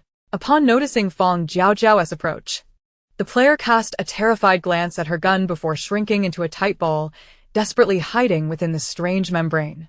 Observing the player's expression, Fang Jiaojiao began to assess her surroundings. Confirming that the deflected laser had indeed come from that direction, she focused her attention on the ground and walls nearby. Finding no apparent openings, she felt a pang of confusion. Where had that laser gone? Her gaze returned to the cowering player, and curiosity sparked as she scrutinized the membrane that seemingly constituted a skill. Suddenly, a reasonable hypothesis emerged. Was the laser absorbed by this peculiar substance? Just as her fingertips approached the membrane, she abruptly halted and withdrew her hand. Scanning the area, she snapped a slender wooden stick from a corner and prodded the water-like membrane. The moment the stick touched its surface, it instantly caved in. Fang Jiaojiao discreetly applied more force, and the stick gradually sank deeper. Yet, just a centimeter from the girl's body, the stick halted entirely, refusing to penetrate further. No matter how much strength she exerted, gazing at the membrane, which remained unbroken by the stick's tip, Fang Jiaojiao withdrew the stick and drew a dagger. As the stick was retracted, the membrane immediately reverted to its original form. She slashed the sharp dagger against the membrane, but this fluid, cloud-like barrier sustained no damage. The girl within trembled more violently, yet the membrane consistently maintained a distance of several centimeters from her body, as if bestowing upon her a soft protective shield. A protective barrier? One capable of withstanding laser attacks. A glimmer of insight flickered in Fang Jiaojiao's eyes as she sheathed her dagger and gun, extending her palm towards the membrane. Attempting to activate her skill of replication, she was met with silence. Retracting her hand, she felt the watery texture against her palm and addressed the girl encapsulated within. "If you don't mind, shall we engage in a trade?" An extended silence ensued after her proposition. Just as Fang Jiaojiao assumed the membrane had muffled her voice, the short-haired player within finally lifted her head and cast a furtive glance in her direction. "Can you hear me?" Noticing the player's movement, Fang Jiaojiao pressed on. "I can provide you with food or the currency you currently need most. All I require is the name of your skill. What do you say?" This decidedly one-sided offer caused the short-haired player to raise her head even further, scrutinizing Fang Jiaojiao's expression, bewildered by her motives. Was this merciless woman plotting something against her in exchange for the name of her skill? The short-haired player's brow furrowed in suspicion as she cautiously observed Fang Jiaojiao. Yet she could not fathom the latter's true intentions. Sensing her hesitation, Fang Jiaojiao tactfully added, "If you're not interested, then so be it. I merely wish for you to understand that such an opportunity may not come again." The short-haired player's gaze shifted, yet she remained silent. Fang Jiaojiao raised an eyebrow, pivoting to leave in search of alternative methods. Just as her figure was about to round the corner, the short-haired player finally spoke up. "How much food and money can you offer me?" Upon hearing her words, Fang Jiaojiao swiftly composed herself and turned back. She presented her offer. 10 bags of bread or $1,000. The short-haired player fell silent upon hearing the terms. After a few moments of contemplation, she finally responded, "I want $1,000. But, do you truly only wish to know my skill? No hidden agendas?" "Of course," Fang Jiaojiao replied with unwavering candor. Confronted by the scrutinizing gaze of the short-haired female player, she felt no semblance of guilt. Finding no chink in her armor, the short-haired player's wariness eased slightly. What if I divulge my skills to you, and you have a change of heart? The formidable prowess of Fang Jiaojiao had become evident to all present players, particularly accentuated by the peculiar firearm she wielded, capable of silently creating gaping wounds in flesh. Upon hearing the short-haired player's concerns, Fang Jiaojiao appeared unfazed. She retrieved a stack of currency from her pocket and approached the short-haired player. You may take the money first. Of course. I am not apprehensive that you might abscond with it. After a moment's hesitation, the short-haired player decided to take a gamble. She had accrued too much gaming time debt in recent days, compounded by a persistent hunger that left her feeling physically depleted. If she could successfully execute this transaction, it might offer her a glimmer of hope. As for what this woman intended, she thought, let it be. I shall take the risk.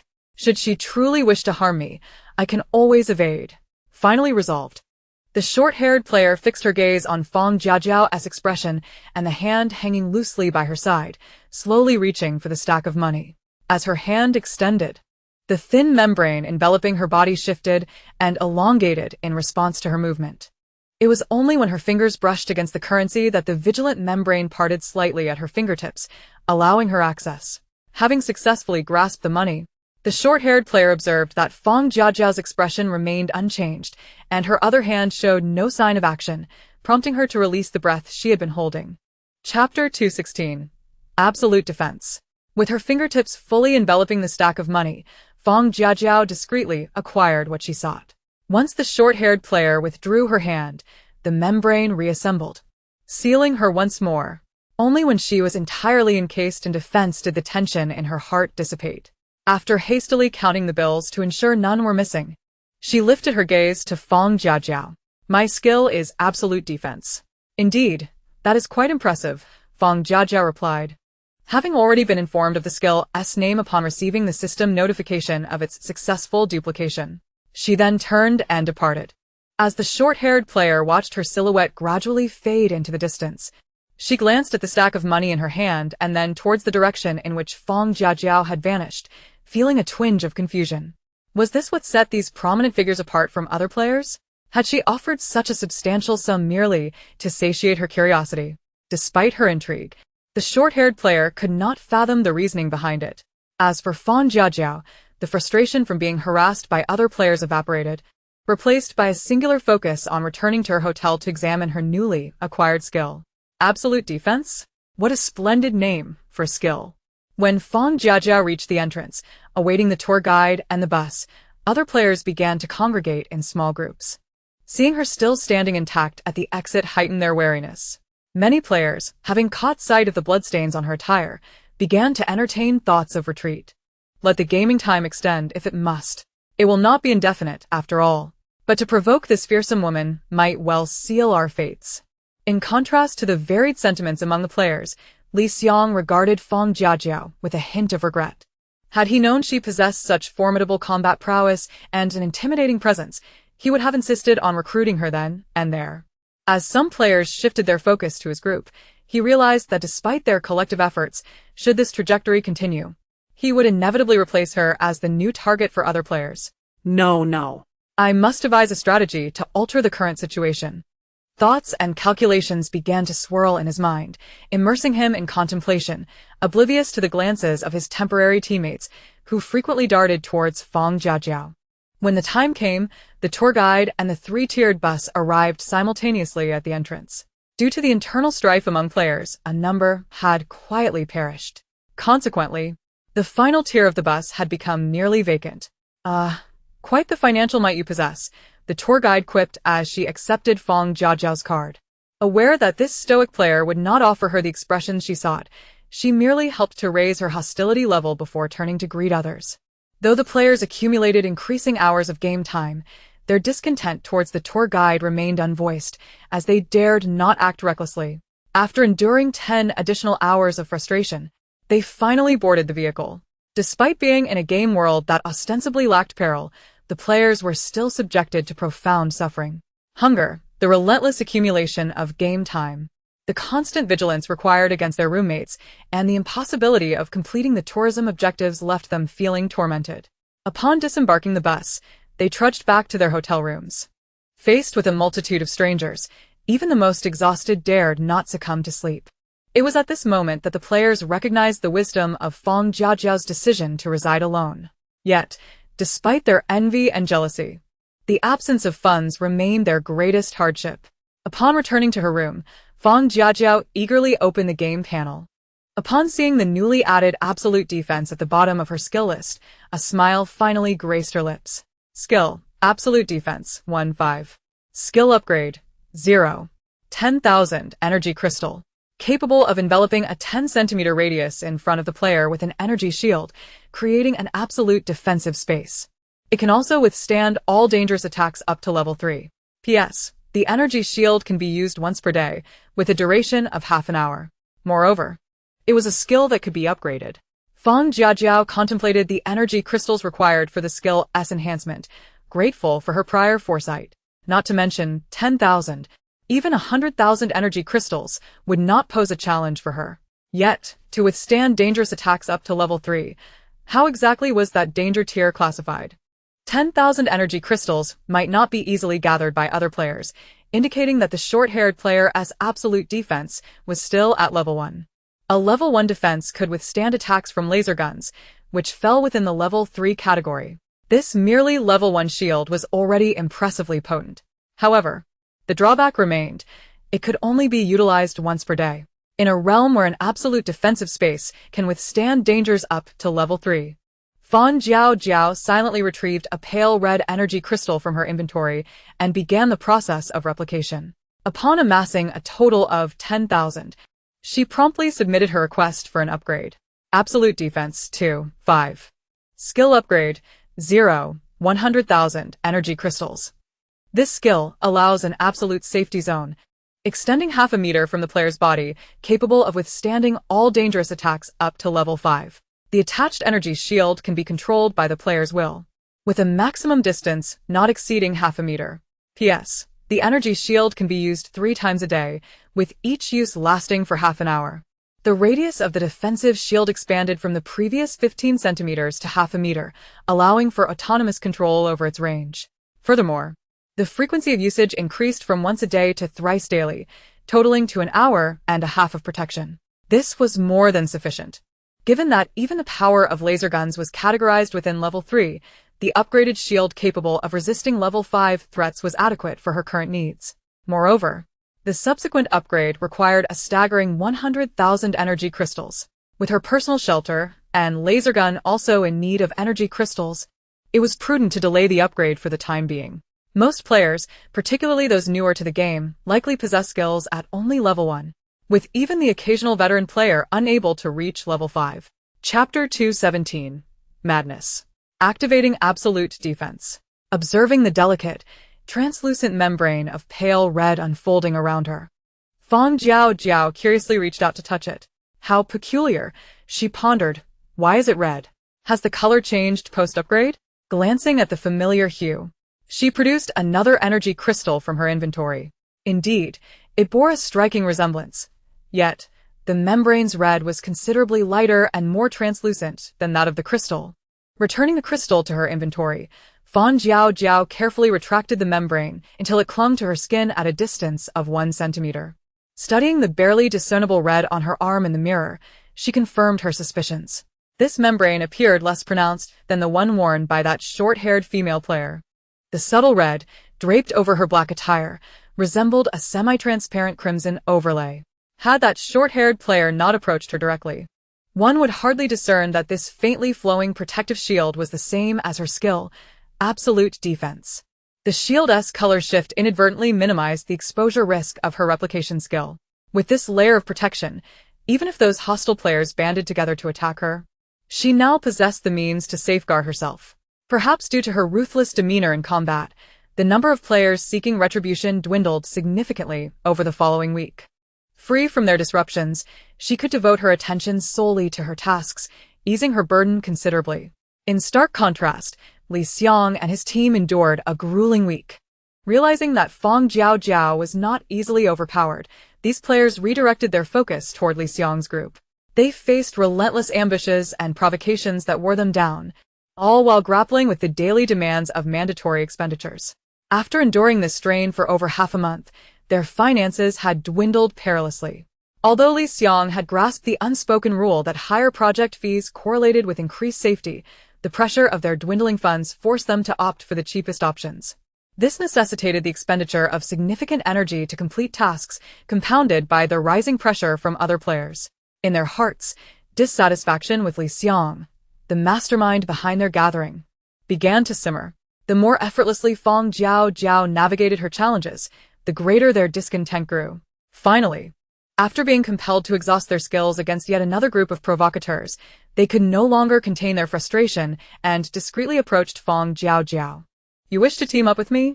Fang Jiaojiao regarded the group blocking her path, her tone a mix of amusement and skepticism. "Yes." After exchanging glances, the only female player in the group spoke up. "You are aware of the current stance of other players towards us, the ones with resources. With over a week remaining in this journey, it is likely they will conspire against us. However, if we unite, it would be a different story." The female player's reasoning was compelling, yet Fang Jiaojiao remained unmoved. She listened to their somewhat familiar rhetoric and inquired curiously, "Does Li Xiang know you have come to discuss this with me?" At her question, an uncomfortable expression flickered across the faces of the group. While they had enjoyed the benefits of camaraderie in the past week, the formidable strength exhibited by Fang Jiaojiao had instilled a sense of trepidation. Their subsequent silence spoke volumes. Amused by the unfolding drama, Fang Jiaojiao turned on her heel, card in hand, and departed. The female player attempted to follow, only to be restrained by her companions. "Let it go. She won't team with us." But the female player gazed longingly at Fang Jiaojiao's retreating figure, feeling a twinge of regret. "If only we could join forces with her. No one would dare to confront us, and our funds are running low." What transpired among them remained unknown to Fang Jiaojiao, but she sensed that Li Xiang, the overly clever one, was likely to face betrayal from his teammates. As days passed, Li Xiang's group found their funds dwindling, making it increasingly difficult to purchase tickets. He glanced at the still carefree Fang Jiaojiao before looking down at his arm, marred by a deep gash incurred during skirmishes with other players. A shadow crossed his expression. Since they could not become allies, a cunning plan began to form in his mind. He turned to the players who had been covertly observing Fang Jiaojiao's silhouette and stepped into the crowd. The following morning, as they arrived at a new tourist destination under the guidance of their tour leader, the attention directed at Fang Jiaojiao intensified dramatically, even more so than before. Observing the players clutching their cards, refusing to disperse, and seemingly closing in on her, Fang Jiaojiao unhesitatingly deployed a potent smoke bomb and activated her protective shield. Navigating through the smoke with her shield held high, any player who collided with her met a swift end, their head exploding from her relentless gunfire. The thuds of their bodies hitting the ground prompted those obscured by the fog to hesitate, contemplating retreat. Charge. This is an opportune moment. Don't let her escape. She undoubtedly has more wealth. The collective fervor surged once more, emboldened by the sudden rallying cry. Yet, it was the subsequent revelation that ignited a frenzy among the players. She is an experienced player. Her weapons and game currency can be transferred. Once we capture her, her weapon and her game currency will be ours. Game currency. Moreover, her weapon in hand isn't even a skill. It hasn't been bound. For over half a month, no player has been oblivious to the formidable power of that peculiar blue-tinged gun wielded by Fang Jiaojiao. If they possessed that weapon, countless skills would begin to dance amidst the smoke. Players who encountered Fang Jiaojiao ceased to evade, instead hurling their skills at her with gleaming eyes. Skills soared from all directions, but they were all thwarted by the absolute defense enveloping her. With an icy gaze, Fang Jiaojiao silently counted the seconds. As the number of players around her multiplied, she reluctantly drew another laser gun. In a situation where the odds were overwhelmingly in her favor, the fallen players increased in number. Until the smoke gradually dissipated, Fang Jiaojiao, her expression frigid, dispatched another one. In that fleeting moment when the smoke thinned, her silhouette materialized amidst the haze. Chapter 218, Escape. At this moment, it should have been an opportune time to launch an assault. Yet these players found themselves inexplicably frozen in place. Blood, a vast pool of crimson, surrounded her. Corpses lay at her feet, encircling her entirely. As she raised her gaze to meet the frost-laden eyes above her mask, the players above her instantly felt as though they had been doused with a bucket of icy water, chilling them to the core. Ugh, a lunatic. Damn. This woman is truly insane. As one player retched and fled in terror, the others swiftly lost their bravado, hastily retreating in unison. Was this really a victory achievable through sheer numbers? Was this what they coveted? Damn. She truly is an experienced player. The smoke dissipated once more. Fang Jiaojiao stepped onto the blood-stained ground, and her absolute defense quietly crumbled at that moment. How convenient. Observing her hands and garments, untouched by bloodstains. Satisfaction for her new skill filled her eyes. Extracting a small card from her pocket, she strode purposefully toward the designated area, without a backward glance. The entire venue was deserted. Aside from the staff, players were few and far between. Unbothered by where the other players had hidden, Fang Jiaojiao completed her tasks with remarkable swiftness, free from interruptions. By the time she finished the 5 assigned tasks and collected her stamps, it was already 2 in the afternoon. Glancing at the danger detector, which displayed small green dots congregating in various corners, Fang Jiaojiao casually sought a shaded spot to rest. The weather in City S remained as perpetually clear and sunny as ever. It had been nearly a month since her arrival, and rain had yet to grace the skies. Only a few days remained of this lavish journey. Fang Jiaojiao contemplated the funds still at her disposal, meticulously analyzing the tasks word by word, and gradually, the clock approached 6. The players, gathering once more at the entrance, instinctively distanced themselves from Fang Jiaojiao. After all, the stench wafting from the corpses not far from the entrance, having baked under the sun for an entire day, was becoming increasingly nauseating. Ah, such tranquility today. The tour guide immediately spotted the pile of corpses and, taking into account the current positioning, swiftly identified the instigator. Her gaze fell upon Fang Jiaojiao, who, to her surprise, bore a hint of inscrutable admiration. It's you. A promising talent. The tour guide scrutinized Fang Jiaojiao from head to toe multiple times, her expression becoming increasingly complex, before finally gesturing for her to board the vehicle. The other players, following suit after an extended wait, boarded the bus, yet everyone tacitly made an effort to keep their distance from her. A silence enveloped the atmosphere within the vehicle. Fang Jiaojiao, who had been the subject of the guide's peculiar gaze throughout the journey, finally exhaled in relief upon disembarking. For reasons unknown, the complexity of emotions reflected in the guide's eyes today unsettled her far more than the previous indifference. Following the assault incident, the player count had dwindled to fewer than 2,000. Although disputes and conflicts persisted among the players, none dared to set their sights on Fang Jiaojiao. At last, several days of tranquil existence passed. When the guide announced that this grueling journey would conclude at noon the following day, a collective sigh of relief echoed through the group. Returning to the hotel, the players finally exhibited faint smiles upon their faces. Fang Jiaojiao opted to disembark last, and as she passed the tour guide, she suddenly inquired, "No tasks tomorrow?" The guide turned to Fang Jiaojiao, staring at her for several seconds before, for reasons unknown, responding to her question, of course. Having received her answer, Fang Jiaojiao no longer lingered and proceeded into the hotel. However, instead of ascending to her room immediately as before, she approached the front desk. "What time do I need to check out tomorrow? If you're not extending your stay, you need to check out by 6 o'clock. Just as she suspected, Fang Jiaojiao nodded slightly in acknowledgement and then made her way to the elevator. Watching the numbers ascend in the elevator, her mind was busy processing information. No tasks tomorrow implied that there might not be a bus to transport them. With a 6 o'clock checkout requirement, if she didn't inquire beforehand and still chose to leave at 8, she could incur an extra day as charge. Of course, there was another possibility.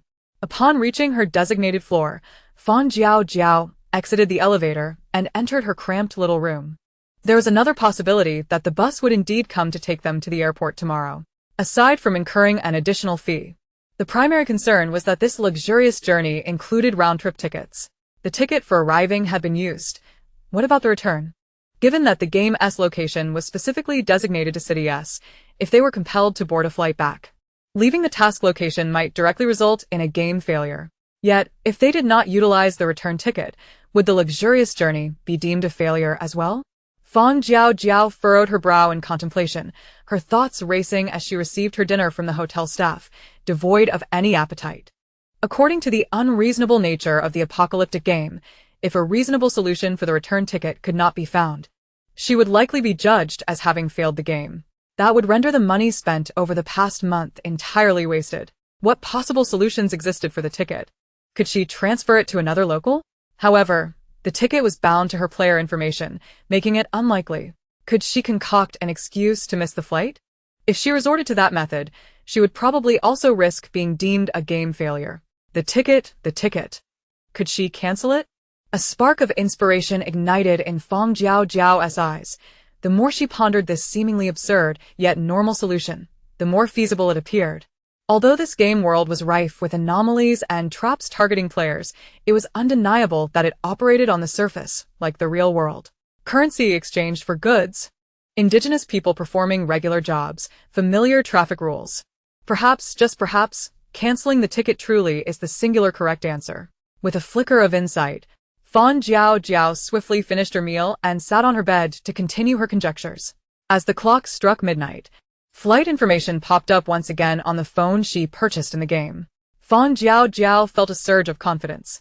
Opening the search application on her phone, she began to investigate the ticket cancellation process. After carefully reading, Fang Jiaojiao focused her attention on the phrase cancellation 1 hour before boarding, and a plan began to form in her mind. She set her alarm and fell asleep, rising early the next morning at 5 o'clock to pack her belongings and depart from the small room she had inhabited for a month. Descending the elevator to the front desk to check out, she stepped outside into the misty dawn, but was abruptly met with a system warning. Ding. Player 12315 has violated the rules. Warning issued. If 3 violations occur, the game Luxurious Journey will be deemed a failure. Chapter 219, TD Cancellation. Swiftly retracting her foot, Fang Jiaojiao stared at the empty courtyard outside the hotel, her eyes glinting with a complex mix of emotions. It became clear that deviating from the conditions set by the apocalyptic game would indeed result in repercussions. Realizing the game was compelling them to adhere strictly to the guide's itinerary, she resolved not to tempt fate any further and returned to the hotel lobby. Seated on a sofa in the lobby, her brows furrowed in contemplation, Fang Jiaojiao meticulously calculated the ticket cancellation time. The flight information from the previous night indicated a departure back to Dream City at noon sharp. If the guide departed on schedule at 8, and considering the over-hour journey from the hotel to the airport, they should reach the airport by no later than 10. The ticket needed to be cancelled at least 1 hour in advance, and factoring in the time to collect the ticket and locate the refund counter, she should be able to complete the cancellation and fulfill the luxurious journey task before 11, provided nothing unexpected occurred. Yes, if all went according to plan. The game had a notorious reputation for ensnaring players. The refund counter was undoubtedly hidden in some obscure corner. Once she arrived at the airport, she would have to act immediately. As time gradually slipped away, Fang Jiaojiao observed the hotel staff, all smiles, ascending the stairs. She glanced at the bracelet on her wrist. 7 o'clock. Half an hour later, shortly after the staff returned, players with expressions of frustration and vexation began to trickle into the lobby. Likely irked by the hotel's peculiar operation, the players wore looks of palpable discontent. Fang Jiaojiao surmised the cause with a quick glance and chose not to dwell on it further. When the clock struck 7:50, the guide appeared at the hotel entrance as expected, prompting her to rise and make her way towards the door. Boarding the vehicle, paying the fare, and waiting ensued. Perhaps it was the anticipation of reaching the final day, or perhaps the daily extensions of game time had dulled their sensitivity. But the players exhibited little reaction to the additional 2 hours added to the game duration. Instead, they began to feel a sense of relief that this arduous, luxurious journey was finally nearing its conclusion. A reward of 10,000 game coins awaited them. Once today passed, they would hold that bounty in their hands. The unprecedented generosity of the apocalyptic game left the players in a state of exhilaration. For those accustomed to receiving a meager weekly allowance of 7 game coins, this reward was simply irresistible. The dazzling array of products in the system's marketplace had long tempted them, and with this sum, they could momentarily alleviate their concerns over basic sustenance. Though each player harbored their own thoughts, the atmosphere in the vehicle returned to an oddly harmonious state. The bus swayed its way to the familiar airport, and Fang Jiaojiao immediately lowered her gaze to check the time, 9:40. As soon as the bus came to a halt and the doors opened, she was the first to rise, stepping out without looking back as she entered the airport. The bustling, chaotic airport mirrored her previous experience. Casting a glance at the guide, who was leisurely entering with other players, she promptly collected her ticket from the machine near the entrance and sprang into action. 1 step, 2 steps. As she distanced herself from the guide, she still received no system warning, signifying that her movements within the airport were no longer restricted. Understanding this, she quickened her pace, weaving through the various areas of the airport in a fervent search for the elusive refund counter. Some players, including Li Xiang and Zhang Yan, noticed Fang Jiaojiao's departure. After exchanging glances with the guide, who was feigning reluctance to see them leave, they pondered for a moment before stepping away from the group. In the throng of airport patrons, Fang Jiaojiao's figure quickly vanished from sight. Zhang Yan cast a brief look into the crowd but decided against pursuing her further, instead turning to implement his own plan. Meanwhile, Li Xiang, who had been discreetly observing Fang Jiaojiao, recognized her intelligence surpassed his expectations. After trailing behind her and picking up on clues he had previously overlooked, his interest in her intensified, especially after the guide had enthusiastically assisted them in retrieving their tickets. The peculiar feeling in his heart grew stronger. She must have uncovered something significant to leave the group, so suddenly, without hesitation, Li Xiang followed her at once. But she eluded him effortlessly. As he watched her figure meld into the crowd, his brow furrowed in frustration. For reasons he could not articulate, he felt that following her was the correct path to success in the game. With his brow knitted and his gaze piercing, he searched through the bustling throngs for Fang Jiaojiao. However, with so many people in the airport, finding her again proved to be a daunting task. Meanwhile, Fang Jiaojiao, oblivious to being quietly pursued, had no time to ponder other matters. She sprinted through the airport, nearly traversing its entirety, yet still failing to locate the refund counter. The clock now read 10:30, leaving her with merely half an hour before the cancellation deadline. With singular focus, she combed through every corner of the airport, determined not to overlook even the slightest hint. Upon reaching the restroom at the far end of the hall, she finally spotted something amiss in a small corner behind a store. The store was prominently displayed, yet a hidden area surrounded by advertising fabric lurked in the back. Could this be the refund counter? With no time to waste, she slipped through the gap beside the shop and, indeed, discovered an inconspicuous corner bearing the airport's insignia behind the advertising fabric. As she rounded the back, a diminutive counter materialized before her. With no time to bemoan the questionable motives of this concealed counter, she presented her ticket to the sole attendant and succinctly stated her desire to cancel. Cancellation, is it? The attendant leisurely perused the ticket she had handed over before speaking. To process a cancellation, you must present the corresponding identification. Handing over her ID from her pocket, she watched as the attendant slowly scrutinized it, her heart racing with urgency. Can I cancel now? I have pressing matters to attend to. It can be done. But the attendant regarded Fang Jiaojiao with a hint of doubt in her eyes. Because this return ticket is included in the luxurious journey, the refund will not reimburse you. Are you still adamant about proceeding with the cancellation? This ticket would cost 5,000 if purchased externally. I wish to cancel. Please assist me promptly, thank you. Upon hearing Fang Jiaojiao's firm reiteration, the attendant finally lowered her gaze to the computer and began to operate at a leisurely pace. As the minutes passed and the clock inched closer to 11, Fang Jiaojiao's anxiety mounted. Finally, at 10:58, the attendant completed the ticket cancellation. Chapter 220. The journey concludes. All done. Your ticket has been cancelled.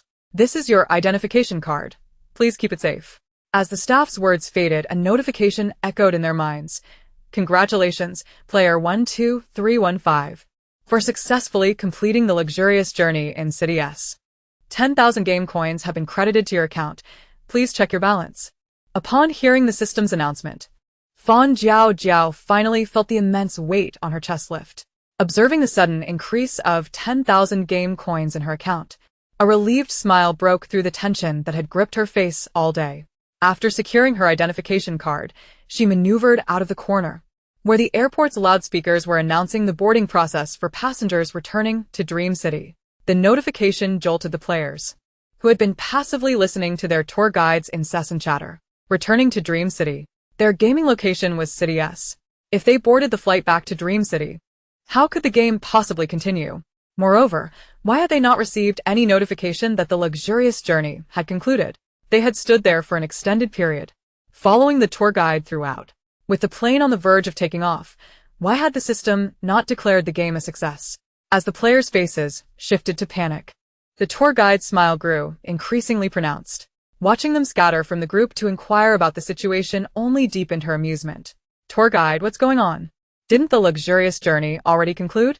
One player, clearly baffled by the entire affair, decided to seek clarification from the tour guide. Turning around with an air of intrigue, the tour guide provided a perplexing response. Indeed, the luxurious journey has ended. Once you board the return flight, you'll be back in Dream City. Back to Dream City. We aren't. The players felt a rush of anxiety, but struggled to articulate the confusion swirling within them.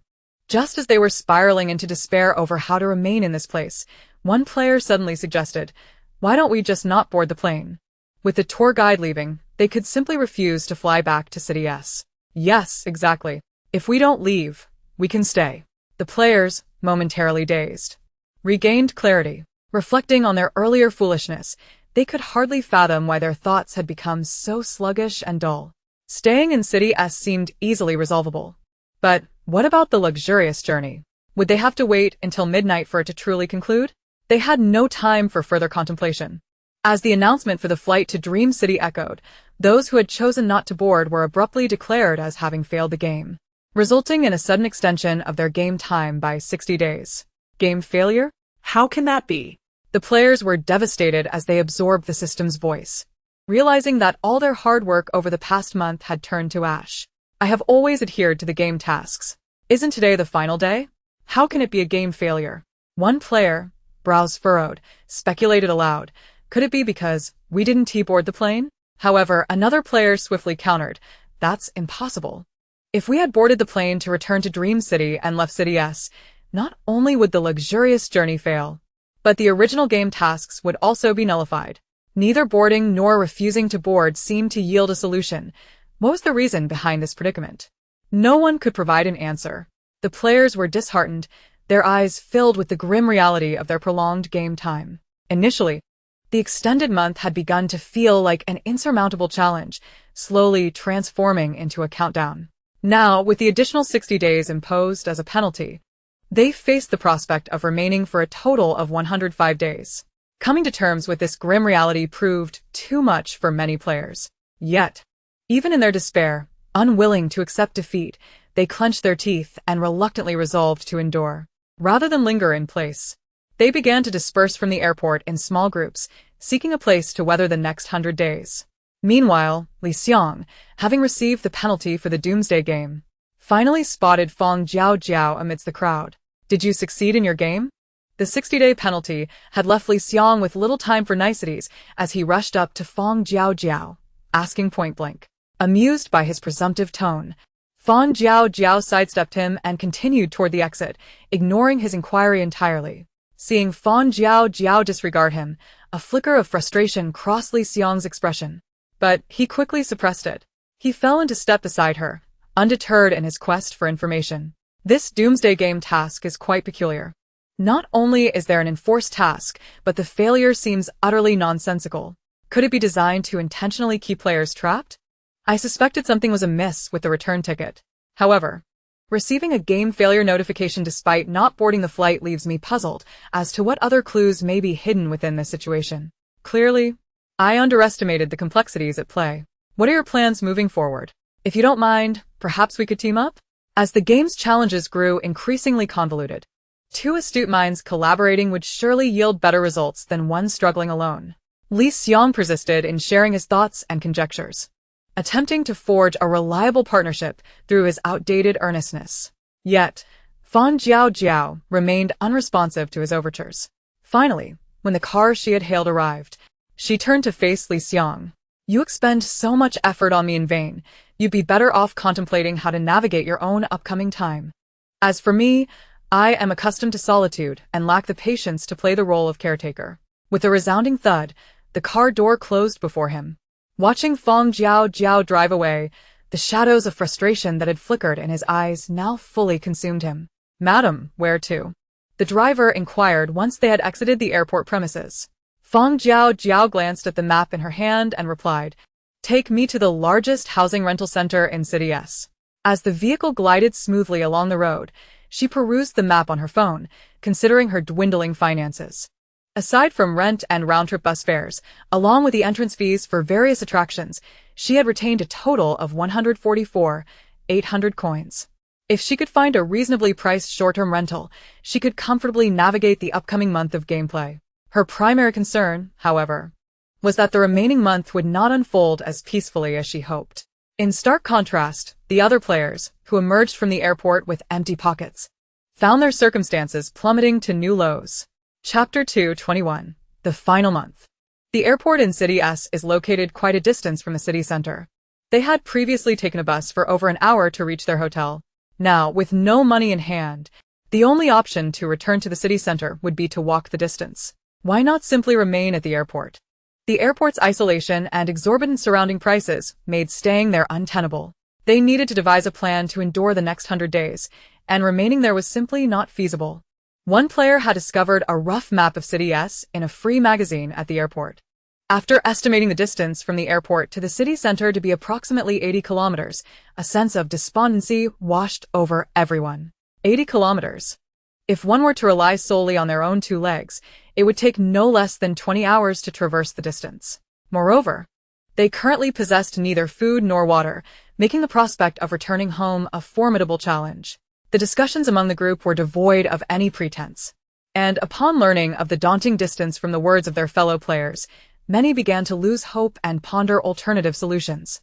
Li Xian, having gathered his disjointed team once more, employed his eloquence and psychological insight to persuade them, despite their reluctance, to agree to cooperate again. After hailing a taxi, he inquired about the fare from the airport to the city center. Upon receiving an estimate, he gathered the others to deliberate on the possibility of taking a cab back to downtown S City. The driver informed them that the fare would be no less than 500 yuan. If walking back takes 20 hours, we could share the cab fare. What do you think? Li Xiang initiated the conversation, feigning interest in others' opinions. However, the group had begun to harbor discontent towards him, and with their funds already depleted from a month of extravagant spending, they found themselves unable to contribute much towards the taxi fare, naturally opposing the idea. 500? With 10 of us, we'd need at least 3 taxis. That's 1,500 in total, meaning each person would have to pay 150. I simply don't have that kind of money, protested a weary middle-aged man. Following his remarks, a female player in the team chimed in, "Yes, Li Xiang. After spending so much this past month, we ended up with nothing to show for it. We barely have any money left. Why don't we pool together a little to buy some food and drink and just walk back?" "Exactly. Walking together shouldn't be too arduous," others echoed, expressing their reluctance to spend money on a taxi given their financial constraints.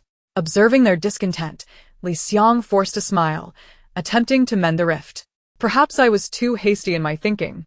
Since everyone is opposed to taking a cab, let us find an inexpensive shop to buy some provisions for the journey back."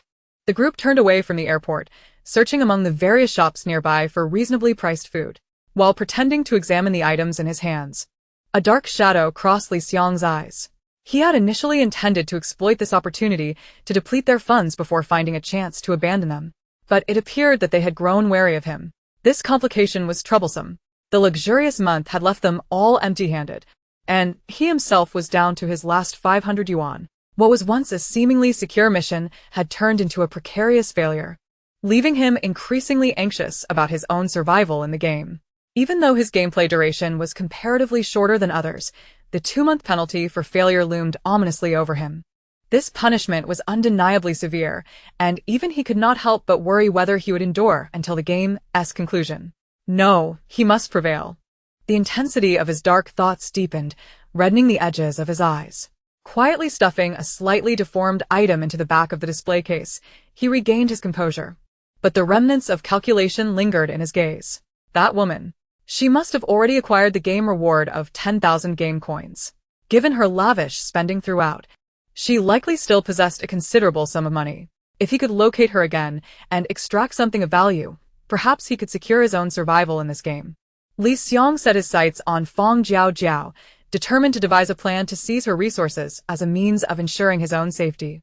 Yet at that moment, Fang Jiaojiao was preoccupied with viewing properties through an agent, completely oblivious to the scheming mind that lingered behind her. Miss Fang, this is the final property that matches your requirements.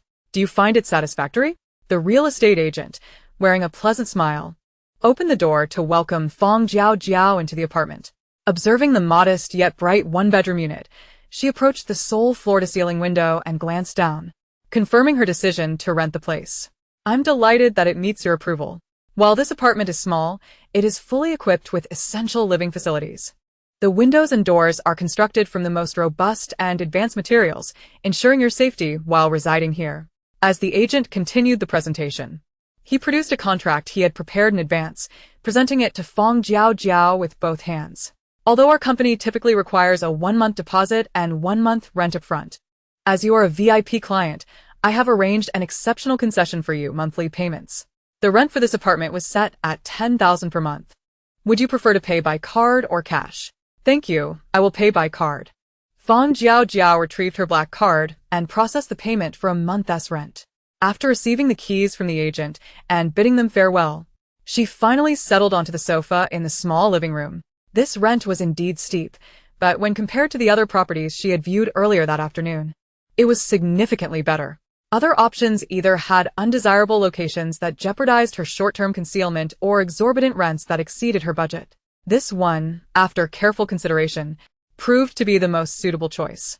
Situated in the heart of S City, the apartment allowed for timely monitoring of her surroundings. Although it was a mixed-use commercial apartment, the diverse flow of residents would aid her integration, rendering her less conspicuous. With her remaining funds modest, yet sufficient to carry her through the final month, her primary concern was whether there would be any further schemes or traps awaiting her in the apocalyptic game. After thoroughly inspecting the apartment for any potential hazards, Fang Jiaojiao finally felt at ease. She proceeded to freshen up and have a meal. Following the delayed lunch, she arranged the bedding in the space and drew the curtains, allowing herself a much-needed nap. By the time she awoke in the middle of the night, she retrieved some food, leaned against the bed, and indulged in rare moments of relaxation, while the group on their journey finally found a place to rest. Chapter 222. Conspiracy? A brazen conspiracy. Ah, at last, we can sit down and rest. The female player sighed with relief as she plopped down on the ground. After walking all afternoon, my legs can barely take it anymore. Shaolin is lucky to have such a good skill. Shaolin, mentioned by the female player, smiled shyly, but remained silent. Observing as everyone quietly took out food to replenish their strength, she could only pout and savor the unfinished sandwich she had been reluctant to eat earlier. How much longer until we reach the city center? The female player could not help but ask again, glancing at Li Xiong, who was sitting under the streetlight. Li Xiong pulled out the magazine he had obtained from the airport and compared it to a simple map, addressing her query. If we rest tonight and set off at 5 in the morning, we should arrive around 7 in the evening. Upon hearing his words and grasping the approximate timing, the group collectively exhaled in relief. The atmosphere lightened, and conversations gradually resumed among them. However, as discussions turned to their future plans, they exchanged glances, and the mood became stagnant once more. We don't have much money left. I think once we reach S City, we should look for work, at least to avoid having to buy food on credit and prolonging our time in the game. Li Xiong articulated a solution he had long contemplated. Upon its revelation, unanimous agreement ensued among the group. I found it feasible. After all, we are destined to remain here for several months, and without a means to procure some funds for sustenance, the prospect of devising a game seems a distant dream. Indeed, I would rather endure hunger than prolong the duration of the game. Securing employment would be beneficial, particularly if it includes provisions for meals and lodging. This way, we would avoid the expenses of food and accommodation, while also having a little money set aside for emergencies. As everyone exchanged their thoughts, a semblance of clarity began to emerge. However, good intentions often falter in the face of harsh realities. When they finally arrived, weary and travel-worn, at the heart of City S, they discovered that while job opportunities abounded, the compensation was akin to that of a slave. Countless positions required 12-hour shifts for a meager 50 yuan.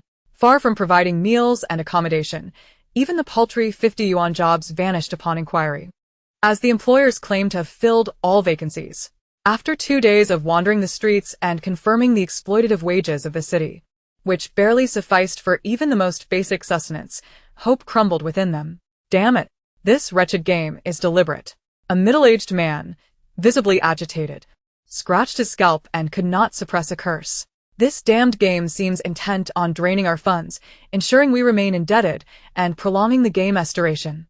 I believe we should abandon thoughts of escaping. It is clear that this game is designed to keep us here.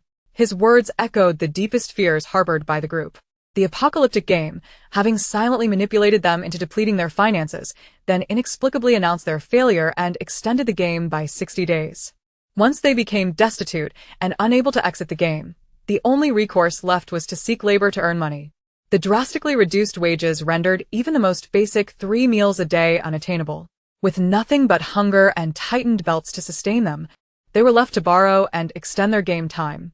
Everywhere, food, accommodation, and other necessities could be purchased with game time, revealing a blatant and unmasked conspiracy. It was laid bare before the players. This was a deliberate trap designed to ensnare them indefinitely. The sinister machinations of the apocalyptic game grew increasingly apparent, casting a pall over the group's countenance. At that moment, Li Xiang, bearing a grave expression, stepped forward to restore order. The more dire the situation, the less we could afford to separate.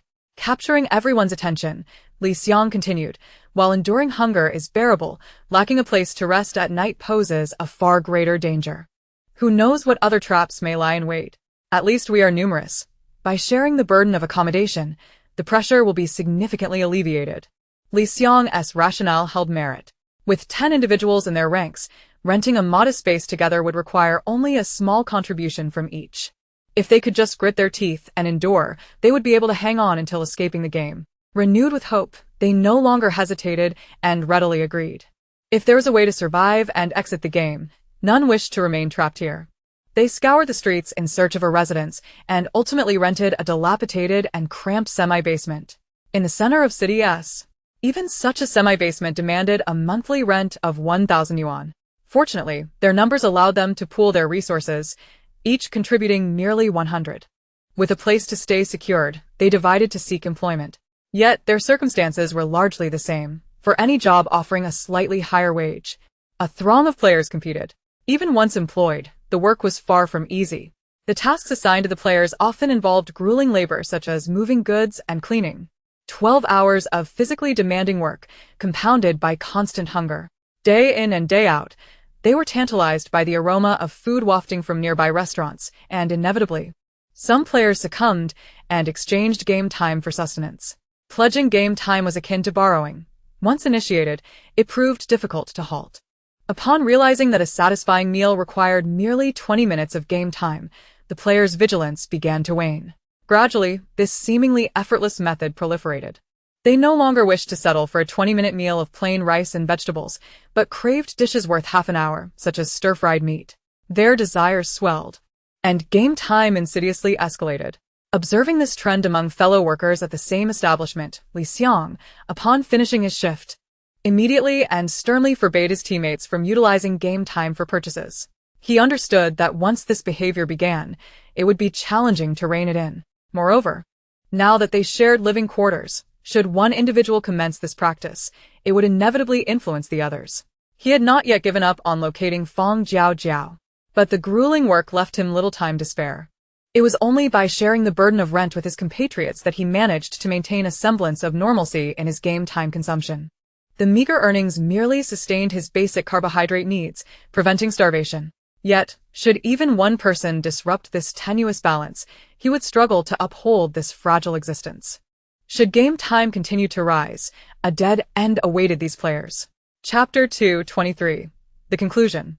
Within Li Xiang's serious words, the group grasped the gravity of the situation, nodding in agreement that they would rather starve than resort to spending game time on food. But how long could such resolve endure? A day? A week?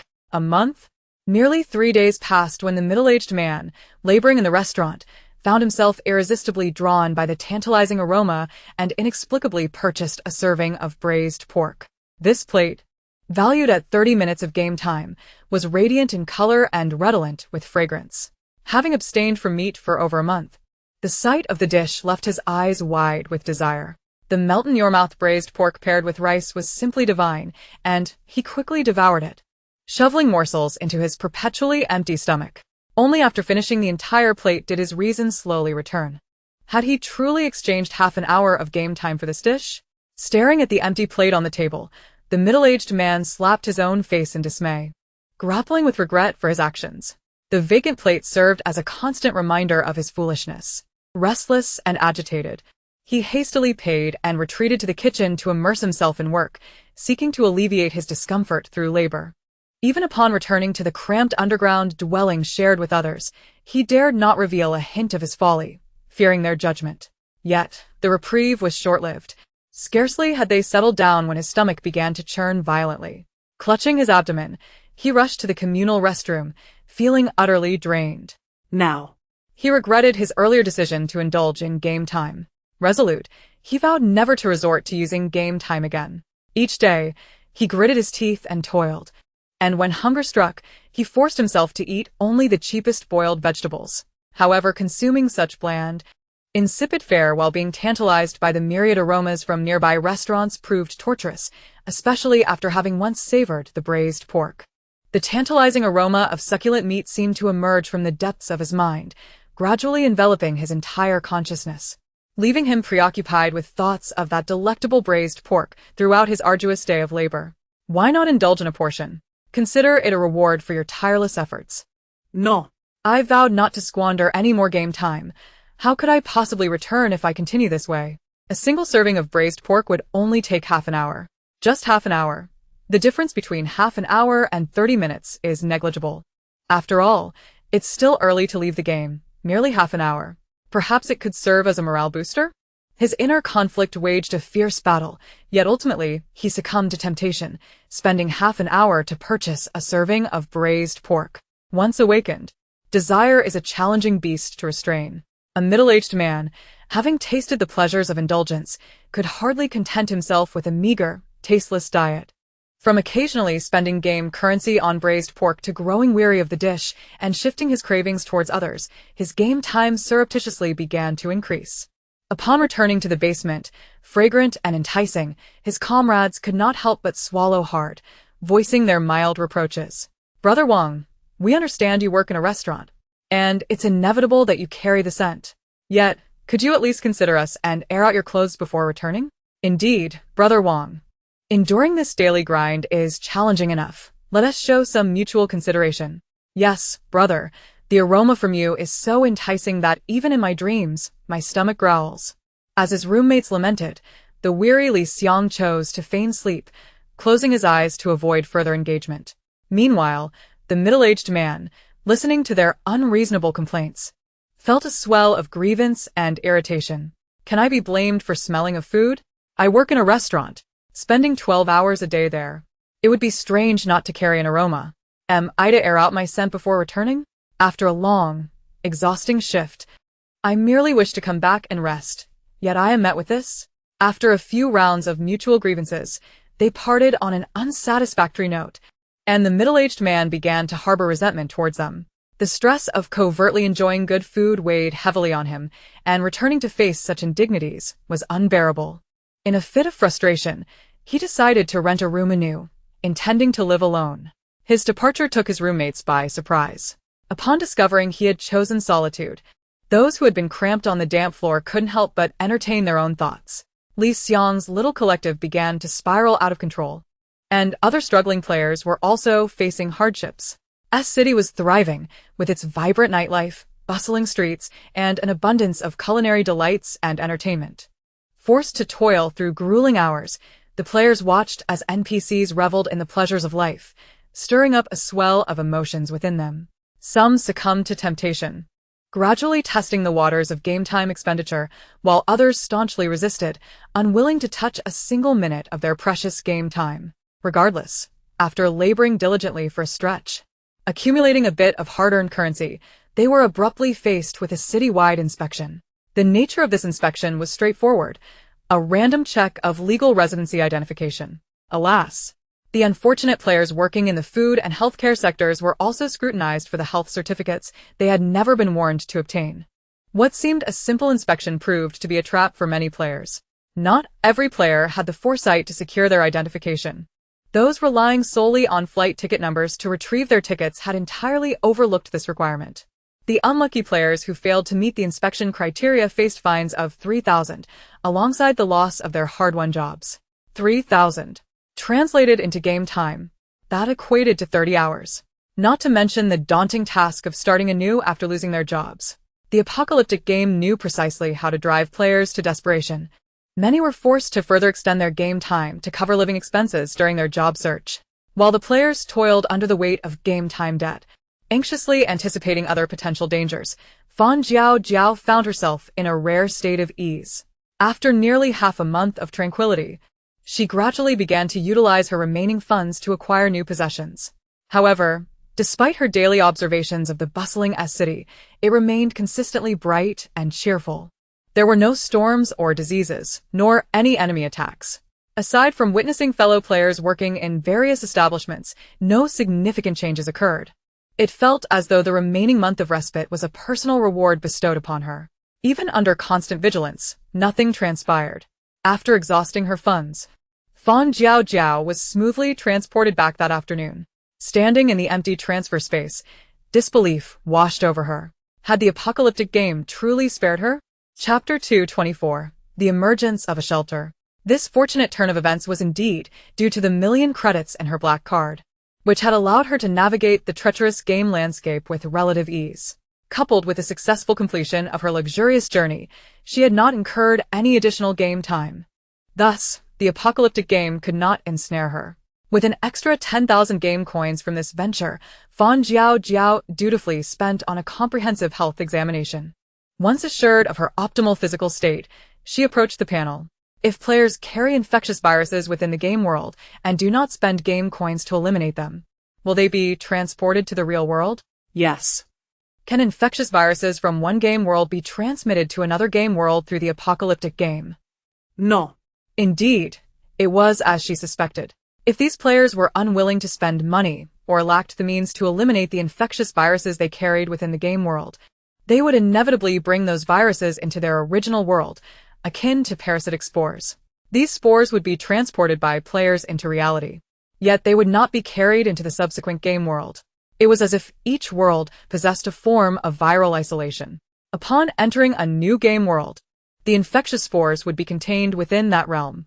However, once players exited the game world and returned to reality, the spores that had remained untreated might resurface upon the lifting of their suppression. Is there a cure for the parasitic fungi from the previous game world? Cure potion. Price: 1,000 game coins. A vibrant green potion materialized before her. Without hesitation, Fang Jiaojiao purchased it for 1,000.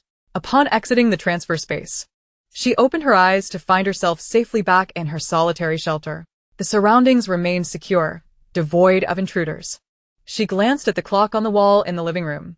After one game concluded, over half an hour had passed in the real world. Time was stretching ever longer. Unsure whether this change was favorable or not, Fang Jiaojiao furrowed her brow in contemplation, ultimately deciding to freshen up in the bathroom first. Emerging from the restroom feeling refreshed, she reclined on the sofa to rest.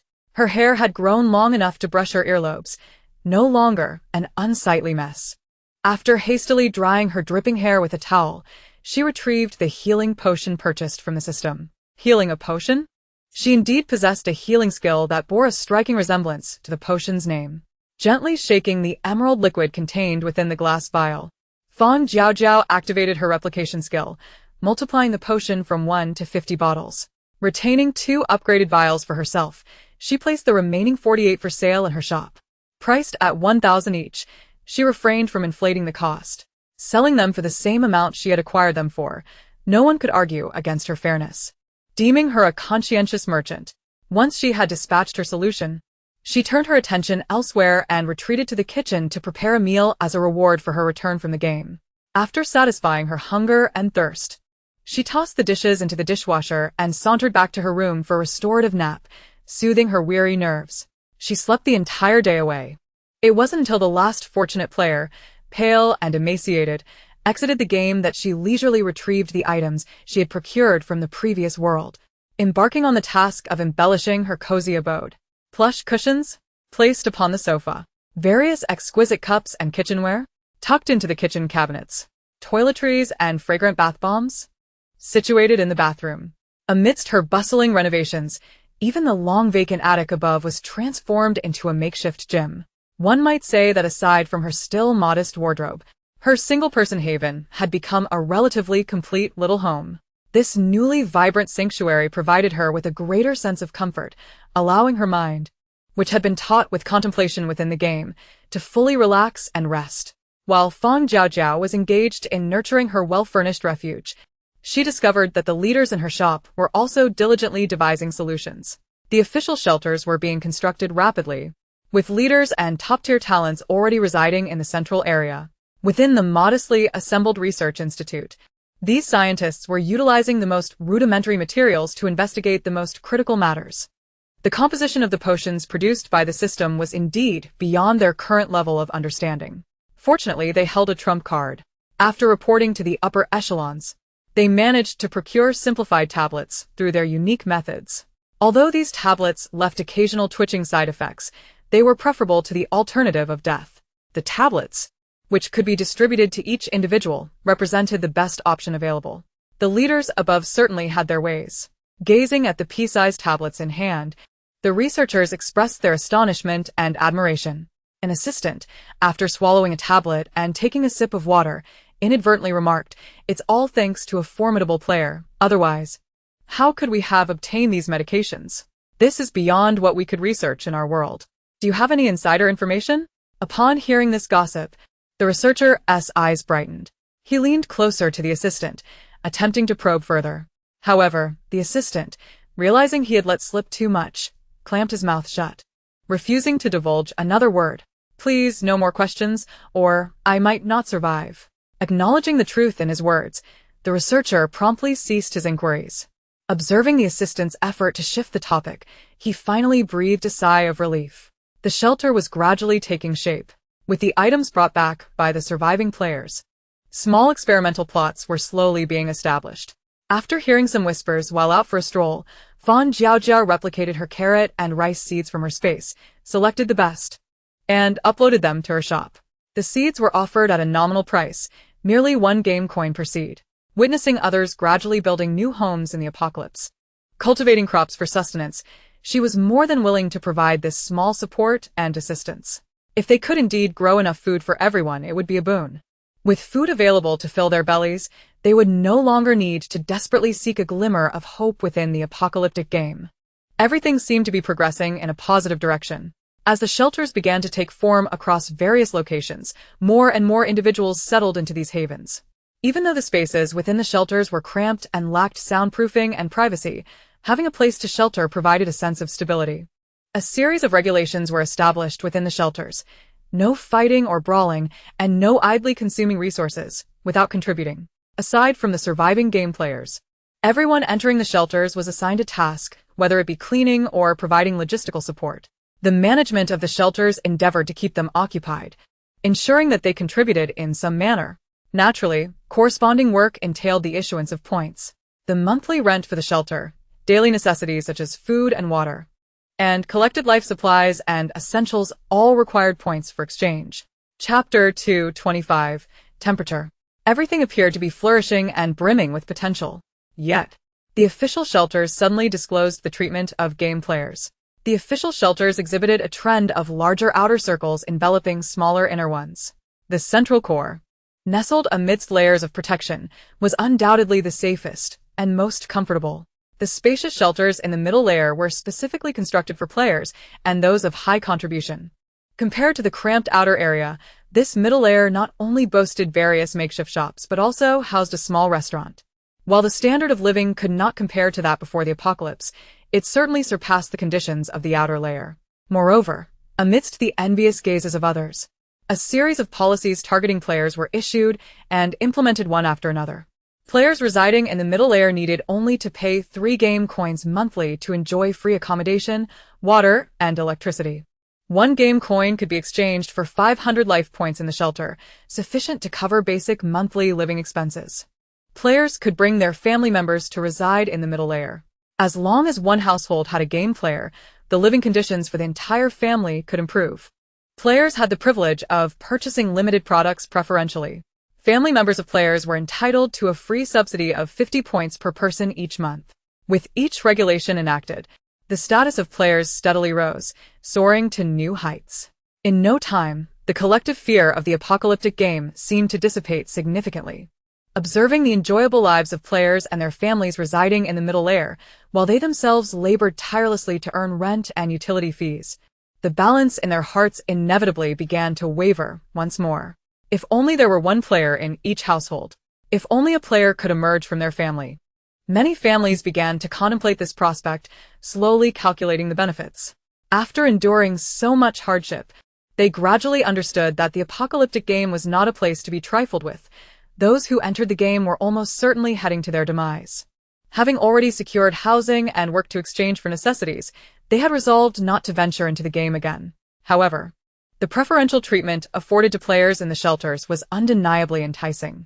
If a player were to emerge from their household, wouldn't that allow the others to move up to the middle layer as well? Just one person risking their life could lead to a better life for everyone else. This, after all, was not an impossible notion. Thus, many began to entertain such thoughts, particularly those in slightly larger households. Gradually, the collective aversion to the apocalyptic game began to dissipate significantly. The question of whether to become a new game player has evolved from a definitive refusal to a consideration worthy of careful thought. This shift is precisely the outcome that those in power wish to see. The generous treatment extended to players is intended to assuage the populace's aversion to apocalyptic games. It is widely known that when one is first selected for an apocalyptic game, there exists a singular opportunity for refusal. Should one decline the invitation to enter the game, they will never again receive such an offer. While remaining in the original world may seem safe, it is in disarray, requiring substantial resources to reconstruct its shattered societal framework. Essentials such as game currency, food, medicine, daily necessities, water, and a plethora of high-tech weapons and materials from the game world are in desperately short supply. If the populace collectively refuses to become game players, the fragile peace that has been painstakingly maintained will inevitably be shattered once more. To ensure the continued operation of the underground shelter, game players are indispensable. However, Fang Jiaojiao remains blissfully unaware of this series of measures. As the underground shelter gradually improves, infiltrating it becomes increasingly challenging. Coupled with the persistent heat, those within the shelter, aside from those who have taken on tasks to gather materials, remain reluctant to venture outside, seeking solace in the comparatively cooler confines of the shelter. November has arrived, and the weather is exceedingly abnormal. For over half a month, the apocalyptic game has been eerily silent, prompting Fang Jiaojiao to venture outside each morning to assess the situation, returning during the sweltering midday heat to rest. She has been gradually uploading supplies and water from her space to her shop to accumulate points. While the sales of daily necessities have been lackluster, water has remained in high demand. Due to the relentless heat, she has even placed snow and ice collected in her space for sale. Though priced modestly, every little helps. The shelter operates on energy crystals, maintaining a comfortable temperature. Thus, when Fang Jiaojiao once again donned her lightweight long-sleeved attire and opened the shelter door, she was taken aback by a sudden gust of cold wind that sent a shiver down her spine. Has the temperature dropped? She quickly closed the door and retreated inside. After changing into warmer clothing, she ventured out once more. It was cold. The biting wind seeped through the cracks in the stones, carrying an icy chill. Fang Jiaojiao wrapped her long down jacket around her tighter, her exposed fingers turning a deep shade of red from the cold. She retrieved the outdoor thermometer purchased from the previous game world, and to her astonishment, the temperature had plummeted from yesterday's 50 degrees Celsius to minus 48 degrees Celsius. On the very first day, the temperature had dropped so drastically overnight. After donning a thermal down jacket and accessories made from biological fabric, she confirmed that no part of her body was exposed before cautiously navigating past the boulders outside.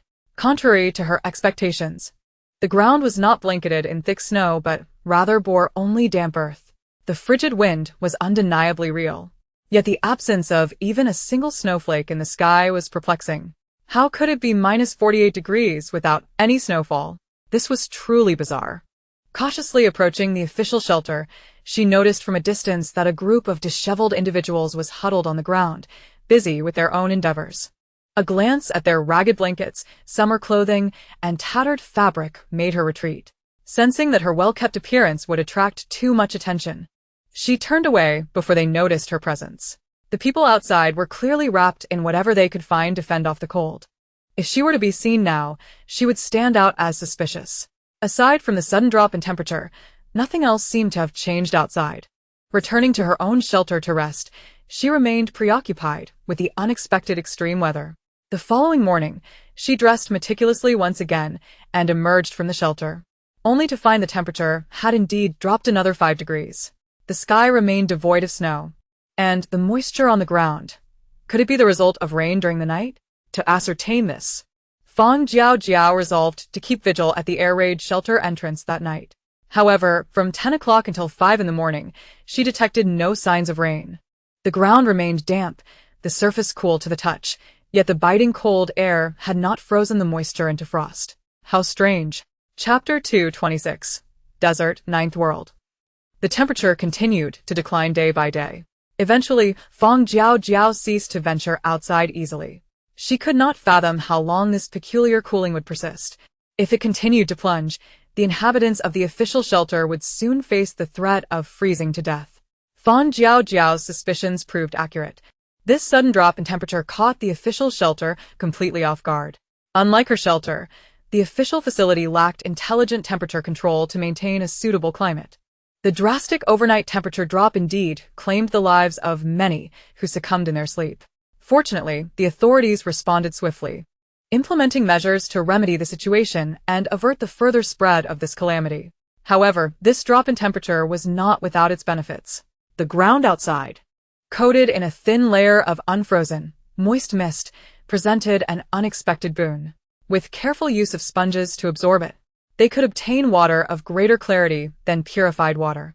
Nevertheless, the quantity of water secured in this manner was quite limited. Following inspections, the official shelter determined that the moisture contained no harmful substances. In fact, it was purer than the treated water. Upon sharing this finding with the residents, the official shelter did not impose mandatory collection of this water resource, but instead established a redemption channel. Residents could exchange this water for points to purchase goods if they desired. Naturally, this news delighted everyone, as the points could accumulate significantly. However, due to the previous prolonged heat, most households possessed little in the way of warm clothing. Many cobbled together whatever they could to wrap themselves warmly enough to venture out and collect the mist. Some individuals, unable to procure adequate clothing, gritted their teeth and joined the others outside to gather water. Yet, they soon found themselves turning pale from the cold and had no choice but to retreat back to the shelter. Though the shelter was not particularly warm, the collective body heat of the occupants provided a better refuge than the biting winds outside. The water painstakingly collected was not consumed, but rather exchanged for living points. 5 points could buy a bottle of purified water, which, while not as clean as the mist, was far more economical. The remaining points could be used for food to stave off hunger. The task of collecting water was straightforward, but it did not last long. The plummeting temperatures made it unbearable to remain outside, even in the shelter. At this juncture, the distinction between the outer and middle layers became evident. Though the middle layer was also cold, each player received heaters and materials for warmth distributed from above. The clothing worn by those in the middle layer was noticeably thicker and more insulated than that of the outer layer. Compared to the residents of the outer layer, who huddled together to endure the cold, the conditions for those in the middle layer were markedly superior. Indeed, being a player brought with it numerous privileges and special treatment. In the eyes of the outer residents, the more they envied, the higher their acceptance of the doomsday game became. Finally, as everyone felt their brains nearly short-circuiting from the cold, the doomsday game was once again launched. Ding. A new round of the doomsday game is about to commence. Insufficient player count detected, initiating random selection. 500,000 game players are now ready, teleporting to the game. Fang Jiaojiao opened her eyes to an endless expanse of yellow sand. The scorching sun overhead relentlessly radiated heat, while the sand beneath her feet continuously emanated warmth. The black sportswear she had changed into beforehand absorbed too much heat. She retrieved a long-sleeved shirt in a sandy hue, akin to the color of the desert, and switched to a pair of military green pants. After donning a wide-brimmed sun hat, she removed her facial mask and replaced it with a breathable face shield. With everything prepared, the Doomsday Game cast its players into the unknown and vanished without a trace. However, this time, there was no stipulated time for entering the game, and she felt no anxiety. She took out her compass, casually chose a direction, and began to walk while observing her surroundings. The sky was clear, devoid of any clouds, and the desert below was desolate, without a single shade. Climbing up a sand dune, she stood atop it, surveying the landscape around her. The yellow sand seemed to dominate this world, stretching infinitely. Gazing at the undulating dunes before her, she found herself momentarily at a loss. At 12:30 in the afternoon, the sun above continued to evaporate heat, leaving her parched. Fang Jiaojiao pulled an ice block from her supplies and placed it in her mouth. After sliding down the dune, instead of pressing on, she began to set up her tent. The temperature-controlled tent was firmly anchored into the sand, and upon entering, she sighed in relief at the comfortable atmosphere inside. After guzzling a bottle of mineral water, she took out an ice cream to cool down. Once her body had sufficiently cooled, her sun-dazed mind gradually began to ponder where the passageways in this world might be hidden. From her observations during the 2 hours of the morning, it was evident that this game world was truly a desert among deserts. Not only were there no cacti, but even the tumbleweeds typically found in deserts were nowhere to be seen. The entire expanse was nothing but sand, and coupled with the relentless high temperatures and subsequent dehydration, Fang Jiaojiao furrowed her brow, feeling somewhat perplexed. Why had the Doomsday Game chosen such a seemingly lifeless locale, according to the usual game conventions? Even if the Doomsday Game wished for players not to return alive, it would at least offer a sliver of hope. This desert, as it appeared, was undoubtedly the most challenging starting point in history. New players, lacking in both game currency and survival supplies, would likely find it exceedingly difficult to survive. Was the Doomsday Game so blatantly sending players to their demise? Or was there a hidden secret within this desolate place? With her speculations in mind, once the sun tilted slightly to the west and no longer blazed directly overhead, Fang Jiaojiao emerged from her tent to continue her exploration of the desert.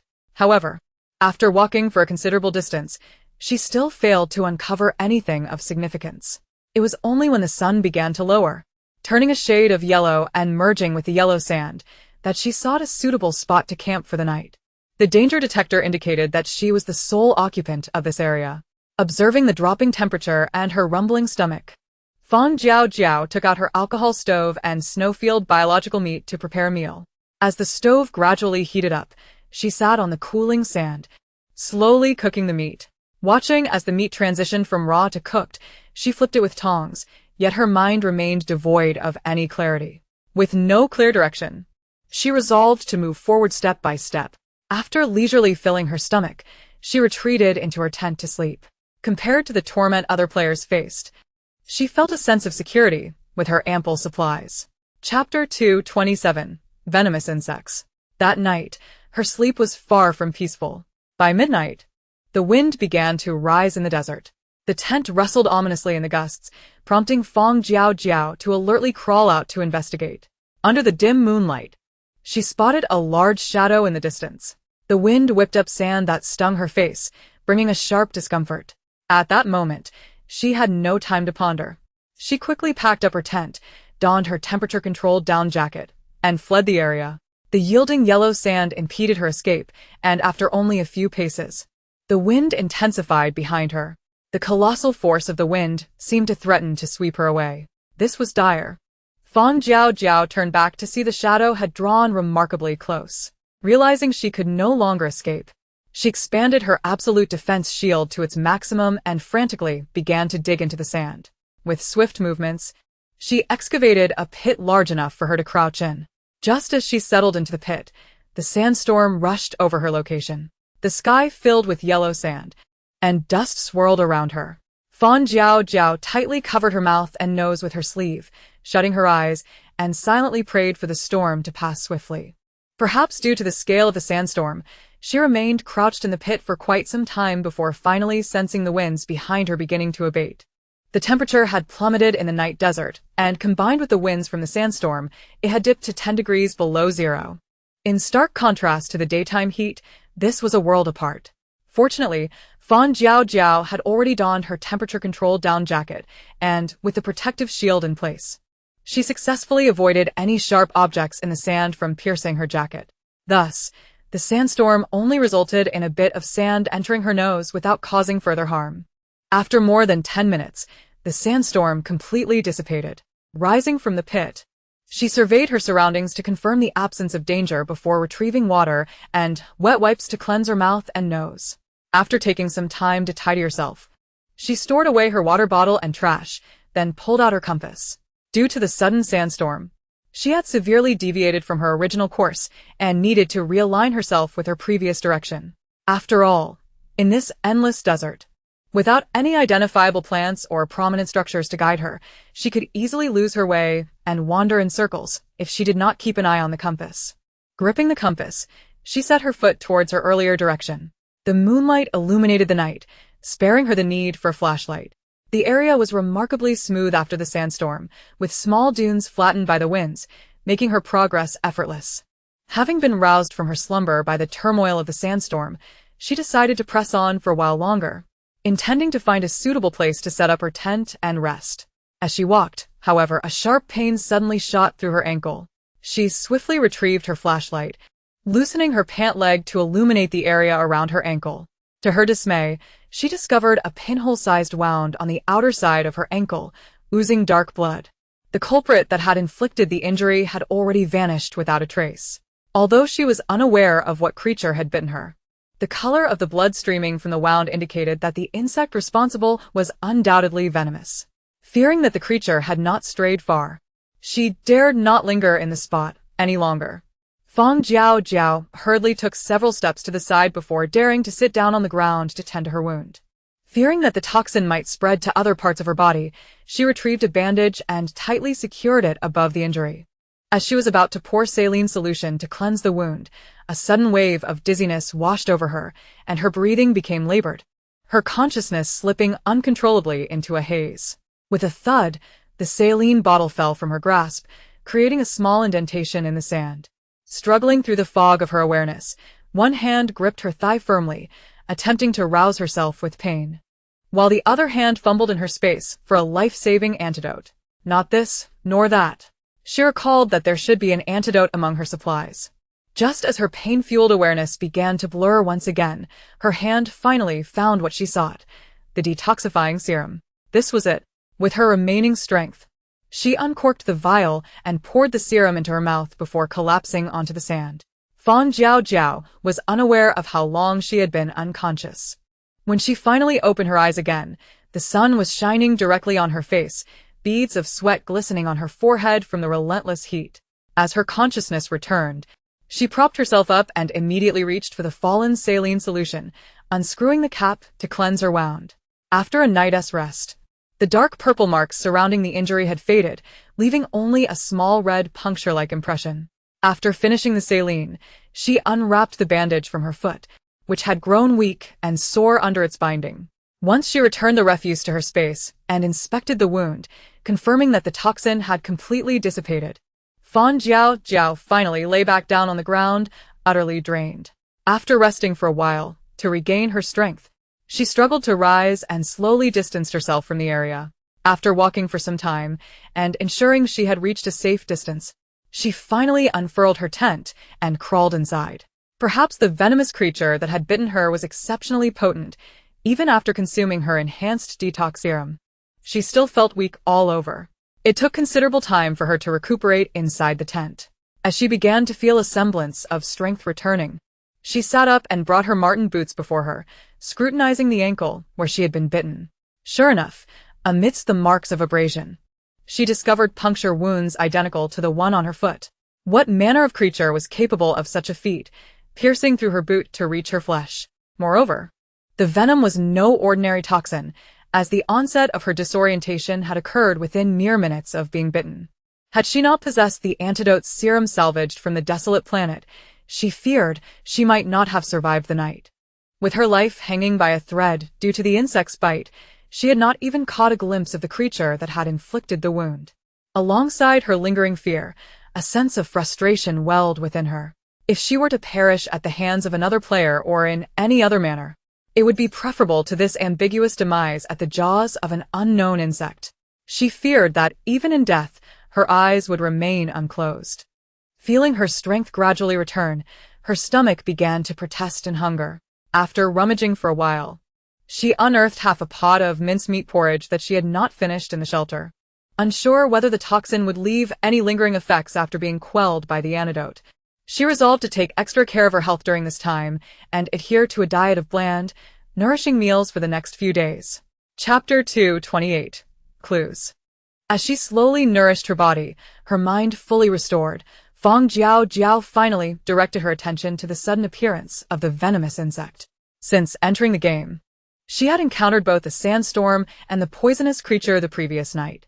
If she were to draw a connection between her entry into the game and these two events, the bizarre insect that had nearly cost her life warranted far more scrutiny than the ordinary sandstorm. Since being bitten by the creature had not triggered a notification confirming her entry into the game, she had no choice but to focus on the insect itself for the time being. However, the creature that had bitten her had scurried away too swiftly for her to catch even a glimpse of it. To validate her suspicions, she would need to return to the place where she had encountered it and capture it. The daytime heat in the desert was too intense for the insect to appear, so she decided to investigate the situation again that night. However, to prevent another bite, she needed to take precautions. Her body still bore the fatigue from the poisoning, and with plans to return to the site that evening, Fang Jiaojiao chose to remain within the tent. She waited until the sun dipped below the horizon before hastily filling her stomach. Only then did she emerge from the tent, flashlight in hand, heading towards the place of her earlier encounter. Clad in a temperature-regulating down jacket, her hands protected by deer leather gloves, and wielding a pair of tongs, she donned sturdy tapered pants and leather boots. Over her boots, she wore the iron boots she had crafted from a trash can during her time in Steel City. With the protection of these iron boots, she felt emboldened to seek out the venomous creature that had penetrated even her protective footwear. As the beam of her flashlight illuminated the sandy ground, Fang Jiaojiao anxiously scanned her surroundings for any signs of movement.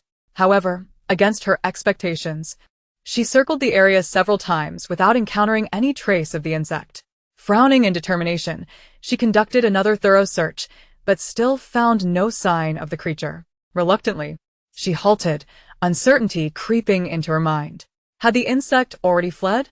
Was it no longer here? She swept her gaze across the vicinity once more, but the stillness persisted. With no results to show for her efforts, she had no choice but to retract her flashlight and prepare to leave. Yet, just as she extinguished the flashlight, movement stirred in the sand before her. A small, rhythmic bulge suddenly emerged from the smooth surface, spilling sand as it rose. Fang Jiaojiao gripped her tweezers tightly, fixated on the bulge that continued to push against the sand, while her other hand produced a long-necked glass vial. As the sand around the bulge was gradually displaced, it revealed a long, sharp-tailed stinger beneath. The stinger emerged, probing the air on either side, confirming the absence of other creatures before fully surfacing. Under the moonlight, Fang Jiaojiao caught only a glimpse of the insect's outline. Fearing it might escape, she took a decisive step forward, seizing the moment to capture the peculiar venomous creature before it could burrow away. The insect wriggled in her grip, attempting to stab her with its stinger. However, Fang Jiaojiao had anticipated this and used her long tweezers to prevent any retaliation.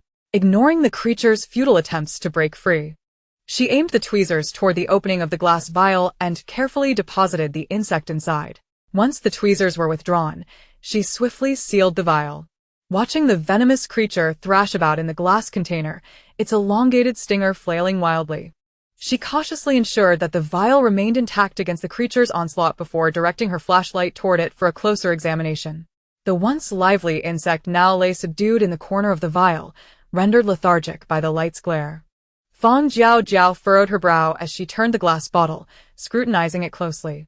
She discovered that the structure of this insect was exceedingly peculiar. The interior half appeared frail and diminutive, its form and size strikingly reminiscent of an ant. Conversely, the posterior half was a stark contrast to the slender front.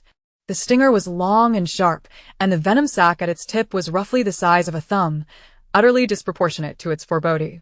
Was it truly this bizarre and venomous creature that nearly brought about her demise? The insect within the glass bottle remained unnervingly still, and the system in her mind was devoid of any activity. Was capturing the insect futile? Or had she simply failed to discover the correct method? Fang Jiaojiao attempted to extinguish the flashlight's beam and raise the bottle to the moonlight. Miraculously, the previously lethargic insect sprang to life under the lunar glow, darting about within the confines of the bottle, brandishing its stinger in a frenzy. With no further thoughts occupying her mind, she resolved to return to the tent and devise a plan. Once back inside, devoid of moonlight, the insect once again grew listless. She gazed at it intently for a while before cautiously retrieving her dagger. Could it be that, akin to her previous world, she needed to slay the insect to reveal something different? After observing the creature from every angle throughout the night, she found no other course of action aside from extermination. Without hesitation, she reopened the glass bottle, using tweezers to extract the frantically scurrying insect and pin it against the stool. A gentle slice of the dagger against its head swiftly severed it, the pea-sized cranium detaching from its body. Yet there was still no response. Watching the headless insect thrash wildly while still gripping the tweezers, she decisively delivered another stroke, cleaving off the venom sac and stinger. Devoid of its venom sac, the elongated stinger lay silent upon the stool. The body, stripped of its stinger, twitched feebly a few times before ceasing its struggle. She slowly released the tweezers. Observing the dark green venom oozing from the sac, she retrieved a clean syringe and carefully collected the toxic fluid.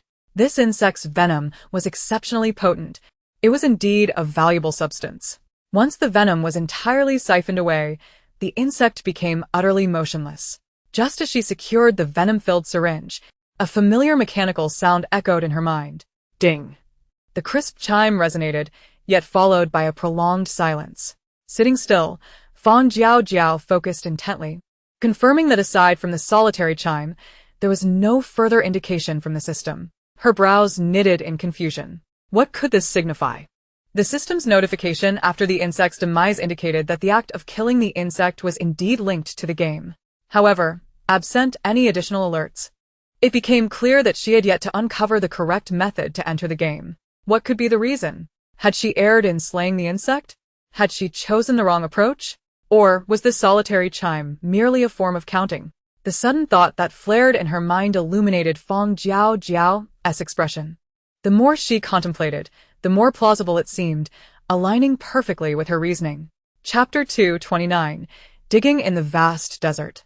After all, since she had slain the insect and the system had not signaled for the retrieval of its carcass, this notification must pertain solely to the game itself. Moreover, she had yet to receive any game tasks, thus, any reminders related to the game could only concern her successful entry into it. Her hypothesis regarding counting was the most rational explanation. Having clarified her thoughts, Fang Jiaojiao's eyes sparkled with newfound determination. Although she remained uncertain about how many insects she needed to kill, or whether it was imperative to slay identical specimens to the one on the stool to successfully enter the game, at least she had a direction now, which was infinitely preferable to aimlessly wandering in the desert without purpose. However, these insects concealed themselves beneath the sand during the day, revealing themselves only at night. Thus, she would need to alter her approach, resting during the day and working at night, just as she intended to gather the insect's remains from the stool. The carcass before her dissipated into a wisp of light, simultaneously adding a game coin to her account. Fang Jiaojiao was taken aback. Was this a forced transaction? She hadn't consented to sell the deceased insect to the system. After verifying that she had indeed received only a single game coin, she found herself at a loss for words regarding the absurdity of this post-apocalyptic game. Aside from ensnaring players, it seemed to be miserly at all other times. Despite being a game that had ensnared countless victims, it exhibited such a limited scope. Once the insect's corpse was claimed by the system, the stool appeared impeccably clean, sparing her the effort of tidying up, which provided a modicum of psychological comfort. With ample time until dawn, Fang Jiaojiao emerged from her tent, stowing away her belongings before beginning her search for traces of the venomous insects under the moonlight. The desert night had grown considerably cooler, and the moonlight became increasingly hazy. These venomous insects were averse to bright lights. If she were to wield a flashlight, they would undoubtedly remain hidden. To capture them, She had to rely solely on the relatively bright moonlight, keeping her eyes peeled for any signs. What Fang Jiaojiao did not anticipate was that these insects were even more elusive than she had imagined. After squinting in the desert for an entire night, her eyes grew bloodshot, yet she still failed to spot a second insect. As the first rays of sunlight began to appear on the horizon, she stretched her sore back, temporarily setting aside her insect-hunting efforts to seek a suitable campsite. After pitching her tent and hastily filling her stomach, she crawled inside to catch up on sleep. As the sun gradually rose overhead, Fang Jiaojiao was abruptly awakened by the alarming sounds of her danger detector. Startled, she opened her eyes and glanced at the mini-map in her mind, realizing that 3 or 4 players had surrounded her. Without delay, she drew her laser gun and exited the tent. Upon emerging, her gaze locked onto a male player directly in front of her. A brief examination of his cracked, sunburned lips caused her gaze to drop, landing on his empty hands. Confirming that he wielded no weapons of mass destruction, she quickly scanned the other 3 players accompanying him. The 2 men and 1 woman appeared similarly unarmed and in poor condition. Clutching her gun, she recalled her tent into her inventory, standing her ground as the male player unabashedly scrutinized her. Time passed slowly. The 4 individuals remained silent, their patience waning. The first male player, facing Fang Jiaojiao, licked his cracked, bleeding lips and addressed her. "You're a player too, aren't you? Are you here alone, having gotten separated from your team? If you'd like, you can join ours. We can look out for one another, especially if danger arises." Despite his overtures, Fang Jiaojiao offered no response, leaving a flicker of embarrassment in his eyes, which quickly vanished as he recalled the tent he had just seen. Clearing his throat, the male player continued, glancing at Fang Jiaojiao's long-sleeved attire in an effort to bridge the gap between them. "We happened to pass by and noticed a tent here, which prompted us to come and assess the situation. To our astonishment, we encountered a formidable female player like yourself. The sun blazes fiercely in this desert during the day, and there is scarcely any shade to be found. If you happen to have an extra tent, would you be willing to sell it to us? It is well known that each player can only carry 3 items in their backpack." The male player was convinced that Fang Jiaojiao did not possess a second tent, which is why he feigned interest in purchasing one. In truth, he was merely waiting for her to decline, hoping to seamlessly steer the conversation back to the tent they had just seen. However, to his surprise, Fang Jiaojiao remained unyielding. No matter how he attempted to engage her, she showed no inclination to respond. This frustrating situation ignited a simmering anger within the male player, who, feeling the heat of the sun, tightened his grip, preparing to forcibly take the tent along with his teammates. Yet, upon catching sight of the gun in Fang Jiaojiao's hand, he quickly deflated. "Ha ha ha, if you are unwilling, consider my words unspoken. By the way, we've been trudging under this scorching sun for quite some time. Would you mind if we rested nearby?" Despite his words being framed as a question, his actions betrayed his intent. Without waiting for Fang Jiaojiao's refusal, he led his teammates to sit under a sand dune not far from her. Fang Jiaojiao had no desire to engage with these players, especially those who had their eyes on her belongings. Casting a glance at the group and then at the sun's position, she turned to leave. Yet, to her astonishment, the 4 who had been resting behind her followed at a distance as she walked away. As she advanced, keeping a wary eye on their movements, she discovered that they were merely shamelessly trailing her without any real intention. After walking for over an hour under the relentless sun, she had yet to pause for a break, while the 4 behind her were becoming increasingly disheveled. They had hardly eaten anything in recent days, and now, with the sun beating down on them for so long, they were on the verge of collapsing. "I can't go on. I'm done for." The female player, her steps faltering, had yet to voice her surrender when the last of the male players in short sleeves, panting heavily, came to a halt. Chapter 230, An Uninvited Caretaking Team. Large beads of sweat dripped from the forehead of the short-sleeved male player. Ignoring the scorching sand beneath him, he plopped down onto the ground, protesting, "I truly cannot move any longer. That woman has no intention of sharing her tent. She's just toying with us. Why do we persist in following her like this? Upon hearing his words, the others turned their gazes toward the leading male player, eager to hear his thoughts. The leader cast a worried glance at the distant figure of Fang Jiaojiao before reluctantly turning back. Do you all wish to survive? Throughout our journey, you've witnessed the circumstances of this game world with your own eyes. That female player possesses a tent and wears long sleeves. She is clearly an experienced and formidable player. She does not appear to be lacking in water or food. She must have a substantial amount of game currency. His analysis shifted the mood. Even the previously protesting short-sleeved male player began to temper his objections. He looked up at the frequently glancing leader, still somewhat unconvinced. Although that female player is quite capable, following her seems futile. With her cold demeanor, she does not strike me as someone generous enough to share her game currency. I am well aware that we cannot simply take her belongings. The leader scratched his head, glancing at his fatigued teammates, and hesitantly laid out his plan. Did I not just test the waters? That female player did not engage.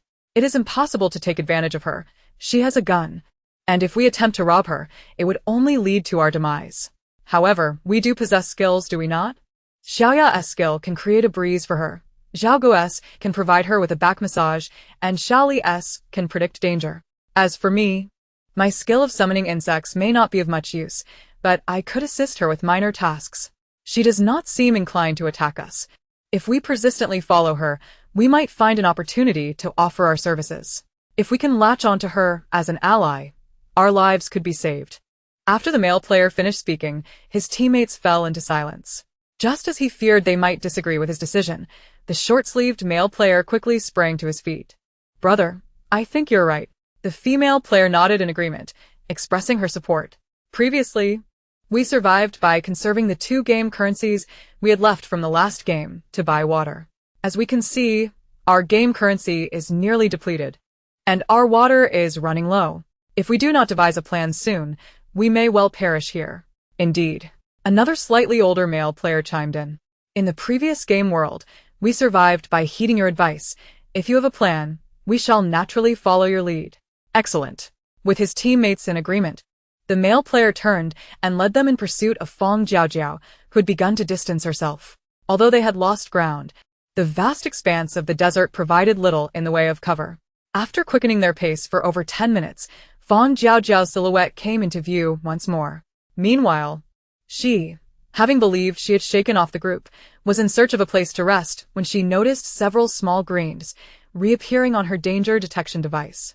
Turning to gaze at the green dots on the map, she discovered that it was indeed the same for players trailing her again, leaving her in a state of complex emotions as she stood rooted in place, unsure of how to articulate her feelings. Frustration? Bewilderment? Disbelief? Throughout her time in the game, she had encountered a myriad of players, some with malicious intent, others filled with cunning schemes, and yet others who were cautious and avoided conflict. However, she had never encountered a group so overtly transparent in their intentions, like an unwelcome adhesive that could not be shaken off. Though these followers posed no immediate threat, they were undeniably disrupting her plans. Standing still, gun in hand, she opted not to advance further. As the 4 players caught up to her, she finally raised her weapon. What do you intend to achieve by following me? Wait. It's a misunderstanding. It was all a misunderstanding. The leading male player hastily gestured for her to remain calm upon seeing the gun aimed at them. Sweat trickled down his brow as he fixated on the ominous barrel, and only after confirming that she had no intention of firing did he cautiously relax.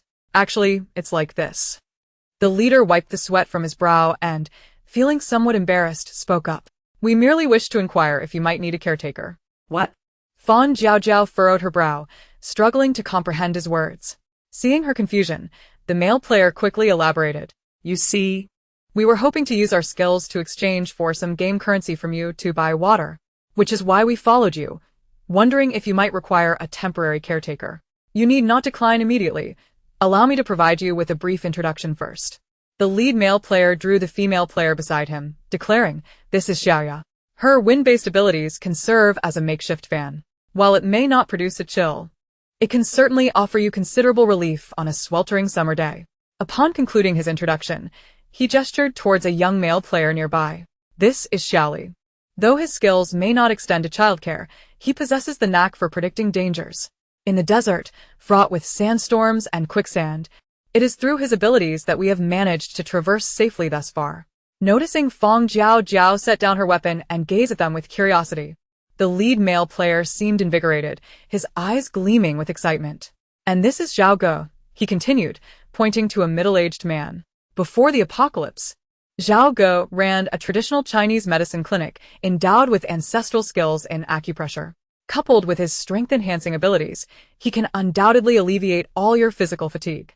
After introducing his 3 teammates, the lead male player turned hopefully towards Fang Jiaojiao. Ahem, what do you think? Fang Jiaojiao had not anticipated that these individuals had pursued her solely to exchange their skills for game currency. Listening to his presentation, she found herself shamefully intrigued. A manual fan, a human hazard detector, and a skilled traditional Chinese medicine practitioner. What a rare find. If she were to employ them, she would indeed be vacationing in this post-apocalyptic game. With her initial hostility towards them considerably diminished, she toyed with her weapon and curiously inquired of the lead male player. "And what is your skill?" Me? The lead male player was taken aback by her question. After scratching his head, he spoke with a hint of embarrassment. Well, "My skill is rather useless. It merely attracts insects." Attracts insects? Does that mean it can also summon those elusive, game-related venomous insects? Fang Jiaojiao scrutinized the male player, contemplating a plausible reason to hire him. Observing her silence, the player mistakenly assumed she found his skill inadequate and hastily added, "You need not pay me with game currency. I could help you for free." However, upon catching sight of Fang Jiaojiao, who was well-equipped and burdened with no extra baggage, he swallowed the words "for free" back into his throat. As he fumbled for ways to retain this potential client, Fang Jiaojiao finally spoke. "I can offer you game currency, but I shall only hire you to assist me with your skill." The lead male player's mouth involuntarily curled upward upon hearing her mention game currency, but he felt a twinge of confusion when she stated she would only employ him. "Hire me? Just me alone?" he repeated, seeking confirmation from Fang Jiaojiao, anxious that he might have misheard. Having discovered a solution to her predicament, Fang Jiaojiao was not irritated by his repeated inquiries. Instead, she responded with good humor, "Indeed, just you. Name your price." Upon hearing her request for a price, the male player instantly became alert. He politely asked Fang Jiaojiao to wait a moment while he huddled with his teammates for a hushed discussion. Perhaps fearing she might change her mind, the group quickly reached a consensus and approached Fang Jiaojiao once more. The lead male player spoke first, gazing into her eyes as he tentatively proposed the price they had just agreed upon. "1 day, 2 game coins?" His voice betrayed a palpable uncertainty as he awaited her response, fixating on her eyes, fearful of detecting any hint of regret or reluctance. The price proposed by the lead insect-attracting player was not exorbitant. If he truly could summon the venomous insect she required, then 2 game coins for a day's work seemed reasonable. Fang Jiaojiao nodded in agreement to the offer. Yet her next words sent a jolt of apprehension through him. "However, I shall only provide you with game coins once I confirm your skill is genuinely effective." "Of course. That is only natural," he replied, nodding vigorously in agreement. Although he was uncertain about her intended use for his abilities, all that mattered to him was the prospect of earning game currency. Other concerns could be set aside for the moment. The thought of acquiring 2 game coins for water and food made his parched lips feel even drier. "Shall I activate my skill now?" he asked. "Yes," she replied. Receiving her consent, the lead male player instructed his teammates to step back to a safe distance. He glanced at Fang Jiaojiao, who remained rooted in place. After a moment of hesitation, he reminded her, "My skill will attract quite a number of insects. Some of them may be toxic, so for safety's sake, you might want to take a step back." "No need. Go ahead and activate your skill," she insisted. With her refusal to heed his warning, the lead male player ceased his hesitations. Pressing his palm to the ground, he initiated his skill. As soon as the male player's abilities were unleashed, a multitude of insects began to emerge from the once placid desert sand. Watching the swarm of insects converge upon him, Fang Jiaojiao shifted her focus from him to the bizarre array of creatures. After a cursory glance, she noted that none of the insects resembled the deadly variety from the previous night. As the unknown insects drew ever closer, she activated her absolute defense. casting a protective barrier just 2 centimeters in front of her. Withdrawing a watermelon knife from her spatial inventory, she prepared for the impending onslaught. The knife, honed to a razor's edge, was undoubtedly an effective weapon against these pests. In the eyes of the 4 players, who were both curious and puzzled, Fang Jiaojiao brandished her knife and commenced a fervent assault on the encroaching insects as if she bore a deep-seated vendetta against them. Yet, only she knew that she was merely attempting to validate her suspicions amidst the writhing mass. Not this one, nor this one. One after another, various species of insects fell victim to her strikes. The system, which had remained eerily silent in her mind, now served to corroborate her findings. Only by vanquishing the lethal creatures from the night before would the system react. This implied that to successfully enter the game, she needed to eliminate those specific venomous insects. No other species would suffice. If that were the case, then this lead was indeed perilous. The thought of the creature that had nearly claimed her life still sent shivers down her spine. Gazing at the eclectic assortment of insects scattered across the ground, she could not help but lament her unfortunate luck. With so many varieties of insects hidden within the desert, it was she who had stumbled upon the most toxic of them all. Though she had narrowly escaped death, she had fortuitously unearthed the key to entering the game. Weighing her losses against her gains, it was difficult to determine whether she was more fortunate or unfortunate in this regard. Insects incessantly crawled forth, causing the leading male player's visage to gradually pale. Fang Jiaojiao halted his actions, swiftly eliminating the remaining bugs from the ground, and handed him a game coin. With the second coin, you can summon the insects again tonight. Alright, thank you. As the game coin was credited to his account, a flush of excitement colored the previously pallid face of the leading male player. He eagerly used this coin to purchase a large bottle of water from a convenience store, then shared it with his parched teammates, taking turns to quench their thirst. Brother, you are truly impressive, remarked a female player named Xiaoya, who took a small sip to moisten her lips before returning the bottle to the leading male player. Yes, yes. Not only are you formidable, but you are also clever, chimed in a younger male player, Xiaoli, who savored a sip of water and, after soothing his dry throat, could hardly contain his admiration for the leading male player. Chapter 232, The Clueless. If it weren't for such a wise leader like you, we might not have made it this far. Thank you for considering us. And for your willingness to sacrifice, exclaimed the young male player known as Shaolin, his eyes brimming with unabashed adoration as he gazed at the leading male player. The more composed Zhao Go, on the other hand, only allowed himself a small sip of water before promptly returning the precious bottle. Upon hearing Shaolin's words, he affectionately patted the leading male player on the shoulder, his eyes filled with heartfelt gratitude. Faced with the unwavering trust and reliance of his teammates, the leading male player felt a swell of appreciation. However, being somewhat awkward by nature, he was unaccustomed to such sentimental moments, so he merely waved his hand dismissively, signaling his teammates to refrain from such formality. Currently, I can obtain 2 game coins from her each day. Setting aside the issue of food, at least the water situation is temporarily resolved. Moreover, thanks to the convenience store, the water there is even cheaper than what is offered in the system's marketplace. Previously, we had to be frugal with our limited water and game coins, but now that I have an income, everyone can drink more freely without restraint. At the very least, we can take a sip to soothe our throats. The leading male player once again offered the bottle, and after each teammate took a small sip, he contentedly reclaimed the water bottle. Although the water level merely dipped slightly, he still economized, only moistening his parched lips. Under the disapproving gazes of his teammates, he quickly stowed the bottle and shifted the subject. Alright, you all dig a pit to rest. I'll go ask her about her plans. Fearing his teammates would bring up the water issue again, the leading male player threw out this comment and turned towards Fang Jiaojiao. Upon learning from her that they would not continue their journey this afternoon but remain in place, the already exhausted leading male player let out a sigh of relief. He turned back and sat down in the pit dug by his teammates, and the 4 of them basked in the less scorching sunlight, lying on the sandy ground and gradually succumbing to drowsiness. Fang Jiaojiao distanced herself from the group and retrieved a temperature-regulating tent. Observing the 4 drowsy players basking in the sun, a flicker of surprise crossed her eyes. Were these individuals truly so unguarded around her? Sleeping soundly in the presence of strangers, it seemed they were inviting misfortune. Shaking her head, She stowed the tent back into her space and took several hearty gulps from a bottle of water before digging herself a pit to lie down in the cooler sand. Who needed a temperature-regulating tent? With other players nearby, how could she dare to retreat into a tent that obscured her vision? Just because they appeared rather foolish did not justify lowering her guard.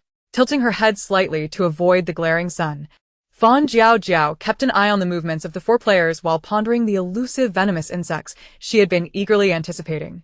Based on the male player's recent summoning abilities, it seemed likely that the absence of the venomous insects last night was largely due to the daytime. Remembering how the insects froze in place under the intense beam of a flashlight, only to regain their vigor under moonlight, Fang Jiaojiao's suspicions grew stronger. Now. All she could do was wait for the moon to rise. Once the moon appeared, she would have that male player summon the insects once more. If he could effortlessly bring forth the elusive insects that were hard to find even when digging 3 feet into the ground, surely, gathering enough for the system's count to successfully enter the game would be a breeze. The sun gradually descended in the west. As the sky darkened and temperatures began to drop, Fang Jiaojiao donned a thermal down jacket over her clothing. The 4 players, noticing the decreasing temperature, also retrieved clothing from their space to wear. However, compared to Fang Jiaojiao's simple yet warm down jacket, their layered long-sleeve shirts appear rather shabby. There was little choice. This was the warmest attire they had. They were fortunate that the original world had experienced a sudden drop in temperature, allowing them to enter this game world dressed appropriately. Initially, while traversing the desert, they had been reluctant to wear such cumbersome clothing under the blazing sun.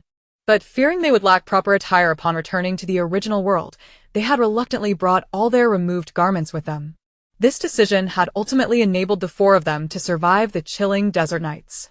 While their clothing could not fully shield them from the cold of the desert night, they could huddle together and dig a deep pit for warmth, enduring the night until dawn. Slowly, the moon began to ascend. The leading male player glanced at his teammates, who had already begun digging a warm pit for the night, before striding towards Fang Jiaojiao. Sister, when shall we begin? Now. Receiving Fang Jiaojiao's signal, the leading male player, whose spirit was gradually reviving, stepped outside. Sensing he was far enough from his teammates, he placed his palm on the ground to activate his skill. Meanwhile, Fang Jiaojiao had already drawn out her long tweezers and glass bottle, preparing for the occasion. A translucent, pale red glow of absolute defense enveloped Fang Jiaojiao. Protecting her, the leading male player was entirely focused on the direction ahead of his palm, oblivious to the changes occurring around Fang Jiaojiao. Gradually, a familiar little sand dune began to form in the sand. Watching the well-known venomous insects emerge from the dune, their terrifying stingers raised towards the leading male player. Fang Jiaojiao quickly approached and carefully captured the emerging insects with her tweezers. Compared to the swarm of insects summoned during the day, the venomous insects at night were significantly fewer. The leading male player, his face drained of color, exhausted all his skills and managed to summon only 2 venomous insects. Observing Fang Jiaojiao secure the peculiar-looking insects in her bottle, the male player, pale and anxious, explained, "I've done my utmost. I have no idea why the insects in this desert prefer to stay hidden at night. Perhaps you should keep tonight's game coin." After struggling to utter the sentence, he felt as though his heart was bleeding. Yet, no matter how reluctant he was, there was nothing he could do. For he had summoned only 2 insects. Compared to the insects of the day, this was an entirely different realm. No need for that. Just bring the bracelet over. Fang Jiaojiao instructed. As per her usual routine, she exchanged a game coin with a male player before she took her bottle and wandered off to the other side. Eagerly, she planned to extract the venom from the poison sac of the toxic insect using a syringe, completely oblivious to the strange, grateful gaze directed at her by the leading male player behind her. Chapter 233. Gathering and Targeting. After a brief exchange of pleasantries, Fang Jiaojiao promised to depart the following morning and then made her way around to the other side of the sand dune. Shielded by the dune, she swiftly set up her tent and eagerly used tweezers to extract the toxic insect from the glass bottle. The syringe was inserted into the poison sac, drawing out the swollen venom entirely. Without the venom, the insect merely crawled feebly a few times before falling silent. 2 system notifications echoed in her mind, and as Fang Jiaojiao observed the corpse of the toxic insect disappearing, she raised an eyebrow slightly. She wondered if the system required 10 or perhaps 100 However, with a male player capable of summoning toxic insects by her side, it was merely a matter of time before she would fulfill the game's entry conditions. The cost of 2 game coins a day was something she could still afford for the time being, as other players were nearby. Fang Jiaojiao merely closed her eyes for a light slumber that night. The night passed quietly until the following morning when she packed up her tent and arrived at the other side of the dune, where the 4 eagerly awaited her.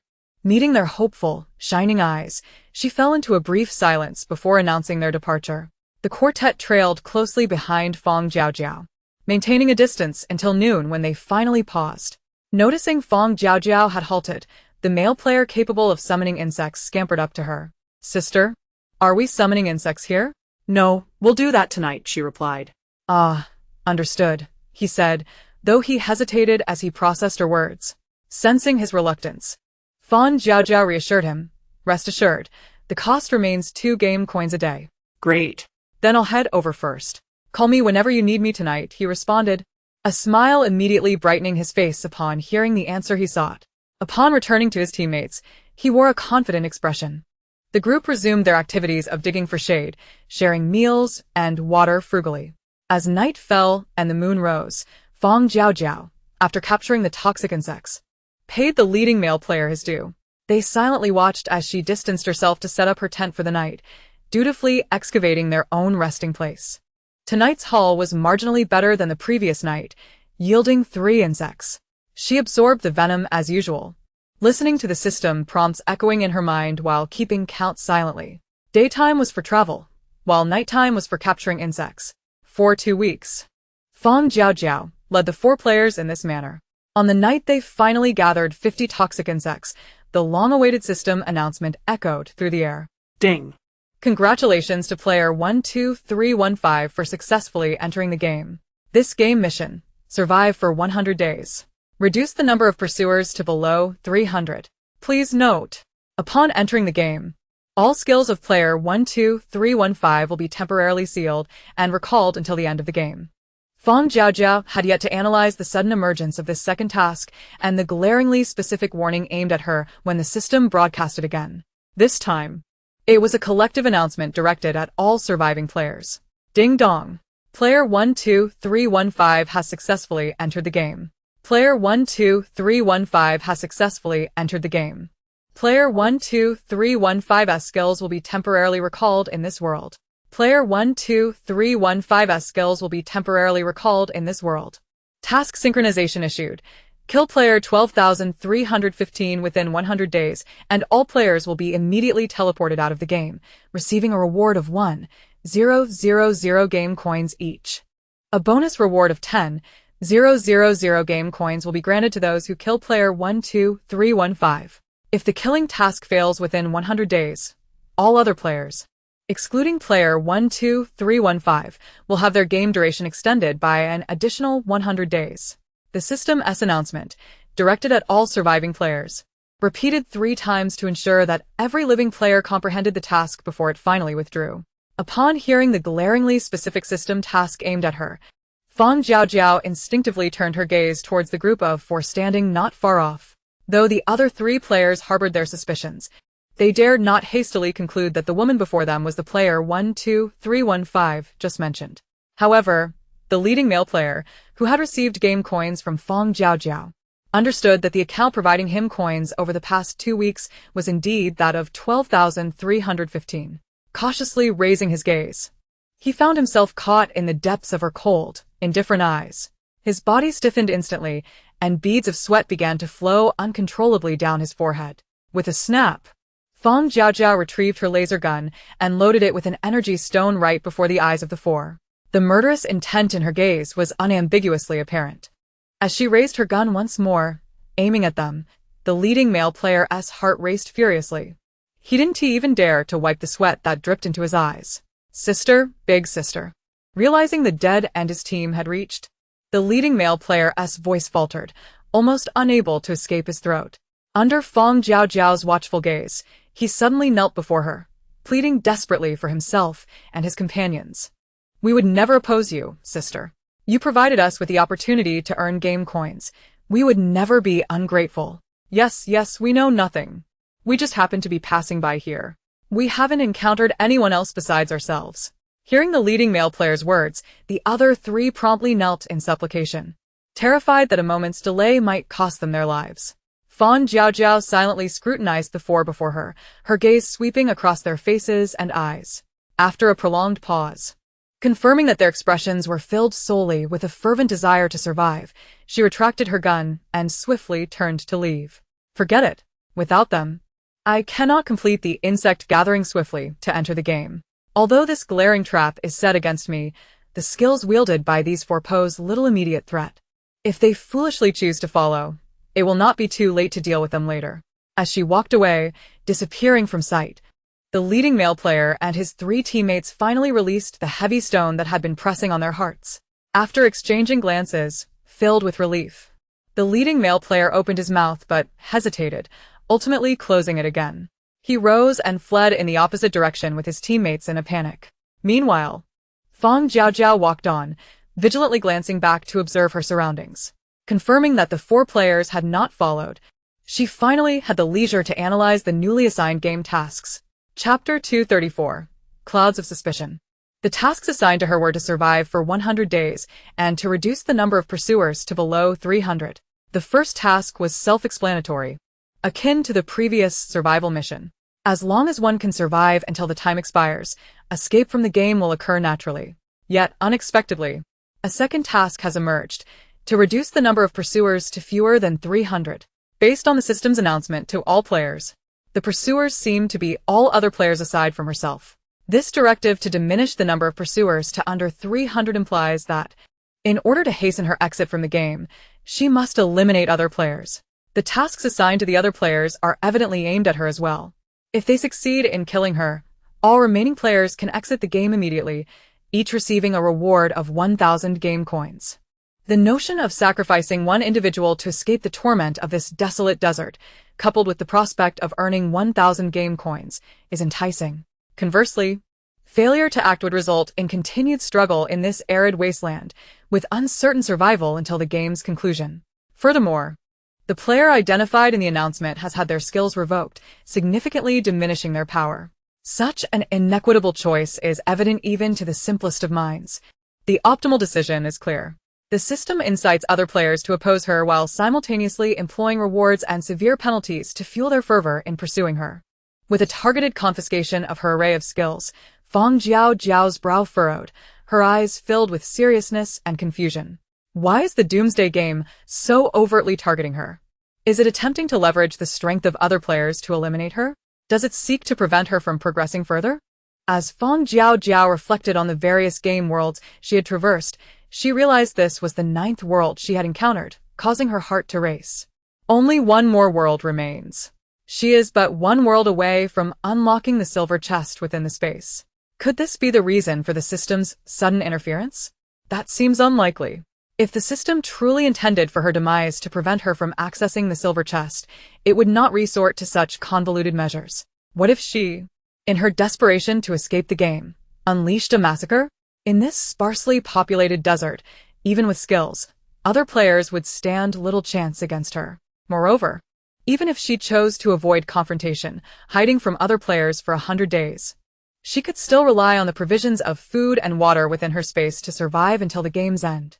Is it possible that the Doomsday Game aims to incite players to turn against one another, thereby reducing the number of survivors? Yet, with less than a 10% survival rate in each game, is further intervention truly necessary? Fang Jiaojiao's frown remained unyielding, her mind consumed with speculations regarding the system's abrupt shift. There must be some ulterior motive hidden within the system's enigmatic task layout. Regardless of whether the Doomsday Game seeks to target her or incite players to self-destruct, if it desires her life, it must contend with her resolve to survive. Without the warning of a danger detection device, her journey has become increasingly fraught with challenges. She has encountered sandstorms head-on and nearly succumbed to quicksand. Were it not for the continued utility of her space, she might have found herself back at square one, with her skills sealed. Aside from the danger detection and absolute defense auxiliary skills, her infinite ammunition Gatling gun has also become unusable. Although environmental conditions have limited its deployment, the Gatling's firepower would still provide a significant advantage against overwhelming numbers. Fortunately, her space still harbors a variety of weapons salvaged from the barren star, including her frequently used laser gun, some replicated mini-bombs and flashbangs, and a long-range sniper rifle that she had yet to utilize.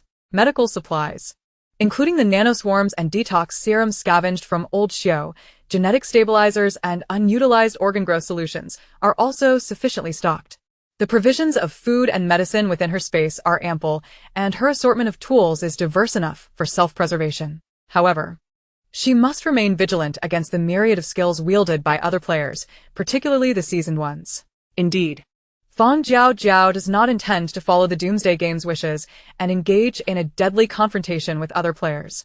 The reduction of survival numbers in the game serves no benefit to her. Surviving in the desert for 100 days is merely a fleeting moment for her, given her ample resources within the space. Yet, her lack of intent does not imply that other players share her mindset. A natural opposition has formed between her and the other players. Thus, she cannot afford to let her guard down in her vigilance against them. As she journeys onward, adapting to life without the aid of her skills, other surviving players have simultaneously begun their endeavors. They are determined to locate the player designated as number 12315, and subsequently eliminate him. This thought has firmly taken root in the minds of the other players since hearing the system's announcement. After all, 1,000 game coins and an extension of 100 days of gameplay are incentives they can weigh against each other. Aside from their travels, the players are filled with heightened alertness. Upon encountering another player in the desert, they immediately engage to inquire about the player's game number, fearful that the potential bounty of 10,000 game coins might escape them unnoticed. In addition to scouring the desert, players with game coins have begun spending them in player chat groups to issue a series of reward announcements, seeking information on the characteristics of 12,315, eager to purchase first-hand intelligence. This marks the first time since the Doomsday Game instituted additional fees for player communication that the chat group has become so lively. Players with spare coins eagerly contribute bounties for information, infusing the group with a palpable sense of life. Among them is a young male player who, having summoned 2 weeks' worth of venomous insects for Fang Jiaojiao, is now engrossed in the flood of messages in the player chat group. Observing the monetary rewards offered for information, he experiences a fleeting moment of temptation and uncertainty. Brother, it says here that providing information earns 100 game coins. The young male player, Shaoli, fixates on the monetary figures displayed in the chat, unable to tear his gaze away. Unable to restrain himself, he voices his thoughts, his words dripping with desire. Brother, even if we quietly sell the information, she wouldn't know. Besides, with her skills taken away, she surely wouldn't find us. Why not? Chapter 235, The Grand Pursuit. I find this unwise. Before Xiao Li could finish, Zhao Guo interrupted him with a furrowed brow. Setting aside the uncertainty of whether her weapons fall within the category of skills, the moment any information about her leaks, she will undoubtedly deduce that it came from us. It's wise to leave a line for future encounters. Zhao Guo's meaning was clear. He was reluctant to provoke a formidable veteran player for the sake of game coins. The two held their respective positions, yet their gazes shifted to the leading male player in the center. The leader withdrew his gaze from the player chat group, grappling with a difficult decision. If they were to secure this unexpected windfall, even an extension of 100 days in gameplay would allow them to sustain their lives. However, as Fang Jiaojiao departed, the image of those cold, emotionless ebony eyes resurfaced in his mind, sending a chill down his spine. Forget it. The leading male player deactivated his wristband with a sigh. After all, we have acquired a considerable amount of game currency from them. If we manage our expenditures wisely, we can endure this. Upon hearing the leader's words, Shaoli furrowed his brow but ultimately sighed in resignation, choosing to comply. All right, brother, I'll follow your lead. Observing this, Zhao Guo felt a sense of reassurance wash over him. He transferred all the remaining game currency he possessed into the leader's account and spoke up. For some reason, I have a strong feeling that we might be stuck here for more than 100 days. This is all the game currency I have. I'm entrusting it to you for proper management. Yes, me too, Shaoli chimed in, having seen Zhao Guo hand over his entire game currency without hesitation. Brother, it's easier to manage if you handle it all. I'll give you mine as well. With both of them having submitted their game currency, Xiaoya, not wanting to appear out of place, followed suit and transferred her currency to the leader. However, She discreetly reserved one piece for herself. Unlike the other two who relinquished all. "Thank you all for your trust. I promise not to let anyone down," the leader remarked, visibly moved by the faith placed in him by his teammates. Gazing at the 80 pieces of game currency in his wristband, he felt the weight of responsibility pressing down upon him. He began discussing plans for the expenditure of the game currency with his teammates, completely dismissing the earlier incident from his mind. Only Xiaoyu remained, drawing closer to her companions while casting a furtive glance at the escalating bounty prices in the player chat group. Fang Jiaojiao lay back on the scorching sand, arms outstretched, her face exposed to the glaring sun, while her feet sank slowly into the quicksand beneath her. This marked the second time that day she had found herself ensnared by the treacherous sand. Confronted with this predicament once more, her emotions had settled into an eerie calm. She stretched her legs in the quicksand while extracting a wide wooden board from her space to place beneath her. With the balance and support of the board, she was able to gently push against the quicksand and effortlessly free herself from its grip. Once out of the quicksand's reach, she returned the board to her space and, after consulting her compass to reorient herself, let out a resigned sigh and continued on her way. The stick she held as a probing tool never paused, ensuring that she avoided any quicksand pits along her path. It was uncertain whether the Doomsday Game was deliberately targeting her, but in just a few days, the dangers she encountered had multiplied exponentially compared to before she entered the game. It was either quicksand, severe sandstorms, or pesky little insects that emerged sporadically, attempting to sting her. She truly felt the malicious intent of the Doomsday Game. This wretched game was indeed intent on claiming her life. As her stick sank slowly into the sand ahead, Fang Jiaojiao took a wide detour to steer clear of the area, only to unwittingly step into yet another quicksand pit of indeterminate size. Watching the sand envelop her feet once more, the veins in her forehead throbbed, and she could no longer contain her frustration as she hurled the probing stick with force. "Damn it!"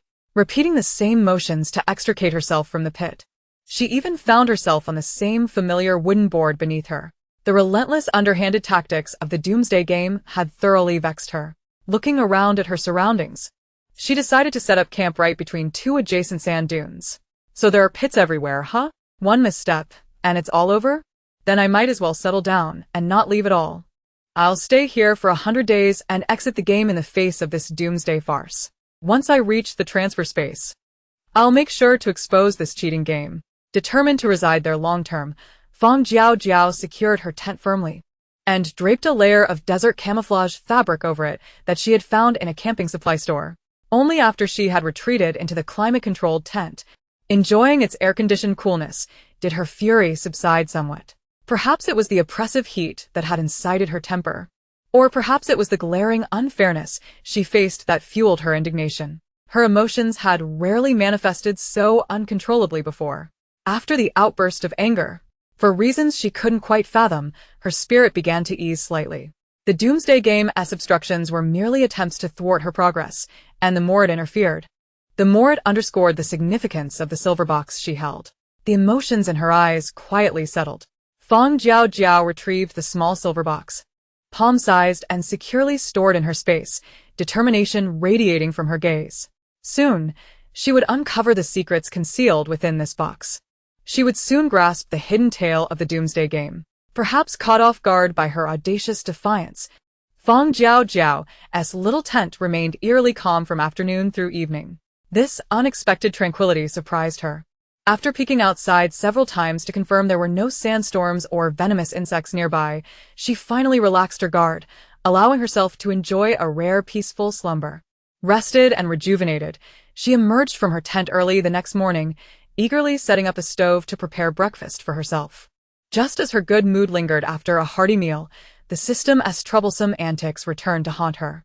After days of solitude on the road, she had finally settled in for one peaceful night, only to encounter a player without navigation or positioning skills fortuitously nearby. Chapter 236, Tornado. Seeing a suspicious player stealthily approaching her tent, Fang Jiaojiao's good spirits from her warm breakfast vanished in an instant. She drew her laser gun, aimed and fired.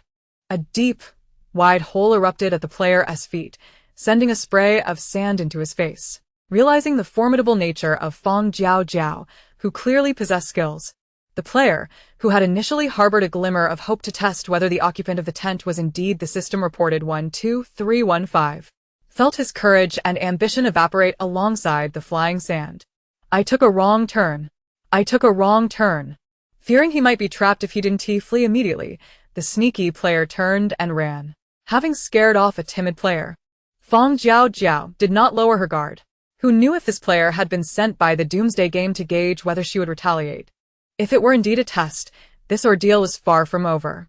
Moreover, with no skills at her disposal, she would be at a disadvantage if faced with a group assault. To leave was to invite danger. To stay put would only lead to potential encirclement by players. Ugh. How bothersome. Caught in a quandary, Fang Jiaojiao could only ruefully rake her fingers through her hair. It was evident that her decision hinged on whether she preferred to confront the players or to brave the uncertainties of risk. Internally, the scales had quietly tipped in favor of one choice. Any further hesitation on her part would be a disservice to herself. Donning her hat and dust goggles, Fang Jiaojiao deftly stowed away the tent and retrieved her compass.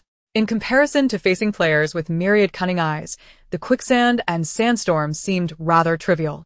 She could fathom most of the circumstances. However, a question gnawed at her. Why? Why were there tornadoes in the desert? And why, of all times, did they appear at night? By the time Fang Jiaojiao felt the wind shift and noticed the tornado in the distance, it was already too late. The dim light of night and the limited visibility hindered her ability to perceive the approaching tornado promptly. As she sensed the tempestuous winds, hastily packed her tent, and sprinted away, she felt akin to an ant tossed into a puddle, frantically struggling for survival. Fang Jiaojiao believed she was fleeing for her life with an unprecedented speed. Under the moonlight, she somehow managed to evade being ensnared by quicksand. Yet this stroke of luck did little to assist her in escaping her dire predicament. As the wind behind her grew increasingly fierce, threatening to tear at her very steps, she realized her escape was futile. Since escape was no longer an option, her only recourse was to preserve her fragile existence. Swiftly, she produced an oxygen tank and secured it to her back, using a cloth to fasten the oxygen mask to her face. She donned her dust goggles once more and affixed a safety helmet upon her head. After ensuring her preparations were complete, she crouched low to the ground.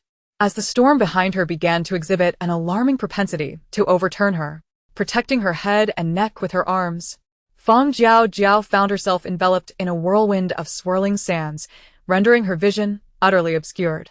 As her feet left the ground, caught in the tornado's violent embrace, she barely had time to acclimate before a sharp pain pierced through her ears. The excruciating agony seemed to cleave her head in twain, demanding to shatter her skull. Her lips turned pale from the intensity of the pain, helplessly swept up by the winds. She could only witness the cacophony of her own ears, from unbearable roaring to an eerie silence. Realizing that the low pressure within the tornado might lead to a rupture of her eardrums and subsequent deafness, Fang Jiaojiao fought to suppress a momentary panic. Biting her lip to maintain her composure, she could not afford to panic, for she was still within the cyclone. Only by remaining calm could she maximize her chances of survival. As she drew nearer to the cyclone's center, she began to feel her breathing grow increasingly labored. Prolonged exposure to low pressure could result in internal bleeding. Ignoring the risk of her arms being broken by the winds, she cautiously extended her elbows, striving to adjust her position within the swirling vortex. Shielding her inner body as much as possible, Fang Jiaojiao felt blood begin to seep from her mouth and nose. The desert lacked sharp objects and structures, thus the tornado posed fewer immediate threats, yet the razor-sharp winds still tore through her temperature-regulating down jacket and into her arms. Once damaged, the jacket would lose its thermal properties and revert to a mere ordinary down coat. The desert night was already bitterly cold, and now she found herself in the heart of a tornado. The combination of low temperatures and blood loss left her head spinning. To make matters worse, she likely had sustained internal injuries. The only consolation was that the oxygen mask remained securely fastened to her face, diligently providing her with air. However, the oxygen tank was not substantial enough to last beyond 2 hours. If the winds did not relent, her life would be forfeit. Covered in yellow sand, She had no idea where the tornado had carried her. Coupled with her lack of hearing and impaired mobility, she felt utterly at the mercy of forces beyond her control. I must survive. I must return alive. Fang Jiaojiao bit her lip fiercely, the sharp pain cutting through the fog of her thoughts, protecting her head and neck. She curled her body into a tight ball, enduring the internal agony while awaiting an opportunity to escape. As the oxygen tank grew lighter on her back, her breaths became increasingly labored. Just as she strained for every precious breath, she sensed the winds gradually waning. Soon, the moment she had awaited for her escape arrived. Feeling her body violently ejected from the whirlwind, Fang Jiaojiao desperately adjusted her posture, striving to relax. Finally, after a jarring impact to her back, she tumbled to the ground. Coughing violently, Fang Jiaojiao summoned the last of her strength to tear off the oxygen mask. Before she could inhale a breath of fresh air, she was seized by a fit of coughing, choked by the blood pooling in her throat. Once she managed to clear her airway of the clotted blood, she gasped for oxygen to fill her nearly suffocated lungs. Chapter 237. Severely Injured. Each breath sent waves of pain surging through her chest. Fang Jiaojiao removed her dust goggles, now coated in sand, and lay helplessly on the ground, seeking relief from the agony coursing through her body. She was entirely unaware that her lips and fingertips had turned a dangerous shade of blue due to the recent oxygen deprivation. The temperature in the desert had plummeted below freezing, and each gust of cold wind sent uncontrollable shivers through her. Lying there only grew colder, and she could feel the warmth and strength draining from her body. This was intolerable. Gritting her teeth, Fang Jiaojiao pushed herself up on her elbows, enduring the sharp pain as she donned a new temperature-regulating down jacket. Once clad in the jacket, warmth gradually returned to her body. After resting for a moment, she retrieved a small shovel and began to dig a pit beside her. Due to her severe injuries, she lacked the strength to continue for long. After a considerable effort, she finally managed to excavate a small pit barely large enough to accommodate her. Stowing away the shovel, she lay in the pit and released a swarm of nanomedical bees for treatment, then dripped organ growth serum into her ears before succumbing to exhaustion and drifting into a deep slumber. When she next opened her eyes, daylight had returned. The sharp pain in her ears had subsided, yet her body remained heavy and sore. As she attempted to prop herself up on her arms, she overheard a hushed conversation nearby. "We've been watching her for quite some time, yet the person in the pit remains unresponsive. I think she's dead. Why not strip her of her clothes and leave?" No. "Can't you see those people across from us haven't left either? The person in the pit must still be alive. Should this individual truly be the 12315, we would suffer a considerable loss, one that amounts to a staggering 10,000 game coins. Indeed, the clandestine behavior of the group opposite us suggests they may possess some insider knowledge. Their refusal to depart could very well indicate an intention to deceive us and monopolize the 10,000 game coins for themselves. Who can say? Let us observe the situation further." Fragmented snippets of conversation reached Fang Jiaojiao's ears, which she deftly pieced together into a coherent dialogue. Realizing that at least two groups of individuals surrounded her, her mind began to race, formulating a strategy. The conversation had originated from the vicinity of the sand dune to her left. Inferring from the dialogue of the two individuals, it was likely that another group lay in ambush to her right. Exhausted from the previous night's struggle against the tornado, she had failed to adequately survey her surroundings. Only now recognizing that her resting place was nestled within a hollow encircled by 4 sand dunes, her gaze swept across the moderately elevated dune before her, and in a fleeting moment, she decisively determined her escape route. After cautiously adjusting her elbow, she exerted herself with sudden force. As she propelled herself towards the back dune, her other hand firmly grasped her laser gun. Her gamble paid off. The dune behind her was indeed significantly smaller than the one ahead. Ignoring the intense pain emanating from within her body, she swiftly vacated the passive low ground. By the time the two groups sensed something amiss and activated their skills, Fang Jiaojiao had already reached an equal footing on level ground. Rolling to evade the incoming attacks, she raised her hand and retaliated without hesitation. The power of the laser gun was formidable. Any player struck was undoubtedly doomed. Witnessing a teammate collapse with a ghastly hole punctured through their body, the eyes of the other players flickered with fear and doubt. It seemed she was not the 12315 after all. The might of her weapon suggested it might be her skill. As doubt crept in, the fervor that had previously gripped them began to wane. After exchanging glances, one group hesitantly ceased their assault and retreated behind the dune, prompting the other group to similarly pause and assess the situation. Fang Jiaojiao seized the opportunity presented by their diminished aggression to retreat behind another dune, barely managing to establish a standoff with the two factions. Observing that she was no longer fleeing, they also halted their advance, initiating a verbal probe. Surely, everyone was eager to exit the game promptly. None desired the current predicament. What if we all could prove we are not the pursued 12315? Then this matter could be set aside, yes? Indeed, if none of us are the 12315, then all would be well, and we could disperse amicably. After the left group proposed this, the players behind the right dune readily expressed their agreement. The only one yet to respond was Fang Jiaojiao, concealed behind another dune. At that moment, she had little time to engage in negotiations. Awakening that day, she had already sensed the persistent ache within her body, realizing that the nanomedical swarm she had unleashed the night prior could only treat external wounds. The internal injuries caused by the low atmospheric pressure remained unhealed. Coupled with the intense exertion from their recent skirmish, her chest now throbbed painfully. With a slight scratch in her throat, she suppressed a cough, tasting the metallic tang of blood. With her healing abilities withdrawn and the basic medical supplies in her inventory lacking anything to address her internal injuries, she resorted to the healing potion she had replicated and upgraded, downing the deep green liquid as a last-ditch effort. The potion slipped down her throat with no time to assess its efficacy. After retracting the test tube, she hastily tossed a smoke grenade, allowing the thick fog to envelop the area as she decisively made her escape. Where did the smoke come from? This is bad. Quick. Check if she is still behind the dune. Don't let her get away. Hurry, she is really fleeing. Chase her. The two groups, now in disarray, rushed to the dune where Fang Jiaojiao had hidden, only to find she had already eluded them, their vigilance heightened. Could she truly be the 12315? If not, why would she flee? She must be the 12,315. The first to eliminate her would receive the additional reward of 10,000 game coins. 10,000 game coins.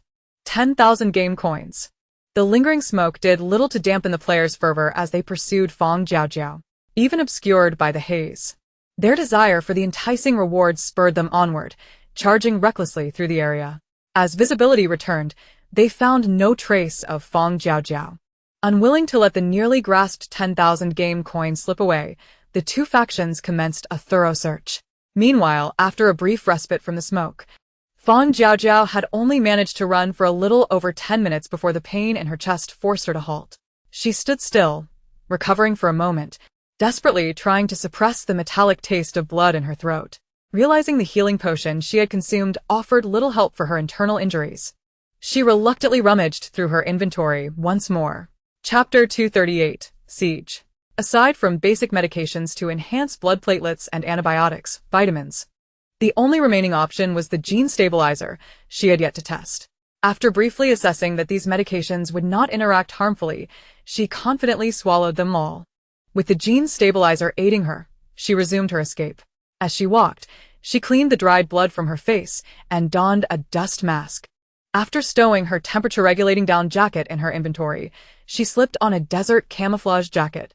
With her internal injuries still unhealed, she sought only a relatively safe place to recuperate, lacking the inclination to engage with other players. However, the apocalyptic game seemed determined not to release its grip on her. Spotting a familiar shadow re-emerge in the distance, she disregarded her internal pain and swiftly changed her course to evade the tornado's trajectory. The previous day as Tempest had nearly claimed her life. Had she not been fortunate enough to be thrown clear, she might have perished. Now, with her internal injuries from the low pressure still unhealed, another encounter with the wind could spell disaster. Fang Jiaojiao summoned her strength to flee, narrowly escaping the peril. Yet, the brief alleviation of her internal pain was exacerbated by this sudden exertion. She clamped her mouth shut, unable to suppress a fit of coughs. By the time the irritation in her throat subsided, her palms were stained crimson. Alas, if she continued to exert herself without properly tending to her wounds, she might not survive until the day she exited the game. After wiping the blood from her palm with sand, she continued on her way, her brow furrowing slightly. Fortunately, the afternoon journey remained relatively uneventful. Aside from encountering a sandstorm, she was mostly safe. As dusk approached, Fang Jiaojiao intended to find a place to rest for the night. However, upon rounding a towering sand dune, she stumbled into a group of players setting up camp. A quick glance at the small team of over 10 players revealed a less than favorable expression beneath her mask. Just as she prepared to slip away, a familiar voice rang out from the crowd. "Is that you, Fang Yu?" As she focused on the familiar, bespectacled figure stepping forward, Fang Jiaojiao's gaze traversed his increasingly gaunt cheeks, landing squarely on the calculating glint in his murky eyes. "It is." Upon hearing Fang Jiaojiao's response, the gleam in the bespectacled man's eyes intensified. He distinctly remembered the player named Fang Yu from the previous game, a formidable competitor with both skill and wealth, and certainly not someone to be trifled with. Had it not been for the burden of several incompetent teammates during the last match, which monopolized his time with money-making endeavors, he would have sought her out sooner. "Li Go, you know her?" With Li Xiang engaging in conversation with the unexpectedly appearing female player, the vigilant gazes of the group softened slightly. "Indeed, I do. We exchanged words in the last game." Li Xiang candidly acknowledged his acquaintance with Fang Jiaojiao, which put the other players entirely at ease. "The last game? It seems she is indeed an experienced player." Noticing that Fang Jiaojiao remained solitary, Li Xiang renewed his attempts to recruit her. "Fang Yu, I see you are alone. Why not join our team? It would alleviate the pressure of completing tasks." No, thank you. Fang Jiaojiao had discerned during the last match that this man was overly cunning, and she was naturally reluctant to linger in his company. Moreover, considering her current status as a target, she preferred to avoid unnecessary entanglements. Thus, she offered him a few perfunctory remarks before attempting to depart. As she prepared to leave, Li Xiang was unwilling to let such a capable individual slip away so easily.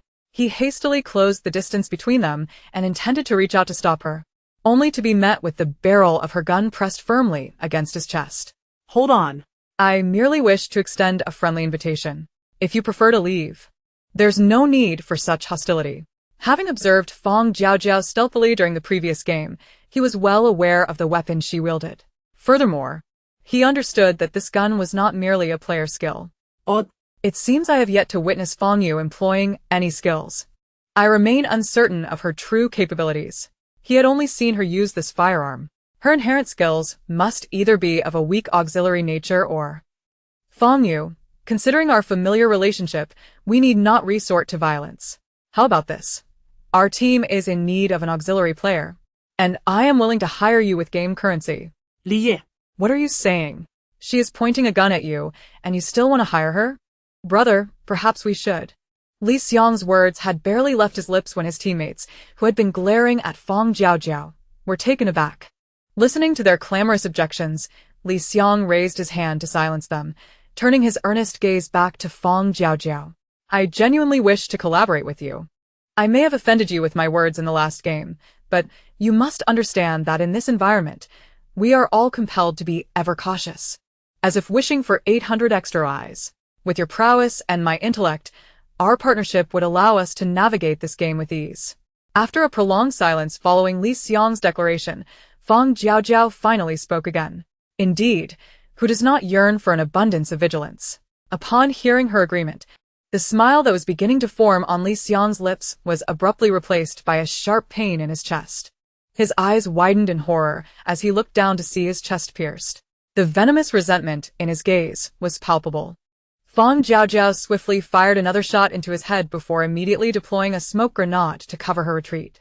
As his teammates, who had been held back by Li Xiang, noticed him collapsing, the thick smoke had already obstructed their pursuit. Fang Jiaojiao bit her lip and changed her direction to leave. After covering a considerable distance and ensuring her surroundings were safe, she finally found a spot to lie down and rest. Uncertain of which medication had taken effect, the stabbing pain in her chest had lessened significantly. Although she still experienced discomfort with each breath, it was a marked improvement. Feeling slightly more at ease, she retrieved a bottle of advanced nutritional fluid and drank it all in one go.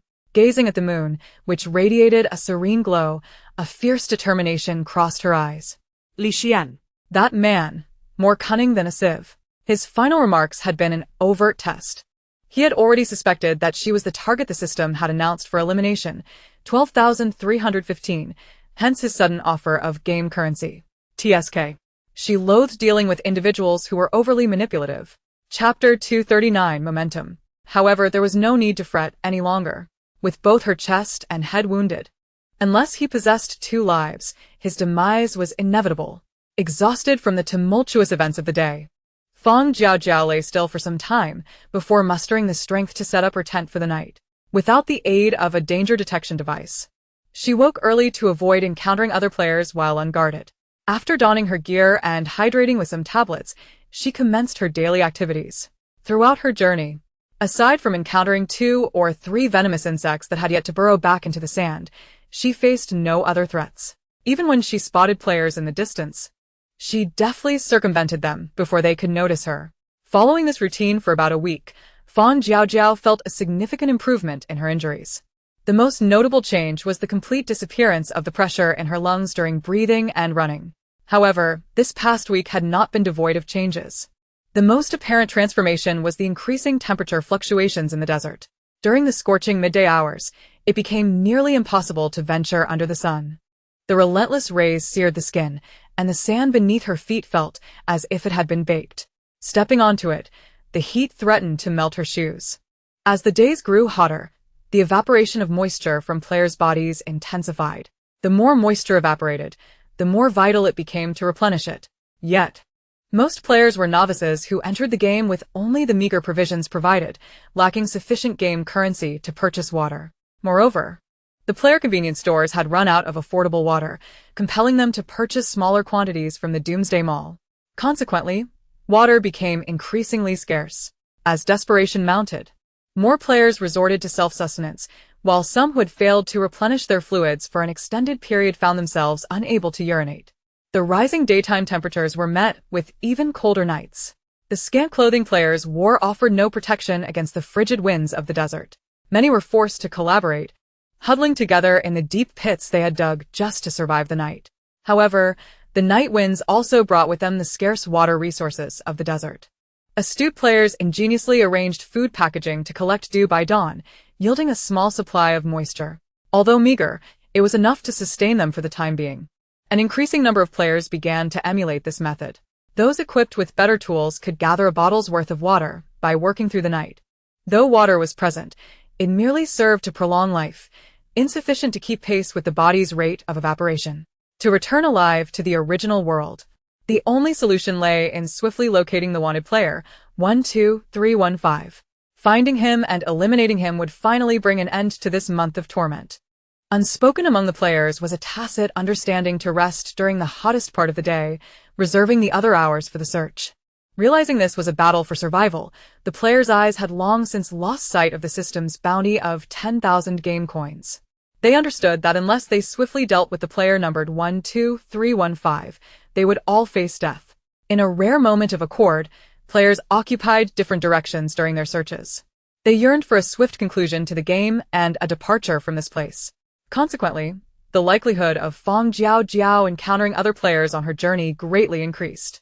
Even while preparing to pitch her tent for the night, she would come across players wandering nearby in search of others. Reluctantly, she too had to adjust her schedule, resting only during the hottest hours from noon until 3 or 4 in the afternoon. Yet, despite these precautions, she was still unable to escape confrontations with other players, who were now teetering on the brink of madness from the apocalyptic game. Their sole focus was on locating player 12315. Those players would immediately demand to see the ID of Fang Jiaojiao, who was acting alone, and without hesitation, they would strike at her. They exhibited a mindset of better to mistakenly kill 1,000 than let one escape. In this situation, there was no need for drawn-out confrontations. Even with her laser gun, Fang Jiaojiao could not evade the harm dealt by the player's skills. Just moments ago, after throwing a smoke grenade in an attempt to retreat, her body suddenly stiffened, immobilized. Quick! She's trapped, a voice exclaimed excitedly, followed by an onslaught of skills hurled into the smoke. Although the range of her small smoke grenade was considerable, she could not avoid being struck amid the chaotic barrage. The most severe injuries were to her cheek and calf. The gash on her face extended from the corner of her mouth to her eye, blood oozing profusely, nearly causing her to lose vision in one eye. The injury to her calf was even more grievous, with a grotesque wound gaping open, resembling torn fabric. Beneath the dark, crimson flesh, glimpses of exposed white bone could be seen. Unlike ordinary cuts, the wound on her leg bore the charred marks of a burn. The jagged edges curled and stacked upon one another, with bright red blood seeping out like molten wax. While Fang Jiaojiao could not see the wound on her leg, the acrid scent of burnt flesh and the excruciating pain akin to steel needles stirring in her flesh made it clear that her injury was serious.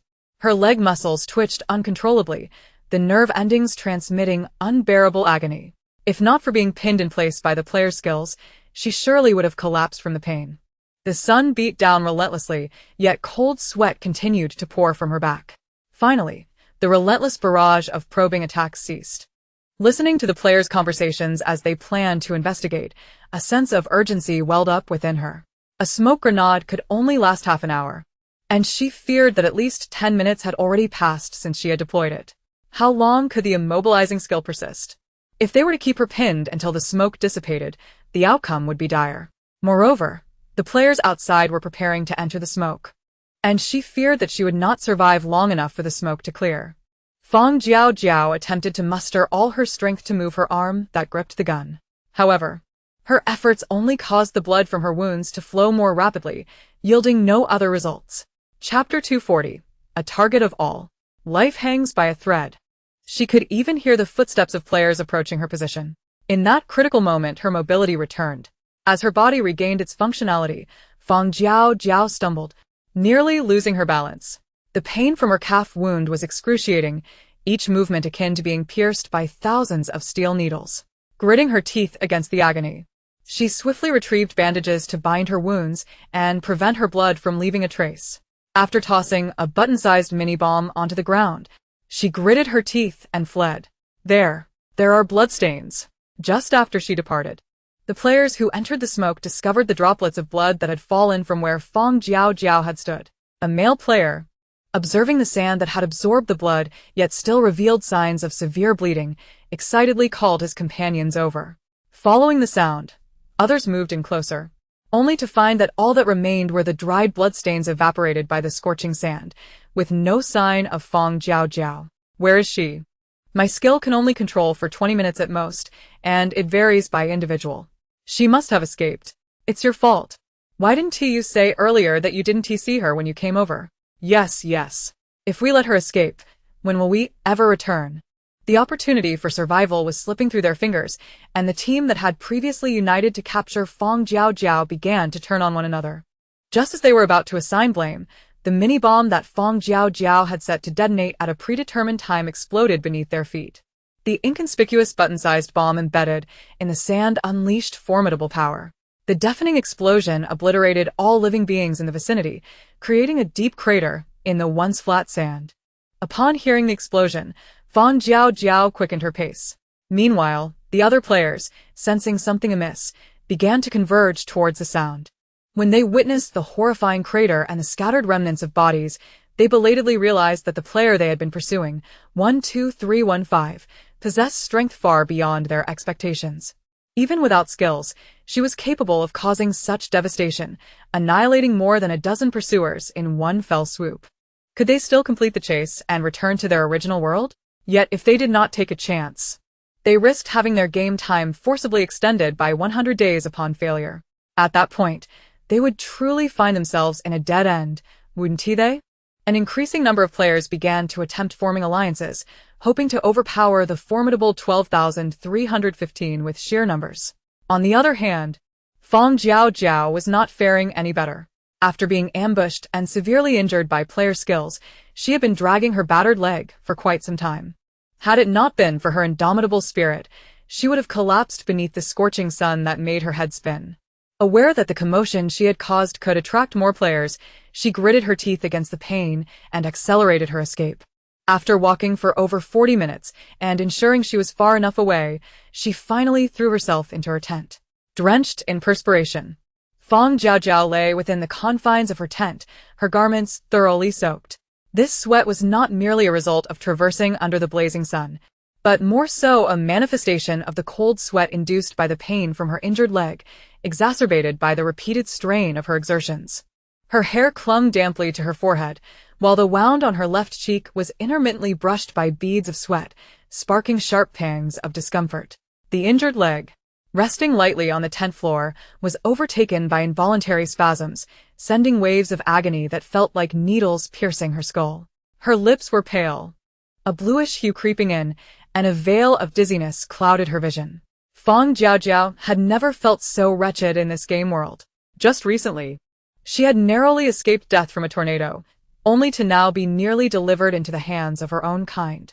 With her internal injuries still not fully healed, she now bore fresh wounds. In her current pitiful state, she resembled a drenched, discarded dog, or a once vibrant silk fabric now maliciously torn. It was an unexpected revelation of vulnerability. Only in this moment could one truly perceive that the player 12315, feared by the apocalyptic game, the one pursued and besieged by other players, the solitary figure who had battled through to the 9th game, was merely a young girl who had just turned 21.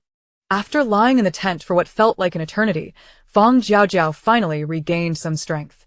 She summoned a swarm of nanomedical bees, lying back in the tent to await the conclusion of her treatment.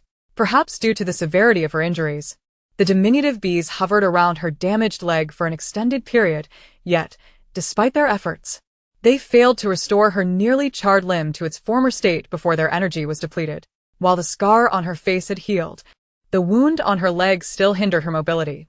Gazing at the forcibly stitched wound and the charred skin that had yet to recover on her right leg, Fang Jiaojiao bit her lip, consumed a healing potion, and released another batch of medical bees. This time, the cumulative treatment yielded some results. The wound began to heal, revealing a pink scar that appeared less concerning. However, movement still elicited a faint twinge of pain. It remained uncertain whether the nature of the injury, inflicted by a player's skill, was the reason the nanomedical bees brought from the desolate star could not fully heal her wounds. Yet, time was not a luxury she could afford. As her treatment drew to a close, the clock struck 5 in the afternoon. The sun's fierce heat was gradually abating, and other players began to mobilize. She could not linger idly in one place. The risk of detection was simply too great. Moreover, having suffered at the hands of the player's myriad abilities, Fang Jiaojiao was now even more wary of those encircling her. Lacking a safety net of skills, she found herself excessively vulnerable. Her only option was to endure. Over a month had passed in the game, and once the time concluded, she would finally be free. As for the alternative path of eliminating 300 players, it was not one she entertained. It was not due to a lack of resolve, but rather because the players had begun to unite. Even with a laser gun in hand, she knew that one could not contend against a multitude, especially under the suppression of their skills. The most prudent course of action was to outlast the game's duration. After all, she was not lacking in supplies, though the relentless targeting by the system had begun to stretch her thin. Chapter 241. Restlessness. Fang Jiaojiao continuously shifted positions to evade the players who were closing in. Meanwhile, an experienced player, having procured information from a stranger, promptly shared Fang Jiaojiao's personal details in the player chat group. Player 12315 information. Height approximately 1.6 meters, slender build, short hair, always covers her face with cloth, exhibiting high vigilance. She is a female player. Upon this revelation, the female players within their ranks were swiftly organized for a second round of scrutiny. Only after confirming that the women in their group were allies did they lower their guard and resume their search. However, unlike the previous indiscriminate searches, armed with this foundational information, the players moved with newfound urgency. With her basic information now exposed, Fang Jiaojiao glanced away from her wristband, the spark in her eyes dimming slightly. It was expected, after all, wasn't it? Perhaps this was for the best. At least it provided her with justification to unleash her full potential. Aware that her situation would likely grow more arduous, she began to inventory all the remaining weapons in her space, assessing their utility. The microbombs and smoke grenades were scarce, each reduced to 50, while about 30 micro-flashbangs remained. The bulk of her arsenal comprised ordinary grenades, the product of her earlier endeavors in the first game world, totaling over 100. The remaining items were her laser gun and a standard handgun. While useful, they paled in comparison to explosives when facing a player ambush. Care would need to be exercised. Without absolute defensive measures, she risked being caught in her own blasts if she didn't keep her distance. Storing the categorized weapons in an easily accessible corner of her space, Fang Jiaojiao settled in the cool shade beneath the tent. Raising her gaze to the shimmering heat waves rising from the sun-baked sand not far away, her expression devoid of emotion. The temperature was visibly rising, and many players had succumbed to dehydration. Witnessing comrades fall and never rise again, the remaining players concealed their panic, their hearts racing with fear. This trepidation transformed into a relentless drive to seek out others. Fang Jiaojiao encountered an increasing number of players, their desperation growing more frantic. Faced with those who lunged at her like ravenous dogs, eager to tear away a piece of her flesh, she too began to harden her resolve. Utilizing ordinary grenades as a foundation, supplemented by her laser gun, she would hurl explosives at any approaching mass of players, mercifully ending their suffering. Fang Jiaojiao's strikes grew fiercer and more merciless, causing those who had once boasted of capturing her to waver and retreat. This burgeoning fear rippling through the players made their movements hesitant and cautious. Seizing the opportunity, Fang Jiaojiao launched a microbomb, obliterating a squad of 10 players. Perhaps due to the substantial loss, the players' fervent attempts to capture her subsided for 2 days, granting her a brief respite to recover. During this interval, she hastened her advance deeper into the heart of the desert, determined to distance herself from her pursuers. With ample food and medical supplies at her disposal. Despite her injuries remaining unhealed, Fang Jiaojiao's spirit remained buoyant. In stark contrast, the other players appeared increasingly cornered. Realizing the formidable weaponry she wielded as they witnessed her dispatch so many, their fear intensified. The growing disparity in temperature within the desert and the dwindling food supplies due to the consumption of game currency only added to their anxiety. A significant portion of the players, deep down, have come to a tacit understanding that they stand no chance against the formidable 1-2-3-1-5. Yet, they remain unwilling to concede. Why should they endure an extension of 100 days in the game after their missions fail? Why does 1-2-3-1-5 possess such an abundance of valuable resources? Her skills have been stripped away, so by what right can she stand alone against such overwhelming numbers? The night wind is bitterly cold, and the players' hearts, devoid of hope, feel even colder. The chill has rendered their garments insufficient for nighttime endeavors. Huddled together in a makeshift pit for warmth, they gaze at the stars above, their minds engulfed in confusion. Meanwhile, Fang Jiaojiao finds herself in a state of leisurely repose. As the temperature drops, she observes that other players refrain from venturing out at night, choosing instead to nestle within their tents, preparing meat for themselves. Having sustained injuries that have yet to fully heal, her body and movements are still somewhat affected. Although the high-grade nutritional liquid is convenient, it cannot compare to the nourishment provided by actual meat. With a pot of clear water, she leisurely cooks her meat, relishing the rare tranquility. After satisfying her hunger and setting an alarm, she retires for the night. The following morning, she rises early to pack her belongings and depart. Perhaps due to the depth of her current circumstances, she has not encountered any other players for several consecutive days. Conversely, the quicksand pits have grown larger, nearly swallowing her whole. After extricating herself from the quicksand, she brushes off the sand from her clothes. But her pace slows due to the frequent appearance of these treacherous pits. The days spent undisturbed pass swiftly. In the blink of an eye, a week has elapsed. The number of players in the group chat has dwindled by more than half, yet they remain far from the 300 mark. Fang Jiaojiao touches her face, which has slowly regained some flesh, and begins to calculate the remaining time in the game. Just over a month left. If only she could maintain this peace until the end. However, it soon becomes apparent that the apocalypse game has been quietly brewing something significant during this period of calm. When Fang Jiaojiao is abruptly awakened by the sound of subtle movements on the sand beside her, a sudden flash of dark light pierces through the tent, aimed directly at her head. As the dark light approaches, she swiftly rolls to the side to evade it, yet her ear is grazed by the attack. Grabbing her insulated down jacket, she bursts out of the tent, only to discover a player standing ominously close to her head. Upon realizing that his initial strike had failed to claim her life, the player raises his hand to continue his assault. Fang Jiaojiao dodges his attack and retaliates with her laser gun. In mere moments, she has shot him down before her. The man's head is obliterated by the blast, leaving him unrecognizable. As she surveys her surroundings and confirms that he is truly alone, a sense of bewilderment washes over her. She speculates that he may have fortuitously stumbled upon her tent. Without further contemplation, she collects her damaged tent and departs from the area. The following day unfolds with less tranquility. While traveling, she encounters players, and during the sweltering midday heat, she seeks refuge, only to find yet another player stealthily approaching to ambush her.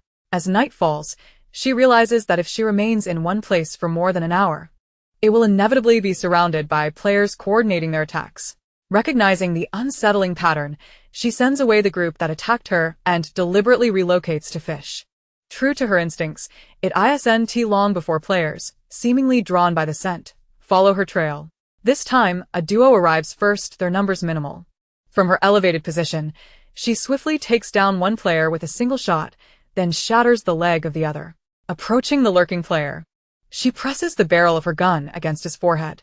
Before she can utter a word, she catches a whiff of a foul odor. Glancing down at his damp trousers, she recoils in disgust. Firing a warning shot into the sand beside him, the resulting spray of sand hits his face, effectively intimidating him into compliance. "How did you know I was here?" she demands.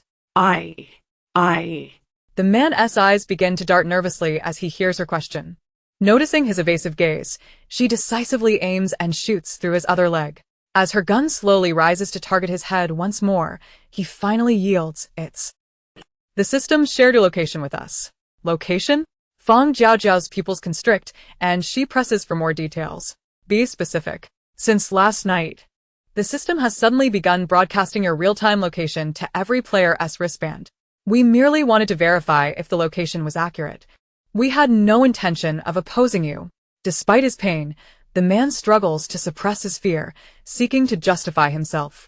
As Fang Jiaojiao turns her back to him, he fleetingly experiences a glimmer of hope for survival.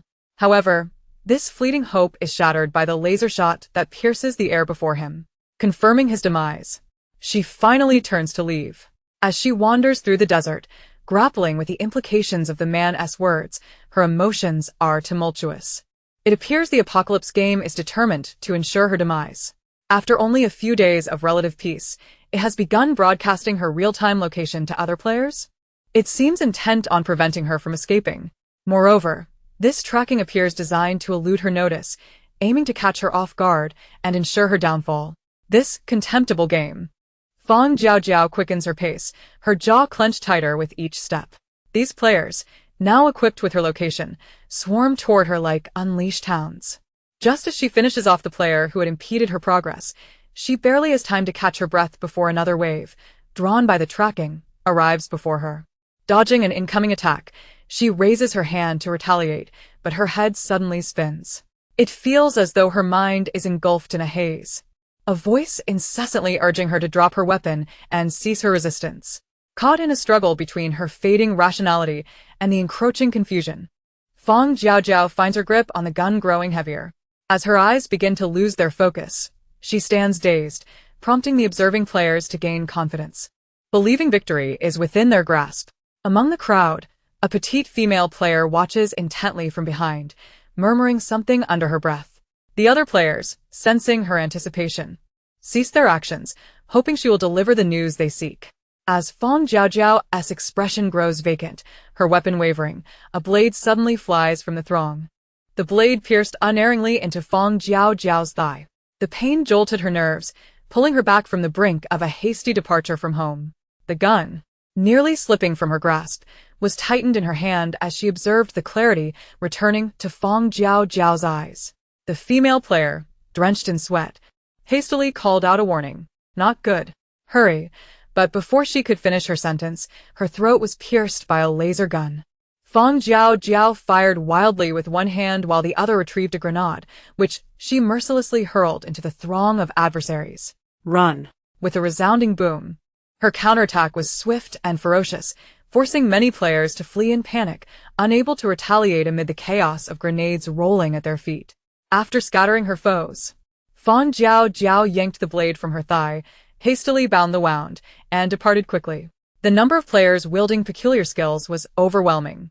She had repeatedly fallen victim to various attacks, each more unpredictable than the last, leaving her with no means of defense.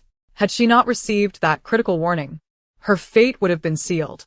Fang Jiaojiao was certain that the blade that had restored her sanity was a well-intentioned reminder from an unknown player.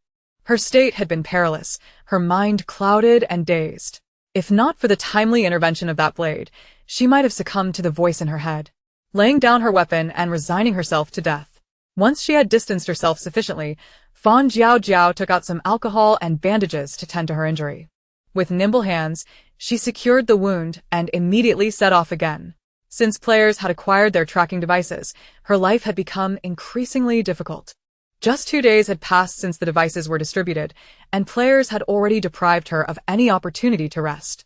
Continuing on this path was unsustainable. Was she truly destined to ceaselessly change locations until slain by another player? She pondered the accuracy of the tracking devices in their hands. If the range was imprecise, perhaps she still had a sliver of maneuverability. Using her compass, Fang Jiaojiao navigated back to the site of her previous confrontation with other players. After scavenging through the wreckage, she returned to the area where quicksand had gathered. Standing on a plank in the midst of the trap formed by the shifting sands, she held her gun and surveyed her surroundings, quietly awaiting the opportune moment to test her strategy.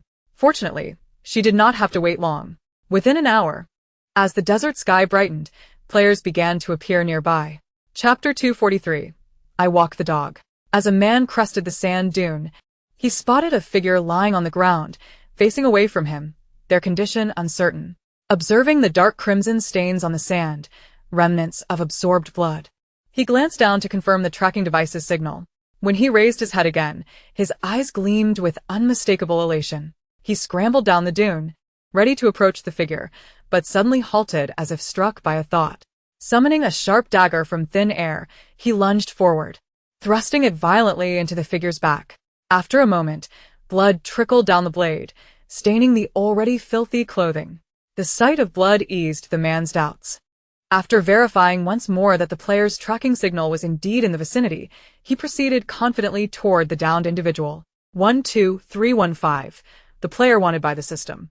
12,315, valued at 11,000 game coins. Killing her would bring an end to his nightmare. His mind was consumed with visions of how to spend the substantial reward once he obtained it.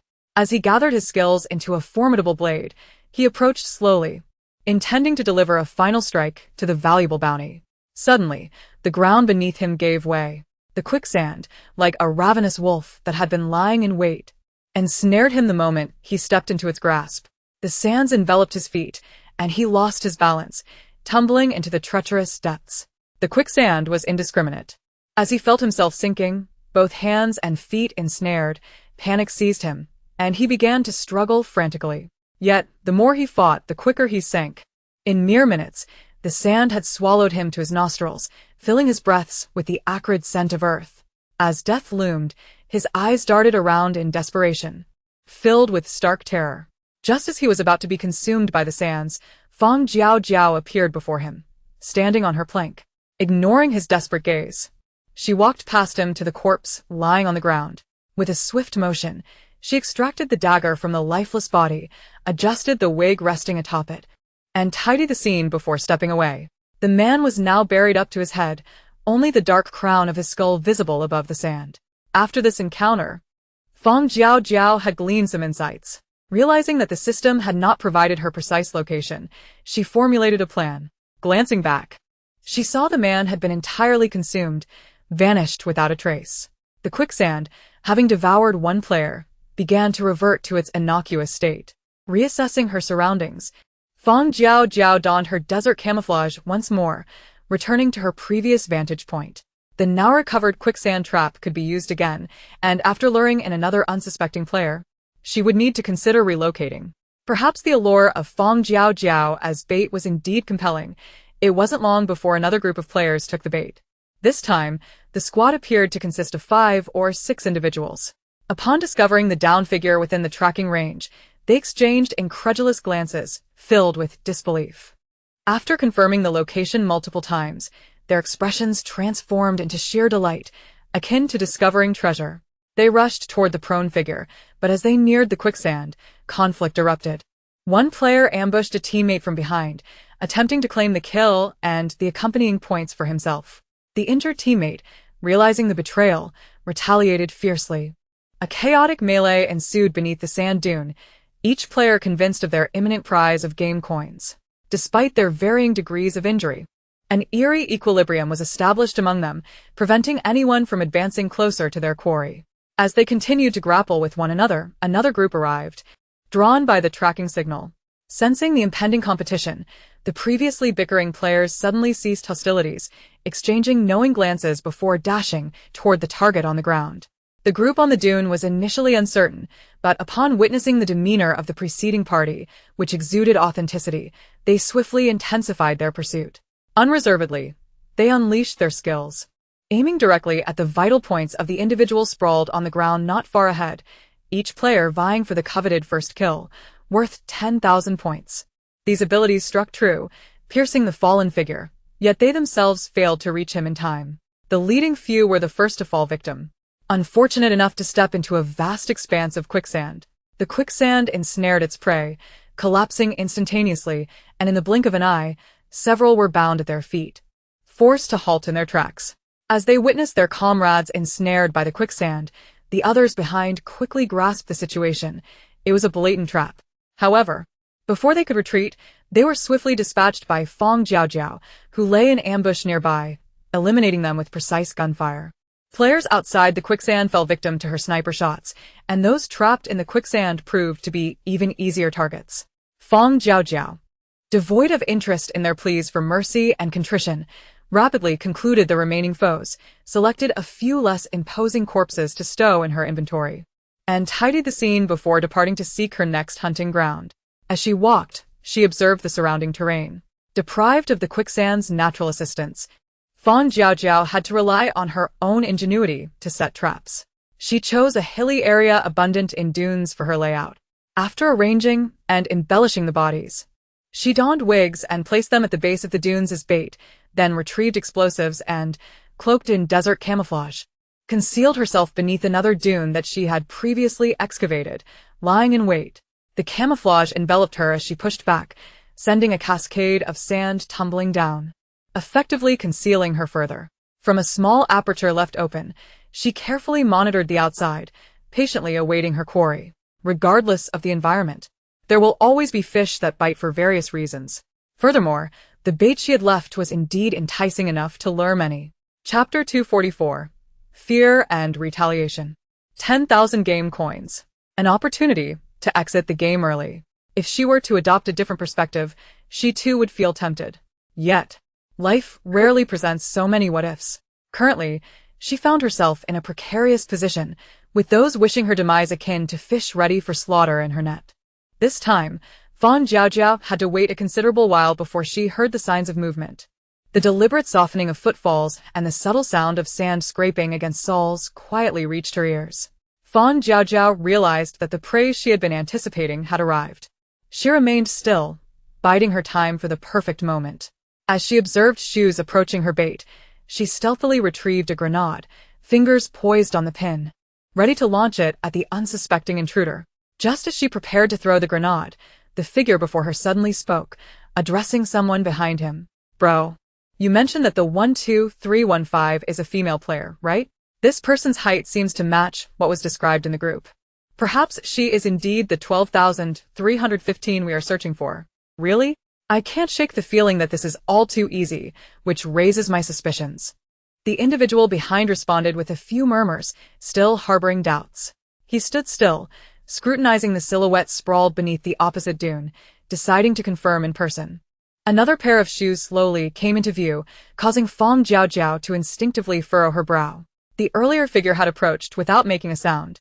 Not a single noise had escaped, not even the most basic sound of shoes on sand, which was truly eerie. Could this be some kind of skill? The two pairs of shoes gradually advanced toward the opposite dune. Confirming that only these two were present, Fang Jiaojiao seized the moment, pulled the pin, and hurled the grenade through her small opening. The grenade rolled to their feet and detonated before they could react. The explosion was deafening and swiftly claimed the unfortunate duo. Limbs were sent flying by the shockwave, landing before her. Expressionless, Fang Jiaojiao climbed out of her hideout, brushed off the sand from her clothes, and proficiently transitioned to another location. The commotion from the explosion was significant, so she made sure to travel a considerable distance before resuming her setup. A different tactic, yet the same strategy. The imprecision of the Doomsday game had been thoroughly exploited. It was rather ironic that the Doomsday game, which charged players for communication, had inadvertently aided her. Thanks to the sluggish speed of player communication, Fang Jiaojiao was able to ensure her traps were devastatingly effective. However, there were times of miscalculation. With an influx of players, she inevitably struggled to manage them all, allowing some to slip through the cracks. When she saw a player expose her trap in the player group chat, she knew her schemes would need updating. As expected, in the ensuing period, the number of players arriving based on the location had dwindled to a mere few. Perhaps they had recognized her malicious intent, as those ensnared in her web gradually lost faith. Instead of recklessly pursuing death, lying in wait until their resources depleted seemed a more dignified choice. Days turned into weeks, and the players' game coins were running low.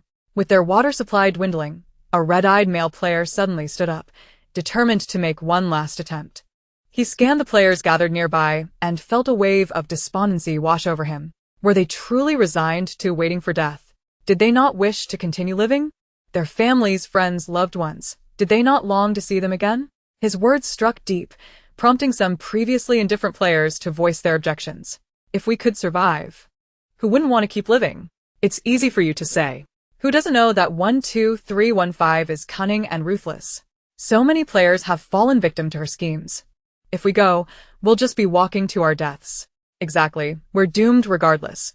What is the point in struggling? The majority had resigned themselves to their fate. This was the reality, with only half a month left on the mission timer and the task of eliminating 12,315 still far from completion. All that awaited them was an extension of 100 days in the game. Moreover, they were currently earning only 7 game coins a week, hardly enough to buy water, let alone muster the strength to confront that monster. Upon hearing these words, the red-eyed male player did not lose heart. He observed the defeated expressions on the players' faces, and his inner fire burned brighter. Would everyone dare to take one last gamble? Did they not want to risk everything for one final chance? As all eyes turned to him, he continued, since we are all destined for death anyway, let us not make it easy for her. I just checked, and there are still 2,758 players alive in the group. If we rally together, I refuse to believe that 12,315 can withstand the might of over 2,000 of us. As the male player spoke, his eyes sparkled with excitement. Once we surround her and eliminate her, none of us will have to die. We can all return safely together. Surely that is preferable to waiting around for death. His words gradually resonated within the hearts of the other players, igniting their fighting spirit. Indeed, they had over 2,000 individuals on their side. If they could unite this multitude, how could they possibly fail to eliminate a single player? However, a voice of skepticism arose. How could they gather everyone? Given the distances that separated them, the red-eyed male player, upon hearing this doubt, felt a surge of joy, for it indicated that the others were at least considering his plan. He turned to the doubter and laid out his strategy. I will initially invest some game currency to announce this plan in the player chat group, ensuring everyone is informed. Once they are aware, we can then disperse to locate the other players, gradually bringing them together. We already have a sizable group of dozens. If we split into pairs and act independently, as long as we can gather the majority, this plan can proceed seamlessly. The enthusiasm in the red-eyed male player's voice grew with each word, as he envisioned leading them to vanquish 12315 and stride triumphantly towards victory. Yet, shortly after he concluded, further objections emerged. But isn't that player 12315 also in the chat group? If we announce our plan there, what if she sees it? Chapter 245. The siege begins. Yes. What if she sees it? The players turned their gazes in unison towards the red-eyed male player, awaiting his explanation. Undeterred, he displayed unwavering resolve. What of it if she sees our plan? With so many of us and our locations tracked, even if she learns of it in advance, all she can do is dig her own grave in anticipation of being buried. His words, delivered with a nonchalant arrogance, eased their concerns. Indeed, what difference would it make if she was aware? With their numbers, how could she possibly escape once they surrounded her? The players rallied behind the red-eyed male player's strategy, and he naturally assumed the role of commander and leader. For the first time, receiving such support from fellow players, the red-eyed male player's confidence swelled immensely. He drained the tepid water he had been holding, his eyes gleaming with determination. Together, we shall prevail. We will all return safely. The players momentarily shifted their focus to this plan, allowing them to overlook Fang Jiaojiao's side. Meanwhile, Fang Jiaojiao, enjoying this respite, had also noted the strategy being devised against her in the player chat. She was preparing in response. As days passed, the players steadily advanced according to their plan. No player willingly awaits death, and recognizing the high feasibility of this strategy, most players unhesitatingly chose to join the cause. The ranks of those joining grew steadily. The more hands they had, the quicker they could consolidate their strength. In just a week, they had amassed over 1,000 members. Brother Hu, shall we continue gathering more players or prepare to initiate the plan? A burly man approached the red-eyed male player, seeking his direction. The red-eyed male surveyed the eager assembly surrounding him, experiencing the intoxicating taste of power for the first time. He instinctively puffed out his chest, attempting to emulate the leaders of the apocalypse era, and spoke with an air of authority. Ahem, thanks to our collective efforts, our resistance force has swelled to over 1,000. While this number is sufficient, I believe, for the sake of caution, we should continue to rally for 3 more days. After all, every additional member strengthens our cause. More oil never harms the pot. His grandiloquent words prompted exchanged glances among the players, who remained silent. In truth, they were indifferent to who commanded this operation. Their primary attraction lay in the desperate nature of the plan itself. The trials of the apocalyptic game had sown within them the seeds of fighting spirit, which the red-eyed male player merely watered, hastening their emergence. They were united by a common purpose. Regrettably, the red-eyed male player seemed oblivious to this fact, lost in the euphoria of his newfound authority, reluctant to relinquish this rare opportunity to deliver a speech. 3 days later, with merely 4 days remaining before Fang Jiaojiao exited the game, the red-eyed male player finally felt satisfied with the formidable force he had assembled, numbering over 1,800. He resolved to lead them towards the conclusion of the game. Following the GPS coordinates on their wristbands, they marched towards Fang Jiaojiao's location, their presence stirring the sands around them. While this group advanced with great momentum, Fang Jiaojiao was well prepared. Upon spotting the imposing ranks of players approaching, she swiftly descended the dune and concealed herself in a prearranged hiding spot. The players' formidable appearance was impressive, yet it hindered their ability to conceal themselves. As the sound of footsteps drew near, Fang Jiaojiao's vigilance heightened. Why are there so many dunes here? As the group followed their coordinates, they were taken aback by the dense cluster of dunes before them. Most areas of the desert were flat, with only occasional small dunes. A sprawling, disordered cluster of large star-shaped dunes like this was rare. The GPS signal for 12315 was nearby, and the red-eyed male player, surveying the continuous dunes before him, rallied his comrades. Ha! I see that 12315 must be afraid of us coming, so she is hiding. With all of us here, even if she burrows underground, we'll unearth her.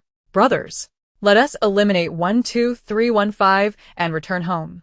His final words resonated deeply with the players, instantly igniting their morale, filled with fervor. Let us go. Find her. At his command, the players surged forward into the dune cluster. However, before they could locate Fang Jiaojiao, they were met with a surprise. She had laid in wait. Boom, boom, boom. The buried micro-explosives detonated in succession, scattering the once orderly formation of players. Those caught within the explosion fell lifeless, while nearby players were also affected by the shockwave. Seizing the moment of chaos, Fang Jiaojiao emerged from her hiding place, tossing smoke bombs and grenades into the crowd. An observant player spotted her silhouette and shouted, "I see her. 12,315. I see where she is." As the nearby players attempted to approach the direction indicated by this individual, they were abruptly enveloped by a thick cloud of smoke that obscured their vision. The potency of the smoke grenade was astonishing, compounded by Fang Jiaojiao's generous and decisive deployment. In but a brief moment, the entire expanse of sand dunes was shrouded in dense fog. The smoke not only obscured sight, but also hindered movement. The red-eyed male player, having just recovered from the aftershock of the explosion, found himself suddenly enveloped by smoke, with visibility reduced to less than half a meter. Before achieving his objective, he was met with defeat. Infuriated and feeling humiliated, he bellowed commands for players with wind-related abilities to disperse the smoke. However, there was no need for his exhortations.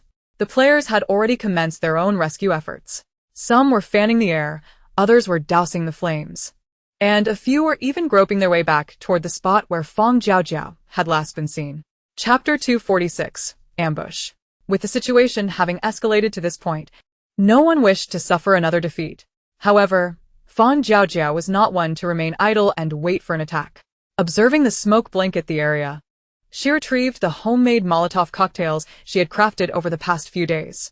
Igniting and hurling them, she strategically threw several bottles from behind the dunes, ensuring an equitable distribution of chaos amongst her adversaries. Upon smashing into the throng of players, the Molotov cocktails exploded, scattering glass shards that inflicted grievous wounds, with some unfortunate players even suffering the misfortune of glass piercing their eyes. Beyond the impactful shards, the primary danger lay in the gasoline contained within the bottles. Once shattered, the gasoline ignited upon contact with skin and clothing, flames rapidly engulfing those unfortunate enough to be caught in the inferno. Given the proximity of the players, the fire spread with alarming rapidity. The brilliant flames, the shattering glass, and the searing heat unfolded methodically amidst the thick smoke. The anguished screams echoed in her ears. The acrid scent of burning flesh wafted towards her, and the world around her was a blinding white haze. Players who found themselves ablaze were preoccupied with extinguishing the flames, while those who had yet to be affected were gripped by fear. The resolve and morale that had propelled them forward were utterly shattered, as the disoriented players scrambled to evade their flaming companions, failing to notice that Fang Jiaojiao had already slipped away unnoticed. Once the smoke dissipated, the remaining players, now in a state of panic, hurriedly attempted to extinguish the remaining fires. The once zealous team had been rendered fragmented and disheartened. Bodies lay strewn about, and every visible player bore wounds.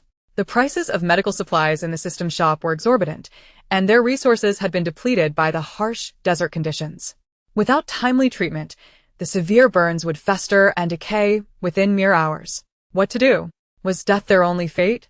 The red-eyed male player, clutching his bleeding left eye, gritted his teeth and rallied the remaining players to pursue. A shared glance among the players revealed their collective decision. They would chase. They would try once more. If they managed to eliminate 1-2-3-1-5, they might secure enough funds for healing. Moreover, with their bodies riddled with injuries, surrendering now would leave them with no chance of survival. They would be left to await their demise.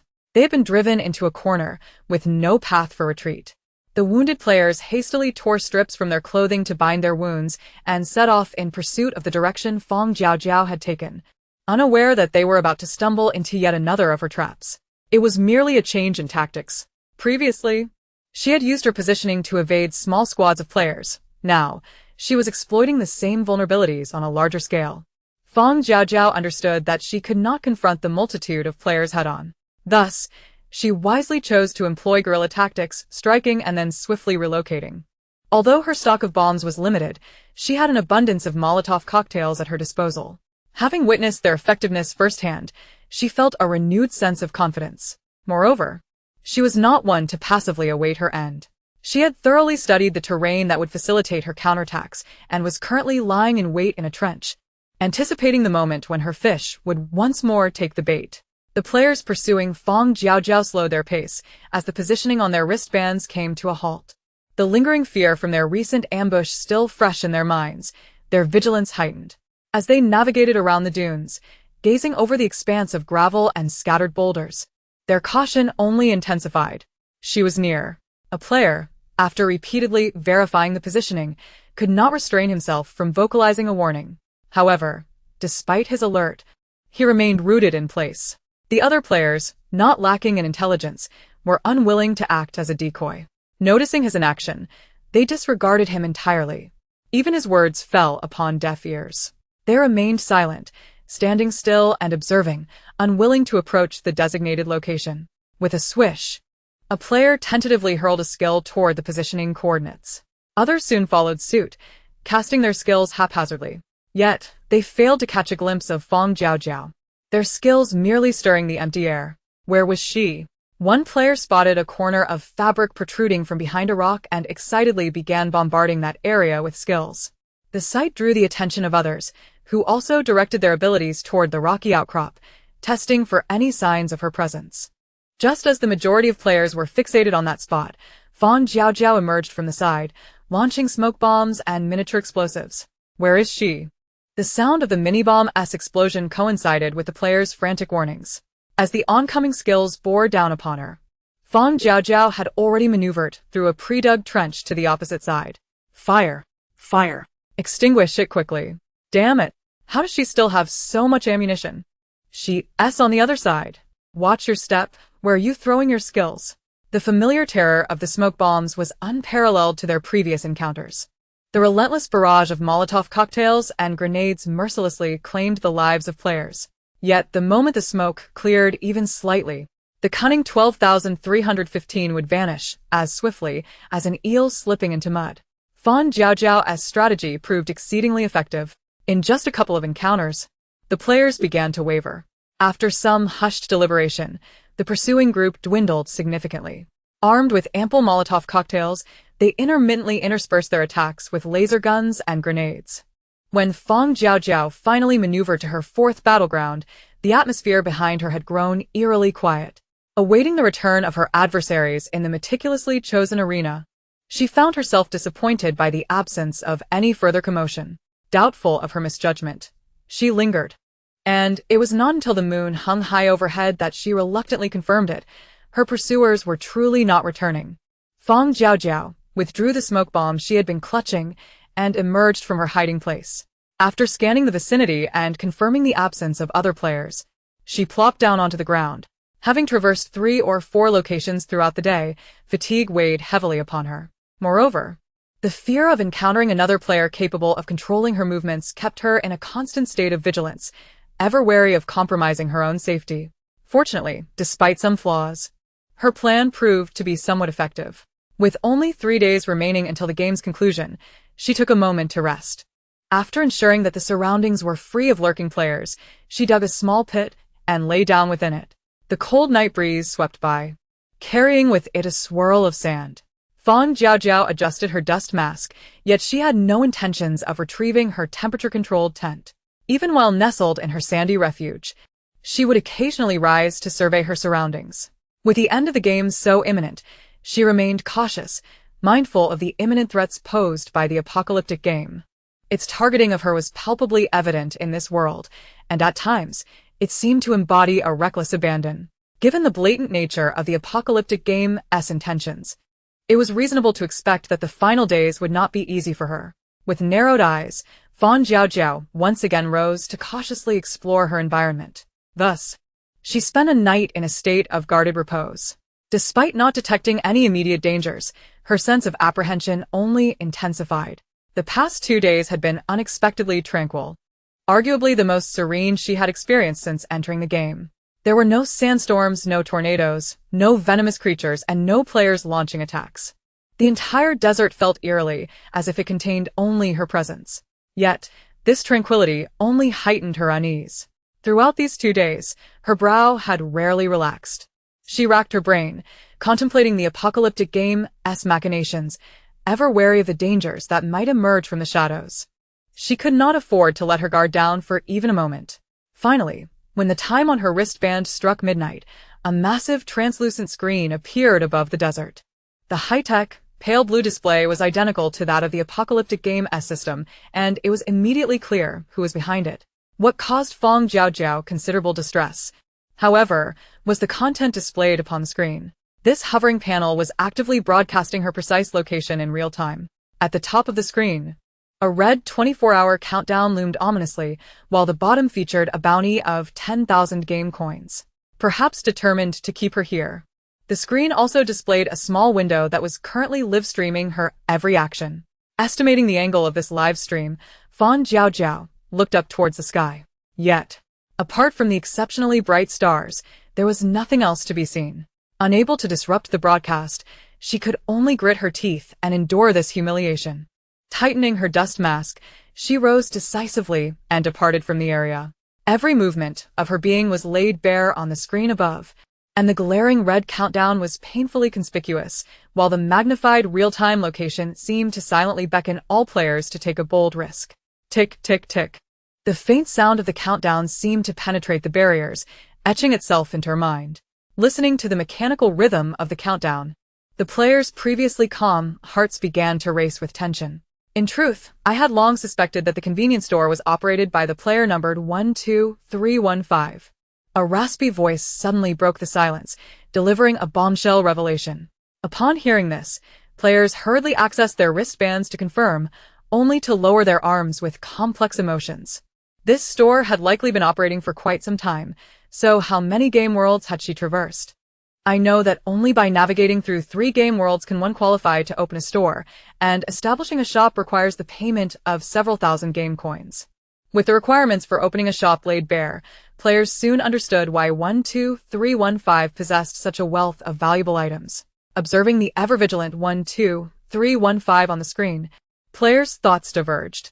The game coins and precious items she held were undoubtedly the most abundant among all players. Whoever managed to seize them would undoubtedly enjoy a windfall, free from concern for sustenance henceforth. Of course, her formidable nature was equally undeniable. Numerous players had attempted to challenge her, yet none had succeeded in obtaining anything of value. The question lingered, should they plunge into this chaotic fray? While some players pondered this dilemma, others had already begun to take action. As the live stream revealed players locating 12315 and engaging her in battle, those who were previously hesitant sprang into motion. With precise location tracking and real-time broadcasting, there was no risk of misidentifying the target. The apocalyptic game seemed to be aligned with their interests after all. Slaying 12315 was in essence a consensus among them. Who wouldn't he wish to continue living? Who wouldn't he desire to prolong their existence? One by one, players rushed towards Fang Jiaojiao's location. Meanwhile she, having strategically lured the battlefield into the dunes, commenced her counterattack. After dispatching the first player to approach, she tossed out a smoke bomb. Discovering that the live stream could not penetrate the smoke to reveal her figure, she began to manually construct a safe zone. The dunes once again became shrouded in fog. Fang Jiaojiao slipped into the smoke, her form entirely obscured. The live stream above was now clouded, rendering it impossible to discern anything clearly. With no means to pursue her, the players who had followed could only linger at the smoke's edge, hurling their skills into the obscured area. However, the smoke's coverage was considerable, and most of their attacks fell silent, swallowed by the desert. Some players gritted their teeth and ventured into the smoke, hoping to land a fatal blow on Fang Jiaojiao. Yet, unfamiliar with the terrain, they were no match for her. Even with skills in hand, she effortlessly claimed their lives. As the players ensconced within the smoke remained silent, others hesitated to enter. Having seen the smoke emanate from the small device Fang Jiaojiao had deployed, they speculated that it must have a time limit. Patiently, they waited at the periphery, intending to strike once the fog dissipated entirely. Their conjecture was not unfounded. Fang Jiaojiao's miniature smoke bomb indeed had a duration. However, she did not intend to remain hidden within the smoke indefinitely. Seizing the opportunity of her obscured figure, she began her counteroffensive. The dunes and smoke provided her with ample cover, and having discerned the players' positions, she showed no mercy. Molotov cocktails flew one after another, and she spared no expense in using her dwindling supply of grenades. What had initially been a scenario of players besieging Fang Jiaojiao now seemed to transform as she emerged as the aggressor. By tossing a few incendiary devices to change her position, the player's skills, directed toward the thrown bottles, mostly struck the dunes, posing no threat to her. Taking advantage of this opportunity, Fang Jiaojiao made every effort to counterattack, seeking to minimize the threats as much as possible. After all, the smoke bombs in her possession were nearly depleted. Chapter 248. A Delicate Balance. As the smoke enveloping the sand dunes began to dissipate slightly, the players who had been suppressed by Fang Jiaojiao were eager to descend and seek her out. Yet, in the blink of an eye, the dissipating smoke thickened once more. Time trickled away above them, while the smoke below showed no signs of abating. The relentless countdown ticked away, heightening the players' restlessness. Those who had retreated behind the dunes were tormented by the uncertainty of when the smoke would clear and the incessant barrage of Molotov cocktails. After 2 more hours, the smoke within the dunes finally became visibly thinner. The live stream window vaguely revealed Fang Jiaojiao's silhouette hiding behind the dunes. Players scrutinized her every move through the window, and some of the quicker ones slid down the dunes, charging toward her location. Upon hearing the rapid footsteps approaching, Fang Jiaojiao glanced at the live stream window suspended in the air and suddenly pivoted, hurling a miniature bomb in the direction of the players. The explosive power of the mini-bomb was astonishing. Nearly all the players descending the dunes perished.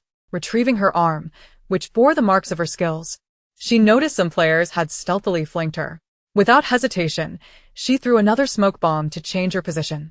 The smoke enveloped her, and just as Fang Jiaojiao stepped away from her original spot, the area was bombarded by the player's skills, leaving a crater in its wake. In response, she unleashed her Molotov cocktails. However, this tactic quickly lost its effectiveness as the players grew increasingly astute. Recognizing that Fang Jiaojiao was hurling Molotov cocktails from within the smoke, they swiftly retreated to a safer distance to avoid collateral damage. Gradually, they began to encircle the smoke-filled area, ready to counterattack the moment they detected the trajectory of her thrown cocktails. Realizing that the player's skills were becoming faster and more precise, and understanding the futility of her current strategy, Fang Jiaojiao ceased her bombardment of Molotov cocktails. With only 3 smoke bombs remaining and dawn still hours away, she consulted her compass to determine her position and hurled a miniature bomb forward. Upon hearing the explosion, she grasped her weapon and dashed toward the source of the sound. The players had nearly surrounded the smoke-filled zone, and upon spotting Fang Jiaojiao's silhouette, they seized the long-awaited opportunity to unleash a barrage of skills toward her fleeing figure. Despite her desperate attempts to evade, she found it nearly impossible to escape the onslaught of skills. Gritting her teeth, she leaped into the crater created by the explosion, narrowly escaping the encirclement, but her body was now drenched in blood. Fortunately, her sudden maneuver meant that the hastily thrown skills had not struck any vital points. Fang Jiaojiao had no time to tend to her myriad wounds. She swiftly adjusted her aim and retaliated. After enduring countless trials across various worlds, her marksmanship had dramatically improved. With the added potency of her laser gun, she was now capable of hitting her targets with remarkable accuracy. The players who had only moments ago been focused on fleeing were swiftly dispatched as she turned to counterattack. The remaining players, witnessing this turn of events, were compelled to seek temporary refuge. Seizing the brief respite, Fang Jiaojiao accurately threw a smoke bomb. Once enveloped in smoke, she quickly maneuvered into the shroud, advancing toward her objective. With only 3 smoke bombs at her disposal, even after exhausting them, she still had a considerable distance to cover. After deploying her final smoke bomb, she turned back to toss a grenade, diverting their attention, and seized the opportunity to dart through the smoke-free area, taking refuge behind a large boulder. With her position leveled, Fang Jiaojiao found herself amidst a rocky outcrop, facing an unobstructed expanse of sandy terrain. Seizing the moment, she hurled grenades and Molotov cocktails into the smoke, striving to disrupt the players' attempts to encircle her. The moment she caught sight of a player peeking out, she mercilessly dispatched them with a single shot. As the thick smoke gradually dissipated, the players realized they were standing in an area devoid of any cover. Fang Jiaojiao's onslaught was formidable. Attempting to maneuver around her amidst the explosions proved to be a daunting task. However, remaining stationary as a target was not a sustainable strategy. Some players discreetly retreated to the back of the crowd, gradually moving toward the dunes. The players at the forefront found themselves increasingly strained against Fang Jiaojiao's counterattacks. Moreover, none wished to serve as a shield for others, and in their evasive maneuvers, they inevitably left openings for Fang Jiaojiao to exploit. The number of players gradually dwindled amidst this tug-of-war. In contrast, Fang Jiaojiao, despite being hit by skills during her side attacks, continued to retaliate as long as her life was not in jeopardy. Furthermore, to avoid being collectively besieged, she intermittently deployed grenades and miniature bombs to scatter the players' attacks.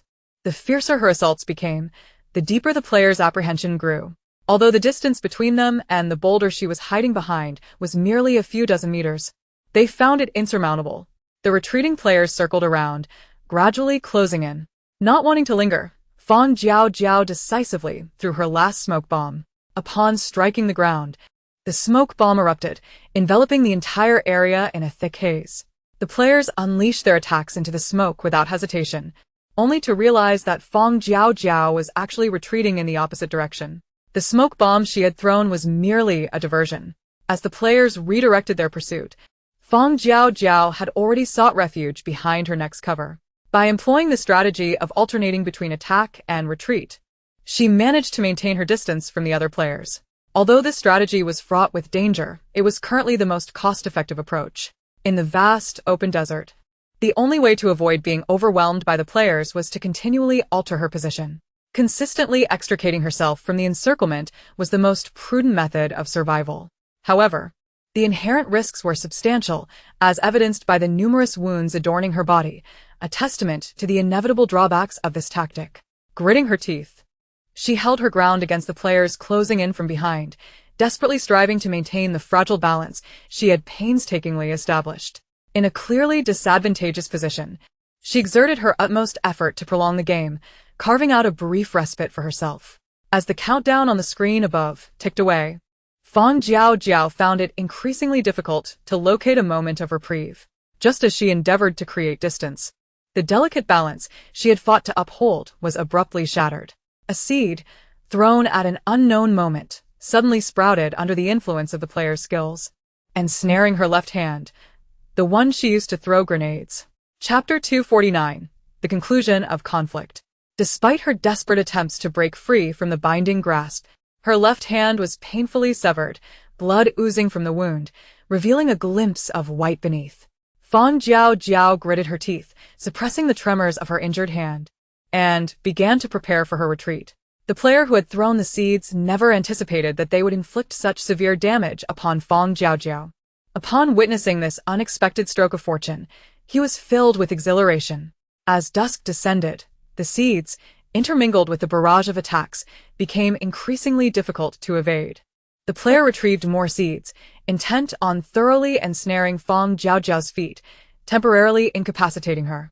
Observing this scene, other players, in silent agreement, began to converge, poised for action.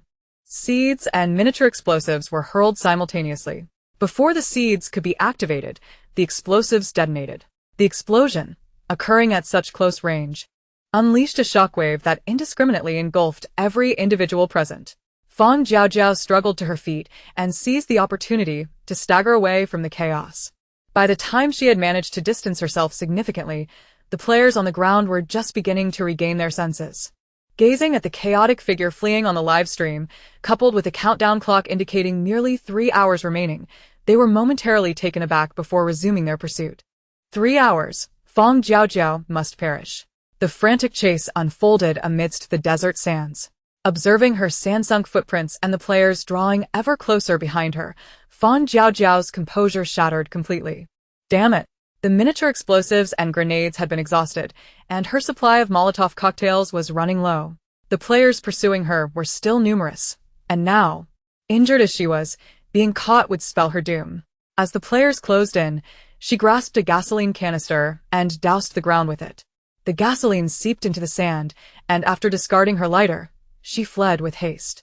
The ignited gasoline ignited a towering wall of flames behind her, temporarily obstructing the players in pursuit. Fang Jiaojiao was acutely aware that this meager barrier would not hold them back for long. She continued to run, pouring gasoline intermittently to maximize her distance from the other players. Her body had reached its limits. The loss of blood, her injuries, and the relentless sprinting had rendered her utterly fatigued. Yet she dared not pause. The players chasing her sought their own survival, and everything she did was merely an effort to stay alive.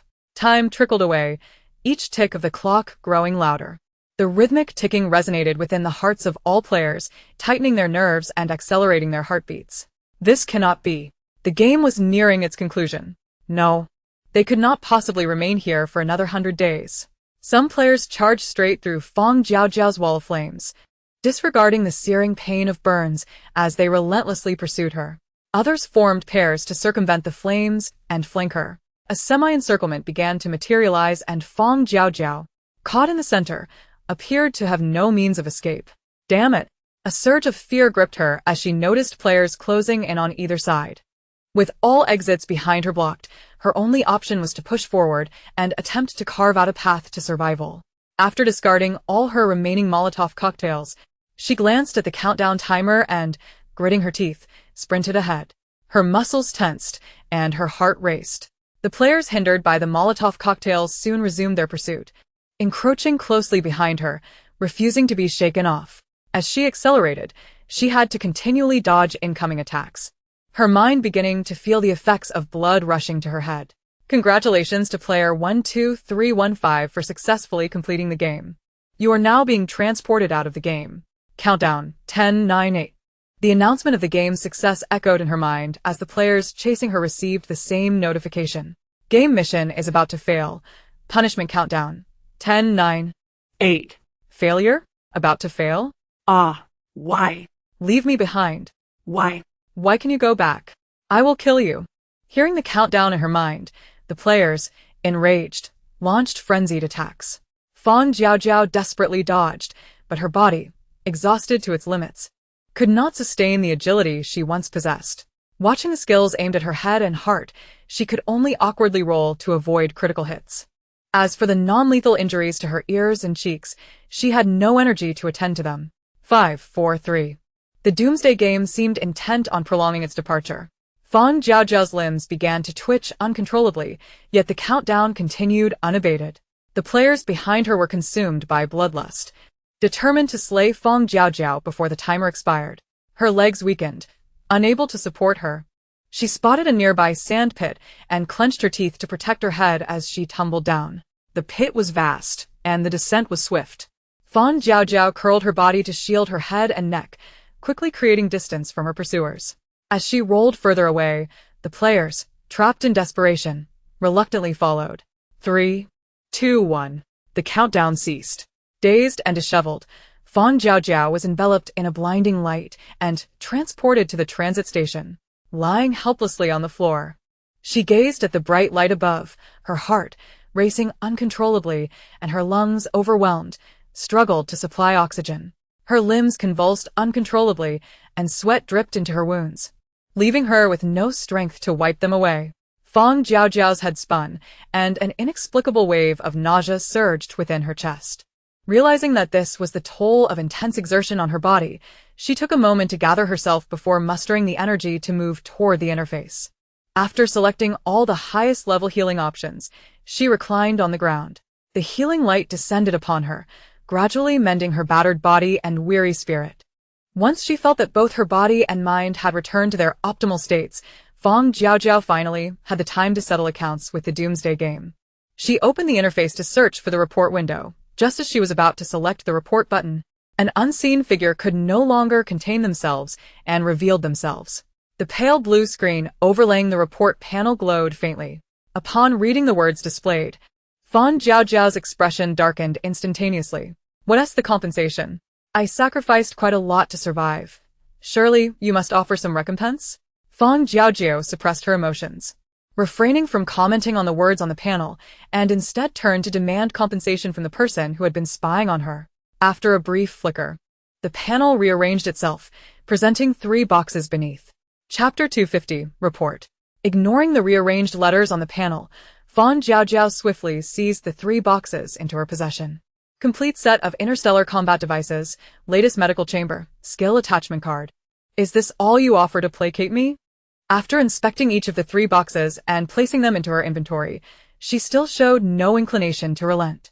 Watching the screen before her flicker with frustration, she pondered for a moment before reluctantly speaking. How about this? I want to make it difficult for you. Just provide me with some enhancements for physical capabilities and various useful potions from your stock. Oh, and remember, each in 100 units. As Fang Jiaojiao's words echoed, the flickering light screen pulsated with an increasingly rapid frequency, resembling a malfunctioning display caught in a state of confusion. The screen continued to blink incessantly, yet it offered no definitive response. Seated nearby, Fang Jiaojiao remained unperturbed. After all, time in the transit space was stagnant, allowing her to linger there as long as she wished. Conversely, the entity covertly observing her seemed to harbor a profound fear of her reporting it. Was it apprehensive about being detected by something else? While her exterior remained composed, her mind raced with questions. Why would the apocalyptic game scrutinize its players? Was it observing everyone in secrecy, or was it solely fixated on her? If the latter were true, what could be the reason? Did it genuinely wish to prevent her from opening that silver box, or was there some other hidden agenda? The notion that a game designed for progression would overtly target a top player was utterly astonishing.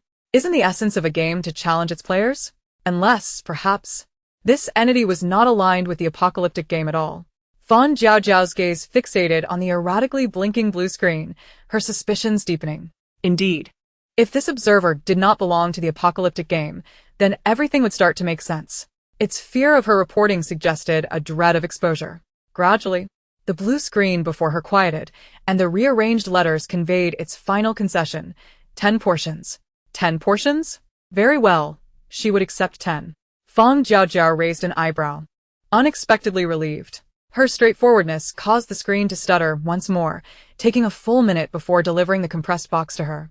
As she received the box, the screen shifted again, displaying the words, "Read, sign, agreement." Fang Jiaojiao scrutinized the dense confidentiality clauses and the final line reserved for blood signatures, her eyes narrowing. The overlapping screens were blinding, and the text was minuscule, rendering it nearly illegible. After a cursory glance, she disdainfully averted her gaze. Observing the screen adjust its brightness in an attempt to reduce glare, she felt exasperated. Could it not simply move the screen to a corner? A misplaced enlargement would suffice for her to read. Her suggestions went unheeded as the screen remained obstinately vigilant, unwilling to shift from its position above the reporting panel. In light of its steadfastness, Fang Jiaojiao nonchalantly retrieved a sofa from the space and settled down, waiting. Time trickled by, yet the screen exhibited no inclination to relent. Cocooned within the sofa, she closed her eyes for a brief respite, completely disregarding the incessantly blinking screen that sought her attention. The more it resisted, the more it substantiated the severity of her potential report against it. With such an unknown threat perpetually undermining her, failing to seize the opportunity to eliminate it could render her vulnerable to its whims in the game.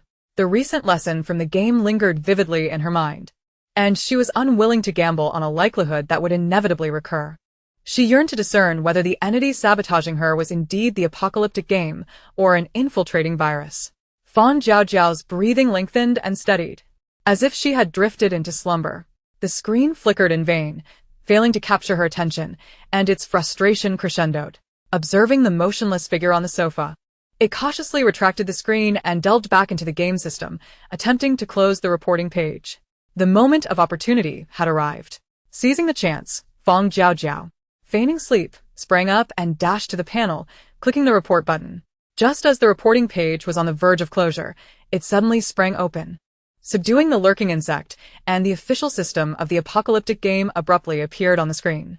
Welcome player 12315 to the reporting page. Please state your request.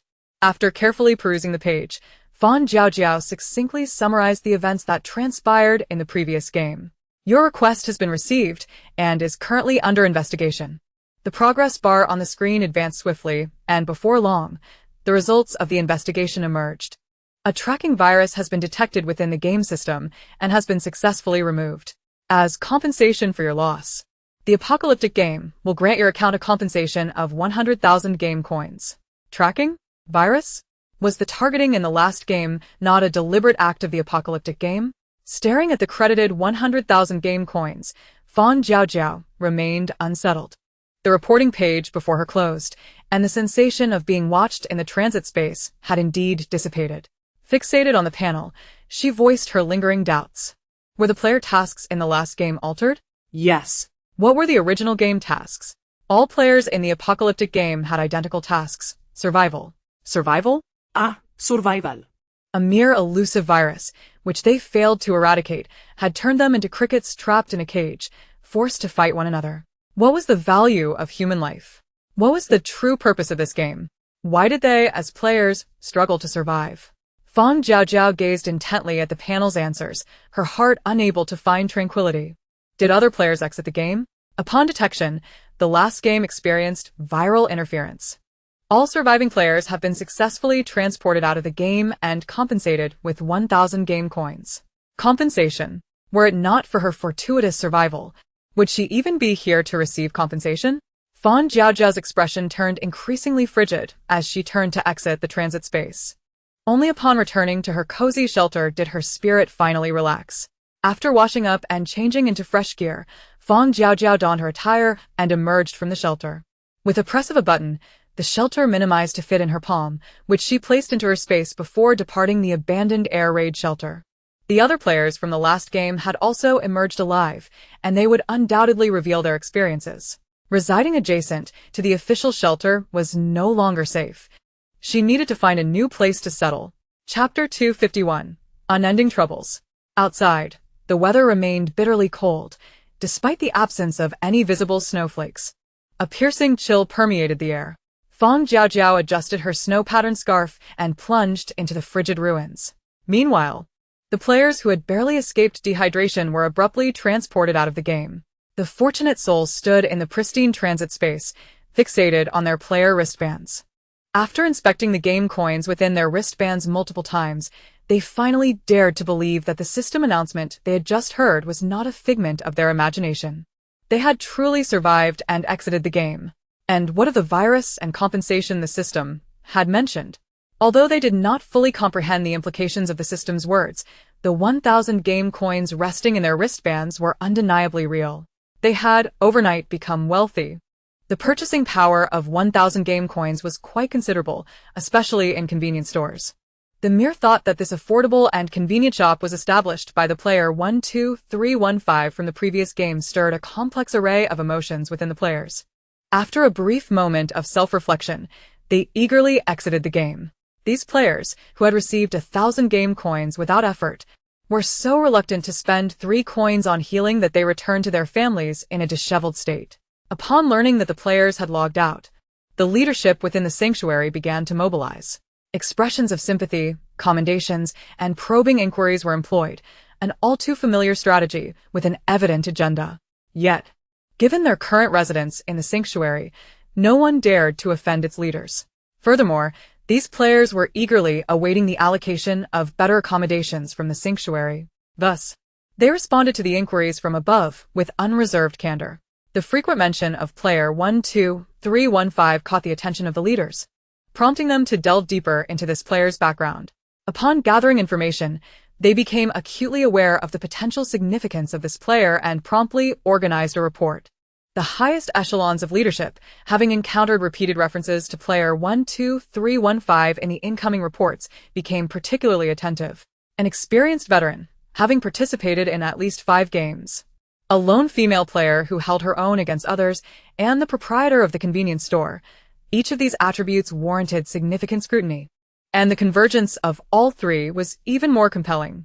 Most notably, the convenience store, which had been operational long before the official shops, boasted an abundance of supplies. From warm clothing and weapons to food and water, every item was in dire demand. The ability to offer such a wide array of supplies for sale indicated that 12315 was no ordinary player. She undoubtedly possessed resources beyond their expectations. Following their discussions, the leader's eyes gleamed with understanding, recognizing the immense wealth and benefits that player 12,315 could bring. In these extraordinary times, they were unwilling to overlook any player worth courting. Tasks and covert operations were swiftly disseminated to various sanctuaries. Based on the descriptions provided by the surviving players, an image of player 12315 was crafted and discreetly distributed to the top leadership of the sanctuaries. Those tasked with the mission began their diligent searches. Health inspections, safety checks, and hazard assessments unfolded in rapid succession.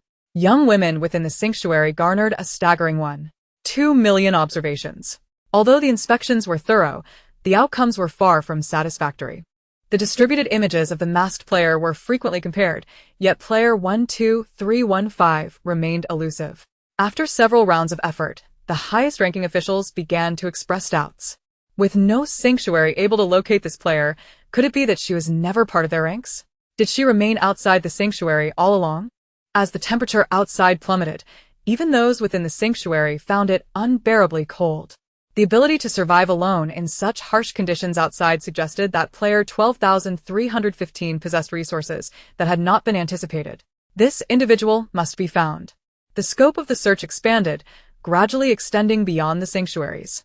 Yet, the extent of this expansion remained uncertain, despite the deteriorating conditions outside making it increasingly inhospitable. The vast land still existed. How could they possibly locate a player of unknown appearance in such an expansive wilderness? The sanctuaries, burdened by the task, were left in a quandary. However, under pressure from above, they had no choice but to comply, dispatching personnel to commence searches around the sanctuary's vicinity. Yet, this search was short-lived. It was not due to a lack of desire to find her, but rather the temperature outside had dropped once more. The already frigid air became intolerable, rendering the area outside the sanctuaries uninhabitable. Communication and supply chains within the sanctuaries were abruptly severed due to the drastic temperature drop. The sanctuaries began to consolidate resources for distribution, with everyone huddled together, hesitant to move freely. The previously bustling sanctuary, animated by discussions of player 12315, was silenced by a chilling wind. Meanwhile, the player they incessantly murmured about, Fang Jiaojiao, was nestled in her temperature-controlled nook, preparing hot pot ingredients.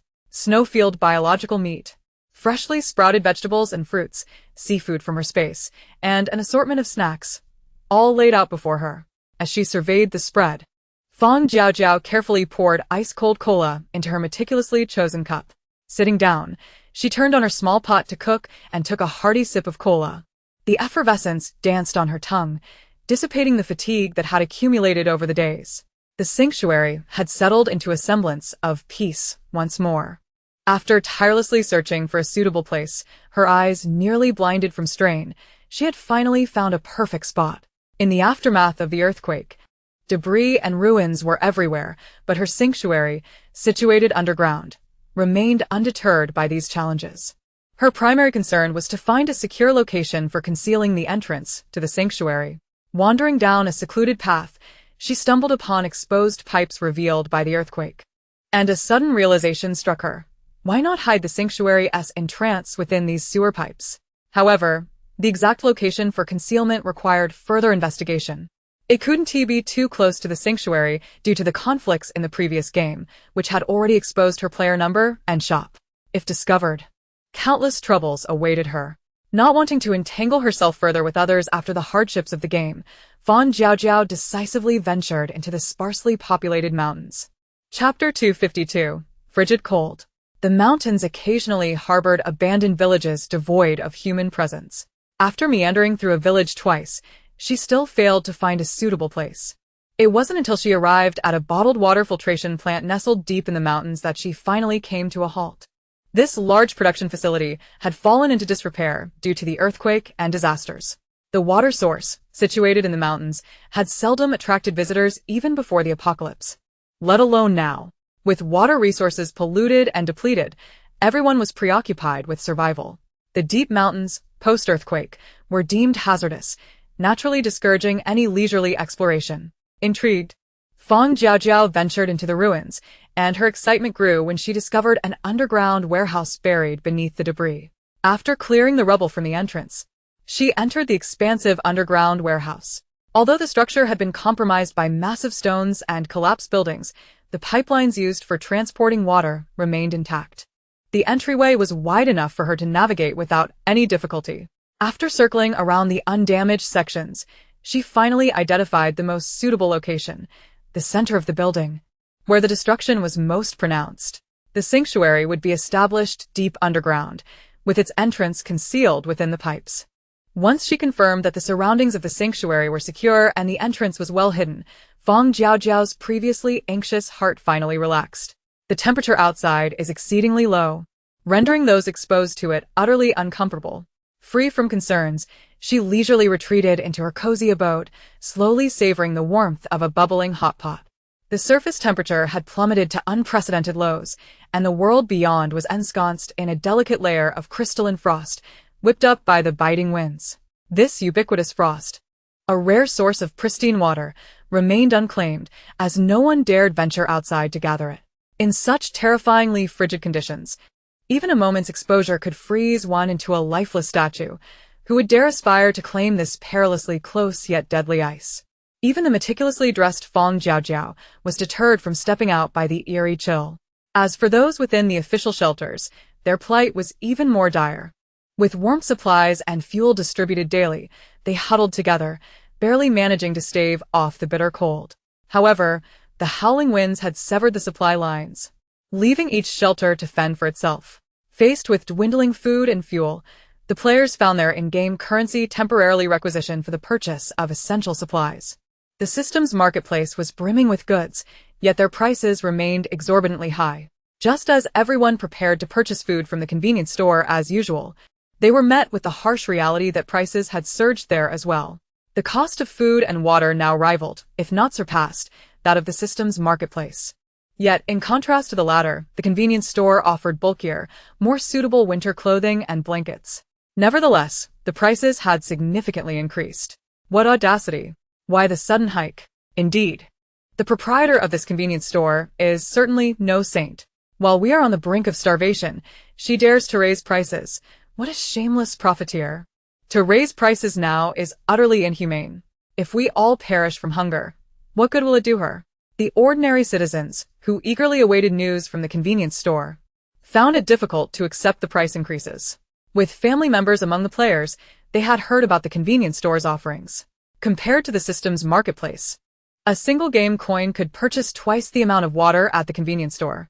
They had grown accustomed to these affordable prices, and the sudden increases were simply intolerable. In truth, the price hike was not drastic. It merely aligned the convenience store's prices with those of the system's marketplace. However, the age-old adage about kindness breeding resentment held true. Those who had long benefited from Fang Jiaojiao's goodwill would not remember her past kindness. As soon as she withdrew those benefits, animosity would inevitably ensue. The ordinary citizens began to voice their grievances towards the price increases at the convenience store. While the players fell into a collective silence, they understood the true reason behind the price hikes but dared not voice it. How could they explain that it was their presence as players that led the convenience store to cease offering affordable goods? In the midst of life and death struggles within the game, such concerns were far from their minds. Even if 12315 was the player backing the convenience store, survival was their only option. Who could have anticipated such a colossal blunder during the last game? A virus. They had offended everyone, only to reveal that the differing tasks were due to a virus. The horrific aftermath of 12,315's exit from the game was still fresh in their memories.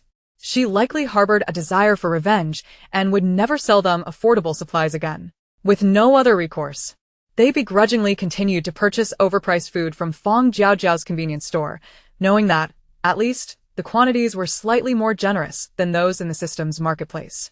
As for the blankets, only her store stocked them. Aware they were being taken advantage of, but unable to voice their frustration, the players felt a tumult of emotions as they handed over their coins. Meanwhile, Fang Jiaojiao, exercising on the second floor of her abode, was blissfully unaware of their complex thoughts.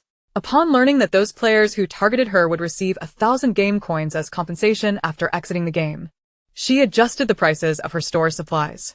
With the outside temperature continuing to drop, the blankets replicated within her space would yield her a tidy profit.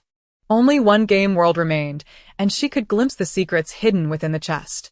The dangers of the game world were self-evident, yet her game coins still fell short. She could not afford to miss the opportunity to recover more from those players. It would be a disservice to the blood she had shed in the previous game world. Wiping the sweat from her forehead after stepping off the treadmill, Fang Jiaojiao approached the bathroom door when a notification on her wristband illuminated. A message? Opening the player wristband, an unfamiliar message appeared in the background. I have news about a card to skip the game world. Would you like it? Skip the game world? Fang Jiaojiao's brow furrowed in sudden intrigue. Rather than responding immediately, she clicked on the sender's account. Upon seeing the strange ID, her frown deepened. Ever since the Apocalypse game instituted a fee for communication between players, her background had grown quieter. The only messages she received were from those higher-ups attempting to win her favor or from military representatives. She had memorized the IDs of those who communicated on behalf of the official channels, but this unfamiliar player was a mystery. Why had they suddenly reached out with such information? Chapter 253. Fishing. Fang Jiaojiao stared intently at her player wristband, her mind swirling with complexity and contemplation. A card to skip the game world? Could such a thing truly exist?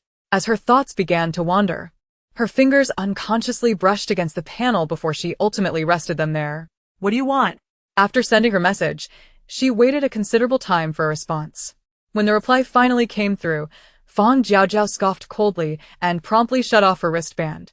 Striding into the bathroom, She filled the rarely used bathtub with water and slowly immersed herself within. The warm water enveloped her, washing away her fatigue. Leaning against the tub's edge, her mind continued to dwell on the earlier conversation. A card that could bypass the game world.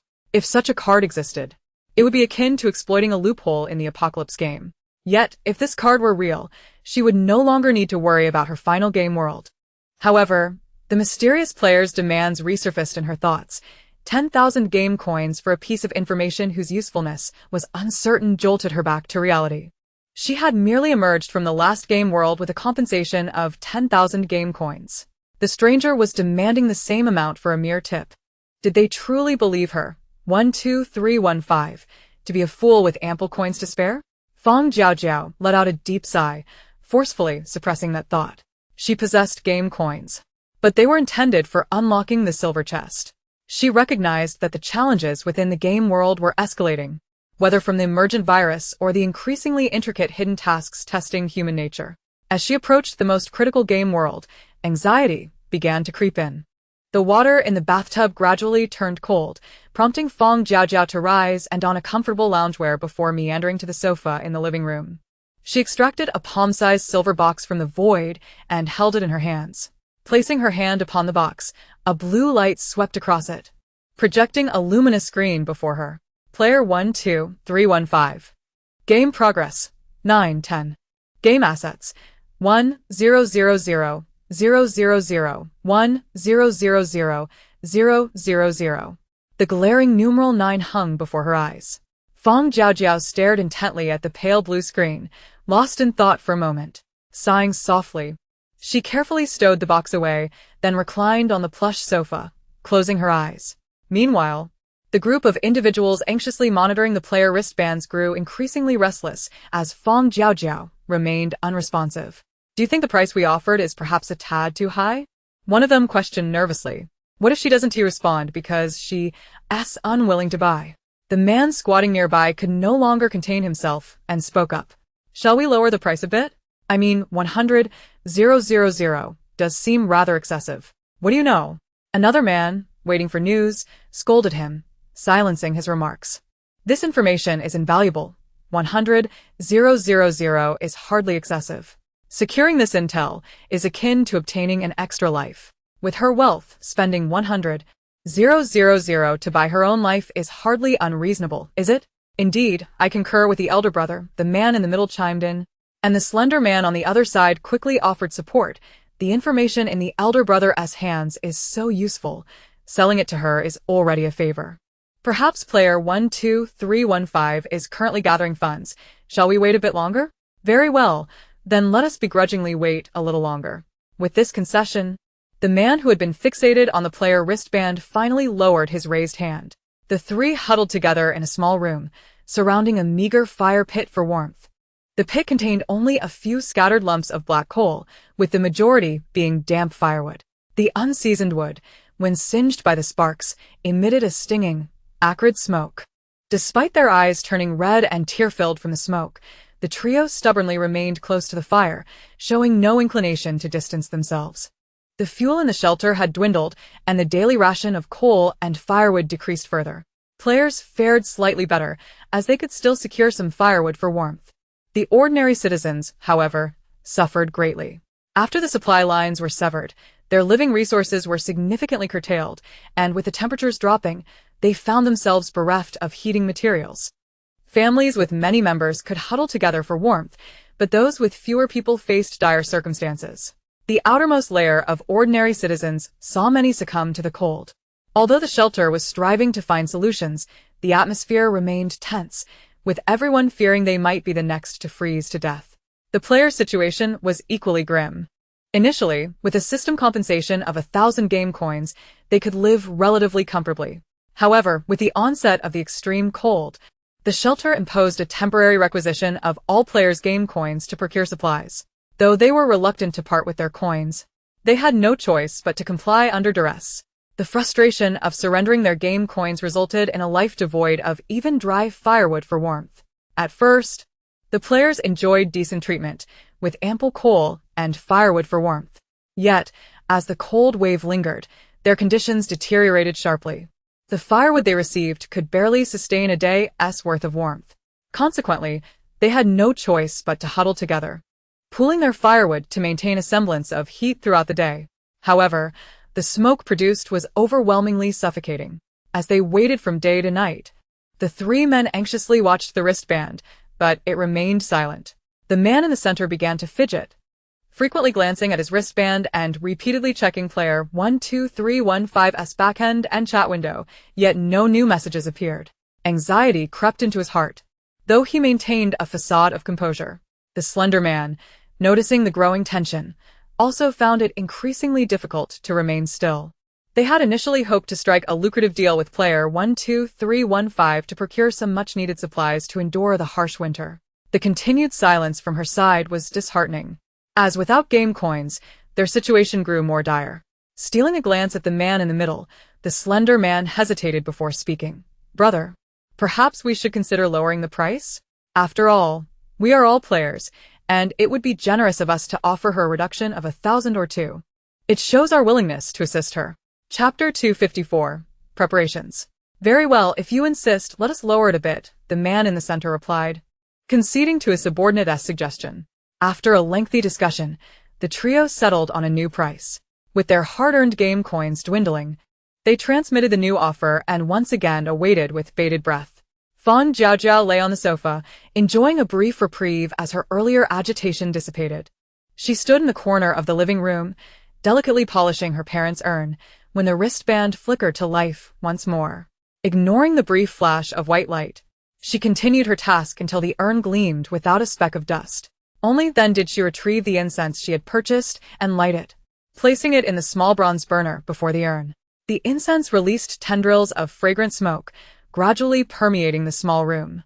After gently caressing her parents' faces in the family portrait, she ascended to the attic gym, running, weightlifting, and practicing martial arts. She donned her gear and ventured out of the shelter to the mountains, where she practiced with the weapons she had recently dismantled from the interstellar combat apparatus. The plasma electromagnetic cannon, lightsaber, rapid-fire kinetic gun, and several miniature smoke grenades awaited her. Fearing that the noise generated by these weapons might attract unwanted attention, she curbed her impulse to experiment and instead opted to practice with the lightsaber. These weapons were powered by energy crystals, and the lightsaber was no exception. The lightsaber, equipped with an energy crystal, emitted a gentle red glow, appearing exceptionally beautiful. Of course, its lethality was equally stunning. The lightsaber radiated an astonishingly high temperature, capable of effortlessly penetrating and slicing through various hard materials. Moreover, its short and compact hilt made it easy to conceal and carry. Even though Fang Jiaojiao lacked swordsmanship, the high damage output of the laser more than compensated for this shortcoming. However, while the lightsaber was effective, its energy consumption was significant. A standard-sized energy crystal could supply a laser gun with 500 rounds of ammunition, but only sustain the lightsaber for a maximum of 1 hour. This disparity was considerable.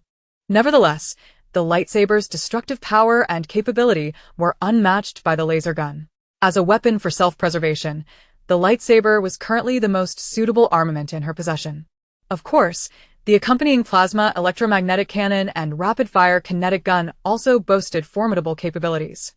However, there exists a significant drawback due to excessive consumption. A single energy crystal can only power one shot of a plasma electromagnetic cannon, while the rapid-fire kinetic gun performs somewhat better, sustaining 100 rounds of ammunition. The formidable power of the plasma electromagnetic cannon speaks for itself. It is certainly not deployed lightly unless absolutely necessary. In contrast, the rapid-fire kinetic gun surpasses the laser gun in both speed and convenience. Overall, the quality of these newly acquired weapons is a notch above all that she possesses.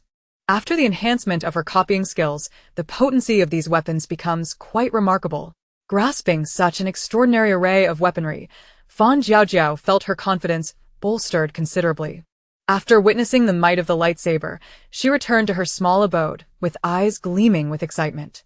Although her hands, feet, and ears had turned slightly purple from the cold, the exhilaration in her heart remained undiminished. She removed her coat and, quite familiar with the routine, entered the bedroom and lay down in the medical pod within the cloakroom. Once the pod's door closed and a white light illuminated, within merely 2 minutes she emerged, completely healed from her injuries. The medical pod proved to be exceptionally effective, treating both wounds and fatigue, reminiscent of the healing white light found in transitional spaces. Since discovering the pod's capabilities, she had seldom employed her own healing skills. In comparison to these two sets of compensations, the final skill attachment card appeared rather mundane. This card merely granted her a random initial skill, somewhat akin to the associated skills from her copying ability.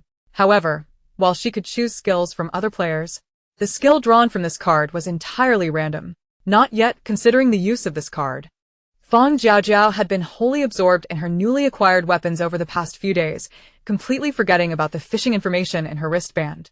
Meanwhile, the few eager individuals who had been anxiously awaiting her response had repeatedly lowered their asking price. They even spent their last game coin to send her a message, hoping to receive a reply. Yet, having long forgotten this matter, Fang Jiaojiao remained unresponsive, not even acknowledging their messages. After several days of silence, their confidence gradually waned. Those without game coins began to blame one another, accusing each other of setting prices too high and scaring her away, and lamenting the poor decisions that squandered their hard-earned savings. Failing to reap any benefits from Fang Jiaojiao, this small group, initially united by profit, quickly fell apart due to their conflicting interests. One evening, several days later, after completing her evening routine, Fang Jiaojiao inadvertently opened the player wristband. It was then that she noticed a series of messages from a stranger. Considering we are both players, how about I sell you this information for 80,000 game coins? This is your last chance. For such crucial information, you can acquire the card details for just 50,000. We admire you, which is why we thought to provide you with this first-hand information. Just give me 10,000 game coins, and it's a guaranteed bargain. 5,000. My final bottom line, 5,000 game coins. After these 4 messages, there was no further communication from the other side. Viewing the series of decreasing offers, Fang Jiaojiao felt somewhat speechless. Curiosity about the card's information lingered in her mind, and she decided to propose her own price before sending a message. 10 game coins. After sending the message, there was a prolonged silence from the other side. Assuming they were dissatisfied with her offer, Fang Jiaojiao withdrew her gaze and closed the wristband, preparing to rest. Unbeknownst to her, her sudden response had reunited the previously fragmented trio. Hey, did she really reply saying she wants to buy it? The slender man exclaimed, his face alight with surprise, though a hint of skepticism lingered in his eyes. He leaned closer to the man in the middle, beginning to pry for information. So, how much is she offering? 5,000? The man in the center, already in a tumultuous mood due to Fang Jiaojiao's reply, grew even more sullen upon hearing the slender man's question. The other man, equally curious, could hardly contain himself and eagerly pressed for an answer. Is it really 5,000? Bro, we're about to strike it big. Faced with the eager gazes of the two, the man in the center found himself at a loss for words. Reluctantly, he opened the wristband's permissions and displayed the chat interface before them. Upon seeing the price offered by Fang Jiaojiao, the three were momentarily taken aback. 10 game coins? 10? They spent 5 game coins just to send messages. Isn't 12315 supposed to be wealthy? Why is she so stingy? Chapter 255, New Year's Eve, the 10th World. The trio contemplated negotiating with Fang Jiaojiao to raise the price, but alas, their game coins had been entirely depleted, leaving them unable to send further messages. Without game coins, even sending a message to agree to the transaction was impossible. Thus, they could only exchange anxious glances. They truly wished they could somehow teleport through the player wristband to engage in face-to-face dialogue with Fang Jiaojiao. While the three struggled to send messages due to their lack of game coins, Fang Jiaojiao, having received no messages for several days, assumed the other party was still attempting to extort her and decided to ignore them entirely. Outside, the cold was biting, yet her small abode remained warm and cozy. Fang Jiaojiao spent her days either exercising or immersing herself in the kitchen, preparing delectable meals. Spicy chicken, spicy boiled fish, dry pot chicken wings and shrimp, and an endless array of hot pot dishes. Lost in the delights of culinary creations, she had returned to a state of leisurely bliss. She diligently exercised each day in preparation for the most crucial game world, yet this interval felt particularly prolonged. As she awaited the start of the game, In addition to her daily exercise, she began gradually stockpiling food in her space. Tasty rice balls, assorted boxed rice and vegetables, light soups, noodles, and even oddly shaped buns she had crafted during her free time. As the supplies in her space grew, the time eventually arrived on New Year's Eve. The outdoor temperature had stabilized at a certain point, no longer dropping, but the freezing conditions still deterred anyone from venturing outside. From early morning, Fang Jiaojiao busied herself preparing the ingredients for the New Year's Eve dinner, working tirelessly until evening to ensure everything was ready. The aroma of various dishes wafted through the air, filling the table, while her small abode was adorned with red paper cuttings. Fang Jiaojiao made every effort to embellish her small space, striving to create a festive atmosphere. Once everything was finally arranged, she carefully cradled her parents' urns and placed them across the table from her. "Dad, Mom, it's New Year's." Fang Jiaojiao gazed blankly at the two urns, as if she could see her parents' smiling faces through the boxes. Her vision grew slightly hazy, her heart feeling as if it were gripped tightly by a hand, making her breath somewhat labored. Taking a few deep breaths, she endeavored to suppress the rising emotions. Just as she reached for a beer to raise to her lips, she set it down instead. Swapping it for a glass of water, she took several sips to gradually calm her excited feelings. Looking at the feast she had prepared after a day of hard work, she suddenly found herself lacking in appetite.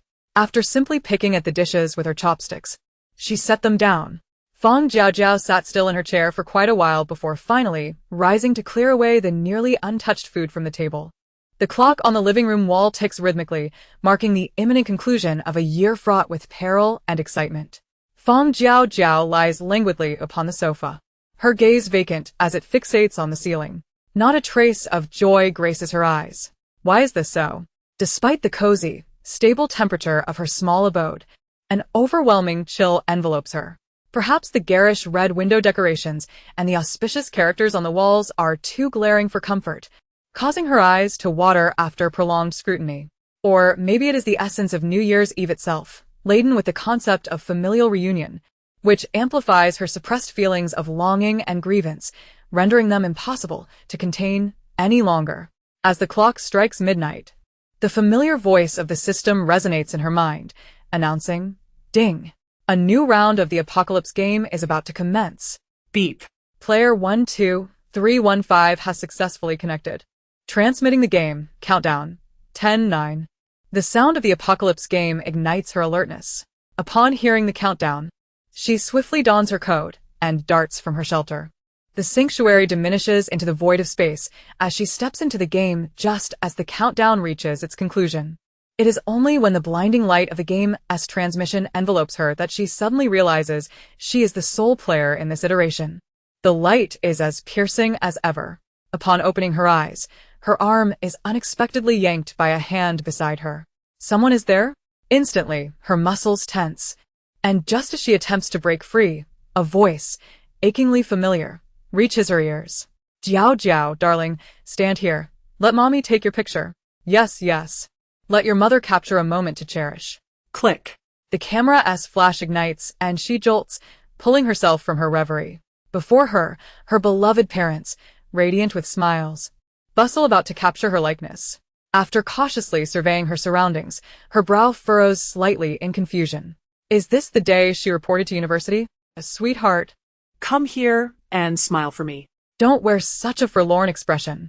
Her mother, camera in hand, directs her poses while her father, holding a suitcase, beams at the mother-daughter duo. Under the weight of her mother's eager gaze, Jiao Jiao, despite knowing this is merely a game world, finds it hard to disappoint her. Adjusting her expression to meet the camera lens, she notices, just as the flash is about to go off, that her mother's smile seems to lift ever so slightly. Alarmed, she suddenly lunges to the ground, narrowly avoiding the flash. In that instant, her mother's worry and concern manifest. "Oh my goodness, darling. Are you alright?" "Lao Fong. Fetch a towel. Jiao Jiao's hand is bleeding." As her mother's words linger, the warm clothing she had been wearing vanishes, replaced by a pale yellow, floral-patterned dress. Her elbow, once unharmed, now bears fresh bruises and blood, a stark contrast to her previous state. After retrieving a towel, her mother rushes to her side, tenderly wiping away the small stones and dust from the wound. Jiaojiao, head bowed, discreetly observes this mother from her memories. The tenderness and softness etched upon her face are unmistakably genuine, a loving mother distressed by her daughter's injury. Yet, that earlier smile had felt unsettling. Moreover, she is in a game, where everything is but a reflection of her past, incapable of replaying. Her gaze shifts to her arm, where the warmth and sharpness of pain remind her that this sudden injury is no mere illusion. She distinctly recalls that prior to her fall, she had donned long sleeves and pants for protection, and thus had sustained no injury. The emergence of this wound coincided precisely with her mother's utterance. Could it be that the key to successfully navigating this game lies within this mother figure? After carefully tending to the injury, her mother leads her to a shaded area beneath the tree, directing her husband to busy himself with tasks like wiping chairs and fetching water. They finally settle across from Jiaojiao once she is comfortably situated. Throughout, Jiaojiao obediently follows her mother's instructions, sitting where directed. Observing the familiar yet affectionate dynamic between her parents, her heart grows heavier with suspicion. At last, once her mother has managed to settle everything, she sits across from Jiaojiao, her expression shifting to one of concern. "Darling, what happened to you? Why did you suddenly fall? Is your wound still hurting?" Her mother gently takes Jiaojiao's hand, blowing softly on the injury, her worry evident. Her father, equally concerned, remains quiet, often providing silent support beside his wife and daughter. "I'm fine, Mom." Jiaojiao retracts her hand, her smile brightening. "I just stumbled a bit. There's no need to fret over me. And you too, Mom. I'm an adult now. It's a bit embarrassing to have you fussing over me like this." Upon hearing Jiaojiao's words, her mother's expression shifts instantly, irritation flashing as she playfully points at her forehead. "What's this, you little rascal? All right, my darling Jiaojiao is a grown-up, I understand. But we still need to register you today, so let us hurry along." Her father interjects to smooth over the moment, and her mother withdraws her finger, affectionately rubbing Jiaojiao's forehead, now slightly red from her teasing. "Very well, I concede. Let us be on our way." Her mother rises, gently taking Jiaojiao's uninjured hand as they proceed toward the registration area. Her father follows closely, ensuring the safety of both mother and daughter. Upon reaching the registration row, her mother lightly pats Jiaojiao's shoulder, instructing her to fill out the form herself. "Jiaojiao, it's crowded over there. Your father and I will wait here for you. Go ahead." "Okay." Jiaojiao nods obediently before turning to face the row of identical temporary booths, each distinguished only by the differing majors displayed on banners. Her forensic science major lies directly opposite, with only a modest queue before it. As she takes a step forward, she senses a nearly imperceptible gaze following her closely from behind. Aware that it is likely her parents watching her, she feigns curiosity, glancing side to side while discreetly loosening her shoelaces. "Classmate, your shoelace is undone." Initially intending to announce her own intention to fix her shoelaces, she is pleasantly surprised by a fellow student, also here for registration. Gratefully, she responds with a smile before naturally stepping aside to tie her laces. Perhaps emboldened by her legitimate reason, her parents quietly observe her as she bends down to tie her shoelaces without intervening. Once secured, she seizes the opportunity to engage in light conversation with the girl beside her, intentionally drawing closer. In mere moments of exchange, they share laughter, and she seamlessly suggests adding each other as friends. "Absolutely yes. You are the very first good friend I have made since arriving at school. Let us add each other as friends." The girl was naturally delighted by Fang Jiaojiao's suggestion. She eagerly extracted her phone and presented her friend QR code to Fang Jiaojiao. However, at that moment, Fang Jiaojiao lowered her head to feel her pocket, then suddenly raised her head, feigning forgetfulness. "Oh dear, I completely forgot that I am wearing a skirt today. My phone is with my mother. I shall go fetch it. Please wait for me." After uttering this, Fang Jiaojiao turned on her heels and jogged over to her mother, her face beaming with joy as she linked arms with her. "Mother, where is my phone? I just made a new friend and would like to add her." Fang Jiaojiao's request for her phone was straightforward and affectionate, as if it were inherently hers to claim from her mother. Her parents had naturally observed every one of her actions. Thus, when Fang Jiaojiao asked for her phone, her mother instinctively retrieved it from her handbag and handed it to her. Honestly, You should take better care of your belongings and stop troubling me. You are an adult now, yet you still act so childishly. Hurry and take your phone. Don't keep your friend waiting too long. Thank you, my dear mother. Fang Jiaojiao clutched the phone that did not truly belong to her, her tone growing increasingly endearing. When she returned to the girl, they warmly added each other as friends and exchanged a few reluctant words before parting ways to attend to their respective tasks. The girl turned to her duties, while Fang Jiaojiao naturally positioned herself before the clinical medicine booth. As she stood at the end of the line, the scrutiny from behind seemed to normalize a little due to this decision. Gazing at the nape of the person ahead, Fang Jiaojiao's expression appeared somewhat vacant. There was an overwhelming abundance of normalcy and abnormality in this world. Since her arrival, she had yet to find a moment to clarify her thoughts. Even the major she was registering for had been precariously discovered on the admission notice in her phone's gallery. She was uncertain what consequences might arise from a misstep, but she was certain that the outcome would not be favorable. From the initial photographs at the gate to her interactions with her mother, and finally to registration, she felt an inexplicable sense that this world was riddled with traps meticulously designed for her. And then there was her mother. Although her appearance and demeanor were strikingly familiar and natural, there lingered an unsettling peculiarity. When she claimed to be injured, an actual wound had manifested on her hand seemingly out of thin air. Moreover, this scar was undeniably real, not a mere figment of her imagination. Raising her hands to clasp them across her chest, Fang Jiaojiao's fingertips instinctively brushed against the wound on her elbow. The injury still throbbed with a dull ache. When she applied slight pressure, crimson beads of blood surfaced and stained her fingertips. Is this real? Upon confirming the authenticity of the wound, Fang Jiaojiao's brow furrowed even deeper. If her mother's casual remark could conjure an injury out of nowhere, could a single utterance from her also dictate her very existence? Grasping this crucial insight, her heart sank. It seemed as though this version of herself in this world was both her and yet not her. Chapter 257. A Strange Place. Everything here appeared to be based on her past memories. The environment, the scenes, the interactions between her parents, even the attire she wore on the day of her registration. All mirrored her recollections perfectly. Yet, upon closer examination, many details did not align with her memories. She distinctly remembered that on the day she registered for university, it was her father who took photographs of the two of them, and he had also captured a solo shot of her by the university gate. Yet here, it had transformed into her mother wielding the camera to photograph her. Moreover, the most glaring inconsistency was her field of study. She had unequivocally enrolled in forensic medicine, but due to her parents' misfortune, she had to suspend her studies, and now, in the blink of an eye, it had morphed into clinical medicine. Something was amiss. This place felt less like a real world and more akin to the dream realm she had previously encountered. A surreal world constructed from stolen memories and recollections. Was it meant to keep her? Classmate, where is your admission notice?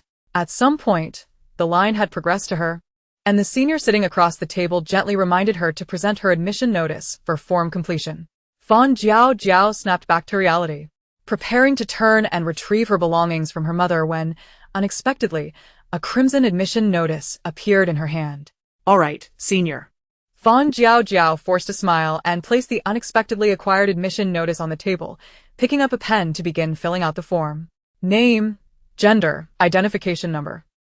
Upon glancing at the lengthy string of numbers in the identification number section on the admission notice, her grip on the pen faltered imperceptibly. This admission notice that had suddenly materialized in her hand was identical to the one in her phone's gallery, yet the identification number differed slightly. The 10th digit of the identification number had changed. Which one should she write? Fang Jiaojiao pondered rapidly, writing one digit at a time while observing the growing excitement in the senior's eyes across from her. 200. Upon reaching the 9th digit, the excitement and ecstasy in the senior's eyes became uncontainable. Fang Jiaojiao lowered her head, feeling the tangible, needle-like gazes from both the senior and those behind her, causing her forehead to bead with cold sweat. The 10th digit of the identification number should correspond to her birth year. Logically, she should not hesitate, simply writing the year of her birth. Yet, was this version of herself truly her? The numbers in her phone's gallery clashed with those on the admission notice before her. One set matched her birth year, while the other deviated by a single digit. Which one was correct? The gazes from behind grew increasingly frigid, as if a steel needle, tempered with ice, pierced deeply into her very marrow. Fang Jiaojiao tightened her grip on the pen, knowing she could no longer delay. The pen tip swiftly traced a vertical line on the paper, and in a mere breath, she filled in the missing digit at a rapid pace. "All right. Thank you, senior." As Fang Jiaojiao set down the pen, the senior across the table quickly retrieved the registration form, eagerly scrutinizing it. Her gaze flitted back and forth over the identification number section. After several minutes, she had no choice but to concede that Fang Jiaojiao had not made an error. The senior's fingers, which had clutched the form tightly, slightly stiffened as she gently placed the registration form down, which she had previously been gripping with fervor. "Good. There's nothing more to fill out here. You should hurry along to collect your items and find your dormitory." The senior across the table resumed her initially gentle demeanor, urging Fang Jiaojiao to leave. Not wishing to linger any longer, Fang Jiaojiao suppressed the clues she had just uncovered and approached her parents with a cheerful expression. "Come, my dear mother, let us go collect our belongings and find the dormitory." Fang Jiaojiao exerted all her strength to cast aside her discomfort, leaning against her mother as if she were truly her mother, playfully seeking affection. Her mother clearly relished this display, and together, they walked merrily towards the collection point. They chatted and laughed as they walked several meters, but then Fang Jiaojiao abruptly turned around and waved to her father, who had fallen behind without her noticing. "Hurry up, Dad. If you keep dawdling, you might lose your way later." Upon hearing Fang Jiaojiao's voice, her previously expressionless father instantly brightened with joy, eagerly dragging his suitcase to catch up. The gentle and beautiful mother held her daughter's hand, chatting and laughing as they walked ahead, while the loving father, burdened with luggage, kept a watchful eye on the backs of his wife and daughter, embodying a blissful family, sending their daughter off to school.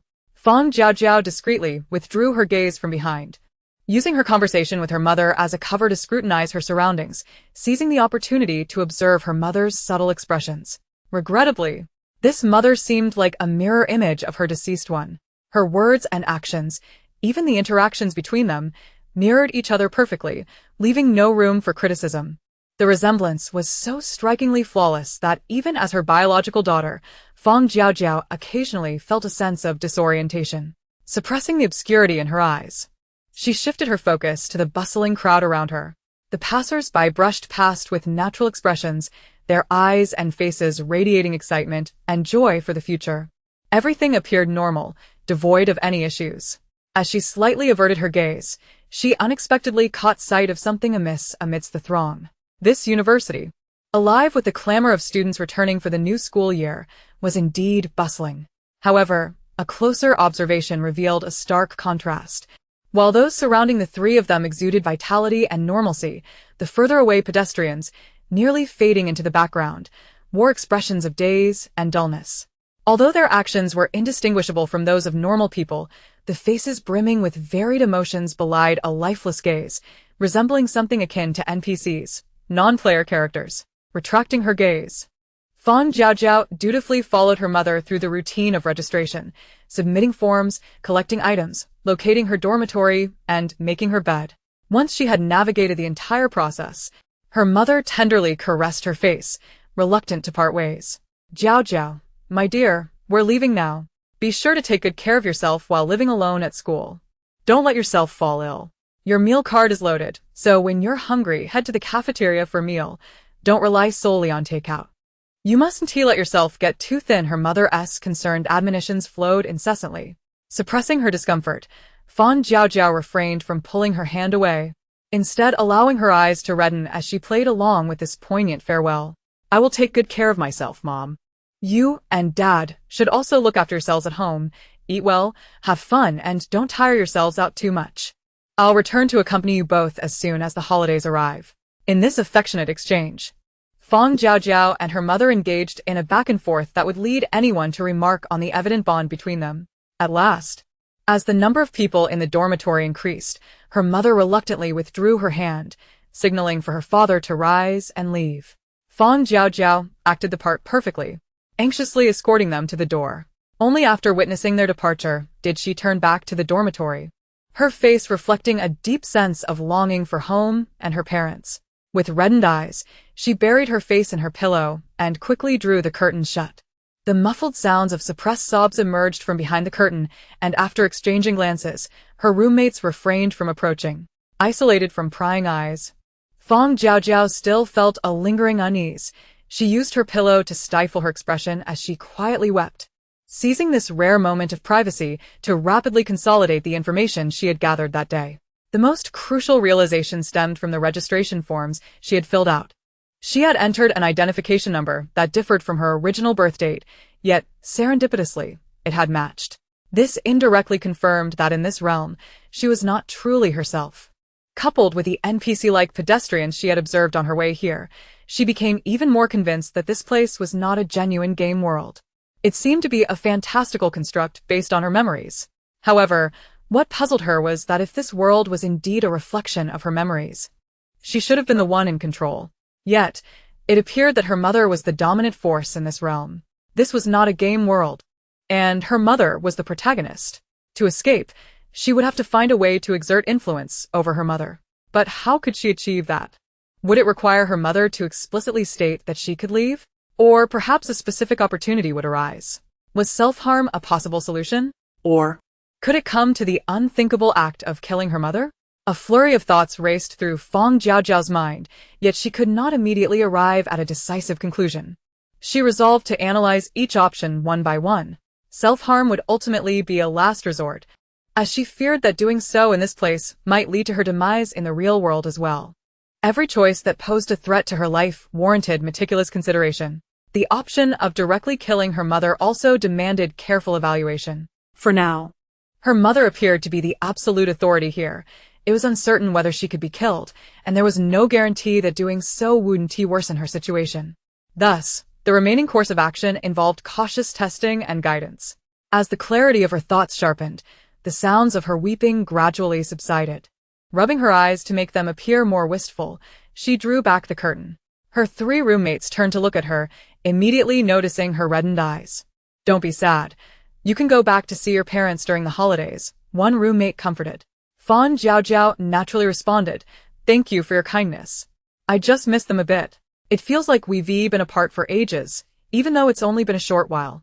Before she could engage in further conversation with her roommates, the scene before her began to distort rapidly. In the blink of an eye, she found herself transported from her newly occupied dormitory back to her familiar home. "Here we go. Pickled fish." Following the sound, Fang Jiaojiao looked over to see her father, clad in a pink apron, emerging from the kitchen with a steaming platter of pickled fish, placing it on the table before her. The table was laden with fragrant dishes, and after her father brought out soup, her mother followed from the kitchen. "Jiaojiao, darling, look. This is all food your father bought early this morning. As soon as he heard you were coming back, he couldn't even sleep, and insisted on getting up to prepare delicious things for you. I couldn't stop him." Her mother feigned annoyance, secretly praising her husband. The father, not to be outdone, chimed in, "Oh, it's nothing compared to what your mother has done. She has been busy since morning just to prepare this feast for you. Aren't you thrilled to see your daughter back?" "Yes, yes, you both are my treasures." Fang Jiaojiao quickly embraced her role, her face beaming as she ushered her parents to sit down. "Thank you, Mom, for working so hard to prepare such a feast." After squeezing her mother's shoulder and playfully complimenting her, she swiftly turned to her father. "And thank you, Dad, for waking up early to buy such fresh and delicious ingredients. You both have worked so hard." Her flurry of compliments and affection intensified the familial atmosphere, weaving a tapestry of warmth and joy. Once she settled into her seat, her father across the table eagerly pushed a plate of pickled fish towards her. "Jiao, this is the freshest fish that your father managed to procure from 2 markets this morning. Please do have a taste." "Thank you, Dad." Jiao replied with a bright smile, but her gaze flickered at the sight of the sizable plate of pickled fish. She had never been fond of it. Yet she wondered, did this version of her, in this world, hold a different preference? As she reached for her bowl, she discreetly cast a glance at her parents seated opposite her. Her father's eyes were fixed on her with palpable anticipation, as if he were waiting for her critique and praise. Her mother, radiant with a gentle smile, sat quietly observing the father-daughter duo, making no other moves. Unable to decipher their expressions, Jiao lifted her chopsticks and deftly selected a piece of fish, deftly avoiding the pickled vegetables. Her father's smile deepened, his eyes brimming with paternal affection. Upon witnessing her pick up the fish, he could not suppress the excitement in his fingers, which began to softly rub against his thigh. Jiao, darling, you're not. Her mother's expression shifted from confusion to joy, but her words were abruptly halted by Jiao's sudden motion. Leaning slightly forward, she let the piece of fish slip from her chopsticks, landing into the empty bowl in front of her father before she could finish her sentence. Upon hearing her mother's voice, Jiao leisurely withdrew her hand, innocently returning to her seat, her face a mask of bewilderment. What's wrong, Mom? Her question left her mother momentarily speechless, her expression cycling through various emotions before settling back into the familiar warmth and tenderness. Oh, it's nothing. Jiao, why did you give the fish to your father? Fish? Jiao feigned ignorance, though she was fully aware. Mom, Dad must have suddenly wanted to make this dish today. Her tone was placid, and her expression betrayed no hint of a flaw. Her mother gradually ceased her inquiry, her gaze now scrutinizing Jiao's subtle expressions. Yet, her father was undeterred, personally selecting a piece of fish adorned with pickled vegetables for her. What nonsense are you saying, child? This is a dish especially prepared for you today. Please eat. The white fish glistened under the light, adorned with vibrant yellow-green pickled vegetables that emitted a sour aroma, tantalizing enough to evoke salivation. Jiao lowered her gaze upon the fish in her bowl, her features obscured by the cascading strands of hair that cast shadows upon her face, rendering her expression indistinct. Come now, my Jiao, you adore fish, don't you? Noticing her lack of movement, her mother commenced another round of probing. As time passed, the atmosphere at the dining table became increasingly peculiar. Jiao slowly lifted her hand, reaching for the chopsticks on the table. However, under the intense scrutiny of her parents' penetrating gazes, she suddenly sprang to her feet, inadvertently knocking the bowl positioned at the edge of the table to the floor. The small bowl shattered upon impact, scattering fragments across the ground. The piece of fish, now tainted with dust, rolled beneath the table. Jiao, you don't usually behave like this. Her mother's pupils dilated in surprise at Jiao's unexpected action, her tone feigning sternness, yet laced with concealed elation. Before her mother could pass judgment, Jiao interrupted once more. Mom? Dad? Are you truly my parents? My real parents wouldn't forget what I like to eat. Who are you really? Her face bore a blend of shock and a hint of fear, her voice rising an octave, leaving her mother momentarily frozen in astonishment. Seeing that her parents refrained from further pressing her, Jiao seized the opportunity to press her advantage. Who are you? Where have you hidden my real parents? Bring them back. You two imposters. You two deceivers. My real parents wouldn't be like you. They love me dearly, and would grant me anything I desire. My parents are the most open-minded people. They have always said they want me to soar freely like a bird, never forcing me to do what I dislike. Jiao's barrage of statements about her parents left her mother momentarily confounded. Observing the genuine fear and disbelief etched on Jiao's face, her mother found herself momentarily at a loss for words. With a smile that perfectly matched Jiao's memories, she gently reached out to take her hand. How could we be fake? Mother knows that you dislike pickled fish. It was merely your father's suggestion that you try a bite for its nutritional value and flavor. We will always love you the most. Her mother's smile grew increasingly tender as she held Jiao's hand, gently patting her back in a soothing manner, her tone imbued with unspoken love and naturalness. Really? Jiao seemed to be calmed, her tone softening. Will you still allow me to live freely like a grown bird? Just as before? She looked up, her expectant yet slightly doubtful eyes locking onto her mother's familiar gaze, one that brought tears to her eyes. Of course. Her mother's smile twisted momentarily before she continued. Mother will always let you grow freely and independently. Nothing. No reaction. Thank you, Mom. You truly are still my favorite mother. Jiao suppressed a fleeting pang of disappointment, her eyes brimming with affection as she expressed her gratitude. Just as she contemplated a different method to continue her probing, the scene before her abruptly twisted once more. This time, she found herself standing in a bustling hospital corridor. Jiao, why are you still standing here? Your mother wishes to see you. Her father suddenly appeared at her side, grabbing her hand and swiftly leading her through the crowd toward the patient's room. Upon entering, she found the room crowded with familiar faces, relatives she had lost touch with over the years. Her father guided her to the center of the room. As she maneuvered past these familiar yet estranged relatives, her gaze landed upon her mother, who lay in bed, frail and connected to various tubes and machines. A jolt coursed through her, despite her awareness that this woman was not her mother. The sight still struck her heart with a profound impact. "Jiao, my darling, you've come." Her mother, having opened her eyes at some point, weakly gazed upon her. Jiao suppressed her discomfort, donning an expression heavy with concern and sorrow. "Mom? You." Caught off guard by the sudden change in scenery and unaware of the circumstances leading up to this moment, she cleverly masked her confusion with just the right amount of sobbing and tears. Observing the tearful mother-daughter duo, a relative standing nearby broke the silence.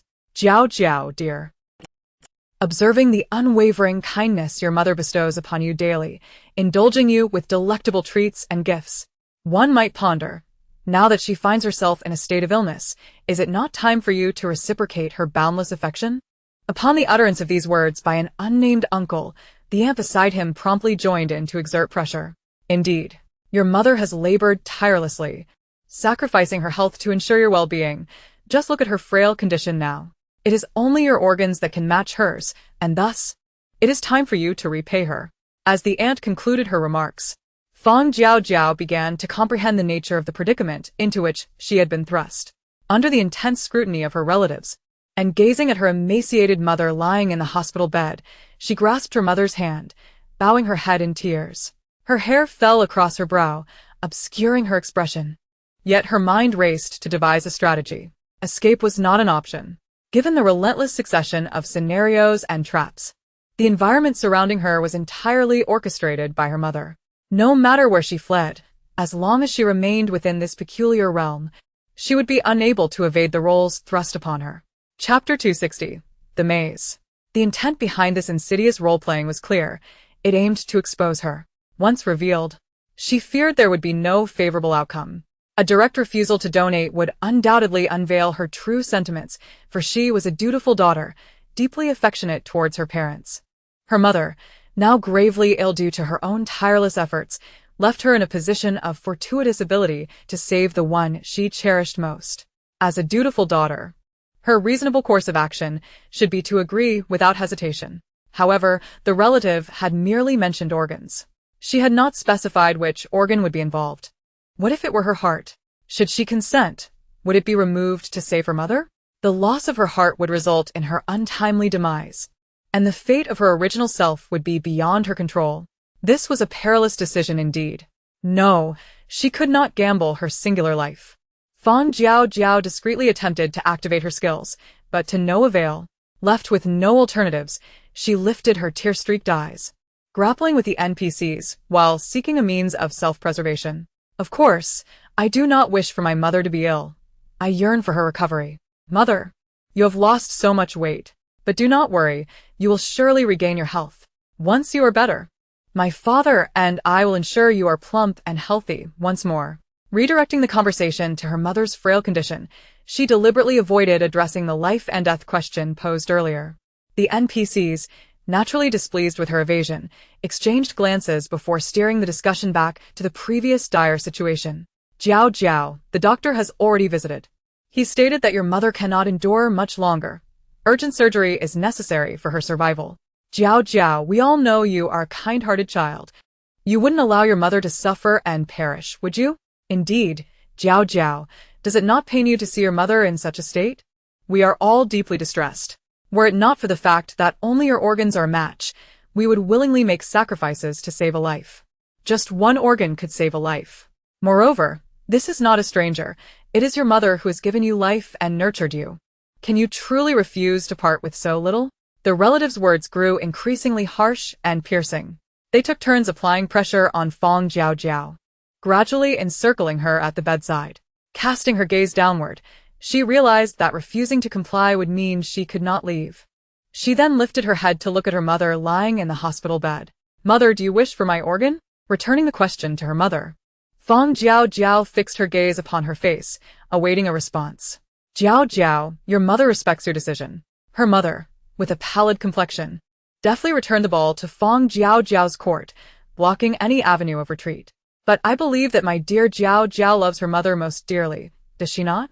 The familiar warmth of maternal affection glimmered in her mother's eyes, yet Fang Jiaojiao discerned a hint of insistent pride within. Cornered with no escape, Fang Jiaojiao sat silently before the hospital bed, remaining resolutely mute. The surrounding gazes grew increasingly menacing and terrifying, and even her mother's visage began to contort. The environment around her began to fracture, dark, ink-like fluids seeping through the crevices. As the gaps widened, the inky substance advanced towards her feet. Fang Jiaojiao attempted to rise, yet found herself firmly anchored to the chair, unable to move. Her skills remained unresponsive, and the space remained still. She watched helplessly as the black liquid crept up to her toes, swiftly engulfing her feet. The moment her feet submerged in the dark water, an excruciating pain surged through her, as if countless icy needles were mercilessly stabbing and twisting her flesh. The sudden agony drained the color from her face. But before she could devise a plan, the liquid rapidly spread up her body. Each area it soaked brought forth intense pain. Realizing she was on the brink of being consumed by this torment, Fang Jiaojiao had no choice but to acquiesce. I, of course, am willing to donate my organ for my mother. As her words escaped her lips, the crumbling scene began to visibly restore itself. The hospital room transformed back into its pristine, white state. Her frail yet loving mother returned to her side, surrounded by worried relatives and her father, all reverting to their previous forms. Had it not been for the lingering pain from earlier, causing her calves to tremble uncontrollably, Fang Jiaojiao might have believed that everything had been a mere figment of her imagination. Jiao, is it true? Are you truly willing to sacrifice so much for your mother? Her mother, lying in the bed, was filled with emotion, while her relatives gazed at her with a mixture of pride and concern. Fang Jiaojiao's face had turned pale from the earlier pain, yet she wore a radiant smile, nodding emphatically. Who else could I love more than my mother? Mother, may I have a moment alone to speak with you? As your most beloved daughter, surely you can grant this small request? Her words effectively sealed her mother's refusal. As a mother who cherished her daughter above all, she ought to honor the request of her daughter, who was willing to offer her organ out of unwavering trust. Of course, my dear Jiao. Fang Jiaojiao focused intently on her mother's every movement, and upon hearing her consent, she finally exhaled a breath of relief. The surroundings dissolved, leaving only the two of them in the once crowded hospital room. Summoning all her strength, Fang Jiaojiao struggled to her feet, moving closer to the bed and gently caressing her mother's familiar yet weary face. Mother, does it hurt? She leaned against the equipment stand, sincerely asking the question. No, it does not hurt. Mother did not understand why Fang Jiaojiao asked such a question, yet she still responded in accordance with her words. Mother isn't in pain. My dear Jiao, As long as you donate your organs to Mother, I will be well. The retractable iron rod supporting the machine had been dismantled by Fang Jiaojiao without her realizing it. Before Mother's words could fully escape her lips, Fang Jiaojiao had already plunged the other end of the iron rod into her chest with her own hands. Chapter 261, Awakening. With all her strength, Fang Jiaojiao delivered a decisive blow, ensuring it would be fatal. And indeed, it unfolded as she desired. After a brief struggle filled with despair, Mother, pierced by the steel pipe, soon drew her last breath. Mother's corpse dissipated, and the surrounding scenery shattered completely. Fang Jiaojiao's hand, which clutched the steel pipe tightly, remained frozen in place, yet the phantom of the steel pipe had long since vanished from her palm. Darkness gradually engulfed the fabricated scene. Fang Jiaojiao stood rigidly, watching helplessly as the last glimmer of light was entirely consumed. Blackness. The surroundings were enveloped in impenetrable darkness. She remained still, refraining from moving, and instead began to silently count in her mind, anticipating the next cycle of change. 3598, 35993600. After counting to 3,600 seconds, Fang Jiaojiao once again surveyed the utterly unchanged environment, and her initial suspicions began to stir doubt. Was it possible that the mother in this world was immobile? After killing this mother, she neither escaped nor entered a more perilous environment, but rather seemed to be trapped here. The decision to end Mother's life had been a necessary course of action in the previous scenario. Taking a deep breath, Fang Jiaojiao suppressed the rising doubts within her.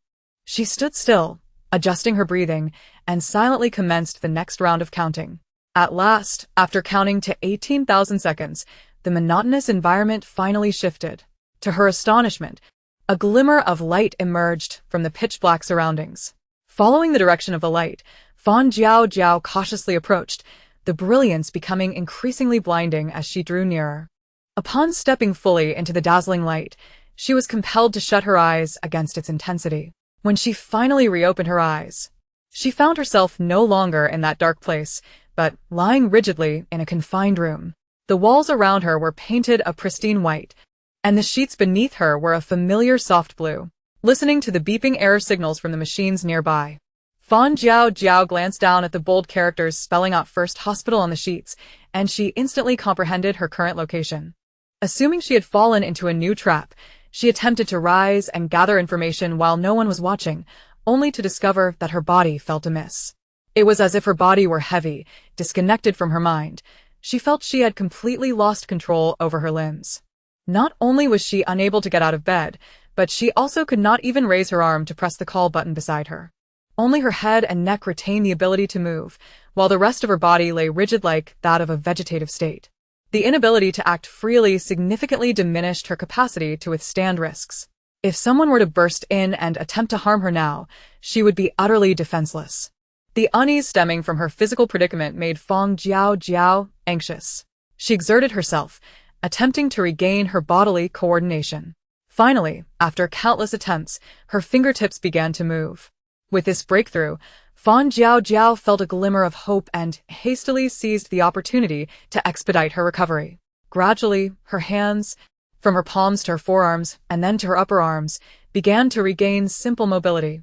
Once her hands could move, Fang Jiaojiao quickly tucked them underneath the covers. Concealed by the blanket, she stealthily reached for her spatial pocket. Upon grasping the handle of her laser gun, she realized that she had indeed left her previous location and returned to the game world. With the gun secured back in her space, Fang Jiaojiao felt a sense of calm wash over her. Although uncertain of what had transpired earlier, as long as she had successfully returned to the game's trajectory, that was sufficient. Channeling all her energy into restoring her physical capabilities, Fang Jiaojiao managed to slowly bend her knees just as sounds approached from the doorway. Was it a malfunction of the medical equipment in this ward? How careless of you to discover this only after such a long time. Fortunately, I am on duty today. Had it been another doctor, you would not have fared so well. Thank you, Auntie. I was just concerned because this woman in the ward has been unconscious for several months. I may have slightly overlooked it, but luckily, I encountered you on duty today. Otherwise, I would be in real trouble. Just be mindful, and hurry up and open the door to check what's going on. If anyone else finds out, neither of us can escape responsibility. Yes, I will open the door right away. The conversation at the door grew progressively clearer as it approached, and Fang Jiaojiao strained her ears to discern the information being exchanged. To ensure she did not miss anything, she took out her recording pen and began to capture the indistinct dialogue. Thankfully, although her limbs were stiff, her hearing remained unaffected. After gleaning her current situation from the conversation between the two, she stowed away the recording pen, lying quietly on the bed as she awaited their entrance. Creak. The door to the isolation ward swung open, revealing two figures clad in white coats. The young girl at the forefront was the first to notice that Fang Jiaojiao had awakened. After a fleeting moment of eye contact, she shyly averted her gaze for a few seconds before realizing and hurrying forward to check the instruments. Patient, you're awake. Let me examine your condition. Awake? The older woman in the white coat, evidently more senior, must have been the aunt of the younger nurse. Upon hearing the younger nurse's words, she promptly advanced to assess Fang Jiaojiao's condition, initiating a routine inquiry. When did you wake up? Did you feel any discomfort upon awakening? Is your vision intact? Can you still speak? Do you have any sensation in your hands and feet? A barrage of increasingly detailed questions followed, and after answering a couple of them succinctly, Fang Jiaojiao felt a slight easing of her wariness. It appeared that she was indeed in a hospital, having been comatose for some time due to certain circumstances, and had only awakened after extricating herself from that peculiar place. Observing the current situation, it seemed she was temporarily free from danger. As Fang Jiaojiao analyzed the expressions of the two individuals, They concluded their examination and prepared to leave. Miss Fang, since you have awakened, we will adjust your subsequent treatment based on your physical condition. I just checked, and your body seems to have no major issues now. If you cooperate with the treatment, you should be able to begin rehabilitation training in about a week. After the doctor closed her notebook and exchanged a few brief words with Fang Jiaojiao regarding her current health status, she stood up to leave. The young nurse, having dismantled some of the instruments, also pushed her cart out of the room. Fang Jiaojiao was left alone in the ward. She lifted her gaze to the surveillance camera hanging at the door, quietly activating her healing abilities to treat her body, which had grown weak after lying still for so long. Chapter 262, The True Game World. In her space, she still possessed various potions procured from that virus. If she wished to restore her health immediately, it would be a simple matter. Currently, she has just re-entered the game world and is still somewhat unfamiliar with the present circumstances. To avoid drawing the attention of the indigenous inhabitants by recovering too swiftly, she can only temporarily utilize her healing skills to gradually nourish her frail and weakened body. The energy of her basic healing skill is limited, and using it for self-care will not attract undue attention. When the doctor conducts the next round of checks, he merely remarks on her remarkable recuperative abilities, suggesting she may commence rehabilitation training earlier without exhibiting any extreme reactions. As her body gradually recovers, Fang Jiaojiao borrows a wheelchair from the nurse's station and begins to take leisurely strolls outside each day. During her rehabilitation sessions, she seizes the opportunity to gather information by wandering about. Over the course of a week, she learns that she is in a game world that is at a developmental stage comparable to her previous one. She discovers the reason for her prolonged hospitalization and coma, an unfortunate encounter with a drunken brute who struck her in the head, causing a cerebral hemorrhage. The peculiarity of her situation is reflected in her expression upon hearing this from the nurse. Further complicating her feelings, she learns that the man who assaulted her had died that very night, leaving his family with little support. Fang Jiaojiao finds herself at a loss for words to describe her emotional state. The nurse speaks of her situation with a mix of sympathy and pity, acknowledging the exorbitant medical expenses incurred during her extended stay in a special care unit. Yet, with the assailant deceased, there is no one to hold accountable for the staggering costs, a cruel twist of fate. Upon realizing the narrative the system has crafted for her, Fang Jiaojiao feels utterly bemused. She finally comprehends why the nurses, doctors, and even patients from other wards regard her with such pity upon learning her room number. Who wouldn't he feel compassion for her unfortunate plight?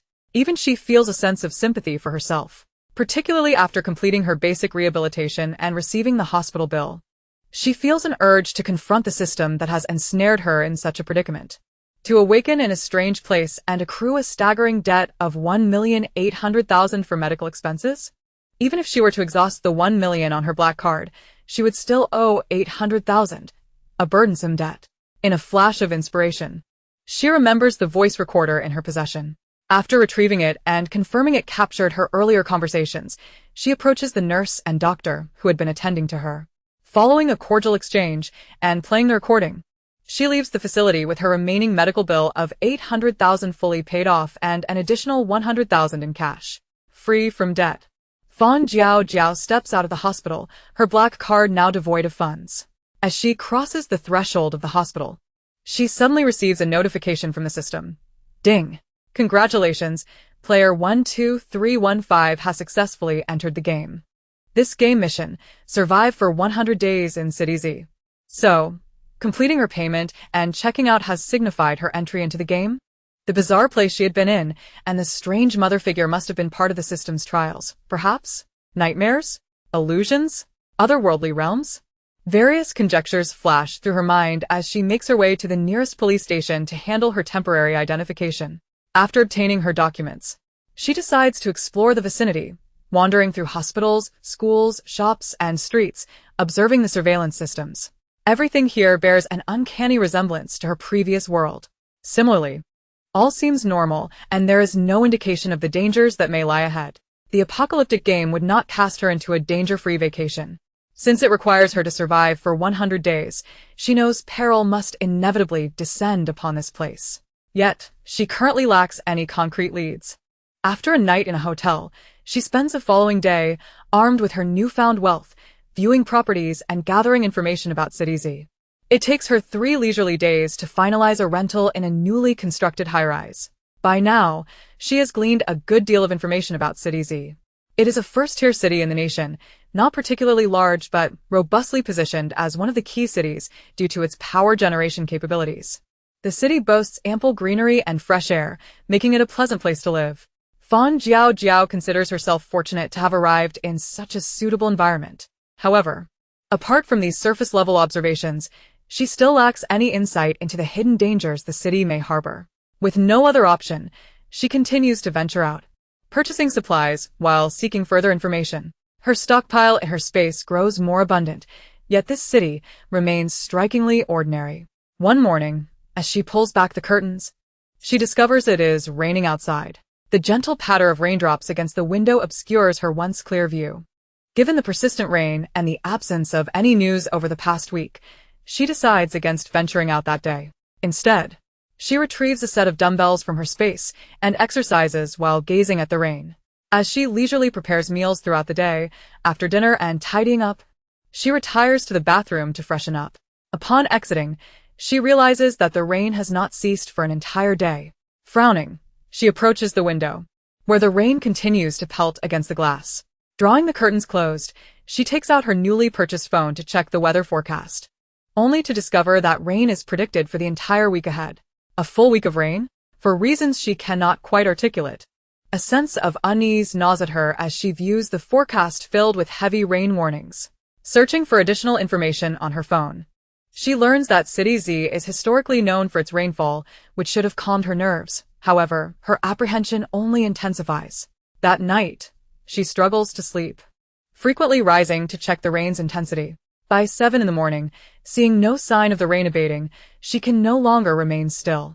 Donning a mask and grabbing her umbrella, she takes the elevator down to the ground floor. Upon exiting, she notices the security personnel and property management busily working together in the rain. Approaching them, she learns that the underground parking lot has begun to flood due to the previous night's downpour. The security and management have been actively addressing the issue since last night, moving vehicles and draining water. With the rain continuing unabated, she wonders if flooding might occur. Tilting her umbrella slightly to shield a nearby woman from the rain, she engages in conversation about the property management's efforts to address the situation, feigning concern. It rains like this for a week every summer. We've grown accustomed to it, a woman replies, wiping rain from her face and reassuring Fang Jiaojiao. You must be new to City Z. Don't worry. Our drainage and flood prevention systems are quite comprehensive. There's absolutely nothing to fear. Hearing her words offers a modicum of comfort. Yet Fang Jiaojiao does not fully relax. After exchanging a few more pleasantries with the woman, she excuses herself, citing the need to buy groceries.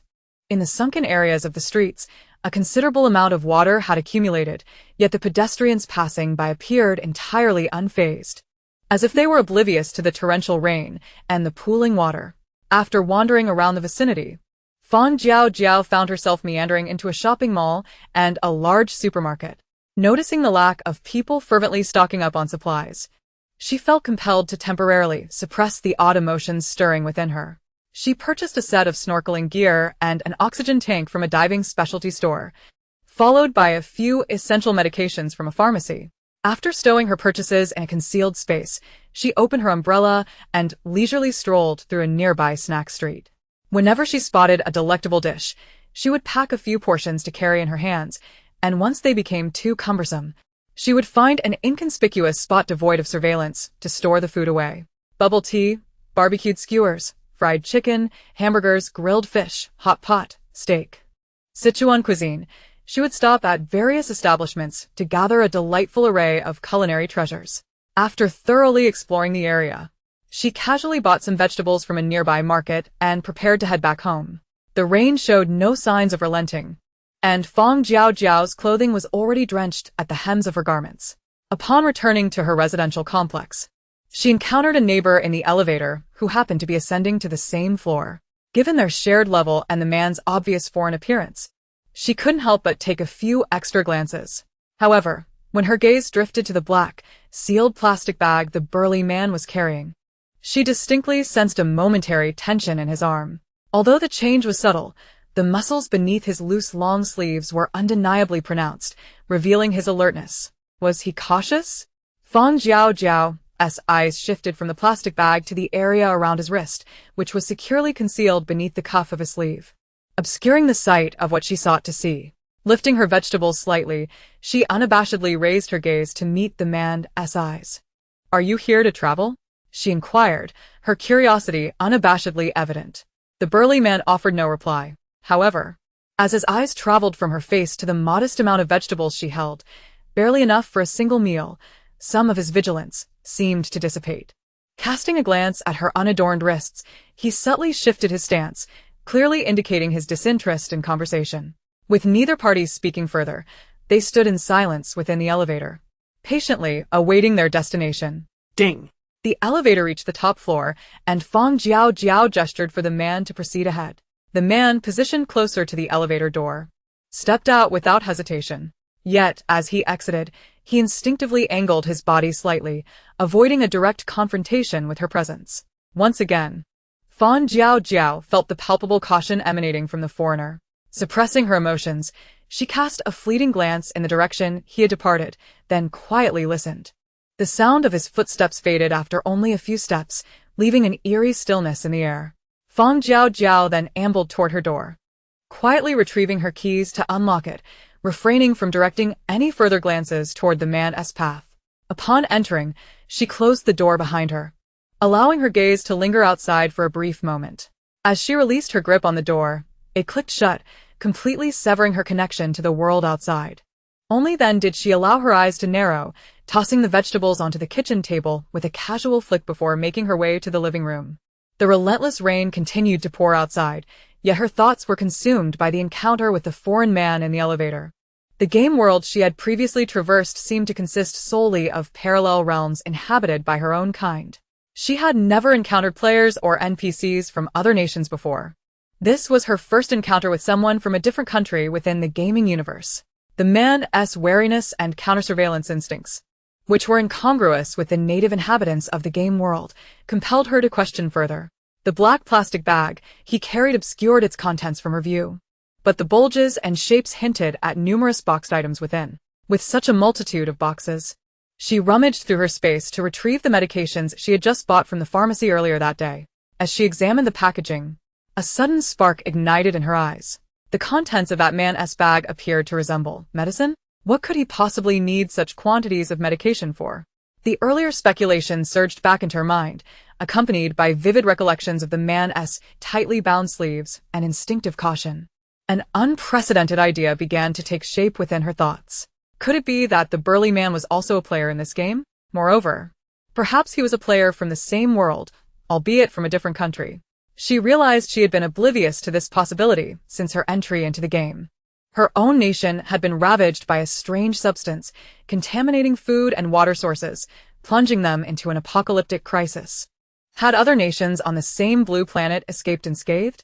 If people from other countries were simultaneously enduring the same ordeal, had they also participated in the apocalyptic game? Did they possess the choice to become players? If so, the apocalyptic game must have initially been conducted on a national basis. The players from her own country were gathered together to face challenges, while those from other nations were similarly congregated to be teleported to different gaming locales. Players from different nations were dispatched to disparate locations, explaining her lack of encounters with players from other countries until now. The pace of the apocalyptic game was relentless, growing increasingly difficult as it progressed, and she had never considered this matter before. However, why had she encountered players from other countries in this world? Was it because she was the sole participant from her nation? Or had the apocalypse deliberately gathered all the leading players into one place? If her conjectures were accurate, and the apocalyptic game had indeed assembled the foremost players from all nations on the blue planet, then the criteria for their congregation must have been uniform as well. Were they the first batch to reach the 10th game? No, that couldn't be right. If they were selected from the first batch to clear up to the 10th game, why would it be precise enough to select one individual from each country? Was it random? Or were there hidden conditions at play? What could they be? Game currency assets? Fang Jiaojiao's mind began to scour through the critical resources and tools she possessed. When she recalled the silver box that had been placed in a corner of her space, waiting for her to unlock it after exiting the game, Her heart raced. It was that. The silver box. Could it be that all the players from various countries, selected by the apocalyptic game and individually dropped into this game world, possessed this silver box? The 10th game. The enigmatic silver box.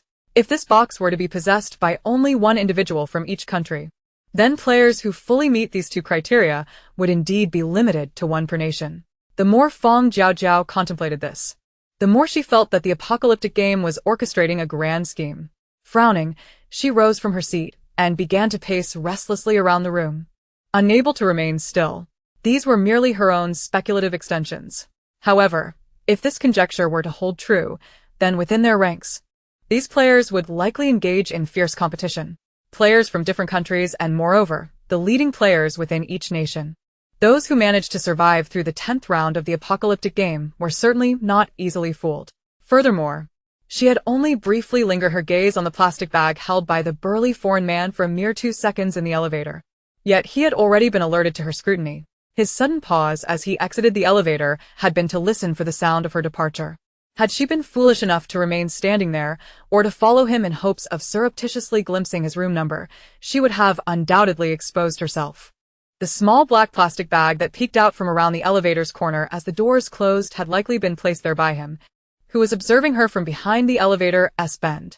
The world within the game seemed to be tranquil, and it was only those of them, the survivors who had fought their way through various game realms, who possessed such vigilance and wariness. That foreign giant must surely be a player. After meticulously reviewing the details of her encounter with the foreign man, Fang Jiaojiao had reached a resolution within herself. Although the purpose behind the apocalyptic game gathering players from different countries remained unclear, she had already begun to take this matter to heart. Knowing that there were other players lurking in Z City besides herself made her heart tighten once more. After glancing at the time on the phone she had purchased in this world, Fang Jiaojiao turned her gaze toward the door. Instead of abruptly checking the situation outside, she found herself unconsciously walking into the kitchen, tying on an apron. She began to wash, chop, ignite the stove, and fry the ingredients. By the time the clock on the coffee table struck 12 noon, the aroma of her cooking began to waft through her home. Upon catching a whiff of the delightful scent, the foreign man standing at Fang Jiaojiao's doorway cast a lingering glance at the door number hanging on the wall before quietly departing. After a simple meal and tidying up the dishes, Fang Jiaojiao settled onto the sofa in quiet anticipation. It wasn't until the clock struck 4:30 that she finally picked up the trash she had prepared earlier, donned a mask, and opened the door. As she opened and closed the door, she took a moment to scrutinize the grounds surrounding her entrance. The floor was immaculate, devoid of any water stains, footprints, or signs of anyone else's presence. Gathering her keys and trash, she turned toward the elevator and pressed the button for the downward journey, deliberately casting a glance at the corner beside the elevator. The ceramic tiles on the ground were pristine, revealing no traces of shoe prints. Ding! The elevator doors opened slowly, and Fang Jiaojiao entered with the trash in hand.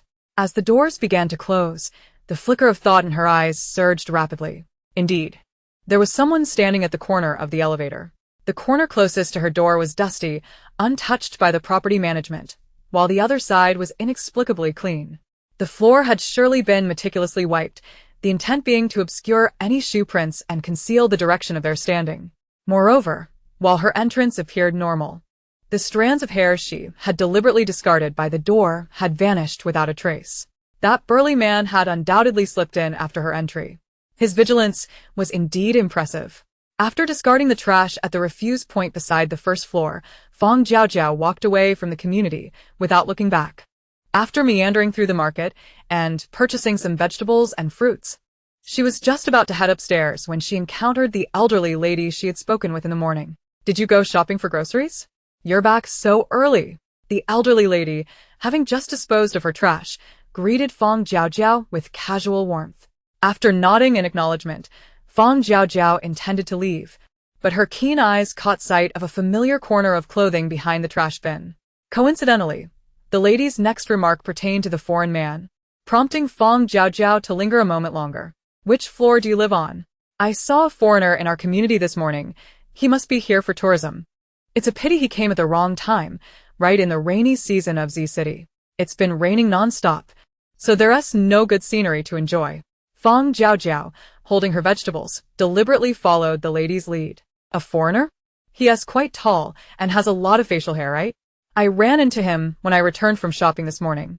Upon hearing her words, the elderly lady's eyes lit up, and she pulled Fang Jiaojiao aside into a nearby pavilion to escape the rain. Yes, that's the one. I saw him from a distance this morning. My goodness, I don't know what they eat to grow so tall. The elderly lady marveled at the foreign man's height, and as she gossiped with Fang Jiaojiao, she instinctively averted her gaze from the glint in her eyes. What a coincidence. He lives in the same building as me, on the same floor. I bumped into him in the elevator this morning, and he is indeed quite tall and robust. Just as Fang Jiaojiao and the elderly lady were conversing, the foreign man happened to emerge from the corner behind the pavilion where he had been discarding trash. After disposing of his refuse, he glanced coldly at Fang Jiaojiao, who was standing with the elderly lady, before walking away. Fang Jiaojiao's eyes flickered as she suppressed her contemplation, striving to appear more like a native. The elderly lady, meanwhile, was once again taken aback by the man's imposing physique. Goodness, he could easily outmatch both of us. Indeed, he is quite formidable.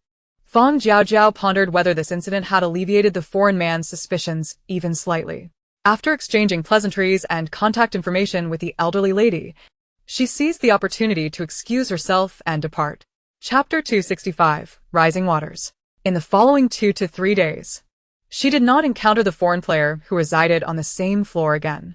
The rain outside continued to fall incessantly, showing no signs of abating.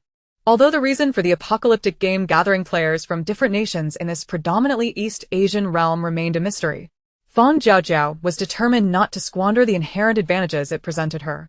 Since learning that other players were also concealed within Z City, she began to venture out twice daily, using grocery shopping as an excuse to leisurely explore various markets and shopping centers. Yet, perhaps the other international players were too adept at concealing themselves, for in this game world filled with her own ethnic kin, she had not encountered a second foreigner. The rain fell relentlessly from the sky, and the water that should have been drained by the underground system began to overflow, slowly accumulating and spreading onto the streets. People's movements were increasingly hindered, rendering travel inconvenient. Fang Jiaojiao observed the congested vehicles and then glanced up at the rain that showed no signs of letting up. Realizing that this impending danger was inevitably tied to the rising waters, casting her gaze down at the flimsy plastic bag she was carrying, she turned and entered a nearby large supermarket. Upon returning to the community, cradling a box of instant noodles, she found herself amidst a throng of people rushing out. The elderly men and women glanced at her, clutching the noodles, before hastily departing. Fang Jiaojiao stood in place, observing as they headed towards the nearest supermarket, her heart settling with a sense of understanding. It seemed that even though City Z was currently in the midst of the rainy season, the volume of rainfall and water accumulation had far exceeded the expectations of the local residents. Clutching a packet of instant noodles, she ascended the stairs, casting a deliberate glance at the still silent side before stepping back into her own abode. After placing the instant noodles into the cupboard, she donned a raincoat, retrieved a collapsible cart, and ventured out once more. This time, she intentionally followed the path taken by the elderly individuals earlier, heading to the same supermarket. Upon reaching the entrance, she was greeted by a cacophony of chaos within. Shoppers were frantically scrambling for supplies, while cashiers, drenched in sweat, tirelessly processed transactions. Folding her cart and carrying it in hand, Fang Jiaojiao strode confidently inside. The rice and flour shelves had been stripped bare, and only a scant few packets of instant noodles remained. She reached for a box of instant noodles to add to her cart, then meandered to the produce section, where she purchased some fruits and fresh vegetables that had not been as fervently claimed. With her selections in hand, she prepared to check out. A throng of people clogged the main aisle, prompting her to maneuver her cart through an alternate route. Arriving at the less crowded area for spices and snacks, she carefully chose several items to add to her cart.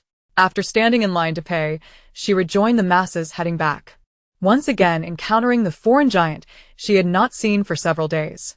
Noticing the tightly secured woven burlap sack slung over his shoulder, her gaze narrowed slightly as she maneuvered her cart into a corner of the elevator. "My, what strength you possess, young man," remarked a matronly figure clutching a bag of rice, her eyes darting between the towering foreigner and his burdens. The other occupants of the elevator also cast curious glances at the strikingly different foreigner. However, he remained unfazed by the attention.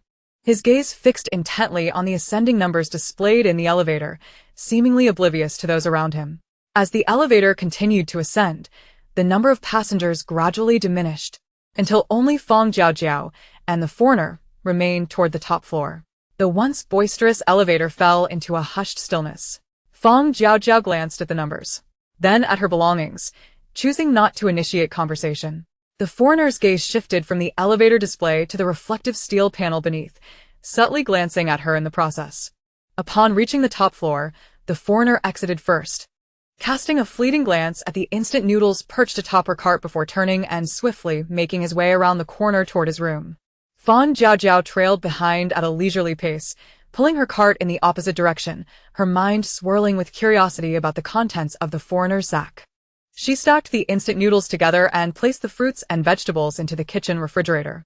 Disposing of the snacks and spices from the bottom of the cart into her storage space, she made her way into the bedroom. Once the curtains were drawn, Fang Jiaojiao sat on her bed and produced 2 vials, one blue and one red. The blue vial was intended to enhance physical constitution, while the red one was designed to unlock latent potential. These 2 elixirs were compensation from a previous viral incident, and after using her skills to replicate them, these were the only 2 of the highest grade she possessed. Given the onset of crisis in City Z, where unknown numbers of other players lurked, these potions were perfectly timed for consumption. The blue elixir shimmered with iridescence, as if it contained the very essence of a silver starlit sky. The red vial appeared rather unremarkable, save for the flickering electric-like orbs that danced within as it was shaken. After scrutinizing the 2 vials closely, she uncorked the blue elixir and swallowed it whole. A refreshing coolness cascaded down her throat, and before the sensation could fully envelop her, she swiftly downed the red elixir as well. Safely stowing the glass vials, she sat quietly on her bed, waiting. However, after a considerable duration, no discernible changes manifested in her body, aside from the initial chill upon swallowing the potions and a fleeting prick of heat akin to consuming spicy snail noodles. She experienced none of the excruciating sensations often depicted in novels or dramas. Had the elixirs truly taken effect? Fang Jiaojiao pinched her arm and rose. Making her way to the living room, her gaze swept around the room before finally landing on the long sofa against the wall. Approaching it, she tentatively extended a hand. Before she even applied force, the lengthy sectional sofa was effortlessly lifted. With one hand, she awkwardly turned while holding the sofa, only then realizing her strength had indeed increased significantly. Setting the sofa back down, she excitedly retrieved her treadmill and fitness equipment from storage. These items felt feather-light in her hands, devoid of any burden. Having discovered one alteration, she could no longer contain her exhilaration and eagerly began to examine her body for other transformations. After several hours of testing and toying, the enhancements brought on by the potions became increasingly apparent. The elixirs were nothing short of miraculous, far surpassing any ordinary concoction. With the improvement of her replication skills, the quality of the potions was incomparable to their previous forms. Not only had her strength multiplied, but her speed had also quickened. Although testing within the confines of her home posed limitations, it was clear that her speed had proportionately increased alongside her strength.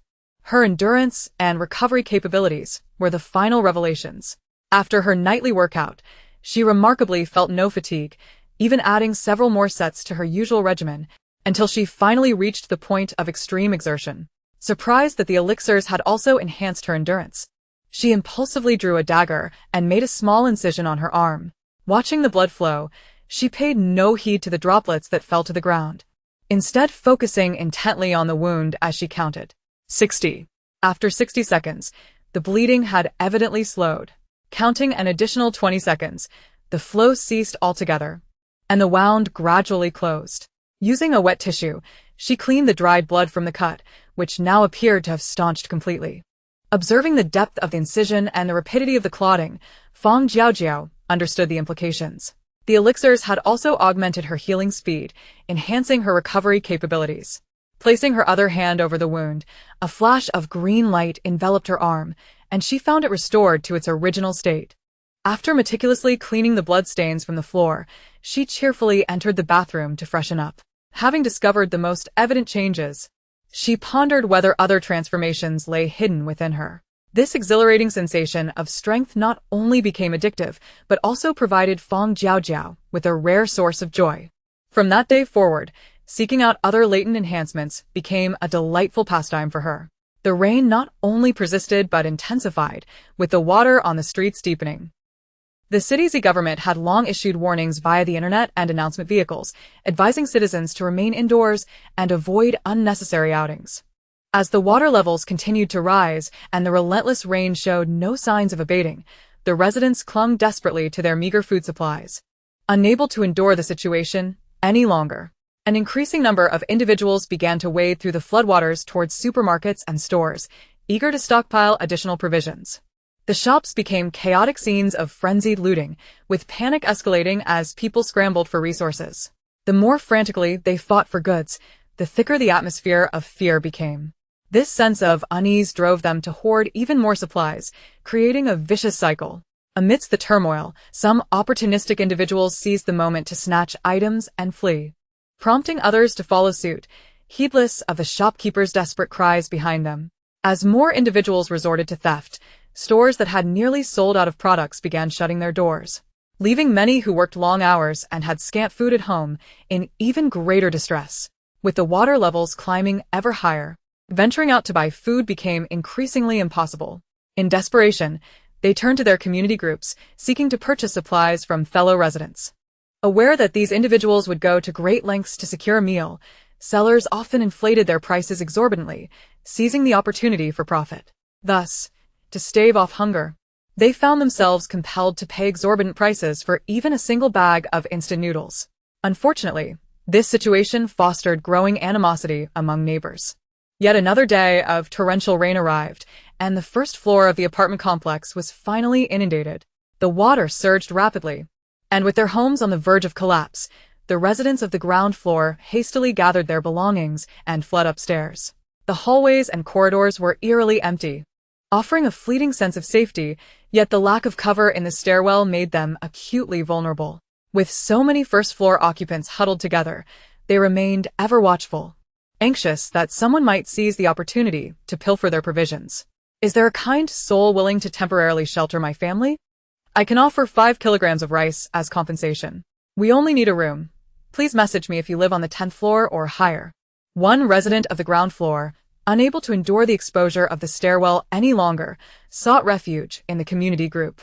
Following the posting of this message, several opportunistic individuals began to privately message, indicating their willingness to rent out spare rooms.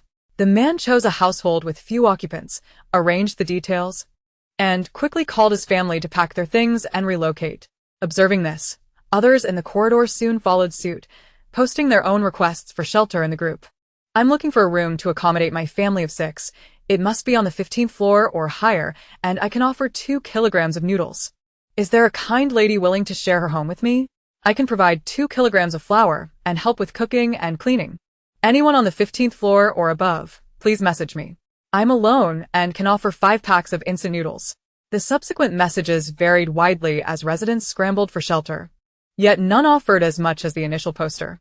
With a point of comparison established, the residents were reluctant to compromise, leading to a stalemate where few could swiftly escape the stairwell. Just one night after relocating to the corridor, the water completely submerged the ground floor the next day. Residents on the 2nd floor began preparing to leave, while those living on lower levels grew increasingly anxious as the water continued to rise. With the addition of the 2nd floor residents, the number seeking shelter in the group swelled considerably. As competition intensified, higher floors suddenly became highly sought after. Households with spare rooms available for rent began to raise their prices, unwilling to adhere to previous rates. Those who had been reconsidered naturally resisted, leading to a cacophony of complaints as residents argued, some so incensed they sought out those who had raised their prices to demand explanations. The panic of rising waters, the anger at being taken advantage of, and the uncertainty of their circumstances fueled discord within the various communities of City Z. Fang Jiaojiao, perched on the top floor, scrolled through the messages on her phone with one hand while lifting a modified dumbbell with the other. The rain outside had obscured the trees, and the downpour showed no signs of letting up. Despite repeated government announcements, rescue efforts and supplies remained conspicuously absent. By the 15th day of this ordeal, the rising waters had completely submerged all but the 5th floor. Suddenly, the lights overhead flickered before plunging the entire building into darkness. Fang Jiaojiao, clutching her half-finished rice ball, approached the window to find an abyss of blackness outside. It appeared that all the surrounding communities had lost power. The outage, though late, was far better than she had anticipated. She swiftly finished her rice ball, disposed of the waste, and resumed her workout with the dumbbell. The situation had not yet reached its nadir. The players were still hidden, and her inherent advantage of being on the top floor allowed her to observe the evolving situation with caution. Chapter 267. Chaos and infighting. Fang Jiaojiao's calm demeanor did not reflect the rising panic among the residents of the lower floors. As the rain persisted, anxiety loomed large in everyone's hearts. The stairwell was drafty, and the temperature had dropped due to the continuous downpour, rendering it far less comfortable than staying indoors. Moreover, with no end in sight to the rain, no one could predict just how high the waters would rise. As more individuals crowded into the stairwell, they sought to secure a vacant room on the upper floors before it became too congested. Those with foresight began discreetly relocating their families upstairs, inspecting each unit for available space. The community was relatively new, with a lower occupancy rate than older complexes, and after thorough investigation, they discovered unoccupied rooms. With a quick pry of the locks, they entered and barricaded the doors, successfully securing their refuge. As the waters climbed to around the 10th floor, submerging several older, shorter buildings, the newly homeless residents had no choice but to surge upwards en masse. The stairwell, already narrow, was ill-equipped to accommodate such a crowd. With no space to maneuver, many turned their desperate pleas towards the higher floor residents.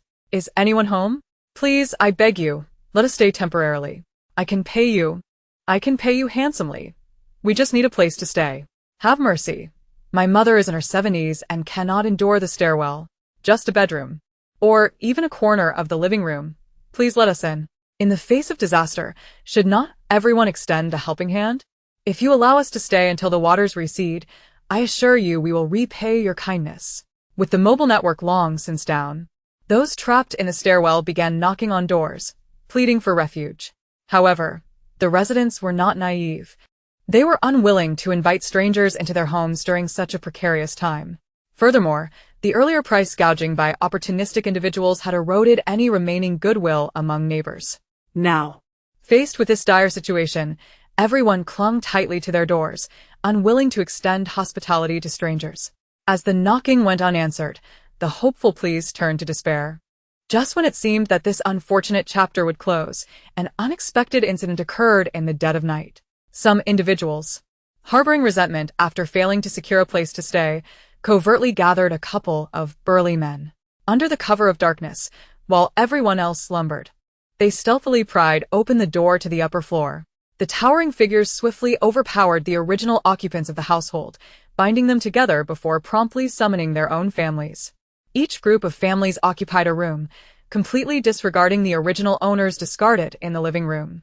Without a hint of courtesy, they ransacked the entire house, uncovering a substantial amount of food. As they beheld the bounty before them, the men exchanged knowing glances, and in an instant, they divided the spoils amongst themselves. It had been nearly half a month since the floodwaters began to rise, and their initial provisions had nearly dwindled to nothing.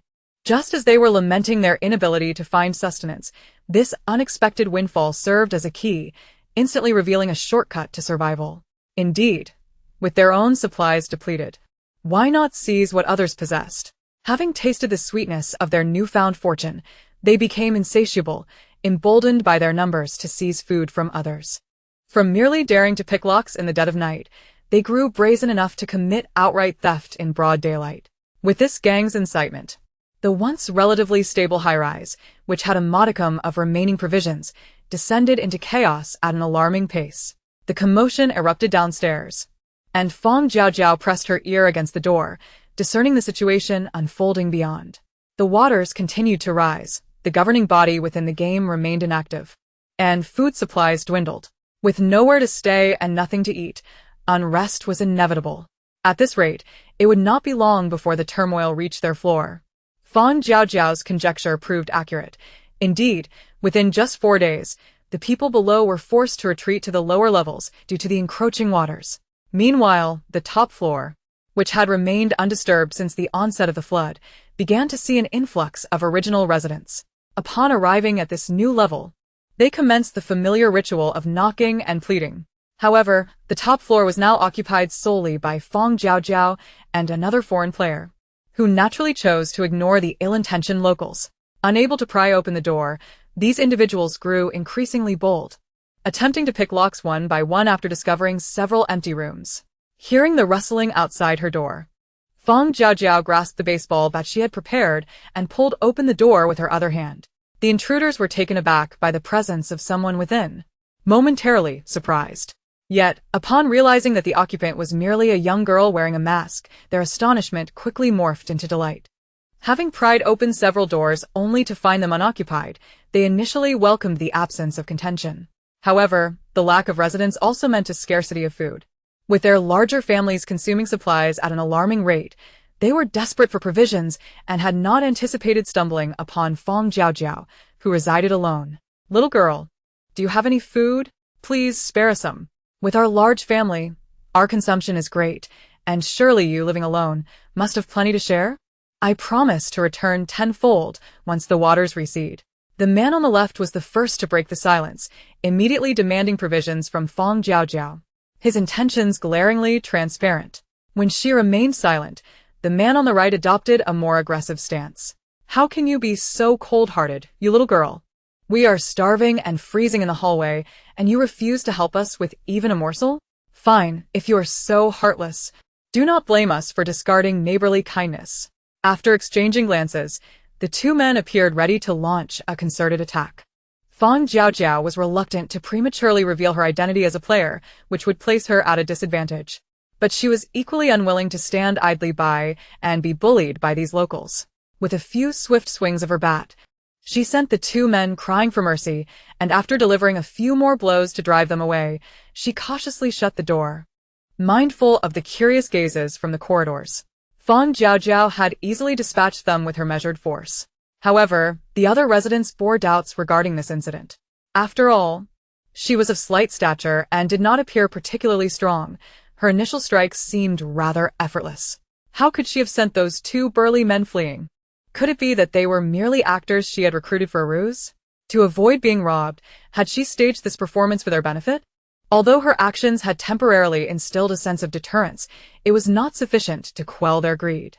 These locals, driven by hunger, were far from deterred by the encounter. Those who had attempted to pry open the door of the foreign player were met with a far grimmer fate. They not only suffered fatal blows but also had their food and tools ruthlessly scavenged. Bang! The door slammed shut, leaving a bloody scene outside. Witnessing the gruesome sight of mangled bodies sprawled in the corridor, the other residents fled in terror, abandoning the floor. Even the furthest corner, where Fang Jiaojiao's door resided, was rendered silent by the brutal display. This scene served as a significant deterrent to the locals. Though they had resorted to theft due to food scarcity, they had merely tied up the former occupants and disregarded them. Having lived in a harmonious environment until now, they had never encountered such a brutal and bloody scene. Confronted with someone so ruthless and indifferent to human life, they were left utterly stunned. "There's a murderer upstairs. Call the police. Hurry. Alert the authorities to apprehend the killer." Speculation regarding the foreign player ran rampant. Could he be a wanted criminal from abroad? Did he relocate here to escape? "I knew it. There's nothing special about our place. How could a foreigner suddenly appear?" It was evident to all that they could not provoke this foreign man. As for calling the police, their phones had lost signal over a week ago. Even emergency calls were impossible. Moreover, the government and military had yet to take action, leaving them isolated and helpless. If they angered the foreigner by alerting the authorities, they would have nowhere to flee. Faced with this harsh reality, the locals quickly fell silent. While they had been bickering over food, none dared to encroach upon the upper floors again. As time passed into the 20th day of rising waters, the rain began to lessen, and the water stabilized at the 15th floor, ceasing to rise further. Observing the increasingly cramped corridors and the dwindling food supplies, the locals steeled themselves to cautiously venture back to the top floor. The previously vacant rooms on the uppermost level slowly filled with residents, who began to fish for floating food through the windows. Though the food was scarce, it was sufficient to stave off hunger. The woman, who had gone a day without sustenance, gingerly opened the damp package of bread and handed her son a seemingly less soiled piece. "Hurry and eat, Xiaoji. This is what your father managed to salvage. Eat up." The boy, Xiaoji, now in his early teens, lay languidly on the ground, lost in thought after a day of hunger. Upon seeing the bread presented to him, his spirits lifted instantly. The aroma of the bread wafted toward him, and he eagerly snatched the piece from his mother's hand, stuffing it into his mouth. Although the bread had absorbed some water and lost its fluffy texture, it was still a considerable improvement compared to what he had consumed over the past few days. Within moments, he had devoured his portion, yet his stomach still yearned for more. Spotting the other half clutched in his mother's hand, he furrowed his brow and demanded, "I'm still hungry. Give me the other half. This one has been soaked. Perhaps you shouldn't stop the nonsense. Just give it to me." The woman's concerns fell on deaf ears as the boy, noticing her hesitation, snatched the remaining half of the bread from her grasp. Fearing she might reclaim it, he quickly shoved it into his mouth. The other half, indeed soggy, was noticeably moist, but with so little food available, each bite was crucial. Despite its peculiar taste and unpalatable texture, he consumed it without leaving a crumb behind. "What are you staring at? How much food do you think my dad can find on his own? Why don't you go help him?" he said dismissively, glancing at his mother before reclining once more. The woman, still uneasy, turned to glance back at him, reassured by the sight of him seemingly fine. She then squeezed her way to the window, joining others in a frenzied scramble for the supplies floating on the water's surface. The food drifting downstream was scant, and the chance of acquiring anything was even slimmer. Some began to gather materials to construct a makeshift raft to venture into broader waters in search of food, while others, having failed to secure any provisions, redirected their attention toward Fang Jiaojiao, the solitary girl living alone. In the past couple of days, they had cautiously assessed the situation and likely discerned that as long as they did not disturb the foreign murderer residing in the room, he would not emerge to kill indiscriminately.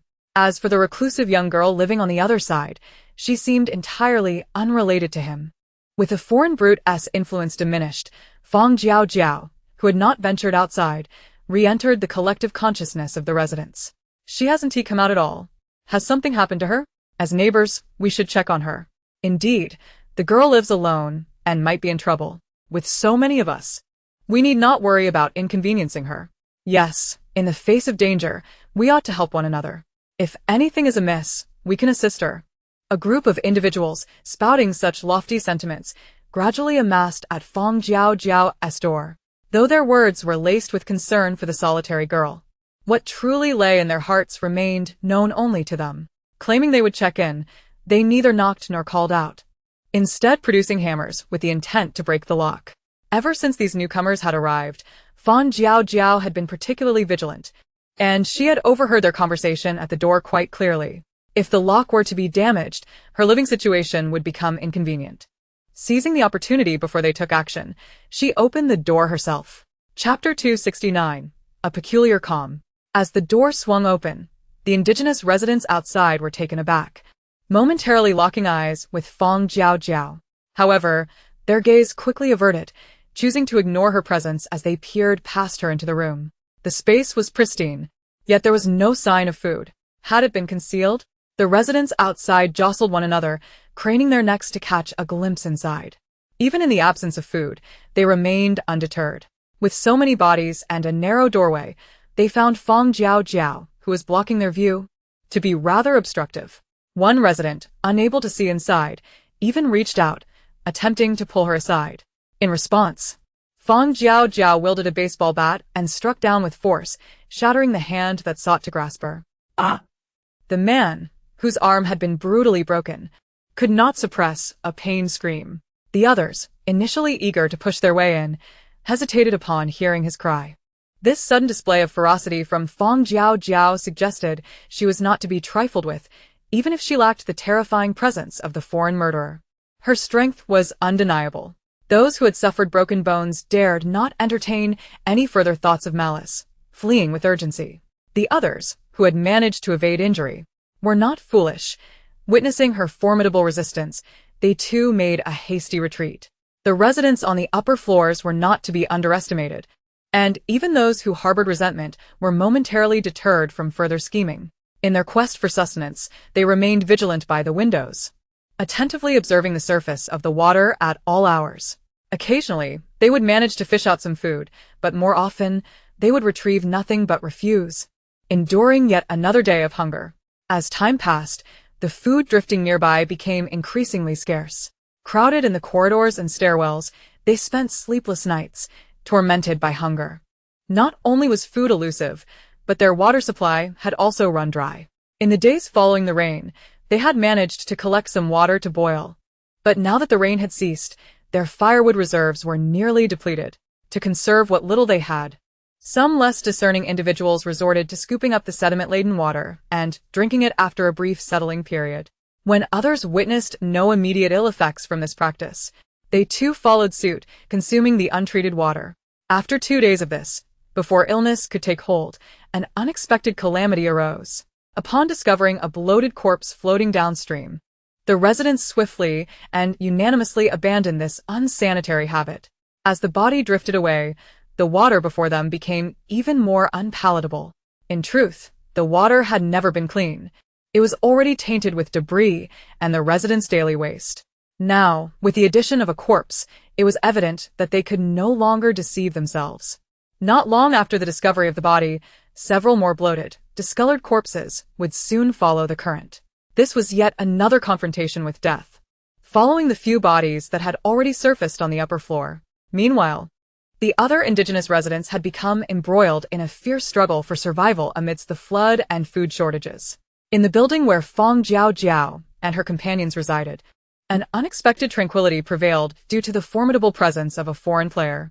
Among the locals, there were minor disputes over food, yet physical confrontations were rare, and no fatalities had ensued. Despite the intermittent hunger they experienced, they refrained from inflicting mortal harm on one another. At most, they contemplated breaching the 2 apartments on the top floor to seize their provisions. Having encountered corpses in the water, the residents only dared to sip a minuscule amount when parched to the extreme. Otherwise, they avoided contact with the tainted water. Each day, they remained vigilant at the water's surface, hoping for food to drift by, yet all they found were refuse and debris, devoid of anything edible. That afternoon, after fruitlessly watching the water for the entire morning, others despondently abandoned their posts by the window, seeking solace in different corners to lie down. However, one woman, steadfast at her post, keenly discerned movement upon the water's surface. In a flurry, she summoned her husband, and after careful observation, they were elated to discover that fish were indeed present in the water. Fish. This was a source of meat they had long been deprived of. Realizing their fortune, the couple swiftly tore their unwanted clothes into strips to fashion a rudimentary fishing net. Their excitement peaked when they successfully caught a substantial fish weighing 7 to 8 pounds. After dispatching the fish, they eagerly resumed their fishing endeavors. Perhaps due to rising waters, the fish appeared utterly defenseless, making them easily captured. With each successful haul, others began to gather, drawn by the commotion. Upon learning of the fish's presence, they too excitedly commenced their fishing efforts. The fish, seemingly well-fed and robust, were plentiful and easily caught. Thanks to this bountiful catch, the hallways that night were infused with the delectable aroma of fish. When Fang Jiaojiao caught a whiff of the enticing scent, her surprise was palpable. Peering through the window and observing the fish, she felt a wave of confusion wash over her. Since the commencement of the game, this world had posed no significant threats beyond the rising waters. Now, as they approached the end of the first month, the rain had ceased, and food supplies were nearly exhausted.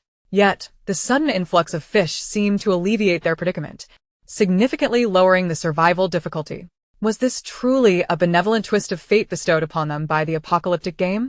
Had she previously overthought the situation? Was the game never intended to incite mutual destruction among them, merely expanding the scope of the players within the scenario? As her mind raced with these astonishing thoughts, Fang Jiaojiao suppressed her wild speculations and redirected her gaze to the swimming fish outside. Watching them gulp air at the surface, a haunting image of a recently departed, mangled corpse flashed through her mind. Chapter 270. The Onset of Conflict. The notion that these fish could have thrived by consuming the corpses in the flood lingered ominously. What sustenance could be found in the water, given the increasing number of bodies? As she observed the schools of fish darting about, her suspicions solidified. However, the unsettling question remained: could humans consume fish that had feasted on the dead? Fang Jiaojiao furrowed her brow, gazing at the fish outside as the scent of fish soup wafted through the door, becoming increasingly pungent. This fish feast persisted for several days, until one evening, a child sipping fish soup suddenly began to vomit uncontrollably, the dire consequences of consuming contaminated fish surfacing dramatically. More individuals who had eaten the fish soon followed suit, retching violently. Initially expelling fish meat, they ultimately brought up bile, and upon emptying their stomachs, traces of crimson blood began to emerge. The scant food they had consumed was violently expelled, leaving their stomachs churning incessantly. As everyone doubled over in distress, no one noticed the grotesque, translucent parasites concealed within the vomit. These parasites, once expelled, immediately oriented themselves toward the water, hastily crawling away. Those that landed directly in the water bypassed this step entirely, plunging in and rapidly growing to a visible size. The sounds of retching persisted sporadically throughout the night. Just as Fang Jiaojiao lay down and closed her eyes, the previously silent system in her mind abruptly delivered new information. Ding. Player 35469 has failed the game. Remaining players in the arena, 93. Hidden task activated. For each player killed, game time will reduce by 1 day. With the announcement of this message, it effectively revealed to the other players that, beyond themselves, there were still 93 players concealed throughout the arena. The hidden task blatantly laid bare the prospect of mutual annihilation. The incentive to kill a player in exchange for an earlier exit was now apparent. This proposition sparked a moment of temptation within Fang Jiaojiao, and it was clear that others would feel similarly. As the task rewards were unveiled, the atmosphere among the players shifted to one of life and death. Restless and devoid of sleep, Fang Jiaojiao arose and paced to the window. Outside, the night remained shrouded in darkness, with only the faint sounds of fish splashing against the water's surface audible through the glass. Although the rain in Z City had ceased, the water level curiously remained unchanged, as if a plug had been lodged in a filled reservoir, trapping the water inside without any means of escape. Fang Jiaojiao lingered at the window for some time until she detected a subtle disturbance at the door. On the danger detection device, a small red suddenly materialized amidst a cluster of yellow dots, alarmingly close to her position. Glancing at the map, she noted that the foreign player's previous location was now entirely vacant. It became evident who was now standing outside her door. Fang Jiaojiao had not anticipated that the system would issue a hidden task so swiftly and the foreign player would come knocking so soon. Realizing her previous actions had aroused suspicion, she discarded any pretense, swiftly retrieving her laser gun from her space. The area outside the door remained eerily quiet, save for the initial barely perceptible movements. Fang Jiaojiao gripped her weapon, cautiously fixated on the door, unwilling to let her guard down despite the absence of further noise. 1 minute passed, then 2, then 3. A full half-hour elapsed with still no sound from outside. Were it not for the conspicuous red on her danger detection map, she might have believed the foreign player had silently departed. Acknowledging his vigilance, Fang Jiaojiao braced herself even more resolutely. Those who had survived to this point were evidently exceptional players. Even the seemingly brutish man, relying solely on physical strength, was imbued with a caution that was unsettling. The two remained in a silent standoff, each waiting for the other to make a move. Perhaps the calm demeanor of Fang Jiaojiao led the foreign player to presume she had fallen asleep. The cautious giant finally retrieved a key, its origin a mystery, and gently unlocked the door. As the door creaked open, Fang Jiaojiao seized the opportune moment and resolutely pulled the trigger. Sensing something amiss, the burly man quickly retreated to evade the threat. The laser bullet struck the outer wall, creating a substantial breach in the concrete. Realizing that this woman was formidable, the foreign giant no longer hesitated. He drew his weapon and engaged Fang Jiaojiao in combat. Though his firearm appeared unremarkable, its bullets possessed greater penetrative power than those of an ordinary gun. Fang Jiaojiao deftly activated her absolute defense barrier, narrowly avoiding disaster. As she observed the peculiar dark green bullets with barbs scattered on the ground, her expression darkened further. These bullets had been modified. and she feared they were laced with poison. After a brief exchange, the strength and resources displayed by her opponent made her wary. She stowed her lightsaber as hilt into her thigh pocket and summoned a rapid-fire kinetic gun from her spatial storage. This weapon required no reloading and boasted superior impact and velocity. With the gun aimed, Fang Jiaojiao temporarily gained the upper hand, compelling the foreign giant to seek cover rather than confront her directly. Aware that her absolute defense had a time limit, she intended to press her advantage, moving closer while retrieving a miniature bomb to cut off his escape route. The act of throwing the bomb was conspicuous. Although the giant did not comprehend the nature of the button-like object in her hand, he instinctively dodged. Upon hitting the ground, the mini-bomb detonated with a thunderous explosion. Up above, the exchange between Fang Jiaojiao and the foreign giant resonated, while the residents below listened to the chaos, watching the debris fall, their hearts quaking in fear. Their previously pale faces, marked by nausea, grew even more ashen with dread and concern. Huddled together, they anxiously stared at the ceiling, terrified that the building would collapse under the intensity of the battle above. The aftershock of the mini-bomb left the foreign giant somewhat unsteady. Fang Jiaojiao, undeterred by the gaping hole left by the explosion, seized the moment to unleash a flurry of shots. The giant clumsily dodged but could not evade the dense barrage of lasers.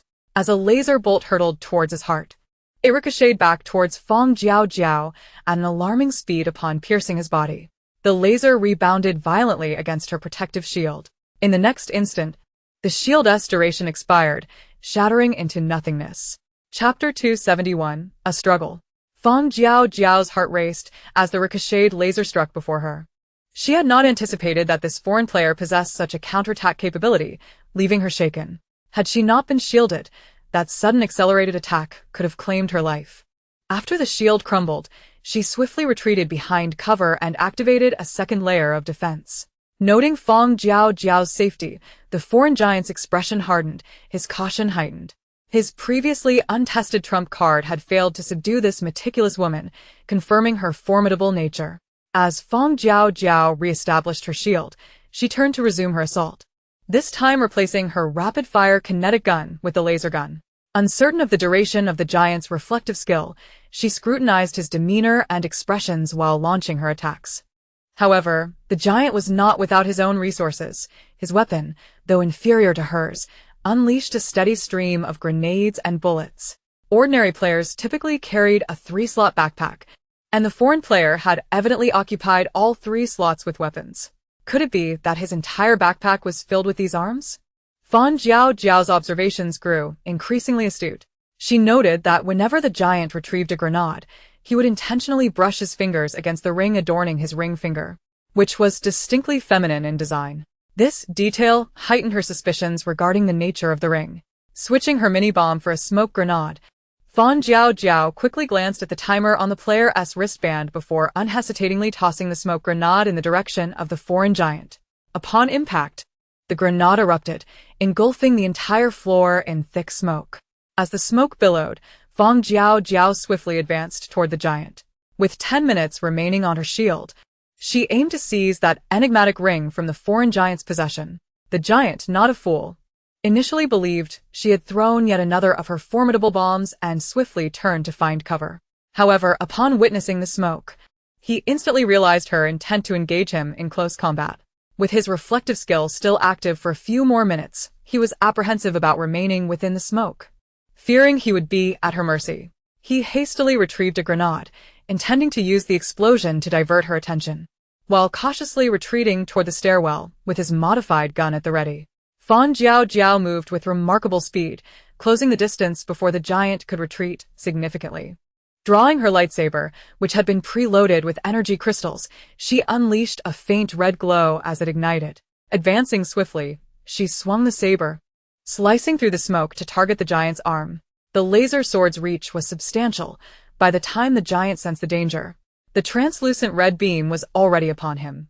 Shocked by the high-tech weapon, he scrambled to evade, narrowly avoiding a severe injury to his wrist thanks to the continued effect of his reflective skill. Undeterred by the setback, Fang Jiaojiao pressed on, skillfully dodging bullets while continuing her assault. The foreign giant, witnessing her tenacity, recognized her as a formidable opponent. Despite his desire for her weapon and skills, he began to feel regret and a desire to retreat as he found himself increasingly on the defensive. The duration of his reflective skill was dwindling, and he gritted his teeth, searching for an opportunity to withdraw. Fang Jiaojiao, keenly attuned to his demeanor, noted his growing agitation and the subtle retreat into the corridor. In that moment, she realized that his life-saving reflective skill was likely nearing its end. Recognizing this rare opportunity to counterattack, she intensified her assault. As she became more adept with the lightsaber, she was able to deflect oncoming bullets with increasing proficiency. The foreign giant, now pressed to the wall, struggled to maintain his footing against her relentless onslaught. Using a gun against her seemed futile, as it appeared she possessed a similar defensive skill. And even employing grenades felt like mere psychological solace. His weapons paled in comparison to the might of hers, and the protective skill he relied upon was on the verge of expiration. If I don't run, I will surely perish here. Resolutely, the burly man clutched his firearm, continuing to fire to momentarily push back Fang Jiaojiao before he decisively turned to flee towards the rooftop. Naturally, Fang Jiaojiao was unwilling to let him escape and, wielding her laser sword, hastily pursued him. The enhancement from the serum had indeed elevated her physical capabilities beyond comparison. With all her might, she quickly closed the distance between herself and the foreign giant. Raising her lightsaber once more, she aimed for the man's arm. This time, fortune did not favor him. Without the protective rebound skill, his left arm was swiftly severed by the glowing blade. A sharp pain surged through the burly man's arm, and as he regained his senses, he astonishingly turned back in an attempt to reclaim his severed limb. Having painstakingly cut off that hand, Fang Jiaojiao was unwilling to let him take it back. She blocked his advance with her lightsaber, causing him to mutter a few curses before swiftly leaping into the water without a backward glance. Fang Jiaojiao hastened after him, drawing her rapid-fire energy gun to shoot into the water. The man submerged beneath the surface, trying to evade detection, yet the penetrating power of the laser bullets was formidable. The minimal resistance of the water was insufficient to halt their terrifying force. Within mere minutes, the system in her mind notified Fang Jiaojiao of her successful hunt. Ding. Congratulations, player 12315, for successfully eliminating player 15899. Player 12315 has 34 days remaining in the game. Upon hearing the system's announcement, Fang Jiaojiao understood that the foreign giant in the water was now deceased. She stowed her rapid-fire energy gun and quickly turned to retrieve the severed arm from the ground. Just as she managed to tear the ring from the severed limb, the player bracelet on the arm rapidly dissipated before her eyes. The hand was once again devoid of evidence of the apocalyptic game, save for the lady's ring nestled in the palm. Chapter 272, The Strange Insect. This is the ruthless nature of the apocalypse game. Once a player dies, all items and equipment belonging to them are swiftly reclaimed by the game, leaving no opportunity for other players to scavenge. Had Fang Jiaojiao not reacted swiftly to remove the ring, she would likely have lost it as well. Stowing the ring in her space, she took advantage of the night to extract her inflatable boat and quickly depart from the neighborhood where she had resided for nearly a month. As she silently paddled away in the inflatable boat, the fierce battle had attracted the attention of nearby players, who began to converge on the area. The commotion and damage within the building were clearly the result of a conflict between players. After a thorough search, these players found nothing but a severed hand on the top floor. Realizing that the player responsible for the kill had already left, those who had crept in to investigate quickly retreated. Some players managed to escape unscathed, while others, unfortunately, encountered other players who had come to assess the situation. Noticing that the individuals before them were clearly not locals, both parties, being foreign players, instinctively recognized each other as participants in the game. Killing a player would allow one to exit the game a day early. Such a rare opportunity was not one to be easily dismissed. Following Fang Jiaojiao's departure, the building witnessed two more waves of conflict. With the number of players dwindling, the trembling original inhabitants below became even more vulnerable. The entire building had been left battered and leaking from the players' skirmishes, leaving the residents in constant fear that they too might crumble alongside the structure. Fang Jiaojiao navigated her inflatable boat to an office building not too far up. The danger detection device indicated that only a few original inhabitants remained within. After smashing a window to gain entry, she deftly deflated the inflatable boat and stuffed it into her black backpack. Holding a flashlight in her left hand and a baseball bat in her right, she slowly ascended the stairs. When the beam of her flashlight illuminated the upper floor, the original inhabitants were startled, their voices trembling. Who's there? Fang Jiaojiao did not respond. As she reached the upper level, a chair was hurled towards her with great force. She swung the baseball bat to deflect the chair, carefully scanning the anxious faces of the individuals in the room. Suddenly, she smiled slyly. I'm merely looking for a place to settle. Is there really a need for such hostility? Her calm words were met with silence, as the gazes of the onlookers remained fixated on the baseball bat she held. Following their stares, she glanced at the bat and, noticing the bloodstains, casually wiped it on the nearby curtain. There were quite a few obstacles on my way here. I apologize for the rudeness. May I take a look upstairs? With that, she continued her ascent, her inquiries seeming more like an afterthought. The individuals below made no move to pursue her, seemingly intimidated by the bat she brandished. Fang Jiaojiao weighed the bat in her hands, appreciating its capacity to maintain boundaries.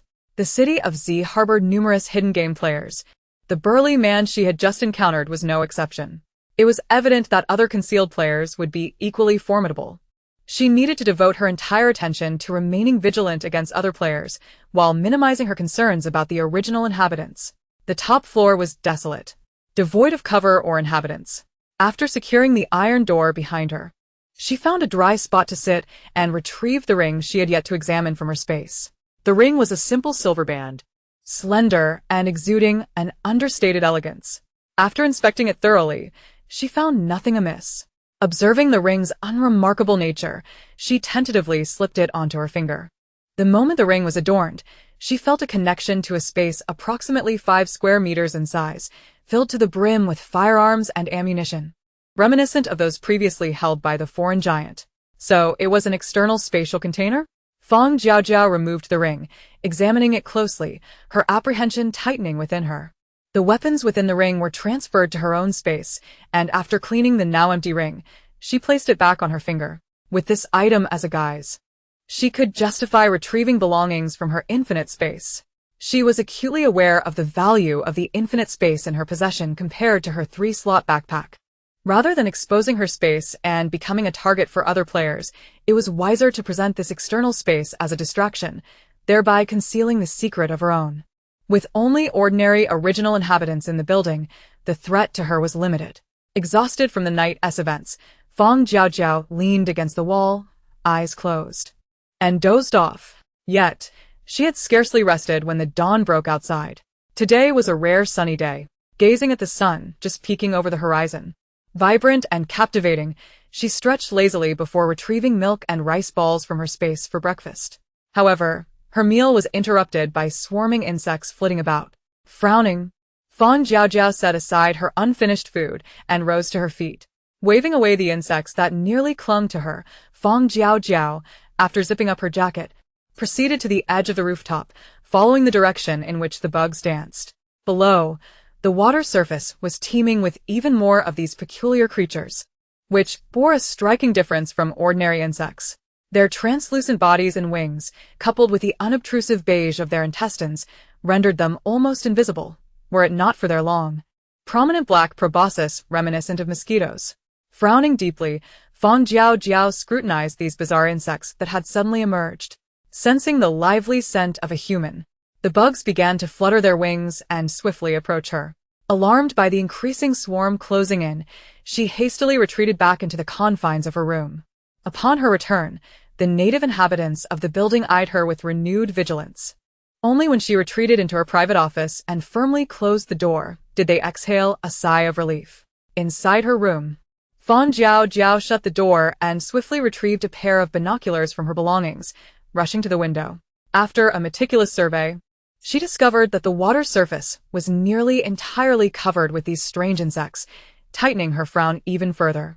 Insects, these sudden intrusions. Uncertain whether their appearance was linked to the impending dangers of the following month, she knew she had to remain cautious. Chapter 273.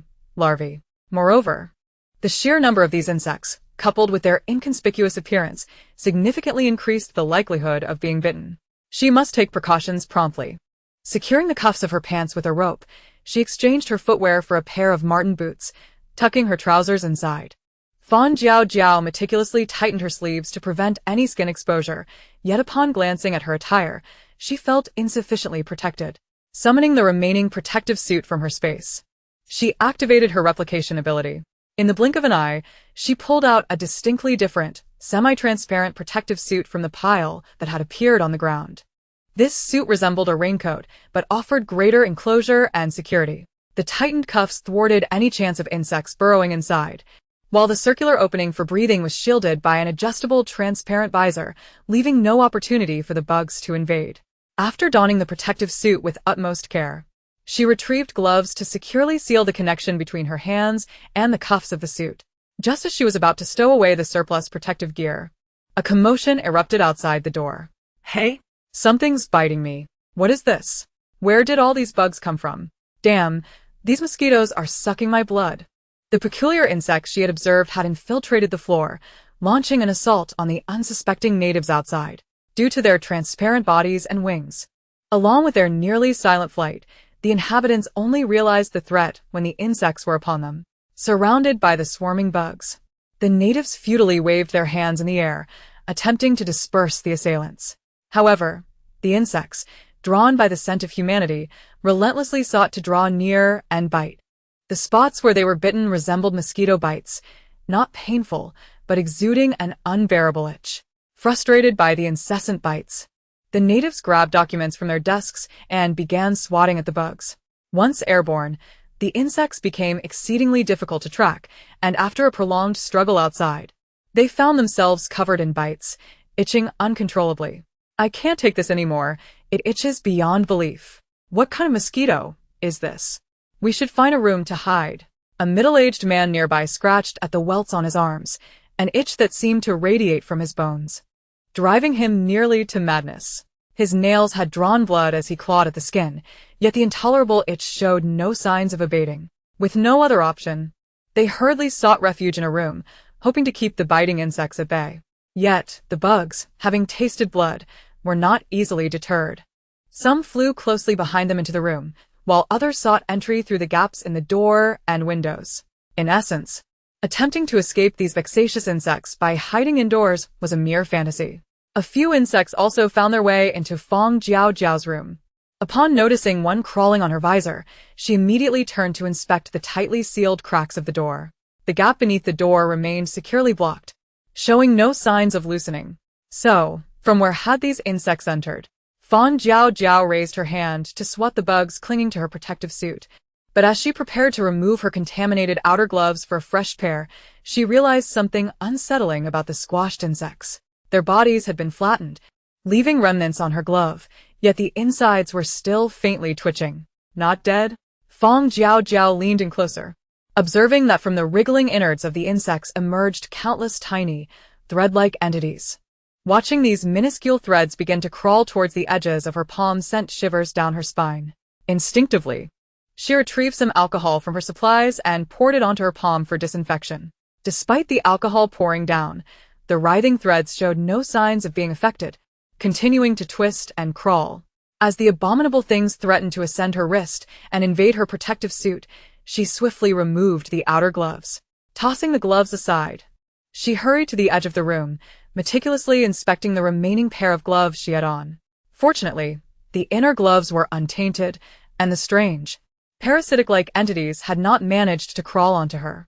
Once assured of the cleanliness of her gloves, Fang Jiaojiao retrieved a new pair from her belongings, layering them for extra protection. With her defensive measures in place, she cautiously approached the discarded gloves. The thread-like creatures had already detached and were crawling towards the window. Observing these entities, which seemed to navigate with purpose, she glanced at the murky floodwaters outside, a sense of foreboding beginning to form in her mind. These beings were not parasites. Rather, they appeared to be the larval forms of those peculiar insects, thin as threads, yet numerous. Watching the swarm hasten towards the window, Fang Jiaojiao retrieved a lighter, igniting a long stick she had taken from her supplies, then cautiously brought the flaming stick closer to the writhing threads. With a sizzle, the threads curled upon contact with the fire, emitting a faint, high-pitched sound before being entirely engulfed in flames, swiftly incinerated. As the flames consumed them, a noxious odor wafted from the larvae, an indescribable stench that lingered in the air. Fang Jiaojiao held her breath, using the fire to burn away the larvae clinging to the window, finally discarding the stick with a slight sense of relief. However, the transparent visor of her protective suit could not shield her from the air, and the room was now filled with the acrid stench left behind by the burning larvae. The odor was pervasive and overwhelming, causing her head to spin after only a few breaths. Struggling against the foul smell, Fang Jiaojiao hastily held her breath and retrieved an oxygen mask for survival. Yet, just as she lifted the visor of her protective suit to don the oxygen mask, a hidden insect seized the opportunity to launch itself at her.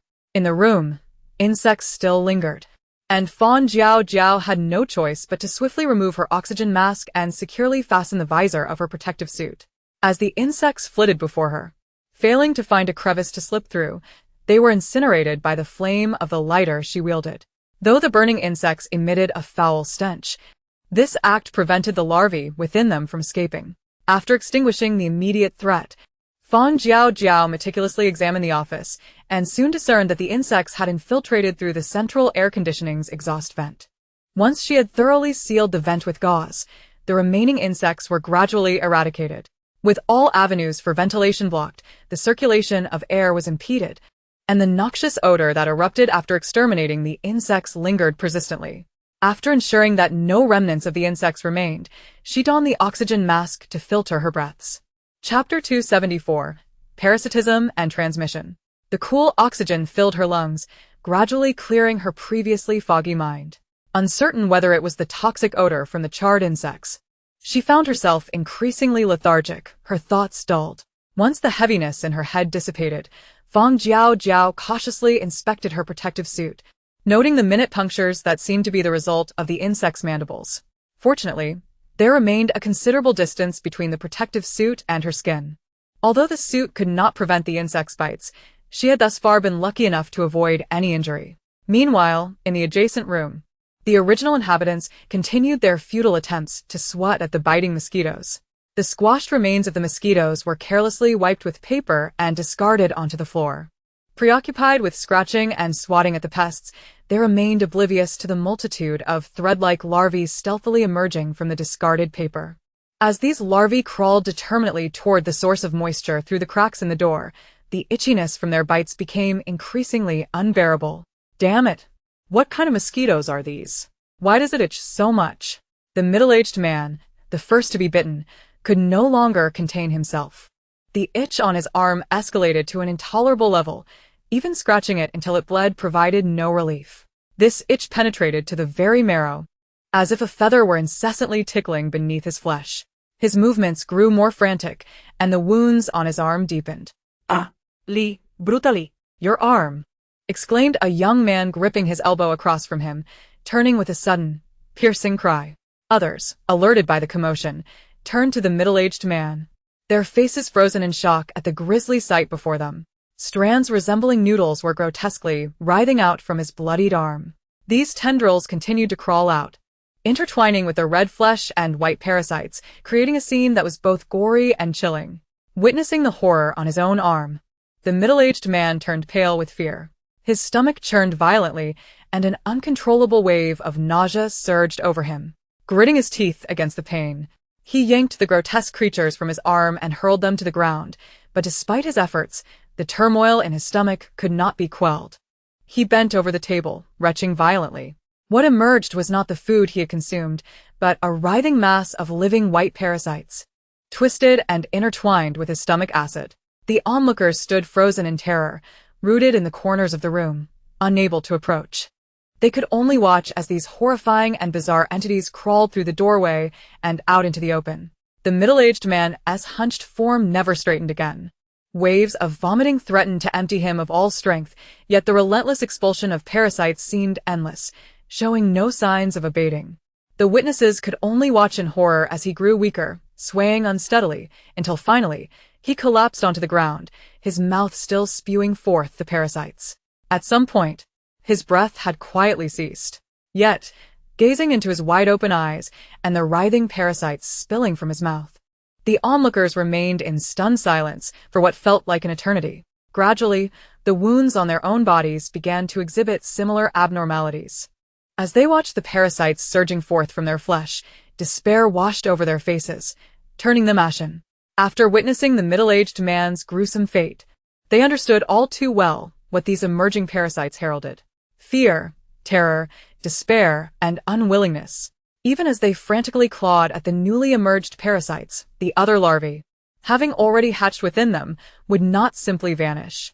What awaited them was an inevitable fate akin to that of the middle-aged man.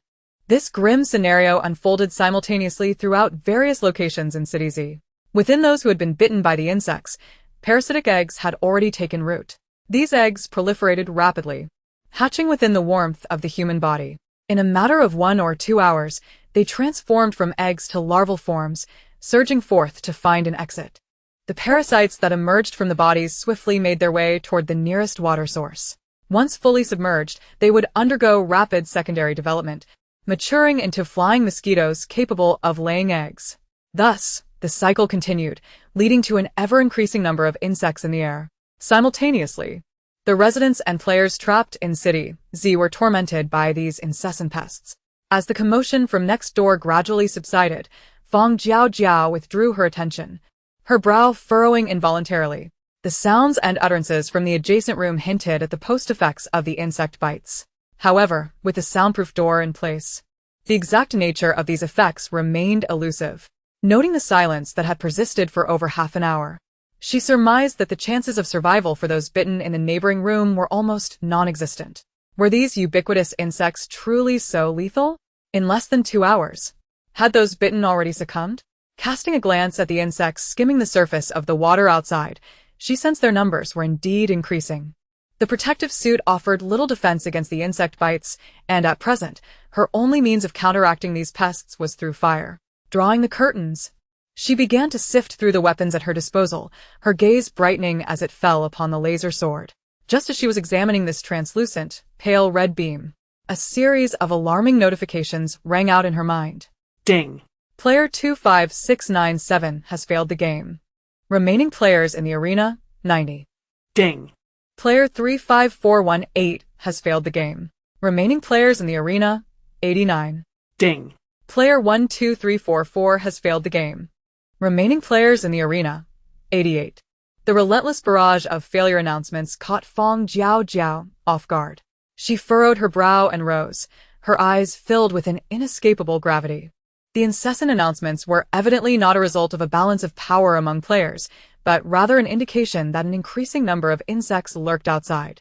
A corner of the curtain was drawn back, revealing what initially appeared to be a tranquil water surface, yet it was, in truth, teeming with transparent mosquitoes of various sizes. Chapter 275. Terrifying Parasites. Occasionally, debris would be blown across the water's surface by the wind, prompting these insects to flutter their wings and swirl in the air. Fang Jiaojiao squinted, scrutinizing the scene. The sheer number of insects buzzing in the air was astonishing and genuinely spine-chilling. Attempting to navigate through this swarm while ensuring her own safety seemed a daunting task, and relying solely on the highly heated laser sword in her hand would likely prove futile. What was truly needed was protective gear capable of preventing these insects from biting or a potion to cure any ailments that might arise from their bites. Presently, she lacked the protective attire to shield against the insects' bites, yet she had recently acquired a new batch of potions. However, she remained uncertain of the reactions that might occur post-bite, leaving her unsure of how to preemptively address the situation. Ultimately, she would have to confirm the circumstances for herself. The affected indigenous individuals were in the adjacent room, making it convenient to investigate with just a wall between them, although precautions were necessary. Having weighed her options, Fang Jiaojiao cautiously examined the room, confirming the absence of lurking insects before finally shedding her protective suit. She rummaged through her space to retrieve several layers of thick clothing, donning them one by one, and pulled on cotton trousers for added warmth. Once the bulk of her clothing exceeded the length of the insect's proboscis, she slipped back into her protective suit. Fortunately, the suit was sufficiently loose to accommodate her now considerably bulkier form. With some difficulty, she carefully donned multiple pairs of gloves to protect her hands and then meticulously checked the visor of her protective suit before activating her absolute defense skill and opening the door. As the door swung open, the insects outside seemed to sense her presence, swarming eagerly toward her. Despite knowing she was adequately protected and had activated her skill, The density of the insects still unnerved her. Cautiously lowering her head to inspect the situation, she discovered that the insect's mouthparts could not penetrate the translucent, pale red layer of her protective gear, allowing her to breathe a slight sigh of relief. Activating her laser sword, she waved it in front of her. Upon contact with the pale red light, the insects disintegrated into nothingness, leaving behind tendrils of an unbearable, strange odor. The protective shield could not block the scent, and after clearing some of the airborne insects, Fang Jiaojiao held her breath and swiftly made her way to the door of the adjacent room. Numerous insects swarmed near the door of the neighboring room, but what captivated Fang Jiaojiao's attention were the damp, crawling traces beneath the door. The yellow-green marks extended from the doorway toward the floor-to-ceiling window across the room. Following these crawling traces with her gaze, she was abruptly halted by the sight of the slightly ajar window, where grotesque white, writhing creatures could be seen. Were these new insects? Observing their wriggling forms, her brows knit together in unease. Nematodes? Tapeworms? Or some other nameless venomous creature? The twisted, entangled insects by the window appeared utterly repulsive, and she hesitated to step closer for further inspection. Yet, for reasons she could not fathom, there was an unsettling familiarity about these grotesque creatures. After much contemplation, she resolved to first check the situation in the adjacent room. As for the white creatures by the window, they were indeed quite nauseating, and one more glance might suffice to ruin her appetite for days. Diverting her gaze in distaste, Fang Jiaojiao cautiously pushed open the door on her right. To her dismay, the scene that greeted her was even more revolting than the insects by the window. The floor of the room was littered with vomit and foul-smelling liquids, and the indigenous individuals sprawled on the ground bore expressions of agony and despair. Moreover, the insects she had seen by the window were still struggling to crawl out from the gaping mouths of the lifeless bodies. Gazing at the writhing insects and then back at the traces on the ground, Fang Jiaojiao finally comprehended the grim fate that awaited those bitten. It dawned on her why these peculiar insects seemed familiar. They were merely enlarged versions of the tiny nematodes she had previously squashed within the bodies of the mosquitoes. She had not anticipated that those thread-like creatures could grow to such a size, which had momentarily clouded her ability to connect the two. Now that she recognized the truth, the situation became glaringly clear. Being bitten by these flying mosquitoes would likely result in the laying of eggs or parasitism within the host. Once a person was bitten and subsequently parasitized, their bodies would be overrun with a multitude of nematodes. The indigenous individuals and players, serving as hosts for these parasites, would inevitably succumb to their fate. Yet, Fang Jiaojiao's brow was furrowed, her expression grave. The time from being bitten to death was a mere 2 hours. In the span of just 1 or 2 hours, these parasites could rapidly reproduce and break free from their hosts. This implied that from the moment of the bite until death, they had only a brief window of 2 hours to save themselves. No, not even 2 hours. Discounting the half-hour of silence she had already experienced from the moment of the bite, they probably had no more than 1.5 hours to escape. After 1.5 hours, these hatchlings would burst forth from their confines, leading to the demise of both players and indigenous individuals. The continuous announcements of deceased players since morning likely stemmed from this very predicament. Casting a glance at the time on her wristband, Fang Jiaojiao brandished her laser sword to clear a path as she retreated to her previous room. Upon returning, she meticulously sealed the door and thoroughly scoured the room. Finally, she shook off the dizziness from the noxious fumes of the burnt insects, deactivating her soon-to-expire absolute defense. With the absolute defense no longer in effect, the layers of thick clothing felt stifling. After shedding the cumbersome garments and redonning her protective suit, she settled at the table to rest. Several hours had passed since morning, and the announcements of dead players in this apocalyptic game had gradually ceased.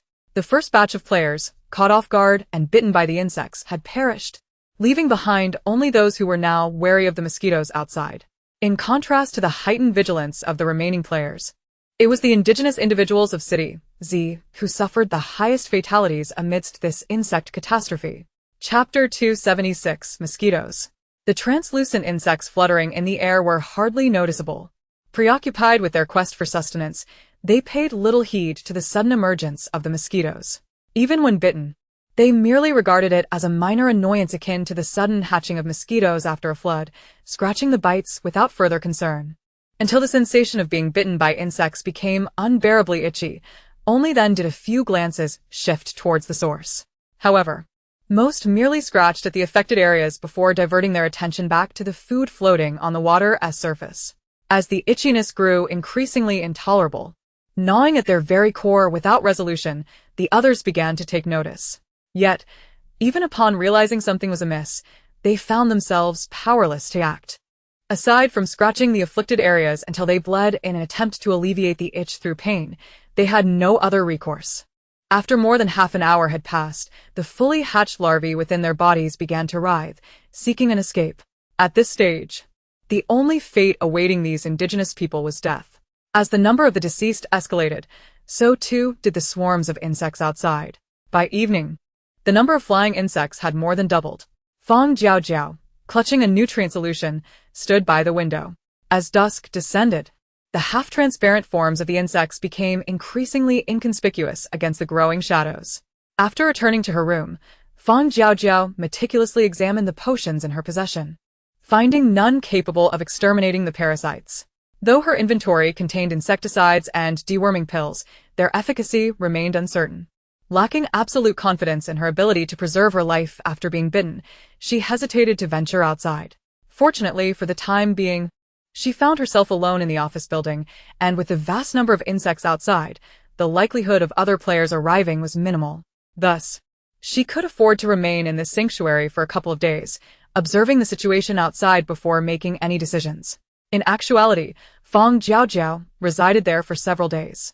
Each day, she gazed at the swarming insects and the bloated corpses floating on the water's surface, repeatedly attempting to enhance the quality probability of her replication skill to create a protective suit capable of preventing insect bites. Regrettably, after several fruitless days of endeavor, her attempts yielded no success.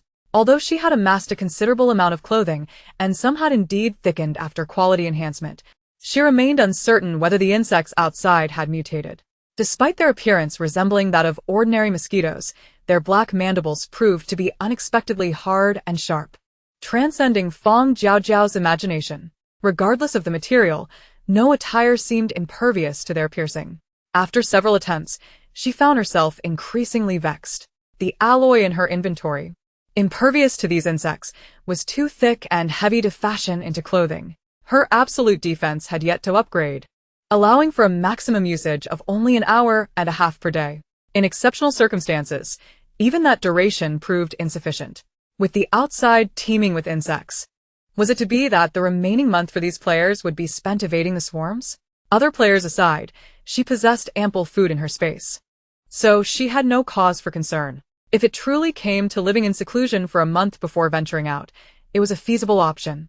Just as Fang Jiaojiao was lost in her daydreams, an uninvited visitor abruptly shattered her reverie. Observing the small red on her danger detector that was steadily approaching, she was momentarily taken aback before following the direction of to the corresponding window. The figure of a person paddling a small boat across the water was remarkably conspicuous. She seemed unfazed by the insects swirling about outside, focusing solely on rowing straight toward the building where Fang Jiaojiao resided. Concealed behind the curtains, she retrieved her binoculars to scrutinize the woman with black hair. Upon confirming that the flying insects indeed refrained from approaching her, her wariness intensified. Watching as the woman docked her boat at the base of the building, Fang Jiaojiao activated her protective shield and cautiously made her way toward the staircase while gripping her laser gun. Tap, tap, tap. The sound of the woman's footsteps grew increasingly closer, yet abruptly halted just as she neared Fang Jiaojiao. Sensing something was amiss, Fang Jiaojiao no longer hesitated. She swiftly darted to the staircase and fired a shot. However, the woman below seemed to have anticipated her move, and the shot merely struck the wall.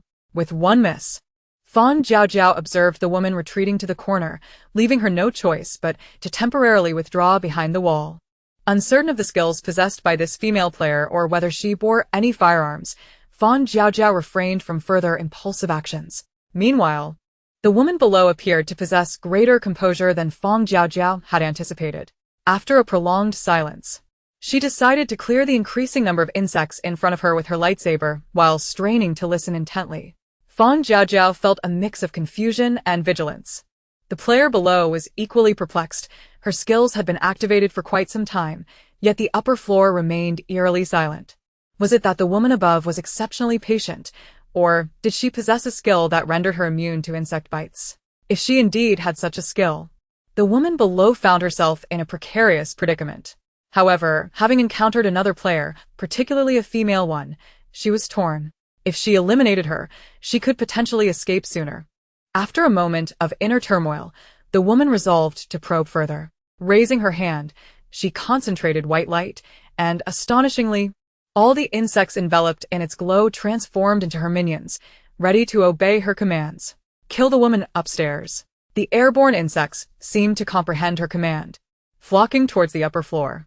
Meanwhile, Fang Jiaojiao, now surrounded by these insects, furrowed her brow, holding her breath while using her laser sword to fend off the sudden swarm. Why were these insects so intent on surrounding her today? After managing to clear a significant number of the insects, she frowned slightly. Yet this thought only flitted through her mind momentarily before she cast it aside. With no response forthcoming from the player below, she decided to take the initiative, gripping her laser gun as she stealthily descended to confront the situation. Treading lightly, she approached the corner, only to find the female player had vanished. Fang Jiaojiao surveyed her surroundings swiftly before hastily descending the stairs in pursuit, determined not to let this self-imposing player escape. Besides, she was genuinely intrigued by the other player's apparent ability to navigate freely amidst the swarm of insects. If she could draw upon the random skill attachment card and replicate the other player's useful skill, it would be immensely beneficial. After all, the random card had remained unused. If it were to yield a useful skill because of this encounter, it would be nothing short of fortuitous. Chapter 277 Player Skills. Once Fang Jiaojiao reached the level near the water's surface, she quickly scanned her surroundings. At the shattered window's edge, the location where the female player had docked her boat was now devoid of any trace of it. Casting a glance at the map, she noted a small red, alarmingly close to her, almost overlapping. After a moment of contemplation, she abruptly raised her weapon and fired at the ceiling. The female player, who had been suspended from the broken ceiling, was caught off guard by this sudden attack. Seeing the bullet hurtling towards her, she hastily rolled to evade it. However, she had underestimated the speed of the laser emitted from Fang Jiaojiao's gun, which was significantly faster than a regular bullet. Before she could fully turn away, the laser grazed her left arm, leaving a gash. Damn it! Blood oozed profusely from her arm, the pain igniting her nerves. However, more than the pain, what vexed her was the increasingly encroaching insects surrounding her. She had long since utilized these creatures to ambush a solitary player. She was all too aware of the dire consequences that would follow a bite from them. Understanding that they were drawn to the scent of her own blood, she remained vigilant. The woman extended her hand once more to unleash a skill, commanding the insects nearby to assault the woman below. Meanwhile, she intended to take advantage of this fleeting moment to apply a makeshift bandage to her wounded arm. The intention was commendable, yet the outcome was less than satisfactory. Fang Jiaojiao refrained from continuing to fire her weapon, opting instead to observe the skills of this female player. Upon witnessing a subtle white glow emanating from the player's palm, enveloping the surrounding insects, Fang Jiaojiao suddenly comprehended why there were so many insects appearing around her. Ah, so this is the nature of her skill.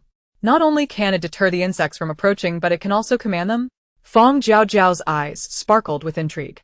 She disregarded the swarming insects attempting to breach her protective barrier, instead seizing the opportunity to retrieve an unused card from the space and deftly stowing it in her pocket. The female player hastily bandaged her arm, and upon noticing the lack of movement below, cautiously peered down through a gap. Failing to witness the scene she desired, she unexpectedly locked eyes with Fang Jiaojiao. Just as she detected an odd glimmer of amusement in Fang Jiaojiao's gaze, the latter aimed her remarkably lethal firearm at her once more. Wait! Recognizing that the insects posed no lethal threat to Fang Jiaojiao below, the female player's eyes flickered as she evaded the shot and leapt downwards. Arriving before Fang Jiaojiao, she then realized that a faint layer of protective film cloaked her. Is this what obstructs the insect's bites? The female player's eyes brightened, her face adorned with a cheerful smile as she raised her hand in a gesture of goodwill. Misunderstanding, not enemies. Seeing that Fang Jiaojiao had yet to lower her weapon, the female player's humility and smile only deepened. Passing through this realm, I shall take my leave now. As she slightly bowed, she seized the opportunity to extract a venomous insect from her space. The moment the insect emerged, it began to crawl down her skin towards the ground. Upon sensing the venomous creature had reached the earth, the smile on her face widened. And when she turned to face Fang Jiaojiao again, her eyes bore a hint of testing curiosity. The venomous insects she had meticulously nurtured were far superior to ordinary ones. She wondered if they could pierce through the thin layer of protection enveloping the woman before her. Fang Jiaojiao remained silent, yet the barrel of her gun dipped slightly. Believing her demeanor had eased the tension between them, the female player cautiously took a step back. 1 step. Fang Jiaojiao remained unmoving. 2 steps. She did not raise her weapon to shoot. 3 steps for steps. As the distance widened and she neared the window, the female player could not help but exhale in relief. Just as she was about to reach the escape route of the shattered window, Fang Jiaojiao suddenly fired, halting her. A bullet struck her leg, leaving a grievous wound. The female player staggered, narrowly catching herself against the wall to avoid collapsing. What are you doing? The pain elicited cold sweat, and she glared at Fang Jiaojiao, gritting her teeth as she spat out a few words. Fang Jiaojiao could not comprehend the hurried and unintelligible words that tumbled from the player's lips, nor did she intend to. Even though she possessed a high-level translator in her space, she chose not to use it, simply listening as the female player babbled in frustrated confusion. The reason she fired just as the player was about to depart was that she had no intention of letting her go. You forgot your pet. Fang Jiaojiao disregarded the furious gaze of the female player and kicked the crushed venomous insect towards her. Though the player could not understand Fang Jiaojiao's words, the sight of the returned insect made her realize that the situation was dire. In agony, she attempted to escape by boat, but Fang Jiaojiao shot her other leg, breaking her support.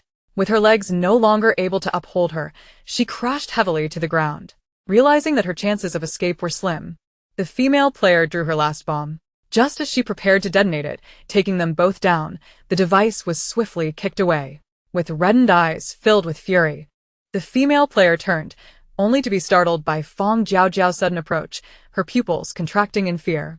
As she reached into her pocket to retrieve a card-shaped object, the female player, aware that her demise was imminent, closed her eyes, feigning calmness in the face of death, while her mind raced for an escape plan. Before she could devise a way to survive, she felt her tightly clenched hand being lifted. What? Startled by the movement beside her, the female player opened her eyes wide, attempting to retract her arm, but she could not escape the force that bound her. She could only watch helplessly as the woman before her raised her hand to press against that strange, unknown card. Am I to perish? Is that card meant to imprison my soul? Will I be sealed within it, forever compelled to serve this woman? The female player's heart trembled violently, countless thoughts racing through her mind. Fear ignited a fierce desire to survive, reigniting her instinct to flee. Lifting her head to glance swiftly, she saw that the woman's focus was entirely on the peculiar card. The female player suppressed her fear, gradually adjusting her stance. With a sudden surge of strength, her severely injured legs, fueled by adrenaline, unleashed unprecedented power, propelling her outward. Already close to the window, the female player landed and quickly rolled to the side, her body nearly suspended over the water. Yet, a sharp pain surged through her chest, abruptly severing her path to survival.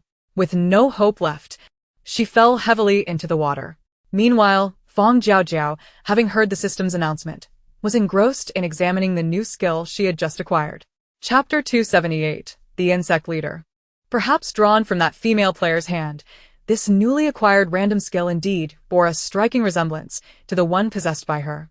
Gazing at the skill panel's description, Fang Jiaojiao wore a peculiar expression. Skill: Insect Leader, 1-3. Skill Proficiency, 0-100. Able to comprehend the language of purified insects. Upon becoming the Insect Leader, all insects will refrain from attacking you. P.S. A maximum of 3 insects can be purified and commanded daily. Having finished reading the skill description, she began to piece together why she had failed to ambush that female player earlier. With her skill being at level 1, she could already understand the language of the insects, while the player, having survived numerous games, undoubtedly possessed far superior abilities. It should not have been a challenge for her to detect Fang Jiaojiao's ambush using the insects. Logically, Her skill to command insects should provide a significant advantage in this world, especially with so many insects lurking outside, capable of dispatching other players with a mere wave of her hand. Regrettably, her skills were somewhat excessive. Not only did they allow her to anticipate the player's movements, but they also included a skill that provided temporary self-defense. The time displayed on the bracelet around her wrist was nearing its limit. And not wishing to squander another moment of her protective shield, Fang Jiaojiao tucked away the bracelet and ascended the stairs. Thanks to her newly acquired skill, the surrounding insects no longer swarmed around her. Upon reaching the upper floor, she did not return to her room but instead seized the opportunity to experiment with her newfound ability while her second layer of protection was still active. She deliberately chose an insect that was relatively close to her to test the new skill. Once the insect was enveloped in the fleeting white light emanating from her hand, a sharp voice echoed in her ears, repeating, "Reproduce, reproduce, lay eggs, lay eggs." As the voice monotonously cycled through these two phrases for several minutes without variation, Fang Jiaojiao began to tentatively command it. "Why don't you go downstairs and check if there are any other people below?" The danger detection apparatus in her mind indicated that there was no one else in the building besides her. This intentional command served to assess the extent to which this skill could influence the insect. If it could only repeat specific vocabulary without the ability to communicate, then this level 1 insect commanding skill would be of little use. However, if it could engage in simple conversation or mimic speech, its value would be significantly enhanced. Watching the insect dart away after acknowledging her command, Fang Jiaojiao felt her curiosity peak. Now sitting at a clean table, she noted that no other insects lingered nearby. When the insect returned, she instantly recognized it. Patiently observing as it circled around her before landing in front of her, she felt a twinge of impatience. But she couldn't rush an insect whose intelligence was still uncertain. Fixating her gaze on the transparent winged creature, it suddenly spoke, "No people, no people." It could understand. The thrill of hearing it repeat those simple 3 words ignited a spark of joy in Fang Jiaojiao's eyes. Even the sight of the repulsive insect suddenly appeared charming in her view. Perhaps this was the effect of seeing it through the lens of camaraderie? After dispatching the incessantly repeating insect, she strolled back to her room. Seated on the sofa she had retrieved from her space, her mind remained preoccupied with contemplation. Given that these purified insects possessed a degree of intelligence and could assist her with simple tasks, surely they could also help gather information? Even if the insects could only convey a few concise words, it would suffice for intelligence gathering. Suddenly equipped with a cadre of listening devices, Fang Jiaojiao began to strategize on how to maximize their utility. In the days that followed, she diligently purified 3 insects daily to send them out to gather intelligence, gradually deciphering the 3 or 4 words they brought back. Many people armed moving things? Upon hearing this report from the insect before her, Fang Jiaojiao's instincts alerted her to something amiss. At this juncture, what could account for many armed individuals moving items? Could it be the indigenous inhabitants of other cities in this world? But why would they venture into Z City, teeming with insects? Perhaps they were here to gather information, now that the floodwaters had receded. Indeed, since the rain had ceased in Z City, the water levels had been gradually declining. The previously unnoticed slow retreat of the waters had become visibly apparent, dropping below the 5th floor after several days. This connection between the sudden appearance of people in Z City and the original inhabitants of other cities was not unfounded. After all, aside from a few murmurs from the Z City government during the flooding, there had been no news of military presence since. With the original inhabitants of Z City likely perished, the arrival of armed groups now seemed suspicious, prompting Fang Jiaojiao to ponder deeply. She decided to ascertain their intentions for herself, urging the insects she had purified in recent days to gather more information. She waved them off, her brow furrowing with unease. With only a week left before her exit from the game, it was prudent to remain vigilant. A few of the dispatched insects returned, but their reports were vague. Analyzing their fragmented messages, people, searching, activate, her anxiety grew more pronounced. Musing aloud as she paced her room, the encroaching darkness of evening solidified her resolve to investigate the situation personally. The water had receded to just a few floors high, and it was likely to disappear completely within a couple of days. The timing of the indigenous inhabitants' arrival suggested they were waiting for the waters to recede before making their move. If they harbored any intentions detrimental to her, detecting it before any incidents occurred would be advantageous. After all, it was not her principle to stand idly by and await her demise. Without further ado, she decided to act, taking advantage of the cover of night. Suppressing her thoughts, Fang Jiaojiao began to prepare. Chapter 279. Trouble arises. Even with her insect-commanding skill, the fluttering insects no longer approached her. Yet, Fang Jiaojiao remained cautious, ensuring she was adequately prepared before following the guiding insect outside. Cloaked by the night, her small vessel was less conspicuous. Aside from the increasing debris floating on the water's surface, she successfully navigated to the vicinity indicated by the insect. Noticing a cluster of yellow dots on her mental danger detection map, she promptly halted her vessel, refraining from drawing closer. Finding a relatively tall building nearby, she docked and stealthily entered. After retracting her boat into her space, she ascended the stairs.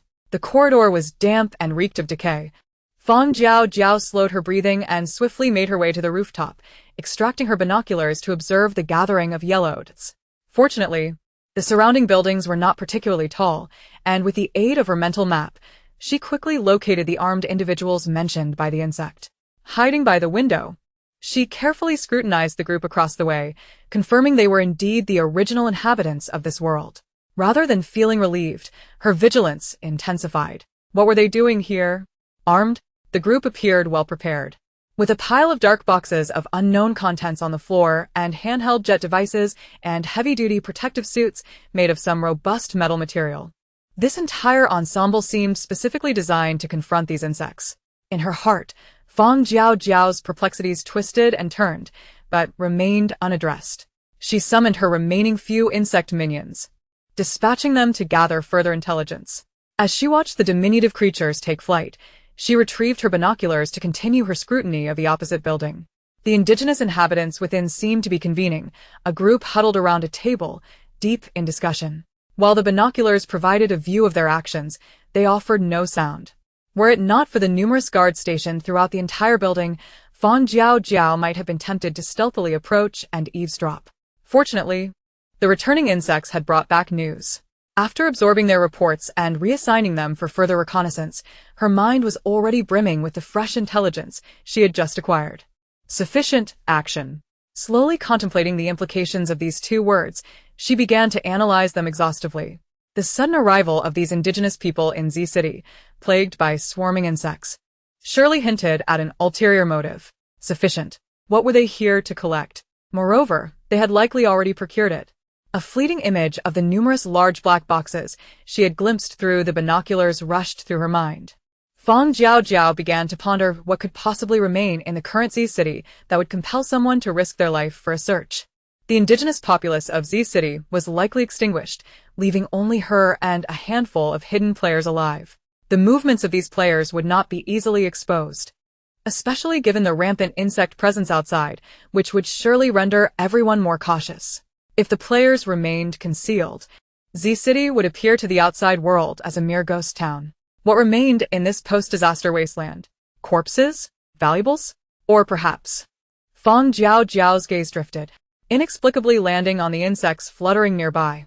As she scrutinized them, a plausible hypothesis began to form in her mind. These armed indigenous people could not possibly have come merely to capture these peculiar insects, could they? Unable to fathom what else these suddenly emerging insects could do aside from laying eggs, she decided to set that thought aside and focus on another word: action. What subsequent actions were these indigenous people planning? This term encompassed a broad spectrum, and as she furrowed her brow, she contemplated several potential scenarios, none of which promised a favorable outcome. Regardless, any subsequent actions taken after acquiring what they sought would likely involve either a retreat or a cleanup operation. Suddenly, an alarming word sprang to her mind, causing Fang Jiaojiao to freeze momentarily. If these indigenous people indeed intended to conduct a thorough extermination of the remaining insects, the players hiding within Z City might also be in jeopardy. After all, the insect population was far from negligible, and attempts to eradicate them would surely not be gentle. Yet, this cohort of players was trapped within Z City, forbidden from leaving its confines. Now, she could only hope that her conjecture was incorrect. After all, she had a full week remaining in the game. If Z City were to be destroyed, she would gain no benefit. As she pondered, the insects she had dispatched returned once more. However, the number had dwindled further. Observing the two meager insects that approached her, Fang Jiaojiao pinched the bridge of her nose, dismissing extraneous thoughts, and began to contemplate the new intelligence they brought back. To prevent alarming the indigenous people and allowing them to detect her presence, her original infiltration plan was temporarily shelved. The night slipped away, consumed by the insect's slow gathering of information, until the last one returned, uttering the word tomorrow. Instinctively, her already furrowed brow tightened further. Tomorrow. Tomorrow. If the indigenous people were indeed set to conclude their operations tomorrow, she needed to act tonight. She had to devise a plan to delay time, at least until she could exit the game. With her binoculars once again in hand, she utilized the flickering candlelight from the building across to examine the boxes strewn across the floor. A straightforward, yet audacious plan swiftly materialized in her mind. After stowing away her binoculars and estimating the distance between her building and that of the indigenous people, Fang Jiaojiao began to descend the stairs. As she made her way down, she rummaged through her supplies, and by the time she reached the level near the water surface, she had unearthed the smallest inflatable boat available. Carefully boarding, she paddled towards the direction of the indigenous people. Upon nearing the vicinity, she halted her movements and sought out a nearby building to dock. Disembarking and ascending, she cautiously navigated the shadows until she reached a height comparable to that of the indigenous people, at which point she selected a window to extract her binoculars and gauge the distance. Chapter 280. Deadly Struggle. The distance was adequate, and the two windows from this position aligned perfectly. One hand gripped a laser gun while the other held a miniature bomb. Just before acting, she felt the miniature bomb in her right hand was too light, prompting her to pause and retrieve a grenade for temporary modification. After a flurry of activity, binding the miniature bomb to the grenade, she raised her weapon once more. Taking aim, she unhesitatingly fired, shattering the glass window across from her, and swiftly followed with the thrown bomb before they could retreat. The bomb landed amidst the black boxes, detonating instantaneously with a thunderous explosion. The shockwave and sound waves propelled debris and shards of glass in all directions, while the concrete blocks and metal fragments within the building gained lethal momentum from the violent impact. Crouching beneath her protective shield, she sheltered herself from the onslaught of heat and debris until the chaos subsided. After surveying the nearly obliterated building, she made her descent and departed. She could not ascertain how long this disruption would delay them. She could only hope that the indigenous people would hesitate to return after such an explosion. This night's detonation had captured the attention of almost every player. Upon hearing the sudden commotion, they quickly sensed something amiss. Following the danger posed by the insects, this game world was undoubtedly facing a new crisis. Players equipped for survival hastened towards the source of the explosion, aiming to seize critical clues before others arrived.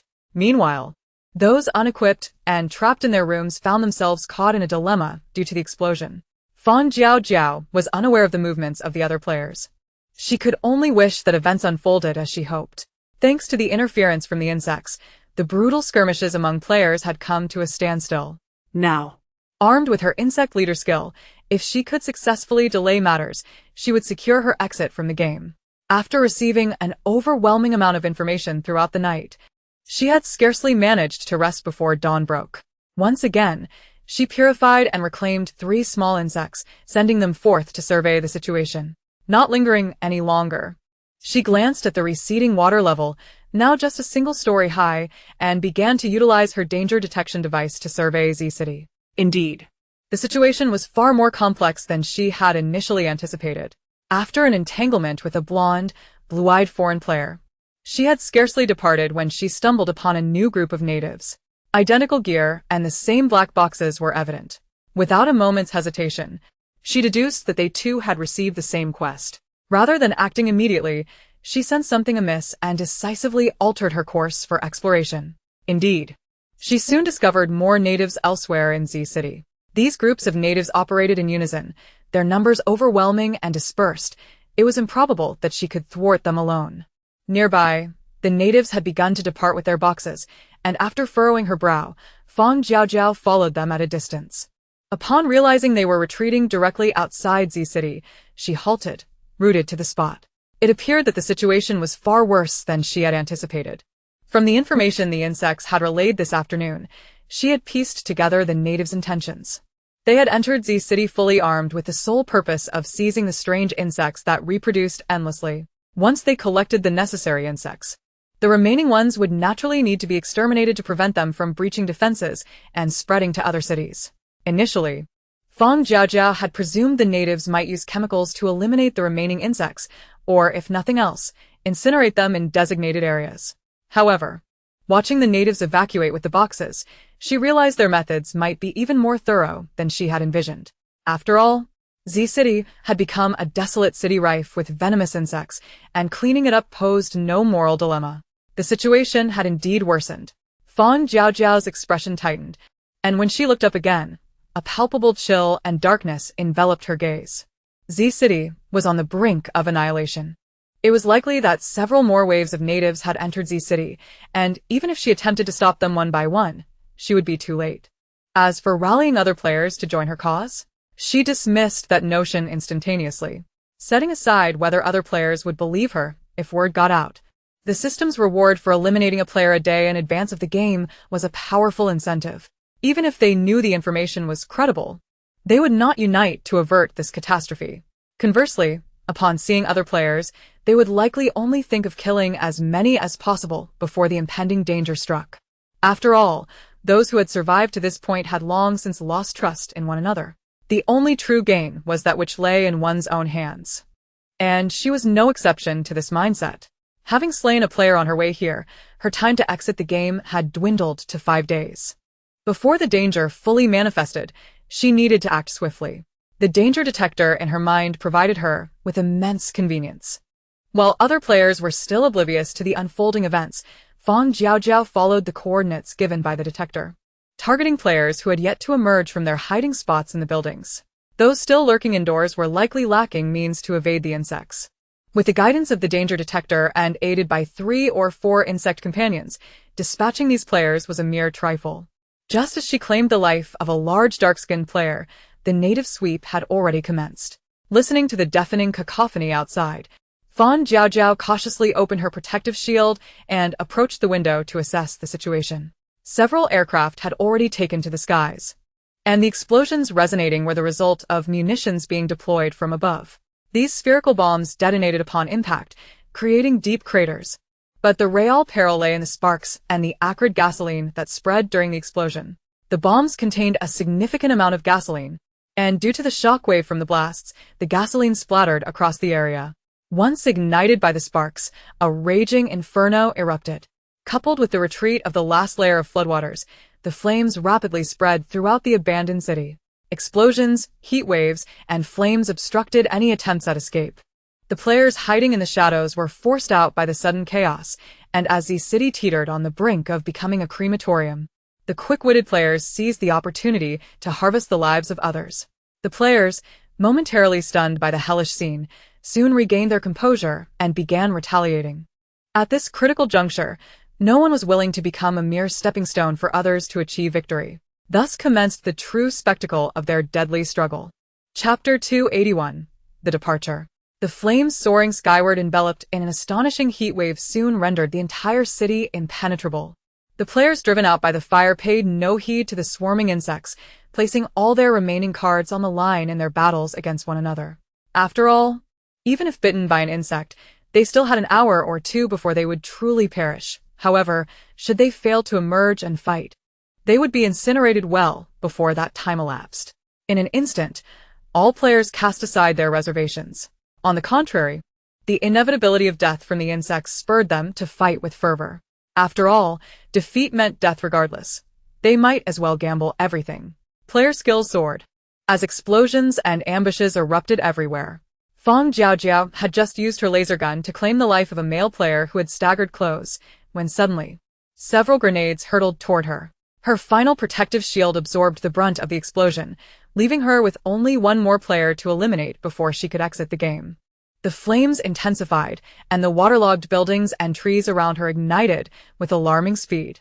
The towering inferno claimed numerous errant insects, and the stench of charred remains began to permeate the skies above Z City. Utilizing the cover of the explosions, Fang Jiaojiao swiftly repositioned herself, retreating a few steps to occupy a corner on the first floor. However, As she searched for nearby players to target, the foul stench in the air grew, increasingly potent. The heat exacerbated this bizarre odor, causing it to diffuse rapidly. All players who caught a whiff of the scent momentarily lost their composure. Just a second ago, they had been calculating how to hasten their exit from the game, but now, their once clear minds descended into chaos. Realizing something was awry, Fang Jiaojiao hastily retrieved an oxygen mask and a personal oxygen tank from her inventory. However, after only a few hurried breaths, she stowed the oxygen tank away again. The noxious vapors above her head had not dissipated, and her brief inhalation of oxygen had not fully restored her clarity. Yet, it was not for lack of desire to continue breathing. The encroaching flames had begun to spread toward their location. As the fire drew nearer, the surrounding temperatures soared. Should she take the oxygen tank out again, it might explode with the slightest misstep. Fortunately, those 2 breaths of oxygen had managed to restore her lucidity to some extent. Glancing at the time displayed on her player bracelet, she resumed her actions. With 10 minutes remaining on her protective shield, she was not in immediate danger. As long as she could eliminate one more player before the shield expired, she would be able to escape. Due to the inferno that gradually engulfed the entirety of City Z, Fang Jiaojiao and several players venturing out to assess the situation found themselves encircled by flames. In the wake of a fierce skirmish, several players had already perished, leaving only 5 individuals, including her, within this fiery confinement. After pinpointing the locations of the remaining players with her danger detection device, Fang Jiaojiao wasted no time and hastened towards the nearest player. A laser shot struck the spot where a long-haired male player had just stood. Fortunately, in his dazed state, he narrowly evaded the attack. The laser impacted beside him, sending shards of debris flying and lacerating his calf. The pain jolted the man back to a semblance of clarity. With skills at the ready, he retaliated fiercely in Fang Jiaojiao's direction. Sensing his regained composure, she refrained from further confrontation and swiftly redirected her attention to another target. Thankfully, this time, fate was on her side. A shot that penetrated the curly-haired players had finally heralded the long-awaited good news. Ding.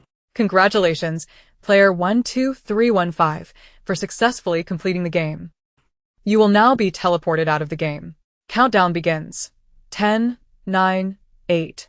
Upon hearing the countdown, Fang Jiaojiao exhaled in relief, quickly sidestepping the incoming skill attacks to retreat to the edge of the fiery circle as she awaited the conclusion of the countdown. The flames had silently spread to envelop the entire city, and the surrounding temperature escalated with their advance. Watching as the inferno drew closer, like a net, Fang Jiaojiao felt a wave of gratitude wash over her. She was indeed the fortunate fish that had slipped through the net.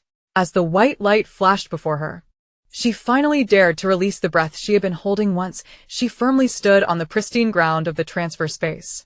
Taking a moment to steady her breath, she allowed herself to feel a flicker of joy. She had emerged from the 10th game.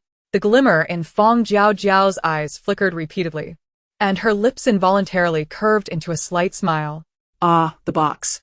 The moment she recalled the silver box she had placed in her space, her heart, which had calmed, began to race uncontrollably once more. Suppressing her excitement, she swiftly performed a disinfection on her body to ensure she carried no dangerous eggs before she turned and exited the transfer space. Returning to the dark, cramped water pipe, she carefully stashed her sanctuary back in its original position before eagerly opening the door and slipping inside. The sanctuary was as warm and inviting as ever. Fang Jiaojiao retrieved the silver box, cradling it in her hands, and gazed at it repeatedly. Just as she was about to open the box, she suddenly halted. Glancing down at her still unchanged clothes, she cautiously set the box on the coffee table and turned to grab a change of clothing before entering the shower. After a refreshing hot shower, Fang Jiaojiao's earlier excitement had quietly settled into calmness. Standing once more before the silver box, now clad in clean attire, only a hint of secret anticipation lingered in her heart. She gently placed her hand on the palm-sized box, and after the blue light scanned, all previously unmet conditions were suddenly fulfilled. With a soft click, the blue light on the screen flickered and vanished, and in the next moment, beneath the shattered light blue screen, the silver box sprang open. Fang Jiaojiao's gaze fell upon the contents of the open box, yet her hand hesitated to reach inside. Observing the box lying in her palm, devoid of further movement, she glanced at her parents' urn, mustered her courage, and extended her hand within. Ding. Player 12315 has met the stipulations outlined in the basic regulations of the Doomsday Game, Article 1356. You have now booked a luxurious one-month tour of the Kepler 452a star system. Dear Player 12315, your journey is about to commence. We wish you a pleasant trip. Chapter 282, Mysterious One-Month Tour. Countdown, 3, 2, 1. Perhaps fearing Fang Jiaojiao would refuse, the countdown concluded with remarkable swiftness. Even after being thrust into this unfamiliar place following a flash of white light, she remained momentarily bewildered. Meeting the stipulations of the Doomsday Game, Article 1356. Kepler 452a star system, and a luxurious one-month tour? The unfamiliar information flooded her mind rapidly, and the familiar coercive notion of the luxurious one-month tour forced her to adopt a renewed vigilance. Had she just emerged from the game, only to be thrust into a new round of the Doomsday Games so swiftly? No, the game system had not indicated that a new round had commenced. This place must not be within the game yet. Fang Jiaojiao scanned her surroundings warily and soon realized she was situated within a peculiar, immense vessel. The ground and ceiling were constructed of an unknown material that appeared white at first glance but shimmered with iridescence from a different angle. The transparent glass windows on either side seemed ordinary, yet they captivated Fang Jiaojiao's attention the most. As her gaze shifted to the side, she found herself unable to tear her eyes away from the stunningly beautiful scenery outside the transparent window. Was this the galaxy? Stars? The vibrant planets and orbits flickering beside her immersed her in a state of wonder, and the breathtaking star systems that brushed past left her at a loss for words. What kind of place had the Doomsday Game brought her to this time? If these stars were indeed part of a functioning galaxy, how vast must this map be? Ding dong. Approaching destination, Kepler capital star. A gentle, soothing voice suddenly echoed overhead, jolting Fang Jiaojiao into the realization that she was likely aboard a form of transportation. Raising her gaze to reassess her surroundings, she observed the orderly yet spacious seating arrangements, further solidifying her suspicions. This was indeed a high-end transport vehicle. Just as her mind wandered, the vehicle had already arrived at its destination. Watching the diverse array of people around her rise and move forward, Fang Jiaojiao quickly deduced that the stop at Kepler capital star was likely the final destination of this journey. Although she was unclear about the purpose of her arrival, she prudently followed suit and exited the vehicle along with the flow of people. Welcome to Kepler capital star. This month's specialty, the star flower, is about to bloom. We invite all tourists to come and enjoy. Interstellar map. A must-have travel map for every visitor to Kepler capital star. Come try the authentic Kepler star cotton candy. The most genuine Kepler cotton candy. As she stepped onto the suspended, translucent walkway after disembarking, Fang Jiaojiao was immediately enveloped in the vibrant scene before her. Blue skies, white clouds, stunning architecture, and the cheerful chatter of passers-by. Additionally, a sweet aroma wafted through the air. This mixture of familiarity and novelty rendered her unable to take a single step forward. Ding. The functions of your wristband have been unlocked. As a special gift from the Doomsday Game, you have received a 20,000 credit limit for interstellar transactions. We wish you a pleasant journey. Just as the mechanical voice of the system concluded in her mind, Fang Jiaojiao noticed that the wristband on her left hand had transformed in appearance. The bracelet emerged from its dormant state, revealing a form that was distinct from its previous appearance. With a subtle gathering of her thoughts, she stepped aside and, after scanning the faces of the bustling crowd, she realized what had changed. The bracelet upon her wrist had transformed to resemble those worn by the people around her. Upon activating the device to scrutinize its contents, Fang Jiaojiao discovered that it had undergone significant alterations. The gaming currency and system malfunctions available to her as a player had been entirely sealed off, replaced instead by her personal identity information and interstellar trading balance. Name: Fang Jiaojiao. Balance: 20,000. After gazing at the photograph affixed to her identity information for an extended period, she finally deactivated the bracelet and walked inward. This beautiful city was impeccably clean, with the faces of passers-by adorned with expressions of joy. Exotic flowers lined the roads, and birds soared freely in the sky. The entire city emanated an aura of cleanliness and vibrancy, transitioning from the lively urban environment to the picturesque, open valley and then from the lush, verdant expanse to the crystal-clear stream, she stood at the water's edge, feeling the gentle breeze. Yet, Fang Jiaojiao found herself in a state of bewilderment. Was this apocalyptic game truly merely an opportunity for her to travel? Was the silver box merely a vessel for a singular journey? All her arduous struggles and fervent anticipation had culminated in what seemed to be a mere eye-opening excursion? She could not fathom it. Lying back on the grassy expanse, she inhaled the long-forgotten scent of fresh grass, while the nostalgic chirping of insects filled her ears. Everything appeared so delightful, yet she felt an overwhelming sense of unreality. She was convinced that the system's abrupt summons for this journey concealed ulterior motives.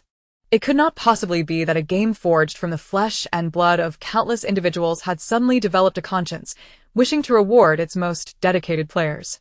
It was implausible that the apocalyptic game had taken an interest in the players' physical and mental well-being, orchestrating a therapeutic retreat for them. What was ostensibly a simple journey, one that required no demands or expenses, left her heart heavy, unable to mirror the lush grass beneath her, the soaring birds above, or the crystalline waters.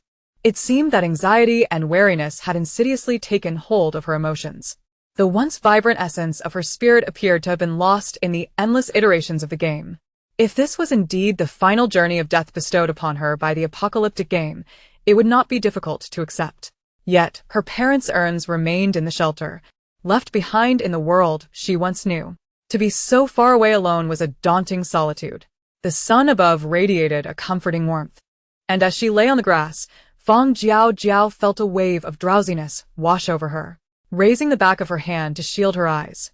She surrendered to slumber, allowing the wind to caress her hair, which had grown to her shoulders. After lying quietly for some time, she awoke to find the sun had begun its descent. With her expression restored to tranquility, she rose and made her way toward the bustling areas. The marketplace in the town remained lively, with the number of people undiminished despite the sun's waning position. Fang Jiaojiao wandered aimlessly through the streets, akin to an ordinary tourist, sampling various delicacies.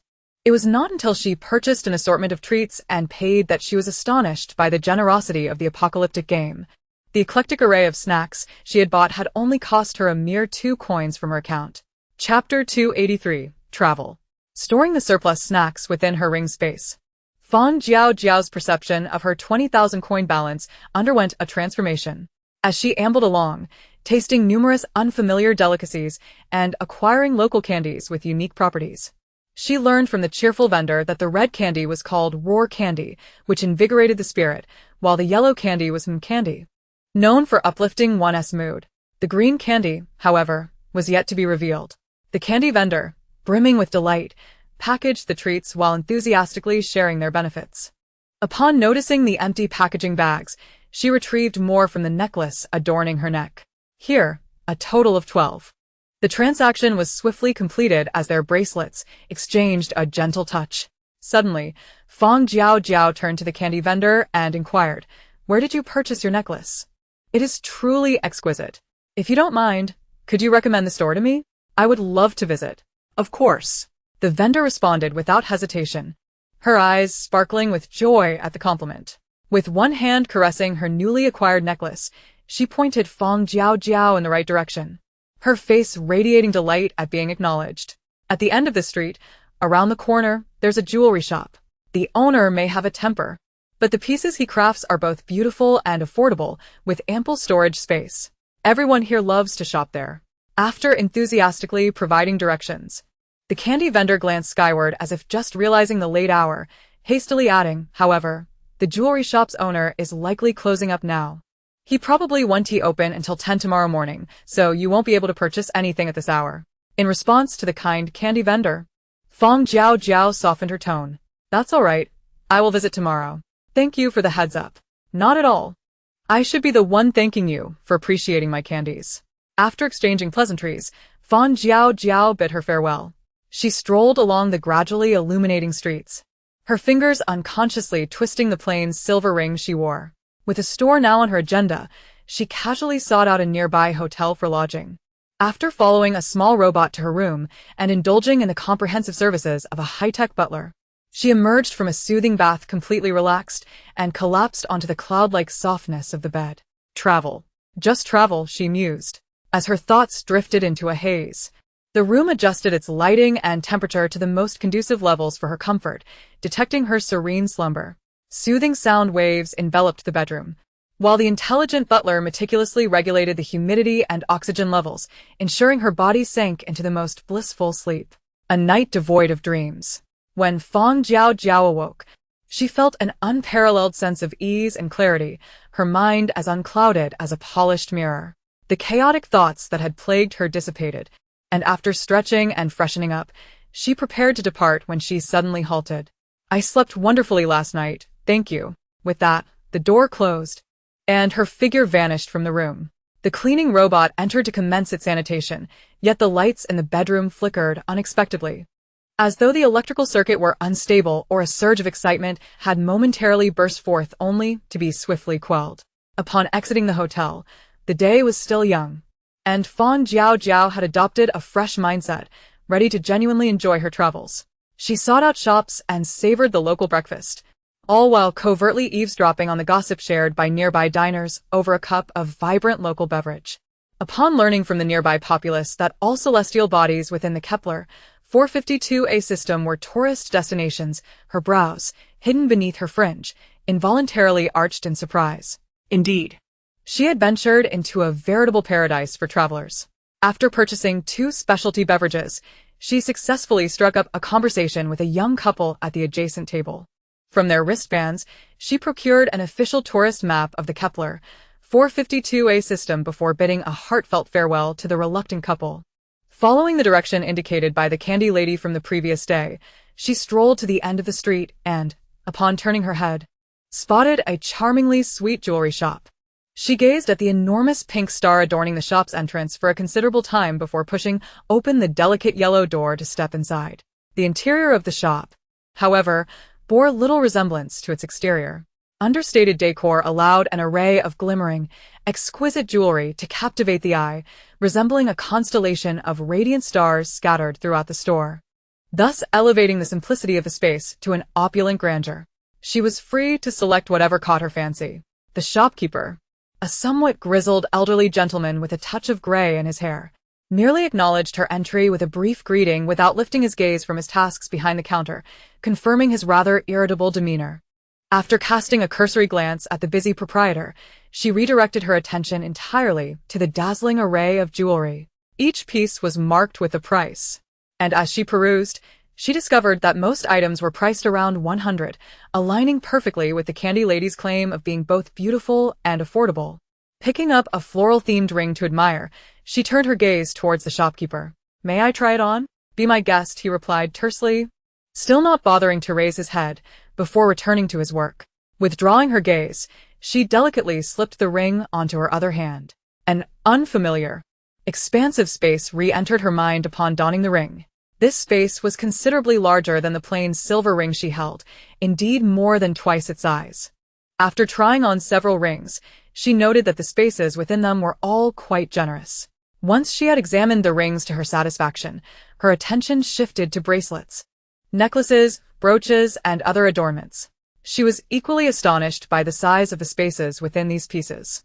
Suddenly filled with an urge to shop, she selected numerous items that piqued her interest.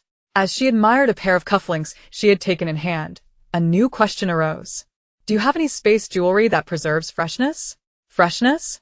Upon hearing her inquiry, the busy shopkeeper finally lifted his head. He scrutinized her and the laden tray she held before turning to a room behind the counter. When he returned, he bore a stunning silver box. "All the premium space jewelry is here. Help yourself." "Is there really?" she queried as she placed the cufflinks onto the tray and approached the counter with her collection of jewelry. The silver box was set on a small table beside her, and as she leaned in to inspect its contents, she discovered the pieces within were exquisitely crafted. "How much for this box?" she inquired, gesturing towards the silver box filled with high-end jewelry before glancing back at the shopkeeper. The shopkeeper regarded her with mild surprise, but eventually replied, 3,000. 3,000? She mused, surveying the assortment of over a dozen pieces within the box, and concluded that it was indeed a worthwhile investment. "I'll take all of it. And these as well. Let us add them up." She pointed to the silver box and then to her tray, indicating her desire to purchase everything. After a moment of stunned silence, the shopkeeper retrieved a beautiful star necklace from beneath the counter, placing it alongside the jewelry from her tray and the silver box. This necklace is complimentary. Her wristband deducted 4,100 credits, and she gratefully accepted the necklace from the shopkeeper. As she stepped out the door, it was only around 10:50. Upon exiting the shop, she noticed several new customers trickling in. Despite the influx of patrons, the shopkeeper remained engrossed in his work behind the counter. The customers, undeterred by his reticence, enthusiastically began selecting their desired pieces, stowing the star necklace in her space. She cast one last glance at the whimsically charming shopfront before turning to leave. The stern, taciturn shopkeeper, it seemed, harbored an affinity for the adorably charming facade, and each piece of jewelry he crafted was exquisitely beautiful. His character was indeed quite intriguing. Feeling inexplicably uplifted, she activated the official tourism suggestions on her wristband and sauntered towards her next destination. After spending 2 days exploring the capital star of Kepler, she awaited the blooming of the star flowers. Alongside the inhabitants of the planet, she made her way to the viewing point, eagerly anticipating the moment of the flowers' opening. The bustling crowd was filled with warm laughter, creating a harmonious and lively atmosphere. Amidst it all, she felt a smile involuntarily grace her own face. Look, the flowers are blooming. How beautiful. Word had it that making wishes during the star flowers' bloom might lead to their fulfillment, and she resolved to make several wishes. The star flowers were indeed magnificent, though regrettably, they only blossomed once every 3 years. After this viewing, she would have to wait another 3 years for the next. As the flowers opened, a chorus of gasps and conversations filled the air, yet her gaze remained transfixed on the enchanting spectacle before her, unwilling to divert her attention. The vast meadow was adorned with countless star-flower buds, and as the gentle breeze swept through, these poised buds simultaneously unfurled in synchrony. The stamen of the star flowers shimmered like real stars, becoming increasingly luminous against the darkening sky. As she beheld the celestial expanse blooming on the grass, she comprehended why this locale was heralded as one of the most worthwhile attractions in the official travel guide. The evening breeze carried a refreshing coolness, and the intoxicating fragrance of the flowers caressed the faces of all who came to admire them. As the soothing aroma enveloped the crowd, they gradually fell silent. Surrounded by the fragrant blossoms and the gentle breeze, her heart found an unprecedented tranquility. After approximately half an hour of blooming, the star flowers began to wilt. The next bloom would not occur for another 3 years. Once the onlookers had savored the breathtaking scenery, they lingered for a moment before departing contentedly. Following the flow of the crowd, she left the site. Thanks to the enchanting aroma of the star flowers, she enjoyed an unusually restful sleep that night. After witnessing the star flowers, she resolved to depart from the capital star of Kepler and venture to other celestial bodies. The travel map on her wristband indicated that each destination possessed its unique characteristics, and she selected the nearest star to explore. Boarding a transport vessel, she journeyed to the next planet. This new world clearly exhibited an island aesthetic, in stark contrast to the capital star, with beaches and oceans adorning every corner, showcasing a remarkable coastal charm. As usual, she perused the travel guide while exploring, playing, and shopping. After spending 5 or 6 days on this planet, she moved on to the next. Each of these celestial bodies was stunning and peaceful, and the residents were all exceedingly friendly and eager to share. Undeniably, her mood had gradually relaxed throughout the course of her travels. The once oppressive tension that resided in her heart had diminished, and a renewed vibrancy returned to her eyes. As the days passed, the conclusion of her journey drew ever closer. Fang Jiaojiao wandered the streets daily, in search of delightful treasures, accumulating a growing collection of local specialties. When she finally spent the last remnants of her account sitting by the roadside, sipping juice, the long-awaited system reactivated as anticipated. Ding. The luxurious month-long tour of the Kepler 452A star system is about to conclude. Please prepare, player 12315. Teleportation countdown. 10, 9, 8. As the countdown reached its end, Fang Jiaojiao reopened her eyes, finding herself back in the sanctuary of her humble abode. She stood in the very spot she had occupied prior to her departure, the silver box on the coffee table remaining unchanged in position. However, something was amiss. Fang Jiaojiao's gaze sharpened, her attention drawn to the box. Inside the previously unremarkable sphere of white light, two cards had inexplicably emerged. She distinctly recalled that when she had first opened the box, it had contained only an indistinct mass of white. Just as she reached out to touch the light, she had been whisked away by the Doomsday Game to Kepler for a vacation. Could it be that the white light concealed these two cards? Leaning in closer to examine the cards, she furrowed her brow in concentration. The cards were quite small, nestled side by side within the palm-sized silver box. Their backs bore identical patterns and designs, and they appeared indistinguishable in size and material. After a moment of hesitation, she extended her hand towards the left card. The instant her fingertips brushed the surface, a blue light erupted from the card. The light coalesced into a familiar pale blue translucent screen. Migration card. Flipping this card grants one opportunity to migrate to another planet. The most developed star systems and planets in the universe will be open to you. Using the migration card allows you to bind your identity as a legal citizen of any planet, and you will receive a relocation gift of 500,000 interstellar trading credits provided by the Doomsday Game. Confirm usage. Yes. No. Migration, a card? Fang Jiaojiao gazed at the description on the screen with an unmistakable complexity in her eyes. Ha. Ha ha ha ha ha. Suddenly, she burst into laughter, nearly losing her balance. In that moment of realization, she comprehended the true purpose behind the Doomsday Game as seemingly generous offer of a vacation. Chapter 285. Its Conspiracy. What does this mean? Was this merely a ploy to allow her to experience the beauty of these planets in preparation for relocation? Was this the reward for her arduous survival through 10 rounds of the game? To uproot her from a planet ravaged by a virus and relocate her to another? What did that make her? An indigenous inhabitant added to the mix of other game worlds? Fang Jiaojiao's expression flickered, her eyes brimming with repressed fury. Throughout these numerous game worlds, she had gradually begun to notice certain inconsistencies. The worlds to which players were transported were, in a sense, merely reflections of a future blue star. Especially after her experience in the mushroom-growing world, her suspicions had only solidified. These planets must have undergone similar tribulations, which led them to become the game worlds in the hands of the Doomsday Game for some unknown reason. The original inhabitants of these planets had become the NPCs at the mercy of the game. The once beautiful and harmonious homes had been transformed into disaster-prone game worlds. Players, games, strategies, clearances, and then migration. Her mind, already tangled, became an even more chaotic tangle of threads at that moment. Fang Jiaojiao furrowed her brow, striving to untangle the strands and grasp the crucial thread that determined her fate. When her gaze fell upon the card at her fingertips once more, she instinctively recoiled as if burned. Decision. Yes, decision.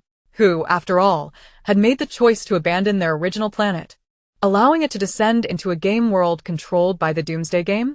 The information contained in the other card was paramount. Slowly, she extended her hand towards the second card, and as her fingertips made contact, the information from the card projected itself before her.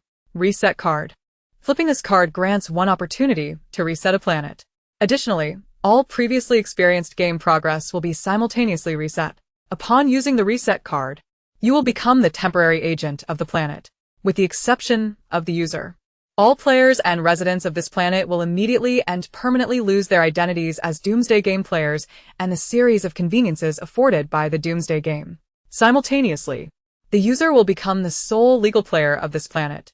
Should the temporary agent of the planet perish, the planet will naturally fall under the control of the Doomsday Game. Confirm usage? Yes. No. The description of the reset card, far more extensive than that of the migration card, chilled Fang Jiaojiao's expression. As she meticulously read through the details, her previous questions became clear. The other game worlds had undoubtedly faced the same choices she now confronted. She had come to a profound understanding of the insidious plot and true ambitions of the Doomsday Game lurking in the shadows. What it sought was never the lives of these players, but rather the planet on which they thrived. What a cunning scheme. What a devious tactic. Tossing bewildered players into merciless worlds, pitting them against one another in a bloody struggle, allowing only a select few chosen ones to survive. Then, those weary souls, already teetering on the brink of collapse, were sent to a beautiful planet of peace and warmth for a vacation. After they had savored the long-lost tranquility and beauty, they were left to make their own decisions, to abandon their original planet for a more beautiful and developed one, or to continue alone, facing peril in other worlds. Naturally, the ultimate fate of every life and the planet would rest upon the shoulders of this potentially headstrong chosen one, burdening them with the pressure and guilt of failure. Meanwhile, The Doomsday Game could remain hidden in the background, waiting to quietly take over a new game world once the chosen one perished. With a torrent of rage with nowhere to vent, Fang Jiaojiao struggled to breathe, attempting to suppress her anger, which only resulted in a sharp pain in her temples. The two cards before her seemed to mock her naive aspirations. Despairing, she closed her eyes for a moment, yet found herself unable to resist collapsing onto the sofa behind her. What was she to do? How was she to choose? Should she select the migration card to switch planets and continue living? Based on the description from the Doomsday Game, she pondered. If all the players on Blue Star, who possess cards like hers, were to choose the migration card, it would seem that the planet they have relied upon for survival would inevitably succumb to becoming a mere game world. The memories of the game worlds she had previously experienced began to unfold before her eyes, as if the programmed indigenous NPCs were re-emerging in her mind. She was uncertain whether the natives in those worlds could still be considered alive, repeatedly subjected to the invasions and torment inflicted by game players. They endured the same calamities time and again, yet their memories were perpetually reset, leaving them to question their very existence. Were they truly alive? If she opted for the reset card, she would bear the immense responsibility for the entire planet. Should she perish, Blue Star would still be doomed to a fate of domination. This decision weighed heavily upon her. She feared she might not be able to bear its burden. The light in the small room remained unwaveringly bright. Fang Jiaojiao sat on the sofa, her gaze fixed upon the silver box on the coffee table, unable to muster the courage to glance at the two cards. Hours passed as she sat there, from night until morning, and from morning until afternoon. When her eyes finally refocused on the cards, she slowly supported herself on the armrest of the sofa and stood up. The cards within the silver box remained motionless, yet the distance from the sofa to the coffee table felt like a century. The cards were tantalizingly close, but her hand would not rise. Fang Jiaojiao glanced at the urns containing her parents' ashes on the table opposite her, still harboring a glimmer of hope. Reset. What if? Her fingers grazed the card on the right, and her mind was instantly flooded with countless struggles and dilemmas, yet she gradually opened the card that would determine everyone's fate. ding. Player 12315 has chosen to use the reset card. Detected that player 12315 is the only player on Blue Star utilizing the reset card. The reset card will take effect immediately. The mechanical voice of the Doomsday Game system resonated in the ears of all Blue Star inhabitants as Fang Jiaojiao opened the card. This cold, emotionless voice conveyed the grim reality of their fated choices. Chapter 286, Choice. Once the reset card takes effect, all residents, except player 12315, will permanently lose their player identities. The privileges and benefits granted to players by the Doomsday Game will be concurrently revoked. Player 12315 will become the temporary agent of Blue Star, assuming temporary custodianship of the planet's ownership. Should player 12315 fail in the game, ownership of Blue Star will automatically transfer to the Doomsday Game. Countdown to the reset card's activation, 2359. To ensure clarity, the Doomsday Game reiterated this announcement 3 times, ensuring that the majority understood its implications.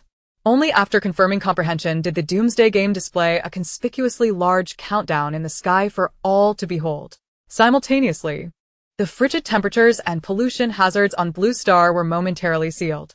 As the ambient temperature began to rise, some individuals slowly ventured outside the shelter. With the warmth restored, an increasing number of people emerged into the open air. Those who stepped outside could not help but notice the glaring countdown suspended in the sky. Coupled with the system's recent broadcast, a wave of agitation surged through the crowd. What? Losing our player identities? Revoking all privileges? What about our skills and the items in our inventory? Surely they will vanish. Don't mention skills. Even the items purchased from the system store might not be preserved. Damn it, it's that 12,315 again. How dare she unilaterally decide for us? Someone must revoke that reset card. If my skills disappear, I will not forgive her. Will all residents lose their player identity? Can I still become a player? No. I still don't even know what my skills are. I haven't had the chance to showcase my abilities in the game world. For a myriad of reasons, the overwhelming majority of people began to voice their grievances. Watching the countdown tick away, anxiety gnawed at their hearts. They were genuinely afraid. Afraid of losing their player identities, afraid that the privileges they had painstakingly acquired would vanish. Afraid that the supplies they had brought back from the Doomsday game would be lost, and that the food they had gathered with such effort would disappear. Afraid that once equality was restored, they would become ordinary, indistinguishable from the masses. In that moment, it seemed as though everyone had shed their previous terror of the Doomsday game. The once brutal realities of the game appeared to fade into obscurity, overshadowed by the fear of losing their player status. Yet not everyone was ensnared by confusion. The astute had already noted the Doomsday game's repeated mention of the reset card. Reset? What precisely was being reset? Were they reverting the world to a state before the dangers arose? Or were all those who had perished in the apocalypse being restored to life? Those pondering these questions gazed at the conspicuous countdown in the sky, their eyes filled with hope and anticipation. They yearned to witness that moment when all would return. Amidst the chaotic crowd below, the leaders were likewise unsettled. They had not anticipated that the fragile framework of the survival shelter they had painstakingly constructed would be subjected to such unpredictable upheaval. Once deprived of their player identities and privileges, all their prior preparations would become futile. However, one could look on the bright side. If this reset card could indeed abolish the dangers and extreme climates plaguing the planet, the benefits of the reset would far surpass and overshadow the changes brought about by player status. Yet, all would remain uncertain until the countdown reached its conclusion. Though they voiced their discontent, deep down, everyone knew that, apart from player 12315, no one else had any authority or means to effect change. Their outcries were merely a manifestation of their underlying panic. The survival rules and methods they had painstakingly deciphered were about to be altered once more. Faced with an unfamiliar future, all were filled with apprehension and dread. They feared that once the countdown ended, the difficulty of survival would increase. They also feared the prospect of Blue Star's ownership potentially transferring to the Doomsday game. The Doomsday game was not a benign entity. If Blue Star fell into its grasp, what hope could there be for a favorable outcome? Fear. Deep within everyone's hearts lay a profound sense of trepidation. In the span of a mere year, they had endured too much, and the series of events that had unfolded had transformed them into cowards. The countdown above ticked away slowly and methodically, and that night, the inhabitants of Blue Star remained awake, fixated on the countdown overhead, too anxious to look away, fearing that a fleeting moment of distraction could lead to unforeseen calamity.